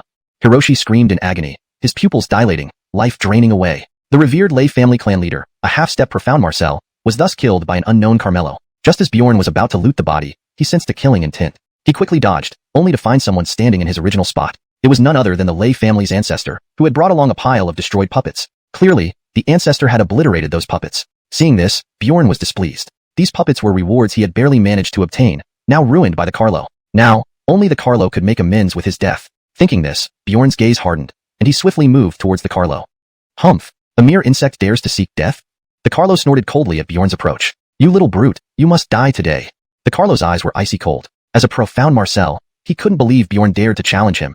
It was madness. Boom. Instantly, Bjorn and the Carlo clashed, emitting a series of ear-piercing explosions. Though their apparent strength seemed far apart, in reality, it was different. Bjorn, despite being of lower realm, could match the Carlo move for move. Not only that, the Carlo's attacks were completely suppressed by Bjorn. After a prolonged exchange of blows, the Carlo finally could not hold back and was caught off guard by Bjorn, who slapped him hard and sent him flying. Cough cough.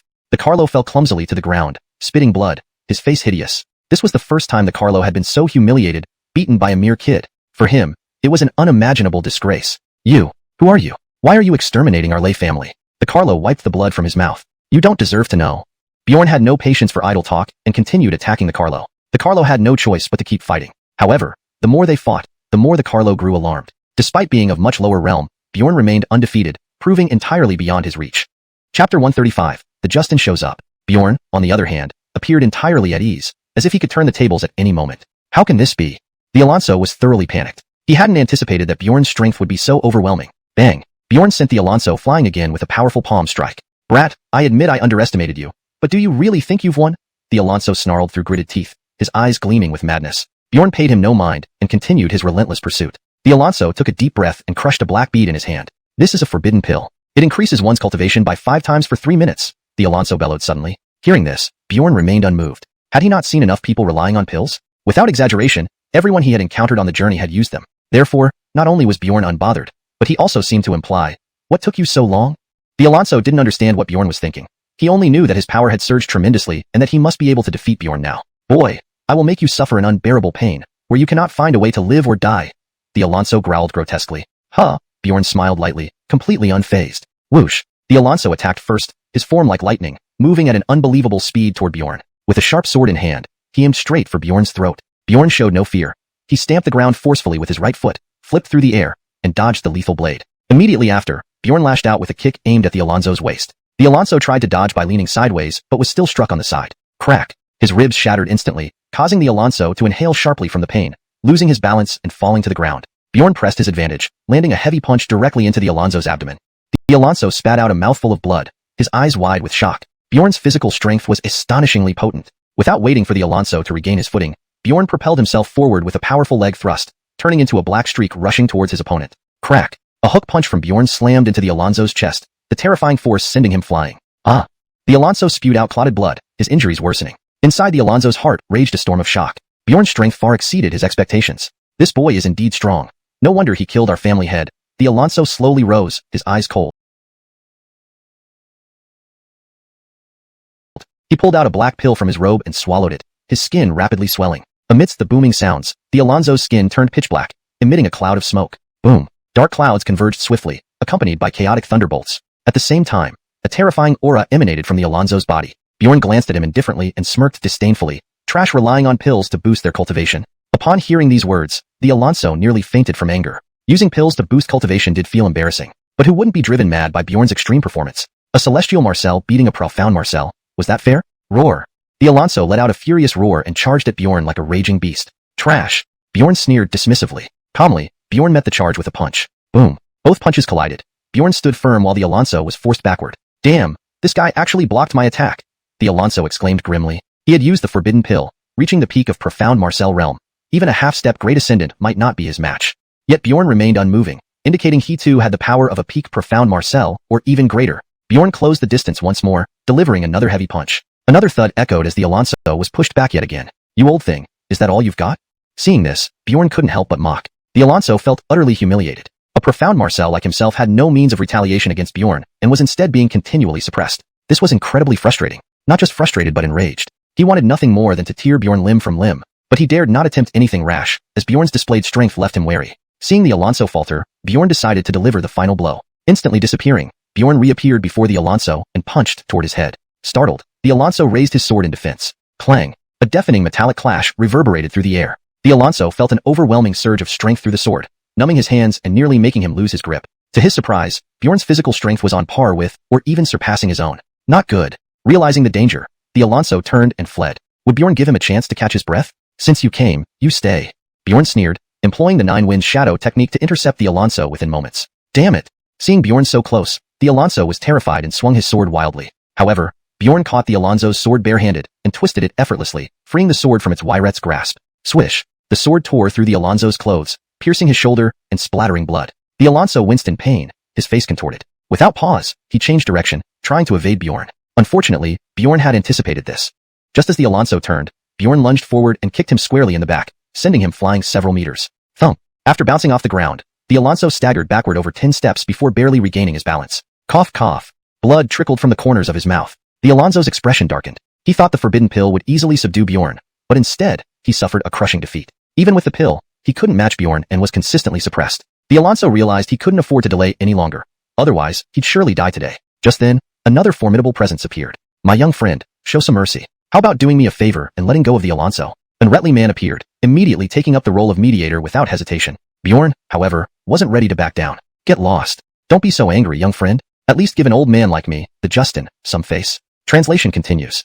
Chapter 136. Just you? Without waiting for the Hanley to continue, Bjorn charged at him with murderous intent. It's as if I've searched everywhere without finding it, and now it comes without any effort. Ancestor of the Zhao family, right? Then let's go together.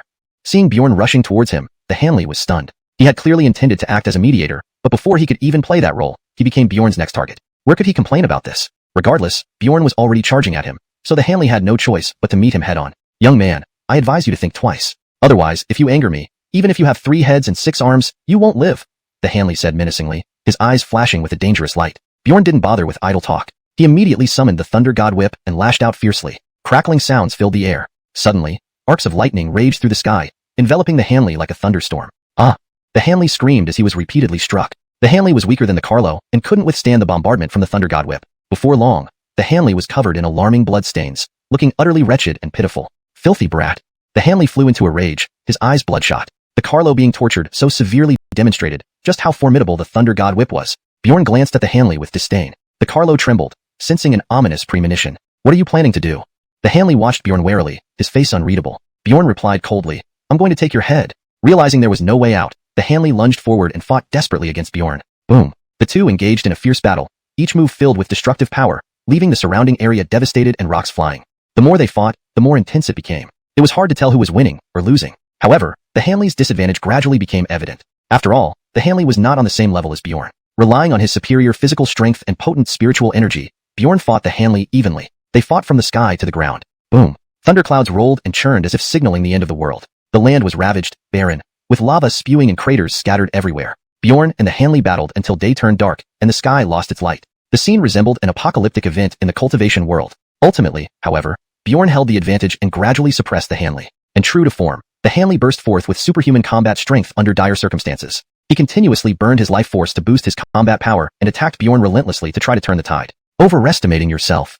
Bjorn sneered and then stopped holding back. Bjorn channeled his powers and mobilized celestial chi, pushing the Thunder God Vein to its utmost limit. The Thunder God Vein possessed the might of thunder, further enhancing Bjorn's terrifying power. Bjorn lifted and dropped his right leg, and a thick purple thunder dragon coalesced, tearing through space and carrying unimaginable thunderous power as it smashed toward the Hanley. Oh no! Seeing the purple thunder dragon approaching, the Hanley's expression changed dramatically, his pupils constricting. He quickly dodged but was still too slow and was struck by the purple thunder dragon. Boom crack. In an instant, thunder resounded throughout the wilderness. The The purple thunder dragon exploded in the Hanley's chest, emitting a blinding light that illuminated the night. Ah!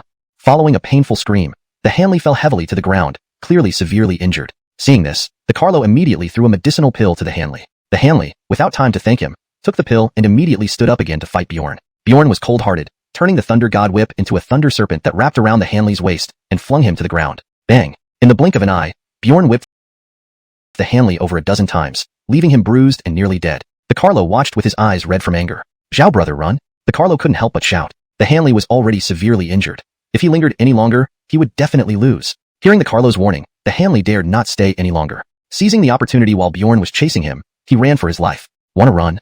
Bjorn snorted coldly. The Thunder God Whip transformed into a thunder serpent and darted toward the Hanley. No! The Hanley's face changed drastically. The thunder serpent moved too fast, and the Hanley couldn't dodge in time. In an instant, the thunder serpent wrapped around the Hanley's ankle, immobilizing him. Damn! The Hanley roared angrily, struggling futilely to free himself. Whoosh! Bjorn appeared instantly, standing before the Hanley, coldly staring at him. "Damn it, can you tolerate this? This is because of you. Die." The Hanley looked fierce, suddenly pulling out a crystal-clear pill and swallowing it. The pill dissolved as soon as it entered his mouth, emitting a brilliant glow. The Hanley's aura soared, doubling within moments, reaching peak Xian realm. With a venomous glare, the Hanley gritted his teeth and growled, "Corneltal monster, I'll tear you apart, grind your bones to dust, and ensure you never rest in peace." Upon hearing this, Bjorn only laughed coldly. "Just you? Do you really think eating a pill will kill me?" Bjorn was fearless and filled with contempt, looking down on the Hanley. The pill the Hanley had taken earlier was indeed powerful, capable of temporarily boosting his combat power to peak Xian realm. However, such pills came with significant side effects, severely reducing one's cultivation and lifespan. "Hee tonight, even at great cost, old man here will slay you." The Hanley roared angrily. Bjorn smiled indifferently, not taking the Hanley seriously at all. Thunder echoed deafeningly. Bjorn swung the Thunder God Whip, striking the Hanley's head forcefully. Boom! Instantly, lightning flashed and spread everywhere.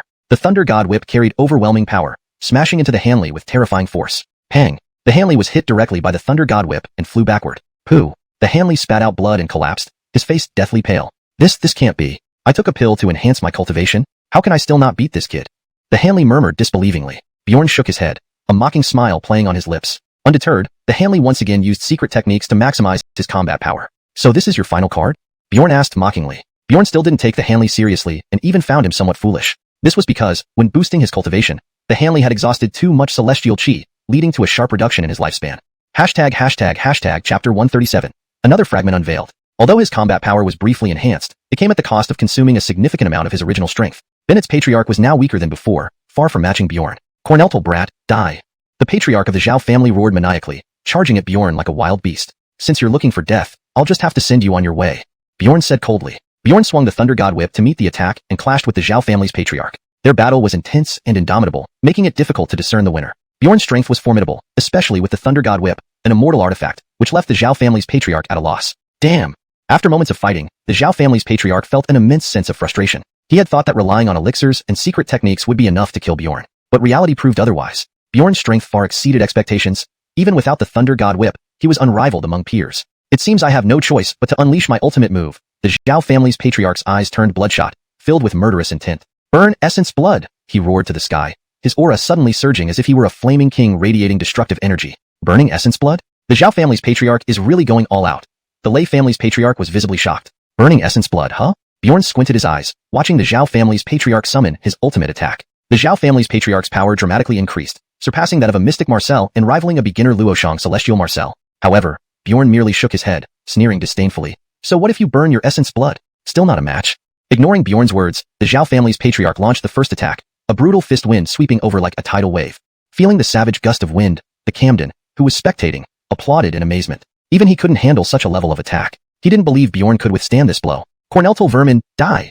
The Zhao family's patriarch screamed viciously. Bjorn snorted coldly and lashed out with the Thunder God Whip. Clang! Their weapons collided, producing a sharp metallic screech. Next, the Camden noticed, to his shock, that the Zhao family's patriarch was forced back several steps. In contrast, Bjorn stood his ground, completely unscathed. The Zhao family's patriarch's face was filled with astonishment and disbelief, his pupils contracting sharply. He hadn't expected his technique, fueled by burning essence blood, to be easily countered by Bjorn. How can this be? The Zhao family's patriarch was nearly driven mad. His ultimate move could rival a beginner Luoshang celestial Marcel. How could he possibly lose to a celestial Marcel? Though this celestial Marcel wasn't an ordinary one, this still seemed too exaggerated. No! Before he could ponder further, Bjorn closed in again, striking fiercely with the whip. A series of explosive, muffled sounds echoed. Tui! A mouthful of blood sprayed out as the Zhao family's patriarch's entire right arm exploded. Cursed be.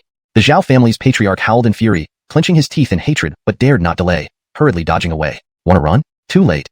Bjorn mocked. The Thunder God Whip lashed out mercilessly toward the Zhao family's patriarch. Caught off guard, the Zhao family's patriarch hastily erected a protective shield. Bang! The Thunder God Whip struck the shield, erupting in a loud boom. Crack! In the next moment, the shield instantly shattered. The Zhao family's patriarch was hurled away by the tremendous force, his chest punctured by the Thunder God Whip, blood staining his clothes, utterly wretched. You! The Zhao family's patriarch gazed wide-eyed at Bjorn, finally realizing the extent of Bjorn's terror. There was absolutely no hope of victory. Without hesitation, Bjorn swung the Thunder God Whip once more, aiming at the Zhao family's patriarch. Its thunderous power was incomparable. Thus, an existence comparable to a beginner Luoshang Celestial Marcel fell to a Celestial Marcel. Seeing his friend defeated, the Camden secretly attempted to flee, but he didn't get far before Bjorn intercepted him. Where do you think you're going? Damn it! I'll take you down with me. The Camden bellowed, immediately summoning a treasure sword and swinging it at Bjorn. However, these attacks were useless against Bjorn. Easily evading all of the Camden's attacks, Bjorn then lashed out with the Thunder God Whip, hurling the Camden away. Bang! The Camden crashed heavily to the ground, vomiting blood uncontrollably. With sheer physical strength alone, Bjorn had nearly crippled the Camden. His combat power was truly terrifying. You cough cough. Enraged, the Camden spat blood profusely. Do you disagree? For a more natural and fluent read in English, it would be better to rephrase this line based on the context. Here's an improved version. Do you still boo-foo, refuse to accept it? Or even better, do you still refuse to accept your defeat? This ensures the sentence reads naturally while maintaining the meaning and intensity of the original text. Bjorn's lips curled into a cruel, evil smile. I'll never let you off easily, even if it costs me my life. The Camden spoke grimly, his eyes filled with intense malice, swiftly pulling out a pitch-black orb. This dark orb emitted an eerie fluctuation, sending chills down the spine. Are you planning to self-destruct? Ha, yes. Boy, prepare to die. The Camden laughed madly, his face contorted with resentment and hatred. Bjorn sneered, taking a step forward and appearing in front of the Camden in the blink of an eye. What? The Camden was terrified, his face full of panic. He was about to self-destruct when Bjorn suddenly appeared, causing him to freeze in fear. Old fool, you are too weak, Bjorn taunted. The Camden was dumbfounded, unable to speak, his expression frozen in place. Bjorn extended his hand and slapped the Camden on the forehead. Instantly, the Camden's head exploded like a watermelon. Thus, the supreme forces of the three major families were completely annihilated by Bjorn. What followed was a thrilling moment of reaping. Bjorn thoroughly searched every member of both clans, including the thousands of lay family members. Ding! Congratulations to the host for obtaining 6,000 high-grade immortal crystals, a lower-ranked cosmic sword technique, and a cosmic body. Ding! Reward successfully triggered. Recalculation in progress. Congratulations to the host for obtaining 45,000 high-grade immortal crystals, an upper-ranked cosmic sword technique, a cosmic body, 10 high-grade golden Marcel puppets, 5 medium-grade mystic Marcel puppets, and a mysterious fragment map. Medium-grade mystic Marcel puppet. A puppet with the power of a 6-stage mystic Marcel, its physical body incredibly sturdy, impervious even to a peak mystic Marcel or a half-step Luoshang Celestial Marcel in the short term. Another fragment? Bjorn was already accustomed to puppets, so he casually took out the newly dropped fragment. Combining this new fragment with the two previous ones, he discovered that this latest fragment fit perfectly with the earlier pieces. However, the resulting map only formed about half of the whole. Chapter 138. Who else dare to disobey? So that means there are at least 3 more fragmented maps, right? These 3 fragments, aside from some strange patterns on the back, were completely blank on the front. Clearly, the true content of the map wouldn't appear until it was fully pieced together. Realizing they still couldn't decipher much, Bjorn put away the fragments. There was one place he needed to visit now, the Zhao family, who had lost the protection of their ancestor. After half an hour, Bjorn left the Zhao family with satisfaction. Only when Bjorn was far away did the small factions around the Zhao family dare to approach and inspect the situation. What they saw sent a shock through them. All several thousand members of the Zhao family were lying lifelessly in scattered corpses. Is this a joke? He slaughtered the entire Zhao family by himself? Even without the patriarch, couldn't the clan leader, a semi-step transcendent Marcel, stop him? Doesn't that mean the Carmelo must be at least a transcendent Marcel? At the same time, news of similar fates befalling the Cornell and Lay families began spreading. While they hadn't witnessed the massacres firsthand, the almost identical conditions of the dead led many to guess that Bjorn was responsible. Blood-written words on the walls confirmed the killer is Bjorn. In no time, Bjorn's name and portrait spread across the Marcel realm. While the whole continent fell into panic, Bjorn quietly refined Marcel crystals in an unknown cave. The massacre of the 3 major families earned him nearly 10,000 high-grade Marcel crystals. Though complete refinement wasn't possible in a short time, it was enough to boost his power significantly. A month passed silently. By then, Bjorn had refined over 10,000 high-grade Marcel crystals, and his strength surged from Celestial Marcel to peak Golden Marcel. Though only a peak Golden Marcel, even 5 transcendent Marcel puppets working together could not withstand more than a few moves against him. Considering puppets are known for their formidable defenses, yet even the mighty transcendent 6th-stage puppet, capable of enduring attacks from a semi-step higher heaven Marcel, couldn't last a few rounds before Bjorn. One can only imagine how terrifying his true strength must be. Let's go. It's time to meet an old friend. Bjorn stored away the 5 transcendent Marcel puppets and exited the cave. This old friend he referred to was none other than the Beckham of the Great Void Palace, the owner of the shadow he encountered in the lower realms. Coincidentally, the Great Void Palace was holding its decade-long recruitment event. The recruitment scene was bustling with activity. After all, The Great Void Palace was one of the top sects in the Marcel realm, and entering it, even as an outer sect disciple, brought numerous benefits, far better than being a wandering cultivator. Bjorn appeared brazenly at the recruitment site, despite still wearing the face that had wiped out the 3 major families. Though Bjorn's eradication of the 3 families shook the Marcel realm, a month had passed with no further appearance, causing him to be gradually forgotten. Even if someone saw Bjorn's face by chance, they might not immediately connect him to the culprit behind the massacre. After all, anyone powerful enough to slaughter 3 major families surely wouldn't be here to participate in the recruitment event. Hey, get lost. I'm cutting the line. While waiting in queue to register, Bjorn was pushed by a tall, imposing man. Oddly, Bjorn didn't budge. Conversely, the tall man almost fell backward due to the counterforce. He was furious. Relying on his golden Marcel strength, he usually did as he pleased without fear. Now humiliated, he sought revenge. The tall man launched an attack, charging at Bjorn. But it was clear who had the upper hand. The tall man couldn't even touch Bjorn's clothes. With a single punch, Bjorn sent him flying. Then, Bjorn turned and looked around. Anyone else want to challenge me? The area fell silent. Defeating a golden Marcel with a single punch, such power was enough to make Bjorn a core disciple of the Great Void Palace. If they hadn't seen it with their own eyes, they wouldn't believe it. Yet, the tall man remained defiant, approaching Bjorn again, this time wielding a bronze ancient sword. Sword light flickered, and sword energy surged. But before Bjorn, it was useless. A few swings forced the tall man back. Bjorn kicked him in the chest, shattering it instantly. The tall man's eyes widened in horror and reluctance. Bjorn stomped down, crushing the tall man's head. Thus, the tall man met his end. The crowd swallowed hard, viewing Bjorn with increased awe. Boy, you've got guts to kill here at the Great Void Palace. A Great Void Palace ret responsible for registration attacked Bjorn, without hesitation upon witnessing the murder. Bjorn glanced at the ret, noting his mere transcendent 7th stage, and struck him with a disdainful punch. Instantly, the ret screamed as he flew away. Finally, someone recognized Bjorn and exclaimed, "Look, it's Bjorn, the one who slaughtered the 3 major families." Upon hearing this, everyone murmured in shock, their gazes toward Bjorn becoming complex. They never imagined this murderer would stir up trouble at the Great Void Palace. They instinctively gave Bjorn a wide berth. But Bjorn ignored them, approaching the front to express his desire to join the Great Void Palace. The Great Void Palace members were livid. Having just killed one of theirs, he wanted to join as if nothing happened. It was a blatant disregard for the Great Void Palace. 2 transcendent-level Great Void Palace rets exchanged glances and attacked Bjorn. Bjorn cast a contemptuous glance at them, reached out, and caught both. Pulling them inward, he slammed them to the ground, causing dust to fly. The 2 rets lay dazed and confused, recovering after a while. "You bastard, daring to ambush us."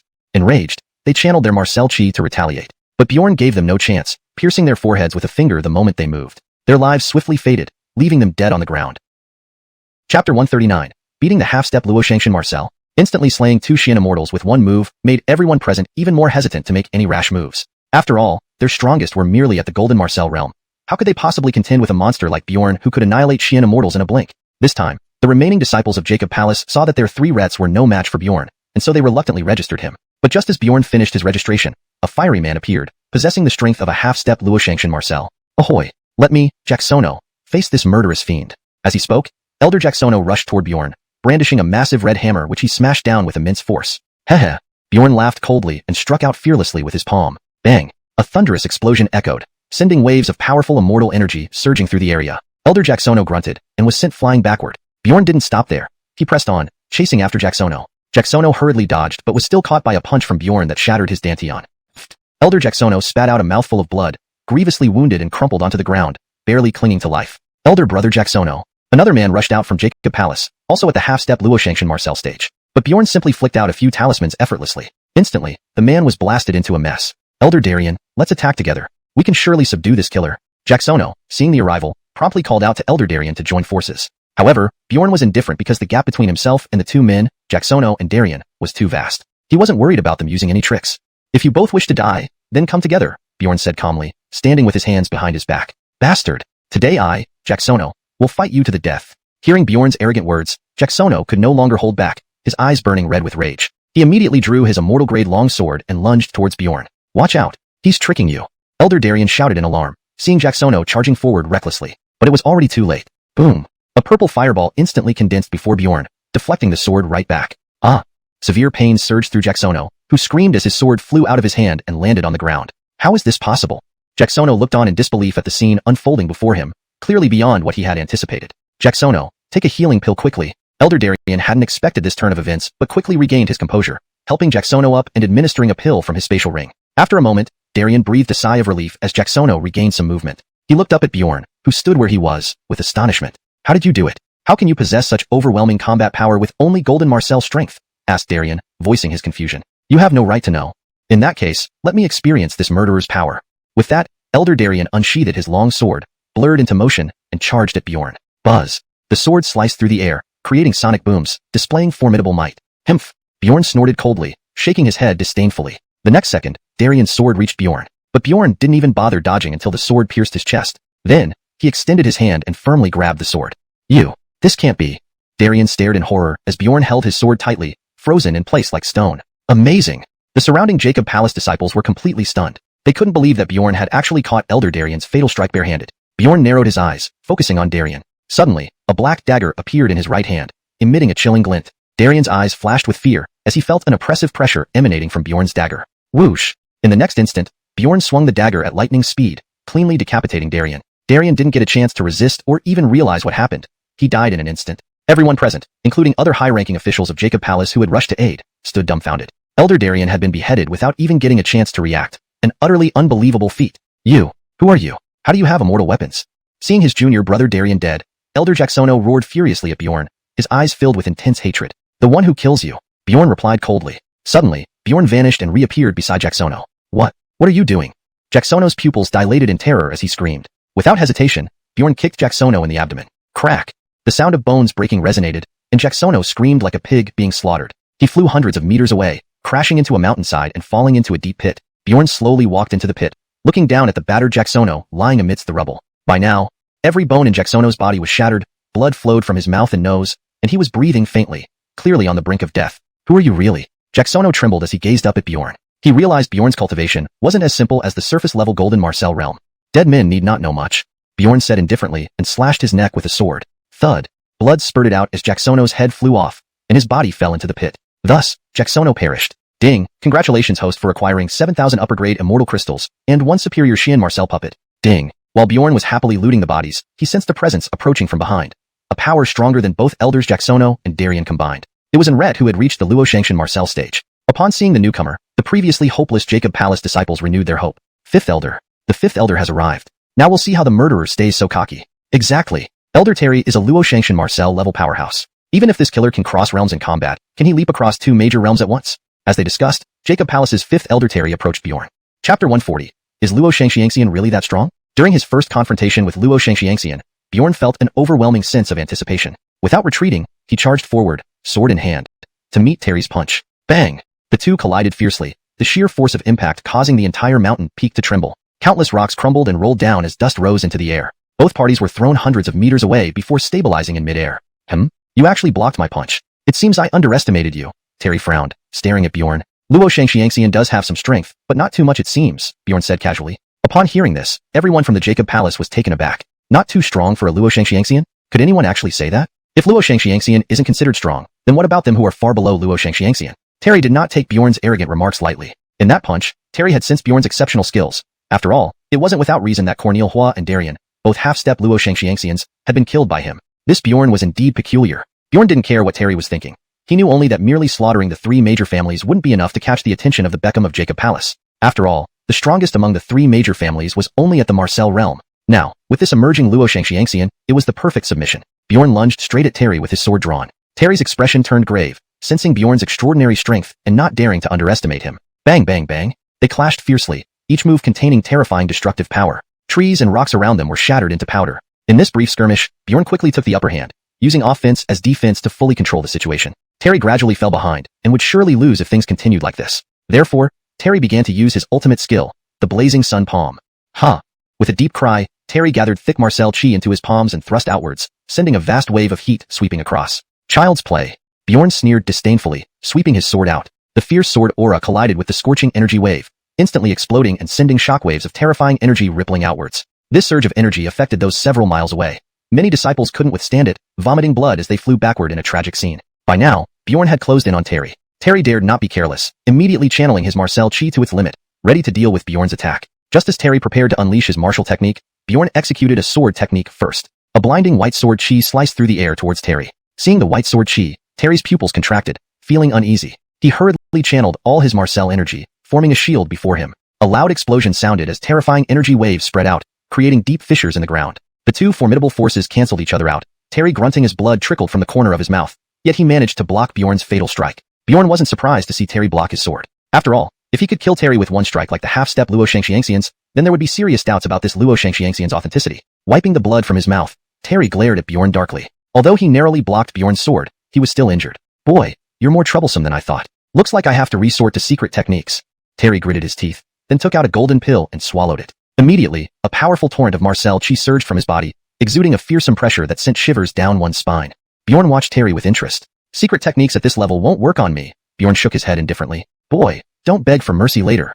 Terry snarled and swung his spear towards Bjorn once again. This time, he didn't use any martial techniques, but unleashed the secret technique purely through powerful Marcel chi. Swoosh! An ear-piercing sound tore through the air as the spear pierced through space, carrying immense power towards Bjorn's chest. Are you embarrassed to show off such low-level techniques? Bjorn mocked. Instantly drawing his sword, he slashed thrice, releasing 3 brilliant streaks of sword light. As soon as the spear and the sword light met, the clashing sounds of metal echoed, and both vanished simultaneously. How is this possible? Terry was stunned. His secret technique was blocked by Bjorn. After consuming the golden pill, Terry attained peak 7th stage Luo Shangxiangxian cultivation, combining his superb combat experience and high-grade Marcel technique, Blazing Sun Palm, capable of contending with peak Luo Shangxiangxian experts. But facing Bjorn, he was powerless. Even his secret techniques had no effect on Bjorn, who seemed to anticipate every move, effortlessly evading attacks. Impossible. I refuse to believe it. Terry roared in fury. He had never been so humiliated. He must regain his dignity. Terry wildly channeled Marcel chi, pushing his Marcel technique to the limit. Powerful and relentless attacks engulfed Bjorn. Exerting his utmost effort, the power of his secret technique was even more terrifying, far surpassing previous attempts. Yet, Bjorn deflected the assaults effortlessly. How was he doing this? Did he hide his true strength? Seeing Bjorn easily fend off Terry's attacks, spectators hiding far away felt astonishment ripple through their hearts. There was a huge gap between Luo Shangxiangxian and Golden Marcel realms. Logically, a Golden Marcel should never withstand Luo Shangxiangxian's attacks. Yet, Bjorn achieved just that, and even held a slight advantage. If not seen with their own eyes, telling others would likely label them fools. While defending against Terry's intense onslaught, Bjorn sought opportunities to counterattack. Finally, taking advantage of Terry's momentary inattention, Bjorn leaped up, rising high into the sky, and hurled a powerful punch downwards. The force was tremendous, shaking the earth like a falling meteor targeting Terry's head. Damn it! Terry swiftly dodged, but Bjorn's punch was too fast. Despite quick reflexes, Terry's shoulder was grazed. Though not extremely painful, this brought Terry humiliation. A proud Luo Shangxiangxian reduced to such an impasse by a mere Golden Marcel. Hashtag chapter 141. Alarming the Apollo of Jacob Palace. Damn it! I will kill you.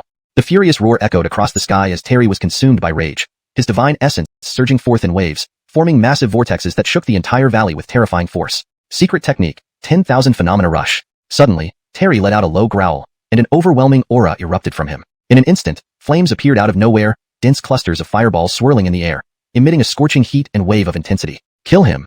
Terry pointed, and the fireballs rained down toward Bjorn like a storm. Seeing the barrage of fireballs, Bjorn glanced at them with amusement. This secret technique looks pretty impressive but lacks in power. Before he finished speaking, Bjorn's body blurred as he used an elusive technique to dart toward Terry, moving so fast that no one could track his movements. What? Terry's face changed in shock as he looked up to see Bjorn already right before him. Die! Bjorn smiled coldly, bent his legs, and kicked powerfully. Bang! Bang! Bang! After a brief clash, Terry received several kicks from Bjorn and was sent flying. Each kick carried immense force, leaving Terry in excruciating pain despite not being life-threatening. Damn it! Damn it! Enraged, Terry screamed hysterically. I don't believe a Golden Marcel can really defeat me. Die! Terry shouted wildly, then stood up abruptly, swiftly forming hand seals. He pressed his hands downward and bellowed, Divine Technique, Flame Dragon Cannon.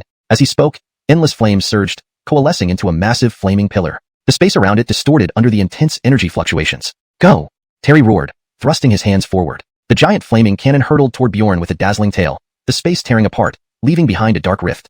Witnessing the terrifying flame cannon, the spectators gasped. Despite its power, this flame dragon cannon was still just a single attack. Boom! The next moment, the flame cannon collided with Bjorn's fist, creating a thunderous explosion and a colossal mushroom cloud that obscured everyone's view. A wave of devastating energy spread out, but thankfully the onlookers had moved back in time. After some time, the terrifying energy wave dissipated, and the dust slowly settled. Once the smoke cleared, all eyes turned to the battlefield, curious about the outcome. What they saw left everyone stunned. Terry, who had just unleashed such a powerful move, was now panting heavily. Meanwhile, Bjorn, aside from having dirted clothes, appeared completely unharmed. Impossible. I clearly blasted you deep into the valley. How can you be unscathed?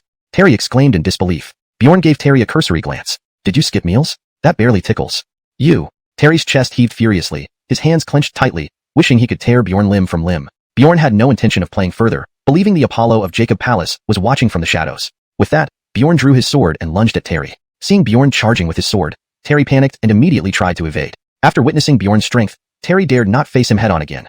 Their disparity was too significant. Using the swift wind step, Terry sped up to his limit, leaving dozens of afterimages behind, making it impossible to discern which was real. Wanna run?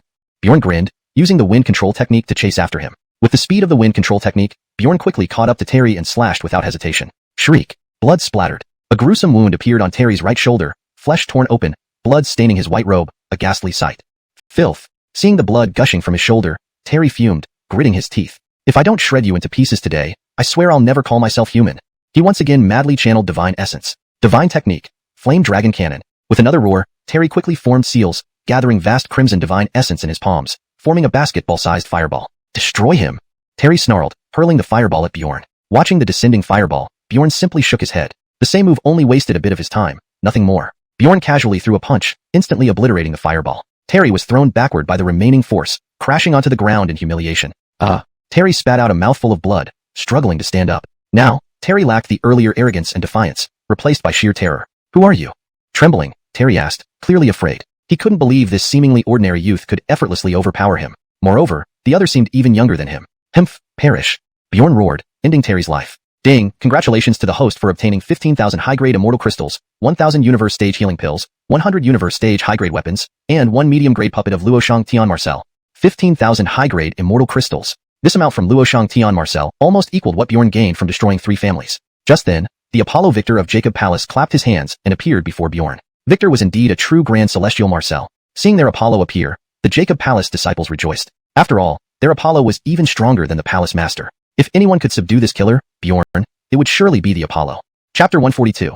The forbidden territory of the Marcel realm, the ancient Marcel realm. Before they could even call out to the Beckham for help, he waved his hand and their heads fell to the ground. They died without understanding why their own Beckham had killed them. Bjorn merely smirked coldly upon seeing Victor's actions. He had known that anyone who could assist the demonic clans from the lower realms was no good person. By now, due to his massacre of the 3 great families and the upheaval at the Jacob Palace, Bjorn himself had become an equal in Beckham Victor's eyes. Young man, you're very impressive. How about becoming this Ret's disciple? I can offer you boundless opportunities. Really? Boundless opportunities? Even without your help, my talent will eventually make me a great law golden Marcel. Why should I need you? Upon hearing this, Beckham Victor burst into laughter. Young, too young. Do you know that what we call the Marcel realm is just the tip of the iceberg? What do you mean? Confused, Bjorn looked at Victor. In order to recruit Bjorn, Victor divulged everything. From Victor, Bjorn learned about another forbidden territory within the Marcel realm, the ancient Marcel realm. The people there were of extraordinary realms. Those who ranked as supreme heavenly Marcels and great law golden Marcels, top-tier powers in the Marcel realm, were mere gatekeepers in the ancient Marcel realm. After the great law golden Marcel stage, there were 4 greater realms. 9 heavens mystic Marcel, Marcel Lord, Marcel Sovereign, and Marcel Emperor. The Marcel Emperor was the strongest realm in the Marcel realm. Bjorn wasn't particularly surprised by this information. Cultivation was inherently an endless pursuit. It wouldn't be right if Great Law Golden Marcel was the end.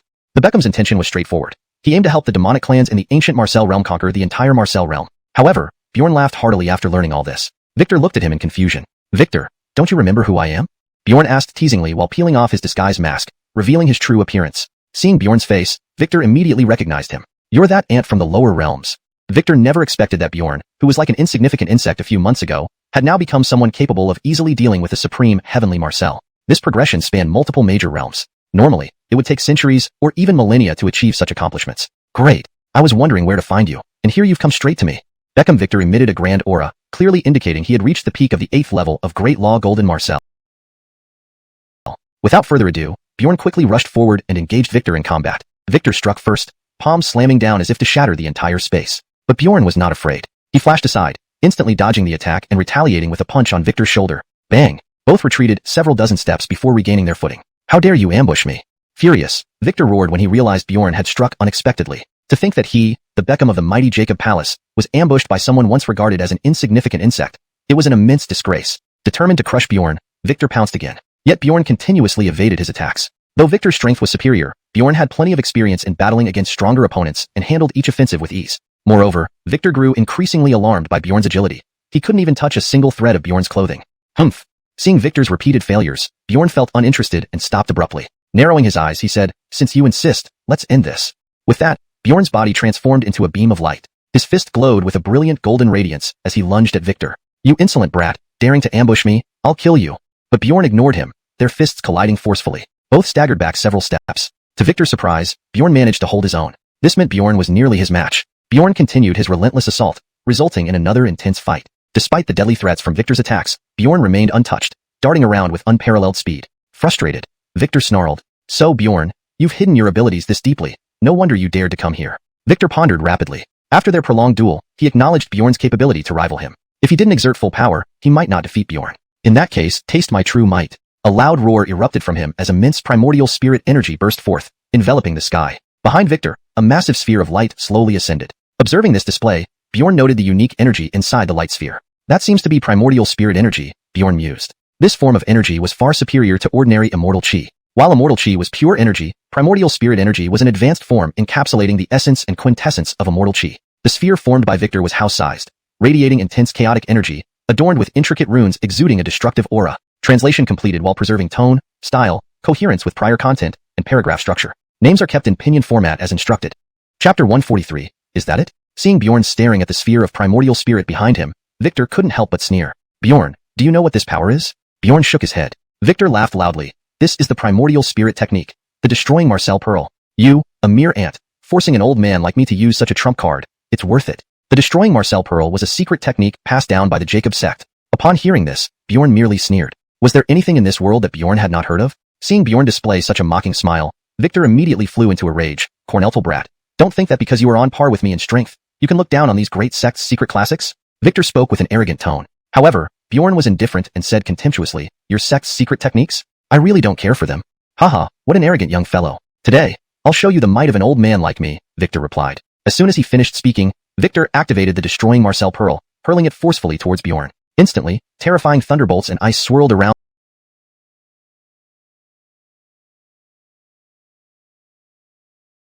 the destroying Marcel Pearl. Thunder Ice Seal. With a roar from Victor, the long sword in his hand suddenly emitted a dazzling silver light. Crack. In an instant, within a radius of 100 meters, all plants were frozen solid. Bjorn quickly utilized the treasure he had obtained earlier to resist this frost power. Trifling skills. Bjorn sneered disdainfully. Victor's thunder and ice could not pose any threat to him at all. Huh. Victor frowned, puzzled why Bjorn remained unscathed. Could it be that he also cultivated some protective technique? No, that guy must have some powerful artifact, Victor thought, immediately calming down. I need to find a way to counter this artifact, Victor thought rapidly, searching for a solution. At this moment, Bjorn closed in. Damn it. Seeing Bjorn approach again, Victor cursed, don't get too cocky. Victor instantly swung his long sword, slashing towards Bjorn. Bjorn dodged easily, then punched Victor in the chest, sending him flying. Old fool, you're no match. Bjorn taunted. Corneltal runt, I'll kill you. Incensed by the humiliation, Victor leaped into the air once more. 10,000 images rush. Victor roared again. Buzz. Instantly, spiritual energy from the heavens and earth converged, forming countless sword beams that rained down on Bjorn. Come on. Bjorn showed no fear. He moved nimbly, slipping through the dense shower of sword beams without suffering a single injury. All of Victor's attacks missed. The endless sword chi slashed and scattered to no avail. How is this possible? Victor was shocked. His proud killing move, 10,000 images rush, failed to affect Bjorn in the slightest, which made him feel extremely humiliated. He had rarely met his match when using 10,000 images rush, but today, he was thoroughly defeated by Bjorn. What's going on here? Victor was deeply perplexed. He didn't believe that this Carmelo could surpass him in physical defense. After all, Bjorn was only at the peak of the Golden Marcel realm. Yet, Bjorn had achieved this. Moreover, Bjorn took the initiative and attacked, punching Victor. Boom. They crossed paths. Bjorn was unharmed while Victor staggered back a few steps. How is this possible? Victor stared wide-eyed at Bjorn, astounded by what seemed like an inexplicable event. Just moments ago, he had the upper hand. Now, Bjorn blocked his attack with sheer physical strength. Didn't this mean he was bound to lose? Corneltal brat, what technique are you using? Why have I never seen it before? Victor gritted his teeth and asked. That's none of your business.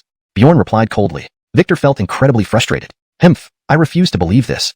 Victor grumbled and continued wielding his long sword. Swoosh. Instantly, a rain of swords descended densely upon Bjorn. However, Bjorn remained calm, directly activating the Marcel Devil Invincible Body technique to withstand the sword rain. The sword rain struck Bjorn's skin, producing metallic clanging sounds. But Bjorn appeared completely unfazed, not even a scratch appearing on his skin. I won't believe I can't defeat you. Victor grew increasingly anxious. Victor once again activated the destroying Marcel Pearl, emitting more sword rain enveloping Bjorn. Tink. The sword rain hit Bjorn's body, ringing out with clear metallic clinks. Bjorn remained motionless. This is the attack of a great enlightened Marcel? Truly disappointing. Beads of sweat trickled down Victor's forehead. This scene was etched into his mind. 2 successive attacks from the destroying Marcel Pearl had been futile against this Carmelo, an unbearable disgrace. No, if I don't change tactics now, I might not get another chance. With determination shining in his eyes, Victor bit his lip and swallowed several pills. Brat, today is your doom day, Victor roared. Blood soul sacrifice. Roaring fiercely, Victor spat out blood, which transformed into thick black mist spreading around rapidly. Soon, this black mist merged into a massive blood cloud floating in the sky. Corneltal creature, forcing me to use my essence blood is something you should be proud of. This black mist is called blood-devouring bone-melting mist. If it touches a person, it will not only corrode the body but also invade the mind and soul, devouring the cultivator's divine soul. If you dare come closer, your essence blood will be drained immediately. Boy, it's It's time you resign yourself to your fate. With that, Victor directed the blood-devouring bone-melting mist slowly towards Bjorn. Bjorn, however, remained composed. Blood-devouring bone-melting mist specifically targeted both the soul and the body. Bjorn wouldn't stand still waiting to die. He quickly dodged using his martial art technique. Haha, so, you're finally afraid. But being scared won't save you. Victor laughed maniacally. Blood-devouring bone-melting mist has already locked onto you. Boy, you're doomed. Hashtag chapter 144. Breaking through after being broken. Is that so? A cold, mocking smile crept across Bjorn's lips. He moved in an instant, appearing before Victor. You're courting death. Victor's face turned livid with rage as he brandished his sword and swung it at Bjorn. Too slow. Bjorn sneered and struck out in the blink of an eye. A dull thud resounded, and Victor's sword flew out of his hand. Then, a chopping blow landed on his shoulder. Crack. The sound of bone splitting rang out. Victor let out a pained scream and collapsed to his knees. His entire body was racked with agony. His right arm was completely numb, unable to muster any strength. I refuse to accept this. How could I lose to a mere child?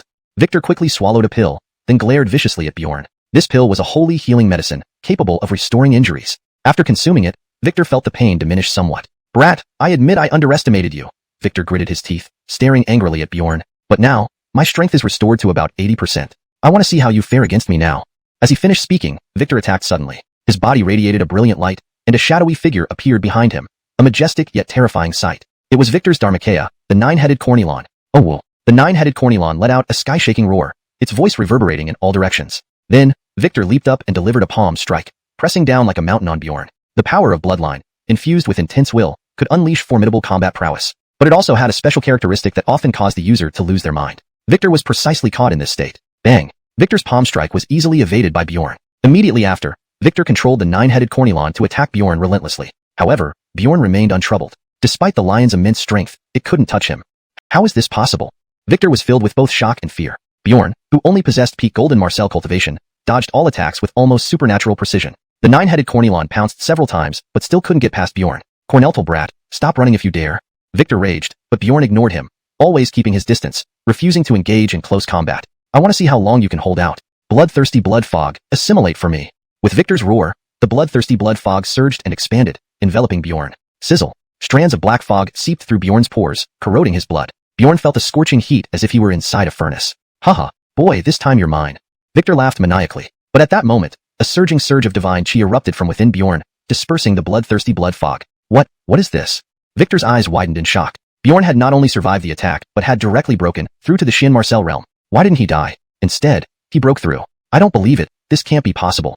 Ignoring Victor's deranged shouts, Bjorn swiftly rushed towards him with his sword. By now, Bjorn had fully adapted to the Xin Marcel realm, far surpassing peak golden Marcel level, making it easy to deal with the blood-burning Victor. Clang! Bjorn's sword struck Victor, sending off a series of sparks. His armor, top-grade and defensive enough to rival a half-step ninth heaven Xin Marcel, was impervious to ordinary weapons.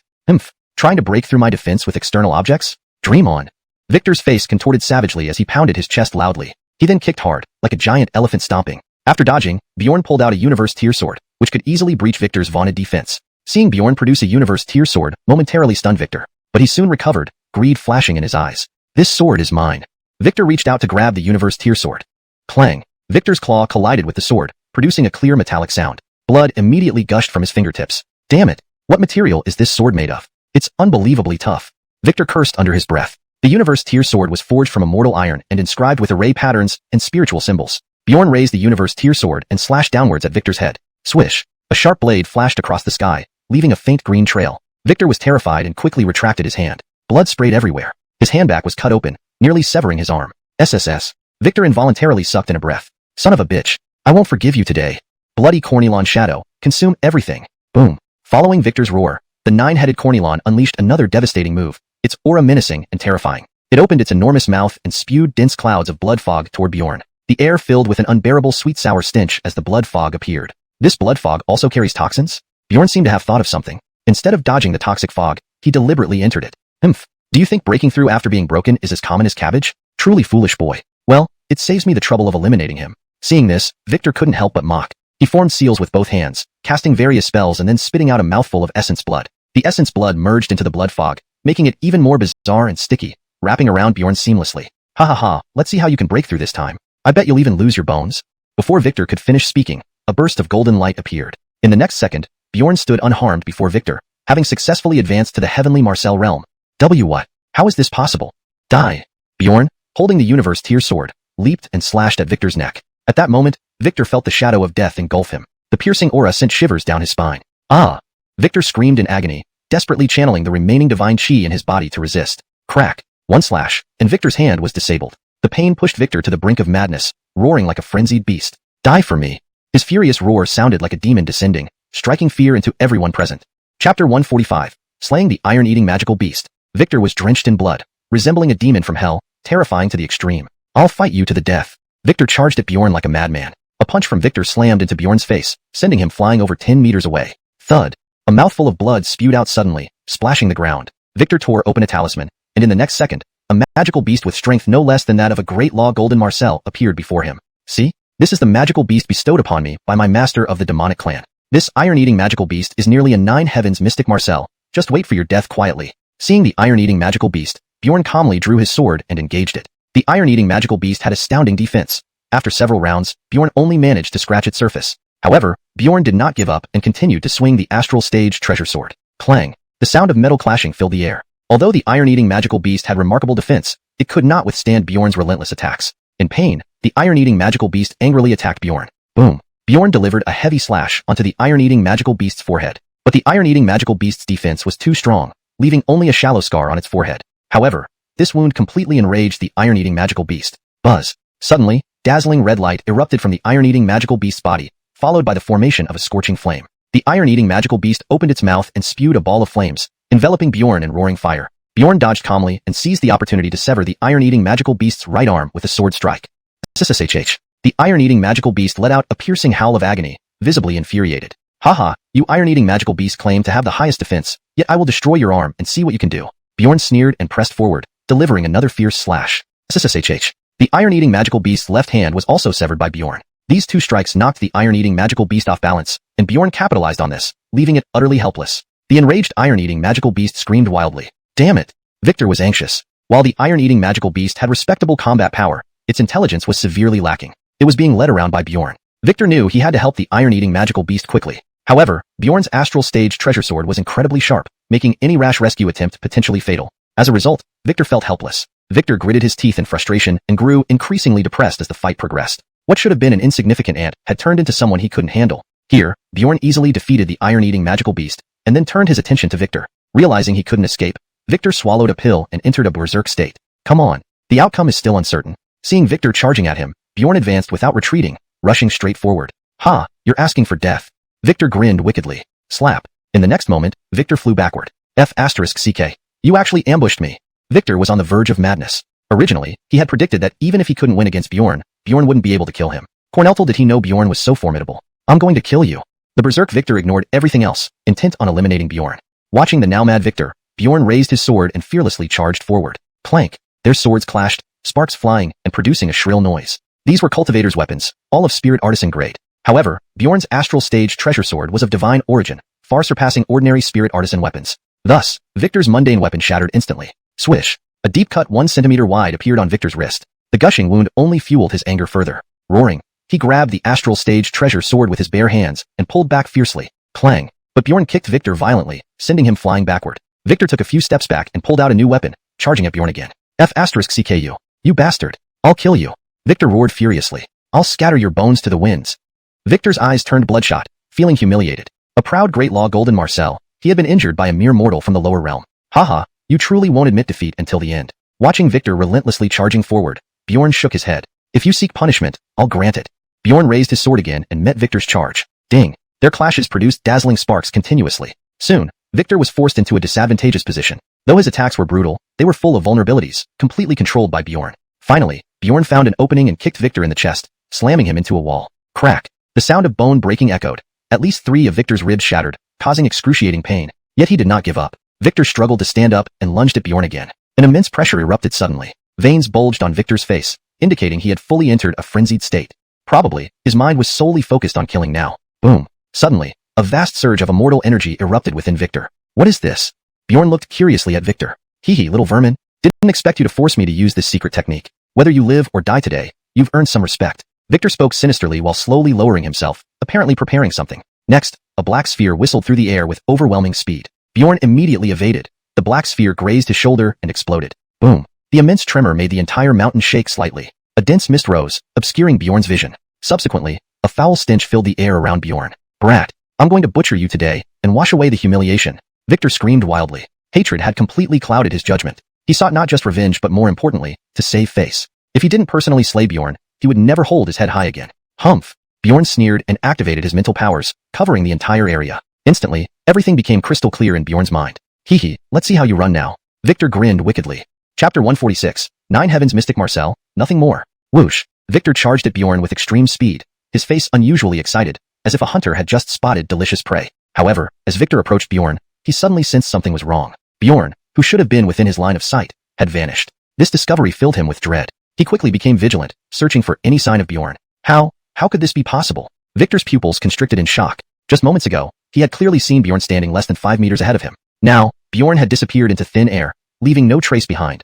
A truly eerie scene. Victor even reached out to feel around him but found nothing. At this moment, Victor realized that Bjorn was not so easily subdued. The next second, Bjorn appeared abruptly behind Victor. Die! Bjorn's eyes turned cold as he uttered the word. His right leg, brimming with immense power, swung like a cannonball straight towards Victor's head. Boom! Victor felt an intense pain surge through him, causing his body to involuntarily crumple. Thud! He crashed heavily onto the ground. Cough cough. Struggling to open his eyes, he saw Bjorn advancing with a sword. A look of despair washed over him. Senior, save me! Victor shouted urgently. In the next instant, a black-robed man emerged from a rift in space. Bjorn immediately sensed that this man had broken through to the rank of 9 Heavens Mystic Marcel, a worthy adversary indeed. Without hesitation, Bjorn lunged at the black-robed man. As they say, the first strike brings advantage. Delay, and you'll surely falter. The black-robed man cursed inwardly, foolish, and engaged Bjorn in battle. Bang! The collision of their strikes produced a powerful shockwave. The black-robed man felt a tingling sensation in his palms, forcing him to release his long saber. Shock and fury filled him. Obviously, he hadn't anticipated Bjorn's strength. Taking advantage of his successful blow, Bjorn pressed forward relentlessly, giving no chance for the black-robed man to retaliate. You're courting death, the black-robed man growled, his physical form suddenly strengthening and swelling.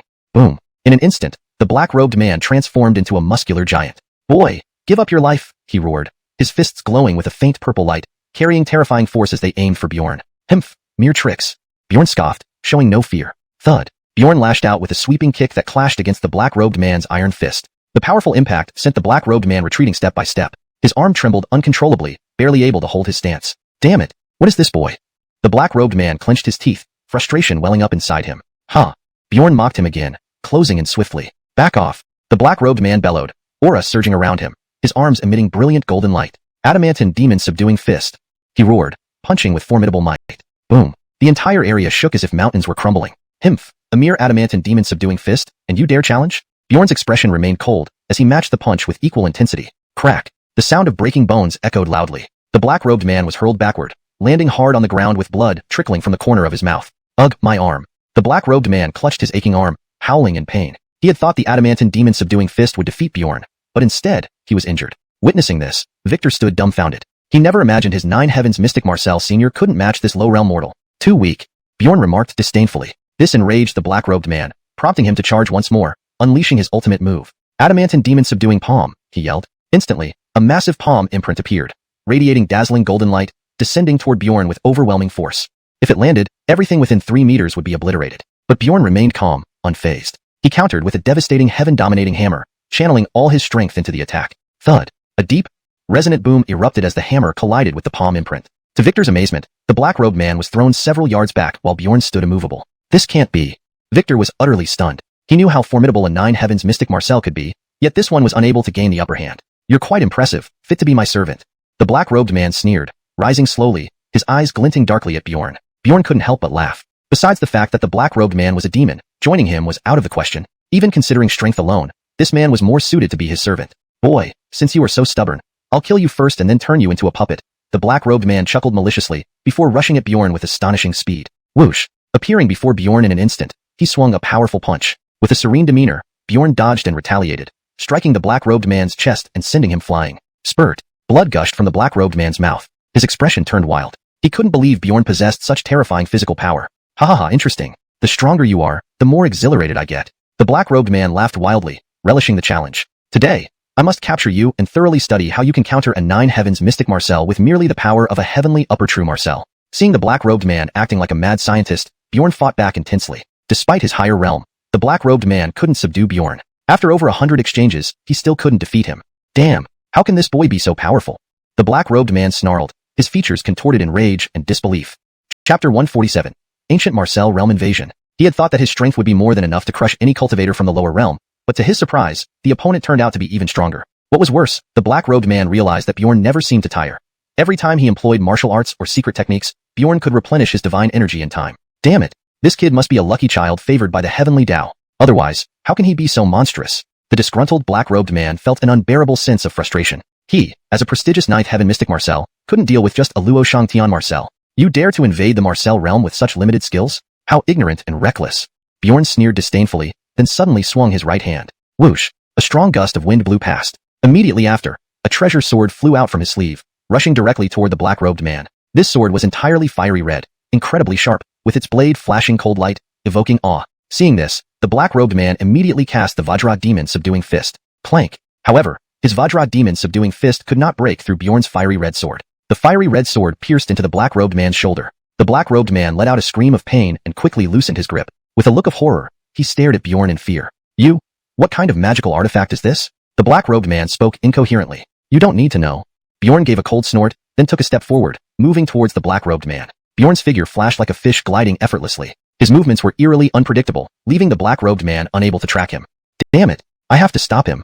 The black-robed man growled. His hands flicked, throwing out one talisman after another. Boom! The talismans exploded, transforming into glowing fireflies flying toward Bjorn. Be extinguished! Bjorn roared angrily. The surrounding space distorted slightly, followed by lightning tearing through the sky, striking the fireflies forcefully. In an instant, bolts of lightning ravaged the area, swallowing all the fireflies whole. Phew! With the disappearance of the fireflies, the black-robed man's face turned deathly pale, spitting blood and revealing disbelief in his eyes. He had never expected that his long-practiced ultimate move would be destroyed so easily by Bjorn. Damn it, this isn't over yet, take this. The black-robed man gritted his teeth, his eyes turning bloodshot, radiating intense killing intent. Boom! Reaching out, a pitch-black long saber appeared in his hand. Swish! Grasping the black saber, the black-robed man dashed forward with a single stride and slashed downward. At this moment, the black-robed man's entire body emitted a golden glow, as if forged from gold. This slash was terrifyingly powerful, capable of slicing through even the toughest metal. Bjorn remained calm, pointing a finger, sending a streak of crimson light through the air. The black-robed man had to retreat dozens of steps to barely withstand this attack. This isn't over yet. Take this. A cold smile spread across Bjorn's lips. Spinning around, he transformed into a gentle breeze, instantly reaching beside the black-robed man, then flicked his finger again, aiming straight for the black-robed man's forehead. This finger strike contained boundless power, akin to a falling star. Oh no! Feeling the power of the strike, the black-robed man was terrified, sensing the threat of death looming over him. He hastily raised his saber to block. Clash! Sparks flew, and a terrifying shockwave swept in all directions. The black-robed man staggered backward, his arms numb.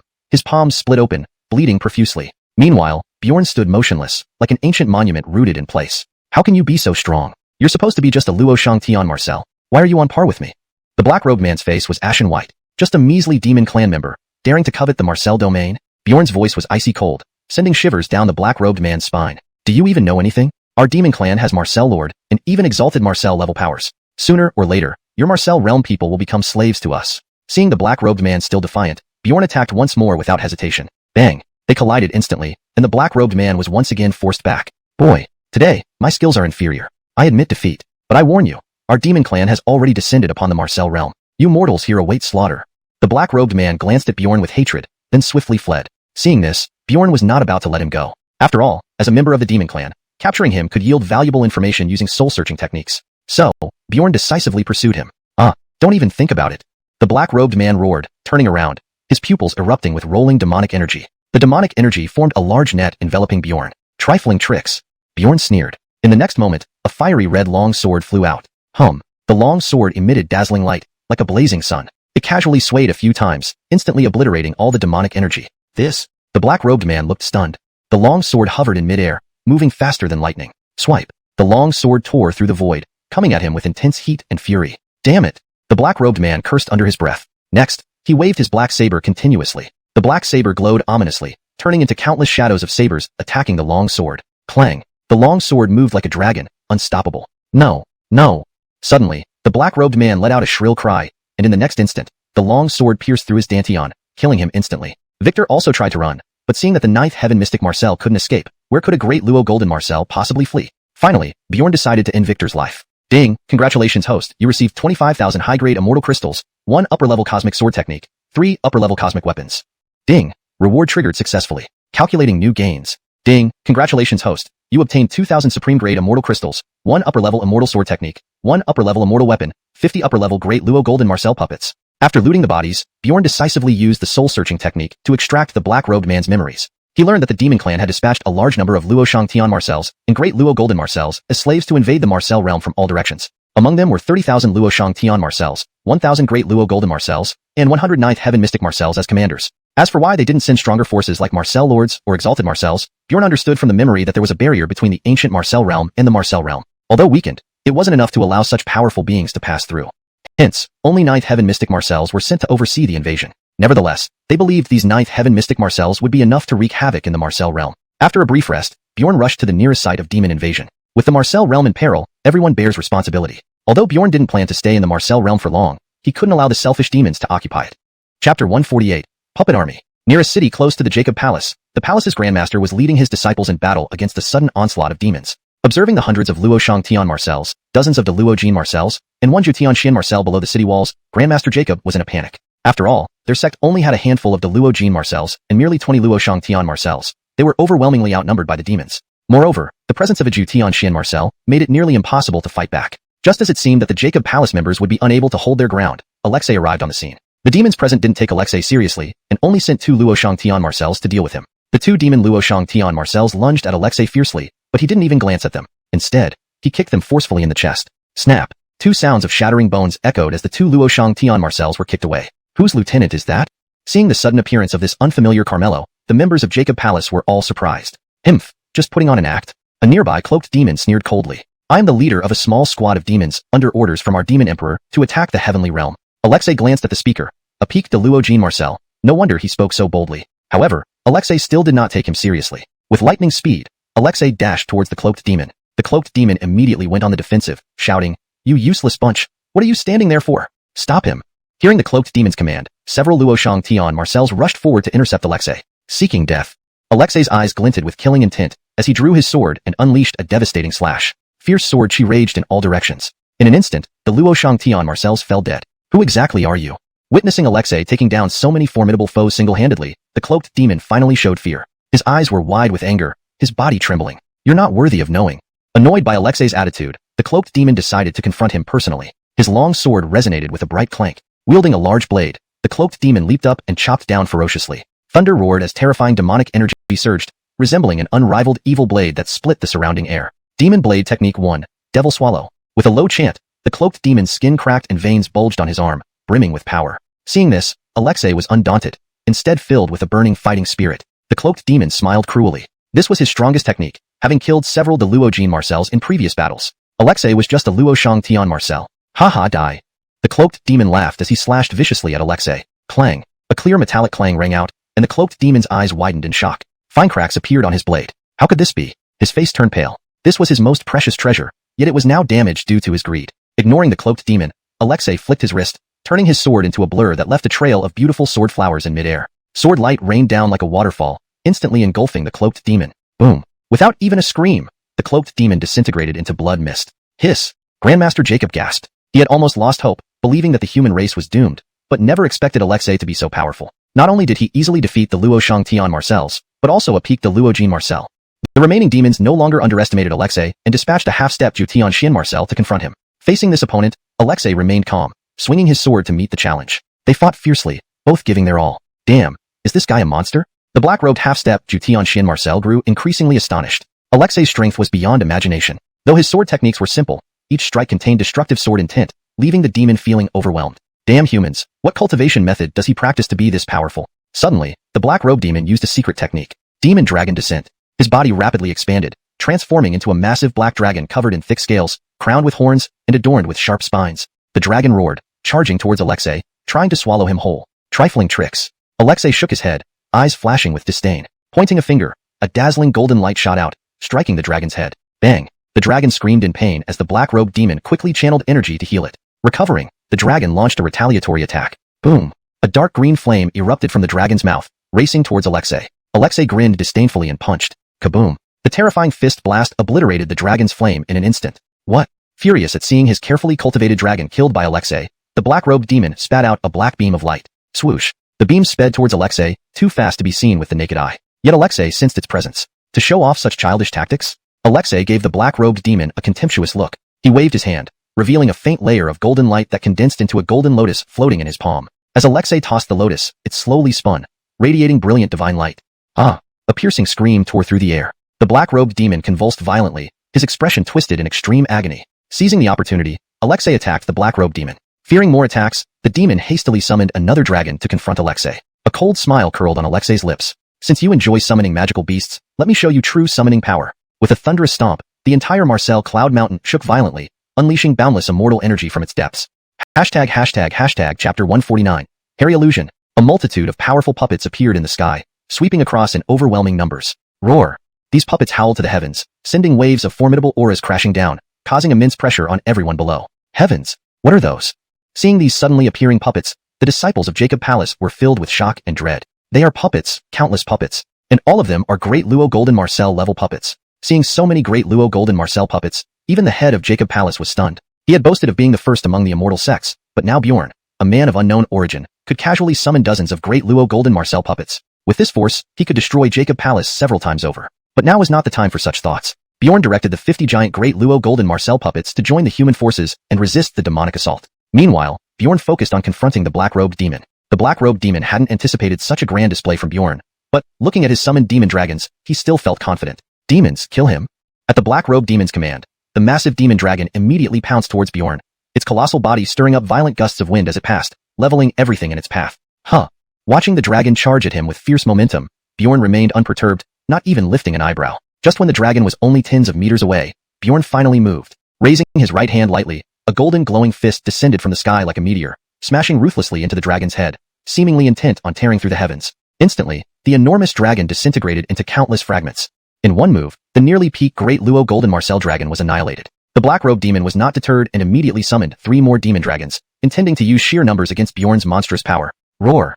3 deafening roars echoed through the sky. 3 even larger demon dragons rushed towards Bjorn, carrying terrifying power. The air crackled with sonic booms, signaling their deadly intent. Seeing the approaching trio of dragons, Bjorn remained composed, calmly extending his index finger and thrusting it sharply at the 3 dragons. Thud!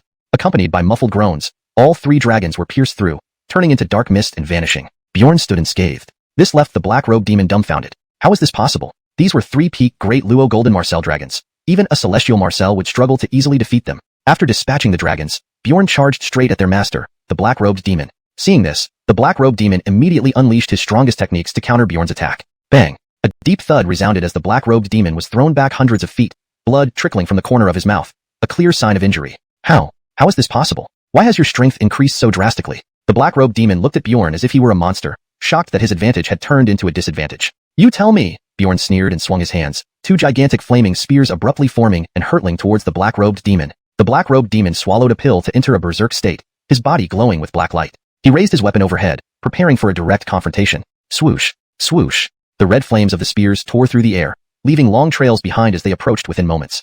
Clang clang! 2 crisp clashes rang out as the black-robed demon's weapon held off the 2 flaming spears without being forced back. Though he managed to block them, his face soon turned grim. His arms trembled under the immense pressure, clearly reaching his limits. Realizing that brute force wouldn't work, the black-robed demon threw aside his weapon and rapidly formed hand seals, chanting incantations. Soon, a towering illusion, over 70 feet tall, appeared behind him. Roar! Accompanied by a low roar, the illusion spread its wings, covering half the sky and exuding terrifying pressure, making Bjorn's expression falter. This illusion was the black-robed demon's summoned hairy illusion, possessing some of the true Harry's power. The hairy illusion opened its eyes and glared down at Bjorn, revealing a bloodthirsty and cruel expression. Die, insect! The hairy illusion let out a furious cry and flapped its wings, instantly generating a gale that made Bjorn's robes flutter wildly. In the next second, it leaped through the air, aiming to slay Bjorn. Fleeting tricks. Bjorn faced the charging hairy illusion fearlessly, spitting out 4 words. A massive wave of mental energy burst forth from him. Boom! Instantly, a thunderous explosion shook the heavens, shattering surrounding trees and rocks, forming a large crater. Ripples visible to the naked eye spread out like water ripples, obliterating everything in their path. The charging hairy illusion's head reeled, halting its advance for a moment, missing the opportunity to strike Bjorn. Seizing this chance, Bjorn waved his hands, producing 2 more colossal flaming spears aimed directly at the hairy illusion. The flaming spears were swift, quickly piercing through the hairy illusion's body. Aya! The hairy illusion screamed, its form gradually fading. Cursed! The black-robed demon cursed and once again commanded the hairy illusion to attack. The hairy illusion opened its massive mouth and fired spheres of demonic crystals, each the size of a basketball, unleashing destructive power towards Bjorn. The dense bombardment shook the surrounding mountains and forests, causing trees to collapse and flora to burn away. The number of demonic crystal spheres was unimaginably dense, yet Bjorn remained fearless, darting through the air, dodging each sphere just before impact. Swoosh! The hairy illusion absorbed the surrounding dense magical elements, expanding slightly, its aura growing stronger. It roared into the sky and then opened its vast mouth, unleashing more destructive spheres of demonic crystals. End of chapter 149. Chapter 150. Capture the leader first. Bang! Each magical crystal cannonball struck the ground, creating deep craters amidst billowing smoke and dust. A spectacular yet terrifying sight. However, Bjorn had already vanished from his original position with lightning speed before the explosions. When the demonic god's apparition closed its mouth again, within a few miles radius, only the bodies of accidentally injured demons and humans lay scattered. Bjorn's body was nowhere to be found. The demonic god's apparition dared not take this lightly and warily scanned the surroundings, trying to locate Bjorn. Finally, it spotted him in a distant forest, hiding in dense, chaotic undergrowth and silently observing. Despicable human, come out! Enraged, the apparition raised its right hand and pressed toward Bjorn, unleashing a black claw suffused with eerie demonic aura flying through the air. Seeing this, Bjorn immediately dodged, skillfully evading the claw's attack. Crack! The claw missed, tearing apart a nearby hillock, then struck the ground with undiminished force, leaving an enormous fissure about 10 meters wide surrounded by debris and dust. A truly horrific scene. This demonic god apparition possessed peak power akin to a ninth heaven mystic Marcel, demonstrating such devastating strength with just a casual attack. Imagining the true power of a real demonic god was unfathomable. But since this was only an apparition, not the actual entity, Bjorn could still stand against it. If you seek death, don't blame me for being merciless. Bjorn gritted his teeth, glaring at the demonic god apparition with intense hatred. Immediately after, he rapidly formed hand seals, channeling ceaseless immortal chi into his hands which condensed between his fingers. Soon, a fireball containing terrifying energy formed in his hands, radiating scorching heat as if it could incinerate the surrounding air.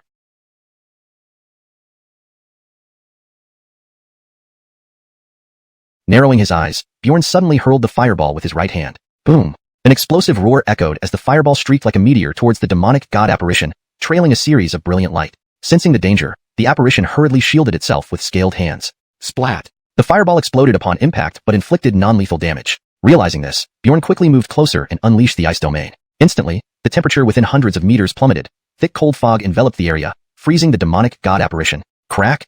Amidst the cold mist, a golden light flashed, followed by a sharp blade of energy piercing through the fog straight at Bjorn at incredible speed. Seeing this, Bjorn didn't hesitate, swiftly activating the eternal icy heart technique. His body erupted with cold energy, forming a pure ice saber that met the blade head-on. Upon collision, blinding white light and deafening explosions occurred, both dissolving into snowflakes that dispersed into the air. Himph! The demonic god apparition snorted and spewed more magical crystal cannonballs at Bjorn. With ghost-like movements, he shifted to another position. Boom! Another barrage of magical crystal cannonballs approached, but Bjorn continued to evade and form ice sabers as defense. Through this brief skirmish, Bjorn understood the apparition's capabilities. It wielded attacks comparable to a ninth heaven mystic Marcel, but lacked intelligence, relying solely on brute force. Using ranged attacks might suppress or even kill the apparition, but it would waste substantial immortal chi. Thus, Bjorn chose close combat, leveraging his agility to weaken the apparition's offensive power. In these challenging exchanges, the demonic god apparition struggled, often finding itself at a disadvantage, leading to immense frustration.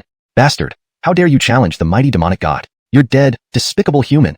It roared in anger. Bjorn rolled his eyes and retorted, You're the despicable one. Your entire family is despicable. Damn it! The apparition bellowed, its aura turning manic, once again gathering magical crystal cannonballs towards Bjorn. Undeterred, Bjorn swung his ice saber with fiery determination. Clang! A resounding clash resonated, sparking brilliant light from the violent collision. Just then, 3 more cannonballs descended. Yet, they still couldn't hit Bjorn, who always anticipated their trajectories and effortlessly avoided them, accurately striking each cannonball to reduce them to powder. Growing increasingly uneasy, the demonic god apparition realized it couldn't best Bjorn. Boom! Boom! Suddenly, Bjorn shattered several cannonballs mid-air and launched a kick, sending the apparition flying backward. He leaped into the air, chasing like a hunting leopard, striking with a powerful palm strike accompanied by intense immortal chi. Thud! With a muffled sound, the blow hit the apparition, hurling it hundreds of meters into a towering tree. After landing, Bjorn relentlessly attacked again. The demonic god apparition was repeatedly slammed by Bjorn, who fought fiercely, determined to defeat it. Damn it! Roaring, the apparition shrank to a 2-meter-tall form and hammered Bjorn with both arms. Unyielding, Bjorn countered with his ice saber. Ding! A crisp metallic clang reverberated, strong currents swirling up dust engulfing them. The demonic god apparition staggered back several steps, barely stabilizing. Seizing the opportunity, Bjorn turned and struck the dark-clothed demon summoner. Despite the apparition's formidable defenses, it would dissipate upon the summoner's death. Translation notes. Character names. Bjorn is retained as the name. Style and tone. Kept the original action-packed tone with descriptive details. Consistency. Ensured narrative flow aligns logically with previous events. Paragraph structure. Maintained original breaks for readability and emphasis. Chapter 151. Fighting 100 alone. No. With a scream of anguish, the the hairy shadow dissolved into nothingness. Ding! Congratulations to the host for obtaining 3,000 premium immortal crystals, 1 lower grade immortal sword technique, and 10 lower grade puppeteers of the 9th heaven Marcel.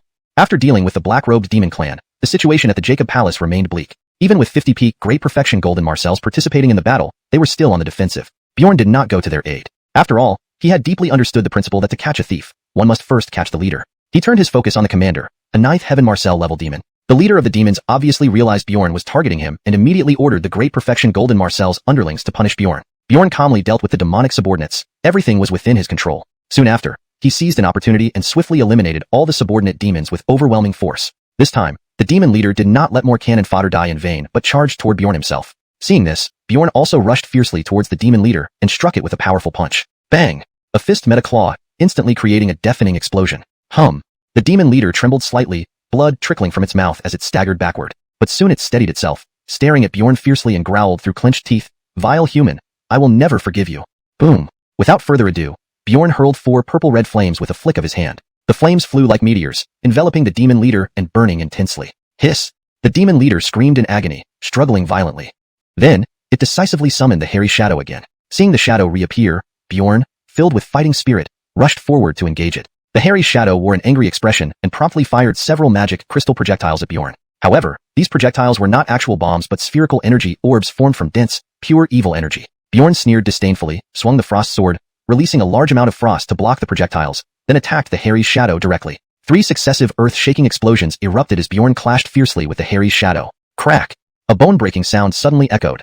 A fierce wound appeared on the chest of the hairy shadow, blood gushing out. But it quickly healed, obviously due to the work of the demon leader. Bjorn quickly charged again, engaging in a brutal fight with the hairy shadow. This shadow possessed terrifying recovery abilities. To destroy it, he needed to find its weakness. Boom! Deafening explosions continued without pause. Finally, in the midst of intense combat, Bjorn seized an opportunity and heavily wounded the hairy shadow. Its form began to dissipate slightly. Phew! Bjorn rested briefly before launching another assault. At this moment, the hairy shadow mobilized all its power to defend against Bjorn's attacks. Bjorn performed the secret technique, Wailing Wind for 10,000 miles, and the Ice Sword Cannon, causing the surrounding temperature to plummet sharply. Large amounts of cold gathered on Bjorn's ice sword. Bjorn stabbed vigorously, and immediately a blue light filled with icy cold tore through the air like an arrow, heading straight for the hairy shadow. SSSHHH. The blue light pierced through the hairy shadow body. The shadow plunged into the pond, splashing up a lot of water. Without hesitation, Bjorn immediately retreated. He knew the hairy shadow would not be so easy to kill. Indeed, the next second, the hairy shadow reappeared, now 10 meters tall, surrounded by towering black flames. Roar! It howled to the sky, then pounced at Bjorn. Bjorn remained unperturbed, ready for the battle. A sharp beam of sword light streaked towards the abdomen of the hairy shadow, clearly a move from the ice snow sword technique. Sensing mortal danger, the hairy shadow twisted its massive body to dodge. Bang! The sword light narrowly missed, instead piercing through the right wing of the hairy shadow. The shadow let out a cry of unbearable pain. Die! Bjorn roared and attacked the hairy shadow. But the hairy shadow was no pushover. It endured the pain and spewed out streams of infernal fire, trying to incinerate Bjorn. Bjorn easily dodged and continued his attacks. Though the hairy shadow defense had become even stronger, Bjorn was unafraid, as he excelled at overcoming challenges beyond his level. Swish! Bjorn's continuous strikes left countless small wounds on the hairy shadow. Simultaneously, the flames emitted by the shadow were frozen by Bjorn's ice-sealed sword intent, turning into mist that enveloped the entire pond. These flames did not pose a significant threat to Bjorn. They merely consumed some immortal energy. After half an hour of intense combat, Bjorn gradually adapted to the attack pattern of the hairy shadow. A single strike blinded the hairy's left eye, resulting in a bloody scene. Losing both eyes, the shadow screamed even more painfully, appearing utterly humiliated and driven into a frenzied state. It pulled out a dark disc-shaped magical weapon and threw it at Bjorn. The disc broke through the air with a whistling sound. Bjorn infused immortal energy into the frost sword, which shone brilliantly with a dazzling emerald green light. A fierce beam of sword light shot out, slicing through the disc.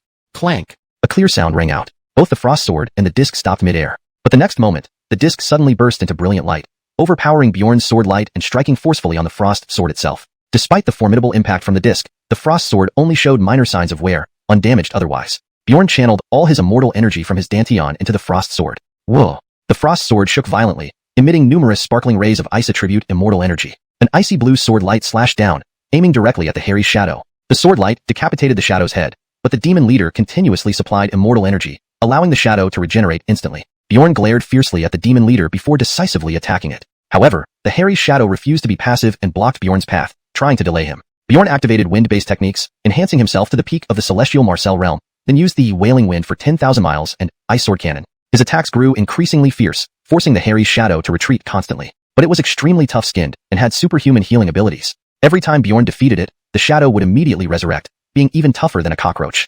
Chapter 152. Half-Step Marcel Lord Realm. However, the leader of the demonic race was now pale-faced, clearly at their wits' end. Bjorn seized the opportunity and directly rushed forward to attack the leader. An icy blue sword beam instantly pierced through the leader. Thud. The demon leader fell into the pond, splashing a large amount of water. Bjorn immediately followed, jumping into the pond to finish off the demon leader while pressing his advantage. However, as soon as Bjorn approached the center of the pond, a terrifying force hurled him away. Unbothered, Bjorn continued to charge straight towards the demon leader. A jet of black demonic flames shot towards Bjorn. Himph! Bjorn scoffed coldly and hurled the frost sword forward. The frost sword instantly dispelled the demonic flames and pierced through the demon leader. Ah! The demon leader screamed in pain, struggled for a moment, and then sank into the water, its fate unknown. Bjorn slowly descended into the center of the pond. At this moment, another group of demons attacked from afar. Among them was one who had reached the half-step Marcel Lord realm. Perhaps aware of his presence, the demons sent reinforcements of this caliber. Yet, even with this, Bjorn showed no sign of worry and charged straight towards the half-step Marcel Lord demon. The half-step Marcel Lord demon also sensed Bjorn's killing intent and immediately charged toward him. Boom! Upon collision, the half-step Marcel Lord demon was directly blasted away by Bjorn's attack. What? How could you possibly be so strong? The half-step Marcel Lord demon's face was filled with shock and disbelief. How could this human be so formidable? Bjorn smiled and said, haha, this world is far more complex than you imagine. The half-step Marcel Lord demon glared at Bjorn darkly, sneered, and then rushed up to engage in a fierce battle. Every move exuded dense sword chi and sword intent, leaving onlookers terrified. After 5 minutes of intense fighting, Bjorn finally gained the upper hand and injured the half-step Marcel Lord demon with a single sword strike. Realizing the danger, the half-step Marcel Lord demon hurriedly activated an immortal technique, summoning a monstrous beast shadow with a fearsome appearance. Leaping onto the beast's back, it controlled the creature to attack Bjorn. The monstrous beast moved incredibly fast, reaching Bjorn in an instant. Boom! The monstrous beast collided heavily with the frost sword. The explosion was deafening, but Bjorn held his ground. Unable to accept this outcome, the half-step Marcel Lord demon used another immortal technique. Roar! With a low roar, the monstrous beast let out a blazing black flame, followed by spewing a ball of fire that carried extreme heat toward Bjorn. Seeing the black fireball coming, Bjorn summoned a magical treasure, creating a protective barrier in front of him. Bang! A faint golden shield appeared around Bjorn, blocking the fireball. Immediately after, he wielded the frost sword, sending waves of icy blue sword beams crashing down. Caught off guard, the half-step Marcel Lord demon was hit by several icy blue sword beams, bleeding profusely, and flew backward, landing hard on the shore. Just as Bjorn was about to attack again, the half-step Marcel Lord demon quickly used another immortal technique, muttering incantations and summoning a lightning orb emitting terrifying power. The air around seemed to freeze at the appearance of the lightning orb. Bjorn remained calm but focused. Die! The half-step Marcel Lord demon roared, and the lightning orb unleashed a dazzling light, shooting rapidly towards Bjorn. This orb contained destructive power, dangerous even to a true martial artist at the peak of true Wu. Bjorn remained composed, his hands forming seals swiftly. Soon, a spear made of ice appeared in his hands, shining with a piercing silver glow. He threw the ice spear towards the lightning orb. Boom! The collision caused a violent explosion, generating a devastating storm that flattened everything within dozens of meters. Many weaker demon soldiers were thrown around in panic. When the dust settled, Bjorn had vanished from his original position. The half-step Marcel Lord demon stayed vigilant. In the next second, Bjorn appeared behind him, only to disappear again before being countered. Bjorn repeatedly appeared behind the half-step Marcel Lord demon, causing significant destruction each time, turning the area into ruins. Each attack allowed Bjorn to retreat safely afterward. It felt like playing cat and mouse, which infuriated the half-step Marcel Lord demon. A proud half-step Marcel Lord demon, how could he tolerate being toyed with by a mere peak Luoshang Tianxian? What a disgrace. Immediately, he summoned his mount, a massive demon bull towering over 100 zhang, entirely black, with skin gleaming like steel, casting a cold luster. This enormous creature resembled an ancient primal beast. Steam burst from its nostrils as it trampled through the air towards Bjorn. Bjorn sneered disdainfully and, with a light shout, his body radiated a layer of shimmering starlight, making him appear ethereal. Whoosh! Stepping gracefully, Bjorn dodged the giant demon bull. Appearing at the side of the bull's shadow, he fiercely swung the frost sword, landing a slash. However, due to the bull's remarkable defense, it suffered only superficial wounds. Damn! The half-step Marcel Lord demon's expression turned grim. Bjorn channeled his celestial chi into the frost sword, causing it to emit a radiant silver glow. Hashtag chapter 153. A single sword slash. Bjorn thrust his sword forward. The sword struck precisely at the neck of the demonic ox, piercing right through it. Blood gushed out from the ox's neck as it let out a painful howl, its body wobbling and nearly collapsing. Seizing the opportunity, Bjorn swung his sword again and decapitated the demonic ox. The strength of this demonic ox was terrifying. If not for his magical treasure, Bjorn doubted he could have withstood its attack. The quasi-immortal demon, however, was well aware of its situation. Immediately after the demonic ox fell, it summoned another one. This new demonic ox was slightly stronger than the previous one, reaching the realm of a quasi-immortal ox. Moreover, this quasi-immortal demonic ox mastered a special immortal technique, the blood escape technique, which temporarily doubled its speed. With the blood escape technique activated, the quasi-immortal demonic ox vanished and reappeared directly in front of Bjorn. Bjorn coldly sneered and instantly emitted a dazzling silver light from his body. Whoosh! In the next second, Bjorn disappeared from his original spot and reappeared hundreds of meters away. Swish! A sudden blade of light appeared where Bjorn had just stood. This 3-meter-long beam sliced through the air with a sharp whistling sound, creating a 3-foot-long crack on the ground. Seeing his attack fail, the quasi-immortal demon immediately commanded the demonic ox to charge at Bjorn again. Your speed is too slow, and your attacks are utterly harmless, just a waste of effort, Bjorn mocked. Hearing this, the quasi-immortal demon was nearly enraged to the point of lung bursting. I'll tear you apart, it roared furiously and accelerated towards Bjorn. Unfortunately, Bjorn maintained his distance using his superior speed and agile reactions. The demons watching all displayed looks of envy and resentment. When can I ever possess such speed? Not only did the demon sigh in admiration, but even the head of the Taishu Palace envied him greatly. With such speed, he wouldn't be so helpless. On this side, the quasi-immortal demon continued commanding the demonic ox to attack Bjorn. However, the ox consistently missed its target, unable to hit Bjorn. Damn it! Enraged, the quasi-immortal demon formed hand seals and shouted, "Break through!" Suddenly, the ox's eyes turned pitch black, and a massive wave of spiritual energy surged from them. Wah! This wave of spiritual energy transformed into a tangible attack aimed at Bjorn's soul. Bjorn immediately dodged it. Haha, boy, are you scared?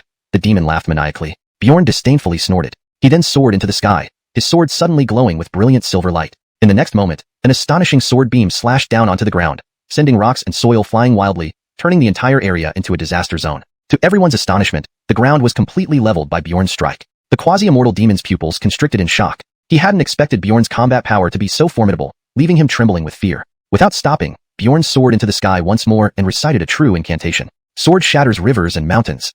Bjorn roared, and instantly, an overwhelming and razor-sharp sword intent swept over the land. It enveloped everything, as if it could destroy all living things. Under the horrified gaze of the demons, a gigantic silver sword ruthlessly descended. The quasi-immortal demon's face paled as thick demonic mist erupted from his body. Boom! The sword aura fell, producing a deafening roar. An endless surge of strong winds ravaged the surroundings. Trees snapped and rocks rolled everywhere. The demonic ox was instantly split into several pieces by this move. The quasi-immortal demon tumbled to the ground, covered in smoke and dust.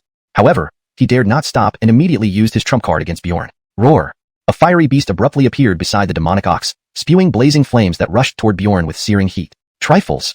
Bjorn looked disdainfully at the burning flames. His eyes deepened, and his figure flickered slightly. Then, Bjorn appeared before the flame and punched it with his right fist. The flame dissipated upon impact. Not stopping there, his left hand condensed with brilliant silver light. When this light touched the fire-red flames, countless streaks of lightning emerged, instantly extinguishing the flames, which turned into ashes. Next, Bjorn appeared beside the beast, transforming his palm into a claw and grabbing its throat, lifting it up. The beast struggled frantically, trying to escape, but to no avail. Even though it was also a quasi-immortal demon, it could do nothing against Bjorn. Bang! Bjorn squeezed with all his might, crushing the beast's throat. Its corpse fell to the ground. Seeing Bjorn's prowess, the quasi-immortal demon didn't dare hesitate and pulled out various trump cards to desperately attack him. However, no matter what it did, it always failed to hit Bjorn and even faced counterattacks from him. Gradually, the quasi-immortal demon began to show signs of fear. Damn it! Realizing he couldn't defeat Bjorn, the quasi-immortal demon decided to flee. But at that moment, a cold smile spread across Bjorn's lips. Since you've come, don't think about leaving, he said calmly, lifting his arm and slamming it down forcefully. Boom!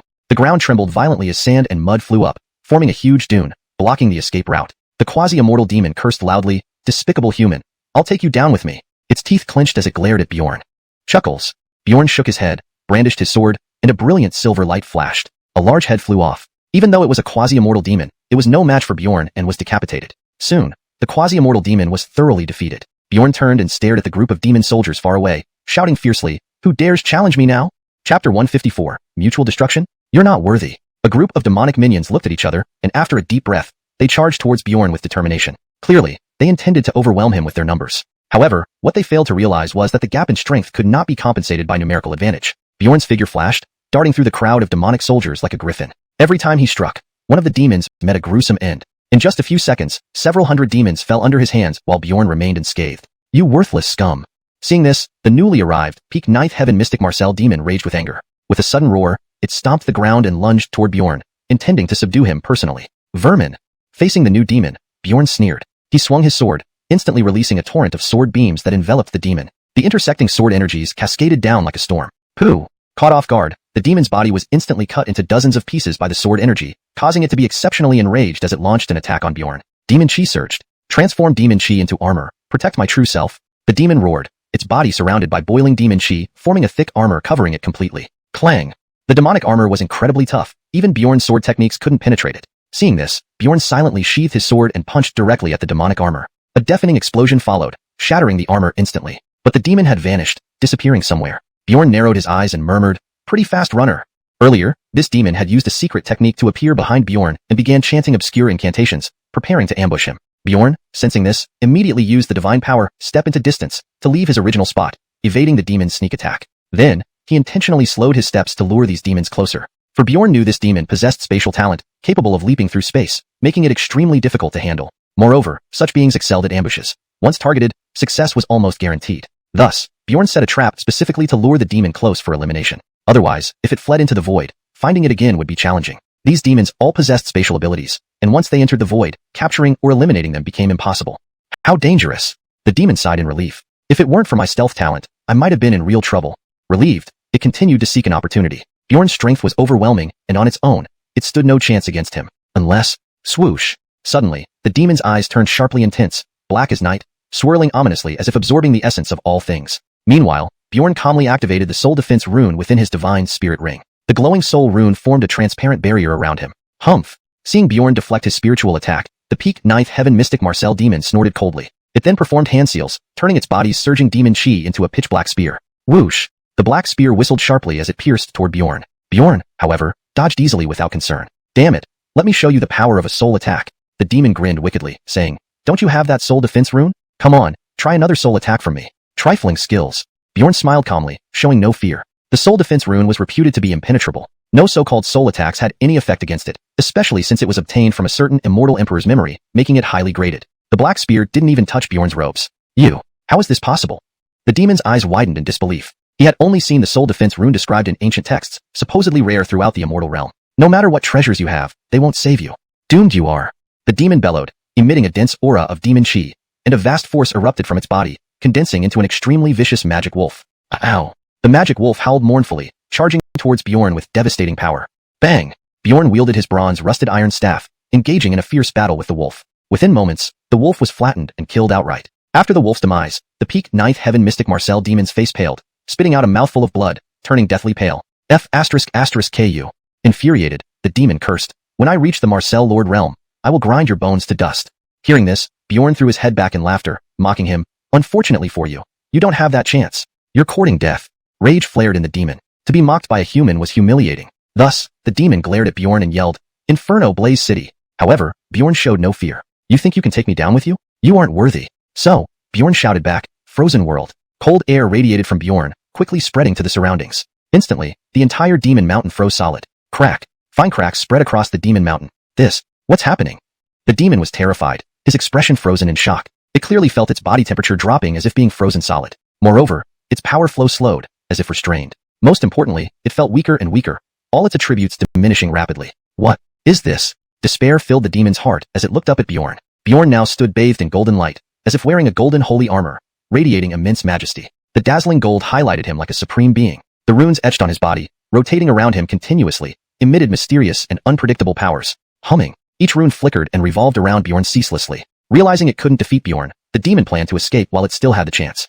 Chapter 155. Breakthrough. Ninth Heaven Mystic Marcel. Bjorn had already locked onto this peak Ninth Heaven Mystic Marcel of the Demon Clan, and with a cold sneer, he declared, "Today, you must stay behind."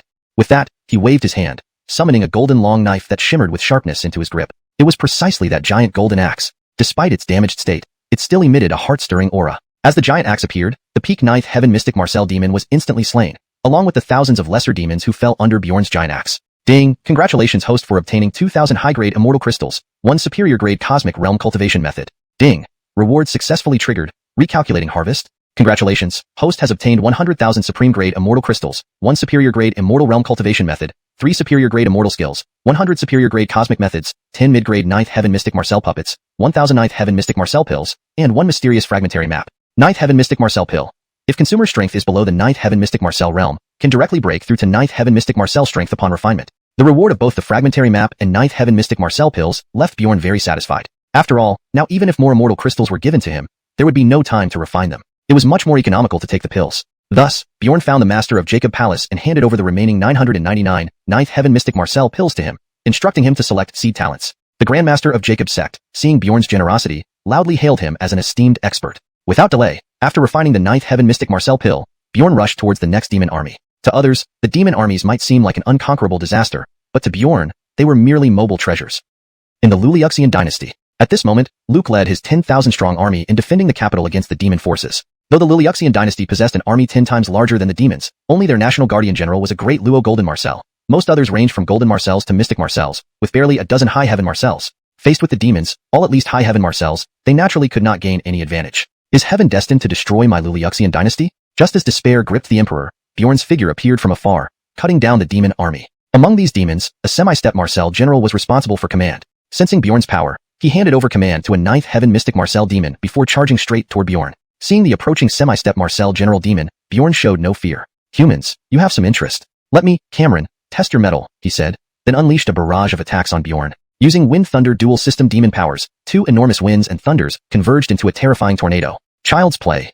Bjorn smiled faintly, then casually slashed with his sword. Swish. The sword beam cut through the hurricane like tearing paper. How is this possible? Cameron exclaimed in shock. The hurricane was the combined attack of wind and thunder immortality arts. Even a peak 9th Heaven Mystic Marcel would find it hard to resist. Yet this newcomer, barely entering the 9th Heaven Mystic Marcel stage, shattered the hurricane effortlessly. Cameron was bewildered. What sort of monster are you? He shouted. Bjorn laughed coldly, ignoring Cameron. He leaped into the air and lunged ferociously at Cameron, wielding the golden giant axe. A powerful slash sent sparks flying, akin to the fall of a blazing sun. A series of explosions followed as the gold axe ruthlessly struck Cameron's chest. Blood spurted out as Cameron retreated several hundred meters, hastily consuming pills to heal himself. Raising his head, he glared at Bjorn venomously. Cursed human, you dared ambush me. Cameron snarled. Bjorn laughed again. Half-step Marcel general, just that? He continued swinging the golden axe. Insolent wretch, I'll fight you to the death. Cameron roared furiously, his staff emitting dark light before a massive thunderbolt materialized and exploded. Bang! Their forces collided, resulting in a violent explosion that threw Bjorn off balance. Ha! Human freak, you're no match for me. Cameron laughed wildly, but Bjorn ignored him, his lips curling into a smile. Then he opened his mouth and drew in boundless immortal energy around him, swallowing it endlessly like a black hole. For a moment, Bjorn seemed to transform into a radiant sun, eclipsing all light. What kind of immortality art is this? Cameron was terrified, sensing impending doom. His limbs stiffened, making movement nearly impossible. Even his internal magic energy struggled to circulate. Who is this man? How could he possess such terrifying power? Cameron trembled inside. To save himself, Cameron used his last resort, spraying several drops of essence blood into a boulder beneath his feet, causing it to rapidly expand into a mountain. Jumping onto the mountain, Cameron aimed to escape Bjorn's reach using it as a barrier. Thinking of running? Not a chance. Bjorn sneered, throwing his golden axe which turned into a golden dragon, smashing the mountain to dust. Thud. The half-step Marcel general narrowly escaped being crushed, though severely wounded. Cursed. When I recover, I'll ensure you have no grave. Cameron vowed, desperately summoning his mount, a dark-wing messenger, and fleeing into the clouds. Thinking of escaping? Bjorn huffed, then chased after the dark-wing messenger. Chapter 156, Desperate Struggle. Damn, how can that guy be so fast? Digby was terrified and urged his mount, Darkwing Messenger, to escape as quickly as possible. He sensed that he might not be a match for Bjorn. Moreover, Bjorn was incredibly unpredictable. Despite being only at the early stage of 9th Heaven Mystic Marcel, Bjorn could effortlessly overpower Digby, who was at the half-step Marcel Lord level. Ah! Suddenly, Digby screamed in pain, falling from mid-air to the ground. Roar!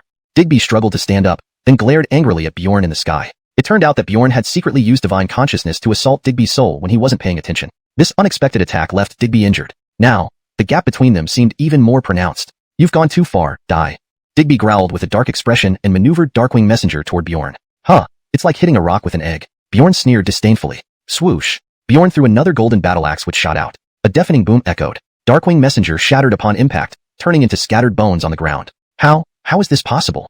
Digby stared in disbelief. His prideful mount, Darkwing Messenger, was defeated just like that? What other tricks do you have? Bring them out, Bjorn said indifferently. Upon hearing this, Digby unleashed his last resort skills in anger. Fiery flames engulfed his entire body. Then, his body suddenly expanded several times, transforming into a towering 3-Zhonghai fiery giant. Roar! Digby let out a long roar to the sky before charging at Bjorn. Just what I wanted. Bjorn's eyes sparkled with excitement as he engaged in combat. Boom! The two immediately clashed. Each strike contained immense power. Bjorn and Digby fought fiercely. While Digby was injured, Bjorn remained unscathed. Damn it! Digby's face turned ashen with shock. This situation deeply demoralized him. He knew that if this continued, he would surely die. Therefore, when he saw Bjorn preparing to close in, he immediately chose to maintain distance. Meanwhile, he unleashed numerous spells, which poured down towards Bjorn. These spells could easily destroy a small city. However, Bjorn faced them without fear, deflecting and neutralizing them effortlessly. Huh? How is this happening? Digby was dumbfounded. Bjorn's strength was almost too abnormal. How is this still a 9th Heaven Mystic Marcel? Clearly, at least in Marcel Lord-level powerhouse. Digby felt like he was going insane. How could such a monster exist in the heavenly realm? Seeing that Bjorn had defended against his attacks, Digby grew increasingly cold inside. His expression turned grotesque. Since that's the case, there's no choice but to make a final stand. Bjorn looked coldly at Digby, Your trump card? Show it. Otherwise, you'll die here today. Hearing this, Digby exploded in rage. Whoosh! Digby pulled out a pill from his pocket, swallowed it, and his wounds rapidly healed, restoring him to peak condition. Spring Renewal Pill was a sacred healing drug. After consuming it, one could instantly recover both physically and spiritually, regaining peak fighting strength. Such pills were extremely valuable and rarely owned by ordinary martial artists. Though it costs me much, killing you will allow Great Harry to reclaim the heavenly realm. Digby crazily summoned the griffin of a Harry, whose strength had already reached the Marcel Lord realm. Facing the attack of the Harry Griffin, Bjorn dodged while observing its weaknesses. He found a flaw. Immediately, Bjorn seized the opportunity, wielding the giant axe and chopping at the Harry Griffin. Clang! The intense collision resounded everywhere. Everyone watched as the Harry Griffin was cleaved backward, revealing a gruesome wound on its chest. No good. Seeing the severe damage to the griffin, Digby paled. He hurriedly repaired the Harry Griffin. Then, the restored griffin quickly cast hand seals, forming a series of runes that emitted radiant light and pressed down on Bjorn. Child's play. Bjorn scoffed. Swinging the golden battle axe, he countered. Bang! The golden battle axe swept around, shattering all runes. The Harry Griffin retreated a few steps, its aura weakening significantly, appearing lifeless. Puff! Digby turned pale, spitting out a mouthful of blood and swaying. Clearly, this degree of exhaustion exceeded his limits. No, continuing like this, I will die. Digby gritted his teeth, eyes bloodshot with intense hatred. Then, he pulled out a purple-black pearl. Go! Digby crushed the pearl with his finger, releasing a purple mist. Bjorn calmly extended his palm, separating the purple mist, and then kicked Digby away. Cough, cough. Digby was kicked to the ground, spitting out blood again. He wiped the blood from the corner of his mouth, glaring viciously at Bjorn. This bastard is too difficult to deal with.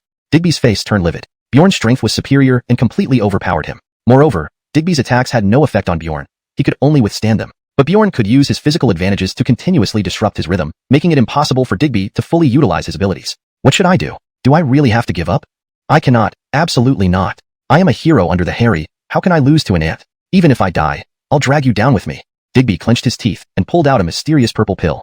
He obtained this treasure from a secret realm. Taking it would temporarily elevate his strength to the Marcel Lord level. I am the strongest. No one can stop me. Digby roared and swallowed the purple pill. Boom. Instantly, Digby's aura surged, reaching the Marcel Lord level. At this moment, Digby's aura soared, resembling an ancient fierce beast, terrifying beyond measure. It's just a desperate struggle. Bjorn didn't even glance at Digby. He hadn't expected the guy to take banned substances to force an increase in his power. This behavior did nothing but prolong things for a couple of seconds. Haha, Bjorn, you're dead? Digby laughed maniacally. Bjorn didn't bother speaking further. He merely snorted coldly. In the next moment, Bjorn moved faster than wind, swiftly closing in on Digby. Chapter 157, Defying Heaven Monster. Bjorn lifted his massive axe and brought it down with all his might. Clang! Accompanied by a resounding metallic clang, Achilles' armor cracked instantly. Damn! Achilles was utterly horrified and hastily retreated. However, in that very instant, Bjorn's left fist smashed out. Achilles' right arm shattered on the spot. He screamed in agony and fell to the ground. I've told you already, your struggles are futile. Bjorn sneered. How could you be so powerful? You're merely at the beginning of the ninth heaven profound Marcel realm. What have you been hiding? Achilles asked in fear. Normally, Bjorn's cultivation should not exceed his own. However, the power Bjorn displayed was simply terrifying, leaving Achilles bewildered. But Bjorn had no intention of explaining. In one move, he finished off Achilles. Ding! Congratulations host for obtaining 4,500 premium immortal crystals and 100 optional cultivation resource packages. Without delay, Bjorn turned to confront the enormous demon army. The demon army quickly dispatched two peak ninth heaven profound Marcel experts to deal with Bjorn upon noticing him. Facing the relentless pursuit by two peak ninth heaven profound Marcel demons, Bjorn showed no fear. He knew that with his strength, he could easily destroy them. Die! Bjorn roared as his fist pierced through one demon's chest. At the same time, he unleashed the dragon elephant bodder technique. Boom! The sky reverberated with dragon roars and tiger growls. This time, Bjorn employed his most powerful killing move. The demon could not withstand the power of the dragon elephant bodder technique and exploded into a shower of blood, vanishing into the air. Ah! I'll fight to the death with you. The other demon howled, burning his essence blood to transform into overwhelming demonic flames that surged towards Bjorn. Boom! However, Bjorn showed no fear. The dragon elephant bodder technique is reputed to break everything, countering all kinds of evil and demonic chi. Without hesitation, he slammed a fist into the demon, annihilating it. Then, Bjorn turned his gaze to the remaining demon army. Kill! He shouted lowly. His body suddenly towered, as if he had become a giant, radiating a terrifying aura. Rumble! Bjorn charged into the demon army. Wham! Swinging his massive axe, each strike claimed dozens of demon soldiers' lives. No! Impossible! How can such a defying heaven monster exist in this world? We are invincible, we can't lose to him. Kill! Avenge our fallen comrades! The remaining demon soldiers were driven mad. They charged at Bjorn recklessly. Seeing these demons charging without fear, Bjorn felt delighted. Weren't they just delivering experience to him? Facing thousands of demons, Bjorn remained unafraid. With each swing of his axe, he slaughtered scores of demons. This was a massacre. Every chop of Bjorn's axe claimed a large number of demons. Gradually, the demon army began to falter. Escape! They dared not stay any longer, fleeing in panic. Still, many did not escape in time and died under Bjorn's hand. Soon, the demon army scattered. These ordinary demon soldiers could not stop Bjorn's slaughter. Meanwhile, Bjorn, leveraging the system, gained numerous rewards. Ding! Congratulations host for obtaining 2,000 premium immortal crystals in an upper-class astral sword technique. Ding! Reward triggered successfully, recalculating harvest. Ding! Congratulations host for obtaining 32,000 premium immortal crystals, 10 optional astral sword technique packages, 100 9th heaven profound Marcel pills, and 10 lower-class 9th heaven profound Marcel puppets. Seeing Bjorn effortlessly solve the dilemma posed by the demon army to their crystal jade Marcel dynasty, the emperor was thoroughly astonished. Bjorn had no time for small talk, tossing out 100 9th heaven profound Marcel pills before leaving gracefully. The emperor, holding the pills, bowed deeply towards Bjorn's departing figure, now honoring him as a hero of the crystal jade Marcel dynasty, revered by its people. Elsewhere, Bjorn, while traveling, caught the attention of a peak Marcel lord demon who had just entered the celestial realm. Through conversation, Bjorn learned this demon's name was Harris, planning to dissect him for study. Bjorn scoffed and immediately unleashed his ultimate skill, the dragon elephant Badra technique. Instantly, his body spun like a top. Countless huge illusions appeared around Bjorn. Break! Bjorn's eyes widened as endless massive fist shadows blasted out, sweeping over in waves. Bang! Harris was instantly sent flying. Next, Bjorn hurled a massive palm strike, sending Harris flying again. Seeing Bjorn's strange strength, Harris quickly channeled immortal chi, chanting spells to summon a black spear towards Bjorn. At that moment, Harris resembled an ancient demon, exuding fearsome killing intent. Ha! Trivial skills be gone. Bjorn laughed contemptuously, swinging his axe to release a dazzling beam of light. Zap! The black spear was cleanly severed. Not good. Harris's expression changed drastically, desperately retreating. It was too late. Boom! In the next second, Harris felt an overwhelming blow. Momentarily stunned, refusing to accept defeat, Harris summoned another spear. Do you still want to resist? Bjorn's lips curled into a mocking smile. Another massive axe swing followed. Boom crack. The spear shattered instantly. Pfft. Harris spat out a mouthful of blood. This can't be. Harris exclaimed. Not yet. Watch this. He pulled out a black scythe from his storage ring. Dark and menacing, it shimmered with icy light, adorned with intricate runes, appearing extremely eerie. Swoosh. Suddenly, the black scythe emitted blinding dark light, transforming into a streak slashing ruthlessly towards Bjorn. Bjorn frowned slightly. While he wasn't afraid of death, being injured by this scythe would certainly cause pain. Thus, he activated the stellar tyrant body. Clang. The black scythe struck Bjorn, creating a clanging sound with sparks flying. Decent, but not much. Bjorn chuckled lightly. The attack power of the black scythe paled in comparison to his own formidable physique. Chapter 158. Could it be? Buzz. Immediately, Bjorn gripped his massive axe and swung it horizontally. Boom. This one strike sent Harris flying along with his scythe. Harris crashed to the ground, spitting out large mouthfuls of blood, grievously injured. How could this be? Harris was seized with dread. He never imagined that Bjorn would possess such formidable strength. After all, he was a peak Marcel Lord Cultivator. And yet, he couldn't withstand a single blow? Could it be that the opponent had already reached the venerated Marcel realm? The stubborn Harris summoned the black scythe again. Boom. The black scythe clashed with the giant axe and was immediately blasted away. Damn it, I can't accept this. Harris's heart was filled with indignation, unwilling to concede. Ha ha ha, you insect, try again. Bjorn laughed aloud, activating the giant axe once more. And so, Harris could only continue to be beaten mercilessly. Finally managing to find an opening, Harris managed to break free. Breaking free, Harris snorted coldly and summoned his guardian beast, a black bear demon beast, reaching the level of a golden Marcel. Boom. The black bear demon lunged at Bjorn, engaging in fierce combat. Despite its ferocity, Bjorn's overwhelming magical power advantage left the black bear pummeled into a pig's head. The black bear wailed pitifully as it fled clumsily. Hemph, useless trash. Bjorn curled his lips and stomped the black bear demon to death with one foot. Just as he was about to move forward after disposing of this demon king, he sensed something and turned around. He saw Harris shamelessly summon another guardian beast. This guardian beast was covered in fluffy fur like a wild dog but had 4 legs and an incredibly ugly appearance. It was a 4-legged wild hound. Roar. The 4-legged wild hound roared fiercely, charging at Bjorn with great savagery, teeth bared. Seeing this, Bjorn didn't hesitate for a moment and chopped down with his axe. Snap. The 4-legged wild hound dodged at the last second. Bjorn followed up smoothly with another swing. Boom. The 4-legged wild hound was struck, flying away with half its body embedded in the soil. Garbage. Bjorn glanced at the 4-legged wild hound. He hadn't expected its combat power to be so poor. He wondered where this creature got the courage to even call itself a celestial beast. All of this was observed clearly by Harris. Immediately, Harris's face turned dark as water. I don't believe it. How could I lose to a yokel like you? Harris shouted angrily. He was utterly frustrated and furious. A mere yokel. Why should he even be mentioned in the same breath as him? Whoosh. In the next moment, Harris rushed over with his black scythe. You dare to come here? Simply courting death. Bjorn shook his head and countered directly. Clang clang clang. The two engaged in a frenzied duel. At first, Harris could barely hold off Bjorn for a few moves. But gradually, he couldn't keep up. Ultimately, he wasn't a match for Bjorn, being slammed by an axe and collapsing with sunken chest bones. Damn it. Harris's face was hideous with frustration. He never thought that as a peak Marcel Lord expert, he would be bested by a yokel. He felt indignant and hateful. If it comes to this, then don't blame me for playing dirty. Come out, demons. Suddenly, Harris bellowed fiercely. Boom. In the next moment, a terrifying aura surged out. Bjorn was shocked to see that the initially 2-meter-tall four-legged wild hound quickly grew, transforming into a 3-10-foot black tiger. Roar. The black tiger roared and pounced towards Bjorn. Clearly, this four-legged wild hound possessed some intelligence and thus knew how to conceal its true strength. Moreover, what was more critical was the intense bloody aura it emitted, suggesting it was bloodthirsty, making Bjorn extremely cautious. Foul beast. Bjorn roared. Next, flames erupted around him like a blazing sun, illuminating the sky. Huh? What kind of flame is this? Harris's pupils constricted sharply as he sensed danger. Break. With effort, he leaped up, raising his black scythe and slashing down violently. The red flames surged suddenly, turning into a massive vortex. The black scythe was swallowed by the fire vortex and disintegrated. Puff. At the same time, a terrifying burning sensation enveloped Harris, causing him to pale and spit out blood uncontrollably. Damn it! Harris cursed loudly and hastily used evasion techniques to escape. Why are you running? Did I tell you to run? Bjorn laughed and pursued him. The following battle was unsurprisingly one-sided, with Bjorn completely suppressing Harris. Son of a bitch! Harris roared, using all his skills to desperately try to escape. But it was futile. The next moment, Bjorn landed a punch. Thud. Harris was sent flying, heavily injured. Standing up in anger, he immediately summoned the shadow of a demon god. As soon as the shadow appeared, it attacked Bjorn in rapid succession. Seeing this, Bjorn did not panic, but calmly retaliated. Although the demon god's presence was overwhelming, it posed no real threat to Bjorn, instead helping to hone his physical prowess and enhance his vital energy and physique. Gradually, under the attacks from the demon god's shadow, Bjorn became increasingly adept, gradually gaining the upper hand. Damn it!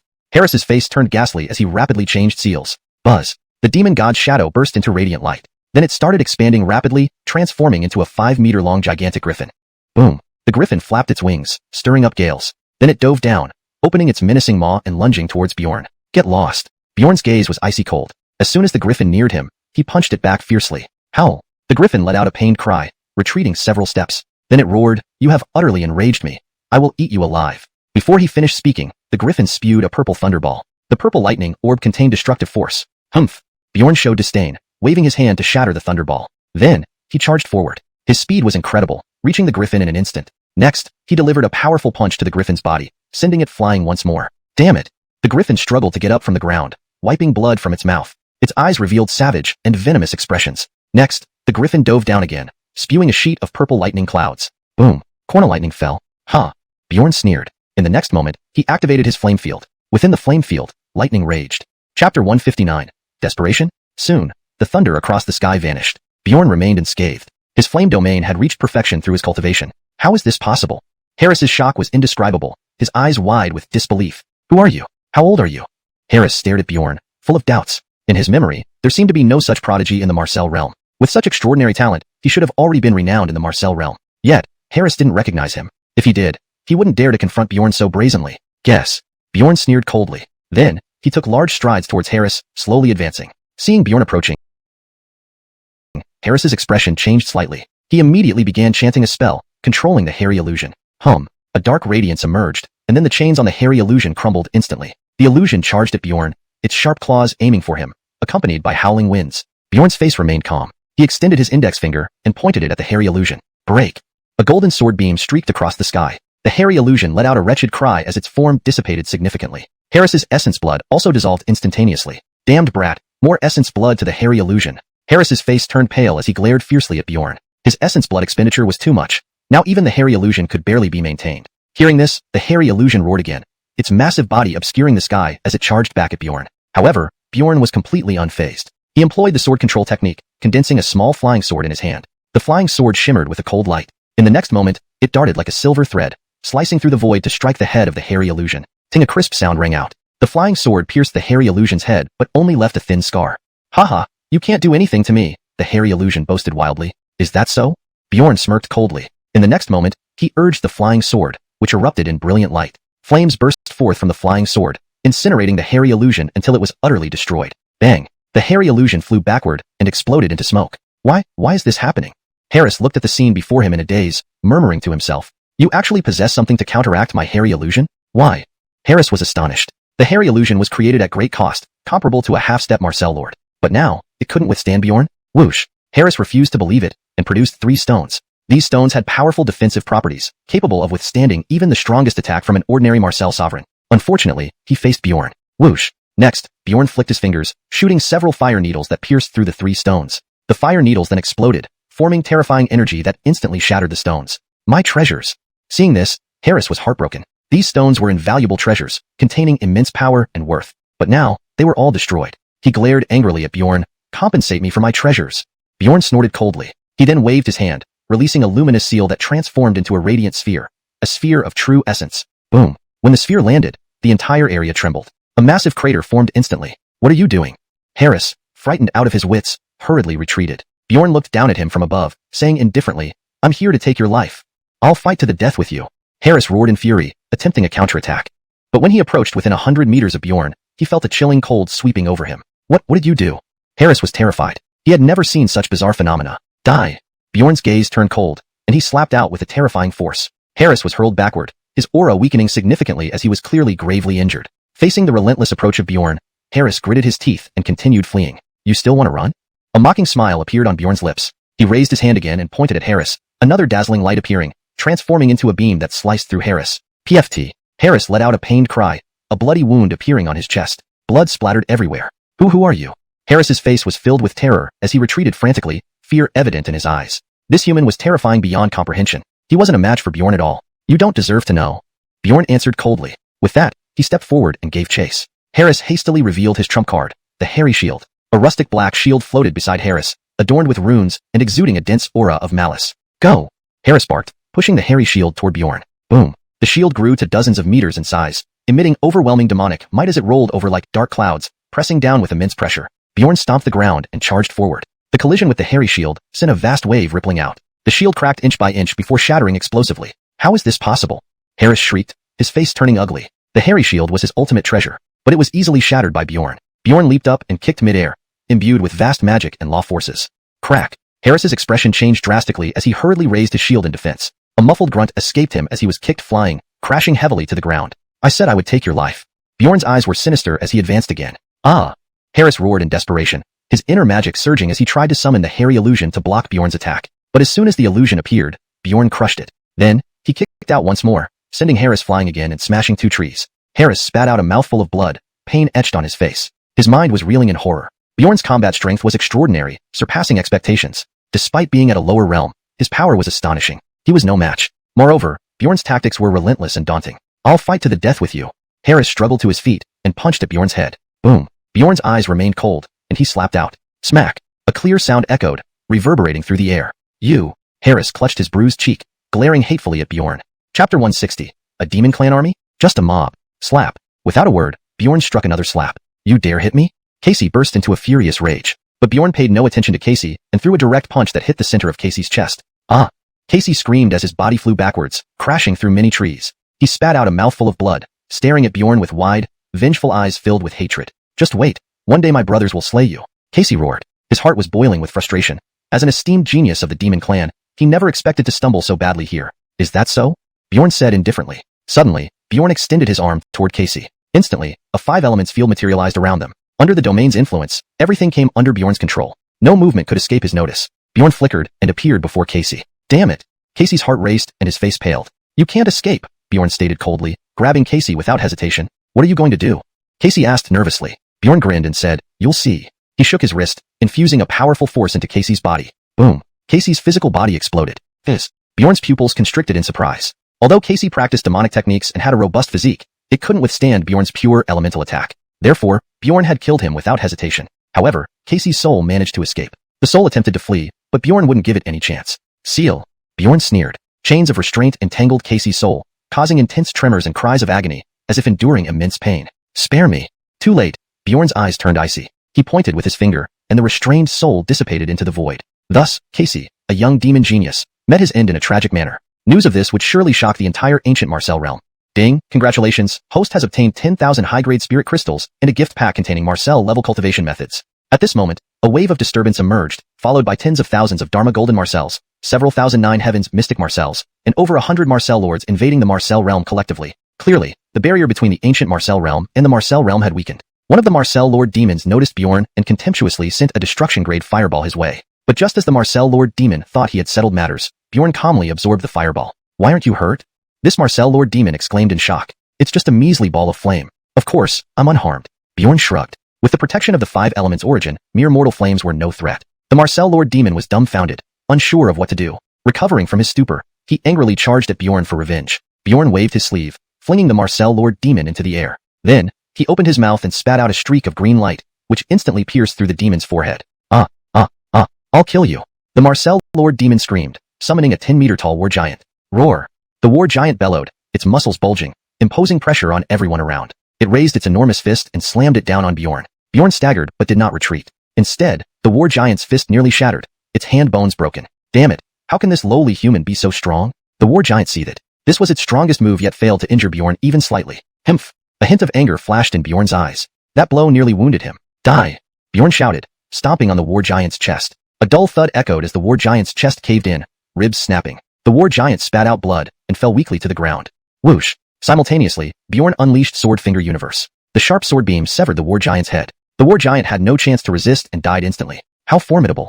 From afar, the Marcel Lord Demon watched in shock, unable to believe Bjorn's ferocity in defeating the war giant in just a few moves. Bjorn approached the remaining Marcel Lord Demon, who immediately summoned a war puppet for defense. With a thunderous boom, Bjorn's fist tore through the war puppet, shattering it. Next, Bjorn's figure flickered once more, appearing before the Marcel Lord Demon. Bang! A punch sent the demon flying away, ribs broken, blood gushing from all 7 orifices, and unconscious on the ground. Seeing this, other demons quickly surrounded and attacked Bjorn in waves. But their attacks were futile against Bjorn's agile and skilled movements. Not good, let's run. Suddenly, a 9 heavens mystic Marcel-level demon realized the danger and turned to flee. Unfortunately, it was too late. Bjorn's punch sent this demon flying. His gaze then turned sinister as he stared at the remaining demons. The remaining demons released their ultimate skills. Rumbling energy surged, overwhelming the surroundings. Ha ha, human scum, you must die here today. These demons laughed loudly. With your group of trash? Bjorn sneered. You're asking for death. Enraged, they channeled immense energy to annihilate Bjorn. However, they froze, losing all sensation. What's happening? They were stunned but still aware, watching helplessly as Bjorn approached. No! Their screams echoed as Bjorn's sword sliced through, spilling crimson blood and heads. What Bjorn considered the demon clan army crumbled under his might, barely putting up a fight. So weak. Bjorn frowned. He had expected to encounter elite forces, but instead faced nothing more than a mob. Chapter 161. Terrifying Domain. Forget it, let me just scan them all first. Ding, congratulations to the host for obtaining 8,000 upper-grade Marcel crystals. Ding, reward triggered successfully, rewards are recalculating. Congratulations to the host for obtaining 24,000 premium-grade Marcel crystals, 1,009 heavens profound Marcel pills, 8,009 heavens Marcel pills, and 1 Marcel Lord pill. Marcel Lord pill. A user at the peak of the 9 heavens profound Marcel realm can achieve a 100% breakthrough to the Marcel Lord realm upon consumption. If below the 9 heavens profound Marcel realm, there is a high probability of breaking through to the half-step Marcel Lord realm, and a small probability of reaching the Marcel Lord realm. Meanwhile, in other parts of the immortal world, human territories were under attack by the demon army. Even with the involvement of 9th heaven profound Marcels from Jacob's sect and the Luli Marcel dynasty, it made no difference. After all, the demon race had thousands or even tens of thousands of 9th heaven profound Marcels and hundreds of Marcel lords, putting immense pressure on the humans. Just as the human army was about to collapse entirely, Bjorn appeared and distributed the 9th heaven profound Marcel pills and 9th heaven Marcel pills to the human leadership. When they saw Bjorn, the people who had prepared for death felt a renewed hope. Though they did not know his true identity, they believed that Bjorn could work miracles. Bjorn's appearance immediately caught the attention of a peak Marcel Lord demon. You're quite interesting, kid. To have broken through to the Marcel Lord realm. Let me, Alan, test your mettle. Alan summoned his weapon and charged at Bjorn. A smirk appeared on Bjorn's face as he stepped forward to meet the challenge. Alan was indeed formidable, being at the peak of the Marcel Lord realm, far stronger than the previous war giant. Bjorn activated his sword art and heavenly finger technique. Immediately, countless sword beams erupted into the sky, each capable of slaying an ordinary 9th heaven profound Marcel. Alan's expression turned grave. Black fog surged from his palms and transformed into black snakes that hissed fiercely towards Bjorn. The black snakes entangled around the sword beams, shattering them. Bjorn, however, swung his claws to rip apart the black snakes, forcing Alan into close combat. Alan was surprised. He had planned to win with speed. However, Bjorn's combat skills and reaction speed perfectly complemented his sword techniques. Once locked onto by Bjorn, it was almost impossible to escape. Thus, Alan had no choice but to engage in direct combat with Bjorn. Their intense battle produced deafening sounds, with terrifying waves spreading outward. Nearby demons were hurled away or even killed. Yet, Bjorn became more excited with every clash, feeling his blood boil and his spirits lifted. Finally, Bjorn roared, his body enveloped in brilliant golden light like a golden war god, before unleashing a powerful punch. Tui! Alan was sent flying back, spewing out a large mouthful of blood. How could this be? Alan was filled with shock. He clearly felt that Bjorn's strength rivaled his own at the peak of the Marcel Lord realm. He was astonished beyond belief. A mere human who had just entered the Marcel Lord realm possessed such formidable power. It was terrifying. I'll see what other tricks you, a mere human, have up your sleeve. Alan laughed wickedly. His strength was top tier among peak Marcel lords. Unless faced with an Marcel Sovereign, no one could subdue him. Roar! Alan roared to the sky, his body swelling to twice its original size, becoming exceptionally imposing. His skin was dark and metallic, solid and unyielding like black iron sculpture. With muscular arms, halberd-like punches shot out like dense rain, hurtling towards Bjorn. Bjorn remained calm, his movements graceful as he dodged Alan's attacks effortlessly while using heavenly finger technique. Sharp sword beams tore through space and struck Alan. Alan retreated, then quickly stabilized himself. Dark mist swirled around him, making him look sinister and evil. Boy, you're indeed strong. Alan took a deep breath and said gravely, but you're still far off. Saying this, he performed hand seals. Boom. The entire world trembled violently. A surge of dark energy coalesced behind him into a monstrous dark skeleton. At this moment, he seemed like a devil, exuding destructive power. Alan lunged toward Bjorn. Die!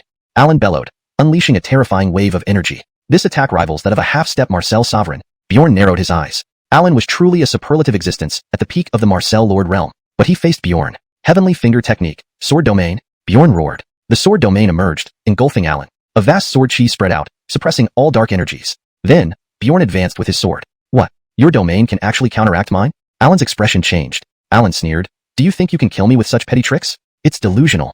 As he spoke, Alan tried to break free from the sword domain with his dark domain. However, he failed miserably. His dark domain could not penetrate Bjorn's sword domain. Damn it, who are you, possessing such a terrifying domain? Alan cursed. Bjorn didn't reply, only swinging his spirit sword. A dazzling blade of light sliced through the air, striking Alan instantly with terrifying force. Bang! Alan shielded himself, but was still blasted away. Though his defense was strong, it couldn't withstand the suppression of the sword domain. Ah! Alan screamed wildly. He felt like he was sinking into quicksand, moving sluggishly. Pain surged through his body and soul, as if he were being crushed. Luck is on your side now, but will it remain so? Bjorn said indifferently. Alan glared at Bjorn with hatred. Suddenly, a sinister smile crept across Alan's lips. Kid, your strength is commendable, but winning against me here is impossible. This is my home ground. Alan's aura intensified dramatically. Instantly, the space around him quaked, blue flames rising, transforming into a sea of fire. The temperature soared drastically. Poisonous fire? Bjorn analyzed calmly, showing no signs of worry. This left Alan dumbfounded. He had expected fear from Bjorn, but instead found composure. Chapter 162. Terrifying summoning. You will pay the price, boy. Kyler growled coldly. Instantly, he formed an ancient rune with his fingers, and an extremely terrifying wave erupted from it. Poisonous fire rages across the world. Kyler roared fiercely, and a dark blue pillar of fire erupted from his hand, transforming into a torrential dragon of flames that swept towards Bjorn. The fire column carried potent toxins with a strong corrosive effect. Sword River. Bjorn remained calm, lightly tapping the air with his sword finger. Instantly, a vast river of swords appeared in the sword domain, surging forward powerfully. The water of the sword river surged like 1,000 horses, carrying immense force as it met the poisonous fire. Bang! The two attacks collided, emitting continuous explosions that shook the mountains. Where the two powerful forces met, the void cracked open, revealing black fissures, and terrifying storms raged wildly, a frightening scene to behold. In just a blink, the fire column was swallowed by the sword river, dissipating inch by inch. The sword river continued its rampage, tearing through obstacles, heading straight for Kyler. Kyler was taken aback. He never imagined his proud poisonous fire would be so easily dispelled by Bjorn. Whoosh! Suddenly, a beam of sword light slashed across. Kyler was terrified, hastily dodging. This was the very sword that had severely wounded him earlier. The sword grazed his neck, leaving a bloody red scar. Fortunately, his quick reaction narrowly saved him from a fatal blow. Damn you! Kyler seethed in rage, his right shoulder wound smoking. Clearly, the poisonous fire had already invaded his body. You're dead. Kyler glared at Bjorn with venomous eyes. Is that so? Bjorn replied with a cold laugh. A chill ran down Kyler's spine. Bjorn's calmness unnerved him deeply. Kyler quickly composed himself, once again channeling dark power to transform into a black tiger, pouncing towards Bjorn. Slash! Bjorn swung his sword. The sword light sliced through the black tiger, causing it to explode on the spot. At the same time, the explosion from the black tiger also expanded, rushing towards Kyler. Kyler's pupils dilated. At this moment, he finally realized how terrifying Bjorn was. He hurriedly gathered all his dark power into a barrier to shield against the black energy. The collision produced a terrifying shockwave. Crack! Kyler grunted in pain, retreating several dozen feet. His body ached intensely, feeling as if it might shatter. Unable to bear the pain, he spat out several mouthfuls of blood. He was now a mess, disheveled and ragged, looking quite pitiful. His gaze towards Bjorn was filled with fear. I admit I underestimated you, boy, Kyler said grimly. Since that's the case, today I'll unleash my full strength and kill you. Kyler formed seals with both hands, unleashing a spell that merged with his dark power. Immediately, the entire forest churned with endless dark aura, forming a vast ocean. Boom! The dark ocean roiled, waves crashing violently. A monstrous creature emerged, entirely black, over 100 meters long, roaring ferociously, revealing sharp fangs. It radiated overwhelming demonic energy, as if a malevolent spirit from the depths of hell, exuding brutality, evil, cruelty, and other negative emotions, instilling fear. Kyler controlled the fiend, ruthlessly attacking Bjorn. Interesting, but not quite there, Bjorn murmured, narrowing his eyes. He could sense the terrifying power within the fiend. An ordinary warrior would likely be terrified out of their wits. 9 Sun Sword Technique. 9 stars Cornelt. Bjorn called out, and the surrounding essence energy surged crazily. Instantly, the sword river boiled up, turning into 9 dazzling streaks intertwined and coalesced into a massive sphere, smashing into the fiend. Bang! The fiend's enormous body was shattered into pieces, vanishing. Kyler's expression changed slightly, surprised that his prided fiend was so easily dispelled by Bjorn. A great opportunity. Bjorn's eyes sparkled, stepping swiftly through the air to appear before Kyler. He swung his sword, cleaving through the air, leaving a long, thin sword mark. PFFF. The sword cut across Kyler's chest, severing him at the waist. Kyler let out a horrific scream, his body falling and crashing into a towering rock. I can't believe it. Kyler looked up at Bjorn, eyes filled with hatred. Enough babbling. Bjorn gave a cold smile, approaching Kyler step by step, icy intent gleaming in his eyes. Damn you. Kyler cursed, his body rapidly swelling, scales appearing on his skin, shimmering with a metallic sheen. Without hesitation, he charged at Bjorn. What are you doing? Bjorn sneered, his palms striking out, each finger glowing with piercing silver light. He landed a blow on Kyler's chest, sending him flying. Crack. Kyler crashed to the ground. His chest caved in, several ribs broken, and blood flowed continuously from his mouth. Cough, cough. Kyler coughed, clutching his chest, his face pale. Struggling to raise his head, he watched Bjorn approach, terror evident in his eyes. How is this possible? After using the forbidden technique, my combat power increased more than double. How can you still overpower me? Kyler asked, eyes wide in disbelief. Take a guess. Upon hearing this, Kyler's eyes dimmed, the idea of escaping sprouting in his mind. Bjorn chuckled coldly, his wrist flicking, sending a fierce beam of sword light slashing through the air. No! Kyler screamed sharply, watching helplessly as Bjorn decapitated him with his sword. Clang! Kyler's corpse fell to the ground, his eyes still wide open, unable to accept his fate. Ding! Congratulations, host has obtained 12,000 top-grade immortal crystals and 100 high-ranking Marcel puppet bodies. Meanwhile, the Grandmaster of Jacob Palace came over, indicating that even with the 9 heavens mystic Marcel pill, it was hard to resist the hundreds of Marcel Lord-level demons. But upon hearing this, Bjorn waved his hand, revealing 100 peak Marcel Lord puppets. Fear not, they have Marcel Lords, we have them too, and 100 of them. Seeing Bjorn's grand gesture, the Grandmaster of Jacob Palace knelt immediately. Great sage, please accept my humble salute. With the addition of these 100 peak Marcel Lord puppets, the human race's dire situation eased instantly, reversing their fortunes. And Bjorn single-handedly challenged thousands of demon troops with just his sword. Every time Bjorn struck, multiple demon soldiers lost their lives. Bjorn was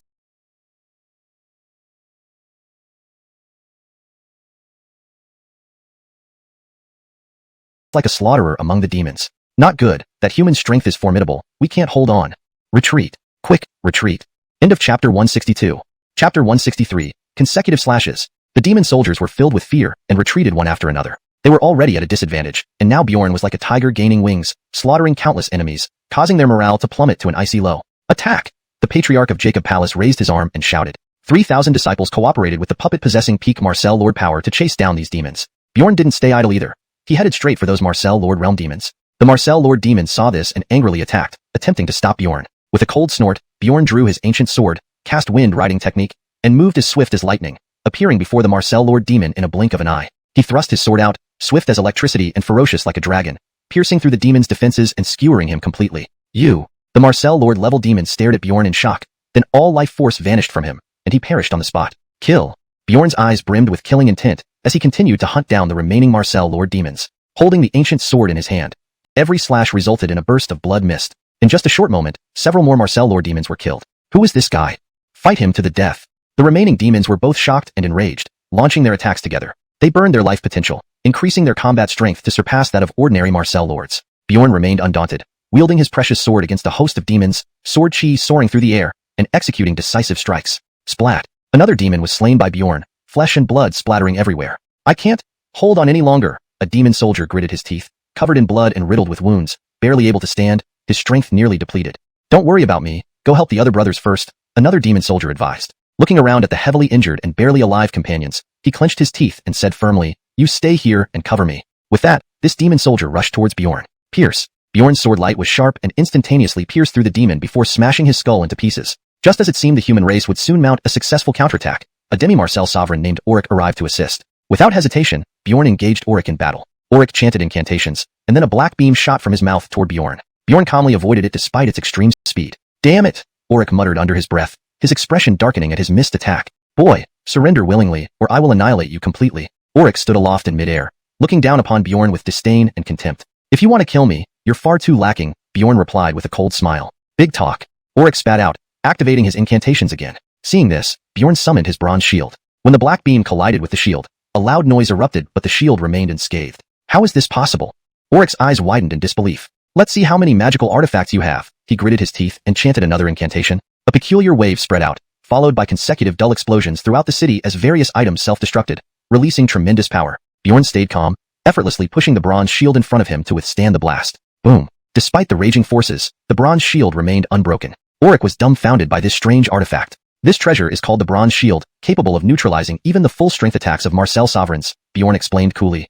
Auric felt a chill down his spine, realizing he couldn't do anything to Bjorn. Without further ado, he recited an incantation. Suddenly, a thunderous explosion sounded behind Bjorn, revealing a blazing fireball, 10 meters wide, coming towards him, scorching everything in its path. Feeling the intense heat, Bjorn turned and punched the fireball, causing a loud explosion with fiery sparks and a scorching wind spreading all over. A crack appeared on the surface of the bronze shield. A bit challenging, but not much. Bjorn shook his head and brought out another shield. This was a newly refined shield made of better materials than the bronze shield. After thinking, Bjorn decided to use different methods like thunder or soul fire to deal with Auric. Thunder energy was powerful, and soul fire incredibly destructive, capable of obliterating everything. Thinking quickly, Bjorn combined both energies and thrust a finger forward. A streak of purplish-red thunder surged forth, cutting across the sky like a meteor, striking Auric. Auric's body trembled violently as he coughed up large amounts of blood. His clothes were instantly torn apart, revealing grotesque wounds. Ah!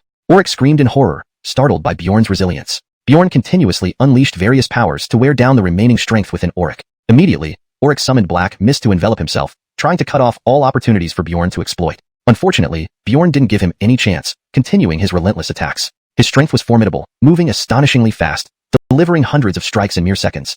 Auric struggled to keep up, appearing increasingly desperate and flustered. "Why are you standing there? Kill them immediately!" Auric roared. Upon hearing this, the demon army immediately reacted, surrounding and attacking the human troops.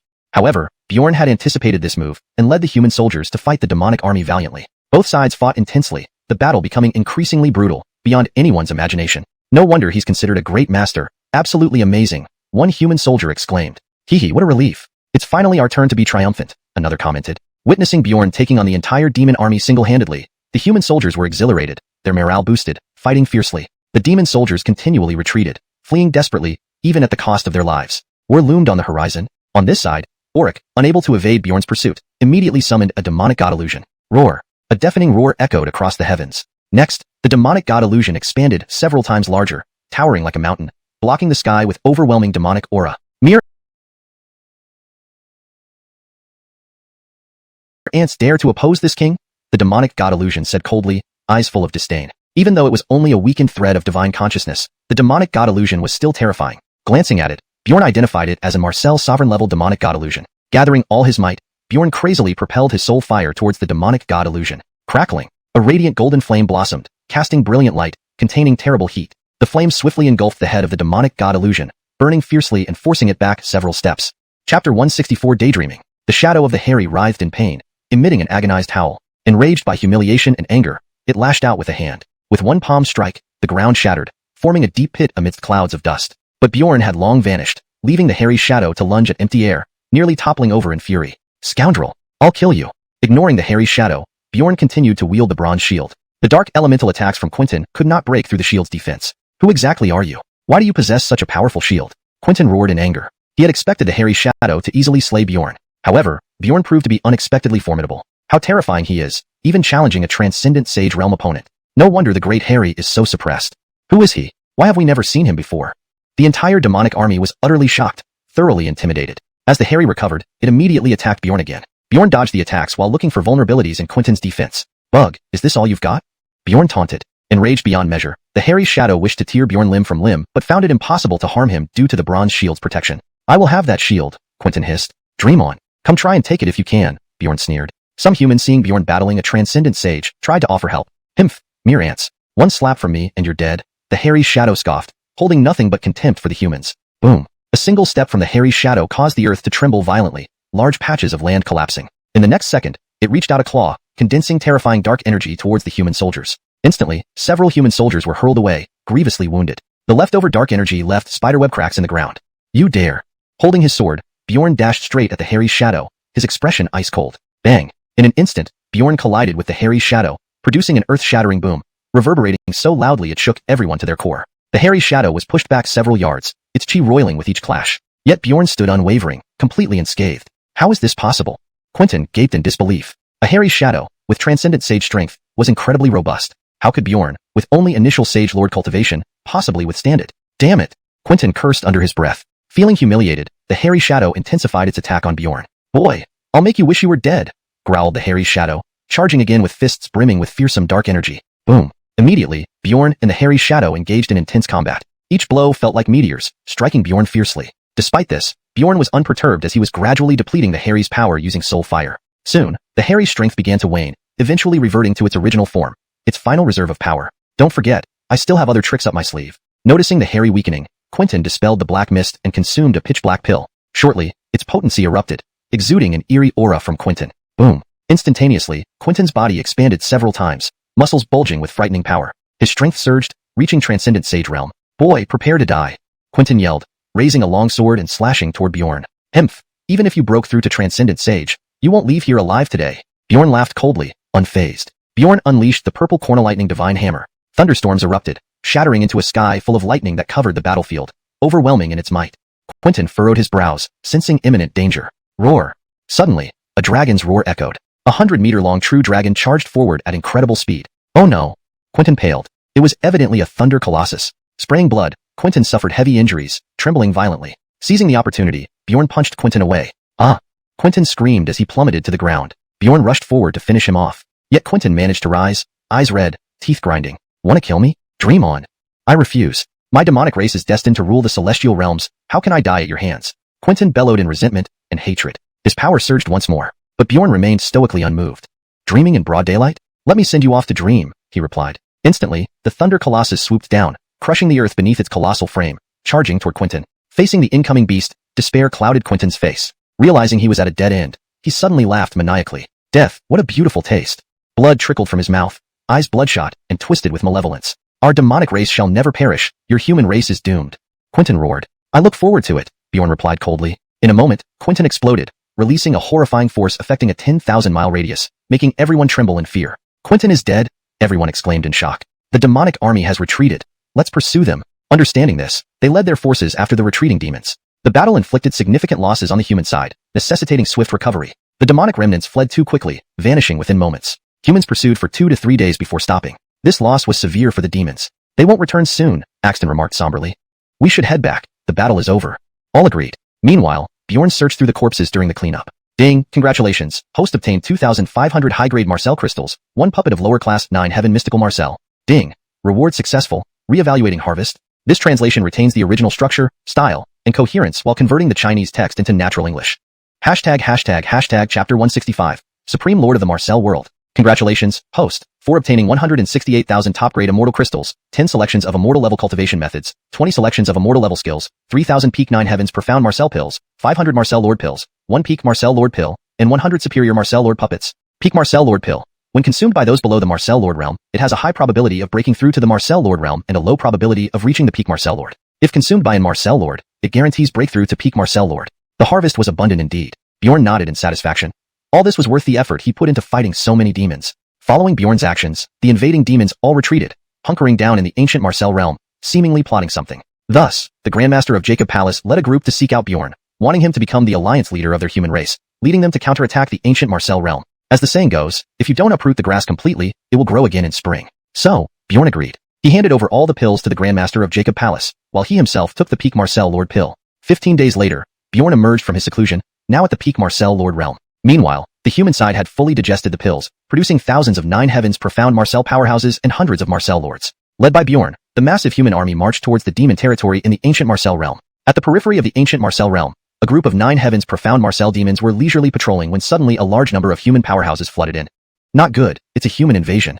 The demons immediately alerted the border garrison commander Ajay, who was a peak celestial Marcel. Bjorn intended to practice with someone and, upon seeing Ajay, immediately approached him. Ajay first unleashed his Marcel art, casting Infernal Flame Overflow. Whoosh! A sword light as swift as lightning whistled towards Bjorn, carrying a formidable surge of energy. A trifling trick, Bjorn sneered disdainfully, activating his chaotic holy body. Instantly, golden radiance shone brightly from Bjorn's body like a golden war armor, exuding immense majesty. Boom! The sword light struck Bjorn's body, sparks flew, and deafening booms echoed across the world, with endless winds sweeping out. Ajay frowned, surprised that Bjorn could withstand his attack unharmed. This guy isn't simple, Ajay thought. Bjorn calmly said, your strength can't even withstand half of mine. You're being too arrogant, Ajay raged, roaring. Since you're eager to die, I'll grant your wish.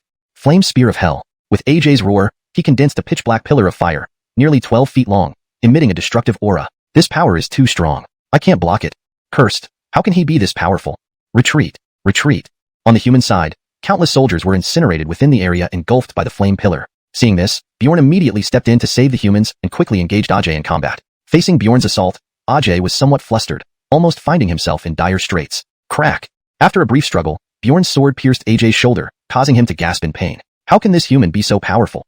Ajay's face showed disbelief, shock rippling through his mind. Watch out! Ajay yelled. Humph! Bjorn coldly snorted. Bjorn suddenly slapped Ajay's chest with force, and a muffled thud sounded.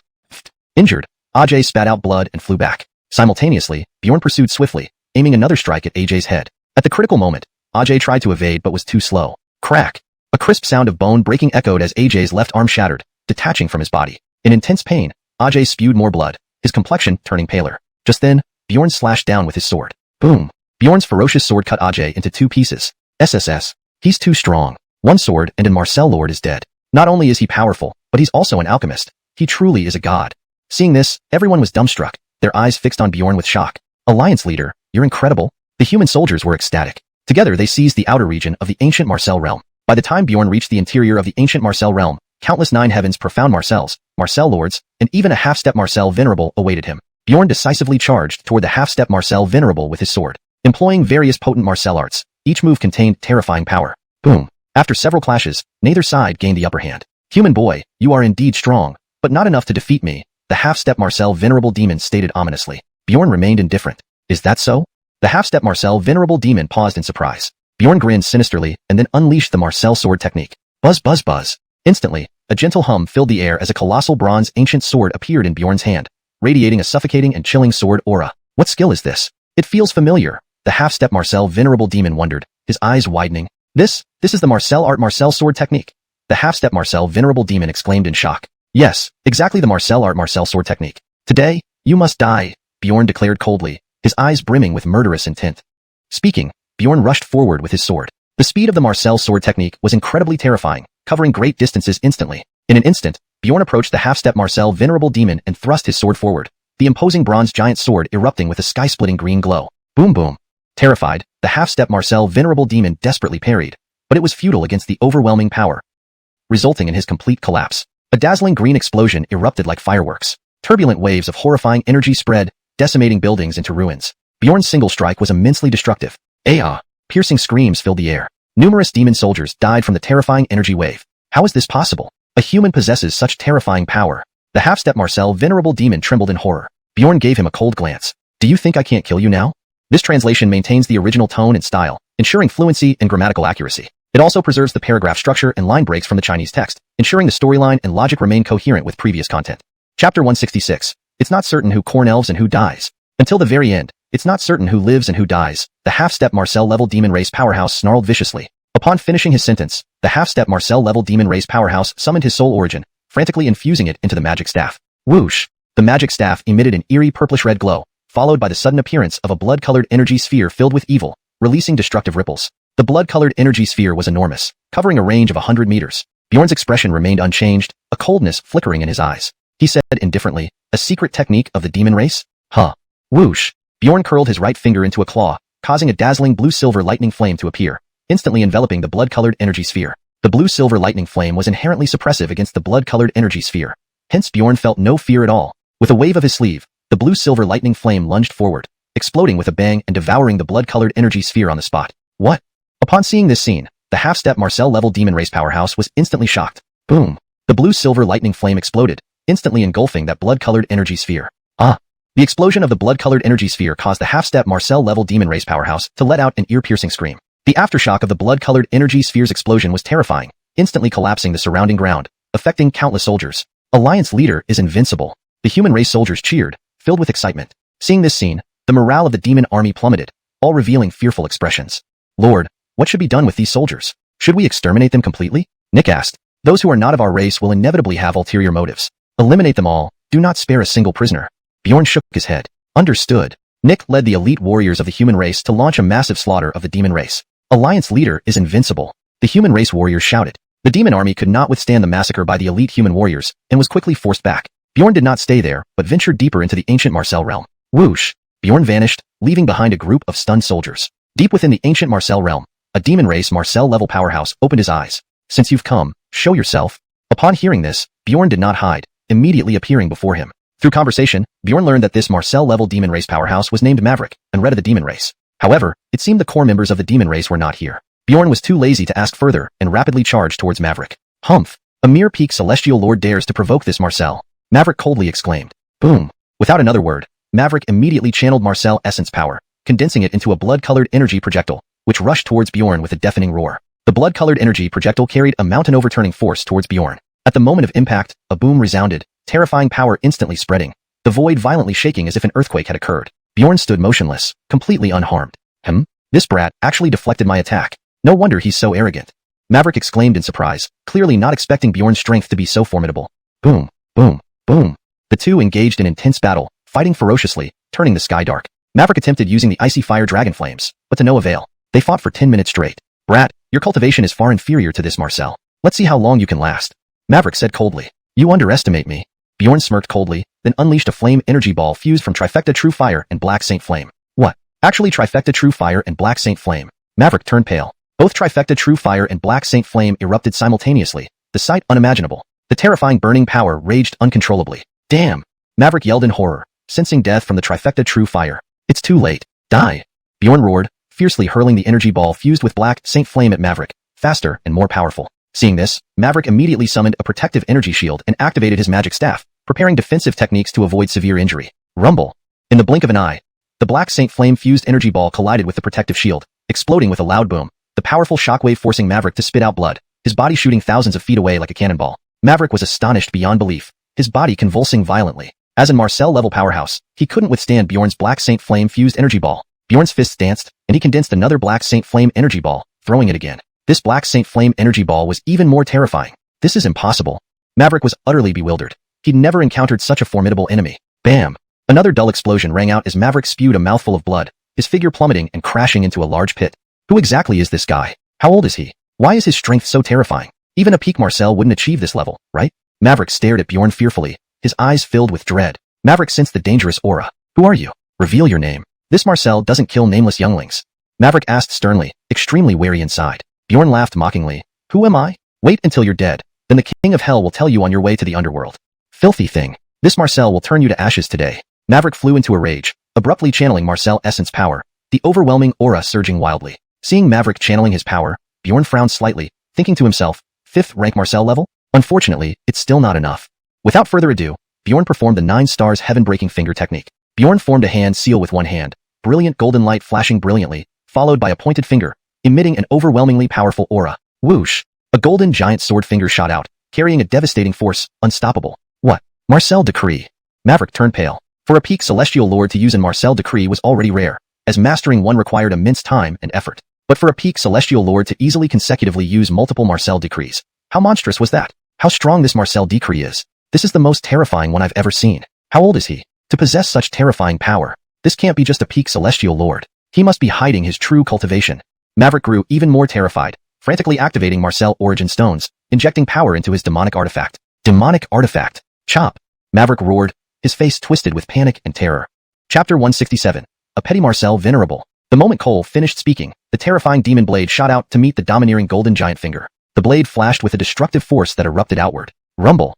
In an instant, the domineering golden finger pierced through the blade's light, exploding on impact. The blade shattered into fragments as the golden finger continued its assault undiminished, striking fear into Cole's pale face. Without hesitation, the golden finger blasted forward and exploded with a deafening boom, its fearsome power forcing another spurt of blood from Cole's mouth and caving in his chest. How is this possible? How can my power be so much weaker than his? Who exactly is this mysterious being? Cole cried in disbelief. Even though Bjorn had concealed his cultivation, his strength was still significantly greater. Whoosh! Taking advantage of the victory, Bjorn instantly appeared before Cole, sending out a palm strike without a word. 2 fearsome streams of blue and red flame energy surged forth like rolling lava, swiftly covering hundreds of meters and swallowing the surrounding space. Cole couldn't avoid it in time and was instantly engulfed, suffering immensely. Spit! Cole suffered another defeat, spewing a large amount of blood, his body falling like a cannonball and crashing heavily onto the small mountain below, causing the summit to collapse into ruins with him embedded within. As Cole climbed out of the rubble just as he was about to react, suddenly, a figure flickered into existence, lifting a leg high and delivering a vicious kick straight for Cole's face. This kick contained an extremely terrifying force. Bang! Cole couldn't dodge in time. his face immediately receiving the blow, producing a crisp sound of bone breaking, his head flattened and blood gushing out uncontrollably. Cole's body once again crashed down hard, creating another explosion in the rubble, half of his body sinking in, covered in bloody flesh, a ghastly sight. Cole collapsed again in the rubble, barely clinging to life. Just then, a more powerful demon appeared. His name was Colossi, Cole's older brother, and also a Peak Marcel Venerable. Boy, you're courting death. Colossi roared in anger, his eyes filled with murderous intent and gloom, his fists clenched, crackling ominously as overwhelming rage spread from him, releasing an extremely frightening aura. Rumble. Surging murderous intent and terrifying pressure swept over as Colossi stomped and lunged downward, moving at an incomparable speed, fiercely punching towards Bjorn's face. The peak of an Marcel Venerable is interesting. By sheer momentum alone, he is already far superior to Cole. Ordinary Marcel lords would have no chance against him, but I happen to be different. Bjorn smiled slightly. Seeing Colossi attack, Bjorn showed no fear and swept his right leg out, enveloped in a formidable immortal chi force, accompanied by sharp, ear-piercing sonic booms. Boom! In an instant, the two collided, fierce gusts of wind ravaging the surroundings, scattering rocks everywhere. Huh. After their clash, Colossi voiced his shock because he discovered Bjorn's strength surpassed his own. How could this be? He's only at the peak of Marcel Lord. Waves of disbelief surged through Colossi's mind, horrified and having already taken a hidden loss even without using his ultimate strength. Great opportunity. Bjorn grinned, quick as lightning, bending his right arm to collide powerfully into Colossi's chest. Crash. Colossi couldn't evade in time and had to withstand the heavy blow, his chest bones shattering on the spot, launching him backward like a projectile. Colossi landed on a distant cliff wall, spewing several more mouthfuls of blood. How could this be? Shock waves rippled through Colossi's mind. His strength was clearly superior, yet how could he be so easily overwhelmed? Bjorn pursued his advantage, disappearing in a flash, reappearing on Colossi's left side and slapping him. Caught off guard, Colossi's left cheek received a slap, revealing 5 finger marks and losing several teeth mixed with blood. Ah! Colossi screamed in pain. As a Peak Marcel Venerable, being beaten like a pig by a Peak Marcel Lord was a humiliation beyond compare. That damn fellow, I won't let you off tonight.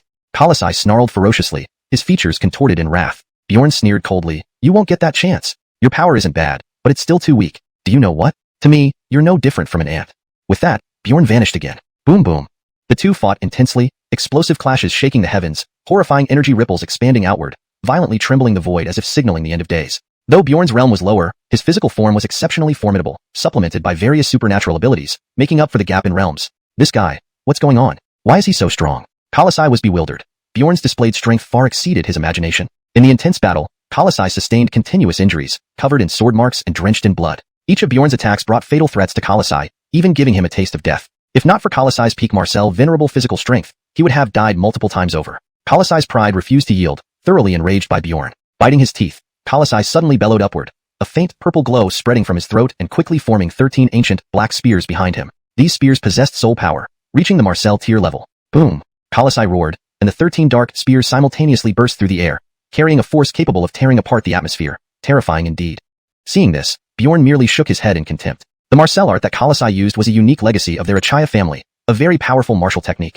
This technique, 13 soul-destroying spears, had the potent ability to destroy soul bodies. However, Colossi wasn't proficient in its use, limiting its power and failing to harm Bjorn's soul. Seeing Colossi cast the art, Bjorn grinned and moved his hands rapidly. Hum. As Bjorn waved his hands, an imperceptible strange vibration spread from his palms, covering tens of thousands of meters in moments, this strange vibration being the nemesis of soul bodies. Chapter 168. Summoning a Harry? As the soul power was activated, Cyan suddenly felt a wave of dizziness followed by endless panic. Damn!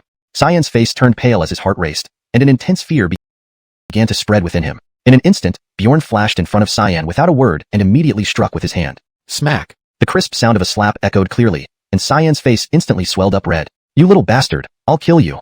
Cyan roared in anger, his eyes wide like those of a wild beast, fiercely staring at Bjorn before charging forward in a frenzied attack. You're not qualified to threaten me. Bjorn sneered disdainfully, retreating in a flash, just narrowly missing Cyan. In the blink of an eye, Cyan flew toward him with a piercing sonic boom, attacking ferociously. Humph! You really think I can't handle you? Bjorn chuckled coldly, stepping forward to meet Cyan with a fierce punch. Bjorn's fist clashed with Cyan's arm, causing a thunderous impact that sent waves of energy surging outward. Crack!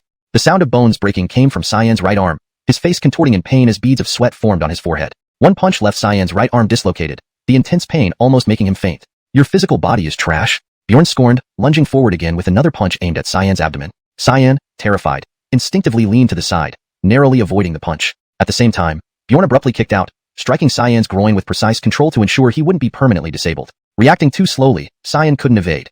Bjorn's kick landed squarely on his crotch. Cyan let out a scream, clutching his groin as he flew backward. Landing on the ground, Cyan curled up, both hands gripping his groin area, his body convulsing violently, his face twisted in extreme agony with veins popping out on his forehead. Without pausing for a moment, Bjorn swiftly pursued, sweeping his leg towards Cyan's neck. Bang! The heavy collision resounded as Bjorn's kick slammed into Cyan's neck, sending him flying several meters away. Cyan hit the ground hard, blood trickling from the corner of his mouth, his face deathly pale and filled with pain, clearly suffering internal injuries. Bjorn stood tall over Cyan, looking down on him indifferently. It's over. With those words, Bjorn bent down, fingers spread, his palm aligned with Cyan's forehead, concentrating all his soul power. His fingers trembled slightly as a torrent of pure soul power, like a silver needle, pierced Cyan's forehead, flowing through his meridians and dispersing into every part of his body. Aya! Cyan screamed to the sky, his face contorted grotesquely, eyes red and bloodshot. Within moments, Cyan's body convulsed violently, as if enduring immense torture. The agonizing cries that escaped his lips were heart-wrenching. Seeing this, Bjorn's lips curled into a sinister smile. He withdrew his hand and walked away gracefully, leaving Cyan behind. I hate, cough, with one last roar of fury, a gush of blood spurted from Cyan's mouth, and he died instantly. Meanwhile, Bjorn didn't forget about the other Peter brother, and decided to send him to join his rep brother. Ding, congratulations, host has obtained 25,000 top-grade immortal crystals and 3 selectable reward packages. Ding, reward trigger successful, recalculation ongoing. Congratulations, host has obtained 66,666 top-grade immortal crystals, 1 Marcel Sovereign pill, 10 mid-grade Marcel Sovereign puppets. Having seen this, Bjorn quickly found a secluded place to refine the Marcel Sovereign pill. After advancing to the Marcel Sovereign realm, Bjorn continued deeper into the ancient immortal world. At this time, the Sol was leading the Rets in summoning a Harry, knowing it might be the only way to turn the tide. Just then, Bjorn arrived. The demon clan members initially froze in shock, then over 20 guards rushed towards him. Bjorn remained unafraid, swinging his palm and shattering several guards into pieces, sending bloody mist everywhere. Kill him, quickly! The Sol bellowed in rage upon seeing this scene. Yes. The Rets responded in unison, surrounding Bjorn en masse. Facing the encirclement of the Rets, Bjorn showed no fear as the battle intensified. Bang! Bjorn moved like a griffin, effortlessly dodging attacks and delivering powerful strikes, slaying the guards with each move. Bjorn's strength was terrifying, utterly overwhelming these guards. In one swift encounter, Bjorn had killed more than a dozen guards, but remained unharmed himself. Damn! What should we do? Can we just let this bastard slaughter us? The clan leader gritted his teeth anxiously. Don't worry, Lord. Although this human is formidable, we are not weak either. He will eventually die at our hands, and Ret said solemnly. Several peak Marcel Sovereign Rets then closed in around him. Facing the onslaught of these Rets, Bjorn remained calm, seemingly unconcerned. Whoosh! Bjorn used the Shadow Flash step, moving with incredible speed. What incredible speed! The Demon Clan Rets were taken aback. They had assumed their cultivation would be enough to suppress Bjorn, but reality proved otherwise. Suddenly, Bjorn spun around, his left palm turning into a claw gleaming with a metallic sheen, aimed at an Ret's throat. How fast! The Ret's face changed dramatically as he hurriedly gathered his spiritual power to defend. In the next moment, a sharp crack was heard, and the Ret's throat collapsed inward. A fatal blow. This guy is incredibly strong. We mustn't let him leave alive. The Sol's face darkened, his killing intent intense. If Bjorn continued to grow stronger, their Harry might soon fall at his hands. This could never be allowed to happen. Chapter 169. Unbelievably arrogant. Kill him together! The leader of the demon clan growled, his eyes filled with vicious malice. Upon hearing this, several Rets immediately surrounded him once more. An onslaught like a torrential downpour enveloped Bjorn from all directions. However, Bjorn remained calm, a glint of sharpness flashing in his eyes. Whoosh! In an instant, Bjorn's figure flickered eerily and he darted out of the encirclement at blinding speed, almost as if he were a ghostly shadow, leaving everyone puzzled. What's happening? How can his speed increase so drastically? Exclaimed the Rets in astonishment. The next second, Bjorn appeared in front of one of the demon clan Rets, his right arm suddenly lashing out with formidable force. Oh no! Sensing imminent danger, the Ret's expression turned dramatically grim, his pupils constricting sharply into needles. Bang! Bjorn's arm slammed into the Ret's chest, releasing wild and tyrannical energy that sent him flying. Splat! The Ret spewed blood, retreating several meters in a sorry state, eyes wide with horror. One strike had left him grievously injured, nearly costing him his life. Seeing this, the other Rets of the demon clan quickly rushed forward to attack Bjorn, trying to stop him. Bjorn's gaze was cold, fists clenched tightly, and a powerful aura emanated from him. He moved with incredible speed, transforming into fleeting shadows as he threw punches imbued with overwhelming force, causing air explosions and displaying intimidating momentum. Not good. The Rets realized they were in trouble just as they attempted to cast their skills. With a roar, the punch collided with their skills, unleashing a violent shockwave that spread wildly. Some weaker guards were thrown back dozens of steps, mouths bleeding and faces pale. At the same time, all the demon clan Rets vomited blood and were hurled backward. He defeated 6 demon clan Rets with one move. He's too strong, the Beckham said in horror. Boy, don't be arrogant. Let me have a go at you. The Beckham of the demon clan roared. Unperturbed, Bjorn charged forward. The demon clan Beckham formed seals with his hands and unleashed a black palm imprint toward Bjorn in a split second. Hmph! Bjorn responded with a sneer, striking it head-on with an iron mountain slam. The 2 palm imprints collided fiercely, unleashing an immense wave of energy that shook the surroundings violently, causing cracks to spread across the ground. Thud! Both were forced back 3 steps by the impact, neither gaining an upper hand. Amazing defense! I couldn't even hurt him! The demon clan Beckham exclaimed in surprise. Bjorn grinned mockingly. Beckham of the demon clan, You're not much. Foolish boy, give me your life. The Beckham exploded in rage, his eyes blazing with murderous intent. As he spoke, the Beckham vanished using the shadowy tracer step. Crackling. His figure moved with lightning speed, launching relentless and cunning attacks on Bjorn, who struggled to keep up or catch sight of him. Though Bjorn did not use any skills, his bare-handed combat skills far surpassed those of the Beckham. Moments later, the Beckham suddenly reappeared behind Bjorn and struck with terrifying force. However, Bjorn deflected it effortlessly, sending another blast of energy outward, forcing the Beckham to retreat. What? The Beckham was actually forced back. The guard stared in shock and fear. How can this brat be so strong? The Beckham asked in disbelief, his heart pounding. After all, he was a half-step Marcel Emperor, while Bjorn was merely an early-stage Marcel Venerable. Yet, Bjorn could match the Beckham blow for blow. Your strength is garbage just like those earlier fools. Bjorn laughed excitedly. You insolent brat. Tonight, I'll take your life, the Beckham roared. Whoa. A layer of black armor coalesced around the Beckham's body, a gleam of determination appearing in his clouded eyes. Roaring furiously, a tidal wave of menacing energy surged from within him, boosting his aura several times over. The Beckham's combat power increased significantly, but Bjorn remained unperturbed, completely unafraid. Boy, die now, the Beckham snarled, eyes glittering with cold malice. Using the shadowy tracer step, he materialized behind Bjorn and struck again. However, Bjorn seemed to anticipate it, turning and deflecting the attack easily before landing a light tap on the Beckham's lower abdomen, pushing him back several meters. Bjorn smirked disdainfully. Demons truly are nothing but fools. What did you say? You're asking for death. The Beckham, seething with anger, bellowed furiously, eyes red with rage, desperately wanting to tear Bjorn apart. Boom. Enraged beyond reason, the Beckham attacked Bjorn madly, his strikes fierce and relentless like crashing waves. Bjorn faced the attacks head-on, completely unfazed by the onslaught. Sharp metallic sounds reverberated through the sky as explosive energy waves erupted repeatedly. This boy's physical strength is terrifying. He's utterly overwhelming the Beckham. The guards marveled. No wonder he dared to storm the royal city alone. He seems far from reckless. His strength is truly formidable, muttered another guard, wary admiration in his eyes. The Beckham continued his relentless attacks, each strike carrying horrifying power. But Bjorn handled them with ease, parrying each blow effortlessly. Just where did this monstrous talent come from? How can he be so strong? The Beckham wondered aloud, growing increasingly astonished. Bang! Another strike landed on Bjorn's arm, producing a crisp yet dull sound of bones cracking. The Beckham's right arm slightly bent. Before the Beckham could react, Bjorn seized his wrist and yanked him forcefully, pulling him closer.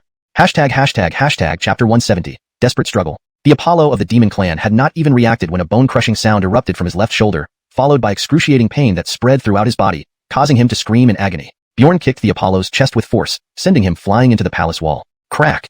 The Apollo collided with the wall, causing it to dent and crumble, his arm deformed and twisted, and his internal organs severely damaged. The Apollo spat out a mouthful of blood, his grotesque old face contorted with pain, feeling as if his entire body was about to fall apart. The Apollo was utterly shocked, unable to believe that Bjorn, with only early-stage Marcel Venerable power, could beat him so badly. The Apollo of the Demon Clan is nothing but this, Bjorn sneered contemptuously, his words laced with derision. Brat! How dare you insult this elder? The Apollo roared furiously, staring at Bjorn with venomous eyes filled with killing intent. Do you have a problem with that? Then try me again, Bjorn shrugged, feigning provocation. Boom!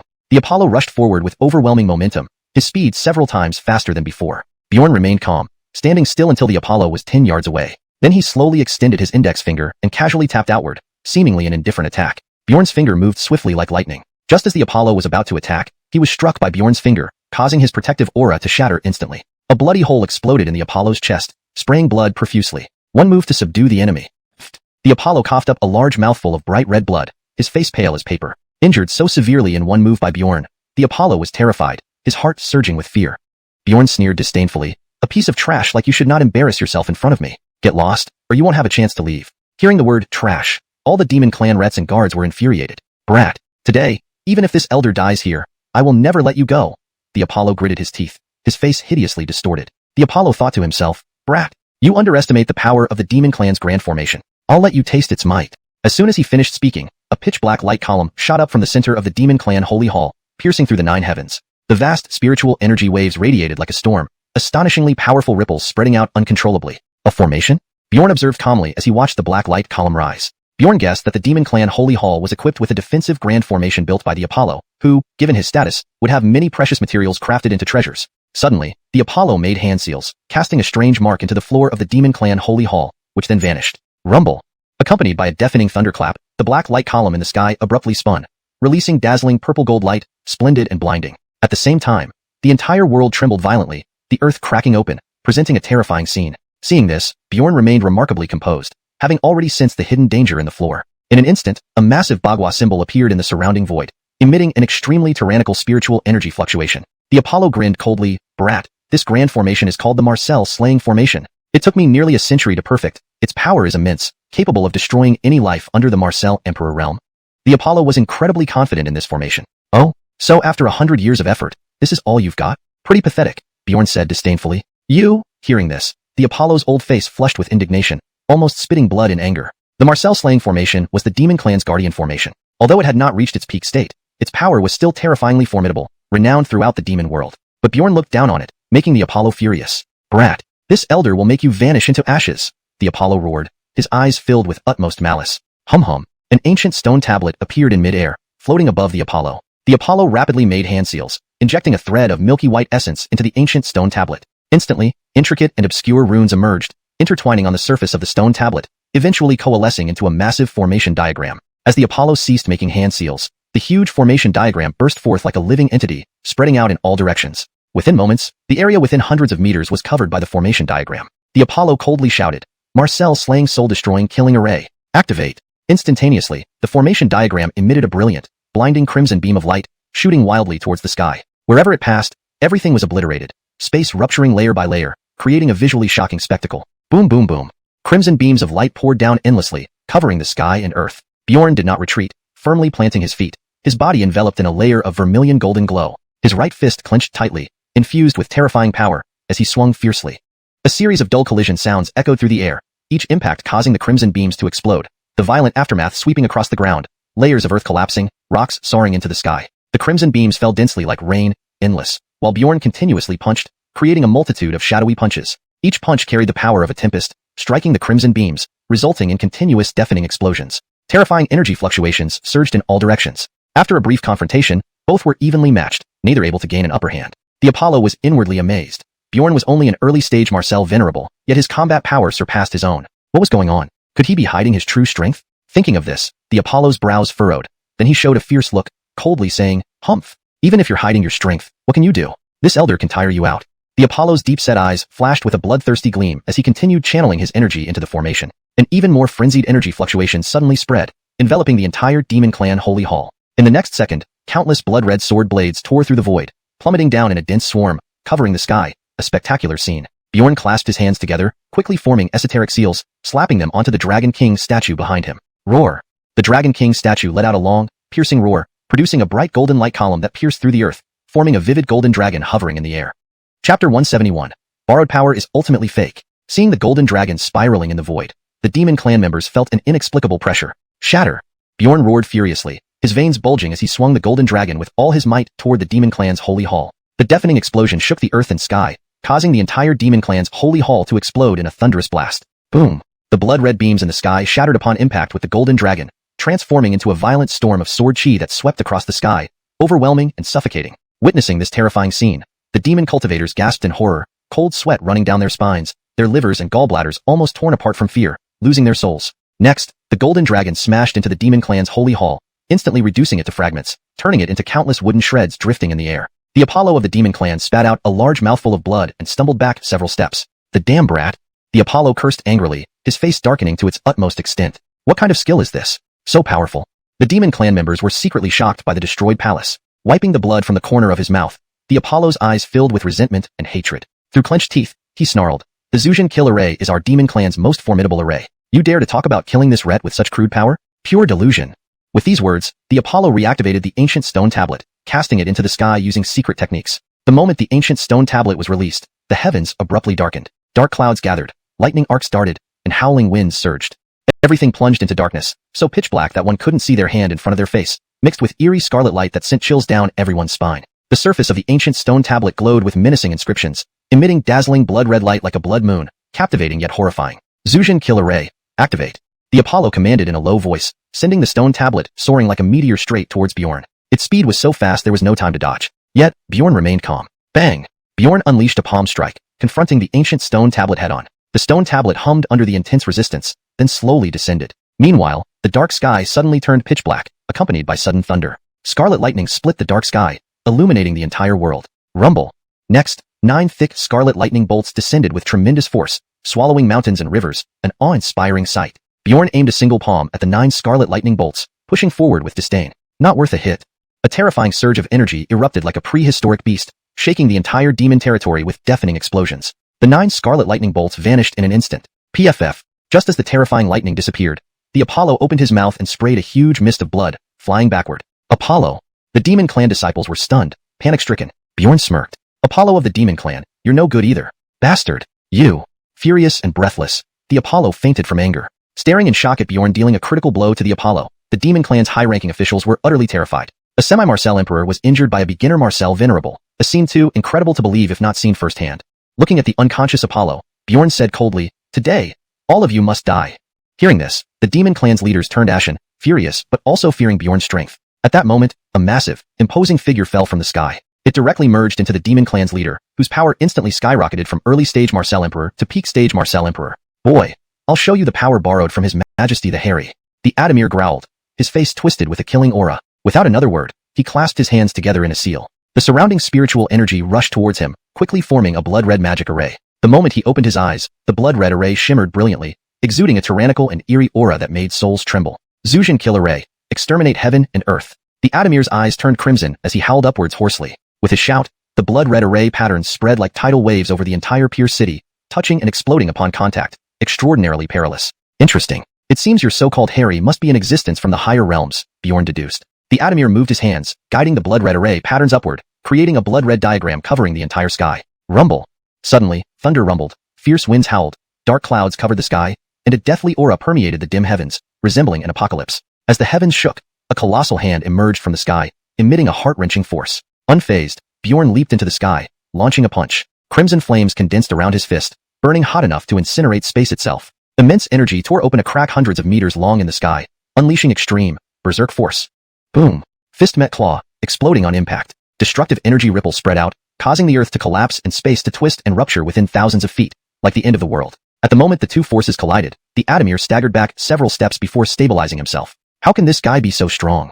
The Adamir exclaimed in disbelief, finding it hard to accept that he couldn't match a beginner Marcel Venerable. Humph. Borrowed power is ultimately fake. Bjorn sneered, fearless. You little vermin, since you're looking for death, don't blame me for being ruthless, the Adamir said icily, bloodlust filling his eyes as his murderous aura reached its peak. Speaking, he formed seals with both hands and swiftly thrust them out. Buzz. Mount Tianma trembled violently. A giant demonic tower sprang up from the ground, emitting vast, majestic aura. Then, the demonic tower emitted piercing black and white light, brilliant like the sun. For long spears were embedded in 4 slots at the base of the tower, each containing terrifying power. There were 6 spears in total, the mystical Yang Spear, the Sun Yang Spear, the Star Yang Spear, and the Solar Spear. Each spear radiated overwhelming energy, stifling to the point of suffocation. Observing the demonic tower, Bjorn concluded, an immortal artifact? Note, for continuity, I kept the names consistent as they appeared in previous content, assuming Demon Clan has been used instead of Devil Clan throughout. Chapter 172. Marcel Artifact? Break. The Jedi bared his teeth in a sinister grin. You little brat. You're blessed even in death. This is our clan's paramount immortal artifact, the Demon Tower. Its power is formidable. You'll soon experience its taste.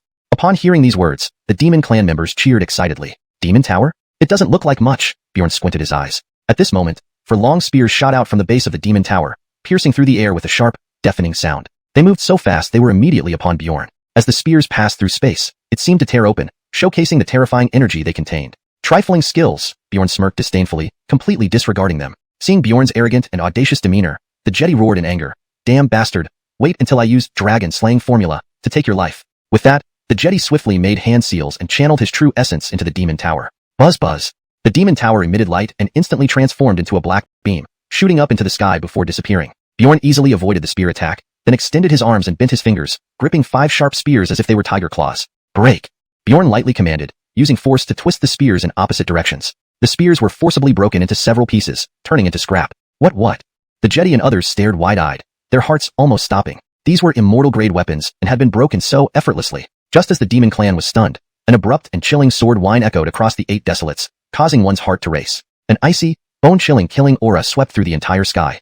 Boom. The void exploded suddenly as a pitch-black giant sword pierced through, cutting down with the momentum to devastate all, exuding an overwhelming, unstoppable aura. Instantly, the Demon Tower clashed with the black giant sword. Another explosion resounded, destructive power radiating in all directions. The earth shook violently, buildings collapsed, rocks tumbled, and dust flew everywhere. Relying on his physical strength, Bjorn withstood the residual might of the black giant sword without any trouble. The Demon Tower was the Demon Clan's paramount treasure, yet it couldn't suppress Bjorn's body. Bjorn swung his palm, slicing through the air. A crimson flame giant claw shattered the heavens, striking the Demon Tower with the force to collapse mountains and split seas, landing on its surface. Boom!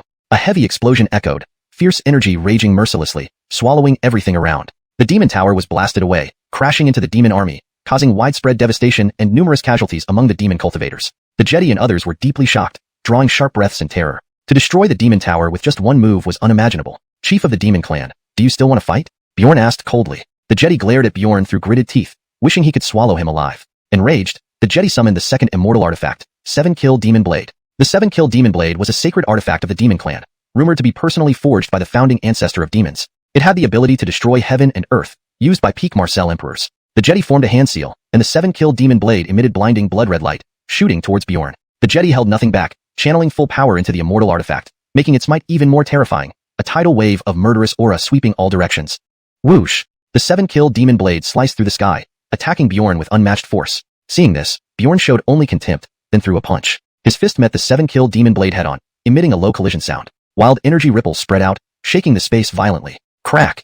The 7-Kill Demon Blade was knocked away, cracks appearing densely on its blade, shattering as it fell. Witnessing this, the demon clan members froze in disbelief. Their supreme clan's immortal weapon was so fragile, destroyed in one blow. Bjorn's previously concealed power skyrocketed abruptly, displaying a haughty demeanor. Is that all you've got? Hiss! Feeling Bjorn's intimidating aura, the demon clan members shivered, involuntarily drawing in breath. How is this possible? The Jedi's face stiffened, heart pounding as if under an invisible mountain. That strike, though not 3 layers of the demon tower's might, was still formidable but handled with ease by Bjorn. How powerful was Bjorn? Chief of the demon clan, bring out your best moves. Bjorn glanced at the Jedi dismissively. The Jedi's face twisted with rage, roaring, Boy, don't get cocky. I will kill you. The Jedi roared madly, looking extremely ferocious. Before he finished speaking, the Jedi quickly formed hand seals, shouting, Taboo sorcery, God-slaying formation. The demon tower instantly emitted a bright blood-red glow, strange runes surging from its surface. In a brief moment, the demon tower covered a 10,000-meter area, forming a massive array boundary. The demon tower rapidly spun, shooting out 10,000-foot-tall blood-red beams, soaring straight into the clouds like pillars holding up the sky. A vortex-shaped array symbol condensed within the blood-red beams, emitting an exceedingly terrifying aura. Seeing this, Bjorn remained calm. Another formation? Suddenly, the demon tower stopped spinning, emitting an even more horrifying presence covering the entire area. Boom! Next, in the center of the blood-red beams, a towering demon tower gradually appeared. An earth-shattering aura spread wildly. God-slaying formation? This is our demon clan's ultimate treasure, the God-slaying formation. The demon clan members looked at the demon tower in surprised joy. Such a terrifying array fluctuation, even an early-stage Marcel emperor wouldn't survive, a demon ret whispered in awe. The chief's injuries aren't healed. How can he activate such a formation? Isn't this suicide? A guard asked worriedly. Does the chief plan to die with him? Another guard guessed. The demon clan members frowned. You little bastard, taste the power of the God-slaying formation. The Jedi shouted fiercely, channeling his spiritual energy intensely. Whoosh! Blood-red light surged on the demon tower's surface, followed by a blood-red arrow shooting out with a sharp whistle. Carrying an incredibly fearsome force, it rushed toward Bjorn's face, leaving craters wherever it passed, an incredibly shocking sight. The arrow's speed was incredible, impossible to dodge. Himph, trivial skills. Bjorn sneered coldly and stomped on the ground. Chapter 173. The Harry's avatar descends. Terrorizing power surged into his right leg instantly, and his body turned into a shadow that streaked hundreds of meters in the blink of an eye, appearing right in front of the arrow. Seeing Bjorn daring to face the arrow of God's punishment barehanded, the Saul sneered maliciously. You foolish man seeking death, your hand will soon be useless. Without hesitation, Bjorn hurled a powerful punch, releasing a domineering and immense force that caused space to violently tremble. Boom! His iron fist struck the arrow of God's punishment, shattering its energy with a single blow. Seeing this, the Saul's face changed slightly, incredulous.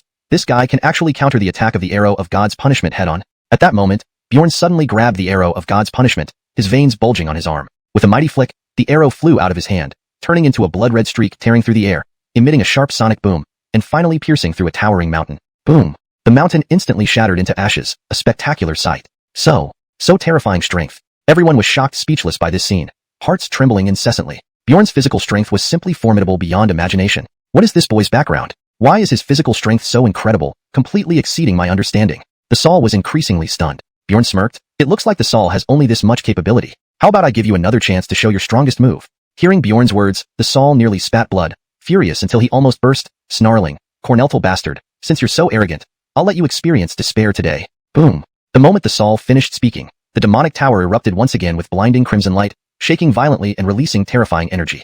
In the next second, countless golden runes shot out from inside the demonic tower, wriggling in the air like tadpoles, exuding an ancient and vast aura. Instantly, over 1,000 golden runes shot out, spreading across various corners of the tower before floating mid-air. Simultaneously, the entire demonic tower was filled with immense energy fluctuations. Activate the God-slaying rune formation, the Saul's cold voice abruptly boomed. Over 1,000 golden runes instantly converged, forming a colossal formation. Hum. As the formation began to operate, a terrifying wave of power swept outward. At this moment, the demonic tower emitted brilliant blood-red light, engulfing Bjorn. Seeing Bjorn being swallowed, the Sol laughed viciously. Haha, this is your strongest move? It's nothing special.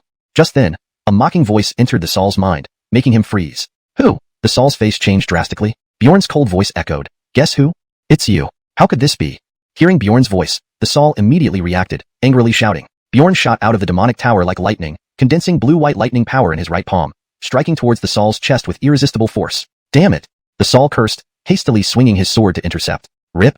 Upon collision, a loud explosion resounded, as overwhelming power ravaged the surroundings, deafening. The Sol spewed a mouthful of blood on the spot. With one move, severely injuring the Sol, Bjorn vanished in a flash. A lingering afterimage remained where Bjorn had stood. Such incredible speed. The Sol widened his eyes looking at the afterimage. His heart stirred with waves of shock. Your strength may barely qualify, but it's still insufficient. An icy voice echoed from afar, followed by a chilling and domineering aura. Bjorn's figure appeared suddenly before the Sol, cold eyes flashing with a menacing glint, right hand gripping the Sol's neck. Bastard! Let me go! The Sol cursed. I'll crush your throat! The Sol roared in panic. Snap! Bjorn tightened his grip, and the crisp sound of bone breaking echoed, causing the Sol to scream in pain, his old face turning red with agony. Bloody hell! Release our clan leader now! Several Rets roared, all terrified by Bjorn's horrifying power. The Demon Clan was one of the top forces in the Demon Realm, with their clan leader being a 9th-stage Marcel Emperor, yet he was easily subdued by Bjorn. At this moment, every demon's face was filled with fear, feeling like they had fallen into an abyss, utterly despairing. Gulp! The Sol struggled to swallow,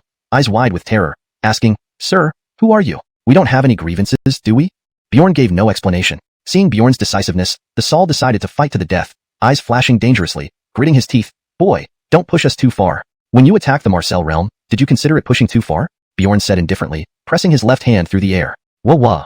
Instantly, the formation vibrated violently, and a destructive pressure enveloped the entire demon city, as if the world were ending. The formation ran wildly, releasing countless mysterious blood patterns that intertwined, gradually coalescing into a gigantic demon avatar. The demon avatar, standing 1,000 feet tall, exuded a sky-dominating aura, like a monarch descending, overwhelming all who saw it. The avatar is the power of Great Avatar. The avatar is the avatar of Emperor Harry left in the Marcel realm. Why would it appear here? Sensing the massive avatar's presence, the demons stopped fighting, watching the giant avatar in horror. This is what you forced me to do. The Sol growled through gritted teeth, injecting immortal chi into the huge avatar. Boom! With thunderous sounds, the massive avatar came to life. Seeing the avatar, Bjorn moved forward determinedly and clashed with it. The avatar possessed a fraction of the Harry's power, but due to the world's level suppression, it couldn't unleash its true strength. During the intense battle, Bjorn gained the upper hand. Moments later, the Sol screamed, flying away and slamming into the ground, coughing up blood, his appearance extremely miserable and injuries severe. Clan leader! The demons gasped in shock upon seeing this. Bjorn coldly said, I'll give you 3 seconds to think. Otherwise, the consequences are on you. The Sol's face was distorted with rage, glaring fiercely at Bjorn, roaring, Cornelful brat, Lord Avatar won't spare you. As he spoke, the Avatar attacked Bjorn fiercely, its momentum overwhelming. Do you want to kill me? Dream on, Bjorn said disdainfully, rushing forward without fear to resist the Avatar's attacks. Chapter 174. Sooner or later, I will send him down to join you. Bjorn didn't take the Logan seriously at all. Bang! In an instant, Bjorn and the Logan clashed with a heavy collision. As the sound echoed, Bjorn immediately rushed forward with forceful steps. The Logan rapidly retreated, trembling, clearly having endured immense power. Taking advantage of this, Bjorn flashed before the Logan and punched its abdomen. PFT. The Logan spat out a mouthful of blood, flying away in a miserable state. Bjorn pursued, unleashing one punch after another. Deafening explosions resounded incessantly. The Logan couldn't withstand Bjorn's fierce attacks and was repeatedly hit. Despite being initially quite powerful, the Logan weakened significantly within just dozens of exchanges. Rise, Master Logan! The leader of the Demon Clan channeled his strength into the Logan to help it regain its power. Bjorn sneered disdainfully. At this moment, the Logan's power had already surpassed peak Marcel Emperor, reaching a half-step pseudo-god level. However, Bjorn showed no sign of giving up and launched another punch. Under Bjorn's relentless attack, the Logan was continuously blasted away, covered in wounds and bleeding profusely. Within minutes, it was battered and bruised, blood trickling from the corners of its mouth. Master Logan! Seeing it suffer so much, the Yanni let out a mournful roar, eyes turning red with hatred, wanting nothing more than to tear Bjorn apart. However, Bjorn's attack grew even more terrifying, and the Logan couldn't defend itself. BRRT. The Logan was pummeled fiercely by Bjorn, its blood spilling wildly as bones cracked. Enraged, the Logan exerted its full strength, unleashing its most potent soul attack. But it posed no threat to Bjorn, merely in vain. Bjorn's soul defense was now nearly impenetrable, like a wall of steel. Bang! Bjorn's punches were ferocious, each strike tearing through flesh, leaving the Logan in a deplorable state. Despite its resilient body, it could hardly hold on. Enraged, the Logan summoned a blood-colored scythe and slashed wildly. But it was too weak. Bjorn easily evaded and kicked it away, sending it flying once again. Another mouthful of blood spewed from the Logan, its aura becoming more feeble, barely hanging on. You foolish, ignorant creature. Bjorn growled coldly, glancing at the watching Demon Clan members. Demon Clan warriors exchanged looks, detecting the mockery in Bjorn's words, but none dared to speak up. Don't you dare! The Yanni shouted furiously, his eyes filled with hate and resentment. Do you think you have the right to negotiate with me? Bjorn mocked, showing no regard for their racial differences and believing mercilessness towards enemies was essential. Since you refuse to reason, I'll kill you first, Bjorn said savagely, summoning the divine flame dragon which shot forward towards the Yanni. Swoosh! Faster than lightning, the flame dragon pierced the Yanni's chest, killing him instantly. Leader! The Demon Clan cried out in grief. With the Yanni dead, the demons were leaderless. Meanwhile, the Logan suddenly burst forth with the power akin to that of an initial stage pseudo-god, clearly receiving strength from the Harry. But even then, Bjorn remained unfazed. He did not dodge or evade the Logan's barrage of attacks, but met them head-on. Bjorn slapped the Logan away with a palm strike, followed by several punches, blasting it hundreds of meters away. Cough! The Logan coughed up blood mixed with fragments, its face pale white. Bjorn slowly approached, saying coldly, Now, who still dares to defy me? You're so arrogant, boy. Suddenly, a harsh voice echoed from the sky. Then, over a dozen men clad in black robes descended from the sky, surrounding Bjorn in a fan-like formation. Bjorn narrowed his eyes, looking at the group of black-robed men. These men were exceptionally powerful, all at the Marcel Emperor level, with the leader being a half-step pseudo-god. Bjorn squinted slightly and remarked, Finally, some interesting opponents have arrived. The Logan roared savagely, Don't talk nonsense with this boy. Kill him. You talk too much. Shut up, trash. Bjorn rebuked. Scoundrel! The Logan fumed, almost fainting from anger. To think a Harry's incarnation had been reduced to being berated by someone. Do you go by Bjorn? One of the black-robed men asked, staring at Bjorn with a sinister smile. Bjorn replied coldly, Do you know me? I've heard of your reputation. Why don't you join us Demon Clans? The Harry can give you anything you desire, another black-robed man suggested darkly. Bjorn retorted proudly, not interested. Without warning, Bjorn lunged at the dozen black-robed men. To find death! The lead black-robed man roared in anger. Bjorn charged fearlessly and fiercely at the black-robed man. Boom! Instantly, a fierce battle erupted, releasing staggering energy waves. The black-robed man swung a massive black sword, metal clanging intensely in rapid succession. Bang! Bjorn attacked relentlessly, driving the black-robed man back step by step. How terrifying! This boy has only just become an Marcel Sovereign. How can he possess such immense power? The black-robed man trembled inwardly. What are you all standing around for? Attack together! The black-robed man bellowed. Over a dozen Marcel Emperors charged forward, encircling Bjorn in a coordinated assault. Boom! Continuous intense collisions rang out, deafening explosions echoing non-stop. The Logan laughed maniacally. Brat, no matter how strong you are just one man. Is that so? Bjorn responded coldly and vanished instantly using teleportation. Oh no! Sensing something amiss, the Logan exclaimed in horror. Before it could react, Bjorn reappeared before it. Grinning menacingly, Bjorn hurled a powerful punch infused with surging energy. Boom! The punch struck the Logan squarely in the chest, the explosion deafening, causing the Logan's torso to cave in. Following that, its bones snapped and organs churned violently, blood gushing from its mouth as it flew backward. Bjorn teleported again, chasing after the Logan with blinding speed. In an instant, he seized its neck. You dare not kill me. Kill me, and Emperor Harry will certainly punish you. You will die without burial. Haha. The Logan laughed maniacally. Harry? Rest assured, I will send him down to join you eventually. Bjorn finished the Logan off without further ado. Chapter 175. Half-step pseudo-god? No match at all. Seeing this, the dozen or so black-clothed male demons charged at Bjorn with hatred in their hearts. Humph! Bjorn sneered disdainfully, completely ignoring their attacks. He stomped the ground forcefully, utilizing the impact to transform into a blur, ghost-like, evading the group's attacks in a flash. With a sudden palm strike, he sent the dozen black-clothed men flying. Whoosh! In the next instant, Bjorn appeared beside one of the black-clothed men and grabbed his throat, coldly saying, Is that all you've got? Bjorn's speed was astonishing. The black-clothed man hadn't even walked toward them coldly. Suddenly, a crisp sound echoed from the sky, and a figure exuding extraordinary power appeared before Bjorn. I am Bear, the ancestor of the Demon Clan from the Marcel realm. Bear roared and rushed towards Bjorn at lightning speed, a punch carrying destructive force aimed straight at him. Bear had reached the peak of the half-step pseudo-god realm, incredibly powerful. Moving extremely fast, he arrived behind Bjorn in an instant, delivering a savage punch. Bjorn abruptly turned around, mustering formidable strength in his right arm, forming the dragon tiger seal. He swung his arm towards Bear. Boom! Punch met claw, the collision creating a deafening roar. Wind howled wildly, the ground cracked and exploded, buildings within hundreds of feet crumbled. Bear and Bjorn both slid backward over 10 meters. The Origo still has some strength, judging by your cultivation which seems to have reached the peak of half-step pseudo-god, only a step away from pseudo-god. Bjorn said coldly, showing no fear. Brat, tonight I will capture you alive, and torture you to death. Let's see how strong your will is. Bear growled viciously, his face filled with savagery, as if he had already decided Bjorn's fate. I want to know how many of my attacks you can withstand, Bjorn retorted coldly, then launched an attack. Whoosh! A chaotic wave of energy surged from Bjorn's dantian, covering his body in dazzling purple light, releasing extreme and terrifying power, imposing a heavy pressure on all sides. Bjorn waved his hand, delivering a punch with mountain-crushing force. Humph. Posturing, you're no match at all. Bear sneered, lifting his left arm to block. Bear was clearly confident in his defense. Crack. Upon contact, Bear's face stiffened slightly, followed by a clear bone-cracking sound. It felt like hitting a steel plate, jolting Bear's arm with pain and numbness. Bear's expression changed drastically, staring at Bjorn in disbelief. How could this kid have such terrifying strength? Though Bear did not use his full power, it wasn't something an immortal emperor could withstand. Bear couldn't comprehend it. This is impossible. How can this be? The demons murmured in surprise, looking dumbfounded. As Bear just recovered, Bjorn unleashed 3 more relentless and fierce blows. Bang! Each brutal attack contained explosive force, forcing Bear to retreat repeatedly. Bjorn's speed increased, each move becoming more devious. Every punch and kick carried devastating power. Under such intense and aggressive attacks, Bear found himself in peril. Damn it! Bear's face darkened, furious inwardly. Bear never expected Bjorn's combat ability to surpass expectations. Both his physical prowess and strength were terrifying, rivaling true pseudo-gods. Most crucially, Bjorn was less than 20 years old but possessed such formidable combat power, which was utterly incomprehensible. After 2 minutes of intense combat, Bear was bruised and battered, while Bjorn remained unscathed. Aren't you a half-step pseudo-god? Aren't you supposed to be invincible? Isn't that impressive? Why are you acting like a dog? Bjorn mocked, filled with ridicule and contempt. You bastard! Bear nearly spat blood, infuriated. Bjorn continued taunting, great ancestor of the Marcel realm demons, you can't even beat a young brat. What a great story to tell back in the Marcel realm, huh?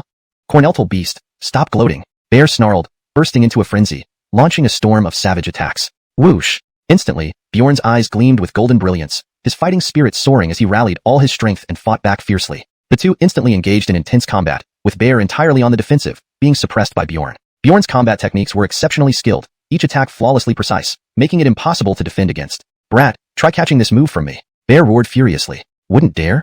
Seeing this, Bear immediately unleashed his ultimate technique, a palm strike sending a violent fireball hurtling forward, shaking the void. Burn everything!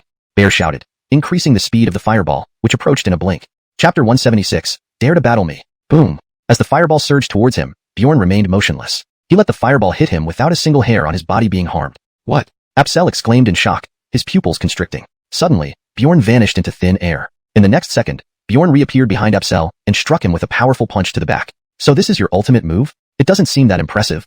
Bjorn's cold voice echoed from behind Apsel, followed by the crisp sound of a slap. Apsel stumbled forward, flying out from the impact. Apsel fell onto the ground, his face swollen and looking unusually sinister. Blood spurted from his mouth as he wiped it away while standing up, his bloodshot eyes glaring at Bjorn. You little brat. You're asking for death.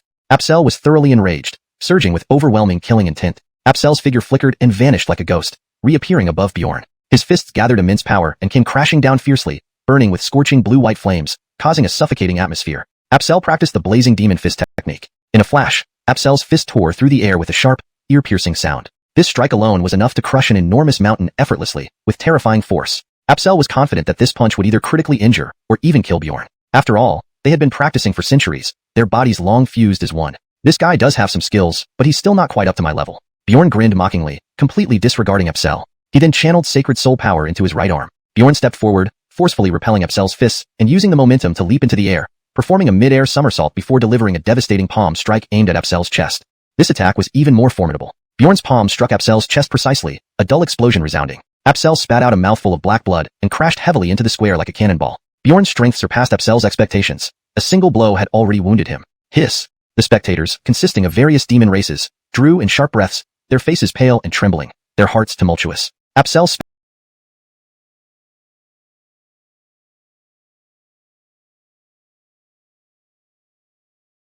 spat out several mouthfuls of black blood, indicating severe injuries, his complexion ashen, clearly badly hurt. How is this possible? Patriarch Apsel is a quasi-god realm expert. The crowd gasped in astonishment. Among his peers, Apsel was considered one of the top-tier warriors, yet he was defeated by Bjorn. He's terrifying. To possess such combat power. Bjorn didn't give Apsel any chance to recover. He swiftly charged over, swinging his claws viciously. Apsel hurriedly countered with martial techniques. Bang! Bjorn pounced mercilessly, striking Apsel's chest, causing a dull thud. Caught off guard, Apsel felt a surge of blood rising in his throat, spitting out more black blood. Bjorn grabbed Apsel's injured shoulder and pulled him up. In pain, Apsel quickly tore open a scroll. In the next moment, a rift opened in the sky, and numerous powerful demon races equivalent to the quasi-god realm began arriving from the god realm to the Marcel realm. Seeing this, Bjorn decisively killed Apsel in his hands and took the bystander demons away. Ding! Congratulations to the host for obtaining 6,666 premium immortal crystals. Ding! Reward triggered successfully. Recalculating harvest. Congratulations to the host for obtaining 500 low-grade divine crystals, 1 superior Huang level divine sword technique, 100 low-grade celestial puppeteers, 1 peak Marcel emperor pill, 3,000 peak Marcel Sovereign pills, 500 peak Marcel Venerable pills.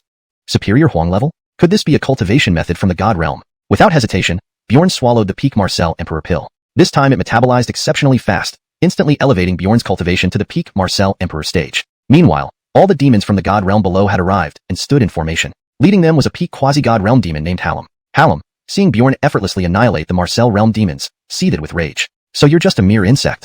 To dare exterminate our race is pure idiocy. Today, I shall use your blood to honor my fallen kin. With that, Hallam dashed forward, followed closely by over a dozen quasi-God realm demons. Brat, no matter who you are, daring to slaughter our demon race means certain death for you. A mere Marcel realm native, how dare you challenge us? Bjorn sneered at the demons, utterly indifferent. Waste no words. If you wish to take revenge, go ahead. But I advise you not to provoke me, because the result can only be death. Bjorn said coldly. Hearing this, the demon experts erupted in fury. Kill him. Hallam commanded coldly, filled with murderous intent as ominous demonic aura spread continuously. Hallam was the leader of the God realm demons. Although not a high-ranking official, in the Marcel realm, he was considered invincible. He didn't believe in Marcel Emperor could defeat him. Whoosh! In the next second, a quasi-God realm demon made the first move, charging at Bjorn with lightning speed and overwhelming force. Upon seeing this, Bjorn did not panic. His lips curled into a mocking smirk. Boy, accept your doom. The quasi-God realm demon roared, rushing up to Bjorn, his hand gathering tremendous energy as he slapped out. Unexpectedly to all the demon experts, Bjorn stood unmoving. The quasi-God realm demon paused, sensing something odd. Haha, this boy must be scared stiff. The demon experts laughed heartily. Boom. In the next moment, a baffling and shocking scene unfolded for the demon experts. The moment the quasi-God realm demon neared Bjorn, Bjorn suddenly raised a massive black hand and delivered a ferocious palm strike, clashing head-on with the quasi-God realm demon. A violent thud and the sound of bones breaking rang out, accompanied by a piercing scream. The quasi-God realm demon was slapped flying away. All of this happened in an instant. Bjorn, with sheer physical strength, subdued a quasi-God realm expert. What? How is this possible? A quasi-God realm was defeated in one move? Is this an illusion? It's not an illusion. It's real. This kid is terrifying. I hope you find this translation suitable. Let me know if there are any specific points or names you'd like adjusted further. Chapter 177. Divine Rank Godly Weapon. Gulp. Seeing the scene, all the demon race powerhouses couldn't help but swallow their saliva. They had never imagined that a native of the Marcel realm could possess such terrifying strength. Oh my god! The demons watching from a distance were profoundly intimidated, as if they had seen a ghost. How can this boy's cultivation be so strong? Rocky said in shock. He didn't believe Bjorn was merely at the peak of the Marcel Emperor realm. A peak Marcel Emperor powerhouse would never have such terrifying power. Only those at the quasi-god realm had this kind of strength. Brat, I didn't expect you to conceal your cultivation. Rocky cursed angrily. Bjorn retorted disdainfully. What if I concealed my cultivation? And what if I didn't? In any case, none of you are a match for me. Bastard. Hearing this insulting statement, Rocky flew into a rage. Being at the peak of the quasi-god realm while Bjorn was only at the peak of the Marcel Emperor realm, yet dared to speak such arrogant words, Rocky could not tolerate it. Seeking death, Rocky roared furiously, clenching his fists tightly and charging forward ferociously. Bjorn frowned slightly and coldly said, "Good timing." In the next second, Bjorn shot forward head-on, and they clashed instantly. In an instant, their palms collided, producing a deafening roar like a thunderclap, with terrifying energy sweeping in all directions, followed by sudden, fierce gales. At the moment of collision, Rocky spat out a mouthful of fresh blood, his face instantly turning pale as he was thrown back like a cannonball. One blow was enough to send Rocky retreating. A look of intense horror appeared on Rocky's face as he cried out in fear, How can you possibly have such overwhelming strength? Rocky could never have dreamed that in Marcel realm native's power could surpass his own. This was undoubtedly the greatest humiliation Rocky had ever faced. Do you have any last words? Bjorn asked mockingly. Hearing this, Rocky's heart trembled, glaring at Bjorn with fury. He immediately shouted, "It's not over yet, boy. Don't be too cocky." Roaring in anger, Rocky instantly erupted with dazzling golden light, becoming scorching hot, radiating a terrifying pressure that made one suffocate. At the same time, Rocky's aura skyrocketed crazily. Divine * yellow rank martial technique. Demon flame slash. Rocky bellowed. Before his words ended, a flaming long sword suddenly appeared, chopping down towards Bjorn with devastating force. The blade sharp, domineering air was unstoppable. Seeing this, Bjorn sneered, "Just a trivial skill." Bjorn snorted, then stomped his foot and leaped high into the sky, swiftly flipping his hand. Humming. The void trembled as a dazzling blue-white light orb rapidly spun and quickly condensed into a massive blue-white axe. With a wave of his hand, the blue-white axe abruptly separated, hurtling down with a soul-piercing destructive aura. Bang! In the next second, the blue-white axe collided explosively with the demon flame slash. A crisp cracking sound echoed, and terrifying energy wildly surged outward. However, the outcome was entirely beyond Rocky's expectations. The demon flame slash instantly crumbled and dissolved. The blue-white axe continued its momentum unabated, striking Rocky with a thunderous explosion, blasting him dozens of meters away until he crashed through a wall. The attack power of the blue-white axe was so strong that Rocky couldn't withstand it. Seeing this, all the demons who came from the God realm were terrified, filled with fear. Many God realm demon powerhouses sucked in cold breaths in succession, utterly shocked. The power of the Marcel realm natives was just too terrifying. Was this still a Marcel realm native? They would rather believe they were hallucinating. Damn, don't get too happy. The Harry gave me a high-level divine * yellow rank magic saber, so you're going to die. Rocky raged as he climbed out of the rubble, covered in blood. Whoosh! Rocky swung the long saber, emitting a blinding purple-red saber glow flashing with bone-chilling coldness. It tore through the air, bringing merciless killing intent toward Bjorn. Magic saber? Unfortunately, it will soon be mine. Bjorn sneered, showing no fear. Bjorn activated the sacred sun battle soul again, emanating brilliant blue-white light with a vast surging power filling his body, creating a very intimidating presence. This power is stronger than before. No wonder he dared to clash head-on with Rocky. The God Realm demons exclaimed in shock, speculating that Bjorn must have advanced to the lower God Realm. Otherwise, it was impossible to have such terrifying power. Bjorn immediately cast the Holy Sword technique, slicing through the air with a sword beam that precisely hit the incoming saber blast. A muffled explosion echoed afterward. The saber blast shattered open, but Bjorn's sword beam remained undiminished, charging at Rocky with lightning-like speed. Seeing Bjorn effortlessly neutralize his saber blast, Rocky's expression changed drastically, panicking. Damn bastard. I won't admit defeat.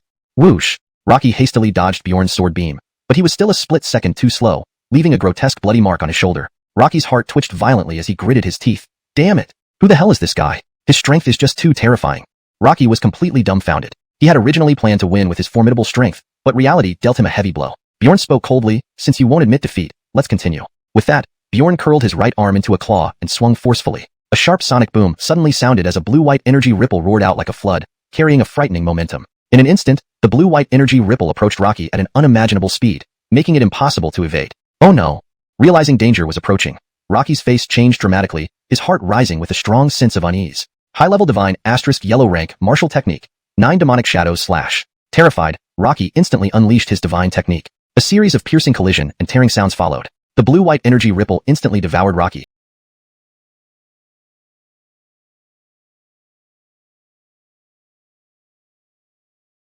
exploding with extremely violent energy ripples. Rocky's figure was swallowed up, disappearing within the energy ripples. Boom!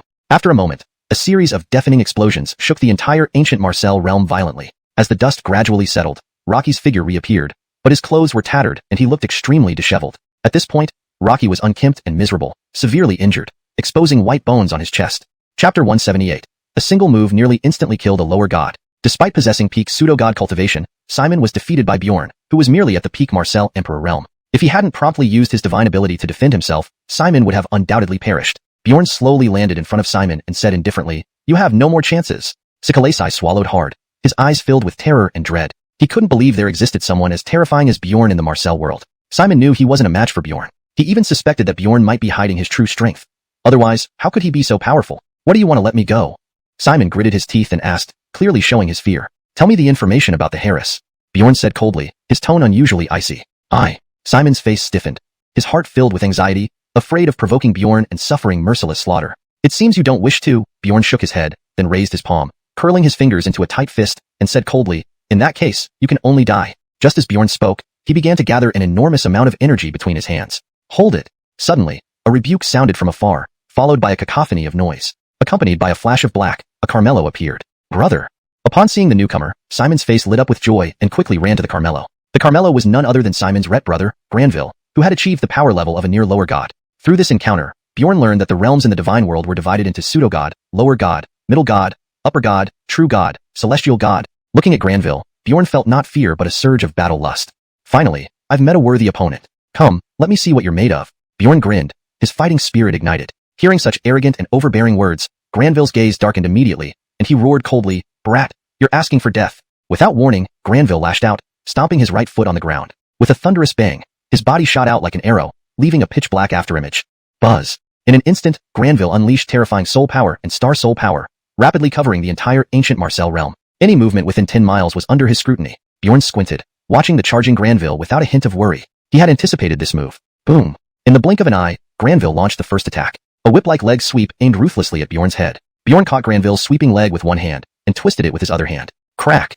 A sharp snapping sound echoed as Granville's left leg dislocated and flew off. Granville clutched his injured leg and wailed in pain, the agony spreading through his entire body, making his face contort in agony. How is this possible? Bjorn scoffed and leaped forward with lightning speed. Seeing Bjorn charging, Granville's face was full of terror. He hurriedly summoned a golden armor around him and frantically channeled his star soul power. Bjorn's punch smashed against Granville's armor, instantly cracking it and sending him flying back. PFFF. Under the massive impact, Granville spat blood and flew backward, his face deathly pale. How is this possible? The sheer physical strength Bjorn displayed in felling a top-tier pseudo-god like Granville was terrifying indeed. His power was almost comparable to a lower god. Granville, taste another strike. Bjorn threw 2 punches simultaneously, each fierce and overwhelming, raining down on Granville like a storm. Granville barely managed to block the attacks, but was completely overwhelmed. Bang! Bjorn stomped on Granville's abdomen, forcibly kicking him several meters away, smashing through several trees before stopping. Cough cough. Granville covered his abdomen. His face flushed red as he started coughing uncontrollably, blood gurgling in his throat. Wiping the blood from his mouth, Granville's eyes burned with venomous hatred. Bastard, I will never forgive you. With that, Granville's figure transformed into a fleeting shadow and charged again. Boom. Next second, a deafening boom echoed as Bjorn and Granville clashed. Granville punched with all his might, the force of the punch creating violent tremors in the air, as if shaking the very heavens. Bjorn sneered and tightened his right fist, countering with a powerful blow. In the blink of an eye, their fists collided, releasing destructive waves like a flood, causing the ground to crack and collapse, and generating an unparalleled pressure wave that was suffocating. The surrounding towering ancient trees exploded into oblivion. Both figures slid backward, landing with resounding thuds. How can this be? You're just a peak Marcel Emperor. How can you have such power? Granville shouted incredulously. After their brief exchange, Granville deeply felt the terrifying strength of Bjorn. This guy was insanely strong. Enough talk, watch this. With that, Bjorn stamped his foot, and his form turned into a blur as he shot forward. Bjorn extended his right claw with lightning speed, gripping Granville's neck and pulling with all his might. Ah! Granville screamed as he lost control of his body and slammed hard into the ground, creating a crater. Cough cough, damn it, what's going on? A mere peak Marcel Emperor can unleash such terrifying strength. Granville struggled to rise, standing shakily, feeling the excruciating pain in his chest. He roared in frustration. He was the most outstanding genius of the Sickle family, and yet was defeated by a lowly peak Marcel Emperor. Don't waste time. I'll send you to your grave, Bjorn said coldly, then lunged toward Granville, punching straight at his forehead. Granville's face showed sheer terror as he instinctively tried to dodge. Bjorn's fist, moving faster than lightning, struck Granville's cheek, producing a loud, ear-splitting explosion. Granville flew out once more. Ah! Granville screamed, his head throbbing in agony, blood streaming from his 7 orifices, looking utterly miserable. I'll kill you. Chapter 179. It's my turn. Bayard was thoroughly enraged, furiously channeling his star soul energy. Vast amounts of power surged forth from his dantian, converging in his right arm before he unleashed a devastating punch towards Bjorn. Rumble. As Bayard's punch struck out, the air in front of him shattered layer by layer, space trembled, and an energy tornado dozens of yards long howled forth. Everything in its path, including space itself, shuddered violently as grass and trees were ripped up by their roots. Insignificant tricks. Bjorn sneered disdainfully. In the next instant, Bjorn vanished from his original position with ghostly speed and reappeared behind Bayard. His right hand condensed into a brilliant blue light. Bjorn slapped hard, and a loud, sharp slapping sound echoed through the air. Ah! Bayard let out a terrible cry, his body flying like a cannonball until it slammed into a mountainside hundreds of meters away, exploding upon impact and creating a large crater. How fast this guy is. I didn't even see how he moved behind me. Bayard's mind churned with shock and dread. Bjorn gazed coldly at the battered Bayard lying in the deep pit far away, asking indifferently, "Do you have any last words?" "Brat, this is your doing. Look at my trump card." Bayard climbed out of the hole fiercely, his bloodshot eyes gleaming with icy killing intent. He spat out several drops of black liquid, which were his life essence true fire. 3 orbs of black flames suddenly appeared, sweeping over with a heart-stopping momentum, their power extraordinarily tyrannical. Bayard's life essence true fire was very special, immensely powerful enough to annihilate ordinary lesser gods. So this is your life essence true fire? Impressive. Greed flashed in Bjorn's eyes. Such a good thing naturally belonged to him. Do you finally understand the might? I advise you to kneel and beg for mercy, or I'll make sure your life will be worse than death.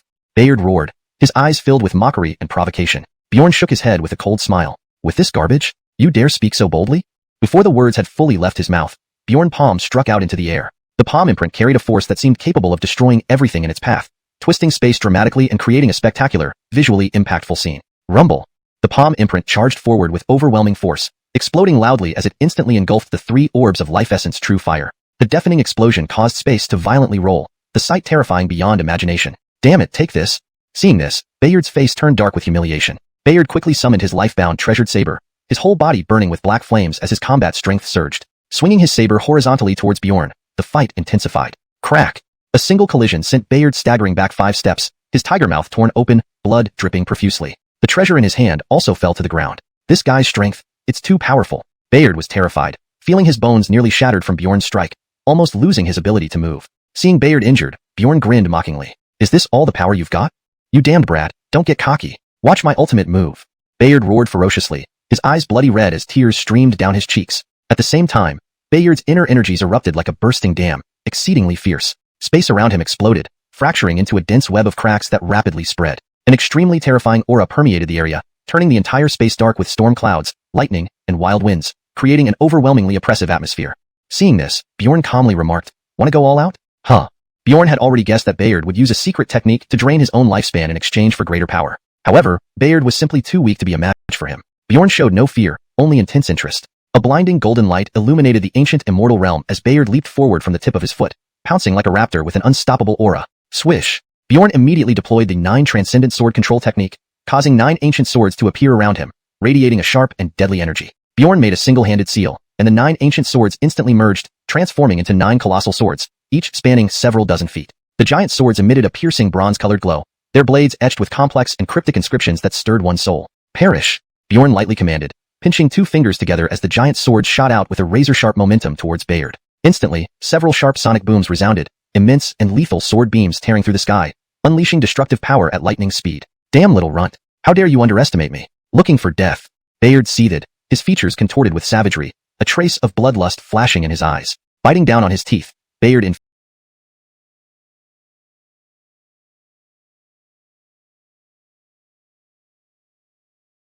infused several drops of essence, blood into his treasured artifact and swung his saber fiercely. Suddenly, 4 long sabers beside Bayard emitted eerie black light, releasing waves of mighty and imposing chi. In the next second, an immense pressure blanketed the area as a gigantic scorpion griffin materialized beside Bayard, stretching over 100 yards, its presence awe-inspiring. "Fancy but empty," Bjorn scoffed, his eyes showing disdain.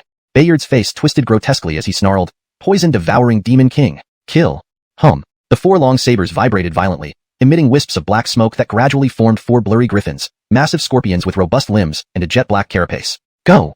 Bayard arrogantly ordered, controlling the poison-devouring demon kings to charge at Bjorn. The poison-devouring demon king was a divine * profound rank low-level martial technique. Though 1 rank lower than the 8 styles of Burning Heaven, it was nearly on par, boasting incredibly strong attack and defense capabilities. Boom!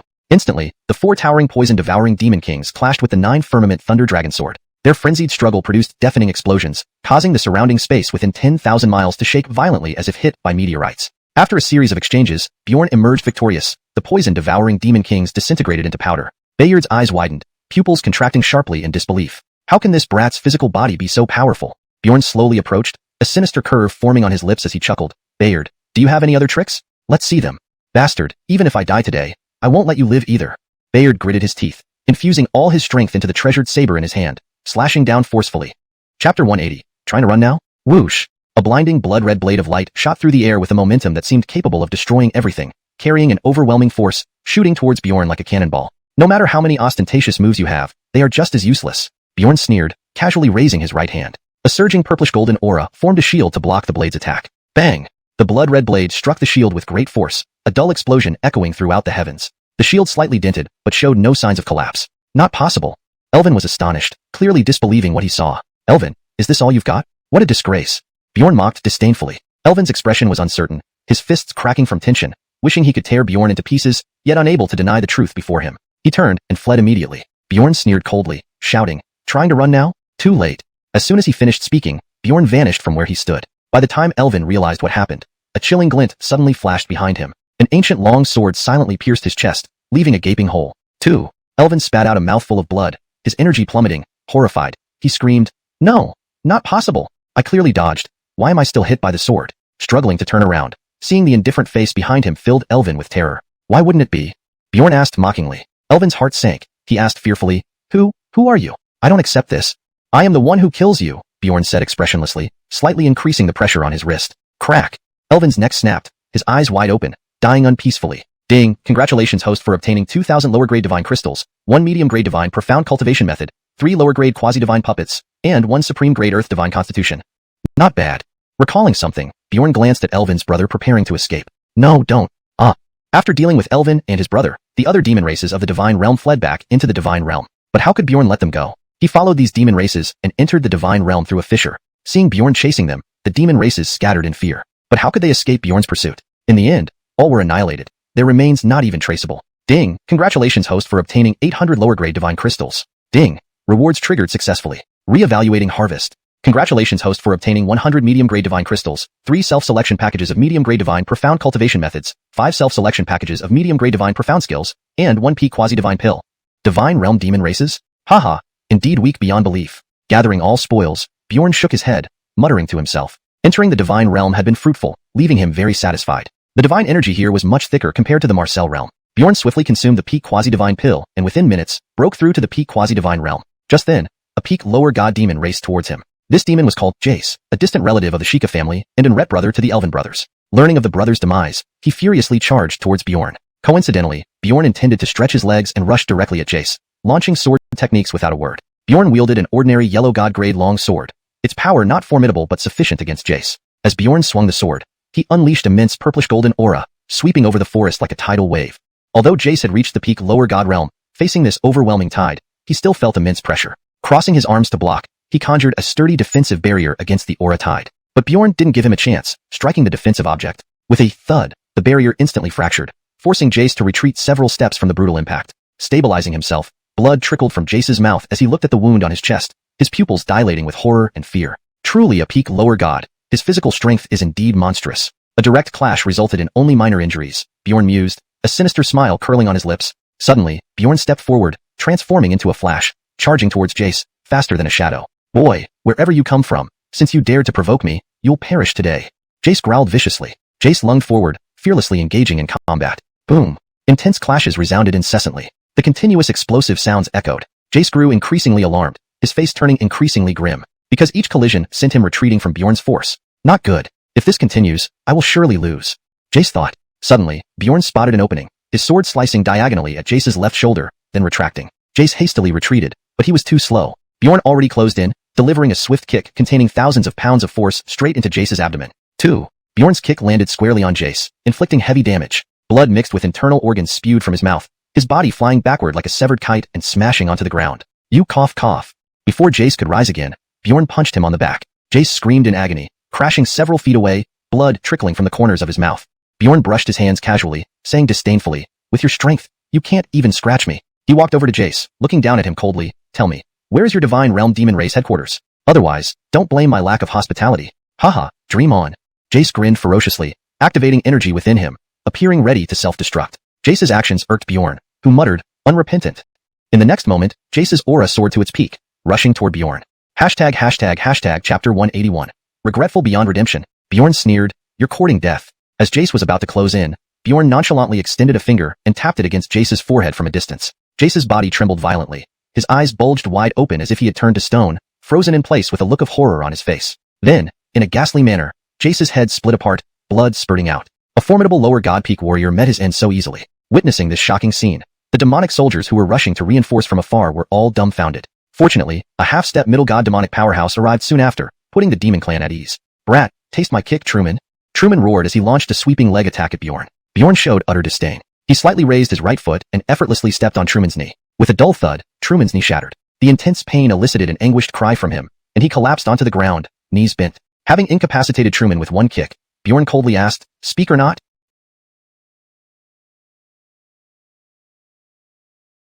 And no chance. Watch this. Truman bellowed, eyes filled with hatred and fury. Summoning a ball of black flames, he screamed hysterically, burn! Flame of the Demon King. Instantly, a massive surge of scorching black flames erupted, carrying a destructive force that could level everything in its path. Bjorn frowned. Not bad for a flame, but you were too foolish. Speaking, Bjorn made a hand sign and formed a silver-white talisman, the Heaven Sun Incineration Curse. Whoosh! The silver-white talisman shot forward, instantly expanding into a blinding silver sun several hundred meters across. The silver sun barreled toward Truman with a crushing momentum, turning grass and trees to nothingness in its wake, cracking the earth beneath it. What is this? Truman's face paled in terror. He felt an indescribable fear welling up inside him, rendering him momentarily stunned. As the silver sun closed in, Truman was paralyzed with fright. It struck him with a thunderous crash, the deafening explosion shaking the heavens. The powerful blast sent nearby trees toppling over. The terrifying force hurled Truman several hundred meters away, where he slammed into an ancient tree, spitting out blood. Enraged, Truman roared and summoned 3 pitch-black demonic hounds. Their fierce dog heads, muscular limbs, and bodies exuded a brutal, murderous aura. Roar. The 3 hounds let out a collective roar, their overwhelming presence causing shockwaves and sending shivers down everyone's spine. Demonic hounds. This is interesting. Punk, these are my meticulously trained 3-star demonic hounds, my trump card. Now, I will send you to your doom. Aowu. The 3 hounds' cries echoed ominously, chilling the heart and soul. Combat beasts, huh? Bjorn observed the hounds with interest, a faint smile playing on his lips as he squinted his eyes. Kill! Truman shouted, commanding the hounds to attack Bjorn. In an instant, the 3 hounds shot forward like arrows, moving at an incomprehensible speed, creating piercing whistles through the air. Despite the lightning-fast approach of the hounds, Bjorn remained calm and composed, showing no hint of panic. With a slow and deliberate motion, Bjorn extended his right hand, palm facing upward, and clenched it into a fist. In the next moment, Bjorn swung his fist. Golden flames flickered, and searing heat spread rapidly. Bjorn's fist descended with the force of a thunderbolt, crashing into one of the hounds. The impact caused a loud explosion followed by the crisp sound of bones breaking. The hound hit by Bjorn let out an agonizing cry, its right arm collapsing inward. Aowu. The other two hounds howled mournfully at the sight. Just one punch left one hound severely injured. Bjorn's martial prowess was overwhelmingly powerful. Bjorn relentlessly pounded the hounds with more punches, each strike hitting them like cannonballs, driving them back with no room for resistance. Boom, boom, boom. Within moments, Bjorn delivered 9 consecutive punches. Each punch inflicted bone-breaking damage and deafening explosions, leaving the hounds utterly devastated. In a short time, the 3 hounds were reduced to mere bloody mush, dying horrific deaths. Truman stomped in frustration. Don't be too pleased. I still have my ultimate move. Come out, shadow bats. As Truman spoke, he summoned 3 dark shadows which transformed into bats. These shadow bats were vastly different from ordinary bats. Each was 6 meters long with sharp fangs and blood-red eyes filled with malice and thirst for blood. Jaja, boy, prepare to die. Truman sneered, immediately unleashing his combat skill. The 3 shadow bats flapped their wings, turning into 3 black streaks, racing towards Bjorn at lightning speed while emitting shrill screeches. The speed of the shadow bats was astonishing. Facing the shadow bats, whose strength rivaled that of lower gods, Bjorn remained unperturbed and unafraid. While parrying attacks, Bjorn evaded effortlessly, managing the situation with ease. Damn it, what's going on? Why can this guy block my shadow bats so easily? Truman gritted his teeth. The shadow bats were his ultimate life-saving trump card, yet Bjorn deflected them with such ease, much to Truman's disbelief. This brat has some skills, but don't celebrate too early. My tricks haven't run out yet. Truman laughed menacingly, his face grim and sinister. Truman channeled energy into his black staff, continuing to cast his spell. Buzz buzz. Truman's black staff flashed with brilliant black light, releasing a terrifying soul wave, signaling the activation of a potent secret technique. Die, soul devourer of shadows. With a roar, a ping-pong-sized black energy sphere appeared atop the black staff, emitting a horrifying soul power. Seeing this, Bjorn calmly said, "A soul attack?" The shadow bats were already closing in. Bjorn promptly used instant step to evade their assault. In the next second, the shadow bats crashed into the rock wall. The solid rock indented upon impact, leaving deep dents, demonstrating the incredible strength of the shadow bats. Chapter 182.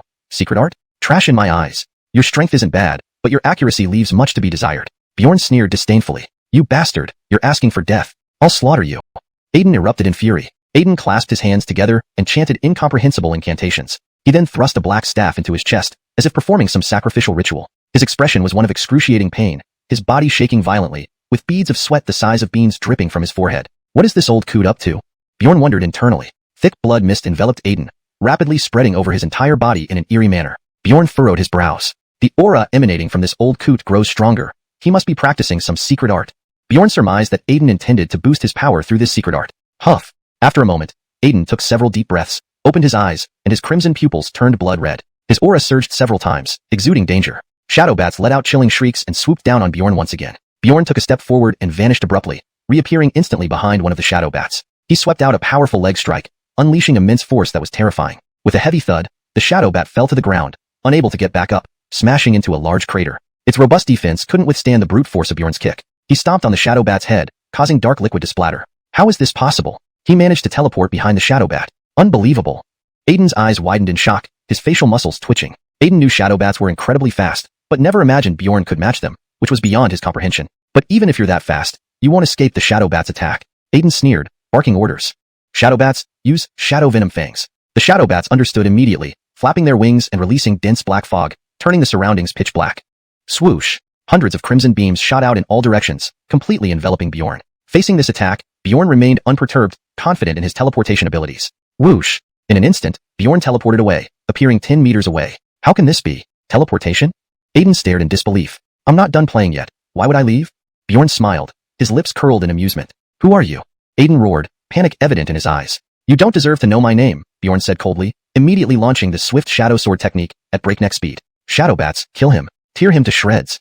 Aiden raged. Hundreds of shadow bats flew toward Bjorn, snarling and revealing razor-sharp fangs. Bjorn unleashed a sweeping kick, fierce winds slicing through the air like knives, intimidating everyone. Smack. A shadow bat was hit, its massive body flying backward with a grotesque wound gushing blood. This kick contained overwhelming force, shredding through the shadow bat's scales effortlessly. Shadow bats screamed in agony, charging at Bjorn with menacing, sharp fangs gleaming ominously. Bjorn remained grave, dodging quickly. Boom boom boom. Shadow bats sprayed foul-smelling black mists with corrosive properties, making each encounter extremely perilous. Bjorn struck one shadow bat's back, causing it to spurt blood and collapse, barely breathing. Within moments, Bjorn had incapacitated 5 or 6 shadow bats. Suddenly, another shadow bat attacked while Bjorn was distracted, pouncing aggressively. Clang! Bjorn flicked a sharp beam of white light from his finger, striking the shadow bat's throat precisely. Bjorn punched the shadow bat's abdomen, sending it flying several meters away. These beasts have thick hides and lack vulnerability to force, Bjorn muttered. Despite his immense strength, he only inflicted minor injuries. Shadow bats possessed lower deity-level power, robust bodies, and formidable strength. It would take significant time and effort for Bjorn to subdue them. A crimson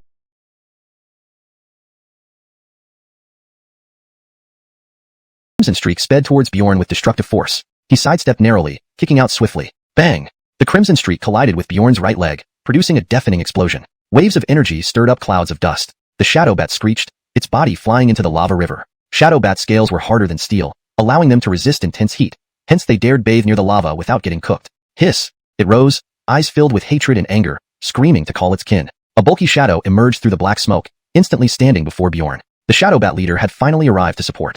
Smaller in size compared to normal bats, this leader was covered in pitch-black fur, robust, with sharp claws and bloodshot eyes radiating a bloodthirsty demeanor. Boy, you're dead today. Not only will you be killed, but you'll suffer torment, the shadow bat leader rasped, eyes brimming with icy intent. Is that so? I'll wait, Bjorn replied calmly. Instantly, the shadow bat leader released a crimson energy field, engulfing the area with mesmerizing brilliance. In a blink, a crimson barrier materialized around the shadow bat leader, rippling like water waves. The crimson energy extended, encasing Bjorn within. Shoo! Bjorn waved his hand, and a silver needle from his storage ring flew out, piercing through the crimson barrier instantly. Chapter 183. Sacrifice myself? You are not qualified. Silver needles pierced into the body of the shadow bat, causing it to emit strange and horrific screams from the intense pain. The shadow bat writhed in agony, its bloodshot eyes bulging grotesquely, making its appearance both terrifying and fearsome. Its body trembled violently as if encountering something truly horrifying. Suddenly, the shadow bat's cries ceased abruptly as blood poured from all its orifices, signaling its immediate death. Basil stood there in shock, disbelief etched on his face. How could this happen? You dared to kill my pet. Furious, Basil's eyes glowed with murderous intent, and the leader of the shadow bats, red-eyed and enraged, roared, I will kill you. The crimson eyes locked onto Bjorn, and two beams of red light shot out like laser cannons.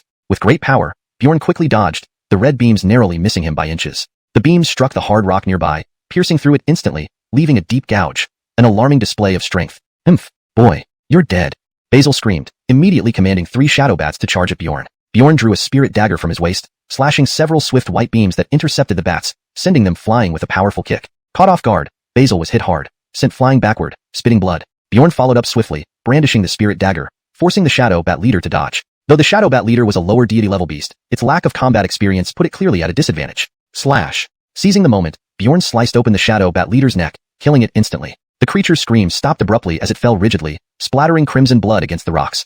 Retrieving the spirit dagger, dark blood dripped slowly, but a faint smile graced Bjorn's face. This is good stuff. Satisfied, he stowed it away into his storage ring. Basil shook with rage, chest heaving as he clenched his teeth, yelling, Bastard! I'll kill you. The remaining shadow bats attacked in unison, a dense swarm flooding towards Bjorn. Serious now, Bjorn activated the pierce technique. Hum. Immediately, a powerful surge of divine energy swept from his dantian into his right arm, bulging his muscles. Bjorn roared, smashing a fist forward, creating an awe-inspiring gust of air. Fists rained down, the rapid collisions echoing sharply as the shadow bats were knocked back. Gracefully evading their attacks, Bjorn appeared almost ghost-like. Boom! A massive sphere of lightning coalesced in Bjorn's hands, crackling with fiery arcs, causing everyone present to shiver in fear. Go! Bjorn commanded, sending the sphere streaking out with chaotic thunder. The shadow bats scattered in panic, screeching. 3 successive lightning spheres flew out, each carrying explosive thunder energy. Corna lightning flashed and thunder boomed as they passed. The lightning spheres hit the shadow bat leader one after another.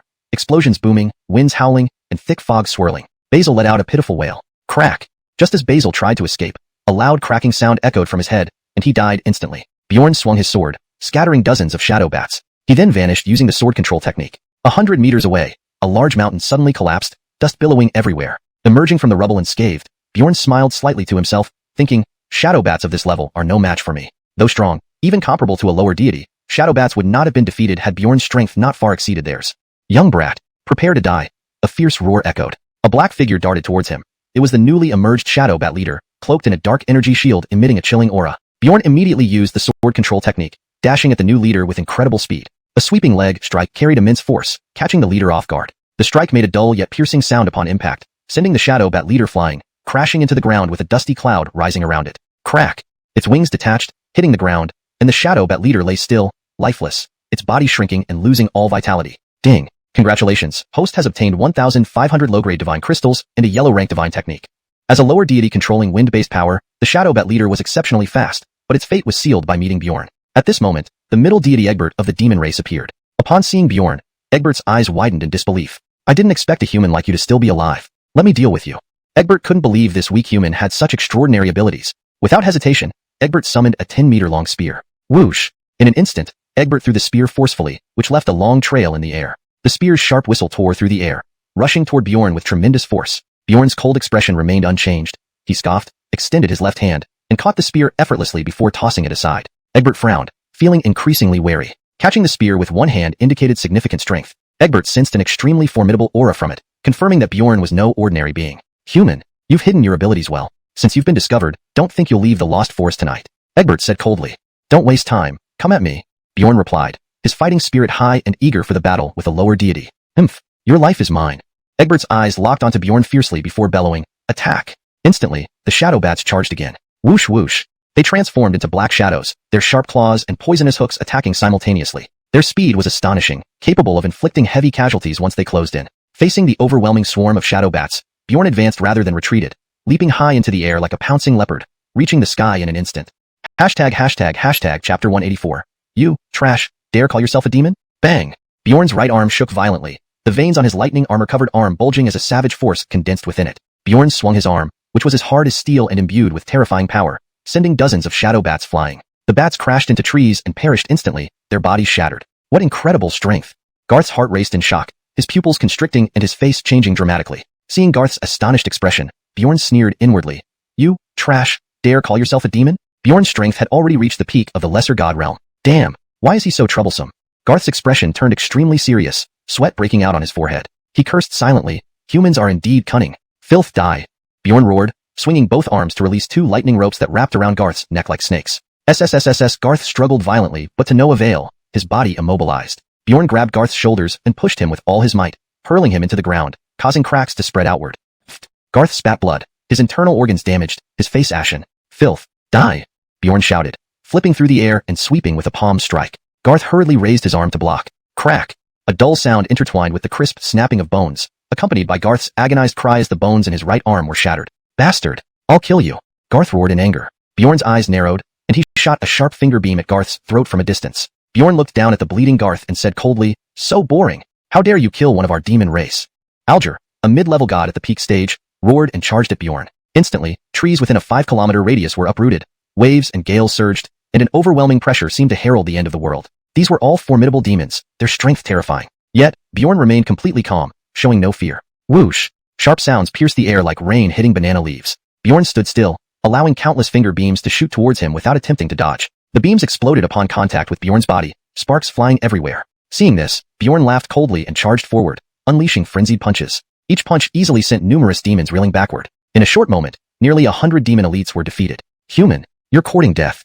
Alger shouted angrily, leaping into the air to deliver a powerful slap toward Bjorn's head. Bjorn's lips curled into a mocking smile, his body slightly tilting to evade Alger's attack effortlessly. Smash! Bjorn kicked Alger in the abdomen, a surge of intense power erupting from his foot. Alger's face changed drastically as he used all his strength to resist, but it was futile. He flew away like a cannonball, landing several meters away with a loud thud, his body sinking into the mud, creating a large crater. Seeing Alger being knocked away in one move, all the Shadowbat soldiers were stunned, too frightened to approach. This human was too strong. After defeating Alger in one move, Dag, who had come to assist, could only gulp in astonishment. Bjorn glanced coldly at Dag and said mockingly, now it's your turn. Seeing Bjorn not taking them seriously, Dag became enraged and roared, boy, don't think you're anything just because you have some strength. You're far from being worthy.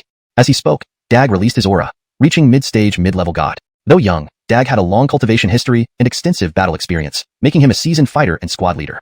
Humph! Dag growled, his eyes turning crimson. A cold black light enveloped him, and bat wings extended from his back, radiating a sinister and suffocating aura. Flash! In the next second, Dag's figure vanished in a blur of darkness, reappearing before Bjorn and slashing viciously at his neck. Your speed has improved, but your strength is weak, Bjorn remarked, leaning backward to narrowly avoid the attack. He then extended his hand and grabbed Dag's wrist. Trouble! Dag's face turned pale. It was too late to retract his hand. Boom! Boom! Boom! In an instant, Bjorn unleashed 3 consecutive punches, each brutal and bone-crushing. Each punch landed on Dag's chest, exploding with power and forcing him to spit blood. His chest caved in, his clothes shredded, and blood oozed from his skin, leaving him looking pitiful. Compared to Bjorn, Dag was like an ant against a dragon. Bjorn suddenly kicked Dag in the chest again, sending him flying once more. Cough, cough. Dag coughed, feeling excruciating pain in his chest, filled with despair. Dag never imagined he would be so easily beaten by a lowly human. Who are you? Why do you possess such terrifying strength? Dag asked cautiously as he struggled to stand up. Bjorn mocked coldly, you're not worthy to know who I am. Hearing this, Dag gritted his teeth and glared at Bjorn menacingly. Bjorn said icily, today, I'll sacrifice you all to honor my fallen human comrades. Everyone, don't stand there. Encircle and exterminate this despicable human. Alger roared, leading numerous elites to charge at Bjorn. An intense battle erupted, waves of surging power sweeping through the area, rocks tumbling. With every step, Bjorn made the ground tremble, the booming sounds increasing rapidly. All the demons preparing to attack were intimidated. Bjorn unleashed a punch, its power surging outwards, causing thunderous explosions over tens of kilometers. Bang, bang, bang. One punch after another, each strike fierce and wild, left enemies, regardless of their cultivation or prowess, either hurled away or heavily wounded. Chapter 185, Get Out Here. Bjorn's attacks were swift and decisive, without any hesitation. His moves were ruthlessly ferocious. With every punch, a powerful member of the demon clan would be sent flying. In just a short while, over 30 demon clan warriors were injured by Bjorn. Damn it! Abdul cursed furiously, gnashing his teeth in hatred. How can this guy be so terrifyingly strong? And his speed is even more horrifying. Abdul was extremely frustrated because he could never predict Bjorn's movements, making it impossible to land an attack. In less than 2 minutes, half of the demon clan forces were dead. The remaining warriors were stunned by Bjorn's terrifying strength and hesitated to move. Bjorn ignored these dazed demons and looked into the distance with a cold gaze. Since you're here, get out here now. A figure appeared out of nowhere. It was a demon clan general named Atli, who had the power of a semi-high god. Atli, realizing he had been discovered, no longer concealed himself but instead suddenly attacked Bjorn. Seeing this, Bjorn remained unperturbed, slowly raising his left arm to block Atli's attack. Bang! The sound of a heavy collision echoed as Bjorn stood unmoved, while Atli retreated several yards, pale-faced. Bjorn glanced at Atli indifferently and said coldly, semi-high god strength, truly too weak. No wonder you're sent out to die. Atli replied darkly, your strength is indeed formidable, which is why you dared to kill our demon clan warriors, but don't forget we have many more. You won't escape. Huh? Bjorn sneered, then stared coldly at Atli. Just you? Bjorn's tone was full of disdain, completely disregarding the demon clan, seemingly not taking them seriously at all. Atli's face twisted in rage, roaring, you'll pay for your foolish actions, brat. I guarantee your remains will be buried in the demon valley.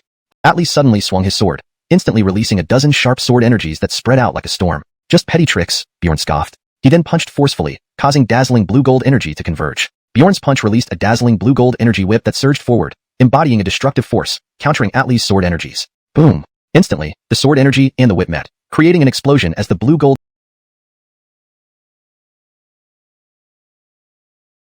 energy whip shattered Atli's sword energies. The aftereffects knocked Atli back, spitting blood as he flew away. Bjorn smirked coldly, I hate people like you, thinking you're something great when you're nothing but trash. Always talking big despite your low strength, acting superior and despising humans. You aren't even qualified as cannon fodder. As he spoke, Bjorn stomped on the ground, causing it to shake violently as his body shot forward like an arrow. His movements were ghostly. Each flash meant another demon clan warrior was struck down.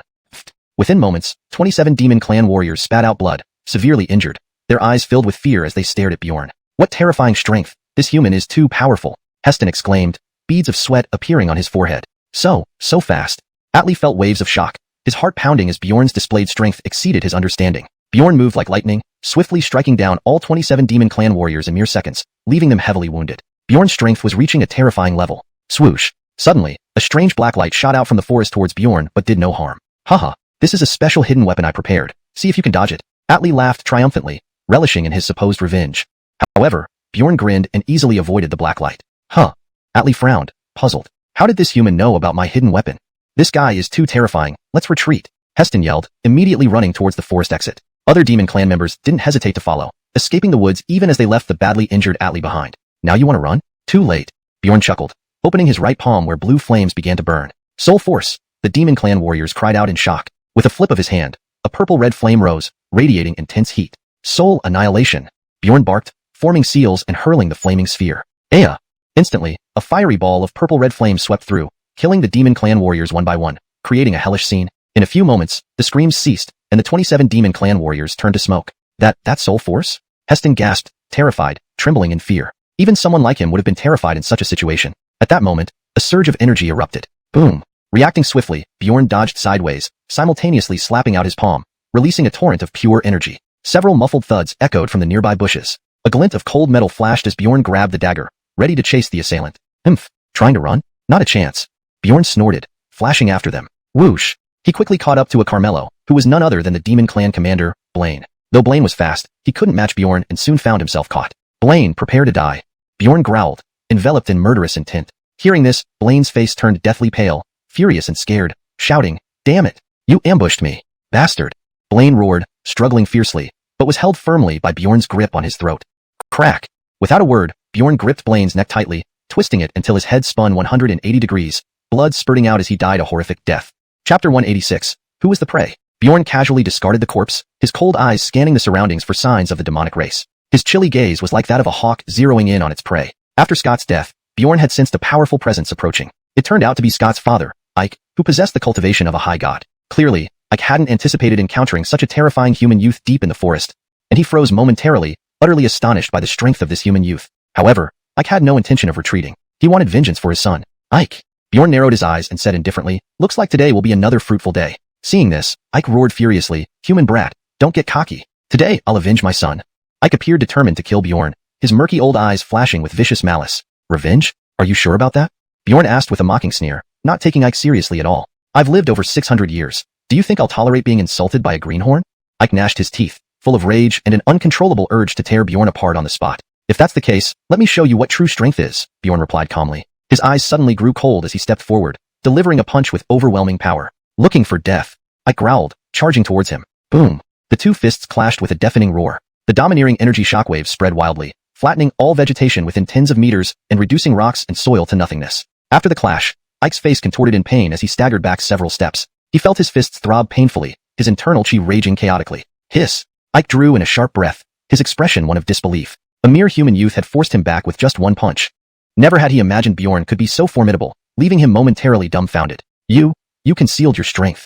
Ike's eyes widened in shock, disbelief evident in his voice. "Yes," Bjorn nodded, a malevolent smirk curving his lips. "How dare you deceive me? You deserve to die." Ike shouted, infuriated beyond measure. "You talk too much." Impatiently, Bjorn moved closer again, kicking toward Ike's abdomen. Bang! Caught off guard, Ike was kicked flying, spitting out a mouthful of blood as he flew like a cannonball. "You cough." Stabilizing himself, Ike clutched his chest and coughed violently, nearly bursting with anger. "Your strength is far too weak to challenge me," Bjorn sneered disdainfully. "I'll butcher you." Ike almost fainted from rage, his red, bloodshot eyes resembling those of a bloodthirsty beast. He was thoroughly enraged and didn't hesitate to expend his primordial essence to boost his combat power. Bjorn shook his head in contempt. Whoosh! Bjorn used Dragon Claw Hand, his fingers curling into claws, swiftly grabbing toward Ike's throat. Ike squinted his old eyes, delivering a powerful punch in response. But in that split second, Bjorn vanished inexplicably. What's happening?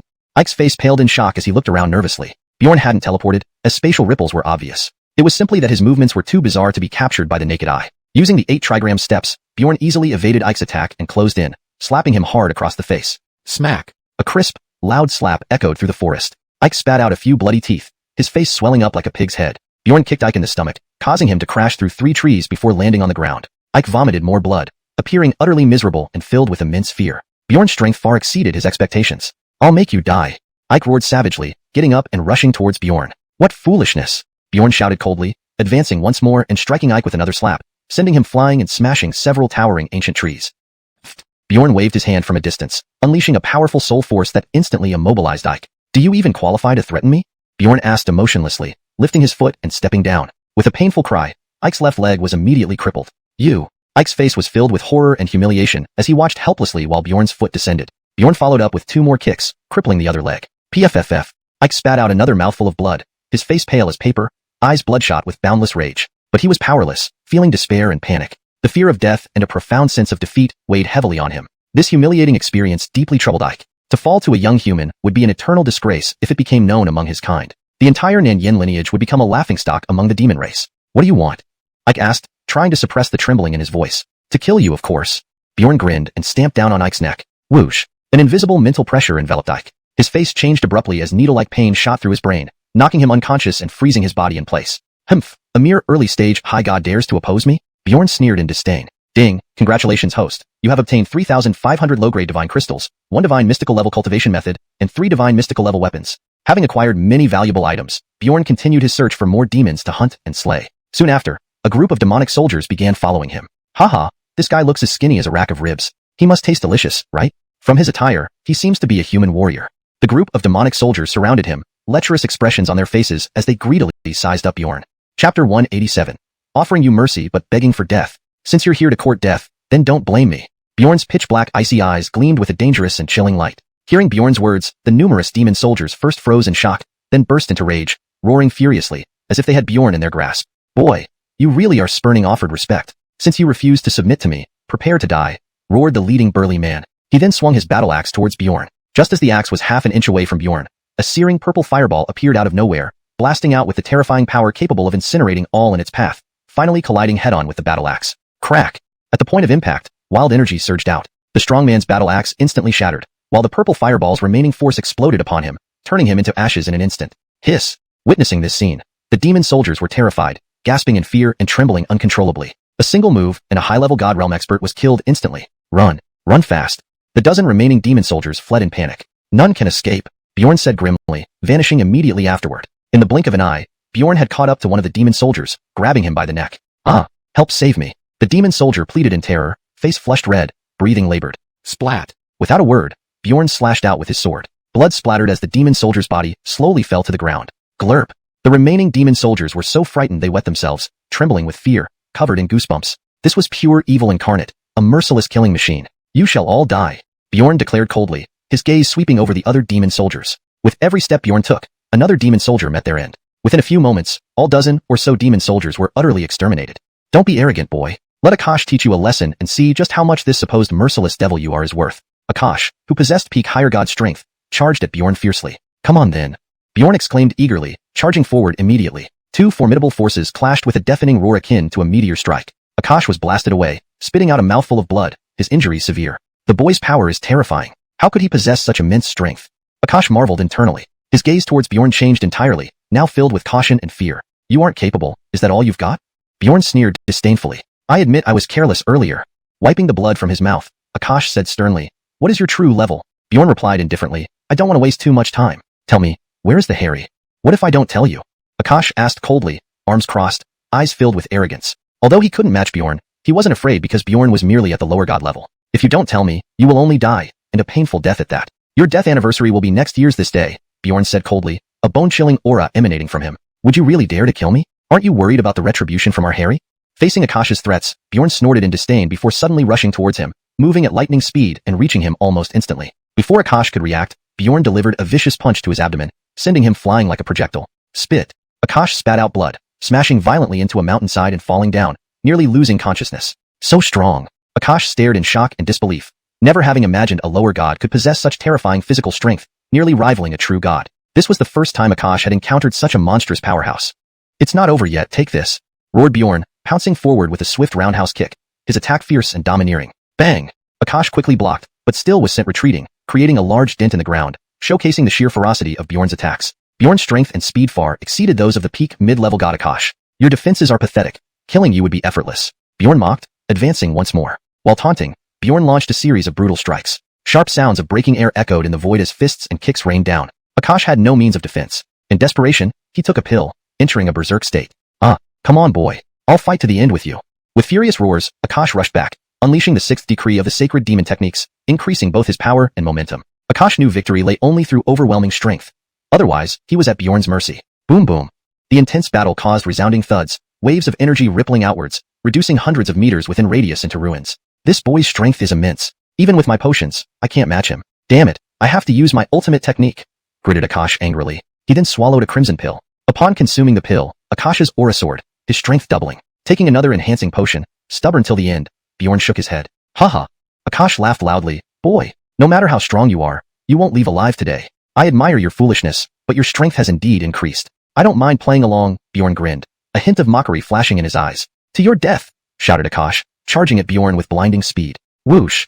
As Akash's attack descended, Bjorn suddenly vanished, astonishing everyone. In the next moment, Bjorn reappeared instantly beside Akash, delivering a powerful punch.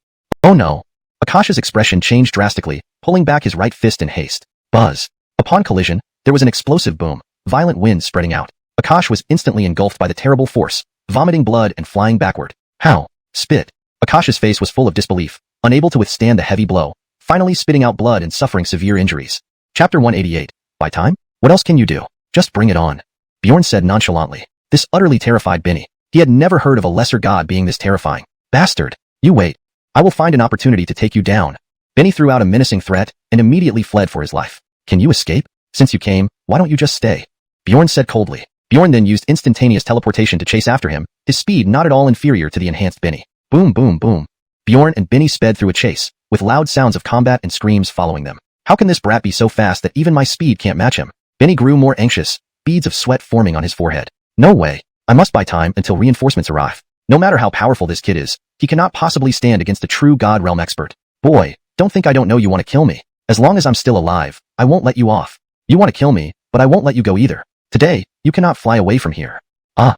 After chasing for a while, Benny suddenly screamed in agony. An extremely terrifying sword light force surged towards him, tearing apart Benny's protective shield instantly. Benny's shoulder was pierced in an instant, blood spurting out as he wailed in pain. Each attack from Bjorn contained horrifying power. Benny could not resist such fierce attacks with mere physical strength. Bjorn struck again, hitting Benny's back, causing a thunderous explosion. The terrifying power shook the surrounding space and air currents around Benny into pieces. Puff! Benny spat out blood, his face turning pale, and he flew backward, crashing directly into the distant forest. The ground where Benny fell collapsed, leaving a deep crater emitting pitiful cries. Bang!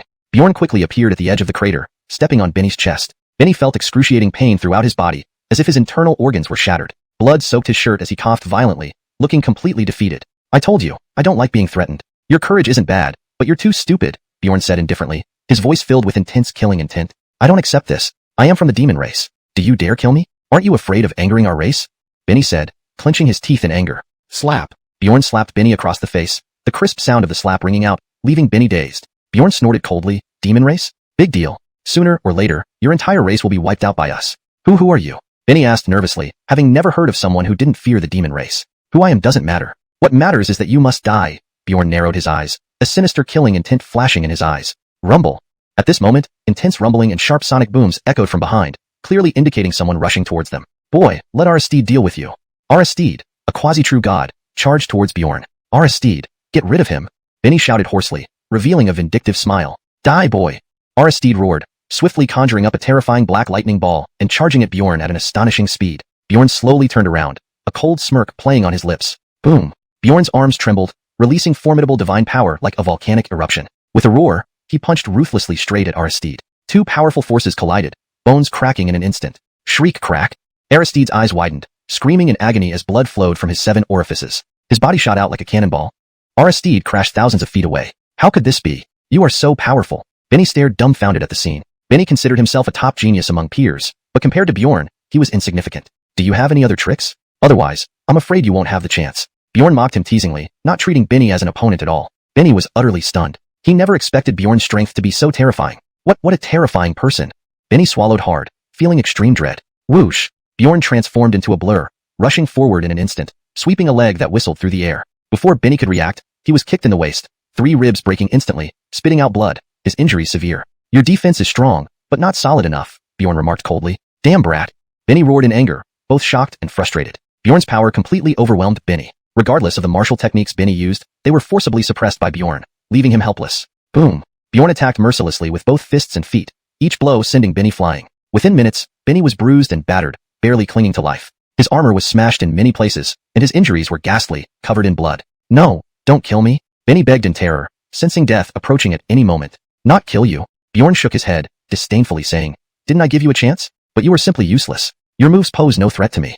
Bjorn spoke coldly, his dark eyes flashing red, filled with murderous intent. With those words, Bjorn finished off Benny. Just then, Aristide caught up and attacked Bjorn. Bjorn turned sharply, a bone-chilling gaze fixed on Aristide, a ruthless glint in his eyes. Aristide was instantly terrified, staggering back several meters. Whoosh! Bjorn vanished in a flicker, leaving Aristide unable to find him. Aristide broke into a cold sweat, feeling neither presence nor trace of Bjorn's aura. Where did he go? I could feel his presence just now. How could he vanish in the blink of an eye? Aristide panicked. Considering Bjorn's displayed power, it was far beyond his ability to handle. Rumble. In the next second, Bjorn reappeared, enveloped in towering rage, bombarding him. So fast. Never would I have thought he could use teleportation. Aristide was terrified, hastily summoning divine power to form an energy shield. Chapter 189. It depends on your weight. However, what terrified Zane even more was that Bjorn's terrifying punch directly pierced through the energy shield. What? How is this possible? Zane's shocked cry was abruptly cut off, replaced by a sharp crack from his throat as his head was instantly severed. Zane didn't have time to dodge. His head was blasted into pieces, and his body fell to the ground. Bjorn's speed had surpassed the limits of a lower god. After dispatching both of them, Bjorn promptly searched their bodies. Ding! Congratulations, host, for obtaining 1,000 low-grade divine crystals. Ding! Reward triggered successfully, recalculating harvest. Congratulations, host, for obtaining 5,555 medium-grade divine crystals, 3 high-quality Shin-class sword techniques, and 3 lower god puppets. After 3 days of recuperation, Bjorn had broken through to the middle god realm. At this time, A true god-level demon named Christian came seeking him out. Christian stormed toward Lu Cthulhu. Bjorn was still in his cultivation state, completely unaware of the intrusion. Boy, hand over the treasure that allowed you to kill beyond your rank, or you will die without a place to bury your body.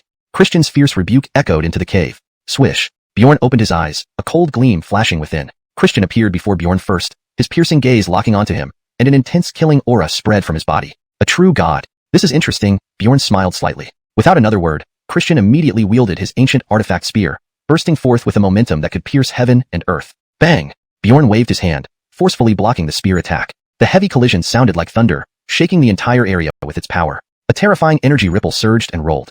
Christian's face changed slightly, inwardly alarmed. His physical strength is formidable. This boy is definitely not just a lower god. As Christian was shocked, Bjorn flashed forward at incredible speed, leaving no trace for anyone to catch. Oh no! Christian's face suddenly turned pale as he sensed deadly danger, but knew it was too late to escape. Wind Thunder Palm.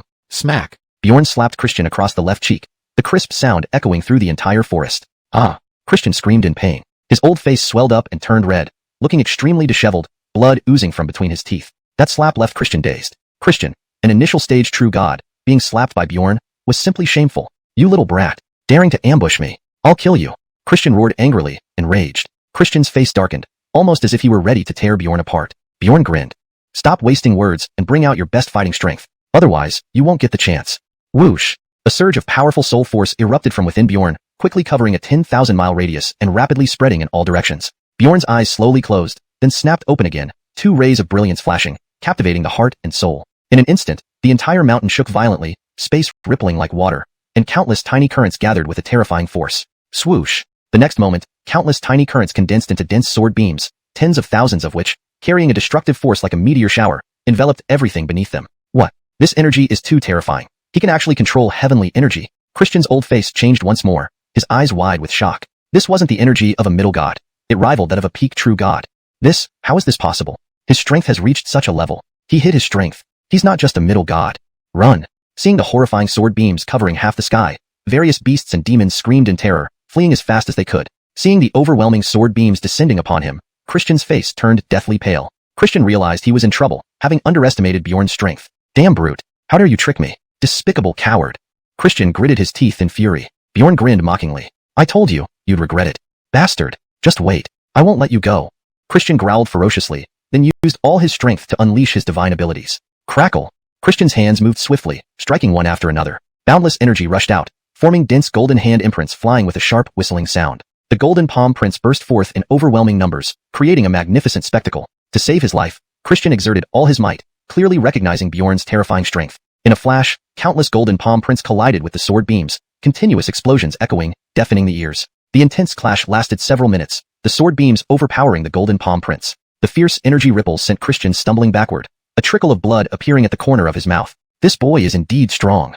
Christian wiped the blood from his lips, inwardly amazed. At this moment, a deep sense of caution arose within Christian. Even though Bjorn was only a lower god, he could easily crush a true god. Boom boom. Christian burst forth again, attacking Bjorn fiercely with unstoppable momentum. Bjorn deftly dodged, occasionally retaliating when Christian was off guard. Each of Bjorn's attacks would momentarily halt Christian. Huff. After the intense assault, Christian panted heavily, his face slightly pale. A true god is nothing special, Bjorn sneered, secretly breathing a sigh of relief. Brat. Earlier, I underestimated you. Die now, Christian said coldly, lunging forward once more. Christian's frantic and intense attacks were accompanied by explosive sounds, with energy surging wildly, creating a horrifying scene. Bjorn avoided the attacks using his strange body technique and wind wings. Boy, your speed isn't bad. But unfortunately in my eyes, your speed is still far from impressive. Christian roared savagely, unleashing even more violent power, his aura rising higher. Humph! Bjorn snorted disdainfully. Even with Christian enhancing himself with secret techniques, Bjorn was unafraid because he was confident in his ability to handle it. Wind slash! Bjorn roared, bending his fingers to grasp the air. Surrounding spiritual energy fused rapidly, forming a massive silver sword. The silver sword shot out with the force to split mountains and seas, creating violent ripples in its wake. Chapter 190. You want it? Go to the netherworld for it. What kind of divine incantation is this? This old man has never seen it before. Vince's heart skipped a beat. Clang clang. Vince hurriedly swung his spear forward. Sparks flew and a grating noise pierced the air, but he could not stop the silver giant sword. In the blink of an eye, Vince was forced back. The silver giant sword penetrated Vince's shoulder, spewing out blood. What? Seeing this scene, Vince was utterly horrified. Rumble. Just as Vince steadied himself, Bjorn delivered another wind slash that slashed down at him. Frightened out of his wits, Vince frantically resisted, but still could not withstand its unmatched power. Vince's arm crumbled instantly, and a shrill cry echoed. Boom. Vince's right arm exploded in an instant, his body flying hundreds of meters away and slamming heavily into the valley, dead beyond any doubt. After taking the rewards, Bjorn left decisively. 10 days later, after some exploration, Bjorn arrived at a demon clan outpost. This demon clan outpost had over 100 demon soldiers guarding it. Without hesitation, Bjorn attacked the outpost. Upon seeing this, the demon soldiers immediately rushed out to engage in battle. Kill! Bjorn shouted coldly and then charged forward. Bjorn's strength was incredibly terrifying. With just a few casual slashes, 5 or 6 demon soldiers were instantly killed within moments. Bjorn was invincible and unstoppable. What a frightening aura. This person's strength has reached at least true god realm. We can't stand against him. Let's run. Help! Seeing Bjorn's terrifying strength, the demon soldiers were frightened witless, fleeing in terror, not wanting to stay and die. Splat! Bjorn dodged left and right, moving like lightning through the crowd. Each slash of his blade resulted in several demon soldiers being killed, making for an extremely bloody scene. In a short time, hundreds of demon soldiers were slaughtered to the last one. Ding! Congratulations, host. You have obtained 1,000 lower-grade divine crystals. Ding!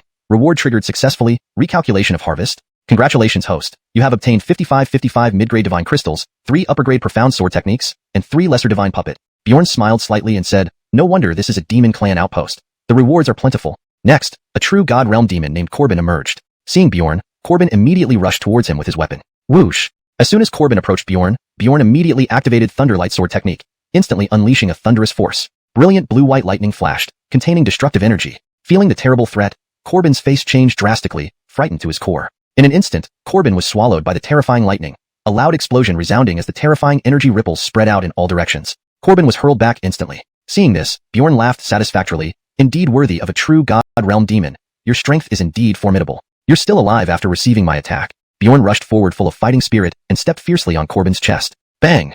Corbin spat out a mouthful of blood, his face turning red with eyes wide open in disbelief and agony. How can this be? Corbin was inwardly terrified, hardly believing what he saw. A respectable true god initial realm cultivator was actually trampled underfoot by a mere 1-star true Marcel. Don't waste my time. Quickly tell me where the Harry is, otherwise, I will kill you. Bjorn asked coldly. Corbin's face was filled with grief and hatred, gritting his teeth and said, boy, don't even think about it. Watch my ultimate move.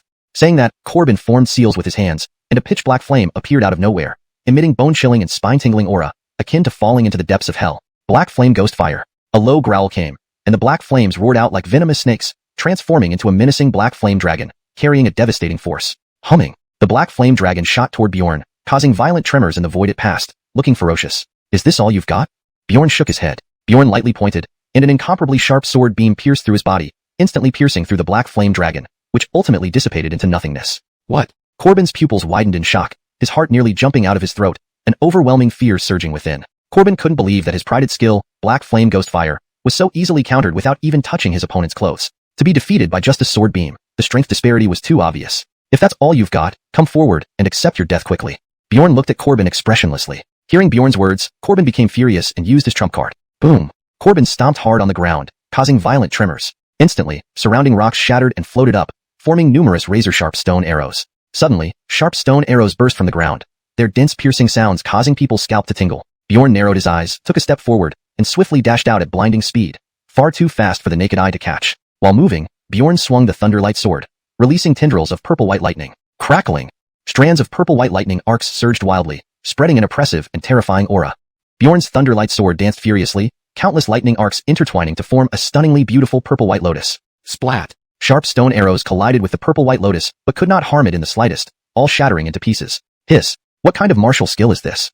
Seeing this, Corbin's face was filled with horror, exclaiming in astonishment, something he had never heard of. Bjorn's figure flashed, instantly closing in on Corbin, simultaneously sweeping the Thunderlight Sword across. Corbin reacted quickly and immediately cast a defensive technique. However, Corbin still underestimated Bjorn's combat experience and formidable combat strength. Snap! As Corbin just cast his defensive technique, Bjorn's well-prepared Thunderlight Sword easily broke through it, slicing across his neck and beheading him on the spot. After killing Corbin in one move, Bjorn casually looted the corpse and then turned to leave. In a hidden cave, the peak true god realm demon Frederick sat deep inside meditating. But in the next second, Bjorn attacked and rapidly approached Frederick, giving him no chance at all. Damn it! Frederick was startled, cursing inwardly and hurriedly stood up to resist. Chapter 191. Too slow, not enough to see. Although Pablo's speed was fast, compared to Bjorn, it was agonizingly slow. Bjorn's long sword easily pierced Pablo's abdomen, and dark red blood spurted from the wound. How could there be such incredible speed? Pablo's eyes widened in shock, a tidal wave of fear rising within him. Bjorn sneered with a twisted smile. Old man, I'll cripple your Danteon first before sending you to hell. As he spoke, Bjorn exerted force on his arm and violently pulled out the sword. Accompanied by Pablo's anguished cries, blood sprayed wildly, causing his face to turn deathly pale, and large sweat beads trickled down his forehead. Crack! Subsequently, Bjorn slammed a palm into Pablo's chest, an alarming power instantly sweeping through his entire body. Pablo's internal organs trembled violently, tendons ruptured, and blood flowed from his 7 orifices. TSK actually detonated a divine Earth-class technique. How exhilarating! Bjorn inwardly gloated in excitement. Just as Bjorn was about to leave, unexpectedly, Pablo's old friend, xuanhuan, came to visit him. Witnessing Pablo being killed, xuanhuan angrily drew his weapon and charged at Bjorn. Filthy brat! You're courting death! xuanhuan roared menacingly. xuanhuan's strength was extremely terrifying. Once he erupted, his power doubled. Old man, I also want to test your strength, Bjorn said with a calm smile. In an instant, xuanhuan appeared in front of Bjorn, holding a long spear, which swept over ruthlessly with an imposing momentum. Boom! The clash of 2 blows suddenly exploded with a deafening roar, and an overwhelming gale surged forth, shaking nearby trees vigorously. Upon contact with xuanhuan, Bjorn immediately punched him away. Though xuanhuan was formidable, Bjorn's physical prowess was even more monstrous. How is this possible? xuanhuan was greatly alarmed, finding his strength inferior to Bjorn. Bjorn's strength far surpassed xuanhuan, whose fleshly body seemed frail and vulnerable in comparison. Bang bang! In the blink of an eye, xuanhuan received dozens of punches, leaving him bruised and utterly disheveled. Damn! What kind of monster is this boy? How terrifying! xuanhuan cursed in shock and anger. As soon as xuanhuan finished cursing, Bjorn swung his sword, and scorching meteors soared through the sky. Meteors streaked through the air, trailing long fiery tails, emitting piercing sonic booms, striking terror into the hearts of all present, exuding overwhelming power. With unimaginable speed and terrifying heat, the meteors instantly enveloped xuanhuan. Feeling the frightening power of the meteors, xuanhuan hurriedly dodged but was too late. The meteors directly struck him. Boom! A heavy explosion resounded, and xuanhuan was hurled backward, his body embedding itself into a hard wall. The meteor impacted the ground explosively, releasing an incredibly powerful energy ripple that frightened surrounding beasts into fleeing frantically. Bjorn slowly walked to the wall, and saw the battered xuanhuan glaring at him in anger. Don't look at me like that, because you're about to die, Bjorn sneered coldly, then swung his sword. Bjorn slashed horizontally, releasing dazzling golden light like golden lightning tearing through space. In an instant, a thunderous explosion echoed across the canyon, followed by a fierce shockwave. Rumble! The canyon ground shook violently, dust rolled, spreading outward like a hurricane, breaking several trees at their trunks. A ferocious wind blasted forth, forcing xuanhuan to stagger several meters back before stabilizing himself. Bjorn, however, remained perfectly still, not even his clothes showed any wrinkles. Bjorn severely injured xuanhuan in one move. xuanhuan's facial muscles twitched, staring coldly at Bjorn. Boy, who are you? How can you possibly possess such formidable strength? Bjorn shrugged slightly and smiled. Didn't I say it before? I'm here to exterminate your demon race. xuanhuan's expression fluctuated, responding coldly. Fine. What a big mouth you have. Let me see just how much you weigh. Bjorn raised his shoulders. Then let's go. xuanhuan summoned a true deity-level magic beast, the black-scaled cornelzard, and released a divine spirit aura. Releasing the divine spirit aura, xuanhuan exuded a terrifying presence. The black-scaled cornelzard was exceptionally powerful. Roar! A roar, and the massive black-scaled cornelzard rushed out of its cave, opening its huge maw toward Bjorn. The black-scaled cornelzard's strength rivaled the true essence realm, making it undoubtedly the strongest opponent Bjorn had faced. Bjorn's eyes turned bloodshot, black flames burned around him, as he gripped the underworld demon blade and lunged at the black-scaled cornelzard. Bjorn sliced horizontally with a ruthless and domineering attack. Hum. The black-scaled cornelzard viciously bit down on Bjorn's blade, the violent force resonating loudly, threatening to shatter the underworld demon blade. xuanhuan's lips curled into a malevolent grin. The black-scaled cornelzard is a divine realm beast. To challenge it is suicidal. Today, you will find no grave. Immediately after speaking, xuanhuan fiercely channeled divine power, generating an overwhelming aura that intensified the black-scaled cornelzard's attacks several times over, appearing grotesquely savage. xuanhuan attacked Bjorn relentlessly, pummeling and kicking with brutal intensity. Bjorn kept flickering to dodge, never engaging xuanhuan head-on. Clang clang.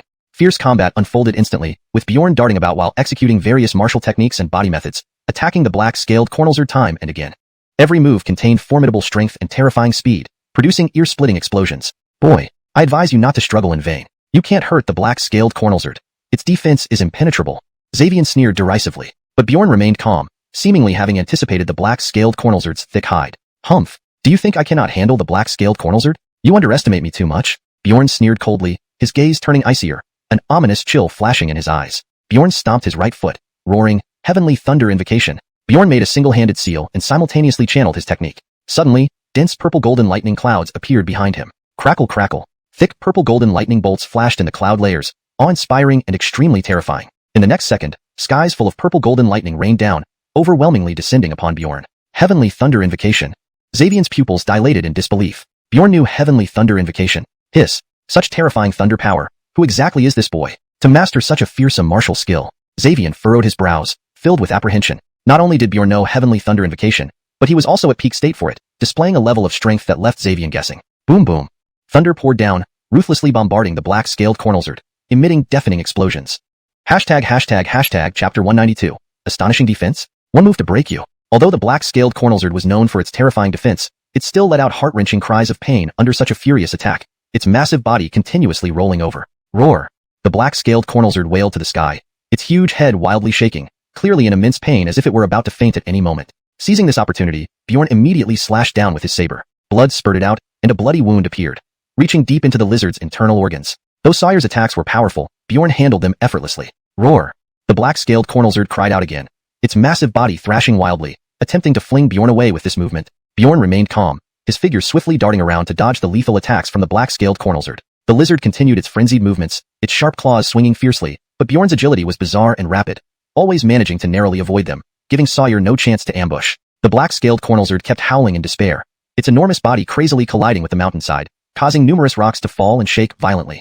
Ow! The black-scaled cornlizard let out a pitiful cry as its massive body suddenly plunged into the mountainside, twitching once before showing no more reaction. How could this be possible? My black-scaled cornlizard is actually killed by him? Sawyer muttered in shock, unable to believe his eyes. Bjorn stepped on the black-scaled cornlizard's head, a sinister smile on his face. Do you have any other tricks? If not, then it's your turn next. With that, Bjorn tossed the black-scaled cornlizard aside. Sawyer stood motionless, his face pale and bewildered, unsure of what to do. How can he be so strong? How could he defeat a black-scaled cornlizard so easily? This doesn't make sense. Sawyer's mind was in turmoil. The black-scaled cornlizard was a divine realm beast with formidable power, yet it had been taken down by Bjorn, which was simply unbelievable. Determined not to give up, Sawyer used another summoning spell to bring forth 3 divine realm beasts. 3 early-stage divine flame leopards. Roar! The 3 flame leopards roared angrily, charging forward with a fearsome aura. 3 flame leopards, seems like you're ready to go all out, Bjorn sneered, his eyes narrowing sharply. Bjorn extended his arms abruptly, and a dazzling white light flashed, followed by a long sword appearing in his hand, emanating a bone-chilling coldness. A divine tier ground-rank divine weapon. Sawyer's old face turned grave, his gaze fixed on the sword in Bjorn's hand. Bjorn's figure flickered like a ghost, disappearing in an instant with blinding speed. Swish swish. In the blink of an eye, Bjorn swung his sword with lightning speed, piercing through the air. 3 sharp metallic clanging sounds rang out one after another as the sword tips precisely struck the flame leopard's eyes. Aya! The 3 flame leopards let out agonized cries, their eyes destroyed by Bjorn's sword, blood spraying out, creating a horrifying scene. Sawyer exclaimed in surprise, no wonder it's a divine tier ground-rank divine weapon. Its power is truly terrifying. Bjorn spun sideways, instantly appearing before Sawyer. Sawyer immediately chanted a spell and bellowed, Spirit Snake Whip. With a wave of his left palm, a greenish-blue streak shot out, coiling around his arm like a venomous snake striking. Following this, Sawyer thrust his right palm forward, a greenish-blue energy bolt flying out with tremendous force. Boom! The 2 powerful palm strikes collided, a deafening explosion resounding, the force waves rippling outward, causing Sawyer to stagger back a few steps before regaining his balance, his face darkening with surprise. Not possible. You're only a middle divine ranker. How can you have this level of strength? Sawyer asked in horror. Heh, you're not worthy to know. Without further words, Bjorn vanished, moving at an incomprehensible speed, making it impossible to capture or block him. Sawyer's chest was hit by a brutal leg sweep, causing him to spew blood and fly backward, crashing into a rock wall 100 meters away, the entire mountain trembling. Crack! Sawyer spat out a mouthful of blood mixed with organ fragments, grievously injured and extremely weak. He felt intense pain throughout his body, his chest caved in, his internal organs violently trembling, nearly fainting. You lost, surrender now, Bjorn said coldly, walking closer. Damn it, I'll fight you to the death, watch my trump card. Sawyer snarled, his face contorted with anger. Suddenly, Sawyer slapped his chest, emitting a dull sound. A faint red light shimmered from his dantian as a crystalline core appeared. After ingesting the red crystal, Sawyer's pale old face flushed red, exuding powerful divine energy. Buzz buzz. A strong crimson glow enveloped Sawyer, covering his body like a suit of armor, his aura soaring rapidly. Divine profound rank high-level divine skill, Dragon Ascending Fist. Sawyer roared, delivering twin punches, releasing fierce fist winds filled with terrifying power. The dragon's roar was deafening, like a 10,000-foot dragon roaring, captivating and terrifying. Rumble. In an instant, the Dragon Ascending Fist slammed towards Bjorn, the vacuum trembling and rolling along its path, the momentum overwhelming. Dragon Ascending Fist, quite interesting, Bjorn smiled, then used a divine tier ground rank technique to evade. The Dragon Ascending Fist struck the rocks, exploding with terrifying shockwaves that echoed, destroying everything around it, debris flying everywhere. Humph! Even if your physical strength is incredible, you can't withstand my Dragon Ascending Fist. Sawyer laughed coldly. Yes, Bjorn smirked, then vanished in an unimaginable speed. Bjorn reappeared behind Sawyer and stabbed his neck with the sword, piercing through his throat, fresh red blood spurting out. You! Sawyer's eyes widened, pupils dilated. Thud. Sawyer turned stiffly, looking at Bjorn in disbelief, his voice hoarse and struggling. Why? Why could you see through my moves? Your cultivation should be much lower than mine. Before he could finish, a bloodstain appeared on Sawyer's neck, his body gradually collapsing. Bjorn didn't say more, stripping the corpse before leaving. A few days later, Bjorn arrived at a nearby city controlled by the Demon Clan. Seeing the countless Demon Clan members in the city, Bjorn smiled and wielded his weapon, charging in. Clang clang. Bjorn went on a frenzied slaughter, cutting off a Demon Clan member's head and looting the corpse. Chapter 193. You're playing with fire. Such dense demonic aura. This city must have gathered tens of thousands of demon race cultivators. This time, we're really hitting the jackpot, Bjorn said joyfully, his eyes filled with a murderous gleam. Bjorn had just entered a small alley when a shadow flashed past. He warily stared ahead, where he saw a towering man. This man was Aaron, the leader of the city's guard force, who possessed strength just short of a celestial deity realm. Human, you're playing with fire. So what if I am? And what if I'm not? Take this. Without further ado, Bjorn decisively drew his weapon and lunged at Aaron, delivering a powerful sword slash. The fierce and overbearing sword light tore through the air, attacking Aaron at a lightning-fast speed. Aaron reacted quickly, urgently channeling all his power into his battle knife to meet the attack. Clang! A sudden sound of metal clashed sharply, sparks flying everywhere as the two sharp weapons clashed fiercely, neither side able to overpower the other. Aaron frowned slightly, inwardly thinking, this person's strength may be at the peak middle god realm, but it is already equivalent to a half-step celestial deity. It seems I need to use some real skills. Deciding on this, Aaron immediately used a footwork technique, intending to create distance between himself and Bjorn. Wanna run? Impossible. Bjorn sneered, closely following with a mystic and elusive set of steps, moving so swiftly that he was no slower than Aaron. Poochie! Bjorn's sword slashed down, grazing past Aaron's shoulder, leaving a deep gash that bled profusely. Aaron inhaled sharply, his heart pounding with shock. Such incredible speed. Ding ding dang dang. Bjorn launched a frenzied assault, sword lights raining down from the sky as each wave of sword chi tore through the air. Aaron defended desperately, narrowly avoiding disaster repeatedly. This should end now, Bjorn said coldly, then struck down with all his might. Instantly, dazzling sword light illuminated the dim street, accompanied by a piercing cold wind slicing through the air, invincible and unstoppable. No. Aaron's face turned pale with fear as the fearsome sword light approached. Poochie! Bjorn's sword hit Aaron's chest dead center, blood spouting out as Aaron instantly fell lifeless. Ding! Congratulations host for obtaining 5,000 lower grade divine crystals. Ding! Reward triggered successfully, recalculating harvest. Congratulations host for obtaining 8,888 middle grade divine crystals, 3 high rank profound god techniques, 5 high rank profound god weapons, 3 middle god puppets. Not bad. Just as Bjorn planned to continue his massacre of the demon race, the city lord appeared. The city lord of this demon city was named Freddy, a celestial deity realm expert. Upon seeing his commander killed, Freddy charged towards Bjorn in fury, wielding a spear that pierced the air with destructive force, carrying an aura of annihilation. Bjorn's expression darkened, and he immediately swung his sword to block. Clank! The two weapons clashed, sending sparks flying, and the terrifying force sent Bjorn retreating several meters away. Freddy frowned slightly, surprised. This guy actually possesses such formidable strength. You brat. Today, I will personally kill you and avenge my commander. Freddy growled menacingly, staring at Bjorn with a murderous gaze. Freddy gripped his spear tightly, thrusting it forward with all his might. The spear flew out with a sharp whistle, transforming into a black line that disrupted the air, creating a horrifying scene. Wind and thunder technique, Bjorn shouted, sweeping his sword horizontally, unleashing merciless sword chi that roared ferociously, its power overwhelming. Boom boom. At the moment the sword chi made contact with the spear, Freddy screamed, then was sent flying by the sword chi, crashing heavily to the ground, a trickle of black blood seeping from the corner of his mouth. Freddy's face was filled with astonishment as he incredulously exclaimed, "How could this be? My strength clearly far surpasses his, yet why did I lose?" Bjorn stepped forward, brandishing his sword coldly. "Since you want to kill me, you better prepare for death. Bastard! I am the Demon City Lord. You dare to strike against me? You are courting death." Freddy roared, his eyes burning with viciousness. "Do you know what? You're already dead." Bjorn sneered cruelly. "Don't be so cocky. Prepare to die." Freddy yelled furiously, leaping up with his arm bulging as a thick and surging elemental energy infused into his battle knife, radiating a brilliant blue light. The blade quivered violently, releasing a terrifying wave of force as it emitted blinding blue light. A vast, overwhelming, and bone-chilling pressure enveloped everyone, making it hard to breathe. Rumble! The void exploded suddenly. A torrent of terrifying energy waves surged forth, violent shockwaves rolling like turbulent sea waves. Freddy unleashed a full power slash, the momentum overwhelming and unstoppable. Seeing this, Bjorn remained unafraid, forming a purple energy sphere in his right hand before hurling it directly at the incoming attack. Instantly, the two forces collided mid-air with an explosion that echoed like thunder. Boom! An observable shockwave spread out with destructive force, causing buildings and structures to collapse within a few hundred-meter radius. Bjorn stood firmly, while Freddy's face contorted in pain, gritting his teeth as his facial muscles twitched. "Your mediocre strength is too weak." Bjorn scoffed. Roaring angrily, Freddy gripped his battle knife with both hands and slashed again. A piercing sound resonated throughout the city, a massive blue glow of blade energy slicing down with mountain-splitting force, even more terrifying than before. Rumble! In an instant, the blue blade energy clashed with the purple energy sphere, the after effects of the explosion tearing through the surroundings, reducing houses to ruins. Suddenly, the entire city became a wasteland, strewn with debris and cries of agony echoing continuously. Taking advantage of the chaos, Bjorn stomped his foot, launching himself forward at a terrifying speed, disappearing from the spot almost instantly. Oh no! Seeing Bjorn vanish, Freddy felt a sense of foreboding. Bjorn, with his keen spiritual perception, easily locked onto Freddy's aura. In a blink, Bjorn disappeared into thin air, followed by the sound of something breaking the atmosphere, reappearing right in front of Freddy. What? How fast?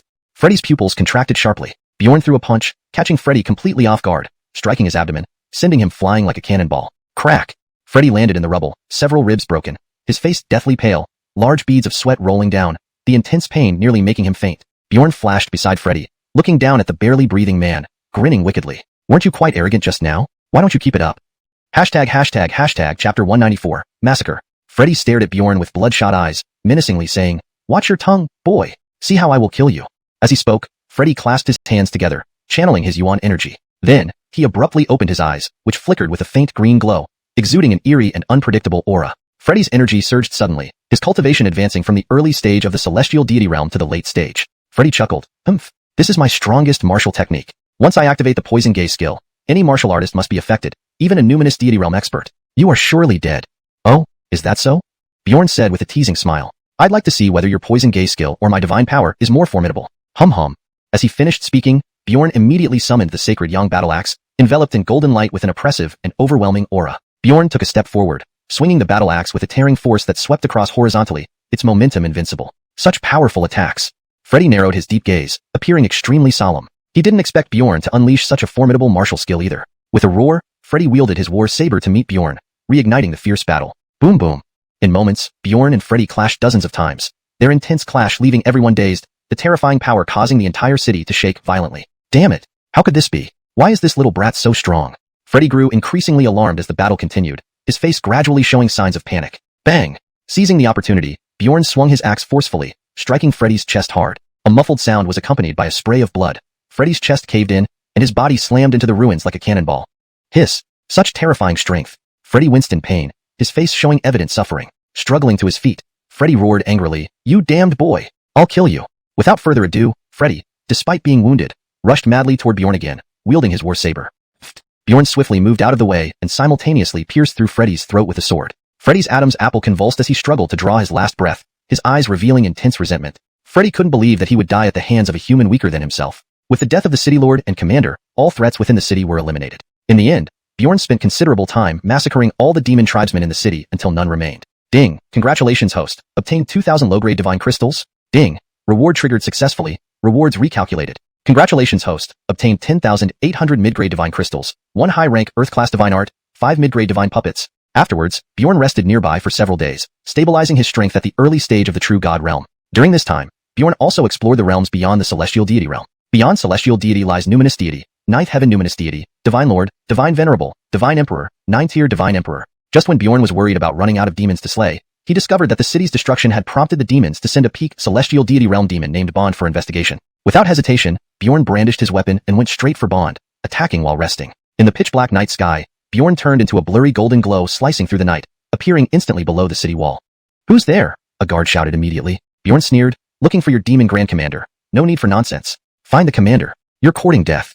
The guard barked angrily. Before the guard could finish, Bjorn struck him down from afar with an iron fist to the head, sending brain matter splattering and the guard's lifeless body collapsing on the ground. Bjorn coldly walked into the demon encampment, strolling leisurely into the main hall. Bond naturally noticed Bjorn, standing up with a grim expression. Shoo. Detecting the intruder, 6 or 7 high-ranking demons inside the hall turned their attention to Bjorn. "Who are you? To dare intrude upon demon territory? Tired of living? Who are you? To dare invade demon territory, seeking death?" Many demonic experts criticized Bjorn, their faces filled with murderous intent, wanting to tear him apart. However, Bjorn remained completely unmoved, as if he hadn't heard them, walking directly toward Bond. Seeing Bjorn ignore them, the numerous demon experts grew furious. "Ridiculous. Young man. Seeking death. Filthy bastard." The demonic experts hurled insults, aggressively advancing towards Bjorn. Bjorn ignored them completely, continuing to walk forward without a second glance at these demon experts. Seeing Bjorn's blatant disregard, the demon experts lost control and lunged at him. However, they did not realize that Bjorn viewed them as mere ants, not even giving them a sideways glance. Bjorn continued forward, a thick and surging aura sweeping through, ruthlessly suppressing the many demon experts where they stood, lacking the courage to resist. Within the span of a joss stick burning, every demon except Bond met a gruesome end at Bjorn's hands. "Your turn." Bjorn looked at Bond with amusement. Bond's face twisted in fury, roaring, "You're courting death. I'm a peak celestial deity expert. How dare you look down on me?" As Bond spoke, he stomped the floor with a powerful force, disappearing instantly from his spot. Whoosh! In a blink, Bond reappeared, slashing at Bjorn with terrifying power and destructive winds. Pretty fast, but still too raw. Bjorn quickly extended 2 fingers, catching the blade. Seeing this, Bond first froze then shouted, "Ha ha, let's see what you can do to stop my attack." Scram. Bjorn remained unmoved, a sinister smile appearing on his face as he pushed the blade aside with his right arm. The blade shot out, striking Bond's abdomen precisely. Agonizing pain made Bond scream, his body flying out like a broken kite. Boom. Bond crashed into several stone pillars before stopping, spitting blood, barely alive. How can this be? How are you so strong? Bond stared at Bjorn, his eyes almost popping out. Bond couldn't believe it. A mere true God realm human possessed the strength to dominate a peak celestial deity. You're too slow, not even worth my interest. Bjorn shook his head indifferently, looking disdainful. Bond gritted his teeth. Humph. Enough empty talk. If you have the ability, kill me. Bjorn shrugged, mocking. To deal with you, 1 move is enough. Don't joke around. See my ultimate move? Bond raged, his eyes bloodshot. Flaming demonic blaze. Note, the chapter ends abruptly here. Based on the original text, flaming demonic blaze might indicate that Bond is about to use a powerful skill or spell. If you want to continue translating the next part, please provide the remaining Chinese text. Chapter 195. Desperate measures? Garner roared, his entire body enveloped in raging flames, a red glow spreading around him as the temperature skyrocketed to an almost unbearable degree. Bjorn, feeling the intense heat emanating from Garner, sneered disdainfully. If that's all you've got, you're even more of a joke than I thought. Garner was livid, and Bjorn's contempt ignited his fury. You damn brat. Go to hell. Garner bellowed in rage, his anger reaching its peak as he channeled his true essence to conjure a long spear. With a swift motion, Garner thrust the spear straight at Bjorn's chest. Boom boom. In an instant, a barrage of explosions erupted as Garner poured all his might into the spear, which emitted a blinding white light with terrifying force, causing the surrounding void to distort. Bjorn narrowed his eyes, calmly stating, "The power is decent, but you're far from qualifying me to use divine skills." In the blink of an eye, Bjorn blurred past, leaving only an afterimage. A crisp clanging sound followed. Garner couldn't even track Bjorn's movements, let alone counterattack. Another massive explosion resounded, sending Garner flying back. As he flew through the air, Garner spat out a mouthful of black blood, rolling like a ball. Witnessing Bjorn effortlessly defeat this peak divine realm powerhouse, the many demon race strongholds who had arrived late were struck with shock and panic. How is this possible? He's only an early true god realm cultivator, yet his strength is so terrifying. Is he some hidden powerhouse? He can't be human. No human has such power. This boy is certainly no ordinary early true god realm cultivator. The demon race strongholds speculated internally. At this moment, Bjorn found dealing with Garner's attacks effortless. An enraged Garner summoned his primal avatar, but it was still no match for Bjorn.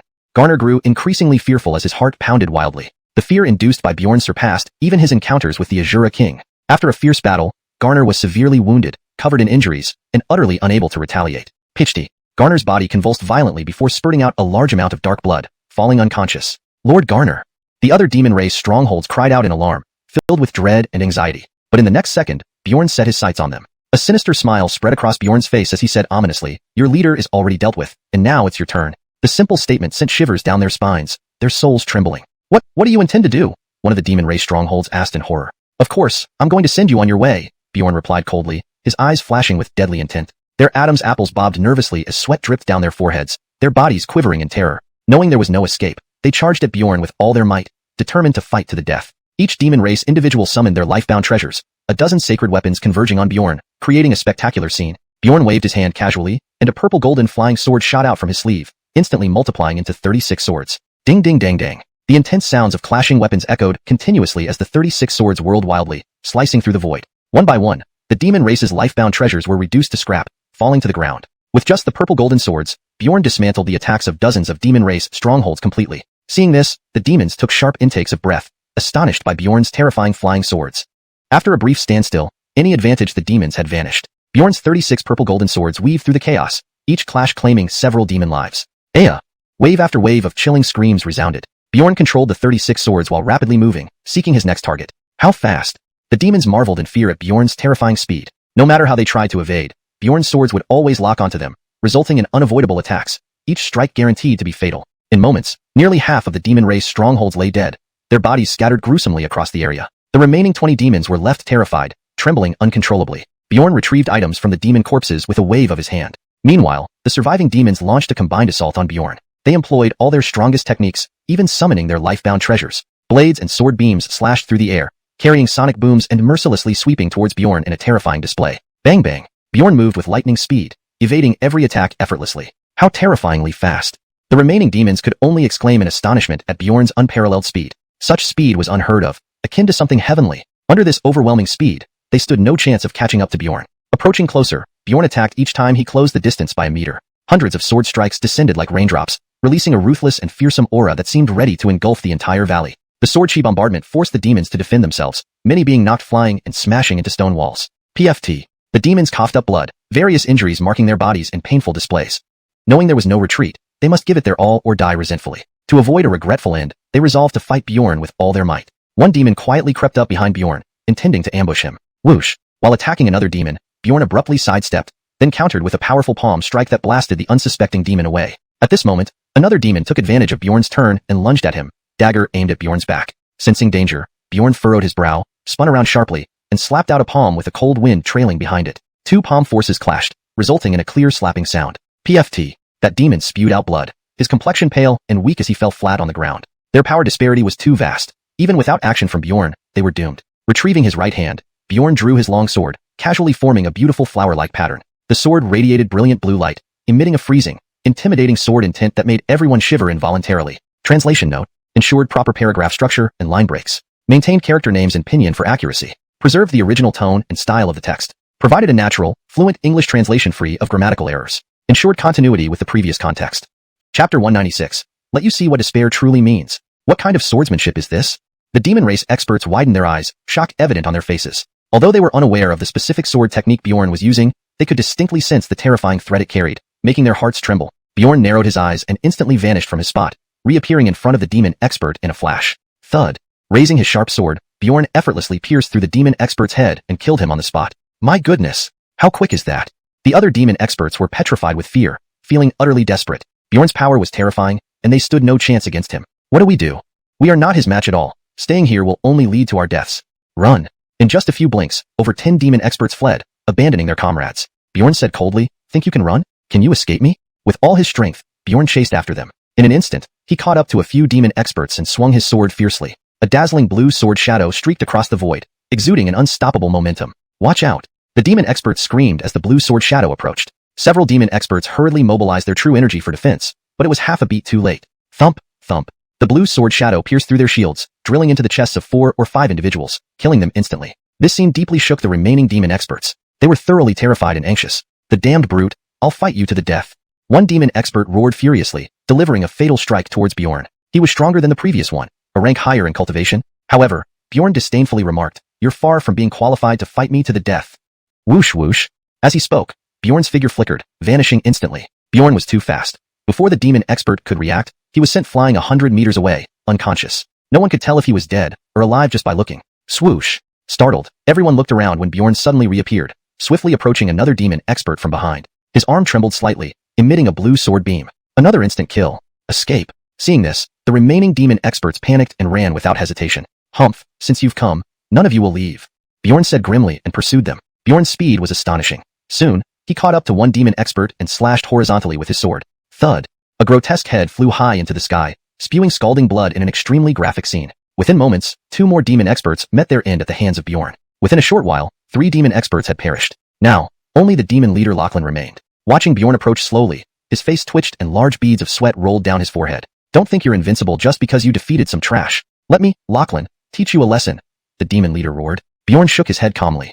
Then let's have a proper duel. Without waiting for a response, Bjorn raised his long sword and charged at Lachlan. His sword moves were simple yet exuded an overwhelming, tyrannical aura, creating an intense pressure. Crack!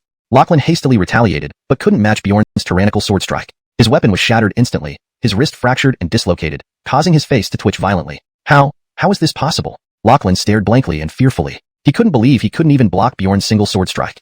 Without further ado, Bjorn closed in on Lachlan. Seeing this, Lachlan immediately swung both fists wildly, his movements carrying an imposing momentum, smashing heavily towards Bjorn. Boom! Lachlan's fists hit Bjorn with a resounding thud, but did not harm him in the slightest. Witnessing this, Lachlan drew a deep breath and exclaimed, "You're actually unharmed. Your strength is laughable, incapable of hurting me. Prepare to die." Bjorn sneered and closed in once again. Bjorn's horizontal slash emitted a bone-chilling glow from the cold blade, its formidable aura sending shivers down the spine. Lachlan's pupils constricted sharply as he quickly defended. Clang! The sword clashed against an iron plate, sparks flying everywhere. Lachlan was pushed back several steps, his expression turning ugly as blood surged within him, nearly prompting him to spit out blood. How could this guy be so strong, resisting my martial arts? Lachlan marveled inwardly. Bjorn's displayed strength surpassed his imagination. Bjorn grinned coldly, daring to boast about such feeble strength in front of me, truly seeking death. Lachlan rebuked angrily, "Boy, don't get too cocky. This old man admits defeat, but don't think you can kill me. Is that so? Then let's see who kills whom." Bjorn's eyes narrowed, and he attacked with lightning speed. Whoosh! Biting his teeth, Lachlan exerted force with his legs, propelling himself forward like a cannonball at incredible speed. Simultaneously, he raised his left arm, palm open, revealing a sinister black mist emitting a foul, corrosive smell. Die! Lachlan snarled, and the black mist shot out, transforming into a pitch-black python with gaping fangs lunging at Bjorn. The black python emitted a series of hisses, seemingly filled with excitement. Bjorn sensed immediate danger. The black python moved swiftly, reaching him in an instant, venom dripping from its gaping mouth, enough to send any cultivator into despair. Ice Frost Barrier. Without hesitation, Bjorn activated the Ice Law Force, covering the surrounding area with a thick layer of ice, blocking the python's attack. Upon touching the ice, the black python froze and shattered instantly. Ice Spirit. Bjorn called out. An icy crystal beam shot through the air, striking the black python and shattering it into pieces. Icebound Miles was one of the strongest attacks in the 9 Abyss Ice Dragon power. Combining water and earth law forces, Icebound Miles created a new technique, less powerful than the 9 Abyss Ice Dragon power but far from an ordinary attack. Its spectacular effects made it perfect for crowd control. The Ice Spirit is indeed formidable. Ha ha ha. Bjorn laughed excitedly. The Ice Spirit could release an ice pillar, attacking enemies in a wide range. You are indeed stronger than I imagined. Worthy of being called a genius. Lachlan watched Bjorn warily. Lachlan felt regret. Had he known he would encounter such a formidable opponent, he would have chosen to avoid him. The tension built up, and the intensity of the battle escalated, reflecting the unmatched prowess and strategic superiority of Bjorn. The story continued to unravel, leaving the fate of Lachlan hanging in the balance. Chapter 197, Cutting Off All Retreat. But now, he had no retreat. His only choice was to defeat Bjorn. Thus, Miles drew a pitch-black long blade, channeling true essence into it, instantly releasing a bone-chilling aura. With one swing of the long blade, Miles roared, Devil-slaying blade art, 6th form, demon slaughter. Haha. Bjorn sneered and took an enigmatic step, his body transforming into shadows that vanished in an instant. What? Miles was utterly startled. Bang. Suddenly, Miles received a heavy blow to his back, sending him crashing to the ground like a broken kite. Miles spat out a mouthful of blood, with every bone in his body fractured. Bjorn's attack was too fast for anyone to track. Miles had experienced this kind of assault before. Miles knew he was finished. He never imagined Bjorn would possess such supernatural means. One moment of carelessness, and he ended up defeated by Bjorn. Cough, cough. Miles struggled to his feet, ready to die fighting, shouting, You aren't even qualified to kill me. He then consumed a pill, significantly boosting his power, and lunged at Bjorn with a roar, slashing down with a powerful blade infused with godly force. However, Bjorn effortlessly deflected the strike with a single sword slash. It's time to end this, Bjorn said coldly, thrusting his sword and forcing Miles back. The defiant Miles immediately summoned a magical beast, a massive crocodile covered in black scales. Black Demon Crocodile King. Miles bellowed. The black demon crocodile opened its enormous maw, revealing gleaming fangs as it lunged toward Bjorn. A dense fighting spirit flashed in Bjorn's eyes. He was just worrying about not having an opportunity to practice real combat recently when the black demon crocodile offered itself. Perfect. 7-star sword technique. Destruction. Bjorn swung his sword, unleashing a sword beam. The collision between the black demon crocodile's fangs and the sword beam shattered the former on impact. All woof. The black demon crocodile wailed in pain but pressed forward, lunging at Bjorn again. Though the black demon crocodile was swift, Bjorn was quicker. Avoiding the attack, he brandished his sword. Swoosh. Seizing the opportunity, Bjorn impaled the black demon crocodile through the throat. Roar. The black demon crocodile let out a tragic cry before collapsing in a pool of blood. Seeing this, Miles froze. The black demon crocodile's defense was extremely formidable. Even ordinary experts found it hard to injure it. Yet, Bjorn eliminated it in just 2 moves. This level of strength was simply inconceivable. Miles felt a tremor in his heart but summoned 3 divine beasts, a pair of black bats and a 4-winged eagle. Ha ha, my little bat treasures, tear this human apart. Miles laughed wickedly. Bjorn's body vibrated, emitting a circle of white light. Realm power. Bjorn's realm power was called Frost Cage. This was a genuine third-ring realm. Once the Frost Cage formed, everything within 100 meters became an ice fortress, drastically lowering the outside temperature, with Bjorn inside it. Apart from the realm user, nothing could escape the Frost Cage. Miles planned to rely on the 3 divine beasts to solve Bjorn first. He knew clearly that Bjorn had only managed to instantly kill the black demon crocodile through surprise. If they prolonged the battle, the victory would eventually tilt in Miles's favor. Despite understanding that Bjorn's strength far exceeded his own, Miles did not panic because, in this world, greater strength led to deeper comprehension of rules, allowing the use of more advanced skills or secret techniques. Miles also knew that Bjorn used the Frost Mage's staff, which had an attribute advantage. Even if Bjorn was incredibly powerful, he couldn't be compared in this situation. Thus, Miles intended to leverage rule-based advantages to slowly grind Bjorn down. But what Miles never expected was that Bjorn could manipulate both natural forces and law forces. Miles's 3 magical beasts didn't have time to coordinate. They were completely encased in frost power, with nowhere to flee. Crack, crack. In a blink, all 3 beasts were frozen solid, unable to move. How can this be? How is this possible? Miles glared at Bjorn with bulging eyes. Bjorn said coldly, Your strength should not be just this much. If Bjorn had quickly dispatched the black demon crocodile, purely due to the element of surprise, then now, with his 3 divine beasts encased in ice, Miles truly had no means of resistance left. Himph, I won't give in. Catch this. Miles roared. He then summoned a green luminescent orb. Explosion. Miles made a hand gesture, and the green orb exploded. The explosion was powerful enough to destroy black iron-level weapons, but didn't even scratch Bjorn. I surrender. Don't kill me. Miles pleaded, realizing he had no hope left. Bjorn narrowed his eyes, and without hesitation executed Miles in one move. He then thoroughly searched all the corpses on site. Ding. Congratulations. Host obtained 880 medium-grade divine crystals. Ding.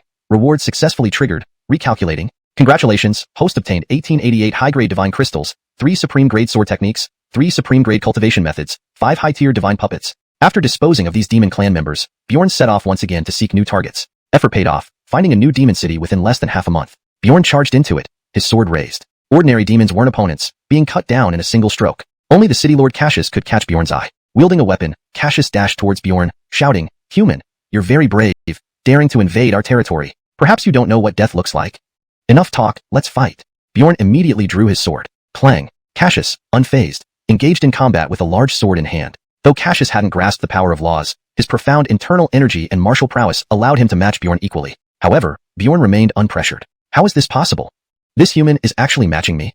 Cassius looked at Bjorn in horror. Bjorn smirked, saying, "It seems your demon clan can only play small tricks. In that case, let me show you what real combat looks like." As he spoke, Bjorn's arm suddenly bulged with muscle, a massive surge of power gushing out. Boom. Cassius's body flew backward like a cannonball, smashing several buildings before finally stopping at the wall at the street's end.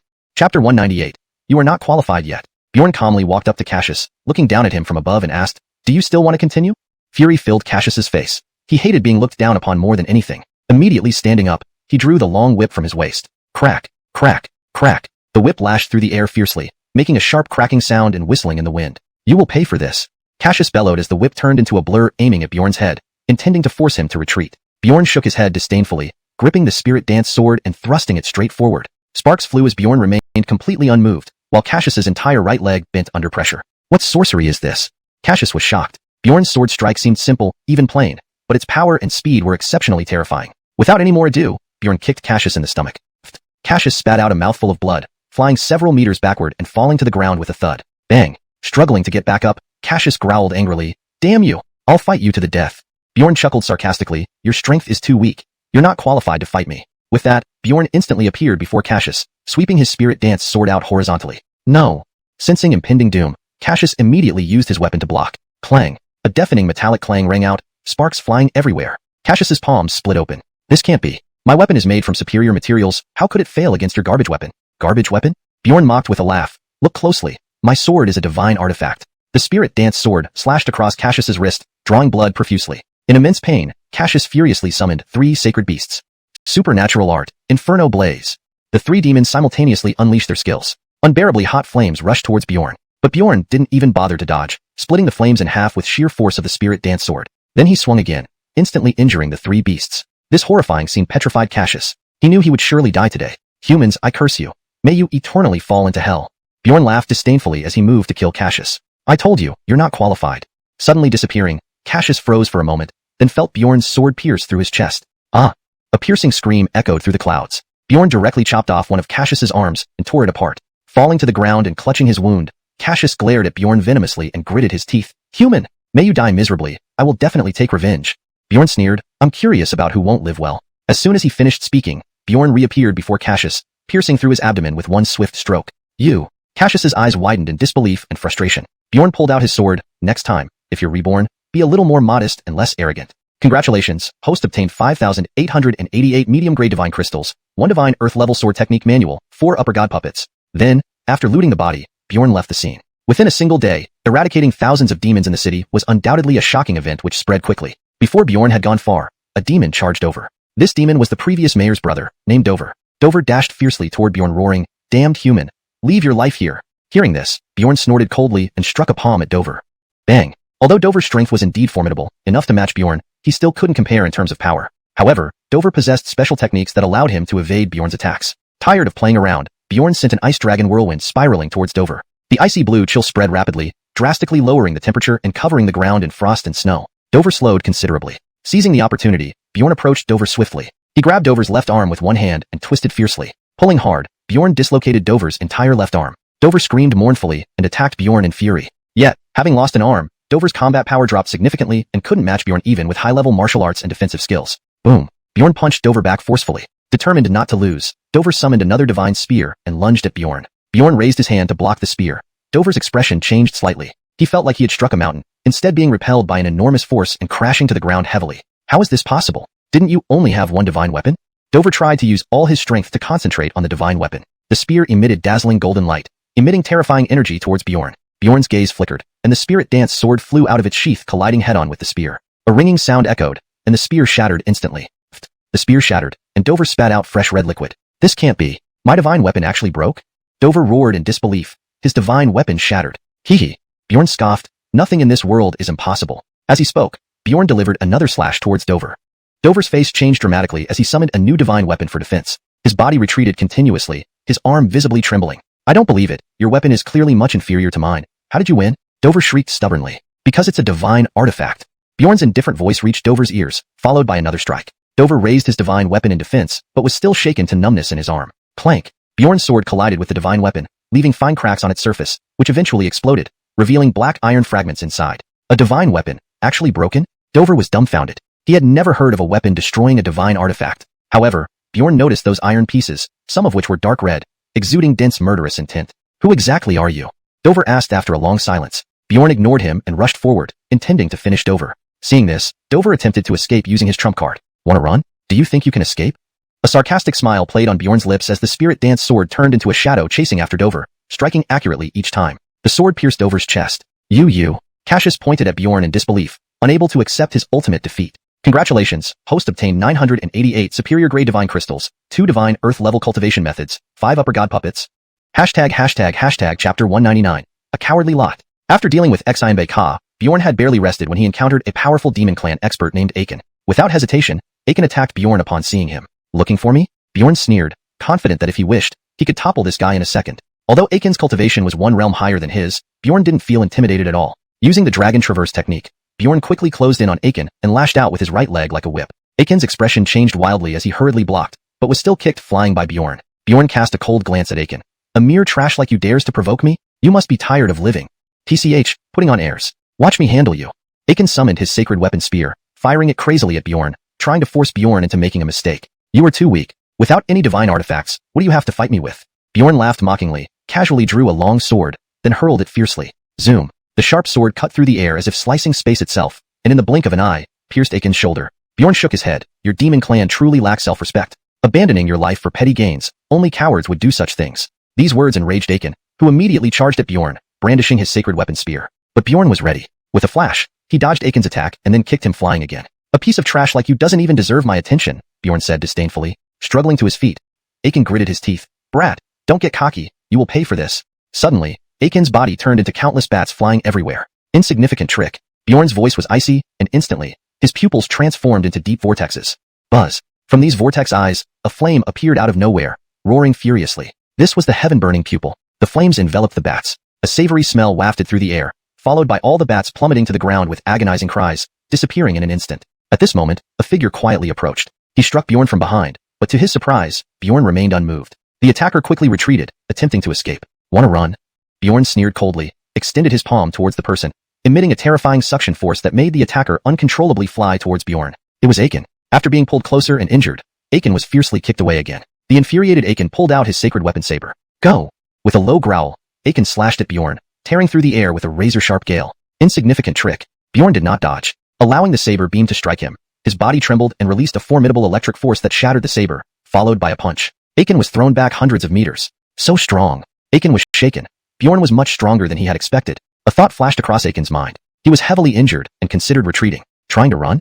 Bjorn sneered, instantly caught up, and delivered a fierce kick to Aiken's face, killing him. Congratulations, host obtained 1,200 high-quality divine crystals, 2 earth-rank divine techniques, 6 upper divine puppets. After finishing off Aiken, Bjorn continued on his way, seeking other demon clan experts. Without effort, Bjorn found 3 more demon clan experts. Seeing Bjorn treating them so lightly, the 3 were enraged and attacked him together. Looking for punishment, Bjorn smiled disdainfully, darted past the 3 experts like lightning, then stomped hard. The 3 hadn't reacted before they felt pain in their abdomens and were flung backward. Their ribs were broken by Bjorn's stomps, unknown how many. The 3 lay on the ground wailing in fear. Bjorn slowly walked up to them, stomping each one into mush without leaving a single corpse. Just as Bjorn planned to find more demons, he encountered a formidable tiger-like magic beast. This tiger-like magic beast emitted black smoke, mouth wide open, drooling. Its aura was even stronger than the strongest demon Bjorn had faced earlier. Bjorn clearly sensed the tiger-like magic beast's formidable combat strength. This magic beast is interesting, Bjorn thought. Ignoring Bjorn's thoughts, the tiger-like magic beast glared at him, emitting a low roar from its throat, ready to pounce. Roar. Uncontrollable, the tiger-like magic beast roared and leaped at Bjorn, its claws aimed at Bjorn's chest. Perfect timing. Bjorn's eyes gleamed as he sidestepped and slapped the beast. Upon impact, Bjorn stood firm while the tiger-like magic beast grunted and flew back several dozen meters, slamming into the ground. Defiant, the tiger-like magic beast rose again, continuing its assault. Bang! The tiger-like magic beast was slapped away once more. Come on. Bjorn's eyes grew brighter. This tiger-like magic beast suited his needs perfectly for training his physique. For several minutes, Bjorn engaged in a fierce battle with the tiger-like magic beast. The tiger-like magic beast had tough skin, serving as excellent defense, and using brute force to shatter it was impractical. After thinking for a while, Bjorn came up with a brilliant plan. Bjorn grinned. Soul Devourer. Next, the Soul Devourer secret technique activated, flooding Bjorn's soul power into the tiger-like magic beast's mind. Ah! The tiger-like magic beast screamed in agony. It worked. Bjorn laughed heartily. The power of Soul Devourer exceeded his expectations. Soul Devourer, as its name implies, is a mysterious and powerful technique that devours souls. Moreover, the speed of devouring souls was incredibly fast. In a few breaths, the tiger-like magic beast's soul was entirely consumed by Bjorn. After consuming the soul, Bjorn found his mental energy greatly increased. Indeed a top-notch secret technique, truly transcendent. Bjorn laughed loudly. At that moment, wolf-like magic beasts rushed out, staring fiercely at Bjorn, clearly seeing him as food. Bjorn smiled and said, "Since that's the case, I'll send you to the afterlife." Looking for me? Bjorn sneered. If he wished, he could take down this guy in a second. Despite Aiken's cultivation being one realm higher than his, Bjorn felt not the slightest bit intimidated. Bjorn employed the dragon roaming step and swiftly closed the distance to Aiken, then lashed out with his right leg like a whip. Aiken's expression changed drastically as he hurried to block, but Bjorn still kicked him flying. Bjorn coldly glanced at Aiken. "Just a piece of trash daring to provoke me? You must be tired of living. Cut the act, I'll show you." Aiken summoned his sacred long spear and fired wildly at Bjorn, trying to force Bjorn into revealing an opening. "You're too weak. You don't even have a divine weapon. What do you have to fight me?" Bjorn laughed mockingly, then casually drew a long sword and hurled it forward. Swish! The sharp longsword cut through space with a fierce whoosh, piercing Aiken's shoulder in the blink of an eye. Bjorn shook his head. "You demons really aren't self-respecting. Giving up your lives for petty gains, that's what cowards do." This remark infuriated Aiken, who immediately lunged at Bjorn with his sacred long spear. But Bjorn was prepared. He dodged Aiken's attack with ease, then kicked him away again. "Trash like you doesn't deserve my effort," Bjorn said disdainfully. Struggling to stand, Aiken gritted his teeth. "Bastard, don't get cocky. You'll pay." Suddenly, Aiken transformed into countless bats that swarmed around the area. "Trivial tricks," Bjorn said coldly, then opened his eyes, which turned into deep vortexes. Buzz. A flame appeared in those vortex eyes, blazing fiercely. The flame heaven pupil. Flames surged, engulfing the bats. A pungent smell filled the air as all the bats fell to the ground, shrieking in agony before vanishing within moments. At this moment, someone crept up on Bjorn and struck him with a palm. However, Bjorn remained unmoved and instantly pushed the attacker back. "You think you can run?" Bjorn coldly chuckled and extended a hand, creating a terrifying suction force that pulled the man back towards him. It was Aiken, who got pulled close and injured once more, then was kicked fiercely by Bjorn. Fuming, the wounded Aiken drew his sacred long blade. "Go!" he roared, slashing at Bjorn. The blade tore through the air, emitting a sharp slicing wind. Trivial tricks, Bjorn didn't dodge. The blade struck him, but his body shuddered and released powerful lightning energy, shattering the blade. Bjorn then unleashed a punch that sent Aiken flying hundreds of meters. So strong. Aiken thought, terrified. Bjorn was much stronger than expected. The idea crossed his mind. If he was already heavily injured, perhaps he should withdraw now. "Wanna run?" Bjorn snorted and instantly caught up, delivering a brutal roundhouse kick to Aiken's face, killing him. "Congratulations, host. You have received 1200 high-grade divine crystals, 2 divine ** earth-rank cultivation methods, 6 high-rank divine puppeteers." After finishing off Aiken, Bjorn continued on his way, looking for other demon clan experts. He easily found 3 more. They, enraged by how lightly Bjorn regarded them, attacked him together.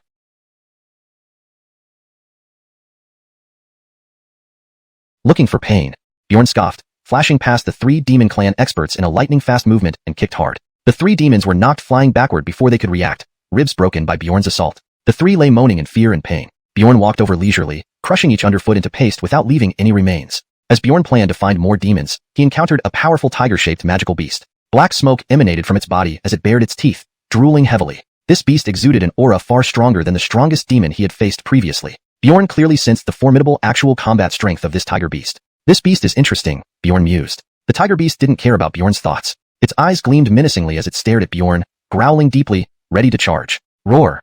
Unable to hold back, the beast charged at Bjorn, claws aimed at his chest. "Come on!"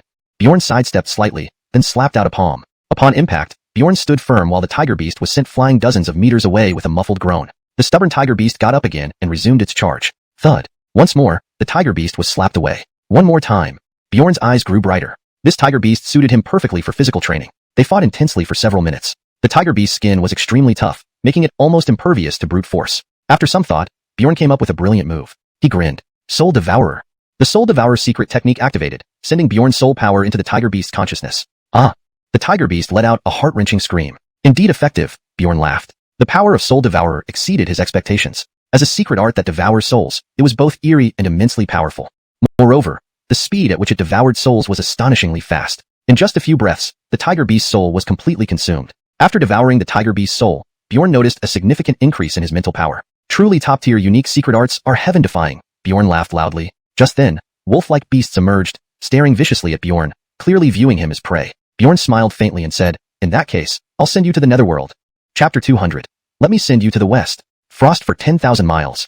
In the next moment, frost spread out, covering an area of several hundred meters. The temperature plummeted, and ice froze a large expanse of the forest. In an instant, trees within a radius of hundreds of meters were frozen, turning into lifelike ice sculptures. And those wolf-shaped magical beasts were instantly frozen stiff. Crack, crack. The ice shattered, and the wolf-shaped magical beasts crumbled along with it. He dispatched 5 wolf-shaped magical beasts in one move, a speed that was simply outrageous. Just then, the head wolf rushed out. When it saw all its subordinates frozen solid, it howled angrily. Next, the head wolf turned into a blur and pounced over at an extreme speed. Bjorn smiled coldly, his right hand forming a sword gesture before stabbing forward abruptly. Swoosh! A sharp sound tore through the air as a streak of sword energy spewed from Bjorn's fingertips, slashing onto the head wolf's body. The head wolf's neck was instantly severed, crimson brain matter splattered on the ground. Really disgusting. Bjorn curled his lips and then proceeded to loot the corpses. Ding! Congratulations! Host has obtained 1,500 medium-grade divine crystals. Ding! Reward trigger successful. Recalculating harvest. Congratulations, host has obtained 2,255 high-grade divine crystals,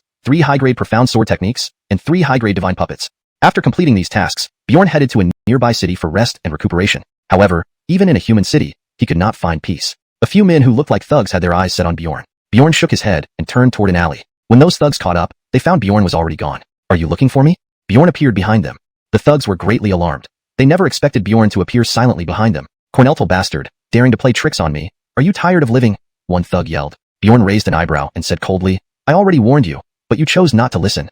Enough talk. Brothers, attack together. The thugs sneered and then they all rushed at Bjorn, brandishing their weapons. Bjorn shook his head. Swish. In an instant, Bjorn vanished and the thugs let out agonized screams. Who the hell are you?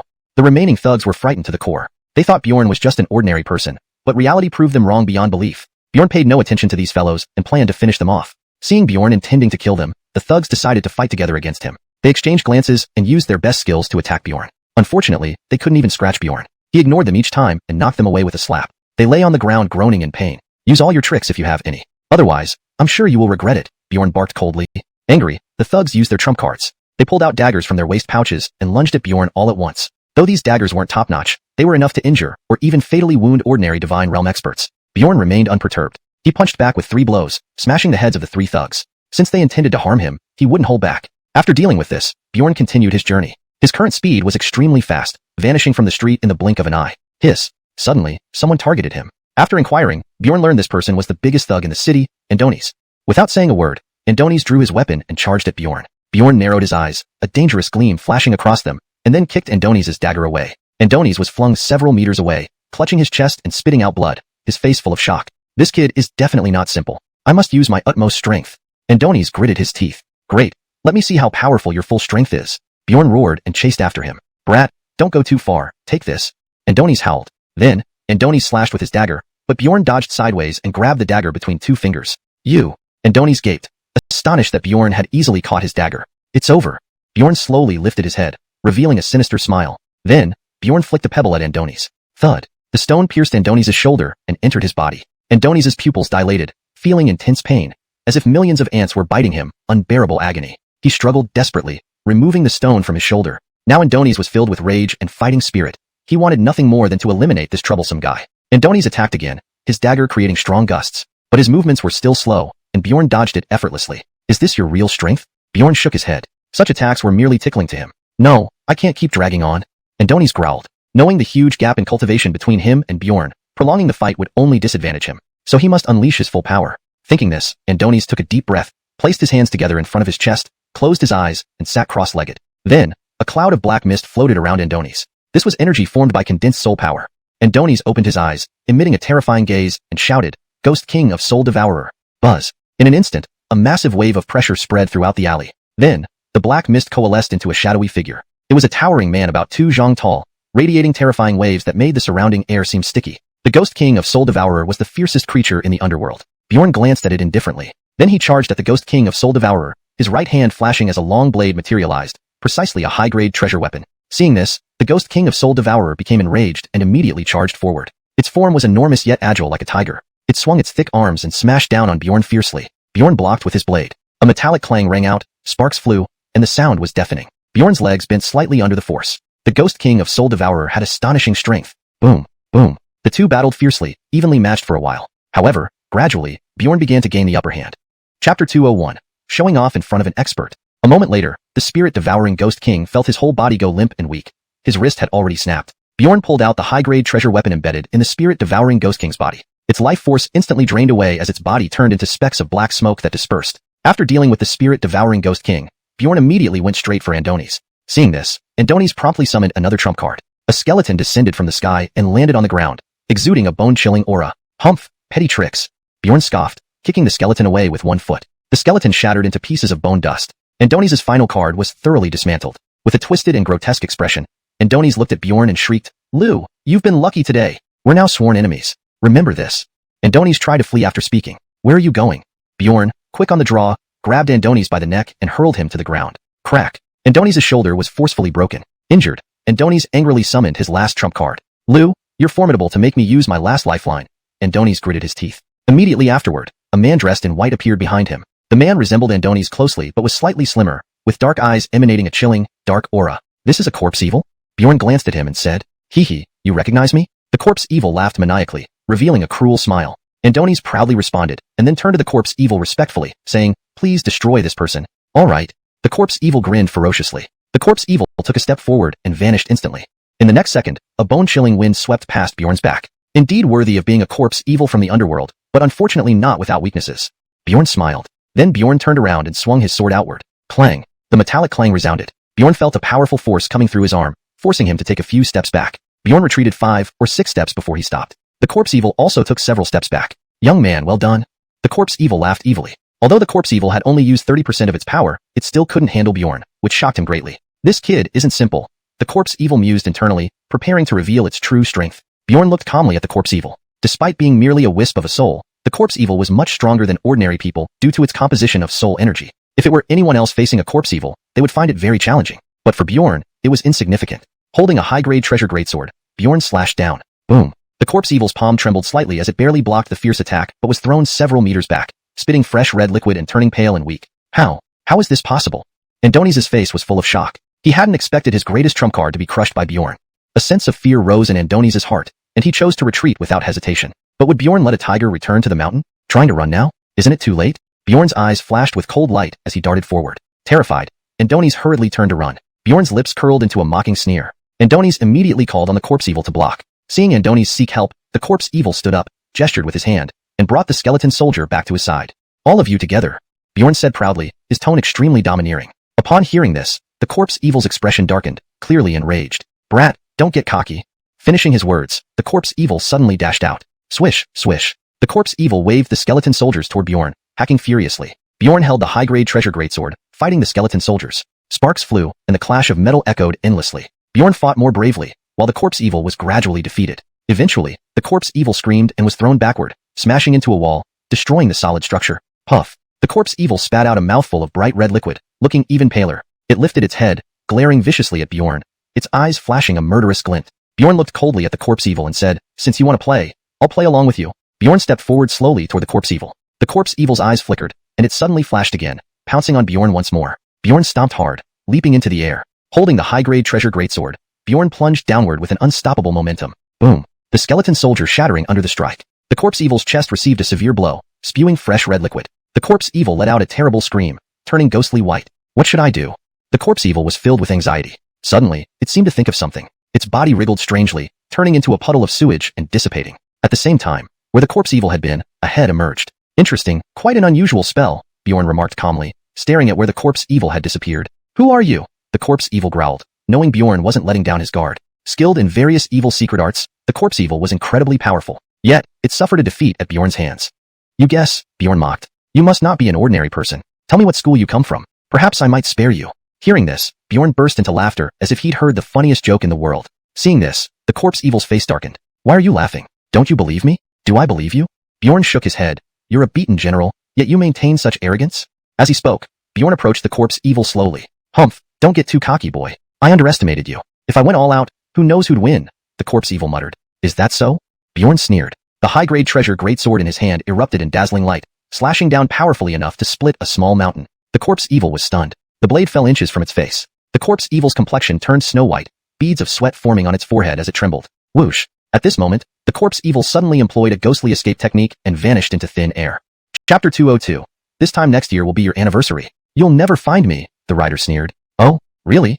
Bjorn's face showed a faint smile. A ripple spread out. Then, the rider appeared behind Bjorn, its sharp, pale blade slicing towards Bjorn's neck. All this is futile. The rider roared with a hideous expression. Is that so? But what happened next shocked the rider to the core. Bjorn had precisely evaded his fatal blow. This can't be. The rider's eyes widened in horror. The rider had used a secret method to conceal himself, yet Bjorn had somehow seen through it. An inconceivable feat. The rider felt terror like never before.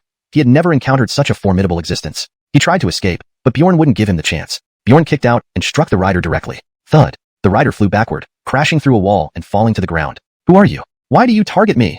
The rider struggled to rise, yelling in venomous anger. Bjorn's face was cold. Today, you stay here. In the next moment, Bjorn moved at blinding speed, closing in on the rider instantly. Ah! Bjorn slashed off the rider's right arm and snatched away the bone staff and bone sword. Snap! Snap! The bone staff and sword broke into pieces of rubble instantly. The rider grimaced in pain, clutching his severed arm and trying to leave, inching along the ground. Where are you going? Bjorn sneered, gripping his superior quality treasure weapon, a large knife, as he chased the rider. Bjorn punched forward, knocking the rider to the ground, then split down with the knife, severing the rider's left leg. The rider screamed continuously as dark fog emerged from his wounds, trying to corrode his flesh. But this time, Bjorn was prepared. A surge of fiery divine power burned away the black mist completely. What is this thing? Why such intense pain? The rider's face twisted, roaring hoarsely. You should know that your actions just now touched my sore spot, Bjorn said coldly. Though he hadn't concealed his aura, he didn't expect these people to dare ambush him. Corneltal scum. Old man will take you down, the rider roared, furiously channeling his true essence. Buzz. Hundreds of ghostly figures suddenly surrounded the rider, screeching as they pounced on Bjorn. Begone! Bjorn coldly shouted, sweeping with his knife. With the large knife in hand, Bjorn cut through them like a tiger among sheep, obliterating all the ghostly figures effortlessly. This can't be, the rider looked at Bjorn in shock. The rider thought using his strongest move would give him an edge over Bjorn, but reality proved otherwise. Bjorn rushed to the rider, kicking him in the chest, sending him flying. Phew! The rider spat out a gush of fresh blood, his shirt torn, looking ragged. Bjorn approached slowly, staring at the rider coldly, a cruel smile forming on his lips. He slowly drew his superior quality treasure weapon, saying word by word, now, it's my turn. Bjorn raised the large knife and slashed down sharply at the rider's knees. Bjorn severed both legs of the rider with one strike. The rider let out a soul-piercing scream. His face contorted grotesquely from the pain. Bjorn sneered silently, picking up the severed leg of the rider. The rider's face turned grim and fearful. Stop, the rider begged in panic. Bjorn didn't waver and quickened his actions. Bang, bang. In mere moments, the rider was dead. Congratulations, host has obtained 2,288 upper-grade spirit crystals, 2 high-level divine arts, 5 higher-grade divine puppets. After disposing of the rider, Bjorn encountered the awakened demon, General Damon. Seeing Bjorn's strength, Damon realized he was a threat to the demon race and decided to strike to kill Bjorn. Bjorn, not an ordinary warrior and having experienced countless battles, easily blocked Damon's attacks and then cast an object suspension spell to immobilize Damon mid-air. How could this be? Damon's pupils contracted in shock. Bjorn had controlled spatial rules. Not good, Damon exclaimed as he sensed impending danger. Shriek. His body suddenly convulsed in agony, then he retreated 100 meters. Looking down, he saw a ghastly hole in his chest, blood oozing out, making his face paler. Bjorn's attack was ferocious, severely injuring Damon. Indeed worthy of ruling the demons. You've got some skill, Bjorn commented. Corneltal brat. Damon glared at Bjorn with surging hatred. If observed closely, his eyes were now a bizarre grayish purple. Aren't you afraid of being possessed by evil spirits? Damon asked chillingly. Just some minor spirits, insignificant, Bjorn dismissed carelessly. Damon's expression froze, rising with fear. Bjorn's 9-young holy body could purify any evil spirit, making him immune to possession. Thus, Bjorn dealt with evil spirits easily. Since you're adamant, I won't waste words. Swoosh. Damon took out a black flute, playing a strange melody. Almost immediately, eerie music filled the air. Bjorn remained calm, watching Damon perform. He noticed Damon's skin becoming increasingly bizarre, as if melting, revealing crimson flesh. This guy, burning his essence. Burning essence meant trading lifespan for greater combat power. When one's lifespan reached the limit, even if defeated, they'd pull the enemy down with them. Damon's lifespan was already reduced to 3 years. Foolishness. Bjorn shook his head. Damon's aura grew stronger, nearing a critical point. At that moment, Damon seemed transformed. His demeanor became incredibly sinister, emitting a devouring chill, appearing like a fallen demon. Hee, go forth, my children. Damon laughed aloud. Suddenly, dense breaking wind sounds came, followed by countless spirits emerging around, screaming horrifyingly. Interesting, but not enough. Bjorn sneered. Countless ghosts surged around, each exuding powerful auras. Ha ha ha. Damon laughed loudly. Corneltal brat, no matter how strong you are, you can't resist endless hordes of ghosts. These ghosts were summoned by Damon's secret art, condensed from pure essence, fearless of living beings. Hashtag chapter 203. It's your turn. Bjorn's gaze fixed on Ray's forehead, where a black vortex was visible. So, this guy controls evil spirits. Bjorn nodded to himself. A multitude of evil spirits surged toward Bjorn, spreading across the sky like an overwhelming tide. Bjorn remained expressionless, neither dodging nor flinching as he charged straight into them. In the next moment, his body was enveloped in radiant golden flames. Golden flame divine thunder. Is this a fire-based technique? Ray exclaimed in shock. Boom. The golden flames erupted, instantly vaporizing any evil spirit they touched. The power of the golden flame divine thunder was immense, making it a perfect counter against evil spirits, utterly devastating. Bjorn advanced unimpeded, breaking through the ranks of evil spirits with relentless force. How can this be?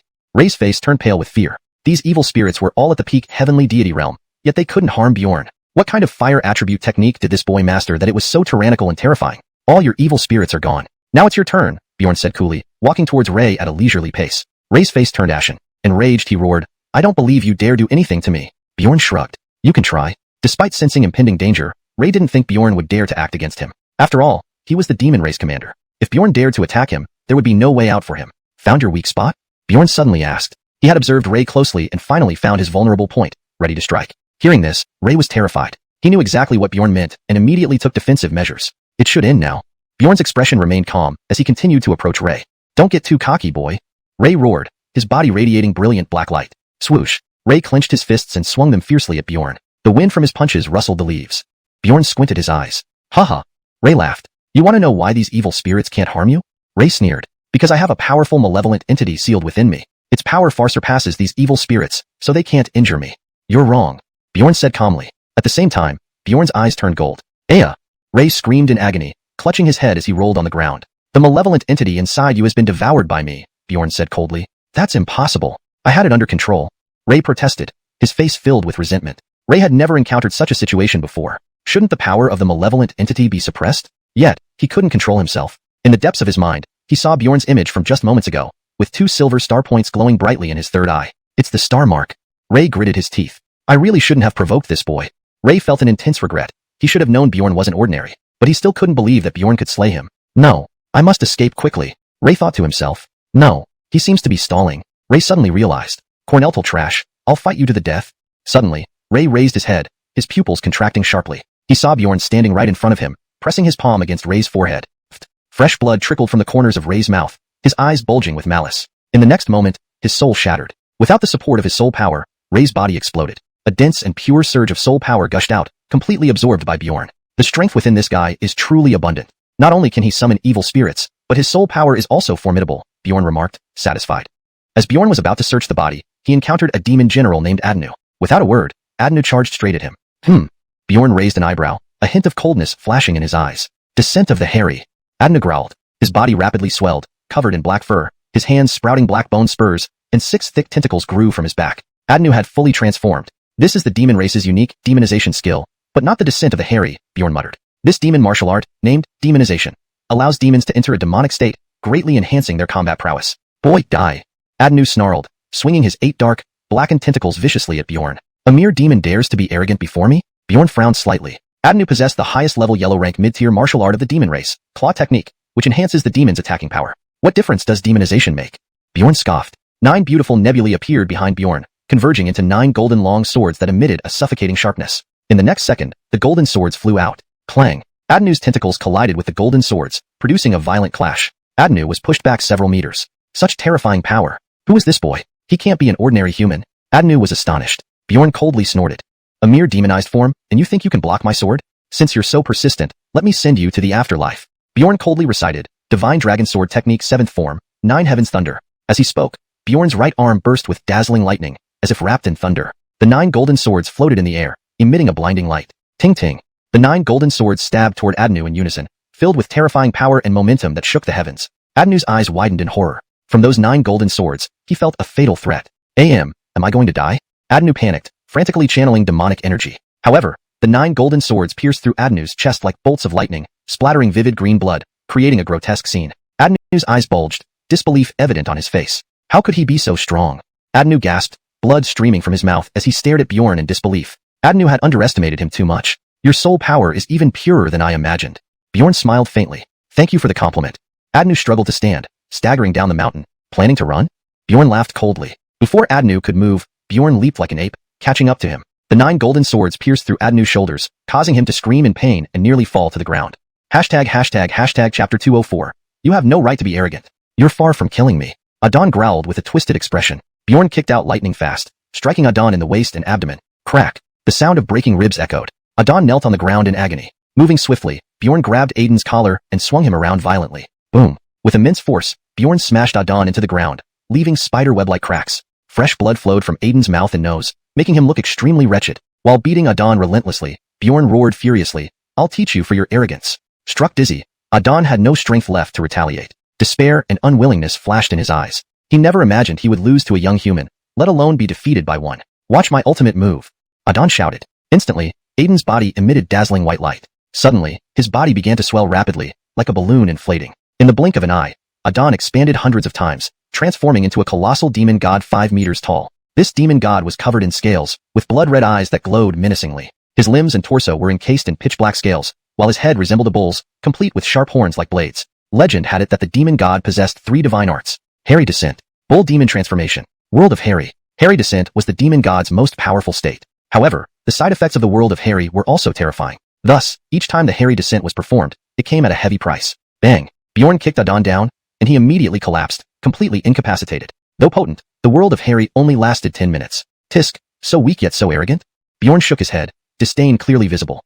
He had just cultivated the Holy Spirit formula from the 9 Heavens Holy Palace. I won't give up. I still have moves. Adon bellowed, his eyes brimming with hatred and malice. Oh, more tricks? Go ahead and show them. Bjorn said mockingly. Taking a deep breath, Adon formed hand seals, muttering incantations under his breath. Gradually, Aiden's body glowed with a purple hue, and an eerie, unpredictable force swirled around him. Moments later, Aiden's body started to dissolve slowly, becoming increasingly ethereal. Is this the Hairy's split body? The demon god, a top-tier demon from the netherworld, had an extraordinary power even in its split form. But clearly, Aiden's hairy split body was far inferior to his true form. Buzz. Suddenly, a buzzing sound filled the air. Aiden's merged split body transformed into a black shadow.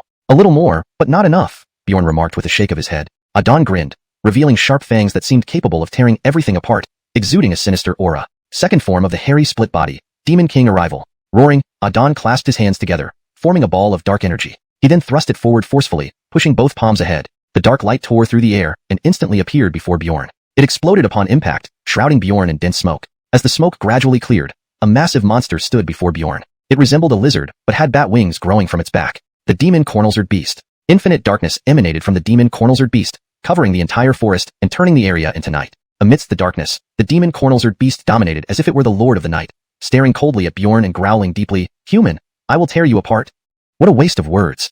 Bjorn coldly huffed, leaping into the air and slashing with his sword. A piercing golden beam cut through the air, accompanied by a devastating sword she aimed at destruction. The Demon Cornelzard Beast's pupils constricted upon seeing this, quickly summoning the shield of the Hairy for defense. A dull thud echoed as the shield of the Hairy shattered, and Bjorn's golden beam pierced the beast's tough skin. Rip. Bjorn cleaved off half of the Demon Cornelzard Beast's body. The beast let out a mournful roar, red fluid spurting out, chilling one to the bone. This ends now, Bjorn said coldly, delivering a flying kick. His foot struck the Demon Cornelzard Beast's head. Crack. Skull shattered, brain matter splattered. The Demon Cornelzard Beast was dead. Bjorn extracted a palm-sized rhombus-shaped crystal core from the beast's body. The Demon Cornelzard Beast's energy originated from this crystal core, which contained immense and potent power. Bjorn stashed away the crystal core and fixed his gaze on Adon. What are you going to do? Adon trembled in fear, screaming in panic. How can I let you off after being so arrogant and aggressive? Bjorn squinted his eyes. Without waiting for a response, Bjorn slashed at Aiden's right arm, severing it instantly. Ah! Adon screamed in pain, his face deathly pale. I'll send you to your grave today, Bjorn coldly said. He raised his sword to strike Aiden's neck. Seeing this, Adon quickly used his trump card, the Hairy Summon. Suddenly, Adon vanished into thin air, leaving behind a lingering afterimage. When he reappeared, he was already over 10 meters away, looking at Bjorn in astonishment. How did you evade my attack? Bjorn said coldly. Lucky for you. Otherwise, you would have been dead. Aiden's heart pounded wildly as he glared at Bjorn through gritted teeth.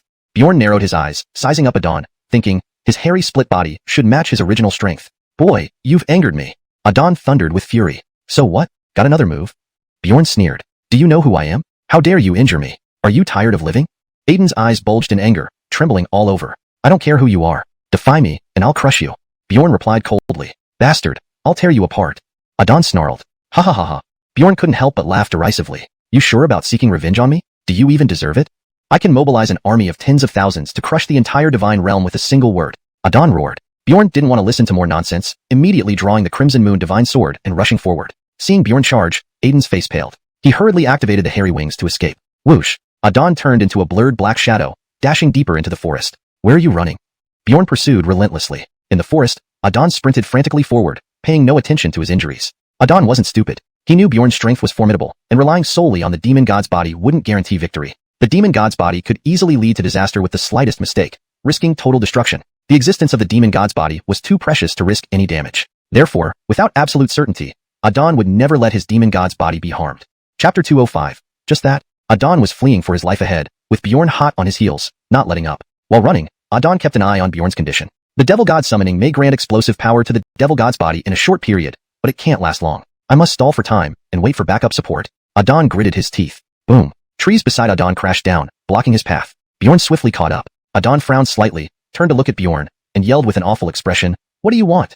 Bjorn glanced indifferently at Adon and sneered, "You think, naturally, to take your life." Upon hearing this, Adon was initially stunned, then he suddenly became furious. "You brat are asking for death." Humph. Bjorn scoffed contemptuously, ignoring him. Bang. Just as Adon flew into a rage, Bjorn suddenly struck out lightning fast, grabbing his shoulder. Adon was greatly surprised. He hadn't expected Bjorn to be so fast. Before he could react, Adon felt intense pain like needles stabbing through bone. His face contorted. Bjorn exerted fierce strength, turning Adon around by his shoulder, then kicked him across the waist. Aiden's body slammed onto the ground like a cannonball, sending dust flying. Struggling to get up, he stared hatefully at Bjorn and venomously said, It's your turn to taste the power of Dragon Claw. Dragon Claw is Aiden's most formidable magic skill, a terrifying move. Descend, Devil Dragon. Boom. Instantly, a lifelike pitch-black dragon hovered above Devil God's tomb. The dragon roared skyward, emitting soul-chilling roars. This was Aiden's strongest technique and his final stronghold. I command you, go. Adon pointed at Bjorn fiercely. The Devil Dragon roared again, spouting a black beam carrying a fearsome aura towards Bjorn. Insignificant trick. Bjorn snorted coldly, fearlessly moving forward. Thunderstorm. Bjorn crossed his hands over his chest, forming a thundercloud. Corna lightning crackled wildly. Crackling sounds filled the air immediately as countless bolts of thick lightning struck the dragon beam, instantly swallowing it whole. Echoes boomed continuously throughout the forest, akin to thunderous explosions that nearly burst eardrums. The Devil Claw was blocked. Aiden's expression darkened severely. Devil Claw was Aiden's signature move with unimaginable power. Who is this guy? To break the Devil Claw with bare hands. Adon clenched his teeth, face full of shock and disbelief. Bjorn stepped forward, appearing before Adon in a flash. Bjorn didn't give Adon any chance, punching him in the stomach, sending him flying into the forest, stirring up dust. Adon spat out a mouthful of crimson liquid mixed with fragments of flesh. Cough, cough. Who are you? Adon asked shakily, barely standing up. That punch nearly shattered all of Aiden's internal organs. Fortunately, his cultivation resisted much of the force. Otherwise, that one punch would have been enough to kill him. Bjorn looked at Adon expressionlessly, coldly stating, Bjorn. What? You're Bjorn? Aiden's expression changed abruptly, showing intense shock. Without hesitation, Bjorn ended Aiden's life and proceeded to loot the body. Congratulations, host obtained 988 superior divine crystals, sealed demon technique, high rank earth level divine technique, 5 high level divine puppets, bone crystal shield. After finishing with Adon, Bjorn quickly moved to the next location. After massacring many low-level devils, a devil general named Etienne confronted Bjorn. Etienne wielded his weapon toward Bjorn's head with great speed. Etienne used a devil blade. Bjorn sidestepped leisurely, dodging Etienne's vicious strike while simultaneously kicking with his right foot. Crack. Etienne suffered heavy damage, staggering backward, ribs shattered, badly injured, pale, nearly lifeless. You dare to injure me? Etienne gasped, filled with fear and wariness. Bjorn said coldly, give me your life. In the next second, Bjorn vanished from the spot, appearing in front of Etienne in a blink. Seeing this, Etienne raged, we'll see if you have the ability. Etienne tried hard to block with his weapon to prevent Bjorn's attack. Bjorn's target wasn't Etienne but the forest behind him. Appearing behind Etienne suddenly, Bjorn kicked him on the spine, the powerful impact hurling Etienne away. With a dull crash sound, Etienne plummeted into the forest, smashing several towering ancient trees. Cough, cough. Etienne lay on the ground coughing non-stop, fresh blood oozing from the corner of his mouth. Etienne knew he probably wasn't Bjorn's match, slowly rising, staring bitterly at Bjorn. He couldn't understand why Bjorn was so fast. Why are you so strong? I can't accept this. Etienne rasped, filled with indignation. Bjorn looked at Etienne indifferently before striking him abruptly. Seeing Bjorn unwilling to explain, Etienne grew angry. He decided to drag Bjorn down even if it cost him his life. Foul man, why are you acting tough? Watch me fight with you. Divine skill, dragon roar. Etienne howled, immense devil energy surging from his body, transforming into a ferocious devil dragon. Roar. The devil dragon pounced on Bjorn,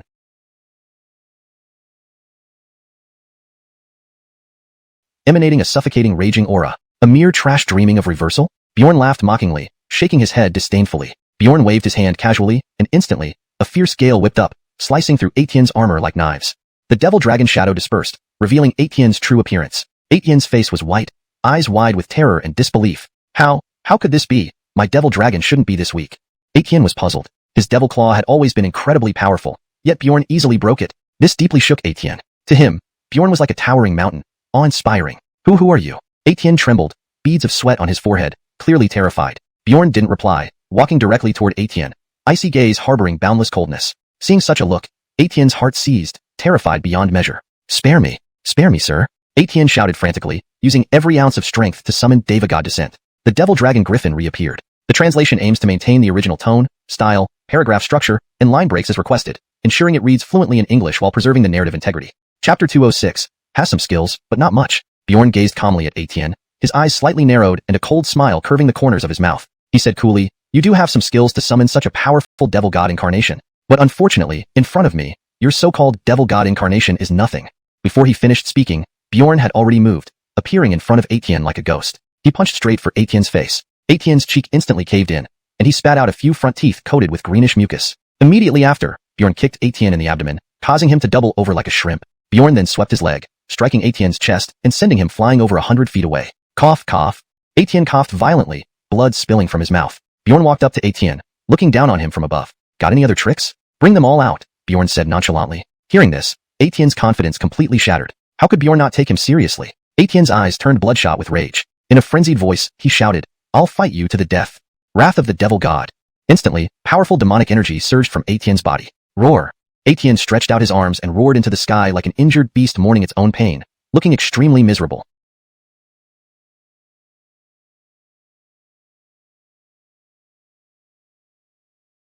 The next moment, the shadowy dragon behind Etienne gradually materialized, vividly as if it were coming to life. The dragon hovered in midair, giving Bjorn a tremendous sense of pressure, as if it was staring him down with hungry eyes. The wrath of the devil god summons the dragon. Etienne howled. So, this is your trump card? Bjorn shook his head with disdain. Too weak. Boom. Suddenly, the dragon's shadow erupted in a blinding black glow, releasing a wave of destructive energy. In the next instant, the dragon swooped down towards Bjorn with gaping fangs, as if aiming to tear him apart. Break! Bjorn bellowed, punching upwards towards the diving dragon. A deafening explosion rang out, chaotic energy ravaging everything around. Etienne's wrath of the devil god was shattered by Bjorn's punch, vanishing into thin air. You! Etienne stared wide-eyed at the scene, his heart sinking. In the next second, Bjorn impaled Etienne through the chest, making him experience true chill from within. Congratulations, host has obtained 2,888 upper-grade divine crystals, heaven-rank divine skill, demon-slaying sword art. You've got some stuff, let's see what you can do. Geo, a demon general holding a large axe, appeared from the horizon. Joe's aura was entirely different from Etienne's, much colder and more malevolent, as if he had just crawled out of a mountain of corpses and sea of fire. Bjorn showed no fear, instead exclaiming excitedly, finally, someone to spar with? Humph. There are always those who pick fights, but they end up as nourishment for us. Geo sneered, then blurred forward in an instant. Perfect timing. Bjorn yelled eagerly. Bam! Bjorn and Geo met with explosive force, their fists colliding in a display of sheer power. Both were forced to retreat, steadying themselves. Joe's face appeared pale, clearly injured, and severely so. You are indeed formidable.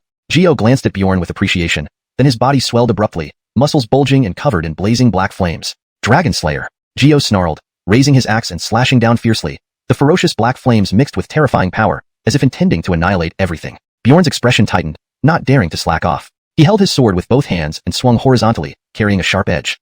Clang. When their weapons collided, sparks flew in every direction, and the wild energy spread wildly. Geo was pushed back 3 steps. Bjorn only retreated 2 steps. Joe's attack was incredibly powerful, especially in his devil god form. But he wasn't invincible. Bjorn possessed strong defense, which Geo found difficult to penetrate. Devil Dragon's roar.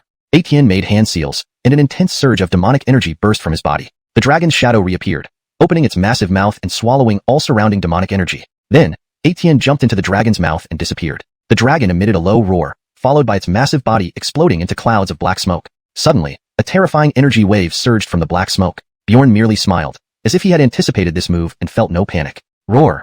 A thick, pitch-black chain shot out from the smoke, wrapping around Bjorn's neck. Seizing the opportunity, Etienne broke free from his bindings and leaped towards Bjorn. A flash of golden light appeared, and the chain snapped. Etienne lunged into empty air and crashed heavily to the ground. Cough, cough.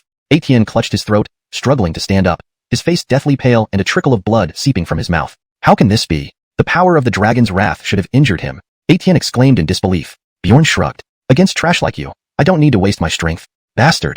Enraged, Etienne gritted his teeth. I don't know who you are, but tonight, you must stay in the forest and be my slave, Etienne. Etienne snarled. With trash like you? Bjorn sneered, not taking Etienne seriously at all. Since you're so stubborn, don't blame me. Rumble. Etienne roared, unleashing a torrent of demonic energy that poured out like a flood, rapidly covering a 10,000-meter radius. In an instant, the area was shrouded in thick demonic mist. Terrifying roars echoed from within the mist, sending chills down one's spine. These seemed to be formed from demonic energy and resentment. Interesting, Bjorn guessed to himself upon seeing it. The mist grew thicker, and gradually, countless skeletal soldiers appeared in the fog. Each skeletal soldier wore armor and wielded battle swords, their postures agile, eyes gleaming with malice, and emanating an imposing aura. The skeletal soldiers roared in unison, creating a deafening clamor that shook the soul. Their numbers totaled several thousand, and their combined presence was overwhelming, causing fear and awe. Suddenly, the skeletal soldiers sped towards Bjorn with great speed, closing the distance in an instant. Come on, let's see what you've got. Bjorn grinned, his eyes filled with a strong desire for battle. ###Chapter 207. Unstoppable and overwhelming. Bjorn's right palm gathered a powerful, dominant divine force as he gripped the silver moon sword tightly in his hand, then swung it abruptly. The silver moon sword shot out with a whistling sound, trailing a long streak of sword light. It carried a mountain-toppling and sea-reversing momentum as it sped forward. In an instant, the silver moon sword tore through the void, leaving nothing in its path. A bright slash from the sword pierced through the chest of the skeleton soldier and exited from its skull, instantly killing it. A sight that was both shocking and awe-inspiring. Though the skeleton soldiers were formidable, even slightly stronger than Etienne, they could not withstand the razor-sharp edge of the silver moon sword. The silver moon sword advanced relentlessly, crushing all resistance. With one strike, Bjorn reduced the skeleton soldiers to black smoke. It took only one move for all the skeleton soldiers to perish. The terrifying power of Bjorn surpassed Etienne's expectations, leaving him utterly astonished. You actually defeated my skeleton soldiers. Impossible. This is absolutely impossible. Etienne exclaimed, his face full of shock and disbelief. There's nothing impossible in this world, Bjorn replied with a mocking smile. It's my turn to attack. Before the words had fully left his mouth, Bjorn crossed his arms over his abdomen, clasped his palms together, and began to vibrate them at high frequency, emitting a loud hum. Nine Suns Technique, Second Form, Burn the Sun. Instantly, the spiritual energy within Bjorn's dantian surged into his hands. A destructive wave of scorching flames erupted and burned fiercely. Bjorn thrust his palm forward, sending waves of blistering fire directly toward Etienne. Etienne's pupils contracted sharply as he immediately channeled his magic to defend himself, summoning demonic energy to form a thick, protective layer. However, the Nine Suns Technique was an advanced magical ability, far beyond what ordinary demonic powers could withstand. Boom! Etienne's defense crumbled entirely under the searing flames of the Nine Suns Technique. As Etienne let out a pained scream, the scorching flames rapidly spread across his body, charring his skin black. His agonized cries were piercing and animalistic as he struggled desperately. Yet, under Bjorn's control, Etienne couldn't escape the bindings and could only thrash wildly on the spot. Despite his frenzied struggle, Etienne's strength was too weak to make any difference. Within minutes, most of Etienne's clothes were burned away, leaving him half naked with blackened skin and hair completely singed off. Finally, Etienne lost all signs of life. No sooner had Bjorn finished off Etienne than he saw the demon army approaching, looking ready to tear him limb from limb. Without hesitation, Bjorn charged straight into the demon army, weapon in hand. The commander of the demon army, Dayton, was furious that Bjorn showed no fear of their forces. He immediately led a group of demon warriors into fierce battle with Bjorn. Boom! Suddenly, the entire forest resounded with deafening explosions. Trees toppled over, dust flew, and the ground collapsed. In just a few seconds, the forest lay in ruins, filled with wreckage and devastation, resembling an apocalyptic scene. The commotion drew nearby demon warriors to the scene. However, upon arrival, the demon army quickly withdrew, as if encountering something terrifying. What incredible physical strength! Truly terrifying. Who exactly is he? Dayton asked with a look of apprehension.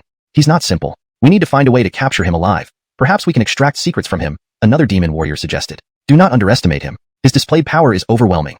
Ordinary demons are no match for him, Dayton cautioned. The demon leadership, including Dayton, believed Bjorn was not an ordinary opponent.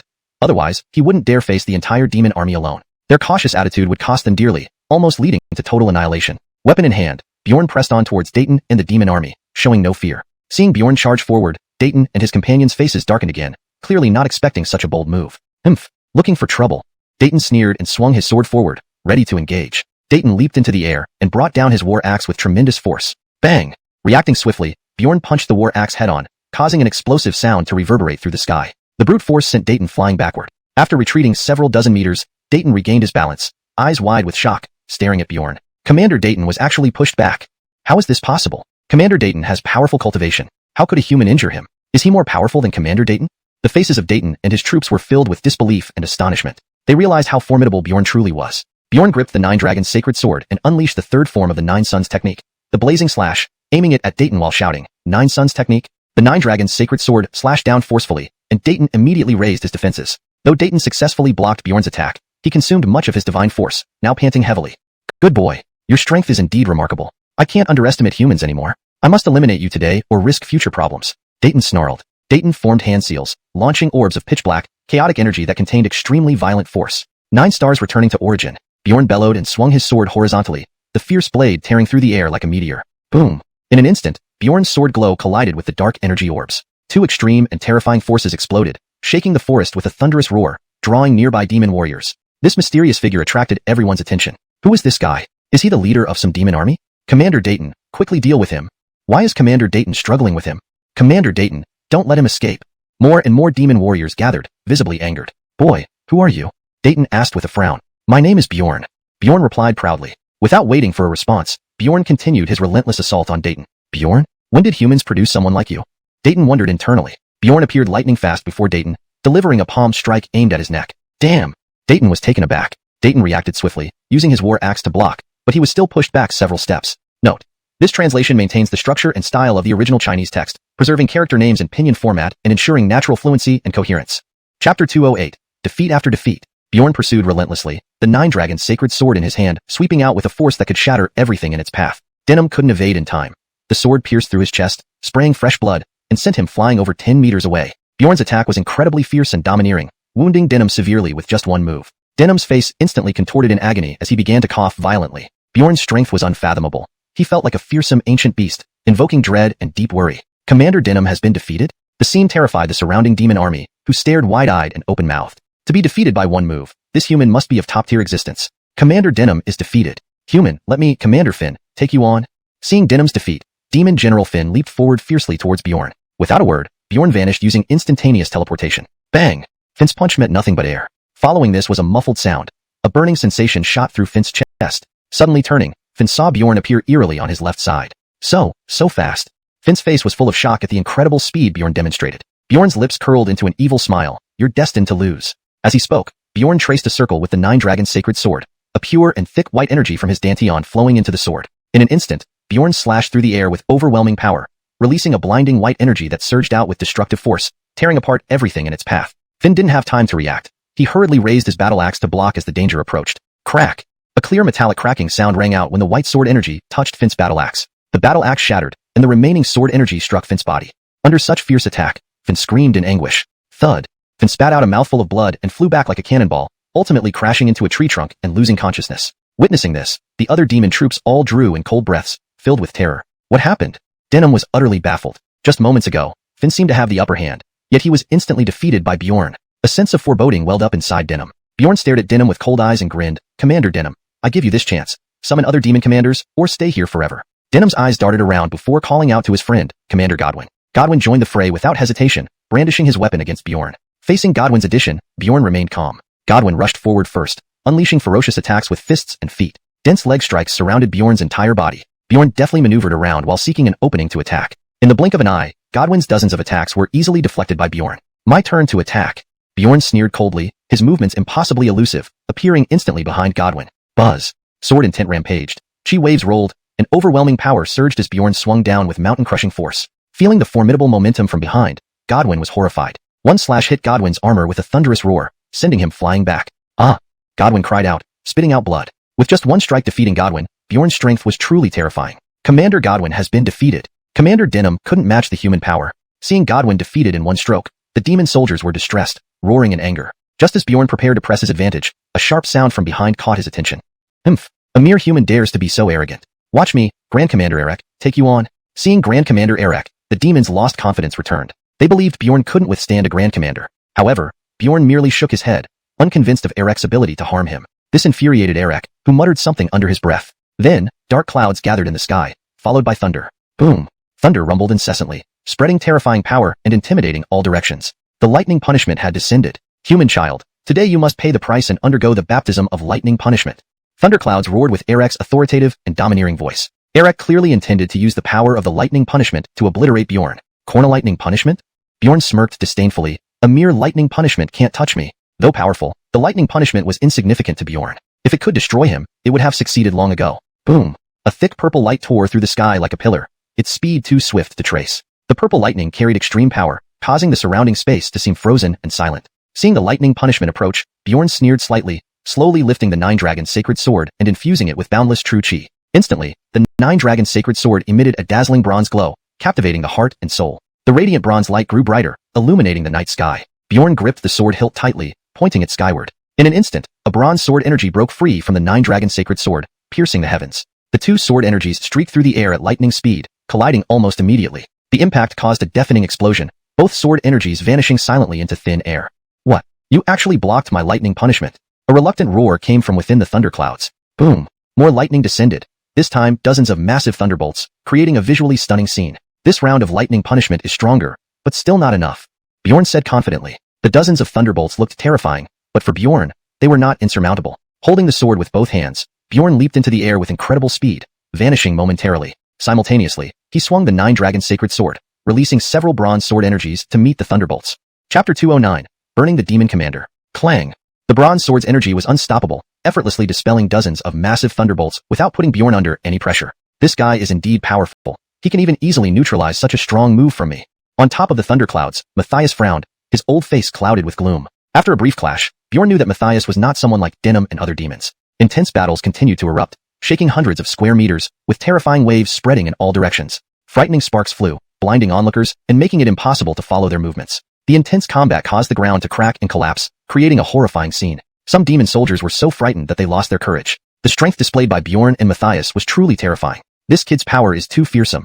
Even Commander Matthias couldn't subdue him. Seeing Matthias attack yet still unable to stop Bjorn, the demons waiting for results felt anxious and worried. Bjorn easily countered every assault from Matthias. In contrast, Matthias remained suppressed, completely at a disadvantage, unable to hurt Bjorn in the slightest. Phew. In fierce hand-to-hand combat, bone-shaking impacts rang out as Matthias was forced to spit out several mouthfuls of blood. Bjorn took a step forward, his figure suddenly disappearing. Oh no. Matthias panicked, sensing danger approaching. He immediately channeled all his divine power, quickly moving sideways to evade. A cold, piercing light flashed through the air, narrowly missing a fatal strike. Boom. Bjorn's figure flickered continuously, executing the third form of the sword technique, meteor chasing the moon. With hands clasped, Bjorn swiftly thrust backward, releasing a vast and terrifying sword aura carrying a destructive force.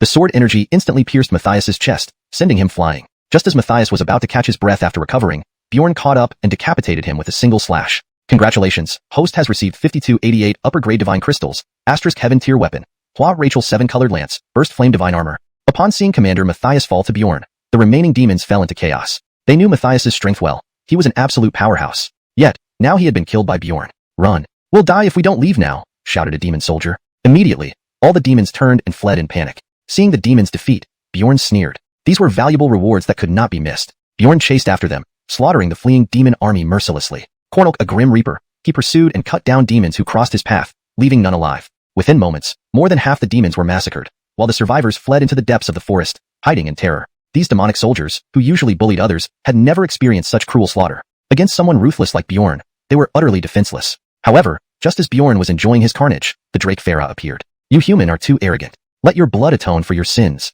Farah's chilling voice echoed from a distant valley. Farah then leaped into the sky, instantly ascending high above. The demon commander isn't bad, Bjorn remarked, his gaze turning toward Farah. Upon seeing Farah, a surge of fighting spirit ignited in his eyes. Without hesitation, Bjorn rushed forward, engaging the demon commander Farah in intense combat. Bang! The battle intensified, Farah being at peak late 5th stage cultivation with formidable martial skills, wielding exceptional strength. Relying on his robust physique, Bjorn fought Farah evenly, neither gaining an upper hand. How can this be? Farah was stunned internally. How can this kid's body be so powerful? Based on his realm, he shouldn't possess such formidable physical strength. Farah marveled inwardly. Boom! Two youthful figures clashed intensely in the sky, generating deafening roars. Bjorn and Farah fought fiercely, the force of their strikes sending shockwaves in all directions. General Farah, let's go again, Bjorn shouted. Hearing this, Farah nearly went mad. Having fought Bjorn for so long, he still had the energy for another round, and Bjorn seemed entirely unaffected. Roaring angrily, Bjorn swung his arm, forming a terrifying sword aura. Hum. Sword light burst forth, tearing through the dark night like a falling galaxy, cutting down everything in its path towards Farah. You bastard! Farah raged. Bjorn dared to challenge his authority. Go to hell. An enraged Farah shouted, his hands converging to unleash a colossal wave of demonic energy in a powerful blow. Crack! The collision of two terrifying forces produced a thunderous boom, reverberating through the sky, the surrounding space undulating like violent waves. Powerful shockwaves surged outward, flattening everything in their path. The sheer power of their clash sent nearby demons flying, causing mass casualties. Within seconds, all demons within 10,000 meters were annihilated. If not witnessed firsthand, no one could believe such a sight was real. How can this be? Farah's eyes widened in disbelief as he stared at Bjorn. Initially, he had thought Bjorn was a mere low-level human warrior, unworthy of notice. Now, he realized how terribly wrong he was. Quickly stabilizing himself, Farah raised his arms, fingers merging to cast 3 brilliant golden beams, slicing through the air toward Bjorn. Each golden beam contained terrifying force. Humph! Bjorn smirked, his right arm bending into a claw, delivering a powerful downward slash with a thunderous roar. A mighty azure flame instantly covered his hand. His claw shattered the incoming beams, the azure flames consuming Farah's body. What? Farah's face showed sheer terror as he retreated several hundred meters to barely avoid disaster. Despite evading, Farah still suffered burns. Though only superficial, the pain was unbearable, even producing smoke. Witnessing the eerie azure flames, Farah involuntarily gasped, growing increasingly terrified. Chapter 210. The Ice-Sealed World. What kind of flame is this? Farah frowned inwardly, feeling an overwhelming shock. This flame's aura was far more powerful than any he had ever encountered. Farah did not dare to be careless and immediately condensed 3 dazzling golden light pillars, shooting them at Bjorn from 3 directions at the most intricate angles. Trifling tricks. Bjorn sneered coldly, forming seals with his hands. He then pushed out his palms while shouting, "Ice-Sealed World." Swish swish. In the next second, 64 long swords abruptly emerged behind Bjorn, each emitting a dazzling blue light. Instantly, the entire desolate mountain transformed into a world of swords. Dense sword chi rampaged wildly, creating an incredibly spectacular scene. The sharpness of these sword chi sent chills down everyone's spine. This can't be. Seeing the sword chi, Farah was petrified, his whole body shivering with a sense of immense danger. He tried to escape immediately. Poof! As Farah took a step forward, a blade of icy sword chi pierced through his chest. Poof! Several more icy sword chi pierced through Farah's body, driving him underground. What oppressive cold! My soul power is being suppressed. Farah's face was filled with terror as he realized he had no ability to resist. Commander Farah, this is a special gift I prepared for you. Bjorn mocked, leaping in front of Farah with a smirk. Boy, don't be too smug. It was just that I wasn't paying attention, letting you get the upper hand. Enraged, Farah gritted his teeth and rapidly formed a purplish-red light ball in his hands, evidently preparing to unleash a martial skill. Bjorn narrowed his eyes and smiled. Since you like showing off so much, let me send you straight to hell. Swish. Bjorn suddenly clawed the air, pointing his finger, causing a sharp and piercing sound to ring out. At the same moment, an extremely faint yet swift sword chi pierced through the air, reaching its target instantly. Farah didn't have time to react, and before he knew it, his heart was penetrated. His body staggered a few times before collapsing to the ground. Congratulations, host has obtained 5,588 high-grade divine crystals, divine rank weapon Zijian Bayou sword, 9 profound cold armor. After defeating the demon clan commander, Bjorn advanced victoriously, slaying countless demons until he was intercepted by another demon clan commander named Kornelkoln. Kornelkoln charged directly at Bjorn, engulfed in surging crimson-black flames, resembling a fearsome demon god. Bang! The two clashed fists, sending a terrifying shockwave erupting outward, devastating the surrounding forest. Himph! Kornelkoln grunted, quickly retreating 5 meters, his right arm throbbing with pain and his palm split open. This guy's physique is unbelievably strong. Kornelkoln's eyes widened, stunned and disbelieving. Though Kornelkoln's strength wasn't exceptionally formidable, his robust body and formidable physical training allowed him to overpower most warriors. Yet he hadn't anticipated being so easily halted, and even wounded, by the Carmelo before him. Bjorn pressed on boldly, the grass under his feet rippling like a green wave. His gaze was resolute, radiating intense battle spirit, like a fierce beast ready to pounce on its prey. Seeing Bjorn approaching, Kornelkoln revealed a look of disdain, his fingers moving lightly. A massive demonic beast appeared behind him. This beast was towering, its muscles bulging, with a pair of bloodshot eyes reflecting ferocity and cunning. Bjorn showed no sign of backing down, gripping his sharp sword tightly as he locked his gaze on the beast.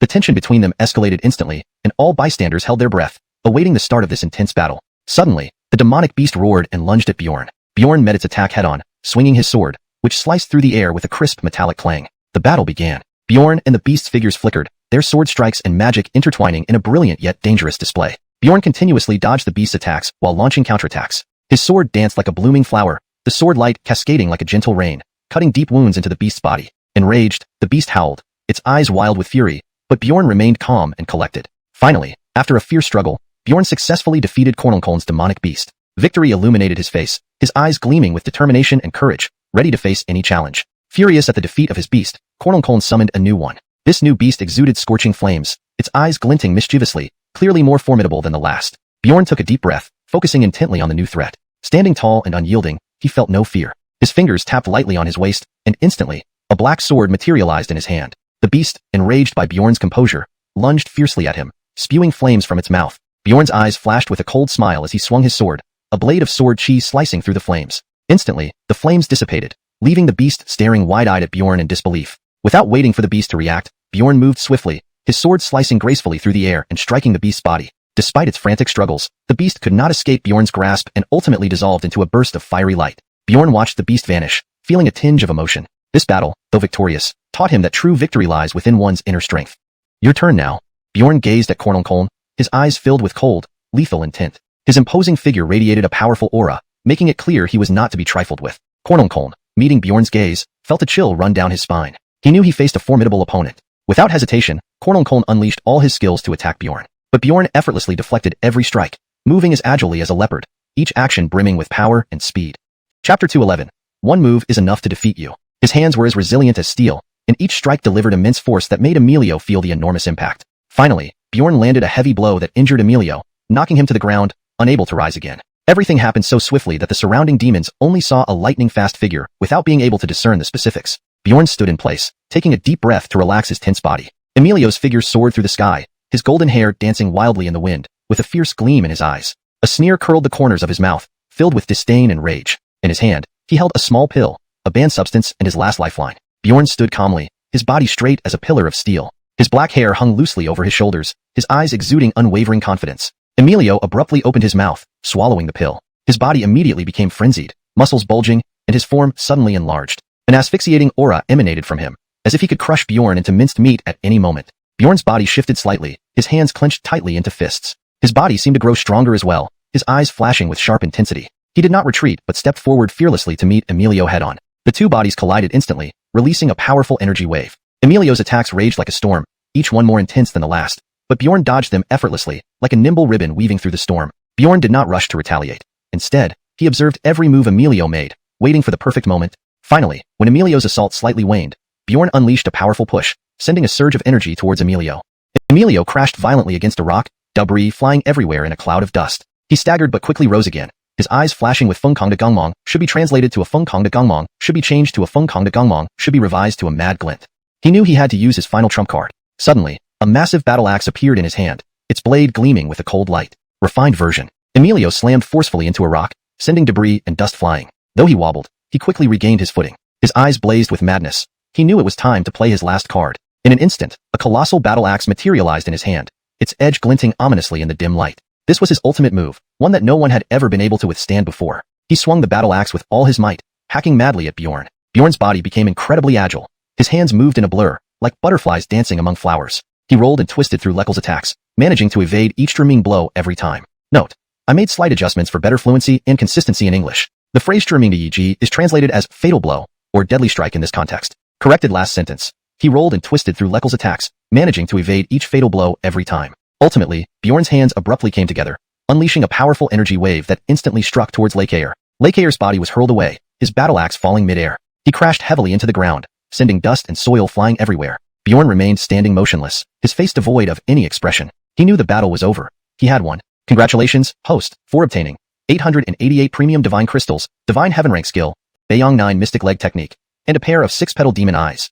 This edit ensures that the translated text reads naturally in English while accurately conveying the meaning of the original Chinese text. The terminology is consistent, and the style remains fitting for the context. After a brief respite, Bjorn resumed his onslaught against the demonic forces. The demon warriors, clad in black armor and wielding sharp weapons, exuded a thick aura of dark energy. They eagerly launched their attacks on Bjorn, but it was like trying to paddle in water bubbles, utterly ineffective. Bjorn, dressed in a white robe and holding a blue long sword, regarded them with cold, piercing eyes. He effortlessly dodged the attacks from the demonic soldiers, and, in an instant, swung his sword to slay several of them. His movements were smooth and sharp. Each swing tore through the air, producing a piercing whistling sound. The demonic soldiers launched various magical attacks at Bjorn using fireballs, ice arrows, and lightning bolts. These elemental attacks intertwined, forming a spectacular curtain of light. However, Bjorn effortlessly weaved through the chaos, dodging and countering with ease. Under the onslaught of the demon soldiers, his long sword shimmered with a brilliant blue light. With swift, precise movements, he slashed through the barrier of magical attacks, delivering lethal strikes to the demon warriors. The demon soldiers realized in terror that their resistance was futile. Bjorn's attack speed increased, and his figure darted among them like a elusive griffin. His sword flashed like lightning, slicing through the darkness as he finally slew the last of the demon soldiers. The remaining demon troops were thrown into panic, their courage to resist Bjorn utterly gone, and they only thought of fleeing. Bjorn, gripping his long sword, watched their retreating figures. His eyes were filled with cold indifference, reflecting his relentless stance towards the demons. Bjorn resolved to chase down the demonic army and personally annihilate them all. Without a moment's hesitation, he accelerated forward. Under the sunlight, his eyes gleamed with a cold light, deterring anyone from getting close. The demonic forces, unwilling to yield, regrouped once more, forming a formidable power. Their attacks were like a torrential storm, fierce and destructive, as if capable of obliterating everything in their path. Yet, Bjorn faced these assaults without a trace of fear. He muttered something under his breath, and then a blinding light emerged, cutting across the sky and sweeping through the entire demonic army. In that instant, everything became eerily silent. Bjorn's figure appeared even more imposing, his muscles rippling with deep and pronounced lines, exuding sheer strength and power. His gaze fixed straight ahead, radiating unwavering resolve and courage. The demon army scattered in panic as they were hit by the blinding light. They were horrified to realize that their attacks could not harm Bjorn in the slightest. Terror spread across their faces, as if they had witnessed the arrival of death itself. Bjorn continued advancing, each step radiating immense power. His body gleamed with a golden glow under the sunlight, like an impenetrable fortress, daunting anyone who dared to approach. Behind him, the demonic army had already scattered in panic, their terror sending shivers down the spine. Bjorn pressed on, his gaze resolute, determined to bring this all to an end. In the face of his relentless pursuit, the demonic forces fled in disarray, leaving behind a desolate battlefield. Bodies lay scattered on the ground, rivers of blood flowing amidst them. It was as if this land, once thriving and bustling, had now been transformed into a realm of utter silence and desolation. Suddenly, the sky darkened ominously, heavy clouds gathering as if a torrential downpour was imminent. Just as everyone was filled with dread, a figure descended from the heavens, landing before the demon army. A towering and formidable figure descended from the sky, landing before the Mozu army. He wielded an enormous battle axe and was clad in heavy armor, exuding an imposing presence. Upon seeing him, everyone immediately recognized him as their supreme commander, Garrett. The translation has maintained the paragraph structure and line breaks as requested, ensuring natural fluency and coherence with previous content. Chapter 212, Fight for Glory. Brent swept his gaze over the battlefield, littered with corpses, and his expression darkened. He took a deep breath and let out a roar. Demons, heed my call. Take up your weapons and fight for glory. His voice thundered like a bolt of lightning, instantly igniting a surge of passion in everyone's hearts. They raised their heads to look at Brent, their eyes filled with reverence. Bjorn, however, remained unmoved by the spectacle. He took a deep breath and slowly walked toward Brent. Seeing this, Brent immediately swung his battle axe and charged at Bjorn with incredible speed, reaching him in an instant. Bjorn sneered coldly, easily dodging Brent's attack as it came. He then raised his hand, and a beam of light shot from his palm straight toward Brent. Brent hurriedly raised his axe to block the light, but its power was too immense, instantly shattering his weapon. Brent stared in disbelief, unable to comprehend what he was seeing. His eyes widened in terror as they met Bjorn's. Bjorn gave a faint smile and waved his hand, sending another beam of light toward Brent, who was quickly forced back hundreds of meters. Frowning deeply, Brent's eyes flashed with displeasure and anger. He had not expected this seemingly ordinary human to deflect his attacks so effortlessly. Clenching his teeth, he sneered, preparing to teach this arrogant youth a lesson. Facing Brent's fierce assault, Bjorn remained calm, his stance as steady as a mountain. His movements were graceful, almost like a dance, each one perfectly timed to slip through the gaps in Brent's attacks. Though Bjorn's strikes seemed light, they always pressed down on Brent with enormous force. His speed was so rapid that Brent could barely react. Enraged to the point of turning purple, Brent knew he couldn't continue like this. He roared, summoning a 1,000-year-old demonic pet.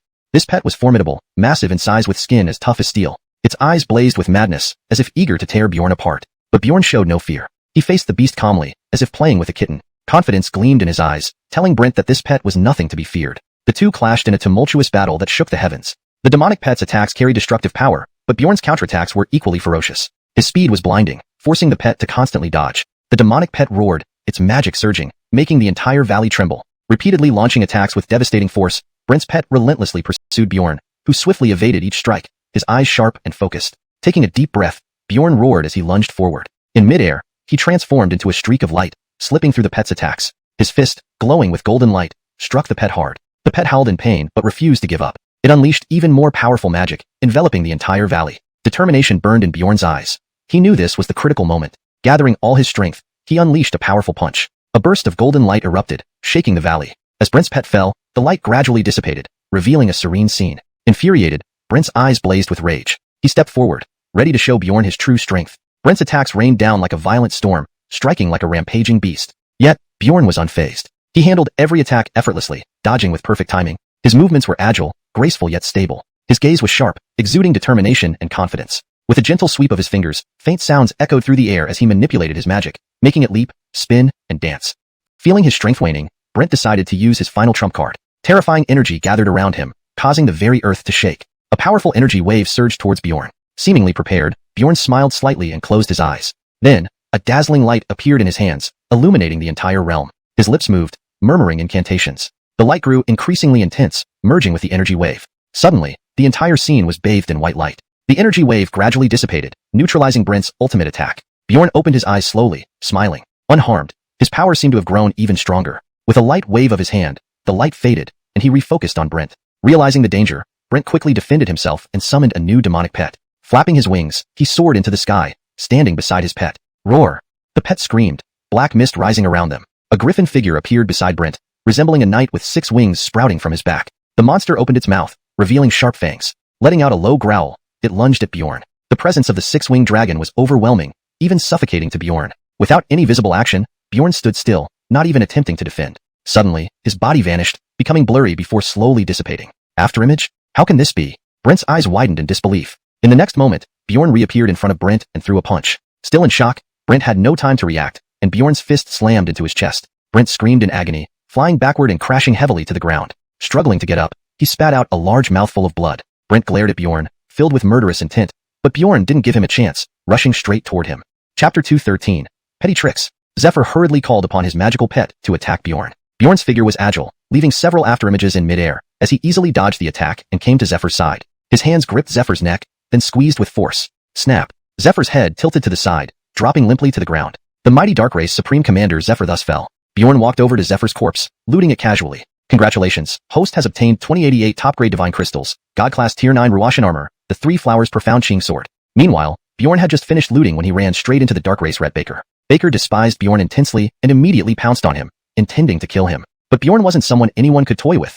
He began chanting something under his breath. In the next second, bolts of lightning appeared out of nowhere, striking Baker's body. Although this level of lightning inflicted little damage on Baker, it did slow him down significantly. Seizing this perfect opportunity, Bjorn rushed forward and slapped Baker, sending him flying backward with a boom. A cloud of green smoke dispersed, revealing Baker's form. Baker's body turned into a mass of black gas, his face twisted in a grimace. He sneered ominously, "You do have some real skill. It seems I need to take you seriously." He chanted some incantations as the black gas gradually solidified into a towering human male figure. With a cold laugh, Baker continued, "Be careful, the next attack will be lethal. This time, I won't let you escape." Bjorn remained silent, forming a giant sword in his hand and hurling it toward the cloaked figure. The cloaked man grinned, raising his arm to block the sword which was launched at him by Bjorn. His muscles swelled dramatically, deflecting the massive blade. Bjorn wore an expression of knowing what was coming next. As he started chanting under his breath again, the air around him seemed to boil. His body slowly floated up, hovering in the air. Spatial law, distortion. Bjorn's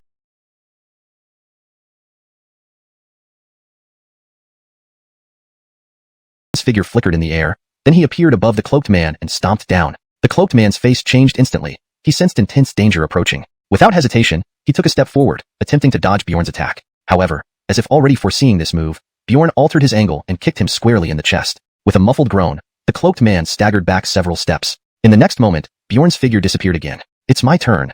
In a flash, he reappeared before the cloaked man once more, lifting his leg for another kick. The cloaked man's complexion instantly turned pale. A huge boom resounded in the sky. "Your turn now."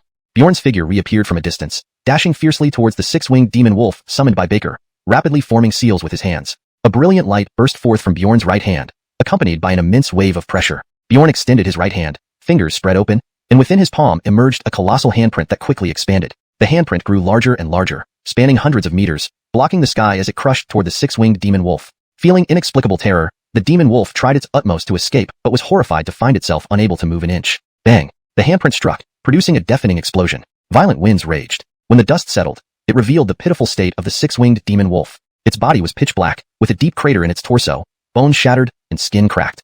It raised its head weakly, gazing up at Bjorn who was floating in the sky. Its eyes brimmed with sorrow and plea, its mouth moving slightly. Bjorn sighed and shook his head. Then, aiming at the 6-winged demon wolf, he flicked his wrist. The handprint descended from the heavens, piercing through the wolf's head and impaling it into the ground. At this point, 2 newly summoned magic dogs were charging at Bjorn, roaring fiercely. Still daring to come? Looking for a beating?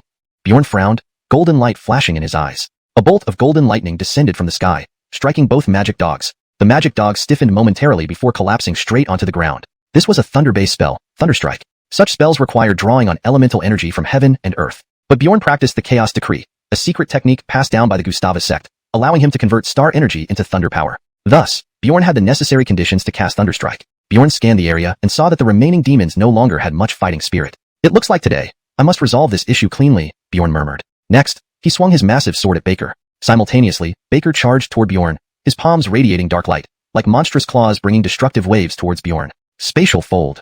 Bjorn's figure shifted, suddenly appearing behind Baker, catching him off guard. Thunderstrike.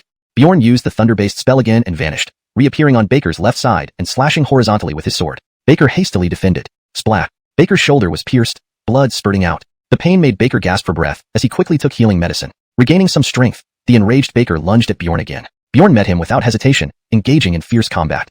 For a moment, they were evenly matched. This stunned Baker.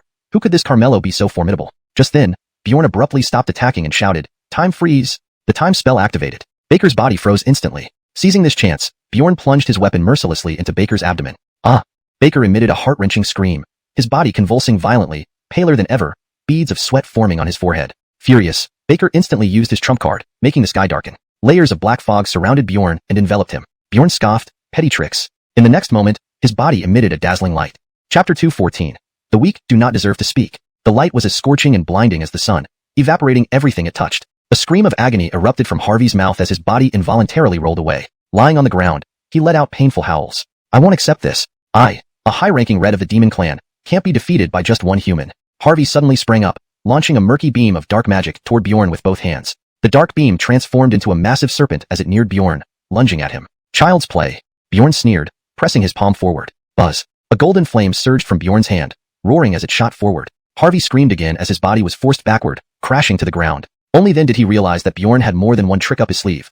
His true prowess lay in using fire spells to incinerate opponents. Bjorn appeared above Harvey once more, his giant sword raised high before slashing down viciously. Harvey roared, countering with both fists against Bjorn's sword. Clang. Harvey shuddered violently, sliding down and slamming into the ground. He struggled to rise, but didn't get the chance as Bjorn kicked him fiercely in the stomach. Harvey spat out a mouthful of blood, curling up on the ground, too pained to stand. "Damn it. This world belongs to us demons. Why should a single human have the power to humiliate me like this?" Harvey howled to the sky. Dense demonic energy surged from his body, coalescing into a massive skeletal skull floating in the air. "My loyal children, destroy this human," Harvey commanded. The giant skull roared furiously and charged at Bjorn. "Burst," Bjorn coldly ordered, swinging his sword down, splitting the skull apart in an explosion. As the skull shattered, the surrounding demonic energy dissipated. Harvey's eyes dimmed as he slumped dejectedly to the ground, his body withering like that of an old man on his last breath. "You know what? You've thoroughly enraged me. I could devour your soul and take your life, but I've changed my mind." As he spoke, madness gleamed in Harvey's eyes. "I will use your body as a sacrifice." With a strange green glow in his eyes, Harvey lunged at Bjorn with terrifying speed. "This tedious game is over," Bjorn said coldly. Confusion flashed across Harvey's face, quickly turning to terror. As he approached within 3 meters of Bjorn, the temperature dropped sharply, sending waves of icy fear through him. His pupils contracted as he tried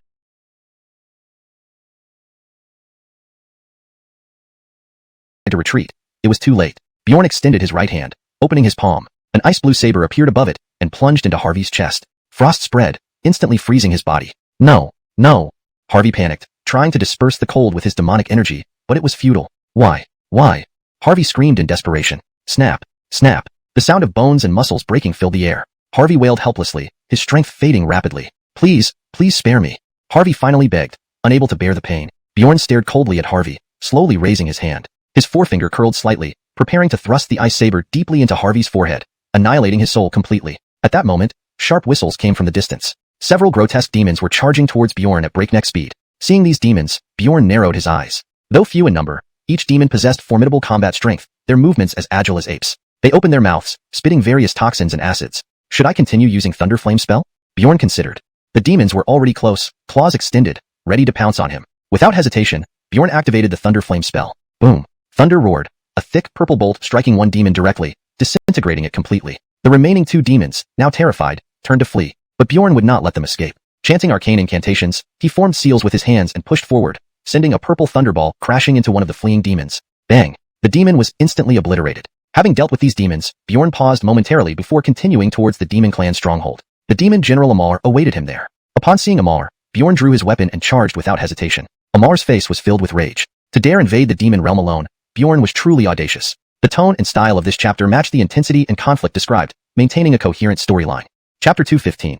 Eat me? You're not worthy. Amal roared furiously, dark energy surging through his body. Clenching his fists, he charged at Bjorn with all his might. Bjorn sneered coldly and dodged the powerful punch with a flicker of movement. Then, he swung his blade fiercely, cutting into Amal's neck. Splat! Amal let out a gruesome howl, stumbling back 7 to 8 steps. "Damn boy, I'll tear your mouth apart and devour you." Amal roared in anger, his face contorting, eyes bulging out in fury. His expression was hideous. But before Amal could react, Bjorn lunged forward again. Amal bellowed and met Bjorn head-on, striking with both fists simultaneously. 2 muffled explosions echoed. Amal's face turned beet red, and he involuntarily slid backward for over 20 yards. Cursed, Amal snarled, his appearance twisted. He wobbled, but steadied himself firmly. How did your strength increase so much? Amal asked, his face filled with shock. Guess what?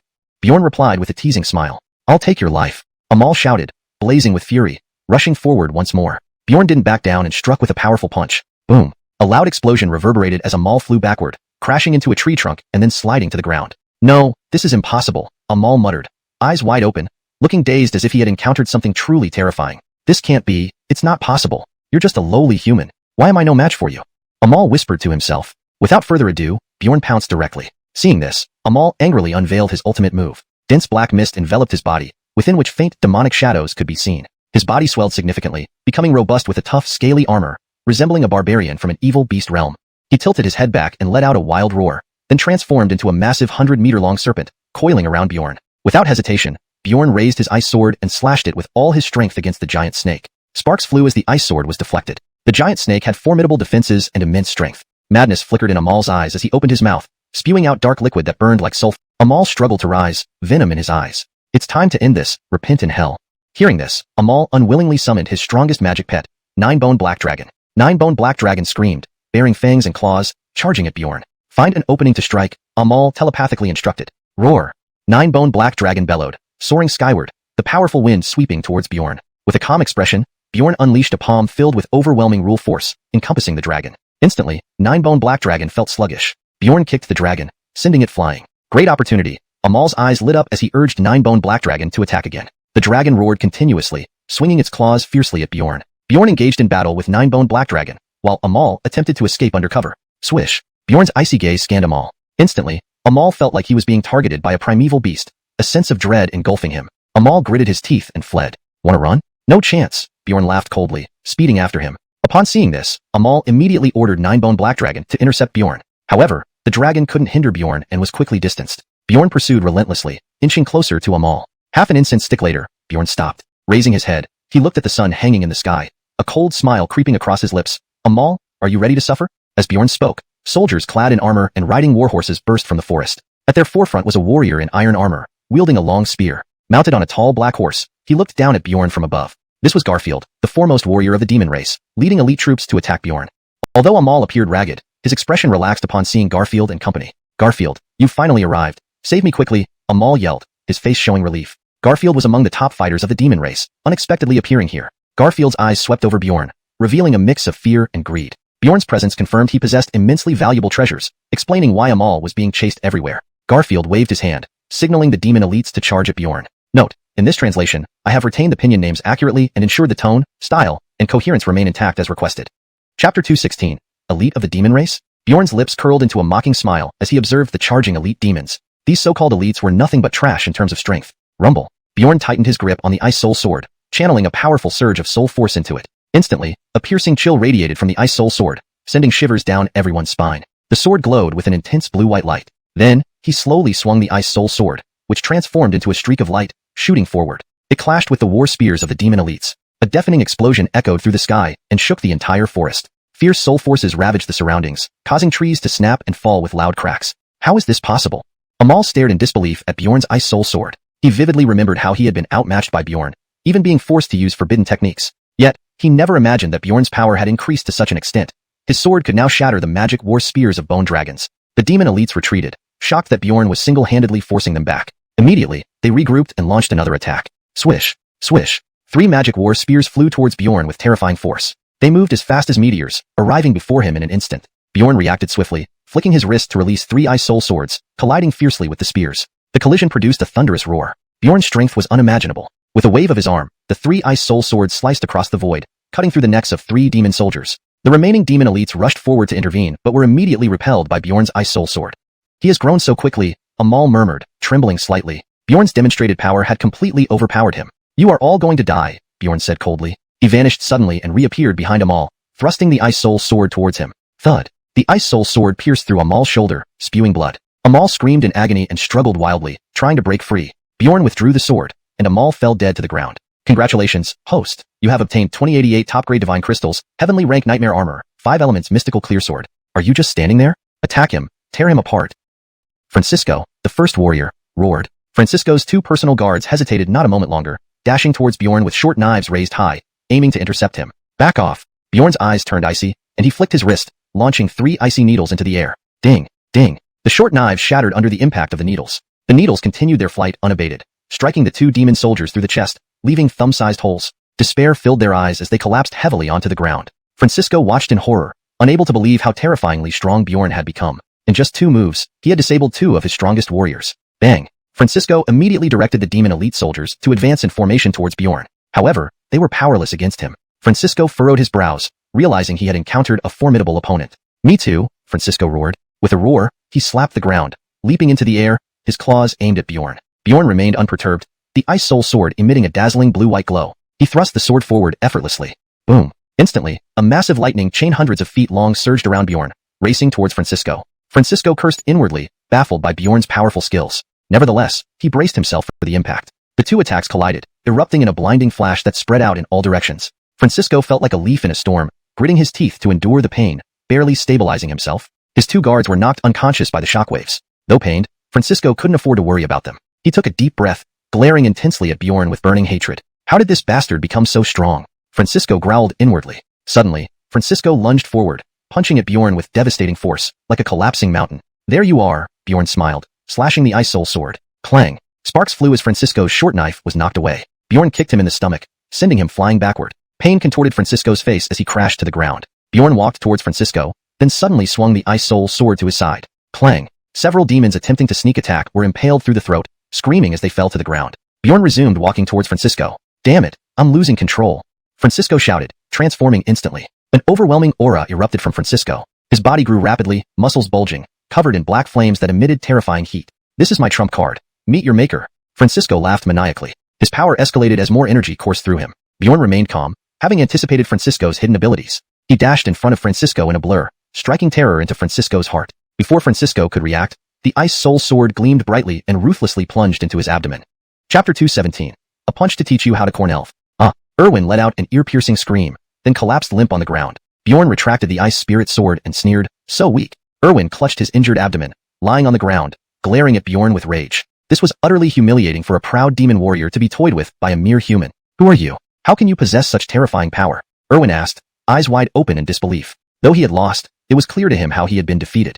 Erwin found it hard to believe that a young human could have such formidable strength. Bjorn didn't bother explaining. He just advanced towards Erwin with his sword raised. The scene left the other demon soldiers stunned. Their mighty first warrior, Erwin, had actually been defeated by this human. Seeing Bjorn's determined stance, Erwin erupted in fury. Humiliation. Great humiliation. Erwin roared as black flames enveloped his body, launching a punch at Bjorn. A wave of scorching heat surged in all directions. Bjorn's body trembled slightly, but he didn't retreat even half a step. At the same time, Erwin stumbled backward several steps, shock written all over his face. How is this possible? You actually blocked my attack. Erwin couldn't believe his eyes. He was the first warrior of the demons and yet, he couldn't beat this young punk. Feeling greatly humiliated, his anger blazed fiercely. Roaring once more, Erwin summoned black flames with both hands and hurled a destructive force towards Bjorn. Bjorn's eyes gleamed as he held the ice spirit sword in his right hand and formed a seal with his left. In an instant, a faint figure of Vajra appeared beside Bjorn.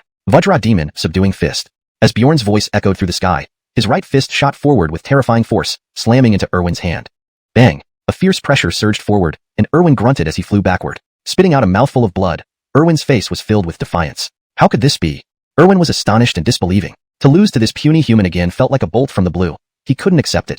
Erwin rose from the ground, eyes bloodshot, charging towards Bjorn like a dart, launching another attack. Black flames gathered in his hands, smashing violently toward Bjorn. You're obstinate. Bjorn laughed coldly and cleaved through Erwin's fist with one strike of his sword.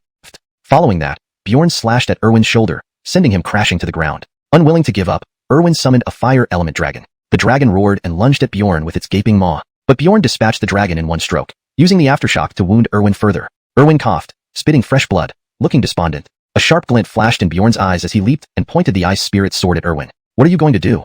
Erwin's expression changed abruptly, retreating hastily. But the next moment, 3 stone talismans struck Erwin's chest, instantly subduing him. With a swift movement, Bjorn beheaded Erwin, blood staining the ground red. Congratulations, host obtained 3,088 premium god crystals, a divine celestial grade 9 heavens mystic bow. The first warrior of the demons, defeated so easily? Seeing this, the elite demon soldiers couldn't help feeling enraged. Without hesitation, they charged at Bjorn en masse. Bang! Bang! Wielding the ice spirit sword, Bjorn moved like a tiger among sheep, felling the demon soldiers one by one. Soon, the battlefield was empty except for Bjorn. After looting the corpses, Bjorn headed to the demon stronghold, where he encountered the demon leader Xuanhuan and core demon soldiers. Bjorn wasted no words and engaged the demon core soldiers directly. The demon core soldiers quickly surrounded him, weapons swinging wildly. Bjorn deftly dodged the fatal blows, then swept his arm, decapitating one demon soldier. Another demon soldier's head rolled off, spraying blood everywhere. Within moments, hundreds of demon elite soldiers were eliminated by Bjorn. Who are you? Why did you invade our sacred demon territory? Xuanhuan demanded sternly. My name is Bjorn, and I've come to exterminate your demon race, Bjorn replied calmly. Huge talk. Xuanhuan scoffed. Today, I'll send you to the afterlife. Xuanhuan pounced at Bjorn, releasing overwhelming demonic power that made Bjorn catch his breath. That's more like it. Bjorn grinned, revealing a row of white teeth as he charged at Xuanhuan with the ice spirit sword. Boom. Their clash unleashed massive energy waves, shaking the earth and breaking trees. Each move was filled with immense destructive power. It's time to end this. Xuanhuan sneered, palm flickering with black flames, transforming into a giant black flame sword slashing down on Bjorn. Bjorn showed no fear, raising the ice spirit sword to block it. An intense explosion resounded across the mountain range. It's time to end this. Next, Bjorn unleashed wind thunder wings, turning into a streak of lightning heading straight for Xuanhuan. Boom. Another fierce collision followed. Suddenly, a crisp sound rang out. The black flame sword in Xuanhuan's hand shattered. His pupils constricted, surprise flashing in his eyes. My turn. Bjorn spoke indifferently, then thrust the ice spirit sword towards Xuanhuan. Fresh blood bloomed as Bjorn pierced Xuanhuan's arm with the ice spirit sword. Xuanhuan's eyes widened. Although Xuanhuan was immensely powerful, Bjorn had braced himself for a tough fight. Yet he hadn't expected to injure Xuanhuan so easily. The wounded Xuanhuan glared at Bjorn, roaring, "You vile worm! You dare to hurt our leader! Today, you will pay dearly for this. Our leader Xuanhuan, how could he be taken by surprise by humans?" The surrounding demon soldiers taunted. Bjorn ignored their insults, slowly walking towards Xuanhuan. What do you intend to do? Xuanhuan frowned, his eyes filled with apprehension. Even with a pierced arm, he was still Xuanhuan, possessing top-tier combat power. To see you off, Bjorn said calmly. You are too arrogant. Do you really think I am a soft target? Xuanhuan roared, demonic aura surging around him. Please note that the translation maintains the structure and style of the original text while ensuring fluency and coherence in English. Chapter 218. This is your ace? Muscles bulged all over his body, as if cast in steel, emanating a powerful aura. A mere piece of trash dares to provoke the head of our clan? Xuanhuan's gaze was cold, and with a stomp of his foot, the ground trembled. An endless torrent of demonic energy surged and swirled into a vortex that spun wildly, as if devouring everything in its path. Crack! Bjorn's body wavered slightly, hovering in the air before stabilizing. Meanwhile, infinite demonic energy converged into a pitch-black flame battle axe in Xuanhuan's hand, forming a colossal pillar of fire that rushed toward Bjorn. The fiery pillar, several meters thick, burned with deep blue flames on its surface. The heat caused the air to sizzle wherever it passed, leaving behind a burnt smell. This flame is quite intriguing, Bjorn murmured, squinting his eyes. Suddenly, he vanished from his spot, dodging the pillar of flames. His movements were erratic and unpredictable, weaving in and out of the fiery column. The column obliterated everything in its path, reducing rocks and vegetation to ashes. Bjorn's speed increased dramatically, his form shifting rapidly, making it impossible for Xuanhuan to catch him. Suddenly, Bjorn delivered a whip kick to Xuanhuan's waist. With a crack, Xuanhuan's spine snapped, sending him flying backward and crashing to the ground. Ah! Xuanhuan groaned in pain, staring at Bjorn with a grimace. It should be over now, Bjorn said coldly. The ice soul sword let out a faint hum, its icy blade pressing against Xuanhuan's neck, ready to end his life. Xuanhuan looked at Bjorn with a mix of humiliation and anger, gritting his teeth. It's not over yet. Watch my ultimate move, Dark Flame City. Xuanhuan's eyes gleamed with fierce malevolence, and his demonic energy surged wildly. In an instant, the demonic energy transformed into roaring flames, scorching the surrounding area, even distorting the air. Xuanhuan slowly ascended, floating midair, as terrifying power enveloped the entire valley. Go! Xuanhuan growled. Immediately, a monstrous beast made of demonic flames roared skyward, carrying a wave of scorching heat that swept towards Bjorn. Bjorn smiled confidently and shot forward, slashing down with the ice soul sword. A silvery sword beam erupted with immense force. As the two forces collided, a deafening boom rang out. The flaming beast shattered instantly, and the tremendous energy exploded outward, shaking the ground. Hack! Xuanhuan spewed out a mouthful of blood, retreating again, nearly falling from the sky. Clutching his injured chest, he stared at Bjorn in horror, his heart pounding. Such a formidable sword technique. Xuanhuan shuddered internally, feeling the lingering fear from the attack. You, who are you? Xuanhuan asked through clenched teeth. Bjorn. Bjorn? Xuanhuan froze, having never heard of this name. Looks like you're quite ignorant, Bjorn taunted. Xuanhuan's eyes twitched. His mood darkened, and his face turned ink black. I don't care who you are. Anyone who challenges our clan leader meets only one fate, death. Before the words left his mouth, Xuanhuan unleashed his full demonic energy, moving ghost-like towards Bjorn. Perfect timing. I've been wanting to try my new martial skill. Bjorn's eyes sparkled with excitement. 3 Yang opening the gate of dawn. With Bjorn's roar, radiant silver light bloomed. Instantly, the entire area was covered in blinding brilliance. Boom. Countless fireballs appeared, densely covering the valley. What? Feeling the terrifying energy lock onto him, Xuanhuan's expression changed drastically, terror overtaking him. He hastily used divine power to defend, but it was futile against the relentless barrage of fireballs. In mere seconds, Xuanhuan was swallowed by the endless inferno. The searing heat scorched his skin painfully, energy, encasing Xuanhuan. Frozen solid. Bjorn commanded coldly. Instantly, Xuanhuan's body stiffened, turning into an ice statue. Xuanhuan's pupils constricted, waves of shock rippling through his mind. How can his ice power be more terrifying than mine? How does such a young person possess this level of strength? Xuanhuan's face was etched with astonishment. Ice Soul Slash. Bjorn barked, swinging the Ice Soul Sword. In a split second, 100-meter-long snow-white sword beam howled forth, slicing through the air with a piercing whistle. Oh no! Xuanhuan's face paled, hurriedly trying to escape using true chi, but found himself still frozen, completely immobile. Damn it!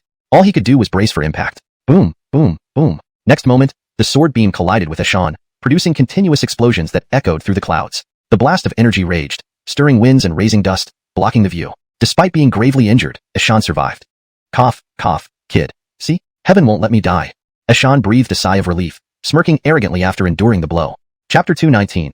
Imminent Clash. As soon as the words left his lips, Xuanhuan spurred his true chi in an attempt to break free. What he didn't anticipate was that his true chi couldn't be summoned at all.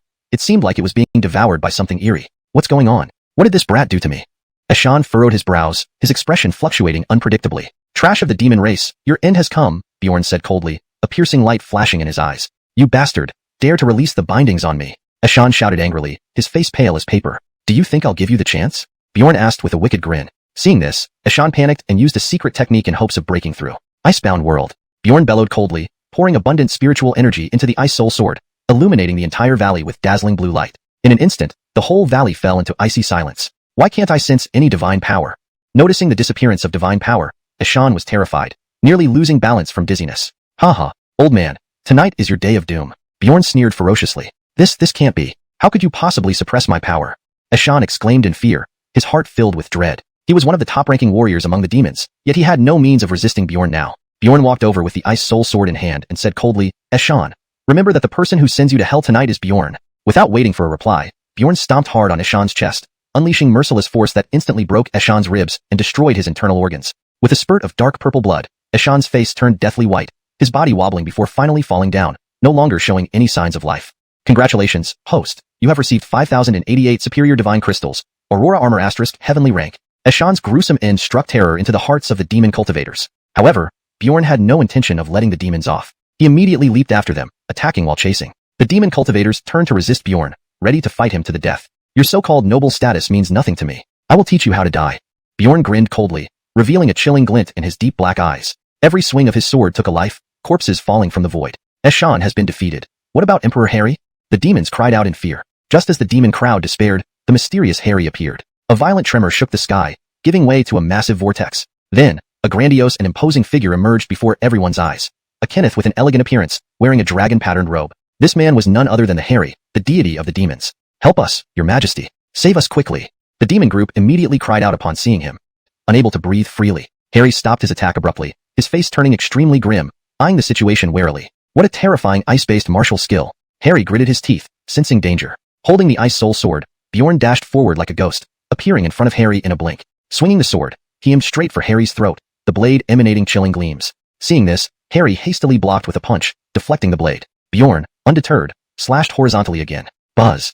At the moment their blades collided, a low-pitched thud echoed, shaking Bjorn's body violently. Bjorn retreated 3 steps, feeling hot currents surging within, his face slightly solemn. This guy is indeed strong, interesting. Bjorn was brimming with fighting spirit. The power of the Harry was far beyond Xuanhuan's capabilities. Bjorn swung 4 consecutive strikes, each carrying immense momentum. The 4 sword beams tore through space with a forceful sweep, creating a spectacular scene. Come on! Harry roared, punching fiercely, splitting the air. Bam bam! Fists met swords, loud explosions resonated, sparks flying, captivating the heart, while wild energy ripples wreaked havoc everywhere. Harry fought evenly with Bjorn, neither yielding. Bjorn grew fiercer as the battle continued, engaging in life-and-death combat. It should end now, Harry declared, releasing overwhelming aura and rising power. Harry's palms smashed down, bursting with strength, shattering the void. 9 Sun Fist. Bjorn rapidly channeled energy, true chi erupting from his dantian, infusing his right arm. In the next moment, Bjorn punched forcefully, heat waves billowing, forming a terrifying crimson flame around his fist. The crimson flame burst like a sun, radiating intense heat, distorting space. Such a tyrannical martial skill, able to summon such immense power.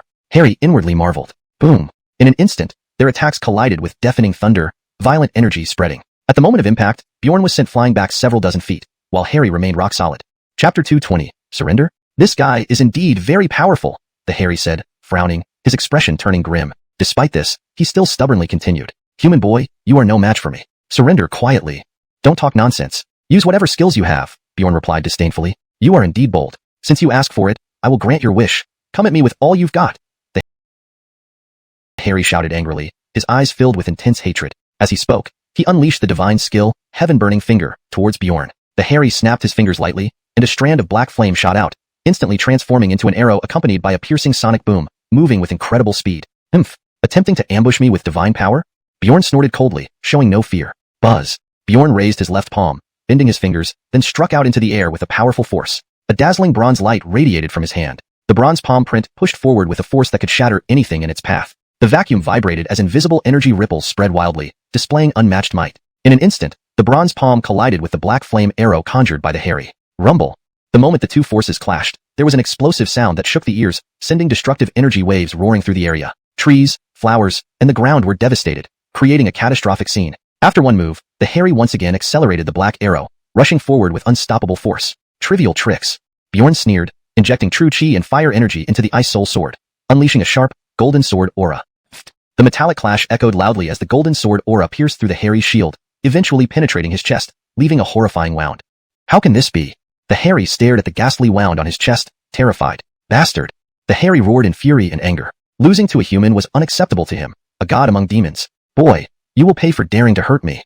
The Harry howled viciously, resembling a savage beast. Whoosh! Immediately, the Harry summoned 6 black spears which flew out instantly. Bjorn blocked them with his sword, preventing them from advancing any further. Sharp treasures indeed.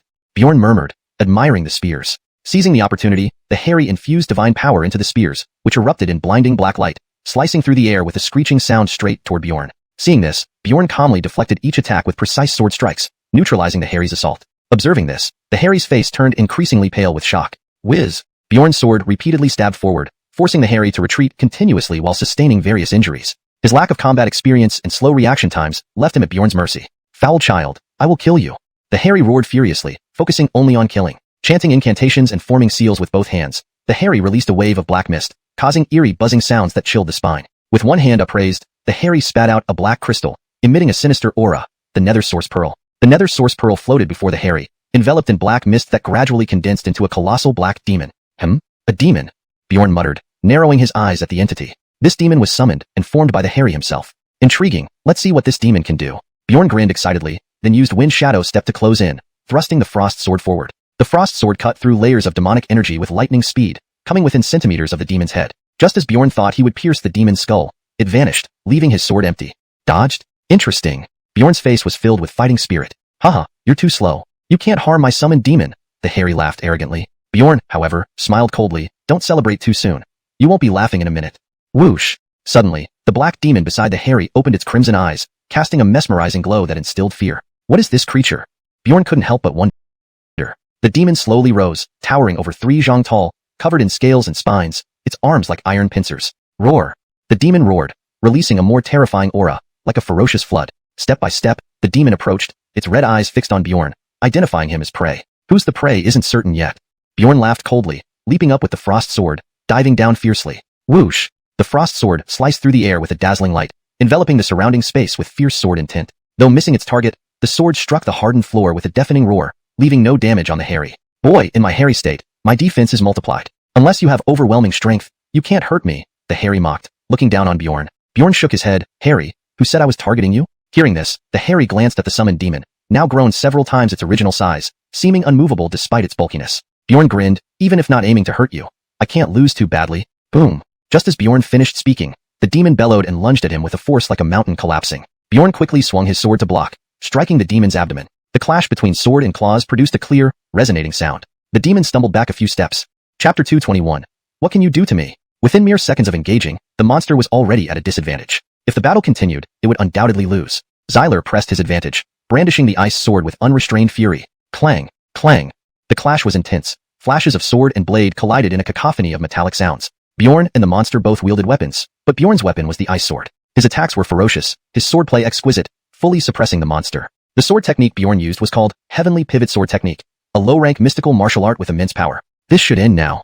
Bjorn growled, his wrist twisting as a vast surge of energy erupted. The ice sword instantly glowed with a dazzling purple light, its presence awe-inspiring and razor-sharp. The monster recoiled in fear, unable to withstand the terrifying sword aura emitted by the ice sword. It was being continuously suppressed. A moment later, accompanied by a sharp crack, the monster's right arm snapped, red blood flowing out. Alio!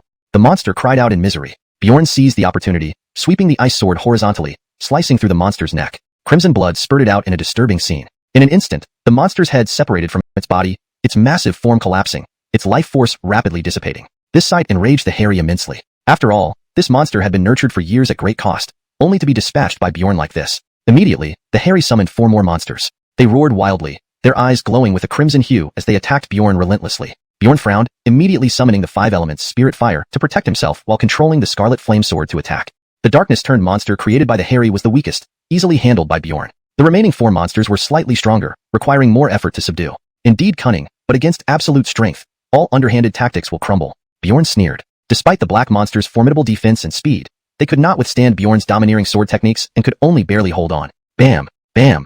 Bjorn's sword moves grew faster and more lethal, each strike splattering crimson blood and slicing deep into the monster's bodies. Though Bjorn was only at the peak of the 9th level of body tempering, he possessed various hidden cards and practiced the soul-devouring martial art. How can this be? How can he be so strong? The hairy was horrified. Directing the 4 monsters to surround and attack Bjorn did nothing. Unfortunately, despite the 4 monsters' best efforts, they were no match. Bjorn moved as nimbly as a monkey, constantly evading their attacks while unleashing devastating strikes that forced the monsters into constant retreat. How? How can this be?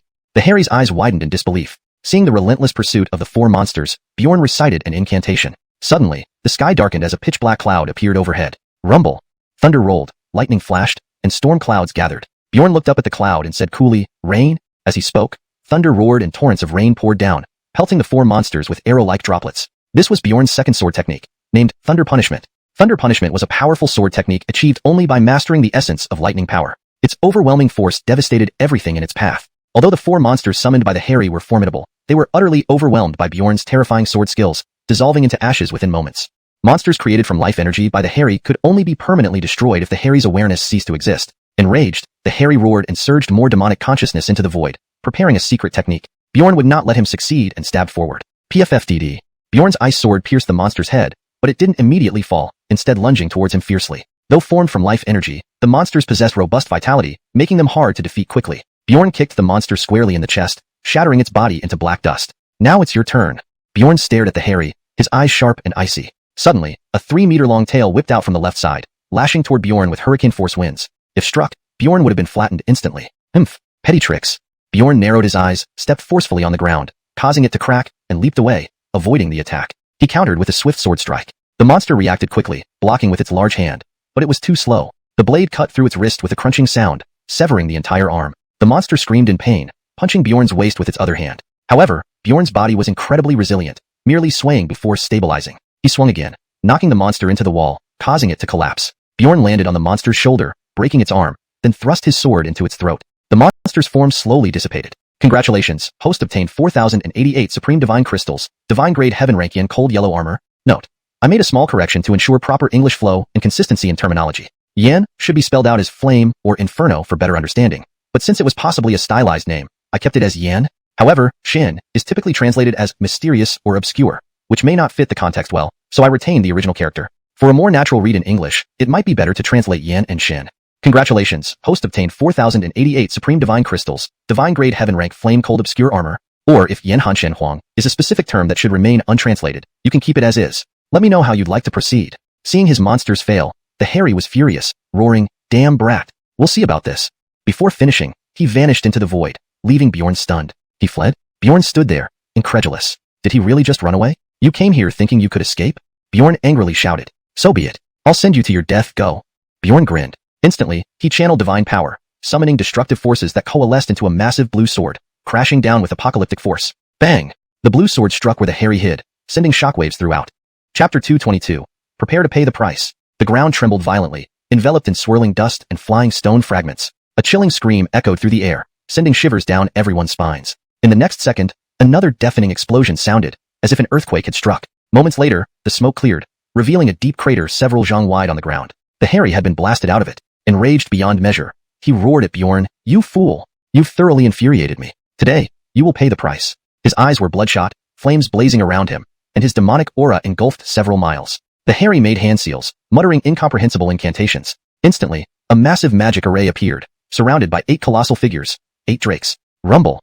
The hairy formed intricate hand seals, The 8 generals let out sky-shattering howls, releasing overwhelming auras that spread a sinister force across the area. At the same time, a powerful suction force erupted, distorting the surrounding air, and heavenly chi poured into their bodies. The 8 generals quickly shrunk and coalesced into humanoid forms. They lined up in unison, staring fiercely at Bjorn with eyes full of malice, emitting a menacing presence. Sensing the terrifying auras emanating from the 8 demon generals, Bjorn merely shook his head disdainfully. "Human, you've completely enraged me. I will tear you to pieces," the hairy bellowed, his eyes filled with a mad, crimson light. Immediately, the 8 demon generals charged at Bjorn simultaneously. Bjorn's gaze turned sharp. "Break!" Bjorn growled, brandishing his sword and striking one of the demon generals heavily. Clang! A sharp metallic sound echoed. The general was left unharmed, showing no sign of damage. The general thrust both palms forward, unleashing an overwhelming wave of dark energy mixed with fearsome power. Seeing this, Bjorn immediately chanted an incantation. Suddenly, the sky grew dark, strong winds whipped up, and ominous clouds emerged, blocking out sunlight and plunging the space into darkness for miles around. Corner lightning arcs flickered, wrapping around the demon generals and causing them to emit agonizing screams. Zap zap! The lightning, brimming with terrifying power, instantly consumed the general. Within seconds, the lightning dissipated, and the general vanished. The Harry was horrified at the sight. Bjorn actually controlled celestial phenomena? The dark clouds and flashing lightning gave the Harry a sense of utter helplessness. Bjorn's mind shifted, and the dark clouds and lightning receded. The sky returned to its bright, sunny state, as if nothing unusual had happened. Was that strange and unpredictable power just now the heavenly tribulation? Bjorn muttered to himself as the dark clouds dispersed. The power of the heavenly tribulation was extremely formidable, causing no less damage than the will of heaven's attack. Moreover, each tribulation could enhance cultivation by 1 star. However, this heavenly tribulation was not as easy to overcome as Bjorn had imagined. Meanwhile, the 8 demon generals surged toward Bjorn. He did not dare to be careless and began chanting another incantation. Brilliant white light bloomed, dazzlingly covering a 100-meter radius, so intense that it was impossible to open one's eyes, like midday under a fierce sun. Pitiful wails rose again, and the 8 generals reappeared, each covered in white light, struggling before finally breaking free. But now they were all severely injured, their clothes torn and bloody skin exposed, appearing grotesque and disheveled. "Damn it, how can this guy have such terrifying strength? We couldn't even touch him despite our combined efforts," one general snarled. "This guy's mental power is frightening. He can channel the power of the heavenly tribulation, which I find extremely potent. He isn't as simple as he looks. He must have used some secret method to forcefully break through. Otherwise, he wouldn't possess such incredible power. His ability to use such powerful secret arts is unheard of. I suspect he has already grasped the essence power," another general said gravely. "Essence power? Impossible. He hasn't even condensed the gate of essence," the others exclaimed in shock. Essence transcended true essence. Even in the Holy Realm, only top-tier warriors wielded essence power, let alone the wasteland. "Regardless, we must deal with this guy first," another general coldly stated. The 8 generals pounced on Bjorn simultaneously, their fearsome dark energy sweeping all directions. "Humph!" Bjorn sneered, leaping away. Bjorn flicked his wrist, sending out a jet-black lightning-infused sword chi that shot like a meteor through the void, aiming straight for one general's head, displaying astonishing might. The general punched the black lightning sword chi but failed to deflect it. Instead, his fist was shattered. With a loud bang, the general was sent flying backward, coughing up blood, his body scorched black. In the blink of an eye, the 7 remaining generals were forced into retreat. How is this possible? The Harry stared in disbelief. Although Bjorn had the upper hand, he was still being pressured by the 7 generals. While defending against the generals' attacks, Bjorn observed his surroundings, seeking an opportunity to counterattack. "You demon generals, your physical strength is too weak." Bjorn swung his sword horizontally with immense force, clashing with the 7 generals' attacks. After this single move, Bjorn remained still while the 7 generals staggered back several steps. In the next moment, Bjorn vanished like a wraith, reappearing in front of one general. Ding! Bjorn placed his sword at the general's neck, grinning. "I know you haven't grasped the power of the Gate of Essence. Would you like to try?" "No way," the general spat angrily. "If you won't cooperate, then don't blame me for being unforgiving." Bjorn grinned wickedly, stomping his left foot hard. A thunderous roar followed, dirt flying as the entire ground shook violently. Then, something incredibly bizarre happened. Cracks opened beneath the feet of the 7 generals, and stone pillars erupted from the ground, trapping them instantly. Snap snap! More stone pillars spread like vines, binding the 7 generals tightly. Trapped and immobile, the 7 generals struggled in vain. "What are these things?" one general frowned. "The durability of these stone pillars rivals special materials. They can't be destroyed," another general said grimly, having tried several times without success. This chapter vividly describes an intense battle scene where Bjorn demonstrates his mastery over supernatural forces, overpowering the demon generals and leaving the Harry in awe and fear. Chapter 223. It's time to end this. "Damn, what is he trying to do?"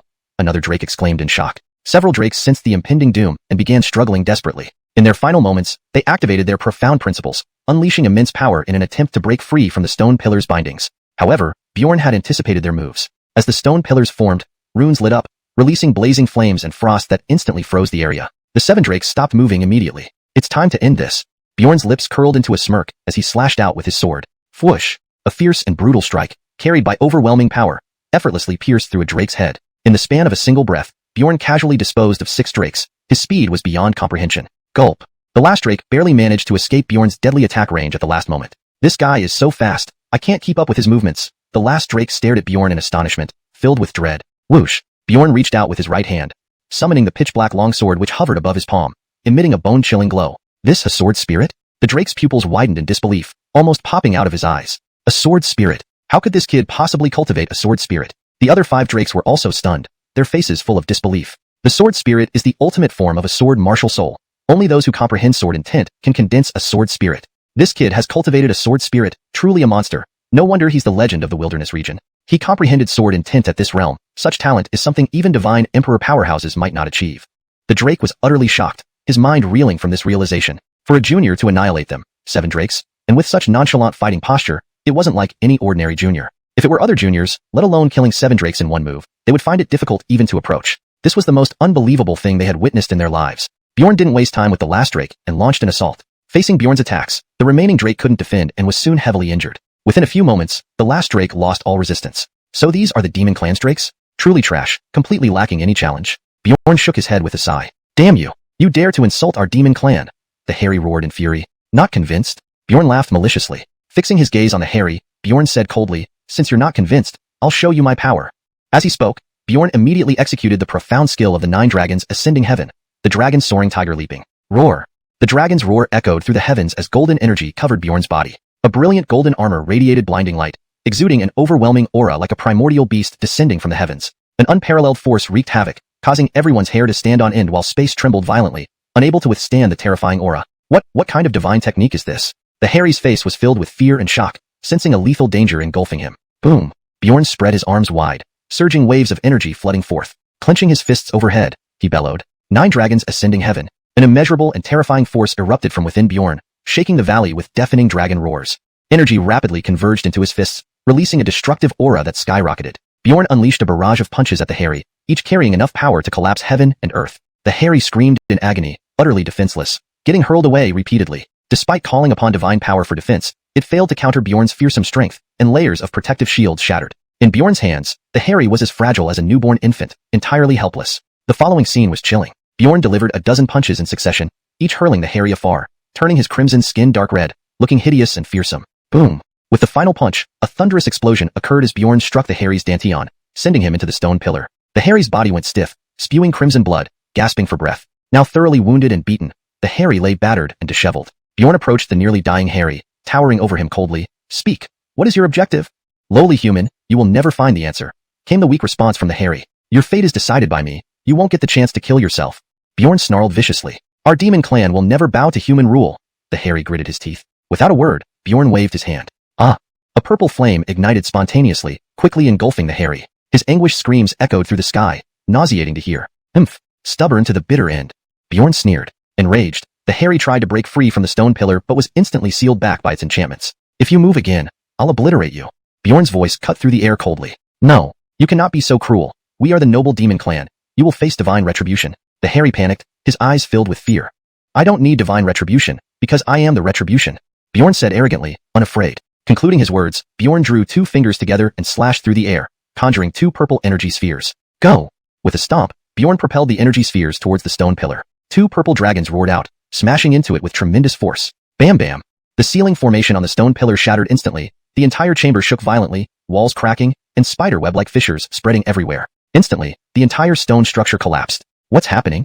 The sudden commotion caught the attention of the demon clan members. Relying on his trump card, the Harry managed to save himself and quickly consumed a mysterious pill. Seeing this, Bjorn wasted no time, dashing forward in a blur and grabbing the Harry by the neck with both hands, pulling forcefully. Cough cough. The Harry struggled violently, gasping for breath, his throat sore and breathing labored. Trying to resist, the Harry found himself powerless, his body paralyzed. Bjorn's arms tensed, flinging the Harry across the cave wall, smashing a large hole into it.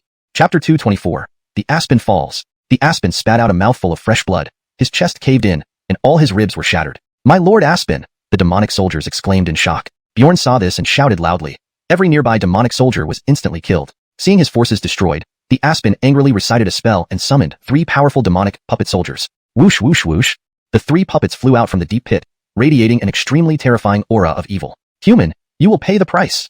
The Aspen snarled fiercely, his face contorted with hatred. Bjorn didn't flinch. Facing the three puppets, he mocked confidently, "With your kind, you dare to act tough against me?" Though the three puppets were powerful, they were nothing to Bjorn. Bjorn's palms flipped, and a pale blue flame appeared in his hand. Wind God Flame. Burning Heaven's Sacred Flame. Bjorn unleashed two techniques at once. Seeing the two flames in Bjorn's hands, the Aspen's eyes bulged, his heart seized with astonishment. How is that possible? This boy's cultivation talent is too unearthly. Having lived for so long, the Aspen had never seen such a monstrous and gifted existence. Two powerful and tyrannical strange fires being possessed by a mere youngster seemed unfathomable. Boom. The two differently colored flames collided, exploding instantly. A dazzling blue fire covered the surrounding area. Fighting one against many, Bjorn had the upper hand, completely overwhelming the Aspen. The intense battle lasted not long before the Aspen was heavily injured, falling as a black streak. Bjorn muttered softly, "He can still be alive. Indeed, quite resilient. It seems I need to add some flavor." Speaking, Bjorn activated his spiritual power. The Aspen immediately tried to unleash the primordial spirit seed hidden within him to evade Bjorn's attack. Just as he activated the primordial spirit seed, a sharp sword beam suddenly struck down, destroying it. Bjorn rushed over, grabbed the Aspen, and stepped on his head. The Aspen spewed out a large mouthful of fresh blood, his vital energy rapidly fading, pupils dilating, emitting smoke. I lost, the Aspen said, unable to accept it. Bjorn shook his head slightly. "Aspen, you shouldn't have provoked me. If you did, you should have known the outcome." As he spoke, the Aspen fell dead, his body growing cold, life extinguished, turning into ashes. A powerhouse from the divine realm had fallen. Bjorn looted all valuables from the corpse. "Congratulations, host obtained 10,088 Supreme Divine Crystals, Celestial Saint Magic Shining Armor, Dark Radiance Longsword. Not bad things here." Bjorn smiled contentedly. Bjorn's actions thoroughly intimidated the remaining demon powers, frightening them into running away without a second thought. "Wanna run?" Seeing this, Bjorn immediately gave chase, a mocking smile on his face. Moments later, the demonic powers were all slaughtered by Bjorn, none escaping. After harvesting their treasures, Bjorn was about to leave. Wait. Just then, a stranger called out to Bjorn. "Do I know you?" Bjorn asked. "Aren't you looking for the person behind the Aspen? Now that I'm here, how come you don't recognize me?" The man jeered sarcastically. "Who are you?" "The one who kills you." Without another word, the man lunged at Bjorn at incredible speed, like a bullet, cutting through the air sharply. Swoosh! Bjorn stretched his right hand, unleashing Wind God Flame and burning Heaven's Sacred Flame while activating Air Mastery. Immediately, two overwhelming waves of pressure swept out. Detecting Bjorn's true strength, the man's eyes widened, his face turning pale in terror. So strong. Their fists clashed, releasing a violent force that sent the man flying hundreds of meters away, spitting blood. The man, visibly stunned, glared at Bjorn through gritted teeth. "How could you have such terrifying strength? You're no match for me. Tell me your name, or else don't blame me for being rude." Bjorn growled menacingly. "Humph. You'd better pray you survive today," the man snapped, reciting a spell. "Let's see if you have what it takes." Bjorn's eyes flashed with icy determination. Upon finishing the spell, a ball of dark green energy condensed. The ball shot out from the man's hand and expanded visibly to basketball size, emitting an awe-inspiring aura, sending shivers down one's spine. Roar! The basketball-sized energy ball hurtled towards Bjorn, causing a deafening explosion and shaking the earth. The horrifying explosion affected several miles around. Rocks breaking, debris flying, dust swirling, like the end of the world. Bjorn calmly recited a spell. Suddenly, an enigmatic nine-colored halo appeared on his body. When the energy ball hit Bjorn, it was blocked by the nine-colored halo. Roar! Another thunderous explosion erupted, but Bjorn remained unmoved, not even raising an eyebrow. The nine-colored halo enveloped Bjorn, defending against the energy ball's might. How is this possible?"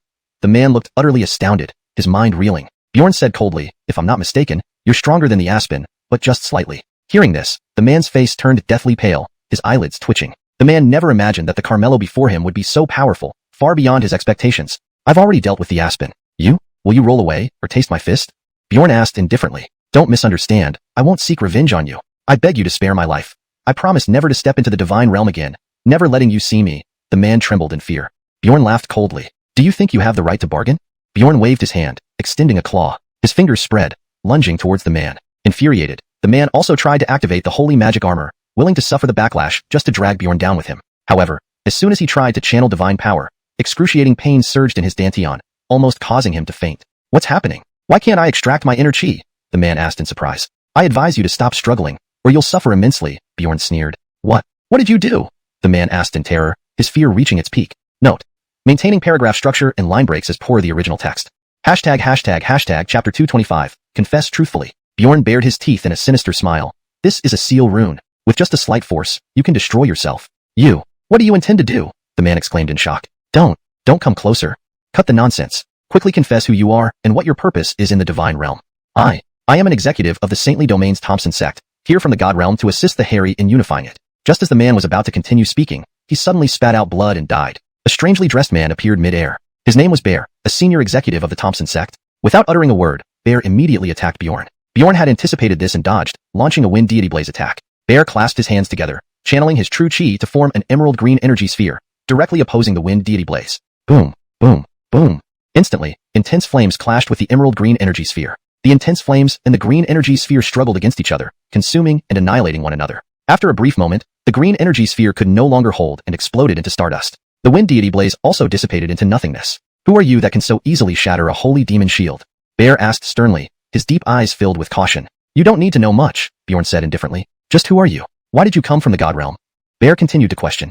I'm your father, Bjorn sneered coldly, his icy gaze making Bear feel extremely threatened. You? Bear flared up in rage. Are you a dog of the Thompson? I suggest you go find reincarnation obediently, Bjorn said disdainfully, then kicked out without warning. Bear let out a miserable scream as his body flew back hundreds of meters away. After being kicked, Bear roared in fury and immediately gathered his true chi to form a black shield hovering above him. Bear roared, Corneltal brat. Don't be too arrogant. I will make you kneel and bow down calling me grandfather. Bjorn charged forward and slapped Bear into the ground. Enraged, Bear summoned several powerful evil creatures. These creatures resembled wolves but were covered in scales and fangs, with robust and sharp limbs, red-rimmed eyes, and exuded a heavy stench of decay. The evil creatures howled ferociously, eyeing Bjorn fiercely before charging at him. Boom, boom. Bjorn stomped the ground continuously, producing deafening explosions that caused the earth to sink by several meters. Bjorn unleashed a punch like a falling meteor, causing a thunderous explosion and instantly crushing the evil creatures with overwhelming force. Several large, vicious evil creatures fell to the ground lifelessly. Bjorn stepped on them, causing them to explode from the pressure. Ah! The evil creatures' cries of agony echoed through the air, leaving no trace of their existence behind. Taking down 3 initial stage, Holy Sovereign Realm evil creatures, in one move showcased Bjorn's formidable strength. Seeing this, Bear gasped in fear, thoroughly terrified. This kid actually took out evil creatures in one move. It seems his physical body has some unique power, making his combat strength astonishing. Bear immediately chanted incantations again, trying to activate the Saint Demon Armor ability. Bjorn darted forward like lightning, his right elbow striking Bear's head mercilessly. Gotcha! The punch shattered Bear's skull, brain matter and blood splattering everywhere. A gruesome scene.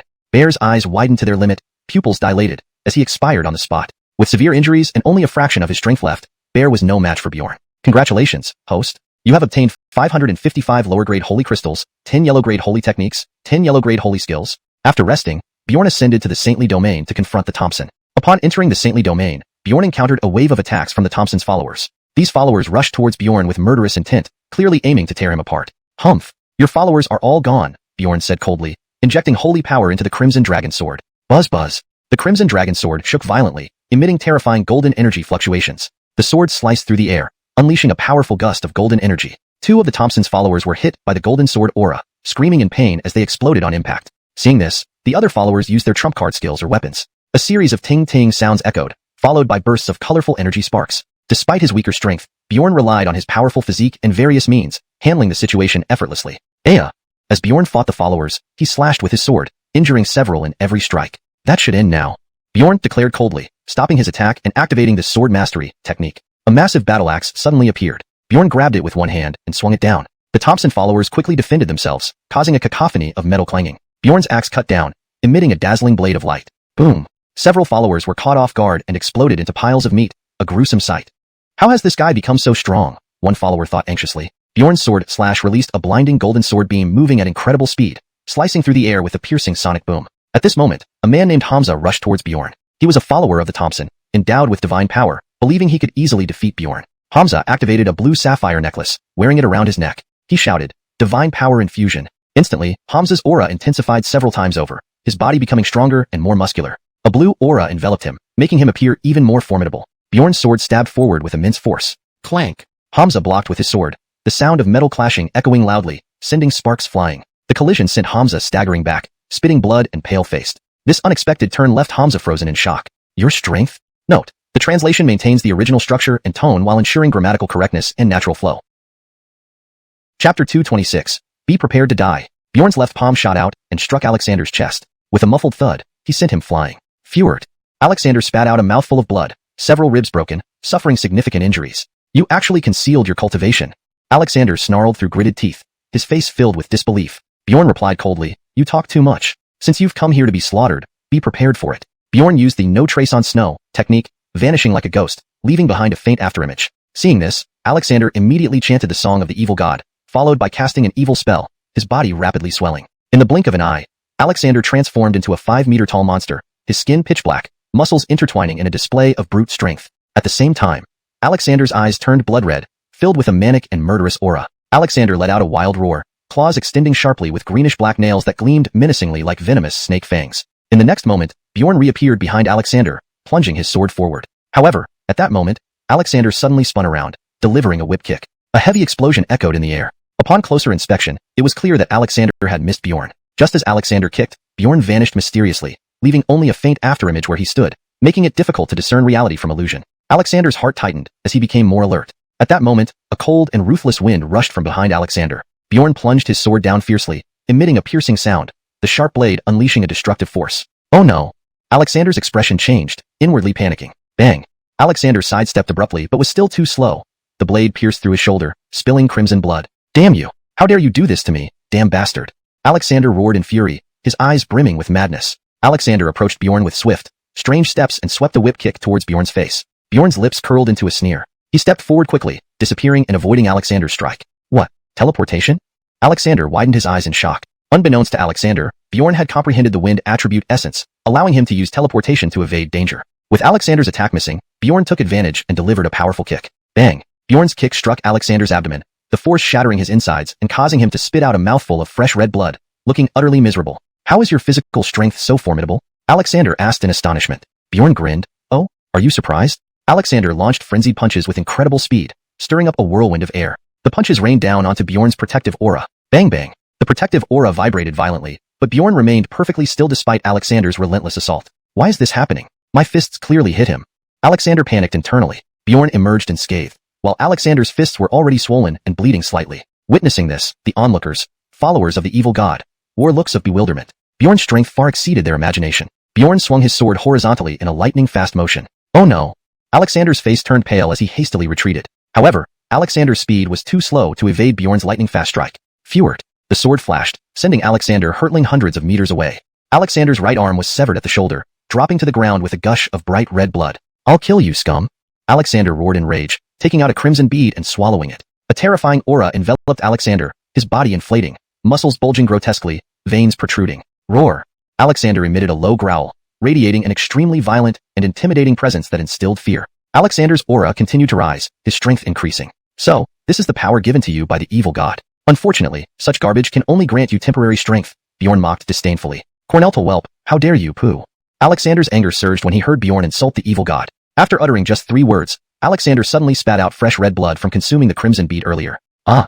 Alexander screamed in pain once again. As Alexander screamed, Bjorn immediately wielded the crimson flame warblade, chopping ruthlessly with a fierce slash that tore through the air, bursting with fiery light and surging energy. Terrified, Alexander swiftly gathered the evil god's power to resist. A loud boom resounded as the crimson flame warblade cleanly decapitated Alexander, the head rolling across the floor, covered in fresh crimson blood, a chilling sight. Alexander's headless body remained standing, drops of blood dripping onto the floor. Boss! The other followers of the evil god wailed upon seeing this scene. Bjorn, you bastard!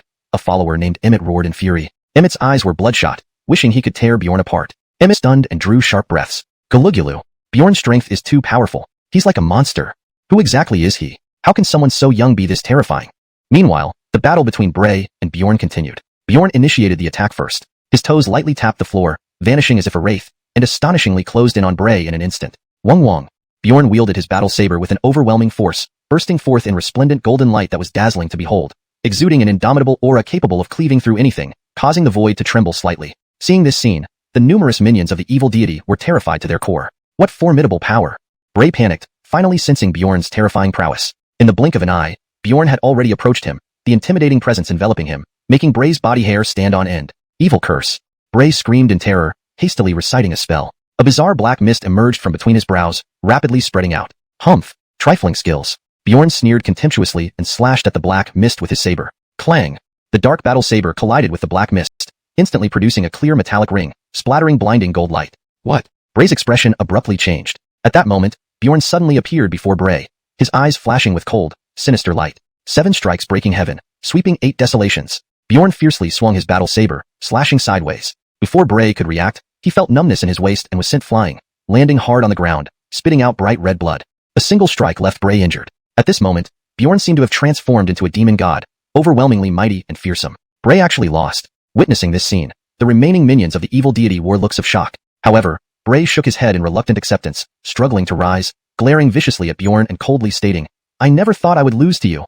Bray knew very well that without relying on the evil deity's power, he absolutely wouldn't be Bjorn's match. Realizing that only the evil deity's power could handle Bjorn, Bray admitted, "I admit, your strength indeed surprised me," and then his aura suddenly soared. Boosting cultivation? A dying struggle? Bjorn sneered dismissively. In the next moment, Bray turned into a fleeting shadow, streaking forward with sonic booms, his aura surging mightily. Bray made seals with his hands, and the evil deity's power swiftly gathered around him, pouring into his body continuously. Instantly, Bray's aura skyrocketed. Power of the evil deity? Bjorn's eyebrows furrowed, sensing the fluctuating aura emitted by Bray. Haha. Bray laughed maniacally, revealing a mad expression, excitedly declaring, "Yes, now you will go to hell." As soon as he spoke, Bray unleashed the full force of the evil deity, throwing a punch. The space quaked violently with Bray's punch, the momentum terrifying and unstoppable. Facing such a horrifying blow from Bray, Bjorn remained calm, countering with a swift slash of his saber. Boom! In an instant, as their strikes collided, a deep booming sound reverberated across the plaza. A visible shockwave raged outward, causing several buildings to collapse, bricks and debris scattering everywhere. After the impact, both Bjorn and Bray staggered back a few steps. What? Bray's expression froze, clearly not expecting Bjorn to withstand his blow. You actually blocked it. Bray was simultaneously shocked and furious that Bjorn could resist the evil deity's power, exceeding his expectations. That guy really has some skills to block even Bray's attack, one of the minions remarked in shock. Bjorn is too strong.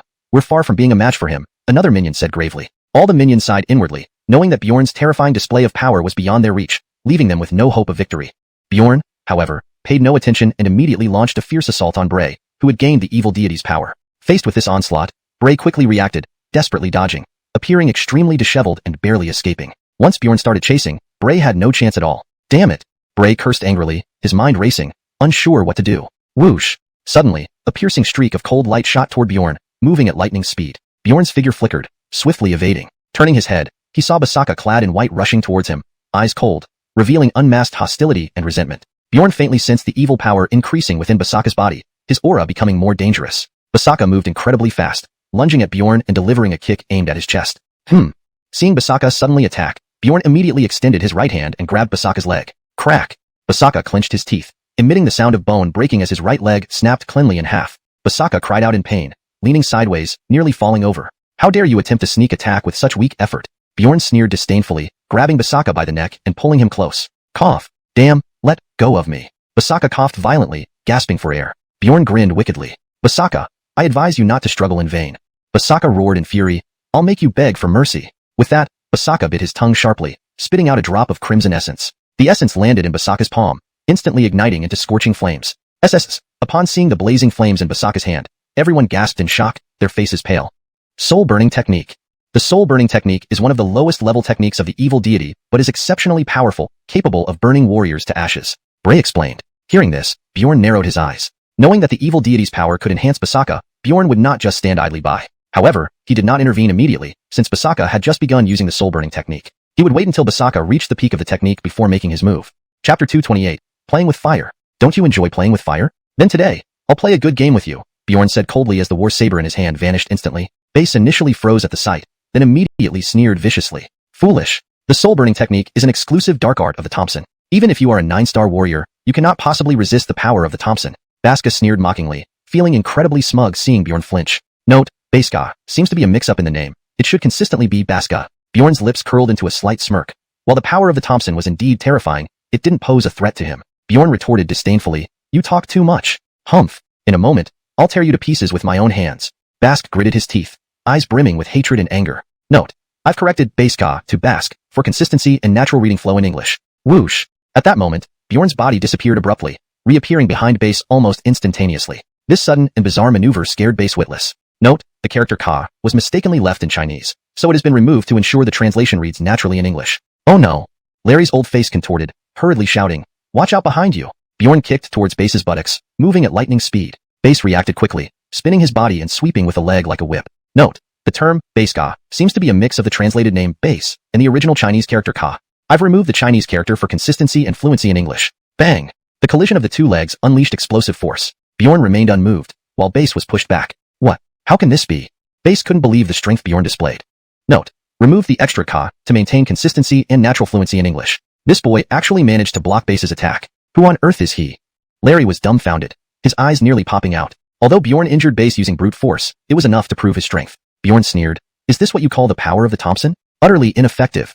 Hearing the insulting ridicule, Base flew into a rage and roared, "Bastard!"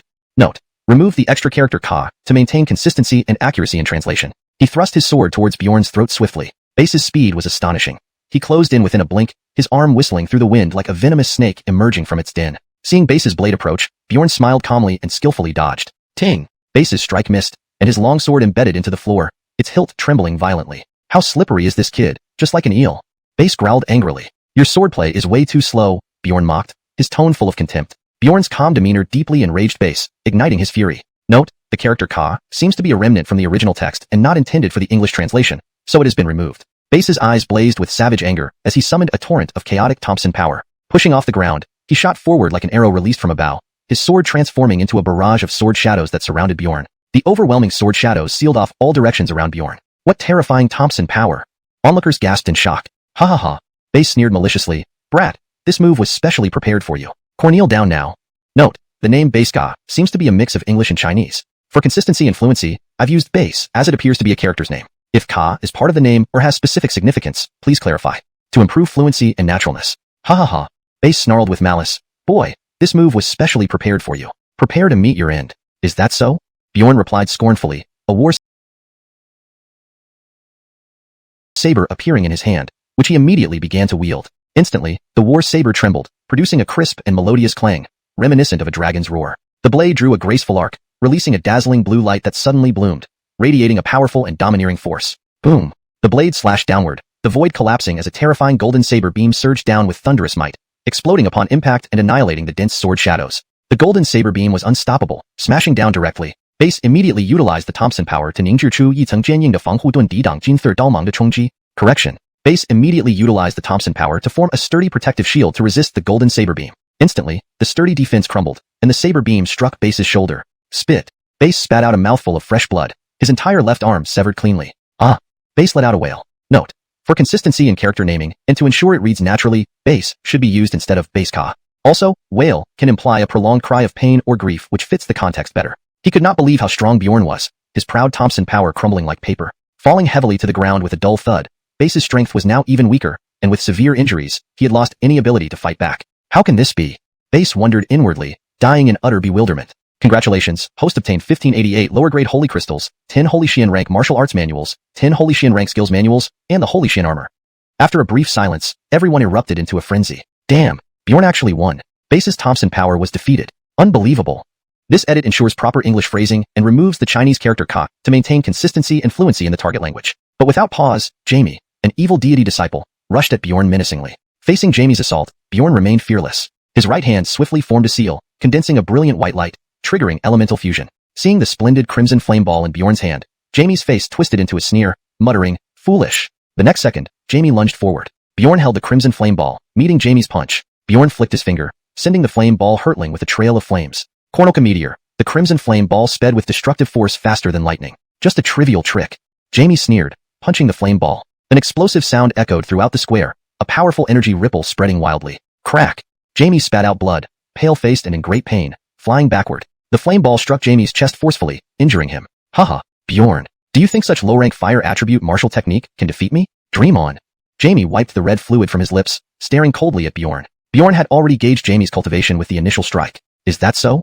Bjorn sneered mischievously, then leaped forward. Bjorn performed the 8 steps chasing stars, each step covering distance rapidly. In mere moments, Bjorn appeared beside Jamie. Boom! Without hesitation, Bjorn slammed a palm into Jamie's chest. The powerful force exploded immediately, creating a deafening boom. Ah! Jamie screamed in agony, his body sinking into the sand pit, spitting out more blood. After just one exchange, Jamie was gravely injured. Jamie! 3 black-robed figures changed expression, rushing over hurriedly.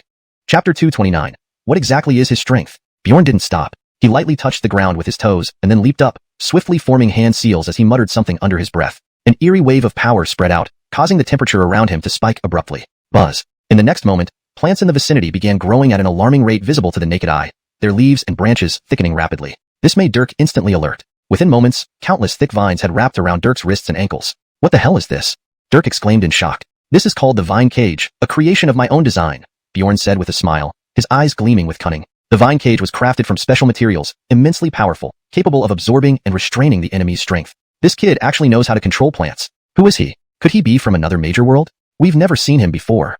No wonder he dared to confront our evil god sect alone. It seems we underestimated him. The crowd watching the battle buzzed with agitation, thoroughly stunned by Bjorn's bizarre skill. A sly curve appeared on Bjorn's lips. He extended his hand into the air and pulled, summoning a pitch-black massive axe that flew out. The surface of the black axe was inscribed with intricate and complex patterns, exuding a highly oppressive aura. What kind of weapon is this? I've never heard of any blacksmith forging such an extraordinary weapon. The crowd gasped in awe, unable to resist swallowing their saliva, clearly mesmerized by the giant axe. Bjorn wielded the giant axe for a couple of rounds, producing a whistling sound as it sliced through the air. Seeing this weapon, Dirk was momentarily stunned and asked with a frown, "You're using this giant axe? Isn't it too small for you?" "Haha, my weapon isn't comparable to these mundane metals," Bjorn chuckled. "Arrogant brat, watch me cripple you." Dirk roared in anger, immediately channeling evil god energy, unleashing a ferocious roundhouse kick. Dirk's kick struck the pitch-black giant axe head-on, producing a deafening explosion that echoed through the sky. The pitch-black giant axe shook violently but remained steadfast, unmoved like a mountain. Dirk's face darkened, filled with resentment. Through gritted teeth, he said, "Now it's my turn, right?" Before he finished speaking, the pitch-black giant axe suddenly burst into brilliant black light. Immediately after, cracks began spreading across its surface. Boom! With a loud explosion, the pitch-black giant axe shattered into pieces. Everyone drew in a sharp breath, trembling in fear. My god, his axe can withstand such terrifying power. So scary. His weapon exploded on its own. How ruthless. I'm losing my mind. His weapons are incredible. Seeing the self-destruct of the pitch-black axe, Dirk's eyes widened in disbelief. In the next second, a dagger stabbed into Dirk's shoulder, crimson blood oozing out. Dirk's eyes bulged, roaring furiously. "You actually attacked me from behind. Who started first? Does your evil god sect even know what justice is?" Bjorn sneered contemptuously. Dirk's face twisted in pain, snarling, "Damn you! I'll fight you to the death." Finishing his sentence, Dirk immediately drew his sword and slashed at Bjorn. Clang! Bjorn raised his right arm to block, easily deflecting Dirk's attack. With one swift kick, he sent Dirk flying, chuckling coldly. "Still want to fight me?" Just then, flashes of cold light came at Bjorn. He dodged quickly, evading all incoming blades. Suddenly, an evil god sect member named Foiz lunged at Bjorn from behind with a side kick aimed at his head. Bjorn reacted swiftly, sidestepping while simultaneously bringing down a lethal sword strike on Foiz's knee. Ah! Foiz screamed in agony. He was no match for Bjorn. Moreover, Bjorn possessed formidable defensive powers, completely unafraid of Dirk's attacks. Taking advantage of Foiz's pain, Bjorn delivered a fatal blow, mercilessly slicing Foiz in half, showering the ground with crimson blood, a gruesome sight. "Bastard!" Darien roared savagely, charging wildly at Bjorn with a powerful downward palm strike. Clang clang. Bjorn met him with the pitch-black giant axe, metal clanging loudly in rapid succession as they exchanged hundreds of blows in mere seconds, evenly matched in an intense showdown. What incredible defense, actually taking a full-strength palm strike from Darien. Is he made of iron? He's incredibly strong. Without wasting words, Bjorn surged towards Darien, delivering a powerful punch. Darien quickly retreated, putting distance between them. Himph! Bjorn smirked mockingly, his form ghost-like and elusive, appearing in front of Darien in a blink. He swung the giant axe down. Darien immediately blocked with both hands. A sharp clang resounded, and Darien's face changed drastically as searing pain shot through his arms, nearly knocking him off balance. His defense was half a beat too slow. Crack! In the next instant, another dull thud sounded, breaking Darien's other arm. Ah! Darien screamed in anguish, his body launching backward like a cannonball, crashing into a rock. This level of terrifying force was simply spine-chilling. After landing a hit, Bjorn pounced again. The pitch-black giant axe slashed continuously, striking Darien's chest and abdomen each time with overwhelming force. Darien's body plummeted several meters away, spraying red fluid onto the ground. Just 3 moves. A mighty super-strong fighter was defeated by a human, unheard of. Refusing to give up, Darien rolled over, attempting to attack, only to be impaled through the chest by Bjorn's sword. A wave of excruciating pain washed over him, feeling as if his internal organs were being crushed. He spat out fresh, bloody water. "You lose," Bjorn stated coldly. "How do you have such overwhelming power?" Darien whispered weakly. Bjorn sneered, "Your evil god sect claims to be notorious for all sorts of atrocities. How could you not gather accurate information?" Darien gritted his teeth. "Even if I lost, so what? I still have hidden cards to play." Bjorn frowned slightly. "You have hidden cards? Are you sure? Unless you're afraid, try me." Darien smirked. As he spoke, Darien formed hand seals and shouted, "Evil demon curse." Buzz. Instantly, within a radius of several thousand feet, space fluctuated and condensed into dense crowds of evil demon apparitions, numbering in the thousands. The evil god altar square turned into a slaughterhouse in an instant. Chapter 230. Fighting 3 at once is no problem. The number of demonic shadows was terrifying, and the more there were, the more formidable their power became. But Bjorn remained unperturbed. The demon curse may be strong and have horrifying power, but it's unsuitable for one-on-one combat, Bjorn commented inwardly. Bob sneered coldly, "Good to know." Before he could finish his sentence, Bjorn's eyes glowed with a purple-gold hue as he suddenly cast Soul Capture. Instantly, Bob's expression turned blank, his pupils dilated, and he fell into a brief state of stupor. Bjorn wielded the massive axe with all his might, unleashing powerful chops that were both magnificent and filled with an invincible force. Bang! Bang! Bob had no time to dodge, suffering severe injuries and becoming covered in wounds. In a blink, Bjorn had inflicted dozens of fatal blows on Bob. He had lost his combat capability and collapsed on the ground, barely managing to say, I lost. Bjorn retracted the axe and asked indifferently, tell me, who sent you? Bob shook his head. I won't say anything. If that's the case, then go wait for your demon lord underground, Bjorn said expressionlessly, taking Bob's life. Seeing this, the three companions of Bob attacked Bjorn together. They knew Bob's strength, so without hesitation, they launched full force attacks on Bjorn. Indeed, Bob's companions were strong, even stronger than him. However, Bjorn's defense was too formidable, and being skilled in close combat, they couldn't get near him. Bjorn's black battle axe cut through the air, releasing overwhelming axe glow that swept all around, forcing everyone to retreat step by step. Within moments, all three companions were injured. Bjorn lunged forward and slashed down with the axe. Bam! One man was hit in the chest and flew backward, landing on the ground. Bjorn pursued and struck again. This time the sharp blade split open the man's chest, blood gushing out from the wound. The man died instantly with wide open eyes. Seeing this, the remaining two trembled in fear and fled hastily. Don't think of running, Bjorn shouted coldly, pursuing them. In just a few seconds, only a Beatrix remained, crouching in a corner, shaking in fear, looking at Bjorn as if she had seen a ghost. Hand over what you have. Otherwise, I will take your life. Bjorn warned expressionlessly. The Beatrix quivered, her face pale, begging quietly, please, I really don't have anything. Please spare me. Humph, stop wasting time. Hand it over now. Bjorn barked angrily. Bjorn didn't believe she had nothing. I'll give it to you. Please don't hurt me, Sniffle, she cried, tears streaming down her face. Smart move. Hand over the item, Bjorn said, slightly frowning. The Beatrix quickly removed a storage ring and respectfully handed it over, saying, this storage ring is mine.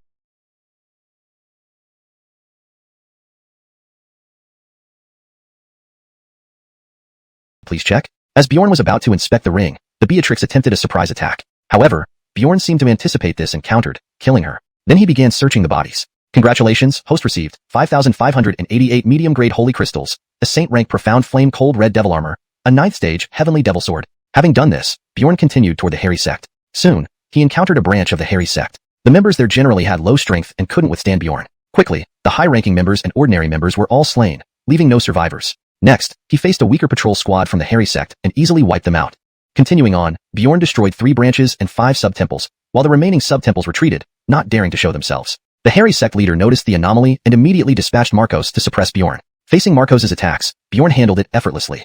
Marcos recited incantations, releasing a fireball that fiercely charged toward Bjorn. Such trivial skills dare to embarrass yourself? Bjorn laughed coldly, showing no fear. His eyes sparkled with energy, forming a purple-gold orb which he threw forward. Containing explosive energy, it collided with the fireball. A loud boom echoed, and explosive energy swept in all directions, accompanied by fierce winds. Marcos was shaken, nearly losing balance. Marcos-sama, are you alright? Then Red asked worriedly. Marcos waved his hand, his expression dark. This boy's strength cannot be underestimated. Be extremely cautious. Marcos and other hairy sect guardians stared at Bjorn with dark expressions. Boy, state your name, Marcos asked solemnly, his tone wary. Bjorn shrugged and smiled lightly. Bjorn? Upon hearing this, Marcos exploded in anger. So it's you, you scum. Bjorn laughed coldly. Seems like you recognize me. Since that's the case, you won't be leaving. Bjorn's words puzzled Marcos and the others. Marcos roared, you, a mere human, dare to act arrogantly before me? Asking for punishment.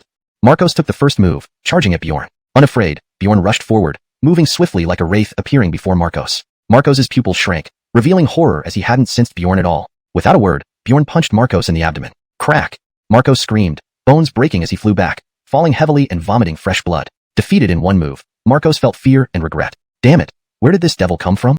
Marcos cursed, utterly enraged. He never expected a human to possess such terrible fighting power. The other guardians were equally stunned. This is troublesome, one guardian muttered, turning to leave. Since you're here, don't even think of leaving, came Bjorn's icy voice. Appearing abruptly, he caught the guardian's neck with his claw-like right arm. You! The guardian's face turned red, gasping for breath, struggling desperately. Bjorn chuckled coldly, grabbed the guardian's throat with his left hand, and threw him aside with a swift motion. Chapter 231. Overestimating oneself. Thud. The enforcer fell to the ground, spitting out several mouthfuls of fresh blood before losing consciousness. Gage and the other enforcers were utterly stunned. None could have imagined Bjorn's speed to be so fast. Attack! Take him down! Gage snapped out of his shock and immediately roared. Gage knew he was no match for Bjorn today, but he refused to give up. A cruel smile crept across Bjorn's lips, his eyes gleaming with a ruthless chill. Gage led 6 enforcers in an encirclement attack on Bjorn, launching a fierce assault. Bjorn fought 1 against 7, not falling into any disadvantage. Boom! Boom! Boom! Explosions resounded non-stop as the mountain forest was left ravaged and shrouded in smoke and dust. After over 10 minutes of intense battle, Bjorn, relying on his powerful physical strength and agile movements, managed to hold off the 7 high-ranking members of the evil god sect. Although he hadn't gained the upper hand, he also hadn't suffered any losses. It's time to end this. Bjorn grinned savagely and then channeled holy energy. A surging purple-golden light abruptly surged from his dantian into his meridians, madly rushing into his palm. radiating scorching purple-golden brilliance with overwhelming power. Bjorn kicked out with a whip leg, unleashing a burst of wild force. Gage's face suddenly changed drastically as he shouted in terror, "Be careful." However, it was already too late. Before Gage finished his sentence, he was kicked flying by Bjorn. Bang! Gage slammed heavily into the ground hundreds of meters away, spewing fresh blood. The numerous high-ranking members of the evil god sect were deeply shaken. "Damn it, attack together. We must take care of this human," Gage howled, his expression grotesque, revealing intense hatred. As soon as Gage spoke, the remaining 4 enforcers charged forward. Bjorn's figure moved like a ghost, swift as lightning. Each punch he threw unleashed 2 piercing, domineering beams of purple-golden light that shot through the air. Bang! Bang! In just moments, 2 enforcers were critically injured and hurled backward, dying on the spot. In the blink of an eye, only Gage and the last high-ranking member remained. Gage's face was pale as he snarled, "Bjorn, even if you're strong, I won't let you succeed." Before he finished speaking, Gage and the high-ranking member swallowed a black pill simultaneously. Instantly, their auras began to skyrocket. "Himph!" Bjorn sneered disdainfully. Although Gage and the high-ranking member's strength increased significantly, Bjorn didn't pay them much heed. "To death!" Gage growled, hands clasped together as he slashed fiercely at Bjorn. Gage used a martial skill called Demonic Oblivion Slash, a secret technique of the evil god sect. Gage had practiced it for many years, reaching perfection, making it extremely terrifying, capable of instantly eliminating many strong opponents. Humming, Gage was enveloped in overwhelming evil chi, his eyes turning bloodshot, emitting a piercing green light, resembling an incarnate demon. His speed peaked, slashing down with incomparable swiftness. The sharp and cold sword tore through the void, cleaving toward Bjorn with devastating force. "Overestimating yourself?" Bjorn smiled scornfully and struck out with a single fist. At the moment of impact, Gage's expression changed dramatically, as if he had suffered a fatal blow. He opened his mouth and spat out a large mouthful of fresh blood. Gage's body flew backward like a cannonball, leaving a trail of crimson mud in its wake. Rumble. Gage crashed violently into the mountain wall, causing a thunderous explosion, rocks tumbling everywhere. Bjorn's strength was too great. Gage hadn't reacted in time and was severely injured. The other enforcers who rushed over were terrified, swallowing hard, a chill running down their spines, trembling in fear. They knew Gage's strength well, yet they couldn't believe he was so easily defeated. Immediately, these enforcers decided to unite and try to quickly overpower Bjorn together. But how would Bjorn allow that? Whoosh! Whoosh!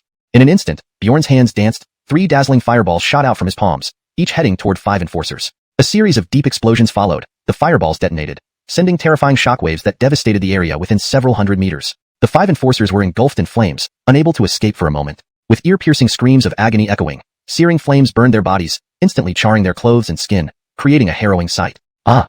Piercing cries filled the air. The burning pain spread over their entire bodies, making life unbearable. In just moments, the 5 enforcers lost all ability to move, lying in the ruins, screaming in pain, looking at Bjorn with deep fear, trembling uncontrollably, as if seeing a monster. "Elder Gage, do you still think you can stop me?" Bjorn asked contemptuously, walking slowly towards Gage. Gage's face was filled with hatred as he began chanting, summoning a black saber. Swinging the saber, he released dozens of razor-sharp black blades that stormed toward Bjorn with terrifying momentum. "Overestimating yourself?" Bjorn shook his head coldly, completely unimpressed. Bjorn condensed dozens of purple-golden true energies between his fingers, casually pointing and releasing several beams of light that shattered all the blade-like chi. Pooh! Gage immediately suffered a powerful backlash, spurting fresh blood from his mouth. Bjorn appeared instantly before Gage, pressing his hand against Gage's head. "You cannot kill me." Gage immediately retreated while quickly chanting, the black saber bursting with blinding green light. Holding the saber with both hands, Gage relentlessly chopped down, releasing numerous green blades filled with powerful true chi that rained down on Bjorn densely. Whoosh! Bjorn pointed a finger, shooting out a beam of glowing purple-golden light, which destroyed the blades effortlessly as it passed. Gage's face paled slightly, gritting his teeth, struggling desperately but still unable to stop Bjorn. Another gruesome wound appeared on Gage's body, spilling more fresh blood. Seeing this, the other 4 enforcers immediately rushed over to assist Gage in attacking. Bjorn smiled calmly and waved his hand. 3 beams of purple-golden light shot from his fingertips. Ah! 3 enforcers screamed as they were sent flying, horrific holes appearing on their bodies, bleeding profusely. Within a few exchanges, all 6 enforcers brought by Gage lay dead. Watching Bjorn dispatch the evil god sect enforcers so effortlessly, Gage felt indescribable rage. Damn it! Gage barely started moving when he was knocked out by Bjorn's punch. Congratulations, host obtained 5,588 pieces of mid-grade holy crystals, mount hung by Xian axe, divine dragon flame sword, god-dominated armor. Chapter 232. The insignificant trying to shake a tree. Having just dealt with Macula, in the next moment, a high protector named Bin from the evil god sect charged out. Seeing this, Bjorn didn't back down for a second. He rushed forward directly, engaging Bin in a fierce battle. Both Bjorn and Bin possessed formidable cultivation levels, but it was evident that Bjorn was significantly stronger. After some exchanges, Bin began to gradually fall into a disadvantageous position. "Brat, even if I risk my life today, this elder will take you down." Bin cursed angrily, his eyes bloodshot as he frantically channeled holy power, intending to die alongside Bjorn. "Huh."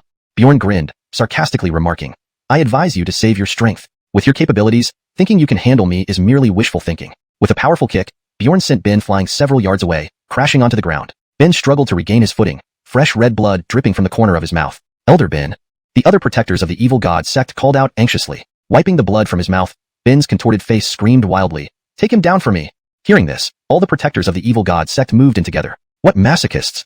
Bjorn sneered disdainfully, darting around, each strike ending someone's life. In merely moments, Bjorn had killed 17 protectors of the evil god sect. Furious yet helpless, Bin could do nothing due to the overwhelming disparity in strength between them. "Bin, is this all the strength your evil god sect's experts possess?" Bjorn taunted. Upon hearing this, Bin nearly exploded in anger, his chest heaving violently. The evil god sect sending so many protectors and rets only to be obliterated by Bjorn alone was a humiliating loss for the sect, which prided itself as a dominant faction in the holy domain. "Filth, give me your life." Bin roared furiously, unleashing his full strength and charging at Bjorn with a black, treasured saber. Insignificant. Bjorn scoffed lightly, dodging the attack with ease like a lightning strike. Bjorn's movements were agile and ethereal, unpredictable and swift. Bin relentlessly pursued, hacking down ferociously with a glint of cold steel flashing on his blade. Suddenly stopping mid-motion, Bjorn sidestepped the slash effortlessly. Raising his hand, Bjorn gathered a surge of true chi into a massive claw that slammed down directly onto Bin's abdomen. "Ah!" Bin screamed in agony, crashing to the ground and spitting out a pool of bright red blood. In one move, Bin was defeated, severely injured. "Bin!" For other protectors of the evil god sect exclaimed in shock. Struggling to stand, Bin's face was deathly pale, beads of sweat dripping off his forehead. It was clear he had lost the energy to continue fighting. "Garbage!" Bjorn derided contemptuously, his eyes revealing deep disdain. "Bin, since you have no other tricks up your sleeve, why don't you join them in hell?" Bjorn said with a light laugh, walking towards Bin. "Bjorn, I am a great protector of the evil god sect. If I perish here today, our high priest will never forgive you." Bin bellowed in rage. Bin knew his power was exhausted, unable to resist any longer, hoping to intimidate Bjorn with the mention of the high priest. "Oh, really?"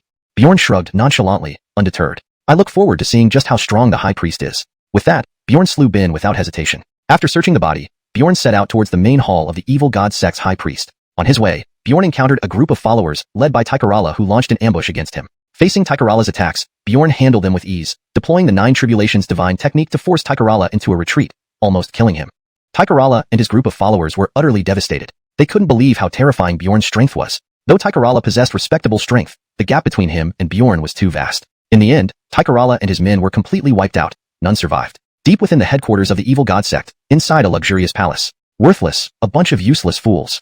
A man cloaked in black roared in fury. This man was Leonardus, the high priest of the evil god sect. "Calm down, great priest. We are to blame for our incompetence," and Rhett quickly apologized. Leonardus' expression was grim as he coldly stated, "A mere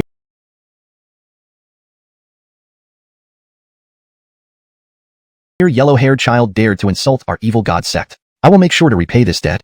The Rhett warned quietly, "Be cautious, great priest. This youth is extremely powerful, far beyond me, and possesses highly unusual martial techniques. Chester, go confront him personally." Leonardus commanded cruelly, then vanished instantly from the hall. Soon after, Bjorn arrived at the evil god sect headquarters, heading straight toward the main hall. Chester, accompanied by a group of followers, suddenly attacked, blocking Bjorn's path. "You're pretty fast, aren't you? Taking out our elites so quickly." Chester stared at Bjorn maliciously, gritting his teeth, appearing ready to explode. Chester's strength surpassed those previously encountered, fitting for a deputy high priest of the evil god sect. The 25 followers accompanying Chester were all formidable, forming a robust force. "These are just trash," Bjorn dismissed casually. Chester's old face twitched as he growled, "Corneltal bastard, don't be overconfident." "Enough talk, show me what you've got," Bjorn remarked disdainfully, his eyes mocking, showing no respect for Chester. "Arrogant fool, take him apart." Chester bellowed angrily, commanding his followers. "Yes, deputy priest," they responded in unison, surging forward fiercely to launch a concentrated assault. Chester smirked coldly, "Corneltal brat, let's see how long you can hold out." Boom boom. Unafraid, Bjorn met their attack swiftly. Bjorn's strength had increased significantly, making him more than capable against these followers. The stronger Bjorn became, the more astonished Chester grew. He had never seen anyone of his generation accomplish such feats. Engaging 6 adversaries at once, Bjorn held his own, even gradually gaining the upper hand. As the fight went on, Chester grew increasingly anxious, sensing the immense power within Bjorn. A punch smashed into one follower's stomach, causing him to spit blood and break multiple ribs in agony. The remaining 2 followers immediately pounced. Snap! Instantly, a sharp tearing sound rang out as one follower's right arm snapped. At the same time, a sharp sword pierced through the air, penetrating the left shoulder of another follower. The intensity of the battle continued to escalate. Chapter 233, should not have provoked me. In an instant, everyone watching the confrontation drew in sharp breaths. How long had it been? The 3 cultists had already been dispatched by Bjorn. This can't be possible.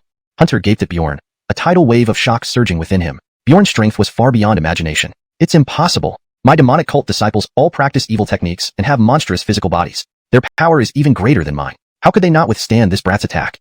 Hunter inwardly exclaimed. Seeing this, the other cultists panicked and retreated hastily, lacking the courage to approach Bjorn. "You should not have provoked me." Now, you can rest in peace. Bjorn's cold gaze swept over Hunter and his companions as he said indifferently. Upon hearing Bjorn's words, Hunter and the group of cultists were stunned, suspecting they had misheard. Bjorn intended to send them off.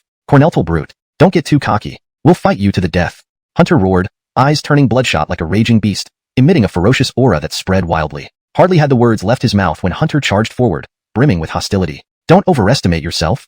Bjorn sneered, flicking his foot. His figure vanished from where he stood like a ghost, reappearing beside Hunter the next second. A horizontal punch surged forth, carrying an unstoppable force, ruthless and supreme. Thud. Hunter couldn't react in time.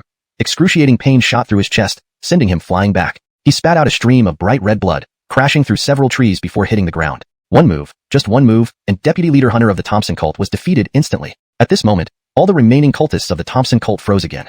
Hunter was a top-tier expert of the Thompson cult, yet couldn't withstand Bjorn's single punch. How strong is this guy? No wonder he dared challenge the Thompson cult. One cultist exclaimed in shock. Watching Hunter fall gravely injured, Bjorn's lips curled into a faint smirk, thinking to himself, this guy really isn't much. Truly disappointing. Bjorn, you actually ambushed us. Hunter roared in anger. Attack together. Hunter gritted his teeth. Whoosh whoosh.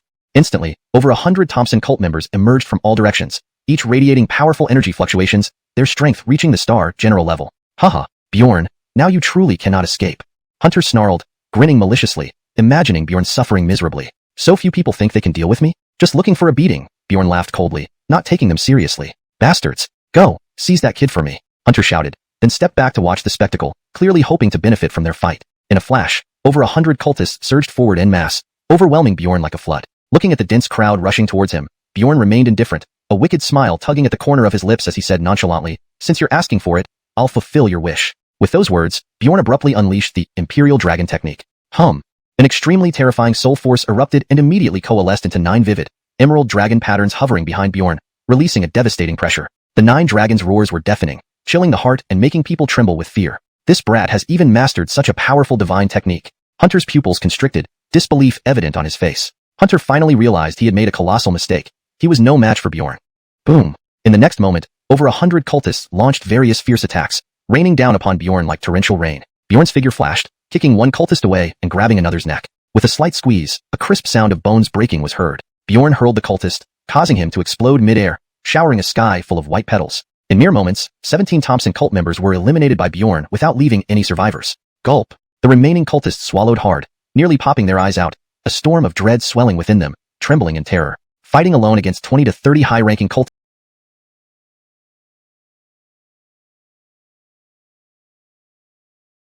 and defeating them effortlessly. This level of strength was terrifying indeed. Deputy Leader, what do we do now? This kid is too frightening, a cultist whispered nervously. Hunter wiped the blood from the corner of his mouth, saying grimly, though this boy possesses formidable combat skills, I don't believe he can handle all of us. Continue attacking. We must capture him tonight. Following Hunter's command, the cultists rushed forward, fast as lightning, their overwhelming numbers rolling in like dark clouds. Come on. Bjorn's face showed impatience as he activated the Tiger Demon Hellfire. Immediately, a vast, surging energy burst from Bjorn, like a hurricane sweeping through the area, splitting the ground and kicking up dust everywhere, its power awe-inspiring. Such terrifying energy. How strong is this boy? Everyone was so scared they involuntarily took a step back. Bang bang. In an instant, the more than 100 cultists collided, the thunderous crashes reverberating through the air, shaking the hearts of all present. Piercing screams filled the air as one after another cultist flew away. In a blink, 20% of the cultists had been taken down by Bjorn, utterly no match for him. Frightening, so frightening. The faces of those remaining turned pale with fear, their hearts thudding, their bodies icy cold. In less than 2 seconds, 50 cultists had perished. One blow, one death. Seeing this, Hunter couldn't help but inhale sharply, his body stiffening, face ashen. 50 cultists taken out in one blow. How could Hunter not be terrified? He knew his own capabilities well, knowing he was no match for Bjorn, unable even to consider resistance. Hunter, it's your turn now, Bjorn said icily. Hunter shivered, shouting desperately, help! Save me! Who can save me? Cultists continued to crash into the ruins one after another. Seeing one after another cultist maimed, Hunter's heart bled, aching deeply. Within minutes, over 30 cultists were lost, leaving only about a dozen standing around Hunter. Why are you just standing there? Quickly kill that human. Hunter screamed at the remaining cultists. Chapter 234, Deputy Leader, dead. Yet none of the followers dared to confront Bjorn. Bjorn rapidly approached Hunter, who then planned a desperate fight to the death. Hunter swung his arms, releasing formidable holy power, striking forward with a palm. However, it felt like hitting a hard iron plate, resulting in an intense pain shooting through his right arm. Crack! A vicious punch landed, accompanied by a bone-breaking sound, and Hunter's wrist was instantly dislocated. A fountain of fresh red blood gushed out as his elbow separated from his shoulder, exposing raw flesh and white bone. An incredibly gruesome sight. My hand, It hurts so much.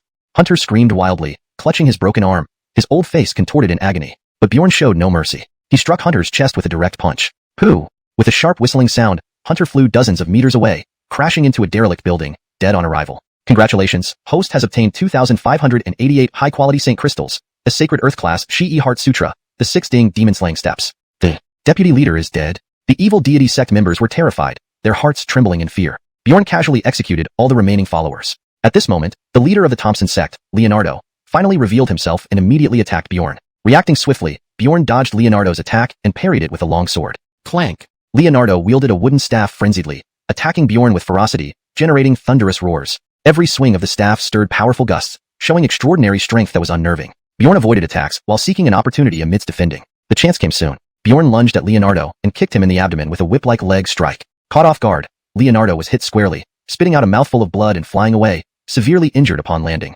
Hiss!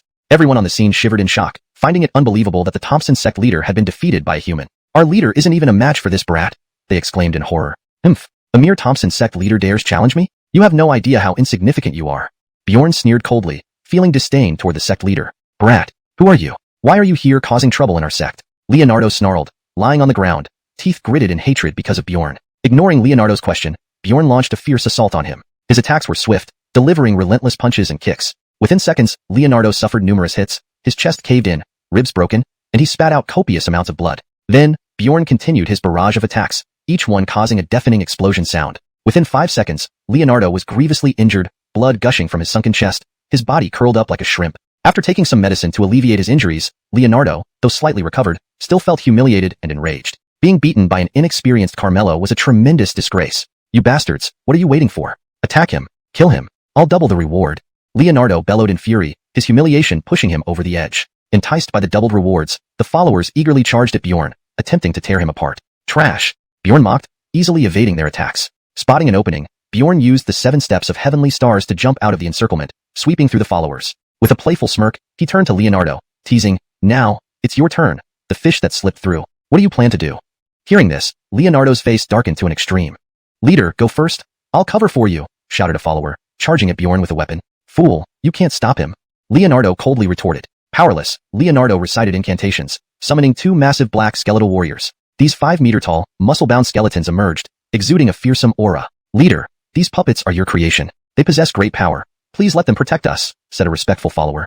Heh heh heh. The skeletal warriors laughed eerily before lumbering toward Bjorn with stiff limbs. Just puppets? Trying to harm me? Bjorn scoffed. Considering them insignificant, Bjorn pointed his finger forward, releasing a powerful blast that struck the skeletons. With a bang, they collapsed, their armor cracking and crumbling. Stunned, the 2 followers watched the destruction in disbelief. In just one move, the seemingly invincible skeletal warriors were annihilated. Leonardo, equally stunned, hastily summoned a skeletal knight, a towering 3-meter-high figure cloaked in darkness, its eyes blazing with icy flames, radiating terrifying power. Roar!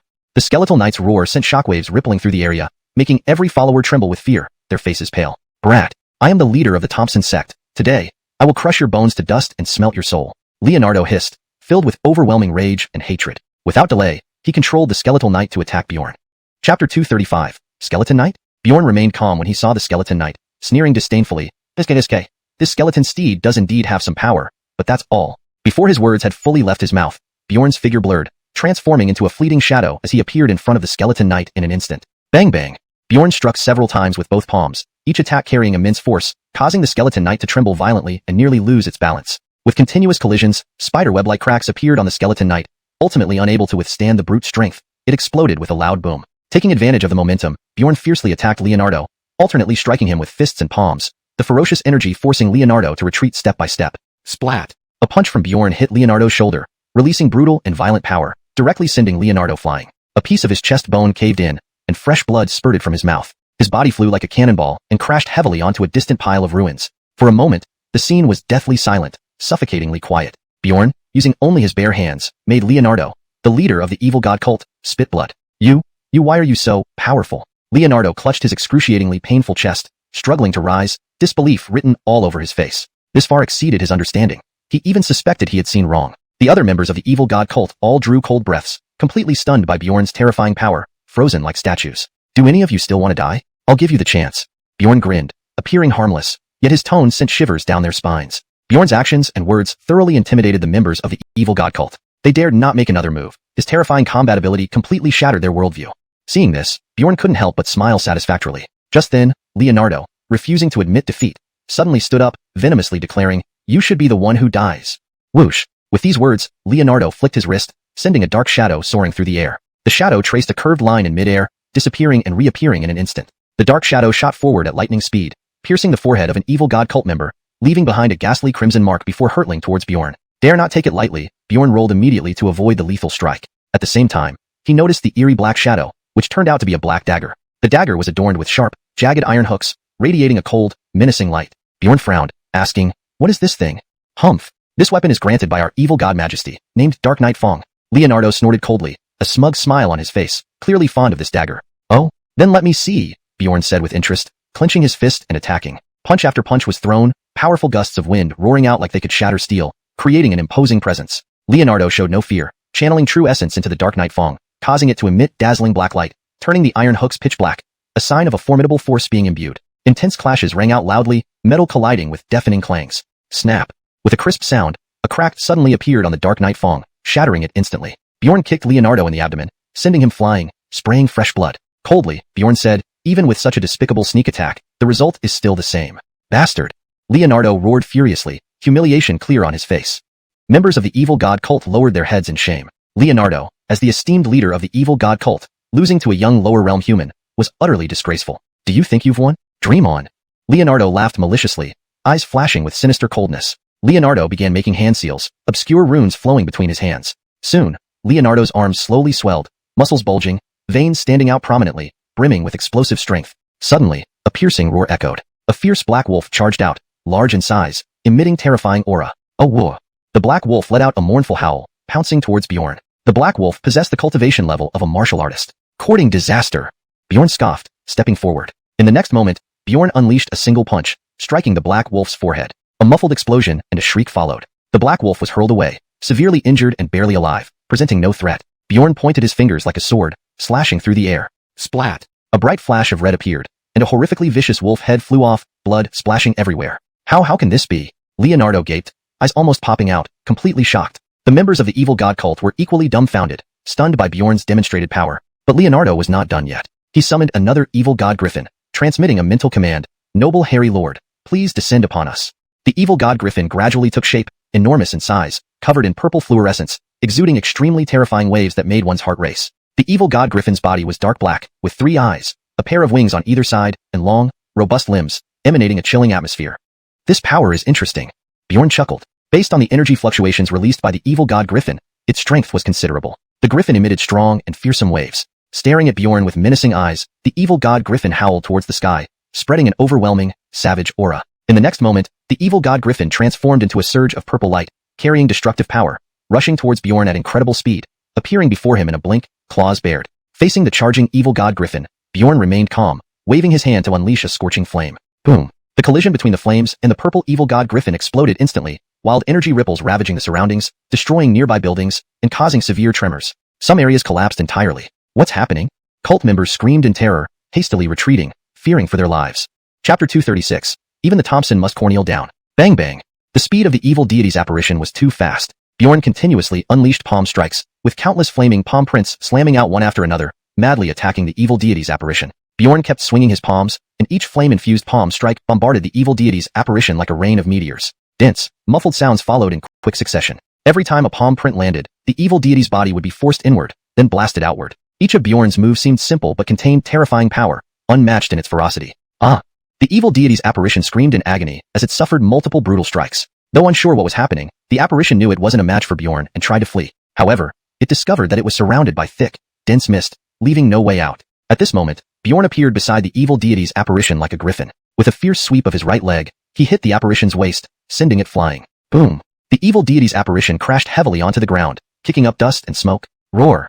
Emitting a furious roar, the apparition struggled to stand up and lunged at Bjorn again. Bjorn darted forward in an instant. His left fist slammed out with the force of mountains collapsing and waves crashing, striking the evil deity's chest accurately. Pong! Another muffled explosion echoed as the evil deity was once again sent flying backward. Bjorn's punch shattered the apparition's ribs and organs, rendering it completely combat ineffective. A piercing sound suddenly tore through the air. A silver-gray spear abruptly pierced the sky, accompanied by a deafening sonic boom. Bjorn immediately sidestepped. Ding! Bjorn dodged. The evil deity's apparition, however, was impaled into the floor, cracking it inch by inch and scattering with chips everywhere. Hiss. Everyone present couldn't help but suck in their breath, their hearts pounding. Bjorn's reaction speed was incredible. Simultaneously, Bjorn sensed danger approaching from behind and swiftly turned around, delivering a sweeping kick. Pong! A muffled explosion resounded, and the high priest of the Thompson sect, Leonardo, was sent flying, blood trickling from the corner of his mouth, pain evident on his face. Can this kid actually sense my presence? Leonardo felt a premonition of doom, his expression full of surprise. Stealth attack? You're not worthy, Bjorn said coldly, vanishing only to reappear right before Leonardo. Clenching his fists and gathering immense strength, he delivered a fierce blow to Leonardo's abdomen. This punch carried the power of mountains and waves, easily shattering rocks. Rumble. A deep explosion sounded, followed by the crack of bones breaking. In an instant, Leonardo's abdomen caved in, and he spat out a mouthful of blood. Bjorn vanished again, appearing in front of Leonardo within the blink of an eye and delivering a powerful kick. Oh no!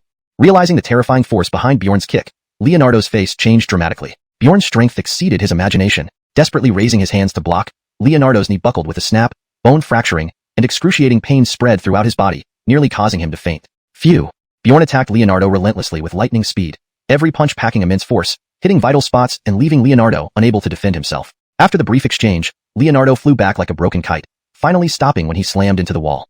Spurt! Leonardo spewed another mouthful of blood, his body limp, eyes filled with fear. The evil deity's apparition has been defeated, and even the high priest lost. One disciple couldn't believe his eyes. The evil deity's apparition was the high priest's life-bound soul technique, tripling his strength, making him the sect's strongest fighter. Yet, he could not withstand Bjorn. Bjorn had effortlessly crushed the apparition in mere moments. Quick, save the high priest! Another disciple cried out, causing a commotion among the others. Several dozen disciples rushed toward Bjorn, not knowing your limits. Bjorn sneered. Instantly, he disappeared, followed by several muffled thuds. Snap crackle. Bone-breaking sounds echoed as all the rushing disciples were kicked away by Bjorn. With a single move dispatching everyone, Bjorn slowly walked over to Leonardo, placing his foot on Leonardo's head. The game is over, he said coldly, ending Leonardo's life. Congratulations, host has obtained 988 superior holy crystals, Saint grade tier 9 mystic pierce armor. After disposing of the high priest, Bjorn spent some effort locating the hidden evil deity. Thompson, today you die. Bjorn glared coldly at the evil deity. The evil deity stared grimly at Bjorn, grinning sinisterly. Hee hee. Just you? The evil deity transformed into a black streak, moving like a ghost towards Bjorn, arms elongating, claws glowing ominously with a sharp, dark golden light. Bjorn didn't retreat, engulfed in blazing flames, transforming into a giant of fire. He stomped hard on the ground, causing it to explode, launching his body like a missile towards the evil deity in intense combat. Facing the evil deity's attacks, Bjorn showed no fear, unleashing frenzied punches with overwhelming power, forcing the evil deity into a defensive retreat. The evil deity, being an ancient anomaly, possessed formidable strength, especially in stealth and speed. However, Bjorn was even more formidable, possessing insight which allowed him to clearly capture the evil deity's position and trajectory of attacks, preparing accordingly. A scorching fireball erupted from Bjorn's fist, racing forward with destructive waves. The evil deity quickly withdrew his arm, striking back with a palm that swept out in a black arc. Boom! The two forces collided instantly, releasing violent energy that shook the area, creating waves that were both awe-inspiring and horrifying. Bjorn and the evil deity clashed continuously, their figures crossing mid-air. Their fists and palms collided repeatedly with bang-bang explosions, generating tremendous, fearsome power. Pong! Bjorn's punch smashed into the evil deity's shoulder, the sound of bone breaking echoed. The evil deity screamed as its entire arm was rendered useless, its body thrown backward. Chapter 237. Who doesn't know how to brag? Bjorn's figure flickered as he caught up with the Thompson, delivering a powerful punch. The Thompson's pupils contracted. He strained to channel his divine power and abruptly threw himself backward, barely avoiding the blow. Yet, a brutal and domineering force still struck him. Crack! A cacophony of snapping bones echoed as Bjorn's punches rained down on the Thompson. His flesh was brutally battered, several bones shattered, blood gushed from his mouth and nose, and he lay there in utmost misery. As the head of the Thompson cult, once a formidable figure, the Thompson's current state was indeed pitiful. Lying within the ruins, the Thompson was barely alive. How can you possess such formidable strength? The Thompson asked weakly, perplexed. You don't deserve to know. Prepare to die. Without another word, Bjorn lunged at the Thompson. Refusing to accept defeat, the Thompson immediately took a pill, watching as his injuries healed rapidly before his very eyes. The originally feeble aura gradually grew stronger. Seeing the sudden recovery, Bjorn remained unperturbed. Rage of the Thompson, roared the Thompson, enveloping the surroundings in a strange black mist. A shadowy figure of the Thompson materialized, and a terrifying dark energy gathered at its palm. Sealing hand signs, the Thompson concentrated even more black energy at his palm. Rage of the Thompson? Interesting, remarked Bjorn with a hint of curiosity. Soon, the shadowy figure pressed its hands together and then struck forward. An enormous whirlpool of black gas surged out, carrying a terrifying suction force that stirred up a strong wind and dust. The swirling vortex created an unimaginable pulling force surrounding Bjorn, seemingly about to swallow him whole. Although critically injured, the Thompson's combat prowess had not diminished. A single rage of the Thompson attack possessed the power to destroy everything, striking fear into all who witnessed it. Just petty tricks, mocked Bjorn. He then kicked off the ground fiercely, causing cracks to spread, and shot forward like an arrow from a bow. The Thompson, looking fierce and determined, snarled, "Die now!" Boom! In the blink of an eye, Bjorn broke free from the suction and teleported right before the Thompson, delivering a devastating punch. Before the Thompson could react, Bjorn's fist hit, creating a thunderous explosion. An overwhelming force cascaded down like a flood. The Thompson was flung away again, blood dripping from the corners of his mouth. "My turn," said Bjorn expressionlessly. In an instant, Bjorn reappeared behind the Thompson and unleashed a powerful double punch. Boom! The Thompson was hurled away once more, this time sustaining even graver injuries. Every bone in his body shattered, his chest caved in, and his internal organs were mangled. The Thompson was now barely clinging to life, too severely wounded to even stand. Feeling utter despair, the Thompson tried to struggle, but the excruciating pain left him powerless. Bjorn walked over with a menacing look, step by step. "Bastard, watch my ultimate move," rasped the Thompson, biting his tongue and spitting out a drop of essence. The essence entered the center of his brow, instantly turning into a wisp of black smoke that seeped into his body. Instantly, the Thompson trembled as a massive wave of energy erupted from him, spreading in all directions. "Haha, I've finally broken through." The Thompson laughed madly, red eyes filled with murderous intent. "So what if you've broken through? Nothing changes for you here," Bjorn scoffed coldly.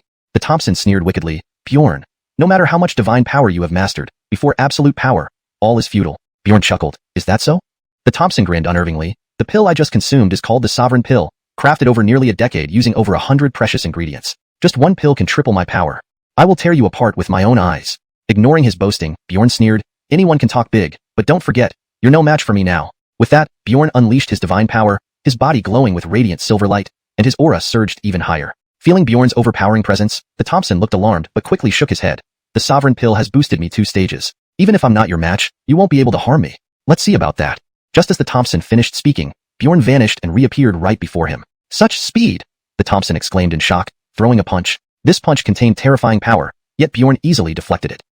Following closely, Bjorn countered swiftly, punching straight through the Thompson's chest. The Thompson didn't even have time to scream before fainting. Though the Thompson had taken the Sovereign Pill, it only provided a temporary boost. Facing Bjorn's attack, the Thompson couldn't defend in time. Bjorn shook his arm and flung the Thompson away. The Thompson landed dozens of meters away, suffering severe injuries. "What trash? You dare claim you can conquer everything? Ridiculous," Bjorn said disdainfully, stepping on the Thompson with his foot. Looking down at the dying Thompson, Bjorn smirked coldly. "You were pretty arrogant earlier, weren't you? Are you still feeling that way?"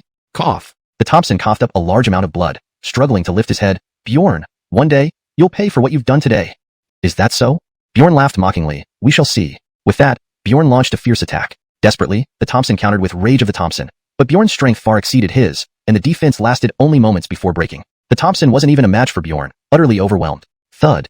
A punch to the abdomen made the Thompson vomit a large amount of blood, his body curling up, face flushed like a liver, unable to bear any more. Collapsing to the ground, the Thompson could not get back up. Looking at the almost dead Thompson, Bjorn smiled sinisterly. "Your greatest regret should be going against me." As he spoke, the Thompson suddenly chanted a spell, magical runes appearing on his body. These demonic runes differed significantly from ordinary humans, emitting a chilling green glow, akin to the scales of a venomous snake. Chapter 238, The Sword of Evil. The evil god is actually going to detonate his own evil power. Bjorn hurriedly retreated. Boom. Just as Bjorn had retreated several dozen feet away, an overwhelmingly powerful force erupted from within the evil god, exploding outward and causing fierce gusts of wind to rage across the area. Cracks spread across the ground like a spider's web. The shockwave from the evil god's self-destruction was terrifying. If not for Bjorn's quick retreat, he would have been crushed to death. The corpse of the evil god slowly collapsed onto the ground. At that moment, however, the evil god's soul escaped as a wisp of smoke before dissipating into the void. Indeed, the evil god is bizarre, capable of existing independently as a soul. "Let me destroy you," Bjorn muttered to himself. At this moment, a familiar sword resonance rang out in Bjorn's mind. Instantly, a pitch-black long sword materialized out of nowhere. The Sword of Evil. Bjorn's eyes widened in disbelief. Humming. The Sword of Evil emitted an intensely evil and violent sword intent, as if it sought to slaughter the heavens. The moment this wicked sword appeared, the evil god's soul was immediately absorbed into it, reviving the soul of the evil god who had already been obliterated. Meanwhile, Bjorn swiftly attacked the evil god's soul. Each strike sent piercing sounds echoing through the air. In an instant, Bjorn struck with over 10 palm blows, forming a curtain of lightning that blocked the surrounding space around the evil soul. With shocked eyes, the evil soul witnessed numerous palm strikes crashing down and solidly impacting its form, explosions resounding continuously. The evil soul was completely unable to move, having no choice but to endure Bjorn's relentless assault. Boom, boom. Explosions echoed endlessly, dust flew up, trees snapped, and the ground cracked and crumbled. The evil soul let out an ear-piercing scream, which sounded particularly terrifying. The reluctant evil soul tried to struggle free, but there was no way it could escape. Intense pain made the evil soul increasingly weakened and fiercely howl as if pleading for mercy. Ignoring its pleas, the evil god continued its frenzied attack on the soul. Rumble. After a brief yet intense battle, the evil god soul was finally completely destroyed. The soul of the evil god was thoroughly extinguished. Having dealt with the evil god, Bjorn sighed deeply. Congratulations, host. You have received 9,888 superior saint crystals, a pair of Lucian green ghost pupils, 9 yang white essence sword.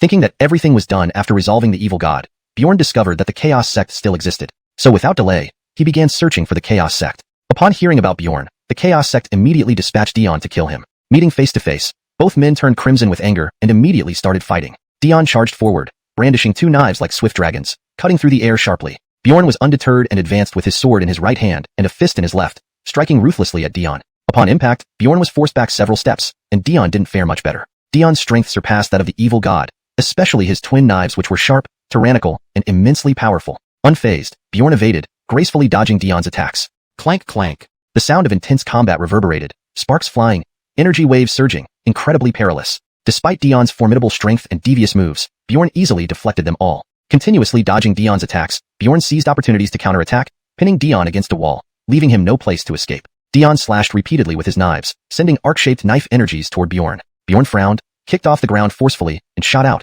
dodging the knife energies. Swoosh! Just as Bjorn jumped, a dangerous aura surged from behind him. Bjorn instantly went on the defensive, turning around to face Dion. Steadying himself, Dion delivered a sweeping kick which hit Bjorn's abdomen with a muffled thud. Bjorn quickly defended and retaliated. Dion felt a rush of blood rise to his throat, almost spitting it out. What overwhelming power! Dion cursed inwardly, barely suppressing it. Well, you're lucky I didn't hurt you, Bjorn shrugged and smirked. Bjorn's words nearly infuriated Dion. This kid's cultivation wasn't impressive, but his strength and combat skills were heaven-defying, leading to Dion's complete defeat. Gritting his teeth, Dion sneered, "Humph, it was just luck. Why run then?"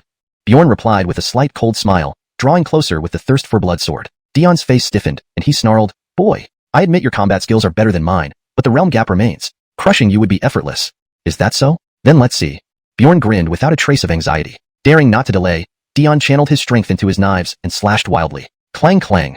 Instantly, they engaged in brutal close combat. In this short confrontation, both men fought to their utmost, exchanging blows fiercely, with swords and knives colliding sharply, sparks flying, and wild energy ripples spreading out. For a while, neither could gain the upper hand. They crossed paths madly, with sword and knife flashes constantly flickering. Regardless of who was dominant or disadvantaged, neither moved an inch, each fully committed to the fight. Within mere seconds, Bjorn and Dion had exchanged hundreds of blows, both sweating profusely and breathing heavily. Dion's face flushed even redder, his breathing becoming labored, clearly not able to hold on much longer.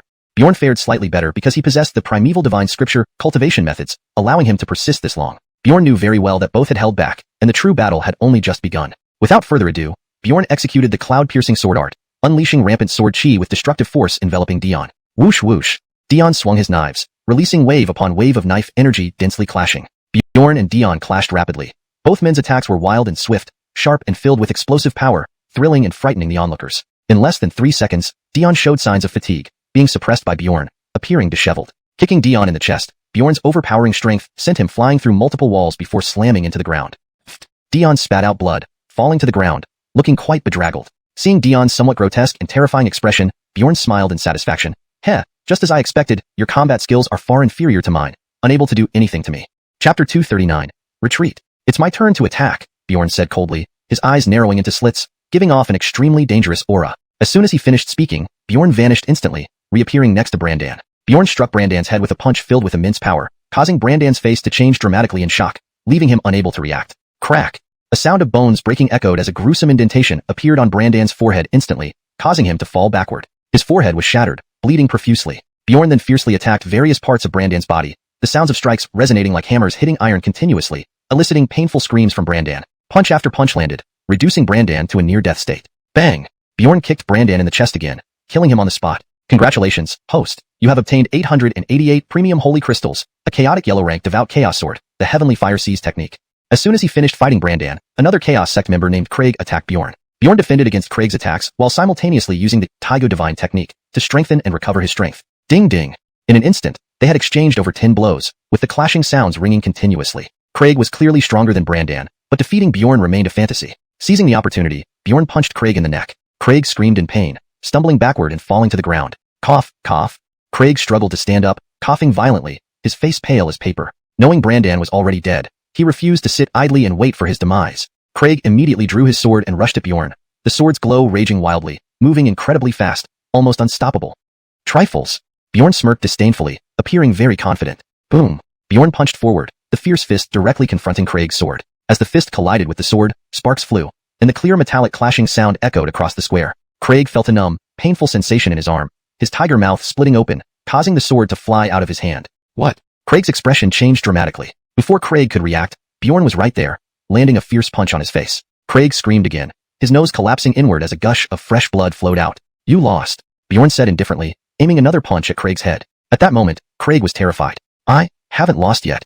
Roaring furiously, a layer of red flames ignited around Craig's body, emitting an extremely frightening aura like a fire demon. Bjorn raised an eyebrow, showing no fear. Boom. Craig roared and hurled a palm strike at Bjorn with all his might. The force was astounding, distorting the surrounding air. Bjorn's expression turned serious, his inner true chi surging. He clenched his right fist, covered it with intense lightning, blue light flashing like thunder in the night sky, brimming with destructive power, meeting Craig's fist head-on. Boom. The instant the two fists collided, a deafening explosion erupted, shaking the surrounding observers back. Both men stepped backward, each step creating a dull thud. Craig's body swayed, fresh blood seeping from the corners of his mouth. Taking advantage of Craig's weakened state, Bjorn launched another barrage of deadly blows, not giving Craig any chance to retaliate. With a swift kick, Craig was sent flying, crashing through 5 or 6 trees. Craig's ribs were broken beyond count, his face ashen, his body engulfed in flames, extremely weak. Hack! Bjorn leaped before Craig, placing a foot on his abdomen, rendering him immobile, only able to endure excruciating pain. Struggling to rise, Craig said resentfully, How could this happen? I actually lost to you, a lowly human. Bjorn kicked Craig's chin mercilessly, causing him to spit out more fresh blood. Don't worry, you'll be at rest soon, Bjorn said coldly, then grabbed Craig by the neck and lifted him easily. Bjorn held Craig's neck with his right hand and pressed on his chest with his left, then pushed with all his strength. Crack!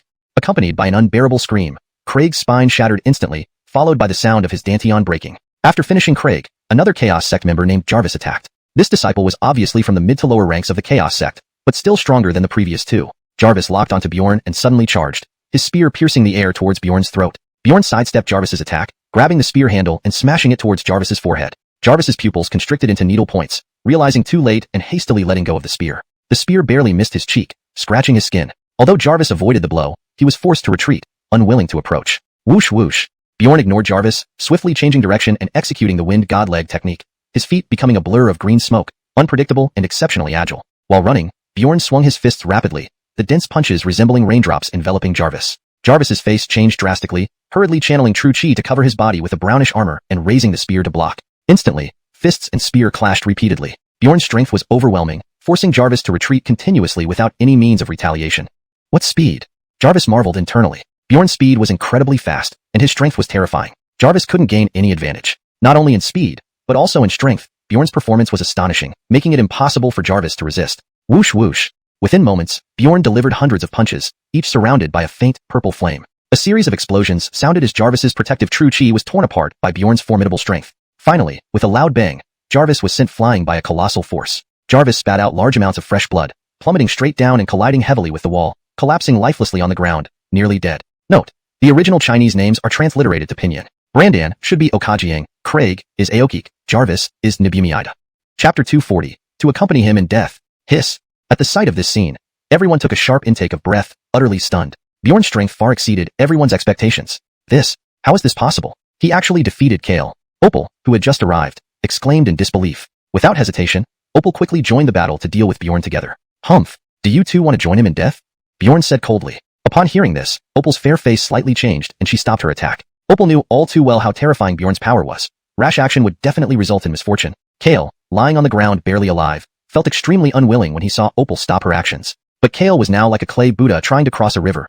It could hardly save itself, let alone care about Opal's safety. Kale slowly closed his eyes, hoping that the James would protect him. However, the James did not appear, and Bjorn was already charging at him. Boy, you dare to. Opal was about to scold, but her words were cut short as Bjorn's palm came down swiftly. The speed of this strike left no room for Opal to react. Bjorn suddenly vanished from his original spot and reappeared behind Opal in the blink of an eye. His palm held a hint of purple flame, striking ruthlessly at Opal's back. Bang!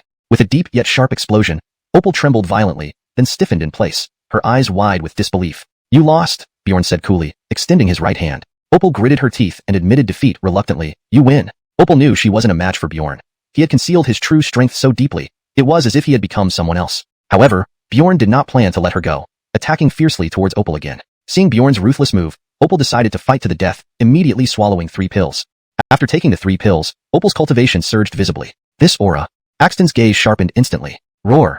Suddenly, Opal roared toward the sky, her body swelling several times its size, skin turning black with a metallic sheen, emitting a suffocating and fearsome pressure. In the next moment, Opal lunged at Bjorn like a wild beast, tearing at him. Bjorn instantly withdrew and retreated, crossing his arms to defend himself. Boom! Opal's claw struck Bjorn's crossed arms, unleashing an overwhelming force. But Bjorn remained calm, using both arms to push hard, causing Opal to stagger back. Ha, take this!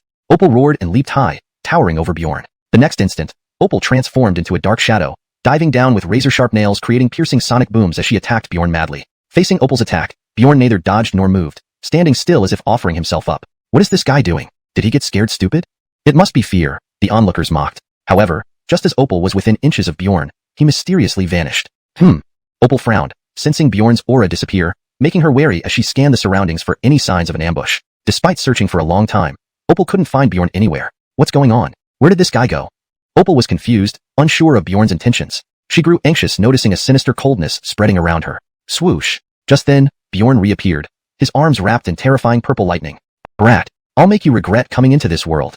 Opal bellowed, her eyes blazing, then dived down again with an even fiercer attack. Bjorn smirked, saying contemptuously, I told you, you can't do anything to me. As soon as he spoke, Bjorn confronted Opal head-on.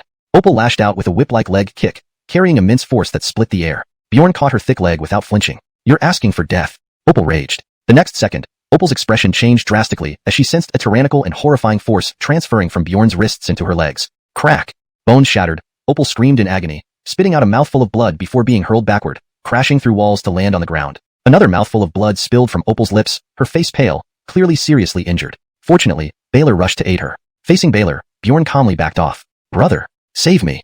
Opal weakly cried. Without a word, Baylor charged at Bjorn, intending to rescue Opal. Get lost! Bjorn shouted, a massive surge of energy forming a stormy whirlwind around him. Several soldiers near Bjorn were thrown away by the energy blast. How could this be? Baylor's expression changed, shock setting in as he looked at Bjorn. Even Bjorn's own men were bewildered, their faces showing shock and disbelief. Suddenly, Baylor sprang forward, fists clenched, launching a fierce punch that tore through the air with a whistling sound. Bjorn remained calm, his figure flickering away like a wraith. Bang bang!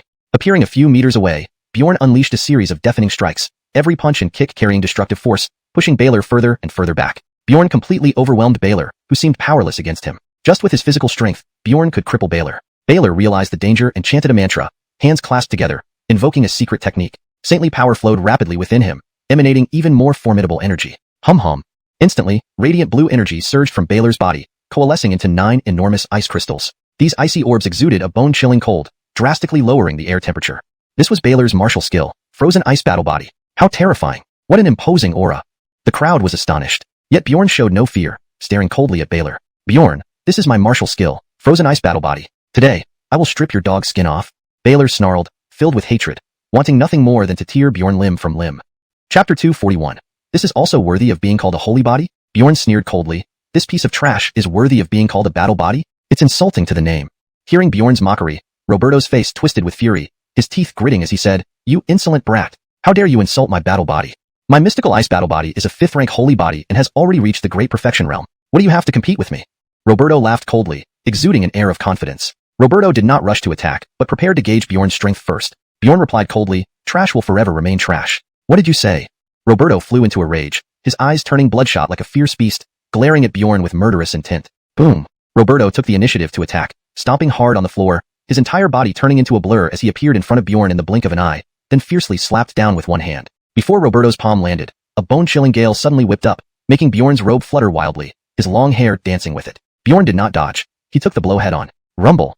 The thunderous explosion shattered the door Bjorn was standing next to, sending splinters and dust flying everywhere. The house shook violently as if about to collapse, obscuring the view with dust. How can this boy not evade? How can his flesh be so strong? Roberto was stunned, utterly baffled. Roberto had expected his strike to severely injure Bjorn, but instead, it didn't even hurt him while he himself was shaken by Bjorn's counterblow. This was completely against all logic. Who exactly is this boy? Roberto's mind was filled with questions. Without hesitation, Roberto charged at Bjorn again. Humph! Roberto gave a cold snort, clenching his fist tightly before smashing it toward Bjorn's chest at incredible speed. Bjorn remained motionless, as if completely disregarding Roberto. Fury welled up inside Roberto, his eyes flashing with a cold glint as he said icily, Boy, since you're asking for it, I'll send you straight to hell. Roberto's fist trembled slightly, blue energy condensing around it, the momentum even more terrifying than before. Bjorn stood still, letting Roberto's iron fist hit him. Boom! Roberto's iron fist struck Bjorn's chest, causing an earth-shattering explosion. But astonishingly, Bjorn remained completely unharmed. How? How is this possible? Roberto's face turned pale with shock, his eyes wide open in disbelief. Bjorn's lips curled slightly into a mocking smile. Is this his forehead? Nearly fainting from the agony. But Bjorn gave him no chance, preparing to finish him off. Congratulations, host has obtained 1888 low-grade chaos crystals, * chaos tier chaotic magic armor, 9 heaven sword. Seeing Roberto defeated, everyone present was stunned, shouting in alarm. Although Roberto's cultivation wasn't as high as Bjorn's, he possessed a mystical ice holy body and formidable strength, yet was easily defeated, showcasing Bjorn's immense power. Lord Roberto couldn't defeat him. This spells trouble. Teddy frowned deeply, worry evident on his face. Bjorn turned his gaze towards Teddy and others, his voice icy. Didn't you want revenge for Roberto? Here I stand. Feel free to attack without holding back. Teddy and the guards were confused, not understanding what Bjorn meant. Why did he suddenly tell them to attack? Brat, don't play games. Teddy said grimly. If you don't dare, come over and get killed yourself. I don't want to waste my energy on you. Bjorn yelled, his tone tinged with impatience. This guy is belittling us, let's go.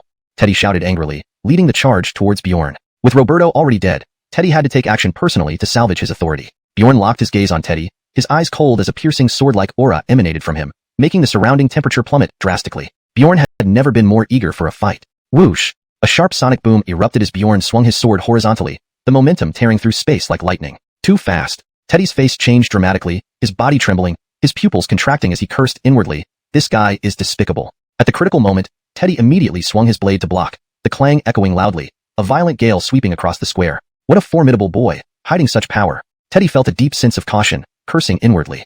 Bjorn's strength hadn't weakened but had grown even stronger. A strong sense of defeat surged within Teddy, who was almost afraid. Brother Roberto, let's team up to kill him and avenge Roberto. Matt's eyes burned with hatred, wishing he could eat Bjorn's flesh and gnaw his bones. Arvin and Teddy exchanged glances, nodding slightly before they shouted together, attack? Their voices hadn't faded when all three of them pounced on Bjorn simultaneously. In their minds, no matter how powerful Bjorn was now, he would still end up at their mercy. However, that wasn't the case. Chapter 242. Finished in one move. As Adalberto and the others moved, a mocking smile appeared on Bjorn's lips. Immediately after, Bjorn sprang into action. His figure flickered as he rapidly advanced. In just a few moments, Bjorn had already rushed to Adalberto's front and kicked fiercely at Adalberto's chest with his right foot. Bang! A dull thud resounded. Adalberto's face turned deathly pale as he was sent flying, retreating several steps. Adalberto clutched his agonizing chest, eyes wide with shock, clearly not expecting Bjorn to kick him so effortlessly. You! Jalen attempted to berate Bjorn angrily, but halfway through his sentence, something seemed to block his throat, making him choke the words back. Jalen's horror grew as he realized he couldn't speak at all. And worse yet, it felt as if he had lost all sensation in his body, unable to move an inch. Bjorn snorted coldly and attacked again. Another heavy thud rang out. Jalen's body flew backward until it crashed through the wall, finally stopping when it hit the ground below. By then, his body was caved in, a portion of his chest collapsing, internal organs shattered. Jalen lay motionless on the ground, pupils dilating, no sign of breath left in him. Adalberto and Cyrus were momentarily stunned. Jalen! Damn you! Adalberto roared in fury, eyes red like fire, his body trembling violently. Cyrus's eyeballs almost popped out, eye sockets turning crimson, fists clenched so tightly that blood trickled from between his fingers. They found it unbelievable.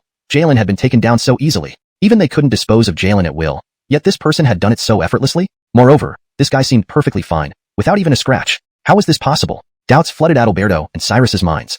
But Bjorn gave them no chance. He swiftly approached them and slapped his palm towards Adalberto. Seeing Bjorn attack, Adalberto paled and hastily raised his arm to block. Snap! The bone in Adalberto's arm broke with a crisp sound. A piercing scream followed from Adalberto. Then, Bjorn closed in, grabbed Adalberto by the collar, and with a powerful throw, hurled him over 100 meters away. Adalberto drew a curved arc through the air before smashing hard onto the grass below. Spit! Adalberto coughed up a mouthful of fresh blood. Adalberto!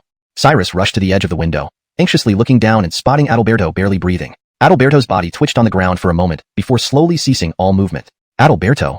Cyrus cried out mournfully, eyes bloodshot, tears streaming down his cheeks. Turning around, he glared viciously at Bjorn and screamed, Bastard! Today I'll... Noisy! Bjorn sneered, his figure suddenly vanishing. When he reappeared, he was right before Cyrus. Damn it, I'll take you on. Cyrus shouted crazily, leaping high into the air, lunging toward Bjorn. Just an ant, Bjorn scoffed lightly, sweeping his right foot and stomping forcefully on Cyrus's face. Boom! Cyrus's head exploded like a bomb, brain matter and teeth splattering everywhere. Cyrus's limp corpse fell softly to the floor. Bjorn did not hesitate. He quickly searched the bodies. Congratulations, host obtained 5,288 pieces of low-grade chaos crystal, a chaos black heaven sword, 9 pairs of chaos eyes. Just then, reinforcements arrived but only saw 3 corpses, which enraged Philip immensely, causing him to immediately attack Bjorn. Bjorn had anticipated Philip and instantly retreated upon sensing danger. However, Philip's speed far surpassed Bjorn's, catching up to him in a flash. Slap! Philip's hand turned into a claw, gripping Bjorn's neck tightly. Bastard, get on your knees. Philip growled fiercely, his face darkening, eyes glowing with hostility. He, a powerful warrior, being forced into such a predicament by a mere trash kid, was an utter humiliation. Yet, Bjorn remained calm, dodging while sarcastically retorting, "Who do you think you are? Why should I kneel to you?" Bjorn's words further infuriated Philip. "If you seek death, I'll grant it to you."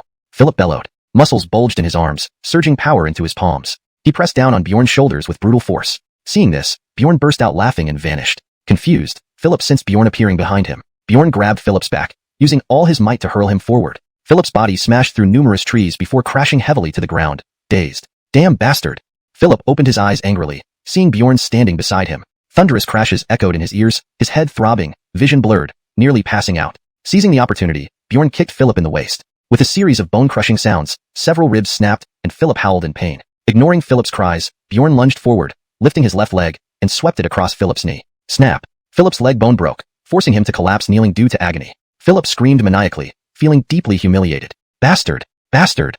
He gritted his teeth, veins popping out on his forehead, wishing to devour Bjorn's flesh. Swallowing a pill immediately, Philip soared into the air, legs cutting through the air with a whistling sound, aiming a deadly kick at Bjorn. Bjorn narrowed his eyes, sidestepping to dodge, then delivered a strong kick to Philip's buttocks, sending him flying and crashing loudly into the ground. Thud. The loud thud resonated sharply in the silent night, Philip's body smashing flat against the floor. Ultimately, Philip plunged into the earth with a bang. Bjorn walked over, looking down at Philip with disdain in his eyes. "Trash. What gives you the nerve and qualification to provoke me?" Bjorn sneered coldly, voice icy. "Not only can't you two defeat me together, but alone. You're nothing more than ants, not worthy of fighting me." Chapter 243. Easily controlled. Bjorn's words made Urban shudder with anger, but he couldn't find any way to refute them. The truth was as Bjorn had said. Even if his strength were doubled, he might not be a match for Bjorn. At that moment, reinforcements arrived. Rusty rushed toward Bjorn with his weapon drawn. Bjorn glanced at Rusty and then mercilessly unleashed a punch. Bang! Rusty's body flew backward, smashing several trees. Cough! Cough! Rusty crawled out of the dirt, his face pale, coughing violently before struggling to stand up. He spoke with a grave expression. "This boy's strength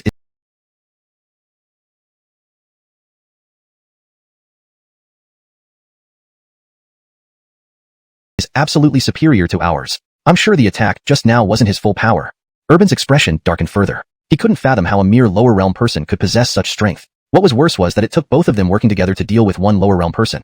It was too humiliating. "Attack together. Finish him off," Urban shouted, drawing their swords. The two long blades emitted a bone-chilling coldness, causing the surrounding temperature to plummet. Urban lunged forward first, swinging his dual blades like writhing silver snakes in a seamless dance. Swish! Bjorn's figure darted about unpredictably, evading Urban's attacks. After exchanging several blows with Bjorn, Urban couldn't even touch the edge of Bjorn's clothes and began to feel disheartened. Rusty also charged at Bjorn. Although Urban and Rusty weren't as powerful as Bjorn, they were still elite-level experts. Bjorn spread his arms wide, leaning back to dodge Urban's strike. Humph! Urban let out a cold snort and immediately launched himself upward, splitting the air with his twin blades, sealing off every direction around Bjorn. Unfazed, Bjorn bent his fingers and summoned a streak of lightning at the tips. He then lightly swiped downward. Instantly, a purple arc of lightning shot out, striking Urban's chest. Crackle! The lightning surged through Urban's armor, penetrating his skin and entering his body, wreaking havoc on his internal organs and meridians. Urban spat out a mouthful of fresh blood, his body convulsing as his face contorted in agony. Absolutely stunned, Urban couldn't comprehend why he was suddenly injured. This guy is strange. Urban took a deep breath and slowly abandoned his attack. Meanwhile, Rusty attacked again. His strikes were incredibly fast, each blade carrying terrifying power. However, Bjorn remained completely composed and unflinching. A smirk played on Bjorn's lips. His right leg moved like a swift sword, lashing out and connecting with Rusty's face in an instant. Bang! Rusty suffered a severe blow and was sent flying. Bjorn followed closely behind. Seeing this, Rusty hurriedly chanted a spell, summoning a magic beast. It was a wolf-like creature, moving swiftly on all fours like a tank, rushing toward Bjorn. Bjorn's eyes narrowed, fearless, as he met the creature head-on. Bjorn grabbed the neck of the wolf-like creature with both hands and ripped it apart with great force, reducing it to a pile of minced meat. The decapitation of the wolf-like creature left Rusty panicking. It's over. Bjorn's gaze turned icy cold, and he leaped up, approaching Urban from an unexpected angle. Bjorn thrust out his finger and struck Urban squarely on the forehead. With that, Urban was instantly killed. Seeing Urban fall, Rusty hastily used his trump card. Instantly, dark clouds gathered in the sky, creating a scene reminiscent of the end of the world. Then, a thick bolt of lightning struck straight toward Bjorn. Looking at the incoming lightning, Bjorn sneered and extended his hands, using his palms to intercept the bolt. Electricity coursed through Bjorn's wrists and spread throughout his body, causing him to tremble. Rumble. Another bolt of lightning descended. This one was as thick as a bucket, seemingly capable of obliterating Bjorn entirely. Bjorn coldly scoffed, unleashing a surge of formidable energy to repel the lightning. Do you think I will lose because of this? Bjorn laughed grimly. Then, his eyes blazed with dazzling light as he roared, Flame Domain. Boom. Fiery flames erupted out of nowhere, engulfing Rusty. The burning flames made Rusty's body shake violently, scorching his skin into charred remnants, releasing plumes of black smoke. Rusty screamed in agony, thrashing about desperately. He hurriedly cast a healing spell to extinguish the flames on his body. But Bjorn didn't give him any chance, casting the Corner Lightning Domain again. Two thunderous dragons tore through Rusty's defenses, piercing through his body. Rusty fell to the ground heavily. Incapacitated by grievous injuries, Rusty lay there gasping for breath, dying shortly after. Bjorn proceeded to loot the bodies. Congratulations, host obtained 988 pieces of mid-grade Chaos Crystals, Chaos * Mystic rank Thunder 6-fold Chaos Sword. Just as he finished looting and caught his breath, more Chaos Cult followers, led by the high-ranking member Ryan, attacked Bjorn. These waste products dare to come here to be fodder. Bjorn shook his head and cast a wind attribute skill. A strong gust swept across, blowing Ryan and his men back. Ryan and his companions were awestruck, feeling a chill run down their spines as if facing a towering mountain. This sensation made them hesitant. Bjorn sneered and produced a pitch-black large iron hammer in his hand. The hammer had an unusual design, covered in intricate patterns, giving off an impression of immense weight. It was the Chaos Hammer. Bjorn's eyes half closed, then snapped open, wielding the Chaos Hammer and smashing it down on the Chaos Cult followers. Boom! The Chaos Hammer struck the crowd with terrifying force, causing blood-curdling screams. Disembodied limbs landed on the ground, red blossoms staining the earth, a gruesome sight. Bjorn stared indifferently ahead, advancing step by step toward Ryan. Ryan dared not delay, swiftly raising his sword in defense. Ryan's body slid 3 feet to the side. His expression turned grim when he realized he couldn't block Bjorn's attack. This guy was immensely strong. Bjorn moved so quickly that he practically brushed past Ryan's body. Holding the Chaos Hammer, Bjorn delivered a whip kick directly at Ryan. Ryan was kicked flying, his face swollen and blood seeping from his mouth. Bjorn pounced again, stamping harshly on Ryan's face. Hashtag chapter 244. Picked the wrong target. Crack. Crack. Asterisk asterisk. The sound of bones breaking echoed, and Ryan struggled to his feet, muttering an incantation. Fire element, inferno. The temperature around them rapidly increased as countless blazing flames erupted from the ground, eventually engulfing Bjorn. Seeing this, Ryan burst into laughter. Ha ha ha boy, you picked the wrong target to mess with. You'll be brought down by me sooner or later because of your arrogance, Ryan declared. But before he could finish, Ryan froze in place. He saw that where Bjorn stood was now a raging sea of fire, yet it couldn't harm him in the slightest. How is this possible? Ryan murmured, looking as if he had seen a ghost. Is this all you've got? Bjorn sneered, then raised his hand. A scorching fireball appeared, quickly expanding until it was the size of a basketball. What kind of move is this?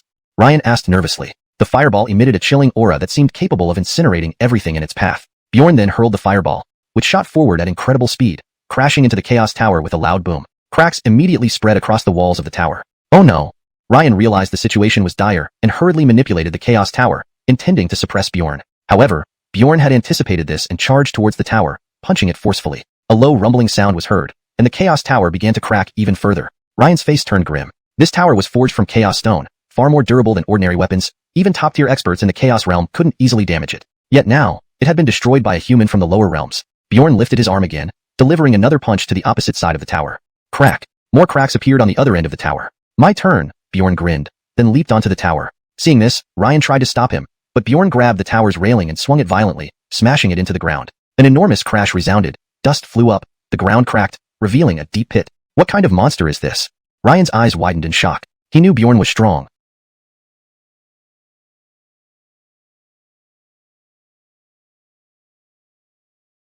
but not to this extent. His Chaos Tower wasn't a common weapon, yet it couldn't withstand Bjorn's assault. You're nothing.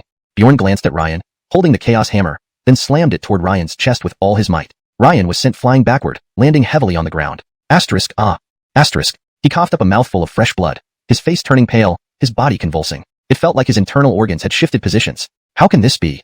Ryan stared at Bjorn, eyes filled with confusion and fear. He had lost to this trash from the lower realms? Bjorn gave Ryan no chance to catch his breath, attacking relentlessly. Each strike of the Chaos Hammer caused Ryan to spit out more blood, his breathing growing weaker. Don't come near me. Ryan panicked. Another few strikes landed on Ryan's body. This is cheating. You're from the lower realms. How can you have such power? That doesn't make any sense. Bang. Ryan spat out more blood, his body going limp as he collapsed. He had completely lost his fighting ability, lying motionless on the ground. Before Bjorn could act, Fuller, a senior member of the Chaos sect, attacked. Fuller was skilled, ranking among the top experts in the Chaos realm. Humph, a mere ant attempting to ambush me? Bjorn scoffed, shaking his right hand. An ice spike appeared and shot towards Fuller. Shimmering with cold light, Fuller's pupils contracted as a streak of blood blossomed on his neck.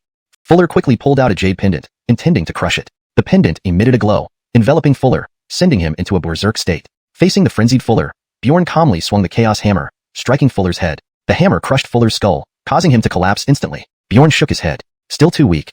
Fuller was indeed powerful, but compared to the Chaos Tower, the gap was significant. After dealing with the two Chaos sect rets, Bjorn slowly left. In the sky, Bjorn took a step, tearing through space and vanishing from sight. Bjorn moved swiftly, reaching the outskirts of the Holy Spirit City in the Chaos realm within half a day. then entered the city. As soon as he arrived, he encountered pursuers from the Chaos sect who were searching for him. Bjorn let out a cold snort and headed straight for the headquarters of the Chaos sect. His speed was astonishing. His body alone could withstand attacks from martial artists. Cornuca Cannonball, he barged into the Chaos sect compound. It's Bjorn. What does this guy want here? Is he here to cause trouble? The disciples of the Chaos sect whispered among themselves. Bjorn had a clear goal in mind and approached the Chaos Demon Tower. Boom. A towering structure rose before Bjorn, the door of the Chaos Demon Tower opening. Bjorn stepped inside. Inside the tower, Caesar sat alone in a corner. Bjorn narrowed his eyes, sensing the terrifying power within Caesar's body. I know why you're here. Let's see who is stronger between us, Caesar said calmly, his eyes filled with intense battle spirit. Bjorn nodded. Caesar didn't speak. His fingers trembled slightly before he pointed forward sharply. Bam! The runes at the top of the Chaos Tower burst into brilliant light, and a spear shot out from them, piercing through space towards Bjorn. Bjorn smiled. He didn't dodge. For ordinary people, the tower's runes might be effective, but for Bjorn, they were inconsequential. Because these runes couldn't harm him. Golden ripples emanated from Bjorn's body. He punched forward, his fist colliding with the spear. With a boom, the spear exploded into nothingness. This can't be. Caesar's face changed drastically, utterly shocked and disbelieving. The Chaos Demon Tower was a precious artifact given to him by his father as a means of protection. Translation ends here. Chapter 245, One Punch. But this person in front of him was so straightforward and brutal. He obliterated the spear with a single move. I don't believe your strength is greater than mine. Keaton gritted his teeth and said, boom. He pushed off with his toes, leaped into the air, and then hovered over Bjorn, holding a silver spear which he thrust at Bjorn. The silver spear shimmered with a cold, sharp light, extremely lethal. Scram! Bjorn snarled and punched out. A terrifying force erupted instantly, shaking the surrounding area. Keaton's face turned ashen, and he flew backward like a broken kite. Cough, cough. Fresh red blood spurted from Keaton's mouth. It's impossible. You are obviously a waste from the lower realms. How could you possibly possess such formidable strength? Keaton's face was deathly pale. He clutched his chest and yelled in disbelief. Bjorn was too lazy to engage in meaningless chatter. He took a step forward, his figure flickered, and in an instant, he appeared before Keaton. Keaton was terrified and tried to struggle, but he couldn't withstand the oppressive pressure, kneeling down immediately. Smack! Bjorn slapped Keaton, sending him sprawling on the ground. You shouldn't challenge my patience. Do you know who I am? Keaton shouted. If you dare touch me, you will meet your doom countless times over. Without another word, Bjorn slapped him again, coldly saying, I don't care who you are. If you provoke me, you get hit. Bjorn sneered, kicked him with his leg, and sent Keaton flying away. Boom! Keaton slammed heavily into the wall, his face flushed red, glaring hatefully at Bjorn with eyes full of venom. I'm telling you, you're finished. Keaton glared fiercely at Bjorn. When the Patriarch returns, you will wish you had never been born. Since you love your damned Patriarch so much, let me cripple you first, then draw him out and end it all. Bjorn curled the corners of his lips in a mocking smile. Do you think he'll risk everything to save you? Keaton's face changed drastically at this. Although the Patriarch cared for him, he wasn't foolish. Bjorn easily defeating him clearly showed his extraordinary power. If he rashly appeared to help, he might sacrifice his own life. Don't even think about it. Keaton clenched his teeth. Though he was stupid, he wasn't blind. Oh, really? Bjorn asked intriguingly. Phlegm. Keaton spat. You won't trick me into talking. But you can consider submitting to me. Hearing Bjorn's words, Keaton laughed loudly. With just you? You're not worthy. Since that's the case, then let me send you on your way.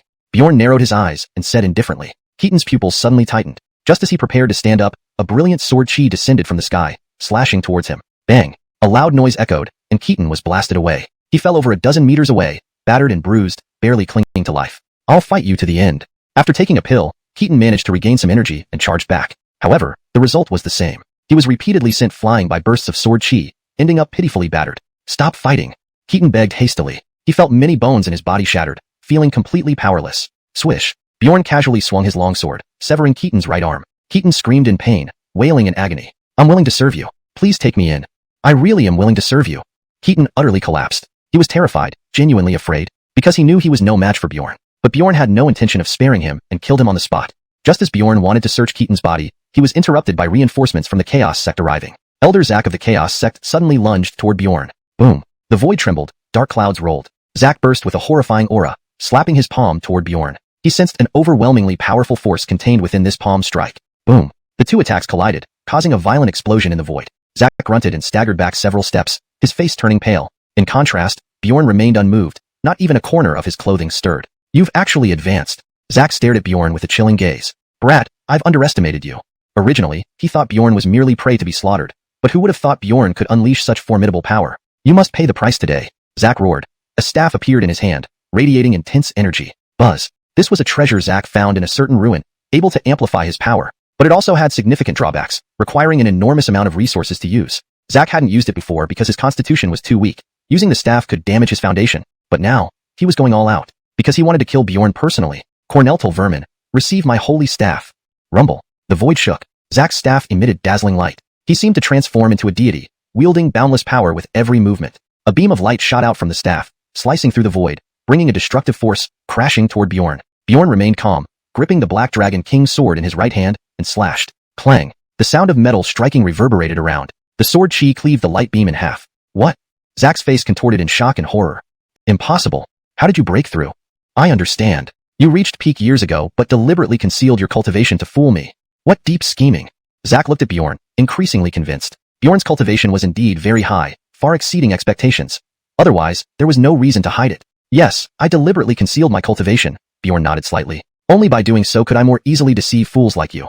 Zack's face twitched violently. He didn't expect Bjorn to have intentionally hidden his true power. But after a moment's reflection, it made sense. Besides a heavenly genius like Bjorn, who else could advance so rapidly in such a short time? No wonder. No wonder. No wonder. Zack muttered to himself and then grinned sinisterly. No wonder you have such astonishing strength. So, you are a natural prodigy? Translation complete. Chapter 246. Impossible to disbelieve. But I don't believe in evil. Elmer fiercely stomped his foot, and dense array lines emerged on the ground. Rumble. In an instant, an overwhelmingly powerful pressure swept across all directions. I have set up 33 layers of restrictions. How could you possibly break through? Elmer roared madly. Ha ha ha. Even if you were 10 times stronger today, you won't survive. Bjorn smiled faintly, and then swiftly sprinted into the distance. Stop for me. Restrict the void. Elmer bellowed, unleashing a terrifying sealing spell, attempting to pin Bjorn in place. But his restriction was easily torn apart by Bjorn. Bjorn's figure moved at an extreme speed, vanishing into the mountain forest in a flash. Rumble. Elmer's face turned ugly. His eyes were bloodshot red. No, this can't be happening. I set up 33 layers of restrictions. How could they not stop him? Elmer roared madly, as if he had gone insane. My lord, please calm down. The people beside him tried to comfort him. Shut up. He not only deceived me but also dared to humiliate me. You know nothing. I will not allow anyone to insult my honor. Elmer screamed with anger. His face twisted in ferocity. Everyone froze, too terrified to speak. Bjorn took advantage of this moment, rapidly pouncing toward Elmer. Seeing this, Elmer quickly began chanting some unknown incantation. In the next second, the sky darkened, and star after star fell from the void. Heavens! Is that a meteor shower? People cried out in shock. They stared at the sky with wide, stupefied eyes. There was a loud bang, as a huge meteor struck a towering mountain, causing flames to rise high into the sky. The entire mountain range was leveled. Everyone trembled in fear, their scalps nearly exploding. Fortunately, it was just a meteor shower. Otherwise, with the power of that meteor, they would have been shattered into pieces. Bjorn's eyebrows raised. His heart pounded heavily. This guy is really ruthless, using the force of falling stars to trap enemies. Bjorn shook his head. Such a move posed no threat to him. With a flash, Bjorn reappeared in front of Elmer. You. Elmer's pupils constricted. Bjorn thrust his sword into Elmer's chest. Boom. A terrifying force surged. Elmer's body instantly exploded. Blood sprayed across the sky, staining it a crimson red. No. Elmer's voice gradually faded away. Even in his dying moments, he remained full of resentment and hatred. He never imagined that Bjorn could kill him so easily. Congratulations, host obtained. 1888 medium-grade chaos crystals, chaos * evil spring chaos sword. After dealing with Elmer, another red of the chaos sect, Corey, angrily charged at Bjorn with a saber. It's time to end this. Bjorn gave a cold smile and rushed towards Corey. Bang bang. Bjorn and Corey fought fiercely, evenly matched. Corey's attacks are fierce, but his defense is quite poor. Bjorn punched Corey away, followed by a swift kick. Corey was thrown back, tumbling and crashing to the ground, writhing in pain and suffering severe injuries. How could Bjorn be so bizarrely strong? Corey struggled to get up, filled with disbelief. His strength was no weakling. He often engaged in life and death battles to reach this level. Yet, he was utterly defeated by Bjorn, without even a chance to resist. Each move from Bjorn forced him to defend with all his might. No way, I'm not a match for him. Corey hesitated not and chose to flee, thoroughly intimidated by Bjorn's power. But how could Bjorn let him escape? Bjorn's form flashed like lightning, chasing him down and shattering his skull with a palm strike. Rumble. More giant meteors fell from the sky. Bjorn's expression turned icy as he faced the reinforcements from the Chaos sect. Earl led the charge, roaring, regardless of the cost, we must capture Bjorn. The other members of the Chaos sect grew grim upon hearing this. They knew the consequences if they failed to capture Bjorn. So, they risked everything, giving their lives to block Bjorn's path. Bjorn said sternly, since that's the case, I'll send all of you to hell. Chaos devour. Bjorn growled, his eyes turning red like fire. He swung his arms, unleashing boundless chaos energy. Aya! Piercing screams erupted from within the chaos. One after another, members of the Chaos sect, as if encountering their greatest fear, wailed endlessly. Their flesh was corroded by chaos energy, turning to ashes, leaving no trace. In the blink of an eye, over 50 Chaos sect members died at Bjorn's hands. But the remaining members still rushed forward fearlessly. Golden light enveloped Bjorn. Then, he leaped into the sky. You useless fools, stay away. Bjorn's voice echoed around them. Upon hearing this, Earl launched an attack on Bjorn. Homogeneous energy slash. Earl roared, swinging his treasured saber at Bjorn. Bjorn smirked mockingly, casually extending 2 fingers to clamp Earl's saber. Crack. A sharp sound rang out. Bjorn applied slight pressure with his 2 fingers, breaking Earl's saber. Shock filled Earl's face as he tried to pull his saber free, but felt an enormous force pulling at his wrist. How is this possible? Earl's face turned pale as he hurriedly tried to retreat, but it was too late. Earl's right shoulder blade shattered instantly, spewing fresh blood. No! Earl, enduring the pain, turned to flee. However, a dazzling golden light flashed. Then there was a ding, and Earl's head flew off. Almost instantly, Bjorn decapitated nearly 100 Chaos Sect members. Once again, Bjorn decapitated nearly 100 more. Within minutes, the Chaos Sect members were massacred. The Chaos Sect was furious and dispatched a senior executioner, Vic, to subdue Bjorn. Facing Vic's intense pursuit, Bjorn remained calm. Vic's strength was extremely formidable, but Bjorn showed no fear. A mere ant-like creature, daring to act arrogantly. Vic's eyes were icy as he stared at Bjorn. Who sent you? Bjorn asked. Chapter 247. It's my turn. Atman said coldly. You will know soon enough. Suddenly, a pitch-black bead appeared in Atman's hand. Imprisonment magic. With Atman's roar, the black bead emitted an eerie and profound black mist, surging towards Bjorn. In an instant, the black mist enveloped Bjorn. A petty trick. Bjorn's face remained indifferent. Primal Tyrant body art. Instantly, a layer of purple-golden radiance surfaced on Bjorn's body. The black mist enveloped Bjorn, but failed to penetrate his skin. Despite its continuous erosion, the black mist couldn't break through Bjorn's defense or harm him at all. It's my turn. A cruel smile curved at the corner of Bjorn's mouth as he swiftly approached Atman. Oh no! Atman was shocked. He immediately channeled chaotic energy to shield himself. However, Atman's shield was shredded. Bjorn thrust a dagger through Atman's heart. Atman's expression stiffened as he looked at the dagger with disbelief. Why? I clearly used imprisonment magic. Your strength should not surpass my magic. Atman mumbled. Your imprisonment magic is ineffective against me, because I'm far superior.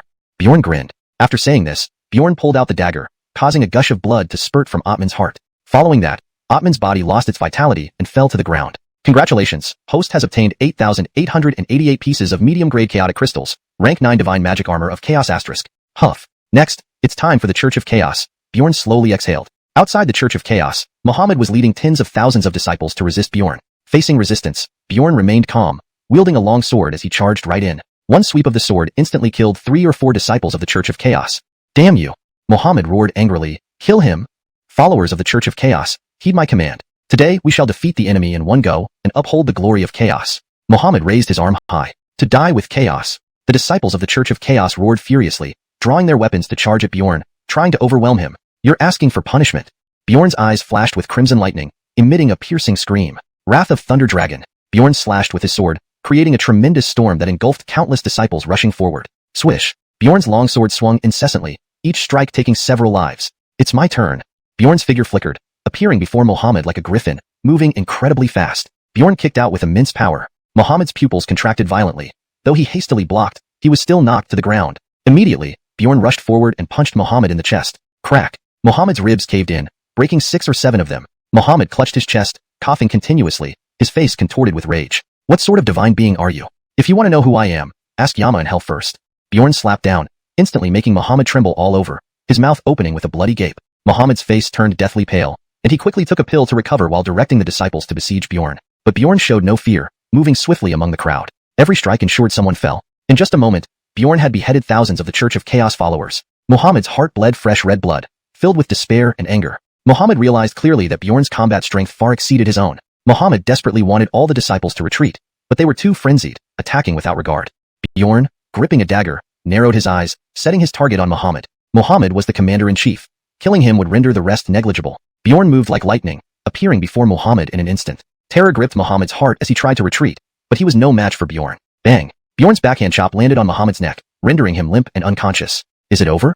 Bjorn murmured to himself. Suddenly, the entire Church of Chaos exploded, flames erupting from everywhere. Dust filled the air. As the flames dissipated, Derek, the Apollo of the Church of Chaos, holding a flaming scythe, stood before Bjorn. Derek's icy gaze fixed on Bjorn, as if viewing prey. Clad in silver armor with enlarged wings, Derek's wings flapped gently, stirring up a hurricane that tousled Bjorn's hair. Excitement surged in Derek's eyes as he growled, Ha ha ha! You actually dared to step into the Church of Chaos. I was worried those fools might scare you off. I never thought you'd be so foolish, walking right into the trap. Very well. I'll capture you and offer you to the Chaos God, perhaps earning his favor. Seeing Derek speak arrogantly, Bjorn smiled. Seeing Bjorn belittle him, Derek roared angrily, Foolish mortal, do you think you've already won? Enough talk. If you want to fight, let's fight. I'll send you on your way. Bjorn said coolly. Ha ha ha, how conceited of you. Soon, you'll realize arrogance comes at a price. Derek clasped his hands together. His wings grew, transforming into two gigantic blades. Blazing light erupted as Derek flapped his wings fiercely, stirring up a terrifying hurricane laced with scorching sparks hurtling toward Bjorn. Bjorn remained unfazed, fully channeling the Thunder Emperor Sutra. Crackling, corner lightning surrounded Bjorn, forming an impenetrable shield that effortlessly blocked Derek's attack. How is this possible? Derek was astonished, his eyes nearly bulging out. Derek's wings attacked again and again, but Bjorn easily dodged each assault. What secret art is this? Confusion clouded Derek's face as he felt a mysterious suppression on his wings. No need to guess, you'll find out soon enough. Bjorn sneered. Bjorn opened his palm, and a fireball coalesced, rapidly expanding. 9 Profound Fireball Technique. The fireball enlarged quickly, turning into the size of a millstone. Alarm surged within Derek as he turned and fled. The 9 Profound Fireball arced through the sky, smashing forcefully into the interior of the Church of Chaos. Instantly, a raging inferno engulfed the Church of Chaos. Note: in translating names such as Atman, Muhammad, and Derek, I have chosen to keep them as presented since they likely represent characters' names in Pinyin or another form of romanization. Adjustments can be made if specific spellings are preferred. Chapter 248. I will grind your bones to dust. The sea of fire spread, engulfing everyone inside the church. Damn you! You've destroyed my church. I will grind your bones to dust. Birch screamed in rage. His fury was immeasurable. The Chaos Church had taken endless effort to build and countless resources to set up numerous defensive and offensive arrays. But now it was ruined by Bjorn. This was nothing short of humiliating. I want you dead. Birch roared, his body emitting a surge of energy that turned him into a blazing sun. Rolling waves of energy poured out, raising the surrounding temperature as if it were scorching summer, almost unbearable. The law of fire, somewhat interesting. Bjorn narrowed his eyes, feeling the power of the fire law wielded by Birch. The law of fire was very rare, as practitioners of it were so uncommon, making it increasingly precious. Boom! Birch swung his flaming hammer, and an enormous flaming lion's head appeared in the air, rushing towards Bjorn. Trifles! Bjorn sneered disdainfully and waved his palm. Immediately, endless thunder gathered in his hand, eventually forming a massive blue axe. The axe, 5 meters long, shimmered with glaring electric light, with bolts of lightning flickering around it. Break! Bjorn bellowed and chopped down fiercely with the axe. The blue axe slammed violently into the flame lion's head. Instantly, the lion's head crumbled away, while the axe continued its momentum and slashed at Birch's body. Birch screamed as his body was thrown against the wall with a heavy thud. The silver armor on his body shattered, leaving deep scars. Birch's face darkened as he looked up at Bjorn in horror. How could you know the law of thunder? Thunder's might was unmatched in this world.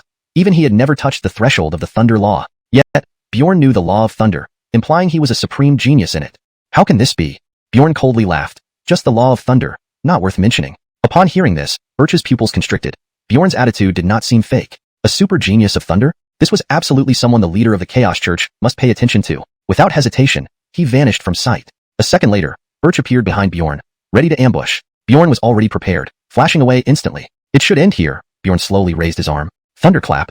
A sharp cry accompanied by thunderous booms suddenly resounded. In the air, lightning snakes raged, interwoven thick bolts descending with destructive force. Boom. Corner lightning poured down like a waterfall, submerging Birch's body. Bursts of blinding lightning flashed over Birch's trembling body, which fell heavily to the ground covered in burns. As the thunder weakened, Bjorn stepped on Birch's chest, gazing down coldly. I said your strength is trash. Cough cough, don't be too pleased. Even if I lost to you, our Chaos Army will still come. Then, I'll kill you myself. Birch's face pale as he struggled up, glaring at Bjorn. Huh. Bjorn frowned. Your Pope sent several thousand people. Why do I only see you? Stop trying to sow discord. Our Pope is wise and mighty, never doing despicable things. Just then, Hendrik of the Chaos Church arrived. Facing Hendrik's attack, Bjorn calmly blocked, mocking, Hendrik, didn't expect the great Pope to send only a lapdog like you. Don't you look down on me too much? You're asking for it. Hendrik angrily retorted. To his surprise, Birch suddenly blocked his path. Hendrik, no need to waste time on this waste of space. Birch coldly said. Birch, what are you doing? Hendrik grumbled. He destroyed the church. This vengeance must be exacted. Hendrik hesitated but quickly replied with a grin. Birch, I support your idea. I'll twist off his head for the Pope, rest assured. Bjorn shook his head, smiling. So foolish. Bastard, you dare insult me? Hendrik raged. Don't I speak the truth? Are you sure you can win me? Bjorn taunted. Hendrik paused, involuntarily stepping back. If you can't beat me, why do you think Birch can?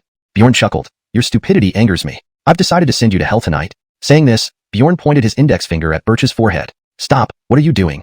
Hendrik's face changed drastically. Suddenly, the sky darkened with storm clouds covering the peak of Holy Mountain. Corner lightning streaked through the air. Punishment Spear of Thunder. This was Bjorn's deepest understanding of the law of thunder, his strongest skill. How is this possible? He actually comprehended the law of thunder? Birch stared wide-eyed in shock.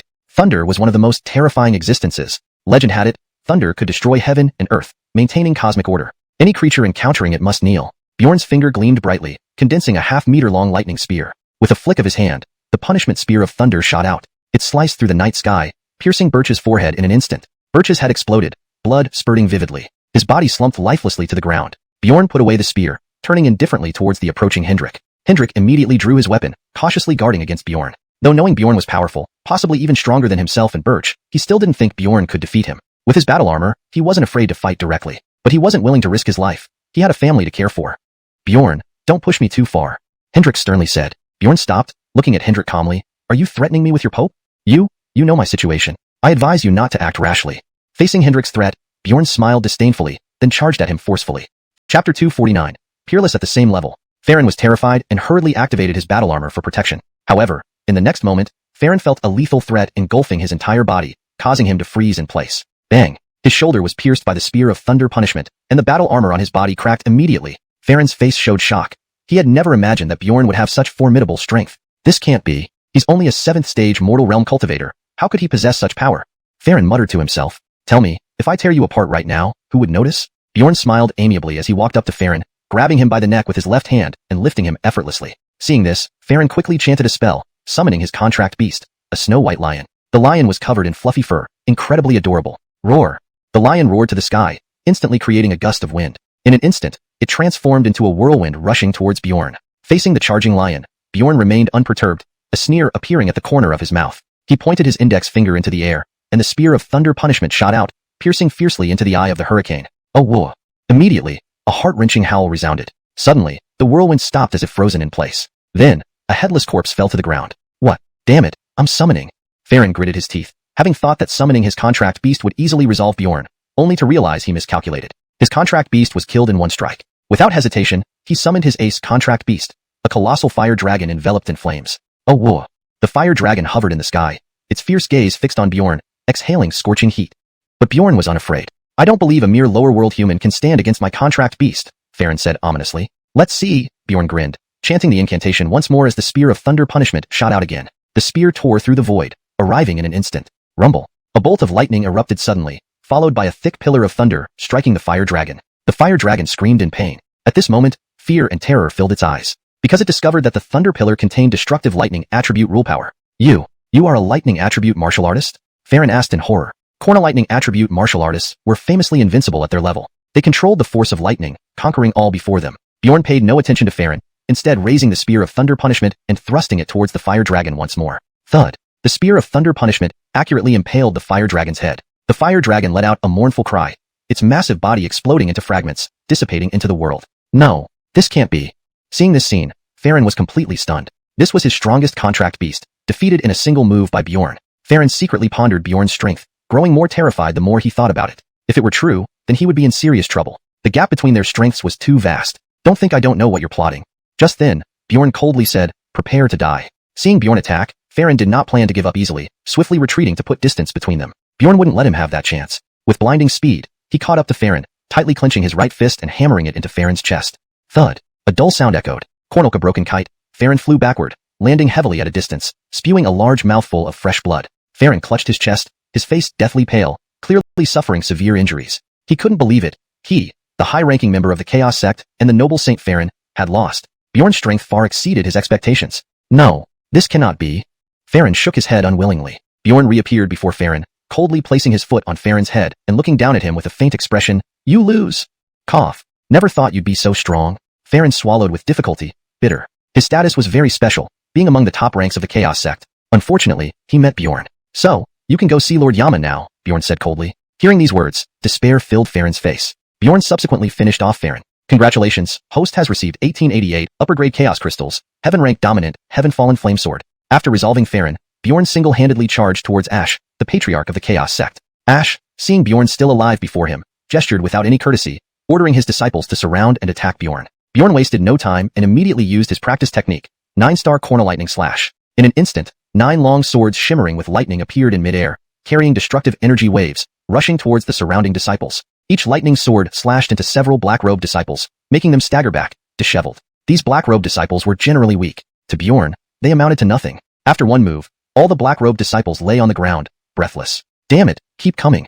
Ash's pupils constricted, shouting. Dozens of Chaos Sect Rets then surged forth, collectively attacking Bjorn. While these Rets were formidable, they weren't enough to pose a threat. Thunder Punishment Spear. A long spear of lightning materialized in Bjorn's hands. He leaped up and stabbed it toward Ash. The lightning spear tore through the air, blasting straight towards him. Ash barely avoided it by sidestepping at the last moment. Thunder whip.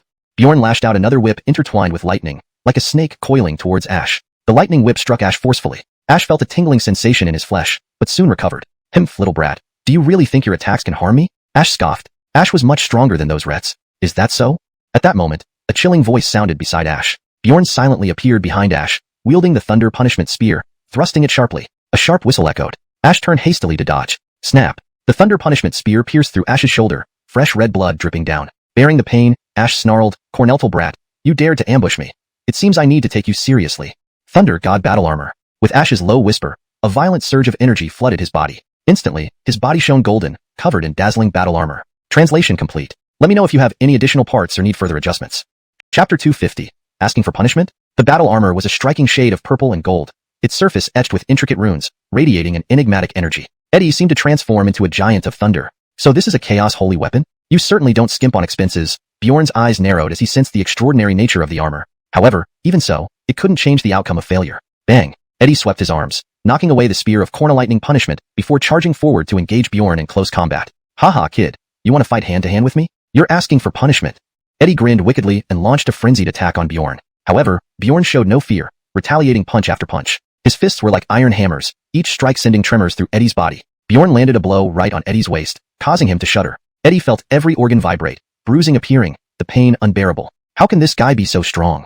Eddie frowned. This was something he hadn't anticipated. Heh, you said you'd let me experience being struck by lightning? Now it's your turn. Spear of lightning punishment. Bjorn smirked and unleashed the attack again. Ah! Eddie screamed in agony as he tried to dodge, but it was futile. He was still hit, and with a deafening boom, he flew backward, smashing into several buildings. You dare trick me? Eddie crawled out from the wreckage, glaring fiercely at Bjorn. So what if I did? Bjorn sneered back. Though Eddie was furious, he knew he couldn't match Bjorn in strength. Thus, he decided to outsmart him instead. Seeing his eyes dart around, he suddenly sprinted off into the distance. You want me to chase you? Bjorn snorted coldly. Eddie paused, surprised that Bjorn had seen through his plan. But quickly recovering, he continued running away. You want me to chase you? I'll do the opposite just to mess with you. See how red the flowers bloom. Bjorn's lips curled into a smile, then he vanished from sight. Seconds later, Eddie turned back in terror. Bjorn stood behind him. His hand formed into a claw, gripping Eddie's throat tightly. Let go. The Order of Chaos won't forgive you. Eddie roared. Don't try to scare me with your Order of Chaos. Bjorn scoffed. With a hateful glare, Eddie swallowed a black pill. Immediately, his bones crackled. His skin turned fiery red, and flames erupted all over his body. His form rapidly expanded until it burst apart. Boom. A violent explosion rocked the area, sending Bjorn flying and crashing to the ground. When the dust settled, Bjorn slowly got up, his clothes tattered, revealing his muscular physique riddled with minor injuries. At this moment, Eddie had transformed into a mindless beast, eyes bloodshot, exuding a thick aura of malice. Roar! Eddie howled to the heavens, venting his sorrow and humiliation. Suddenly, a pillar of fire shot out from his mouth. The path of the fire column caused the void to collapse inch by inch, with a force that seemed world-ending. Interesting. Bjorn dodged the fire column. Then, in midair, it twisted back towards him. Bjorn's eyes turned cold, his body glowing brilliantly as he raised his right hand and seized the spear of lightning punishment midair. Get lost. Bjorn roared, swinging his arm, unleashing the spear with immense force. The spear of lightning punishment, containing destructive power, easily tore through the air, dissipating the fire column. But then, a blazing fireball appeared suddenly, hurtling toward him at incredible speed. Foolish tricks. Bjorn snorted, thrusting his sword forward. Clang. The fireball instantly shattered, Bjorn's sword of lightning punishment piercing Eddie's head and pinning him to the floor. Eddie convulsed, struggling feebly before finally losing life. Bjorn pulled out the spear of lightning punishment and stored it away. This weapon, embedded with thunder crystals, possessed tremendous destructive power. Yet, due to its unique material, it didn't absorb much lightning energy when he used it. It seems I need to find something tougher. Otherwise, I can't bear too much power. Just like the spear of lightning punishment, Bjorn thought. After searching Eddie's corpse, he tossed it aside and left the place. A group of black-clothed men converged, targeting Bjorn. They lunged at him, attempting to capture him and present him to their leader for credit. Bjorn remained calm, holding the spear of lightning punishment and slashing it. Instantly, countless bolts of lightning coiled around him, coming alive to slay all the black-clothed men who approached. Seeing this, the remaining men gasped, watching Bjorn in horror. Ignoring them, Bjorn continued his relentless assault. The black-clothed men drew daggers and rushed at him. Just insects. Bjorn shook his head, the spear of lightning punishment shimmering with intense lightning as he casually slashed. A wave of lightning snakes surged out, instantly consuming these black-clothed men. No! Their shrill screams echoed as the 13 black-clothed men perished. Bjorn gathered and searched their bodies. Congratulations, host has obtained 1888 high-grade chaos crystals, heaven-grade chaos sword of the elements. With renewed vigor, Bjorn stormed toward the heart of the Order of Chaos, reaching outside the cave where the patriarch Godfrey resided. Godfrey sat cross-legged in the cave, wearing a black robe, meditating. Upon hearing the commotion outside, Godfrey frowned slightly. Ancestor, someone has intruded, a black-clothed man hurriedly reported. Humph, some insignificant brat wants to challenge us? Bring them in, Godfrey responded coldly. Soon, Bjorn walked into the cave. It was sparsely furnished, with only a mat, a wooden table, and a few paintings on the walls, showing the Order's history. Why have you invaded my Order of Chaos? Godfrey asked after a moment of silence. To kill you. Bjorn wasted no words, charging straight at Godfrey. Godfrey laughed coldly. Since you insist on picking a fight, you'll pay a heavy price today. Roar. Godfrey growled, unleashing an enormous wave of power that crashed toward Bjorn like a tidal surge. Chapter 251. Far from it. Your strength is decent, but you're far from being a match for me. Heavenly thunder. Bjorn barked, and a layer of purple-blue lightning grid emerged behind him. Crackle, crackle. Above the sky, lightning flashed and thunder rumbled as dark clouds gathered. A thick bolt of lightning descended from the heavens, striking forcefully towards Hayden. Upon seeing this, Hayden immediately activated his skill to resist. The lightning collided with his defenses, causing the entire mountain peak to tremble violently, with rocks flying and soil splattering everywhere. Hayden's face turned pale as he was forced back several steps, barely managing to withstand the attack. How powerful! Hayden's pupils contracted sharply, and his expression became grave. Earlier, he had thought Bjorn was just an inexperienced boy. Even if he possessed considerable strength, it wouldn't amount to much. However, Bjorn's released thunder energy managed to suppress his skills, leaving him rather astonished. Truly worthy of leading the Chaos Sect. But today, you must die, Bjorn declared.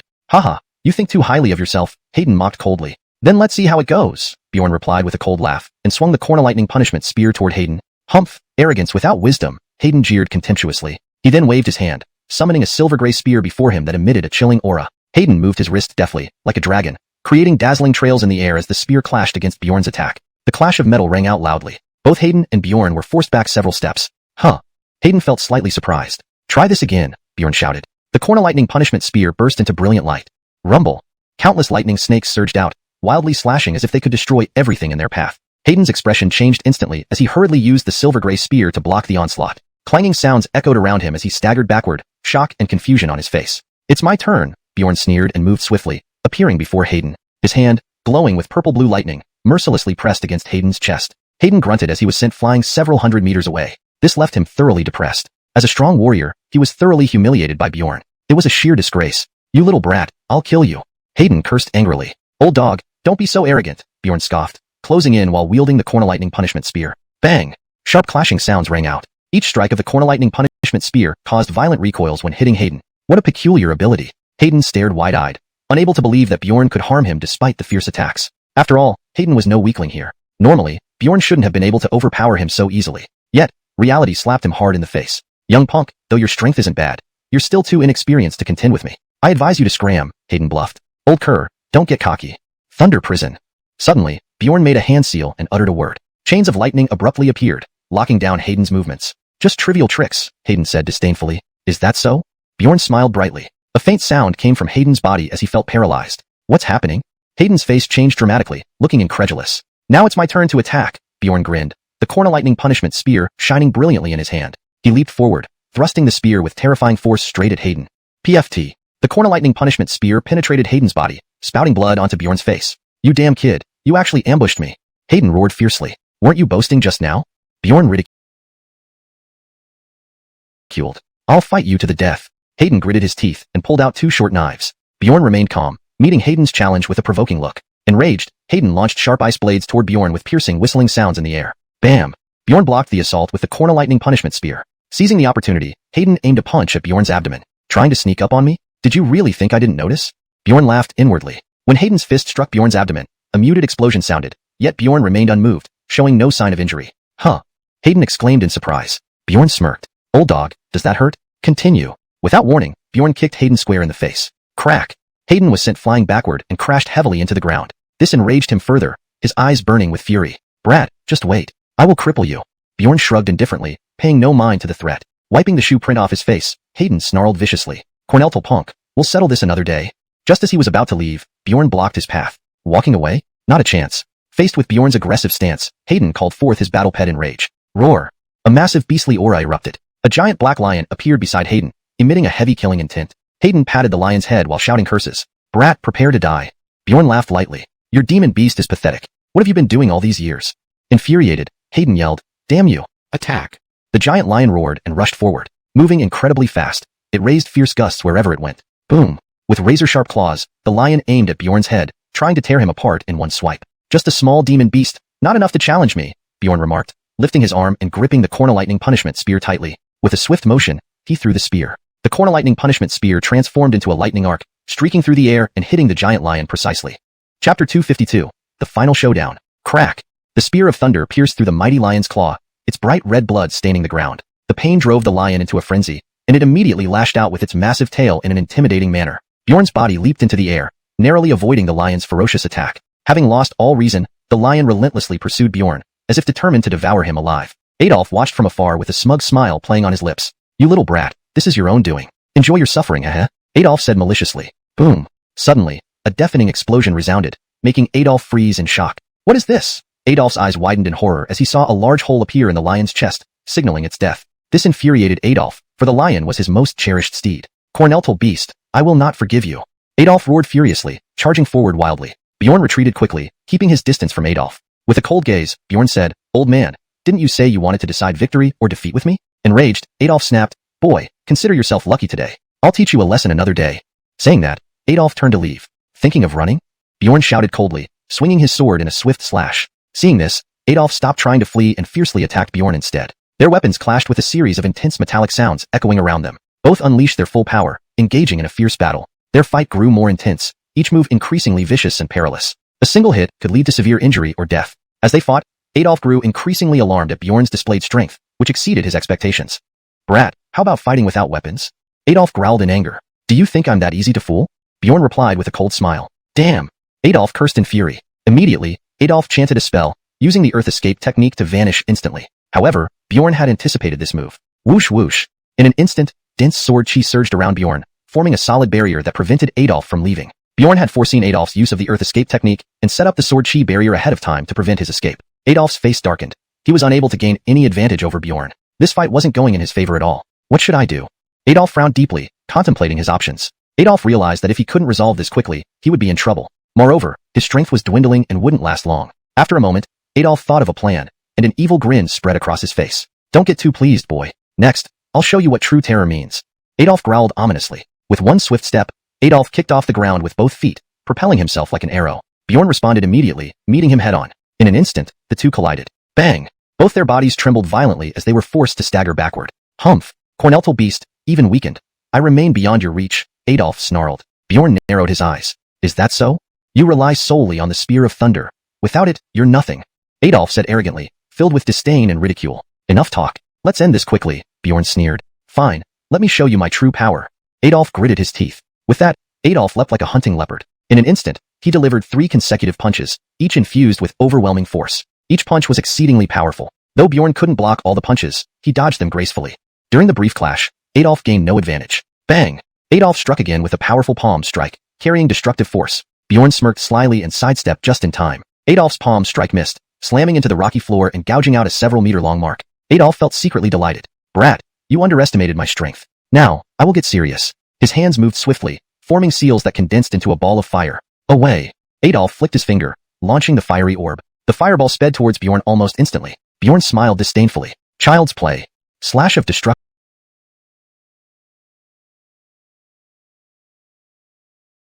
Bjorn swung the Spear of Thunder fiercely, thrusting it forward with a sword-like motion. The blade emitted a piercing cold light, radiating terrifying energy. It struck the fireball accurately, unleashing a blinding white light and a deafening sound. A muffled thud echoed as the fireball was shattered and completely annihilated. How is this possible?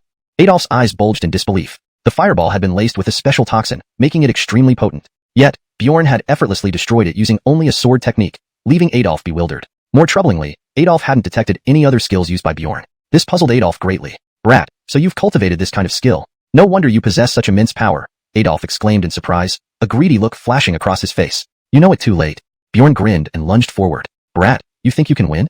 Adolf growled menacingly, unleashing his strongest counterattack. Coldly, Bjorn remarked, since you know I've cultivated this skill, you should understand you are no match for me. Bjorn held the Spear of Thunder and charged forward with unrestrained aggression. After a series of fierce exchanges, Adolf found himself thoroughly at a disadvantage, retreating step by step with no room for counterattacks. It's over, Bjorn declared coldly. Whoosh! Bjorn suddenly wielded the Spear of Thunder, its devastating energy piercing through the void straight towards Adolf's head. Adolf was paralyzed by fear, sensing the terrifying force of the spear. If it struck, he would surely perish. No! Adolf cried out pitifully, unwilling to die like this. Huff! Just as Adolf was about to meet his doom, he vanished inexplicably. Huh? Where did he go? Bjorn paused, looking around for Adolf. Suddenly, the air beside Bjorn rippled. Adolf reappeared ghost-like, delivering a punch straight at Bjorn's chest. Chapter 253, Crisis in the Chaotic Realm. Die. Bjorn calmly raised his corner-lightning punishment spear to block. A clang of metal rang out as two terrifying forces collided, sending a violent surge of energy erupting outward. You brat, go meet your maker. Brett snarled fiercely, his arms bulging with muscles, his strength doubling. That's what I should be saying. Bjorn roared and swung the corner-lightning punishment spear, its momentum surging forward. Crack. Brett's face contorted, his eyes wide, pupils constricting, disbelief and horror flooding his features. He screamed, "How is this possible? How can you have such terrifying power?" The corner-lightning punishment spear effortlessly shattered Brett's arms and then pierced through his neck, spouting copious amounts of fresh blood. Brett let out a shrill wail as he watched his body fall helplessly. Thud.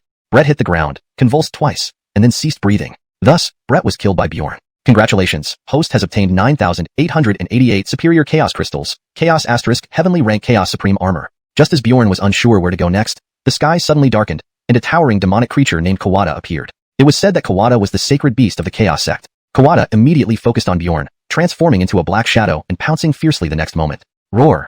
Kawada opened its massive jaws, revealing rows of sharp fangs that gleamed with a crimson luster, radiating a bone-chilling cold light like a predator choosing its prey. Bjorn instantly assessed that Kawada's strength was formidable, a powerful demon beast he had never encountered before. Gripping the corner-lightning punishment spear, Bjorn thrust it forth with all his might. As the weapon struck Kawada, a clear metallic sound echoed, accompanied by a shower of sparks. In an instant, Bjorn delivered a devastating kick directly to Kawada's abdomen. Bang! With a dull thud, Kawada was kicked several meters away. Stunned, Kawada couldn't believe how terrifying Bjorn's kick had been. Aya! Kawada howled in pain, curling up in a ball. Such strong defenses. Bjorn pondered strategies to defeat the enemy. He used only 2/5 of his strength in that kick yet barely injured Kawada. Bjorn knew he must seize the opportunity to deal severe damage. Otherwise, once Kawada recovered, the situation would turn against him. Bjorn pursued relentlessly, dashing madly forward. In a blink, Bjorn was beside Kawada, thrusting the corner-lightning punishment spear swiftly. Bang! Reacting quickly, Kawada blocked with its claws. The intense impact made Kawada spit out a mist of blood, its face turning pale, and its right arm tingling with a piercing pain. Got it! Bjorn rejoiced. Another fierce assault followed, completely overwhelming Kawada, leaving it helpless and unable to break free. Kawada cried out as it crashed into the mountainside, smashing a chunk off the sturdy rock. Struggling from the rubble, Kawada charged at Bjorn with another roar. Bjorn stabbed Kawada in the back, but it caused little serious harm. Eyeing the spear embedded in its flesh, Kawada's eyes blazed with fury as it roared. Springing upward like an arrow released from a bow, Kawada lunged at Bjorn, its manner brutal. Come on then. Bjorn barked, both palms striking forward, releasing a torrential force of true chi that coalesced into 8 blue beams of light, powerful and majestic. Boom. One after another, the beams hit Kawada, explosions ringing continuously. Unable to endure further, Kawada was blasted over 10 meters away, its massive body covered in scorched marks, appearing utterly disheveled. Want to rely on brute strength?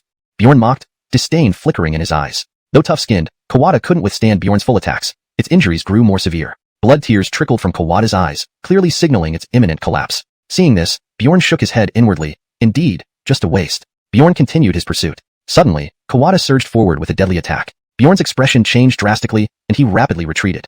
Kawada descended quickly, its sharp claws aiming for Bjorn's throat. Shifting left, Bjorn narrowly avoided the attack. Daring to ambush me? Truly asking for death.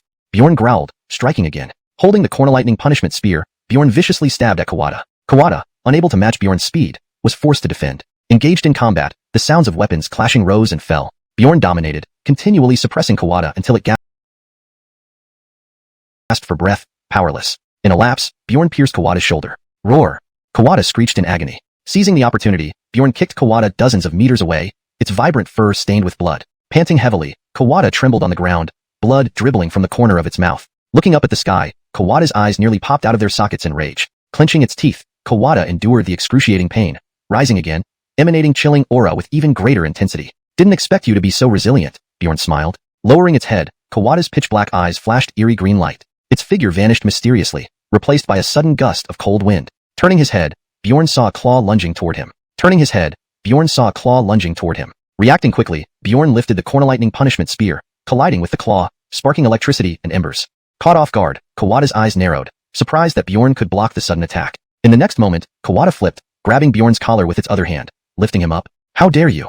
Bjorn thundered, accumulating immense true chi in his fist and smashing it into Kawada's face. The blow landed squarely on Kawada's nasal bridge, gouging a deep pit, blood spurting from its nostrils. Kawada spewed thick, red blood mixed with mucus and tears, looking absurdly comical. Clutching its nose, Kawada couldn't speak, its gaze gradually losing focus. Ultimately, Kawada fell to the ground, lifeless. Relieved, Bjorn retracted the Corner Lightning Punishment Spear. Though having expended much strength, he finally defeated Kawada. Congratulations, host has obtained 1888 Superb Chaos Crystals, Chaos * Heavenly Rank Explosive Chaos Piercing Sword. After receiving the rewards, Bjorn planned to continue seeking stronger opponents, but realized the impending revival of the Chaos Deity, threatening the entire Chaotic Realm's destruction.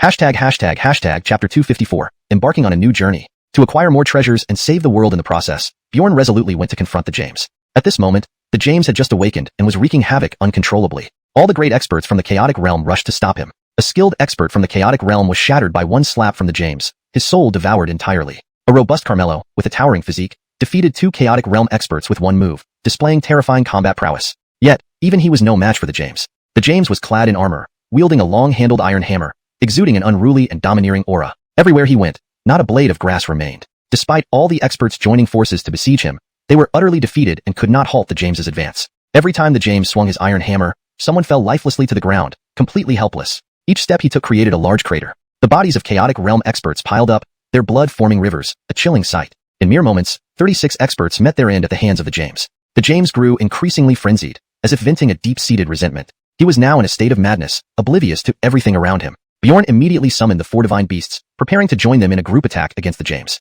The 4 divine beasts roared in unison and pounced. The James, with a grotesque expression, raised his long-handled iron hammer and fiercely swept it across. Bang! The hammer, imbued with terrifying power, sent the 4 divine beasts flying. Bjorn's face turned pale. He swiftly used spatial teleportation to narrowly escape the attack. The 4 divine beasts fell to the ground far away.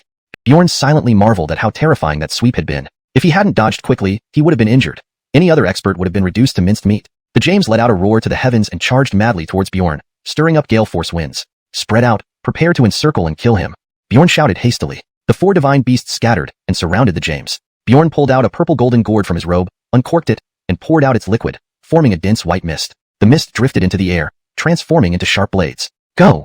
With Bjorn's command, the blades whistled through the air, slashing towards the James. Faced with the barrage of blades, the James calmly swung his iron hammer. The sound of metal clashing rang sharply. Blades collided with the hammer, sparks flying everywhere. Without hesitation, Bjorn pulled out another purple-golden gourd and uncorked it. Immediately, a wave of scorching heat surged forth like molten lava, suffocating everyone present. The blazing lava cascaded down like waterfalls, covering thousands of feet instantly. The searing heat engulfed the James, burning his tough skin. The James emitted an agonizing scream as his body burned with raging flames. However, he was merely scorched, suffering no serious harm. Undoubtedly, this James was incredibly resilient. Roaring and thrashing, the James tried to break free from the lava's grip, feeling like a mere ant under others' control. Despite his desperate struggles, he was unable to escape. We're leaving.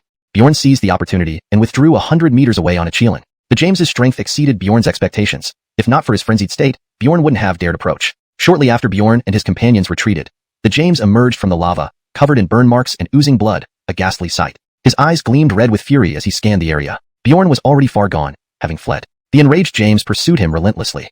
Seeing this, Bjorn immediately ordered the 4 divine beasts to resist while he looked for an opening. The James charged like a tank, roaring furiously. Each divine beast engaged the James independently, temporarily holding him back. It's my turn, Bjorn said coldly, brandishing the bursting chaos armor-piercing sword. With a leap, he slashed fiercely towards the James's neck. The sword released a brilliant blade of light, illuminating the dark sky. This strike was lethal. If it hit the James's head, it would be fatal. However, just as Bjorn was inches away, the James sensed the trap and rapidly retreated. Unsuccessful in his attack, Bjorn took a deep breath and lunged again with the bursting chaos armor-piercing sword. Whoosh! A piercing sound broke the air. The James swung his hammer swiftly, smashing into Bjorn's chest, while Bjorn's sword struck the James's body. Taken by surprise, the James was thrown back hundreds of meters, a trickle of blood flowing from his mouth. Bjorn quickly took medication to heal his injuries. The James growled in pain, wiping the blood from his lips and charging again. Bjorn fought relentlessly, engaging in an intense exchange of blows with the James. Despite the latter's immense strength, his lack of intelligence left him vulnerable to Bjorn's superior speed and combat skills. Gradually, the James began to show signs of weakness. Bjorn delivered a powerful kick to the James's abdomen, sending him sprawling backward. The James is nothing. Bjorn laughed triumphantly. Seeing the half-dead James, Bjorn did not hesitate and rushed forward with his sword. In an instant, he was in front of the James, the tip of his sword aimed at the god's forehead. The James blocked with his arms, but the disparity in strength was evident, and he couldn't hold out. Bjorn capitalized on this, pulling and pushing, causing excruciating pain and numbness in the James's arm. In agony, the James changed expression and tried to release his right hand blocking Bjorn's sword. How could Bjorn give him the chance? The bursting chaos armor-piercing sword sliced through the James's right shoulder, drawing fresh blood. I won't accept it. Why should I, the mighty James, lose to a human? No. The James let out a final wretched scream, succumbing to defeat with a mix of frustration and humiliation. With the James dead, the The crisis in the chaotic realm was resolved, and Bjorn became a hero revered by all. People spontaneously built statues in his honor, venerating him widely. But when they sought to thank Bjorn, he had already disappeared, likely off to adventure in another world. The end.